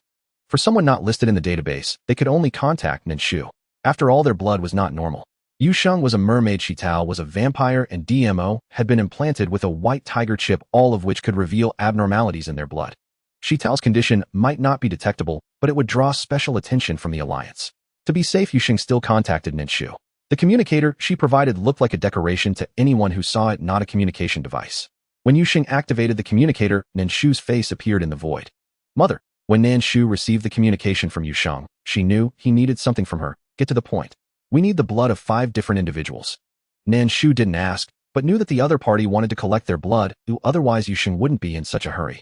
However, she had prepared in advance. Check carefully in Zeta Le's backpack. Why put it in Zeta Le's backpack? Because Zeta Le spends most of the time flying, making it hard for anyone to rummage through his bag. The director mom is really amazing. Tuan Yuan exclaimed in admiration, as she had predicted this in advance. Zeta Le opened his backpack and indeed found the blood that Nan Shu mentioned. Found it. With the answer secured, Nan Shu mercilessly hung up the communicator. She still wanted to bask in the sun. 202 Shu, aren't you going to take a look? It always felt that penetrating the inner workings of the Interstellar Alliance was not so easy, and a few of them could easily get hurt. Nan Shu lay calmly on her lounge chair, not feeling that sending a few children to infiltrate the Interstellar Alliance posed any significant danger. Their intelligence grows with their bodies. Don't underestimate their intelligence just because they aren't yet 10 years old.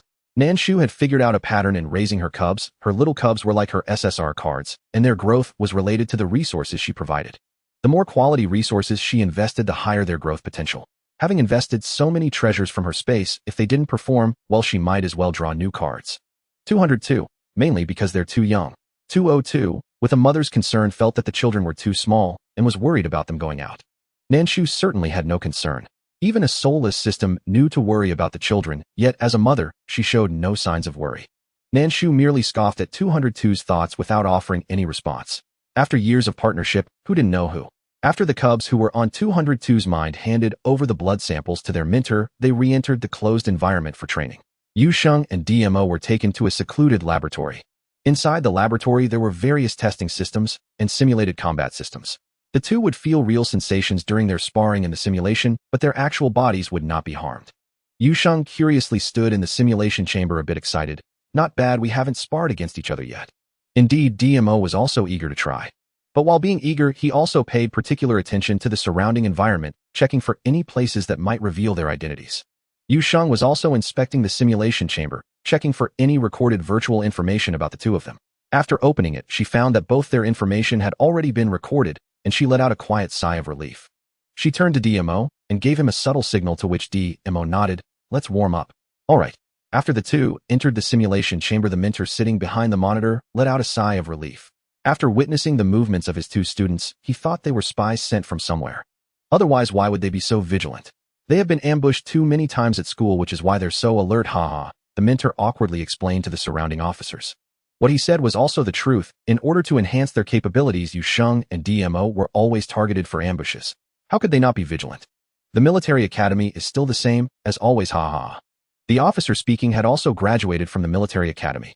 After the mentor's explanation, Yu Sheng and DMO noticed a significant improvement in the expressions of the officers.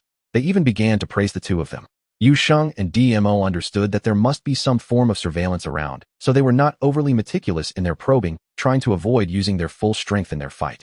However, even so, it was enough to astonish the officers who were watching.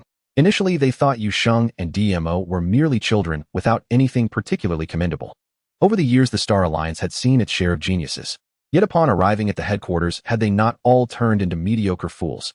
The officers at the headquarters had little expectation for Yu Sheng and DMO, but the aura they inadvertently revealed during their confrontation, along with their agile combat techniques, made them stand out.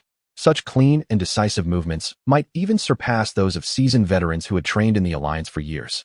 The officers of the Star Alliance excitedly patted the mentor on the shoulder. Not bad, I thought they would be just like the previous ones. These two are indeed promising talents. Their entire family, siblings included, are all exceptional talents, the mentor said with a smile. The few students who followed him were among the top in their respective fields. They are the most formidable batch of students in the Star Academy. Indeed, they will be invaluable pillars for the Alliance in the future. Within the simulation chamber, Yu Sheng felt unfulfilled from not being able to use her full strength against DMO. She sighed and said to him, "This is boring, let's stop." Without needing to say anything, DMO had the same thought. Their strengths surpassed those of the students at the military academy and many officers at the headquarters. In fact, without revealing their full capabilities, they were already able to dominate many opponents. If they truly unleashed their powers, only commanders would be capable of matching them.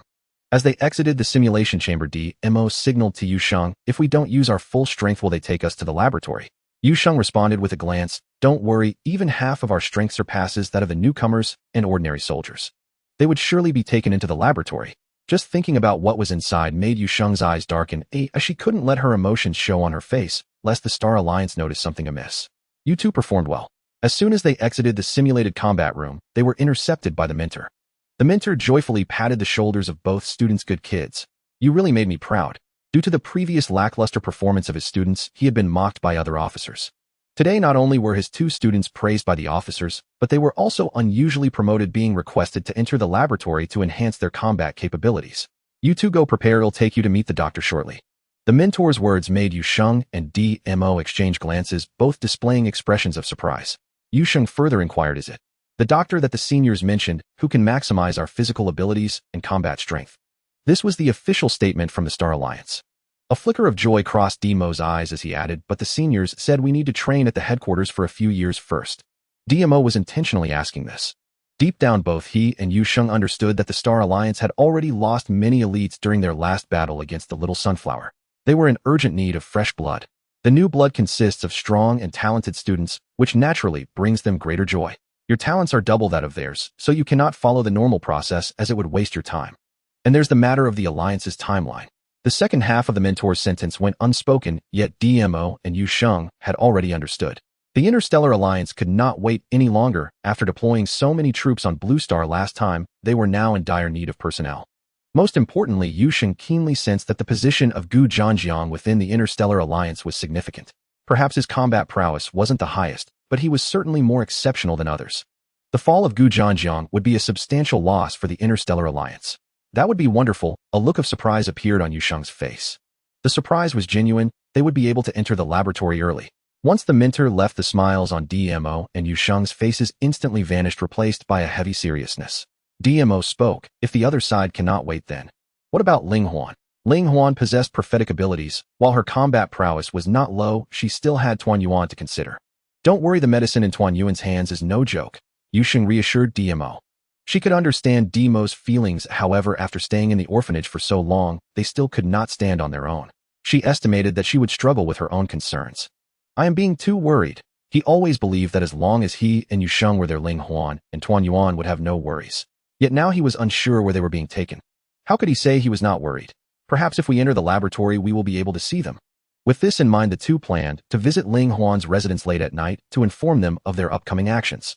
In the dead of night, the two moved like phantoms, entering Ling Huan's residence.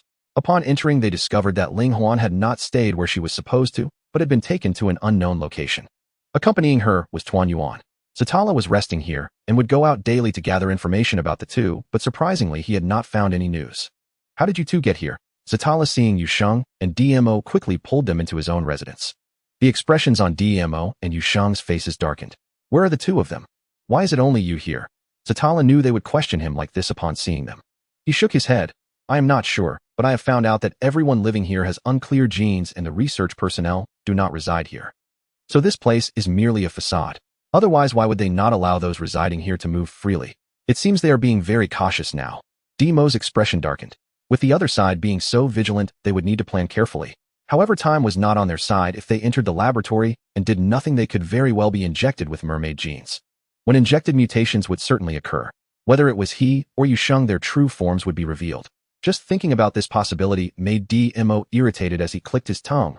We cannot be injected with mermaid genes. No one in the orphanage can be injected. We have to go all out. Yusheng looked at Zatala. If we take action in the laboratory, do you have confidence in finding Ling Huan and Tuan Yuan? What do you think? The words of Zatala made Yusheng frown slightly. She scrutinized Zatala for a long time before slowly speaking. Your powers have fully recovered. She actually couldn't see through the opponent's cultivation level. Anyone whose cultivation she could not discern must possess a level higher than hers, not lower. Yusheng had always believed that vampires, as recorded in history, only drank blood, flew, and executed some harmless attacks. Yet the Zatala before her told her that not only were the records incomplete, but the abilities of vampires were far greater than what ordinary people knew. You figured it out. Zatala did not deny it. DMO's deep gaze was fixed on Zatala. They both understood that Zatala was an ancestral returning, not newly born. The other party not only retained memories from before returning, but also concealed his true abilities after entering the orphanage. Putting aside his initial thoughts about the orphanage, Yusheng and DMO were well aware of his reasons for hiding his strengths. If it weren't for their mother's extraordinary capabilities coupled with Zatala gradually accepting the orphanage, he would never have revealed his true power. Not to mention, he was also helping to find Tuan Yuan and Ling Huan. Are you not planning to leave? DMO asked. Zatala's expression shifted slightly, and then he spoke. I didn't expect that you would know. He had indeed planned to take this opportunity to leave. It was unlikely that anyone could penetrate the heart of a vampire who had lived for thousands of years. Perhaps it was the atmosphere of the orphanage that he preferred. His heart gradually became more accepting. Of course, it was also possible that he had uncovered information after stepping outside. He wanted to go back, but it was simply impossible. Since returning was not an option and he disliked staying in the stars, he could only return to where he once lived, Blue Star. At this moment, the only place in Blue Star where he could still survive was the orphanage. Zatala finally accepted the idea that he had an 18-year-old mother. Thanks to your awareness, otherwise you definitely wouldn't survive. Yusheng smiled as she patted Zatala on the shoulder. Nan Shu was not someone to be trifled with. If he dared to run at this moment, Nan Shu could make him disappear from existence with a thought. Zatala.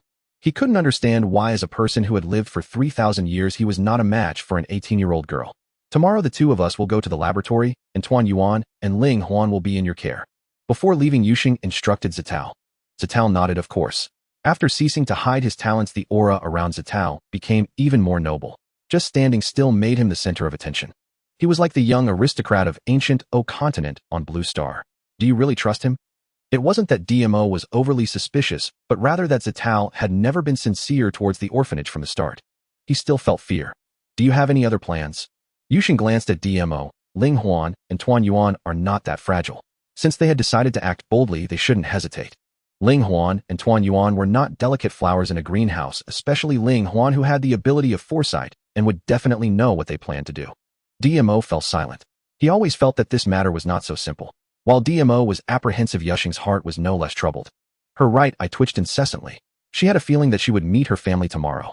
DMO, if something happens tomorrow that I cannot handle, remember to eliminate the opponent before I break down mentally. No unexpected events could occur. She was to be the future queen of the merfolk and had to consider the future of her people. Her father and mother would understand her. DMO discerned the meaning behind Yusheng's words. His brows furrowed tightly together. Are you implying that? Though they had long been prepared, it was uncertain what would happen if they truly encountered it. Whether one could maintain their composure was truly hard to say.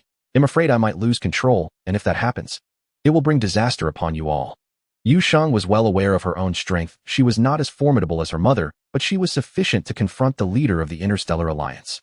Otherwise, the cleansing elixir her mother had given her would be of no use. Nan Shu sat in the courtyard, still fanning herself with a red fan, watching the situation of Yusheng and the others through the water mirror in front of her. Yu Sheng and DMO had already entered the laboratory where the doctors in white coats were meticulously checking the instruments. Along with Yu Sheng were several soldiers, their expressions filled with excitement. Bai Yin stepped up behind Nan Shu. Do you think they have a chance of winning? Nan Shu did not respond, merely touched her hair, and a wooden bucket of water appeared before her. You take this bucket and go to the headquarters of the Interstellar Alliance to assist her. Bai Yin looked at Nan Shu in surprise, not understanding the purpose of this bucket of water. When she loses her composure, splash a bucket of water on her, and she will calm down. Bai Yin was speechless. He truly had not anticipated that his mother's task for him was to douse Yu Sheng with cold water. Are you sure? Doing so could result in losing face. Nan Shu raised her eyes, unwilling. They'll go right away. When Yu Sheng and the others were not present, Bai Yan's fragility would appropriately diminish. When the older siblings were not around, the younger brother had to learn to be strong. Everyone in the orphanage knew that Bai Yan's health was poor. Even though he seemed much healthier recently, he could not afford to overexert himself. He would voluntarily take on more responsibilities. As Bai Yan piloted the spaceship to the headquarters of the Interstellar Alliance, 203 anxiously reminded him, when you go, don't confront them heat-in. Oh, if you can't win, contact us. The 20 series robots were all quite formidable. If it weren't for Nan Shu's intervention preventing them from interfering, they would not allow a few children to go to the Interstellar Alliance headquarters alone. Han Sheng was eager to follow Bai Yan. Seeing his intent, Bai Yan shook his head at Han Sheng. You can't go, it would alert the enemy. The Interstellar people had never seen Bai Yan. DMO and the others had changed their identities, making it impossible for the Interstellar people to recognize them. However, Han Sheng was different. He was a target of high interest on the mermaid rankings by the Interstellar Alliance. His presence would invite a barrage of attacks. Stay at home, they will return. Older mermaids stopped Han Sheng. He could see that every child here was extraordinary, their talents not inferior to that of their princess. Each merely had their own strengths. I want to help you, Sheng, Han Sheng said dejectedly, lowering his head filled with resentment over his own lack of strength. He was angry at himself for not working hard earlier, thinking that since he was not the heir, he did not need to exert himself. As a result, your martial prowess is normal. Nan Shu rarely consoled someone. 203. I never expected Ning would have a moment to console others. 203's tone was sarcastic. As a retirement system, its salary was decreasing, and now it was even more unsustainable. The main issue was that Nan Shu still owed it a lot of money. 203. When will you pay me back? Nan Shu, I have no money right now, you know that. It was not the time to default on debts. Oh, otherwise what if it needed to assist her later? A little cutie delivered blades yesterday, and today there's another chapter. 202 was successfully persuaded by Nan Shu. Indeed, she did not have much money. All her funds had been spent on the lottery.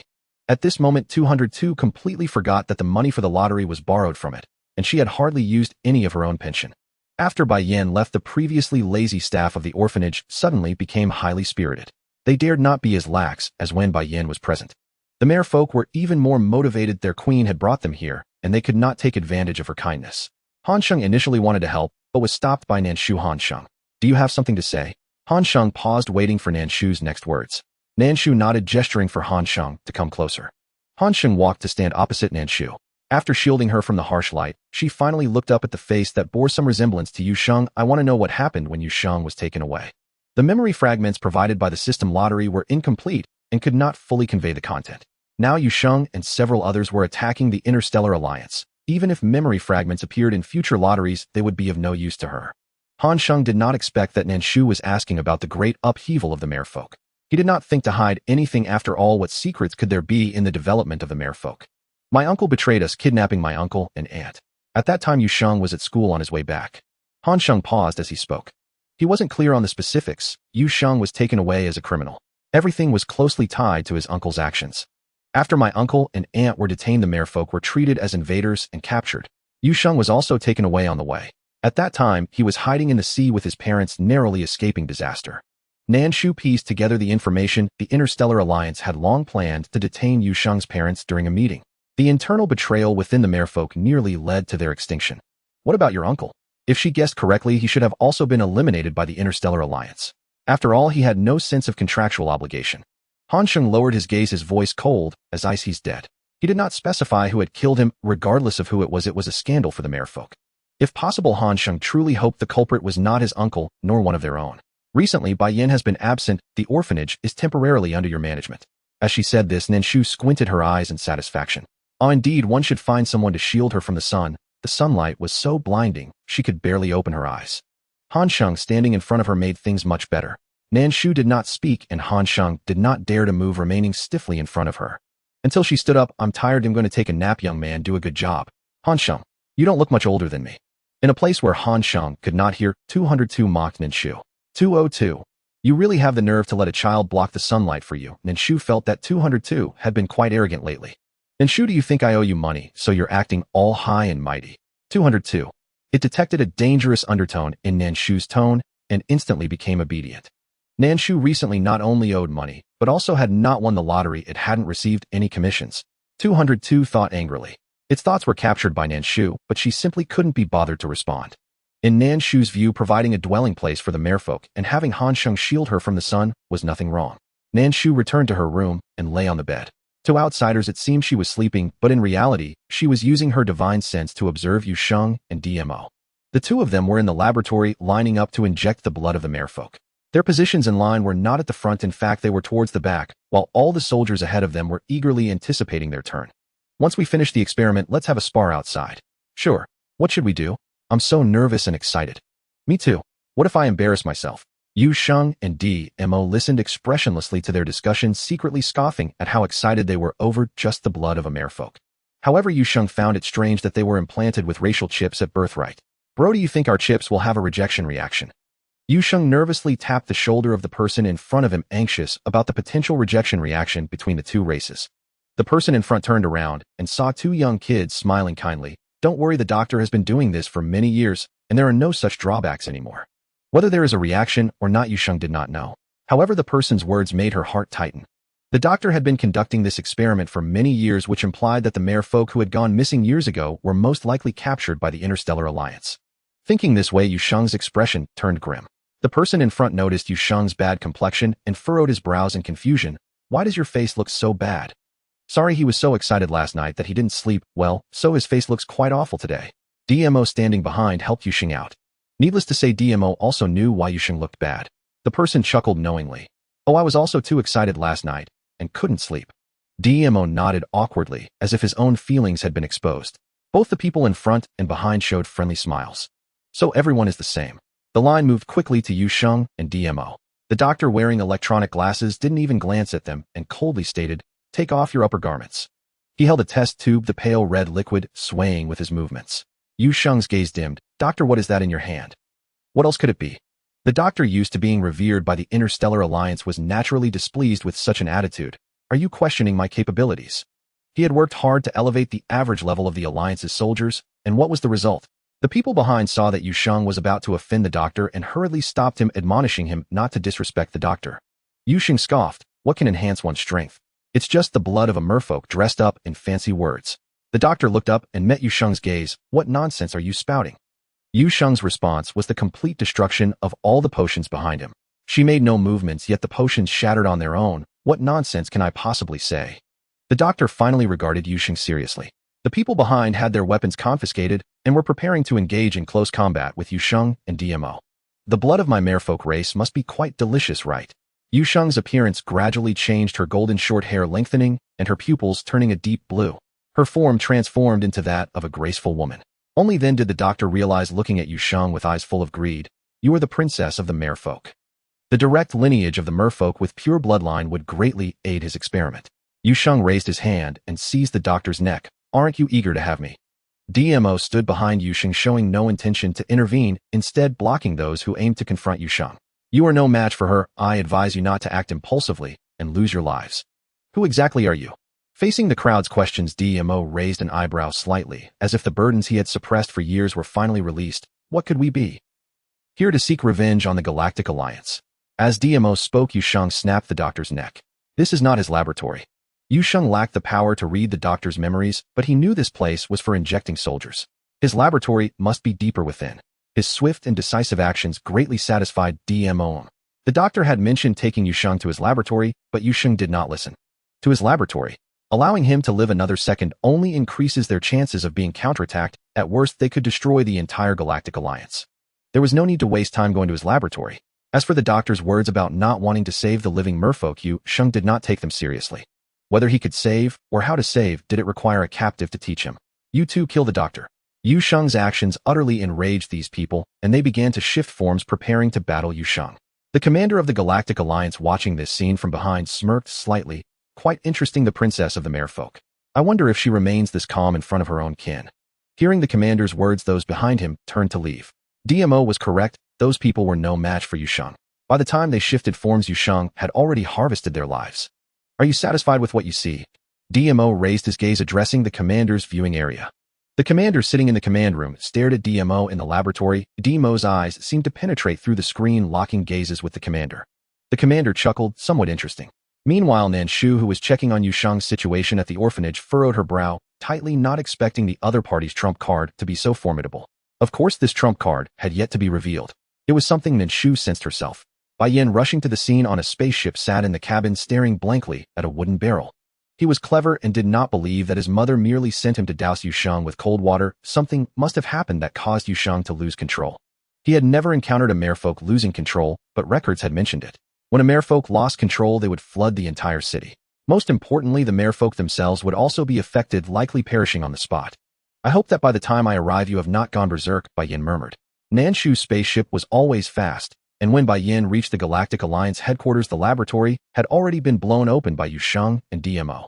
The two were battling against numerous soldiers. The two leading figures were none other than Yusheng's parents. Yusheng's father had a grim face, his eyes vacant, exuding an overwhelming aura of murder as he looked at Yusheng. Her mother was the same. At that moment, they resembled instruments of slaughter, obeying only the orders of their superiors, no longer the gentle king and queen of the merfolk they once were. Yusheng had anticipated such a day, but when it truly occurred, she still could not help but want to retreat. Father, mother. The two listened to Yusheng's words, showing no reaction on their faces. In fact, even as Yusheng spoke, they had already launched a fierce attack towards him. Yusheng's face was filled with sorrow as he dodged the attacks from his parents, unable to retaliate. When Bai Yin arrived, Yusheng was being relentlessly pursued and beaten by his own parents, having no intention of fighting back. He had completely forgotten the words he had spoken to her. Bai Yin. No wonder his mother asked him to bring cold water. Without splashing it on her, she truly wouldn't wake up. Thus, under DMO's astonished gaze, Bai Yin poured the water from the wooden bucket over Yusheng's head. Splash. Yusheng, dodging his parents' attacks, was drenched by Bai Yin, instinctively turning his head. Seeing that Yusheng's parents were about to hit him, Bai Yan's expression stiffened, and she quickly flashed to Yusheng's side to pull him away. The drenched Yusheng was not as disheveled as one might expect. On the contrary, it made him more spirited, and his lost spirit gradually returned. What are you doing here? Yusheng remembered that their mother had tasked Bai Yin with managing the orphanage. Bai Yin held the bucket of water and swung it towards Yusheng's parents. Since they were Yusheng's biological parents, Bai Yin did not strike with lethal intent, only pushing them back. Mother asked me to splash you with cold water. Bai Yin did not hide anything from Yusheng and conveyed the words from Nan Shu that had led him here. Yusheng was taken aback, then understood. As expected of my mother, she anticipated everything. While they were speaking, Yusheng's parents had already advanced towards them, leaving no opportunity for further conversation. Yusheng's expression hardened. Bai Yin pulled back the bucket, blocking the attacks from Yusheng's parents. The bucket from Nan Shu was retrieved from space, possessing both strong offensive and defensive capabilities. Even Yusheng's powerful parents could not break through the bucket. I will spare them for your sake, but if they attempt to harm my companions, I will show them no mercy. Bai Yin was informing Yusheng. She had to make a choice. She could choose not to harm her parents, but her parents lacked the rationality to protect her. The other side had clearly been turned into specimens crafted into weapons, specifically targeting the merfolk. Yusheng lowered his gaze. I understand. As Bai Yin spoke, Nan Shu had already released her spiritual power, eliminating those surrounding them. She had no patience to wait for the Interstellar Alliance's trump card to arrive too late. What she needed to do now was to force the enemy out. Nan Shu's divine sense was vast, more than enough to cover the entire Interstellar Alliance. As soon as her divine sense launched an attack against the Interstellar Alliance, not only did the warriors of the Alliance suffer, but even the buildings began to explode one after another. The screams were incessant. Bai Yin stood in front of Yusheng, pulling DMO behind him. Once both were close to him, a pale white halo appeared around Bai Yin, forming a protective barrier to prevent Yusheng's parents from attacking them. Nan Shu did not go for lethal strikes against Yusheng's parents, merely wounding them. However, the instructions they received were to kill Yusheng, completely ignoring Nan Shu's attacks. Even when severely injured, they still did not forget to kill Yusheng. Yusheng, with reddened eyes, looked at his tireless and pained parents, clenching his teeth to refrain from crying out loud. Crying will not solve any problems. Bai Yin interrupted Yusheng's tears. As a queen, what you need to do I still need to tell you. Yusheng knew that as a queen, regardless of whether the other party was her father or mother, she had to eliminate anyone who posed a threat to the future development of the merfolk. She understood she should not be indecisive, but they were her parents. Which child could bring themselves to harm their own parents? Tears slipped from Yusheng's eyes, turning into pearls that rolled onto the ground. The appearance of the pearls made the commander's gaze towards Yuxing even more fervent. Despite not knowing why a child of only a few years would appear as an adult, it didn't matter. The daughter was far superior to her parents. For the Interstellar Alliance, a mermaid capable of infinitely producing pearls was a treasure. Are you coveting my daughter? Nan Shu's voice echoed from afar like thunder exploding at the headquarters of the Interstellar Alliance. Her tone carried an air of indifference, as if the Interstellar Alliance was nothing more than ants to her. She could eliminate them in an instant. Yuxing looked up at the sky. Mother, is she really that powerful? Can she control the Interstellar Alliance all the way from the distant blue star? Nan Shu's voice seemed to possess a magical power, causing the merfolk king and queen who were attacking Yuxing to slow their assault. Confusion flashed in their eyes as the Interstellar Alliance's control over them weakened. Kill them. The command once again entered the minds of the merfolk king and queen, sharpening their expressions. Yuxing looked pained at her parents as she covered her head, unable to lift the water blade in her hand. Yuxing, Bai Yan's brows furrowed tightly. The usually gentle boy now wore an expression of sternness. Do you want us to take action? DMO did not wish to take action, but Bai Yan had been signaling him not to. DMO understood that Nan Shu wanted Yuxing to act on her own. People always must grow up, but the price of growing up varies for each individual. For Yuxing, this was the ordeal she had to endure in her life. When others helped, she was more likely to fall into it, remaining forever stagnant. Yuxing watched her increasingly sinister parents with DMO and Bai Yan retreating helplessly behind her. The turmoil in her heart made the surrounding sounds gradually fade away. All that remained was the desire to kill her companions, even to annihilate the merfolk. She closed her eyes, took a deep breath, and gathered the water blade in her hand with tears flowing. Father, mother, I'm sorry. Yuxing leapt forward, standing in front of Bai Yan. She could not back down. If she could evade her parents' pursuit today, what about the others of the merfolk tomorrow? She believed that her father and mother would understand her. The water blade in Yuxing's hand gradually extended, and by the time she opened her eyes again, the hesitation in her gaze had vanished. In its place was determination. Bai Yan did not urge Yuxing, allowing her to make her own decision. Daughter, I will avenge you. As Yuxing's words fell, she leaped out from Bai Yan's protective embrace, engaging in battle with her parents. With the bonds of parenthood tying her, she missed several opportunities to slay them. As her wounds accumulated, her parents' emotional ties grew fainter. Yuxing realized that the two before her were merely tools used by the Interstellar Alliance to control the merfolk, not her true parents. Her parents had long been killed in the experiments of the Interstellar Alliance. Taking a deep breath, she ultimately resolved to kill her own parents. As her water blade sliced through her mother's neck, the murderous intent on her mother's face faded, replaced by disbelief. Are you going to kill me? Fear, disappointment, and sorrow were reflected in Yuxing's mother's eyes. Yuxing paused for a moment, but during her hesitation, her father had already swung his tail towards her. Caught off guard, Yuxing fell to the ground, rolling a few times. She clumsily got up, her face filled with self-disappointment. Yuxing took a deep breath, tearing a strip from her garment to cover her eyes, not wanting to see the expressions of her parents. As for their voices, she would choose to selectively block them out. Is this all you can achieve? Nan Shu's voice came again, this time tinged with disappointment, unlike her earlier indifference. Yuxing paused again and removed the cloth covering her eyes. Her mother was disappointed in her. If you cannot hold this position, then step aside and let someone more capable take it. Nan Shu's statement was a declaration. Since Yuxing could not fulfill her role, it was better to relinquish the position. Yuxing raised her gaze, abruptly, surprised that Nan Shu, who usually had patience for the children of the orphanage, would speak such words to her today. Her hand gripping the water blade trembled slightly. Bai Yan furrowed his brow, not expecting his mother to voice such sentiments. Initially, he had intended to say it himself. Bai Yan was well aware of his mother's status in the eyes of his older siblings. If Yuxing were to rise, it would be fine, but if she faltered, wouldn't that be? Nan Shu, however, did not share that concern. Sitting on the throne, the choices faced would only increase. If one could not even make a decision about one matter, how could they ever hope to be a good leader of their clan in the future? Yuxing's subsequent failure only indicated her unstable temperament, rendering all her previous teachings futile. Nan Shu also believed that Yuxing would not remain defeated. In fact, it proved that Nan Shu was right. Yuxing did not succumb to despair. Instead, she personally dealt with her parents. The bodies of the merfolk king and queen lay on the ground, their eyes wide open, as if unwilling to close them even in death. Bring your parents' bodies onto my ship. The children remained silent, and Nan Shu's voice echoed again. Yuxing came back to her senses, kneeling on the ground and collapsing onto her parents' bodies, weeping uncontrollably. Far away in the orphanage, Nan Shu sighed upon witnessing this scene. If possible, no one would wish to lay hands on their own parents. 202. How dare you, who imprisoned your own father, think this way? Others may say it, but Nan Shu herself feels no guilt. Nan Shu, what kind of father is he? Calling him a phoenix man is already flattering him. Nan Shu looks down on her biological father. 202 knows this, yet hardly anyone can match her. Calling it imprisonment is indeed imprisonment. But this is a society governed by law. While Yuxing personally slayed her parents, Nan Shu was watching, leading many merfolk from the orphanage to witness Yuxing's actions. However, they clearly heard what Nan Shu said. They knew that Yuxing's parents were already dead and their bodies were being exploited. No merfolk believed that Yuxing had done wrong. They simply felt that her path was too difficult. Everyone despised the Interstellar Alliance, but lacked the strength. Can't you make my uncle and aunt normal again? Han Sheng, having experienced being hunted by his uncle and aunt, understood their oddness.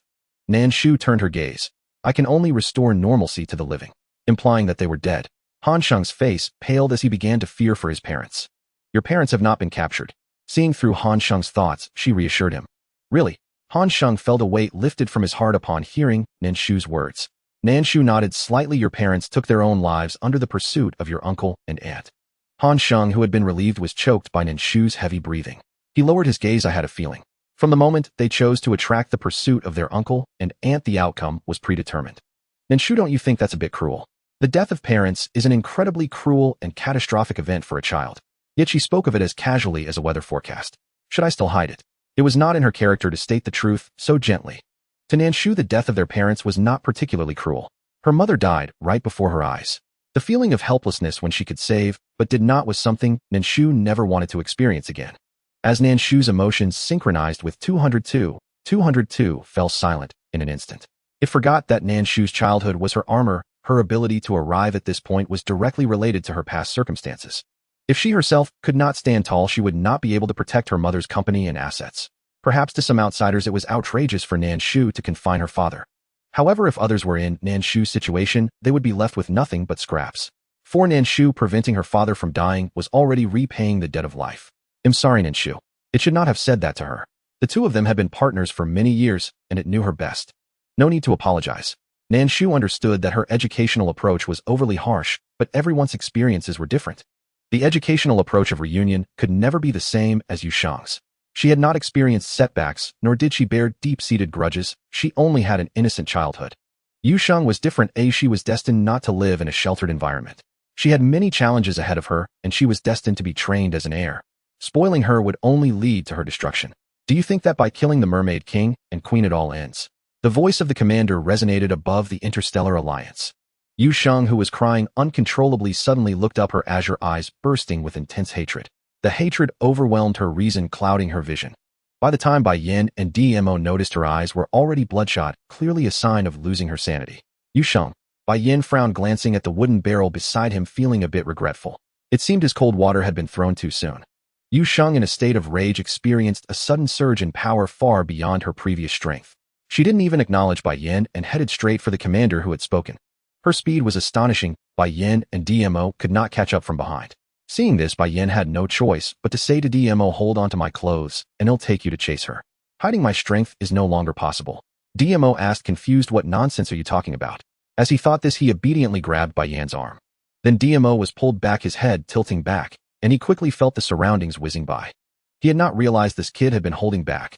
Yusheng felt Bai Yan's approach. She turned her head, get lost. Her expression told Bai Yin and DMO that if they dared to interfere, she would take them out first. There will be one more chapter later, and one chapter of the 3 chapters owed is still pending. Bai Yin said. Since that's the case, I won't hold back. He swung the wooden bucket in his hand towards Yusheng. In the perception of DMO and Yusheng, Bai Yin was not as formidable as she was. Yusheng mockingly replied, you think? Bang. I thought you were too busy to threaten me. Bai Yin nervously stepped forward and recited the classic line of the little white flower, sister, are you all right? Yusheng stood unsteadily and fixed her gaze on Bai Yin. Just as she was about to confront Bai Yin, Nan Shu's voice echoed again. If she wants to kill, let her kill. If she doesn't kill a target, she won't be able to rid herself of her inner demon. With Nan Shu's command, Bai Yin took a step back, allowing Yusheng to act freely. The commander intended to take advantage of the conflict between Bai Yin and Yusheng to ambush Yusheng, but Nan Shu intervened. His hopes were dashed. In the moment the commander was distracted, Yusheng had already flashed in front of him, and by the time he tried to evade, it was too late. He was instantly killed by Yusheng's swift action. After the commander died, the redness in Yusheng's eyes slowly faded. Her hands hung limply at her sides. What difference did it make to kill the opponent? Seeing Yusheng return to normal, Bai Yin approached her and patted her shoulder, saying, take care. Yusheng turned her gaze. Under Yusheng's scrutiny, Bai Yan's color drained from his face before he could speak, and he coughed weakly, cough. Yusheng responded. DMO questioned. Was this young man pretending, or was he truly different? How could he be so unlike himself just moments ago? As Yusheng was about to press Bai Yin for an explanation about his earlier behavior, a loud crash echoed from behind them, causing the group to turn. They saw several white tigers slowly approaching. The earlier loud noise was caused by their crashing through the wall. Upon seeing the white tigers, Bai Yin and Yusheng exchanged glances towards DMO. They noticed DMO's lips pressed tightly together, as if he was suppressing something. You?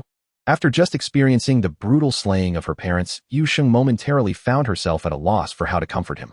It was precisely because she understood that feeling that she couldn't bring herself to speak words of comfort.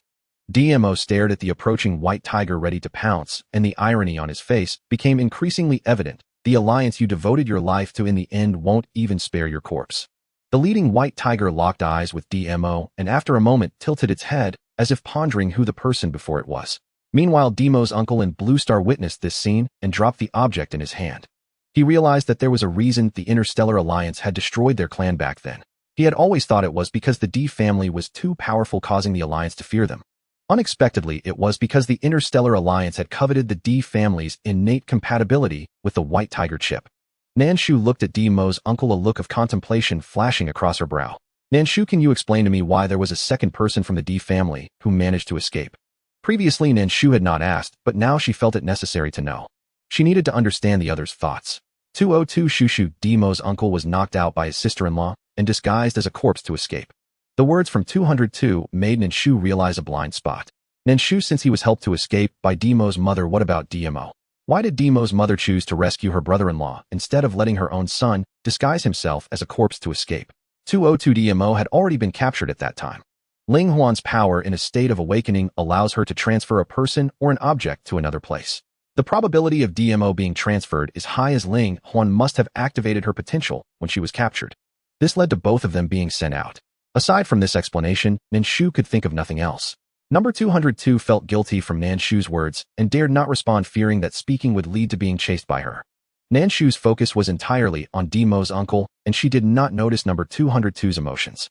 Had she known, she would certainly understand that her little ones had their reasons for coming to the orphanage. DMO's uncle had been trembling since appearing among the White Tiger group, as if recalling some unpleasant memories. His face shifted back and forth between a tiger's face and a human's.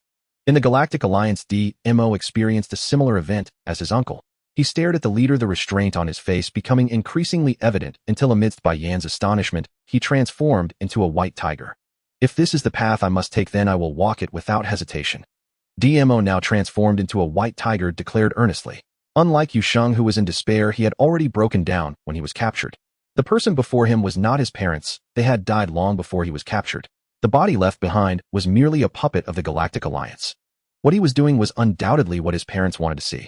No one from the D family would wish to become a puppet, even if his father had once been a loyal member of the Alliance. When DMO charged forward, the leading white tiger had already leaped up, colliding with DMO. The two white tigers bit at each other, creating a scene of utter bloodshed. The white tigers behind them were also restless. Not good. They want to devour DMO. Yusheng, seeing other white tigers moving forward, instantly unleashed a water blade to block them.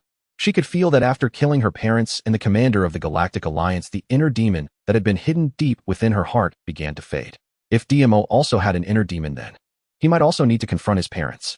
DMO was unaware of Yusheng's thoughts. All he knew was that his physical strength was waning, and he was no match for his father. When DMO's uncle saw that he was about to be defeated, he hurried to Nan Shu's side and said, Can I speak to DMO? My. Nan Shu glanced at him in surprise and then nodded. You may speak. DMO's uncle hesitated for a moment before saying loudly, Do not give up. You can defeat him.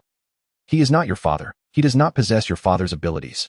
Even if the opponent had his brother's muscle memory, he would not have his brother's intellect. He wouldn't think of how to quickly end the battle. His uncle's voice reignited DMO's confidence. He truly had not given up. Even if every part of him was battered, he still persisted. You are not my match. Unlike the silence of the Mermaid King and Queen, DMO's father could speak. Hearing the familiar voice, DMO felt a pang in his nose. He was still so young. His unique upbringing allowed him to grow tall quickly, but did not let him forget the bond he had with his parents. So what? DMO choked out. Even if you are my father, I will still defeat you. After saying this, DMO reignited his fighting spirit. DMO's father snorted coldly, his strikes becoming increasingly ruthless. Then let's give it a try. Watching from the Blue Star, the trembling uncle of DMO clenched his fists tightly. If it weren't for the circumstances, he would have rushed to their front, blocking those people from harming the last hope of the D family. DMO was indeed no match for his father. The two white tigers collided, and it was DMO who was sent flying. After rolling a few times on the ground, he coughed lightly, spitting out a mouthful of crimson blood. He struggled to rise from the ground. The tiger stood unsteadily, contrasting sharply with his imposing father. I will not concede. After saying this, DMO charged towards his father once more. The other tigers intended to assist DMO's father, but were all intercepted by the white flame, confirming whether they could be revived.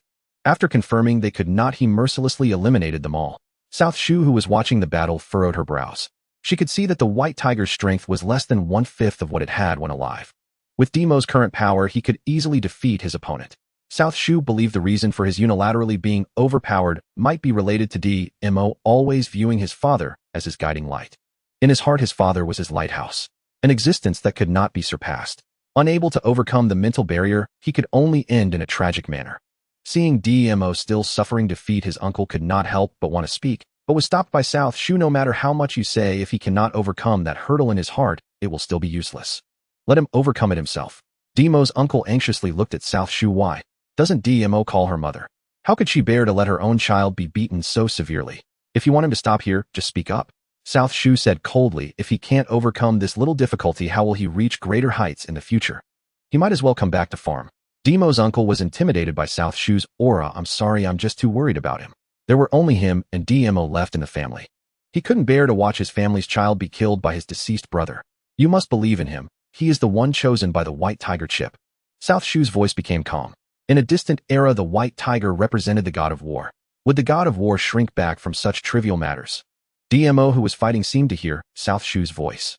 Although he was on the verge of collapsing, his battered body stood up once again. A white light enveloped him, and his wounds slowly healed. DMO's uncle exclaimed, this has it activated the potential of the white tiger. As the king of all beasts, how can he be defeated by a mere experimental subject? Nan Shu's lips curled into a smile, her eyes filled with relief. A roar of a tiger echoed from the interstellar alliance, shaking the heavens and earth, even reaching the distant blue star. The people farming on the blue star were drawn in by this tiger's roar.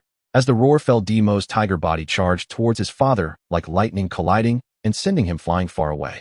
Following closely was DMO's lethal move. With his eyes closed, he crushed his father's head with his claws. Father, I'm sorry. In that moment, DMO's uncle seemed to see his elder brother. Decisive, brave. His eyes turned red, and he trembled, unsure of what to say. How can the white tiger god of war cower and hide in the shadows? He should stand under the sunlight, earning the admiration of the world. A smile blossomed on Nan Shu's face. Isn't that right? You're right, the uncle of DMO nodded. Previously, he had not considered that the white tiger had always been synonymous with military generals throughout history. How could it cower in the shadows? DMO is a born general. How could he? Perhaps the existence of his elder brother is meant to help DMO grow and overcome that mental barrier. Once he crosses that hurdle, DMO's future will be bright and clear. After defeating his father, DMO did not revert to his human form for a long time.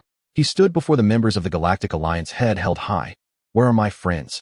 The soldiers gathering around him increased, yet DMO remained unmoved. He could feel that the inner demon binding him had vanished.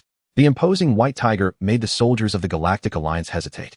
If he could snap his own father's neck with a claw, then those opposing him would be even less merciful. Once fear takes root, the will to fight naturally diminishes. DMO did not wish to harm the innocent. If they insisted on attacking, he would not show them mercy either. He needed to find Ling Huan and the others. In a certain laboratory of the Galactic Alliance, a doctor dressed in a white coat and wearing a monocle was smiling as he looked at Ling Huan. Little elf, we meet again. Seeing the familiar Dr. Ling Huan felt a surge of hatred. It was clear that he recognized her, and she felt no different. She gritted her teeth, refusing to let her hatred cloud her mind. Aren't you curious if your grandfather is still alive? After finishing his words, the doctor seemed to remember something. Oh, I forgot that your elf clan can predict the future. Then predict if you will see your grandfather again. The doctor's irritating face made Tuan Yuan, who was beside Ling Huan, want to punch him. However, Tuan Yuan knew that she lacked combat power, and without absolute certainty, she could not take risks. It would hold Ling Huan back. Tuan Yuan suppressed her anger, standing beside Ling Huan, holding her hand to provide psychological support. Ling Huan turned to glance at Tuan Yuan, then coldly said, I see your death. She certainly knew what she would witness. Long before entering the military academy, she had known this day would come. Haha, little elf, your current situation does not permit you to say such things. Although the doctor was laughing, there was no hint of amusement in his eyes. Instead, they were filled with malice towards Ling Huan. He stepped closer, his tone dangerously low. Your elf clan deserves to die. The doctor's hostility towards the elf clan made Ling Huan turn her head. She locked eyes with the doctor, and after a long gaze a smile slowly crept onto her face. Since ancient times those who succeed are kings, and those who fail are bandits. Shut up. The doctor's face contorted with rage. I will not let you die easily. Oh, I want you to watch your elf clan suffer punishment. As he spoke, the doctor raised his hand to activate a concealed wristband. The technological screen behind the doctor slowly opened, revealing the hidden laboratory. Through the transparent glass, Ling Huan saw members of the elf clan lying on dissection tables. And her grandfather was positioned in the center, not a single piece of skin intact on his body covered in surgical knives. It was clearly the work of the doctor before her. Ling Huan's eyes were tinged with murderous intent. Unlike DMO or Yu Sheng, who excelled in battle, she was not weak either. Suddenly a pair of light yellow wings appeared behind Ling Huan, and as they flapped a whirlwind surged towards the doctor. The doctor instinctively dodged, but the laboratory behind him could not escape. With a loud bang the glass shattered under the force of the whirlwind. Ling Huan leaped into the air, her hands clawing towards the doctor's neck. The reason the doctor has survived until now is certainly not due to his flattery. He quickly dodged before Ling Huan could catch him. However, while he evaded Ling Huan's attack, the entire laboratory did not escape and was crushed by her. Among them were quite a few from the elven race, yet she showed no hesitation. The doctor did not expect Ling Huan to act so decisively. The reason Ling Huan could act swiftly was that she had mentally prepared before her arrival. Furthermore, the absence of her grandfather's life force indicated that they had long since perished. Keeping the corpses would only serve to be exploited by those with ill intentions. It was better for her to take action herself. As the laboratory was destroyed, a multitude of memories she did not possess flooded Ling Huan's mind. In an instant, it was as if she were witnessing a fleeting glimpse of an elven leader's entire life. The doctor, seeing that Ling Huan had made no moves, contemplated a sneak attack. He was stopped by Tuan Yuan. She did not know why Ling Huan had remained still for a while, but she understood Ling Huan's nature and knew something must be restraining her. Moreover, having just destroyed the corpses of her family members, she naturally felt uneasy. Tuan Yuan believed she must protect Ling Huan until her mood settled. Tuan Yuan, not skilled in combat, utilized her advantages to poison the doctor. You are a creature I have never encountered before. The doctor had never fully grasped Tuan Yuan's background, which belonged to a being that should not exist in the stars. Where did she come from? Blue Star. Who was that woman from Blue Star? How could she protect so many interstellar fugitives? I am your ancestor. Tuan Yuan threw all her poison at the doctor, sealing off all his escape routes. The doctor's combat abilities surpassed Tuan Yuan's, and even her poison was evaded one by one. Seeing the poison on her body decrease, Tuan Yuan's eyes flashed with urgency. She needed to devise a way to poison the doctor. Lacking brute strength, she could only rely on cunning. As Tuan Yuan pondered, Ling Huan finally regained her senses. She turned and pulled Tuan Yuan behind her, saying, "Protect yourself." Then, to Tuan Yuan's astonishment, the doctor was killed by Ling Huan as easily as crushing an ant. Tuan Yuan stared in shock at Ling Huan. Did you just gain enlightenment? How could the gap in strength be so vast? Ling Huan did not respond to Tuan Yuan, but surveyed the surroundings, saying, "We should leave here first. With such a commotion, if Yu Sheng and the others haven't found us, it means they too are hindered. We need to go assist them." All right. Tuan Yuan was diverted by Ling Huan's attention. Ling Huan focused, releasing her spiritual power, causing a slight tremor that collapsed the entire building. Before the laboratory could fully collapse, Ling Huan grabbed Tuan Yuan and leaped into the air. Tuan Yuan watched Ling Huan's flapping wings. The color is much deeper than before. Just now it was a pale yellow, and now it's nearly orange. However, Ling Huan's wings are semi-transparent, making them appear less vibrant. As the two flew in the air, their view suddenly expanded. Ling Huan spotted Zeta Lu, who was searching for them not far away. "We are here." Ling Huan amplified her voice with her spiritual power. Not only Zeta Lu, but even DMO and Yu Sheng noticed Ling Huan with Tuan Yuan. Far away on Blue Star, Nan Shu noticed Ling Huan's change. Originally lying on a recliner, Nan Shu slightly sat up, a look of deep thought passing through her eyes. 202, Shu Ling Huan. Something seems concealed within them. 202 is an intelligent quantum AI. Unlike Nan Shu, it cannot instantly perceive hidden traits in others. Nan Shu did not indulge 202's curiosity. She remained deeply focused on Ling Huan and the others' movements. A group of children was causing a commotion at the Interstellar Alliance's central headquarters. The Alliance's leader would surely appear soon. Nan Shu waited for the Interstellar Alliance's leader to emerge. 202 had known since dawn that Nan Shu harbored ambitions to overthrow the existing order. Thus, detecting such intent elicited no surprise, only quiet anticipation. Instead, it eagerly anticipated whether the Alliance's leader could land even two meaningful strikes against its beloved Shu. Nan Shu. Back when she first retired, it had worn the solemn demeanor of a model system. Yet now its true nature surfaced without delay. Still, perhaps it was for the best. This way it would stop fretting over her retirement stipend. Blue Planet's territorial expanse had grown manifold since Nan Shu's return. Though still far from encompassing the entire world, it now covered roughly 1/3 of Blue Planet's surface. Yet its population remained sparse, rendering vast stretches eerily desolate. That was precisely why Nan Shu was committed to rebuilding Blue Planet. As humanity's cradle world, how could it ever be abandoned? Of course, Nan Shu held no confirmed suspicions yet. Her theories remained unverified. Dean, shall we assist you? The combative 206 volunteered without hesitation. Its voice rang with unmistakable conviction. Even 205, who was busy retrieving eggs from a chicken coop, heard it clearly.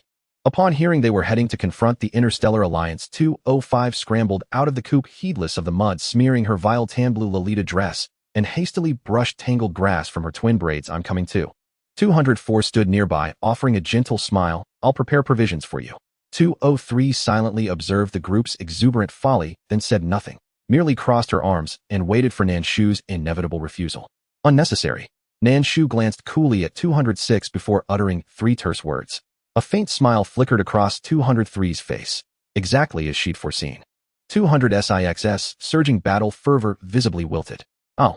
205, though ever candid, scrunched her small face in dismay after Nan Shu's rejection. I thought, finally, we'd get to wage full-scale war against the Interstellar Alliance. Yet the matter was resolved by mere children. Were they truly so weak? 205 remained blissfully unaware that their collective strength was in fact extraordinarily transcendent. Even the Interstellar Alliance, the pinnacle of current galactic technology, could not enable robots to cultivate spiritual energy. They relied solely on physical force. We must wait. Nan Shu spoke 3 more words, and reignited 200's and 205's battle spirit. With those words they felt grounded, assured. 203 finally spoke, gently clarifying for 206 and 205. The Interstellar Alliance has endured for centuries. It slew the Merking and Merequeen, vanquished the Tiger Clan, warriors famed for their ferocity, and even eradicated the Elven race whose seers foresaw destiny. Surely such an entity possesses hidden trump cards. The Dean waits for the Alliance's leader and their ultimate reserve to reveal themselves. To date, no warrior bearing the perfect genetic fusion of human and merfolk lineage has yet emerged. No one knew what kind of forces the Interstellar Alliance had secretly cultivated. Nan Shu bore no intention to slaughter them, only to seize the head of the serpent. She awaited the leader's emergence. It all hinged on whether these children could compel him to step into the light. I'll prepare dessert. 204 amended, shifting tone. Provisions, please, likely. Before Nan Shu could finish, an unfamiliar warship materialized above the Interstellar Alliance's headquarters, one none of its personnel had ever seen before. The appearance of the warship cast a heavy pall over the faces of several robots in the orphanage. As robots, their perception of the warship's arrival was immediate. It belongs to the same source products.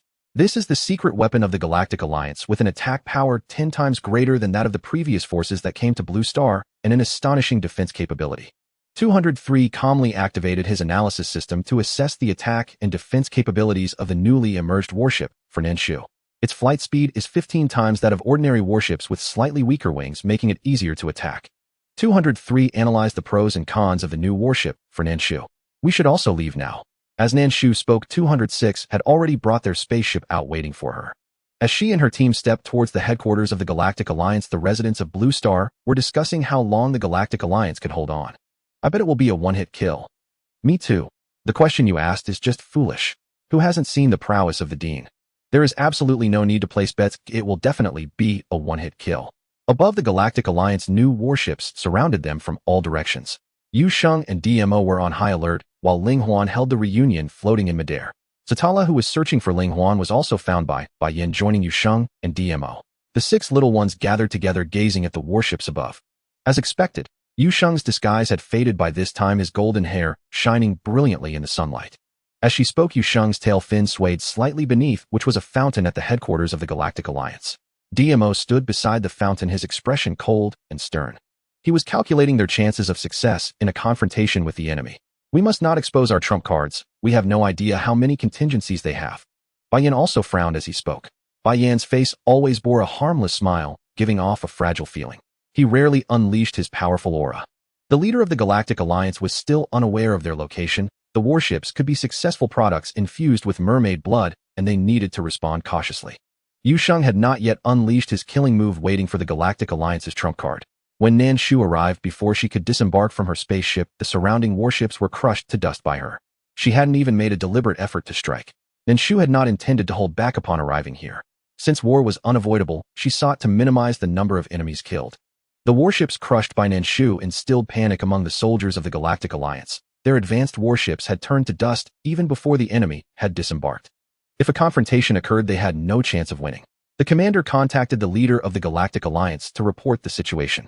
After this incident, he could no longer calm the soldiers' hearts and needed the leader to make a decision.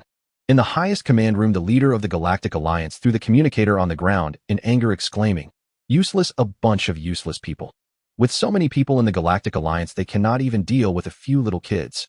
"Leader, what should we do now?" asked someone beside him, clearly worried. He was not at all concerned about those few children, as they were definitely no match for them. Moreover, the Galactic Alliance's trump card could not possibly be limited to those warships. However, that woman from Blue Star was indeed an unpredictable factor.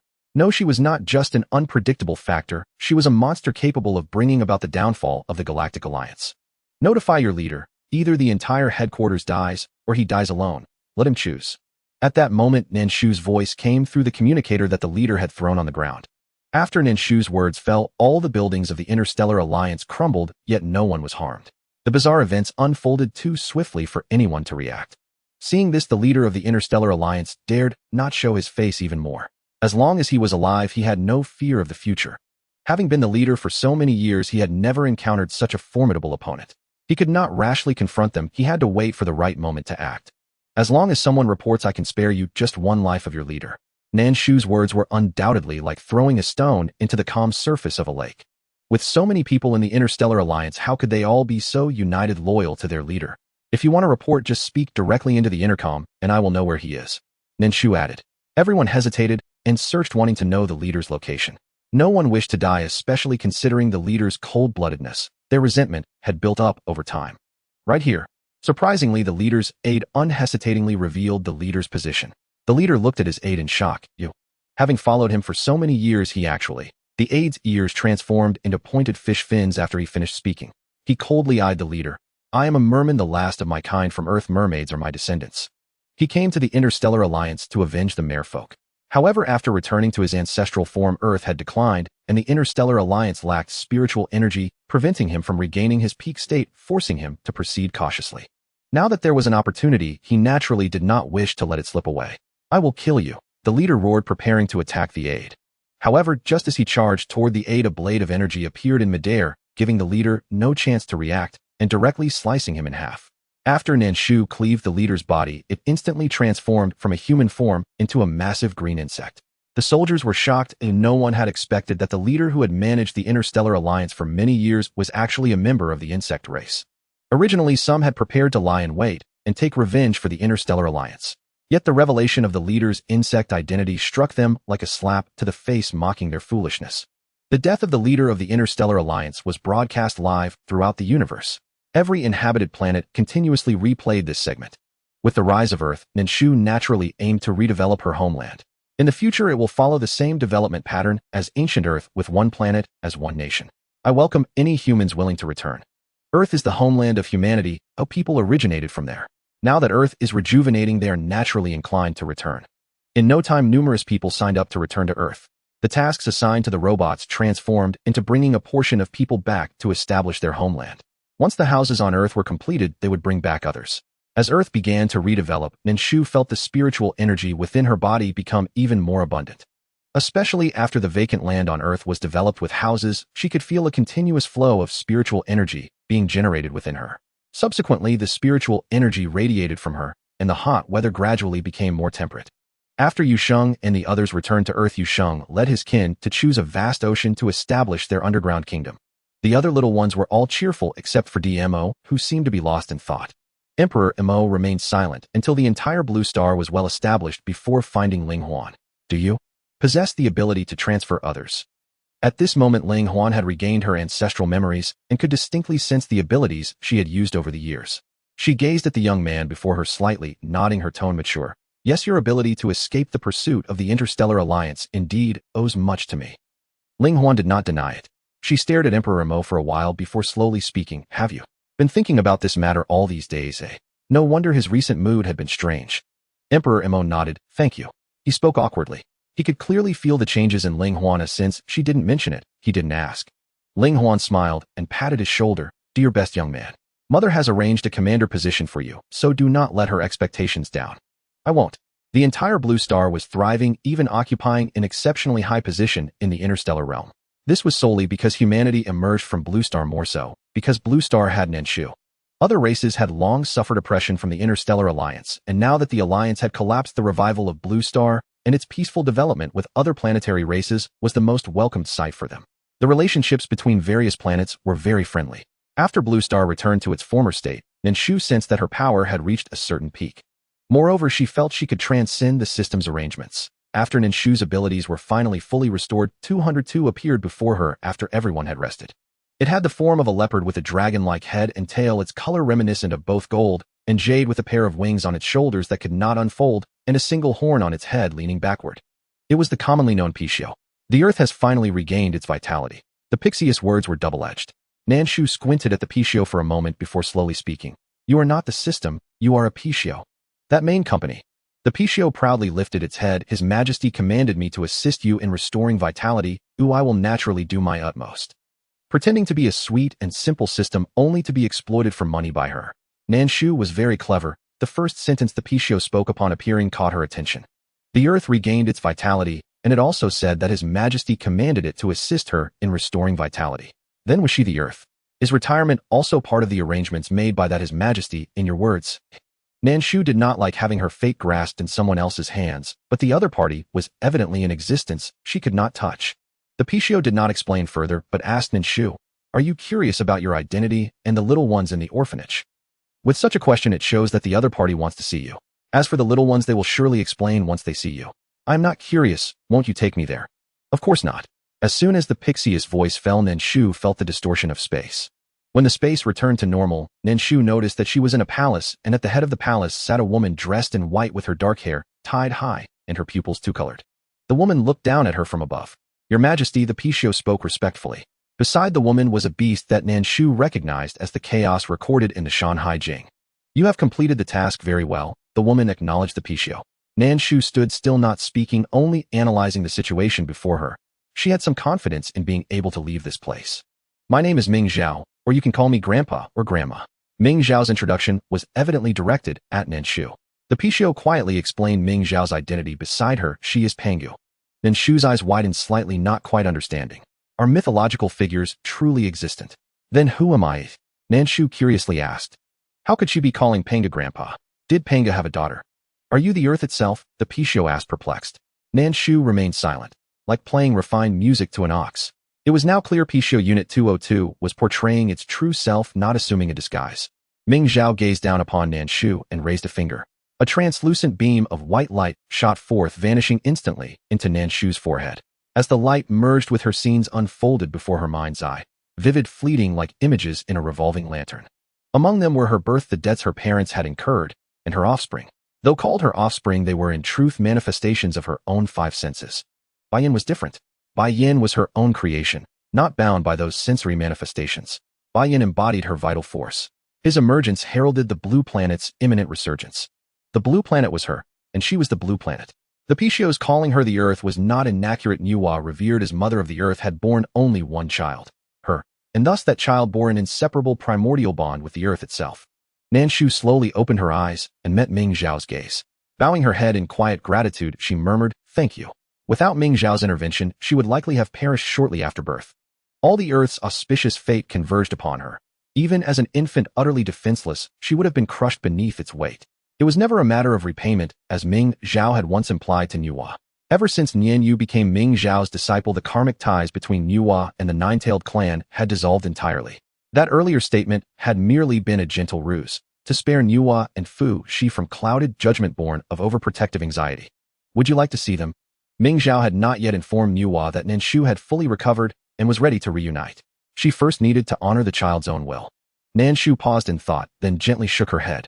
No, I will not see them. She felt no attachment toward her so-called parents. Even knowing their choices had been born of necessity, she could not fathom how to face them. After all, from the moment memory took root, her parents had never appeared kind or nurturing in her recollection. Better to part with dignity than endure mutual discomfort, leaving behind only tender, unblemished remembrance. Ming Zhao did not press her. Since your decision is firm, so be it. With that, she offered a slight respectful nod to the Pixio. Ming Zhao intended for the Pixio to guide Nan Shu back. But though Nan Shu had cultivated for tens of thousands of years, she remained unaware of the path leading from this realm to the blue planet. She would need the Pishio to escort her twice before the route imprinted upon her soul.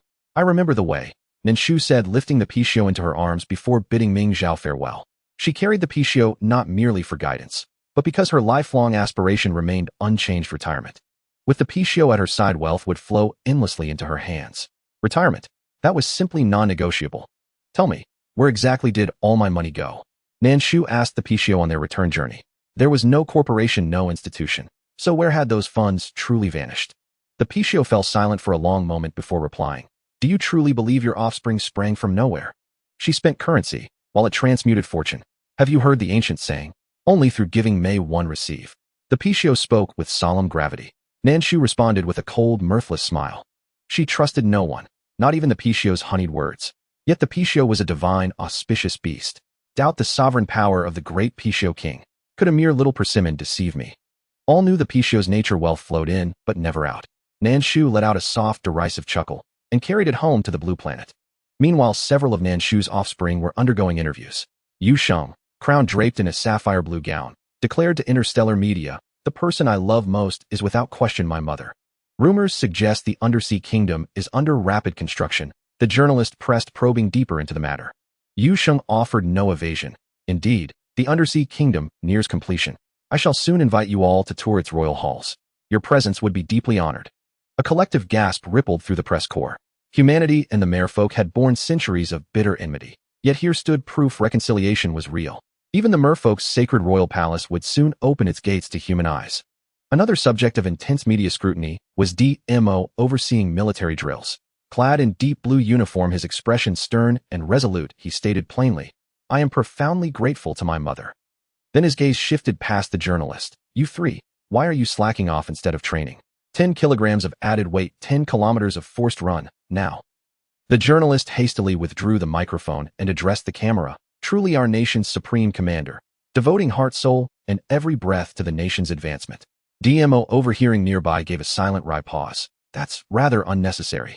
Tuan Yuan, immersed in research on the wasteland revival serum for planet NVI, turned reluctantly to the lens and flashed a radiant smile. "I'm developing the wasteland revival serum for NVI, and my dearest, most beloved mama, will you praise me?"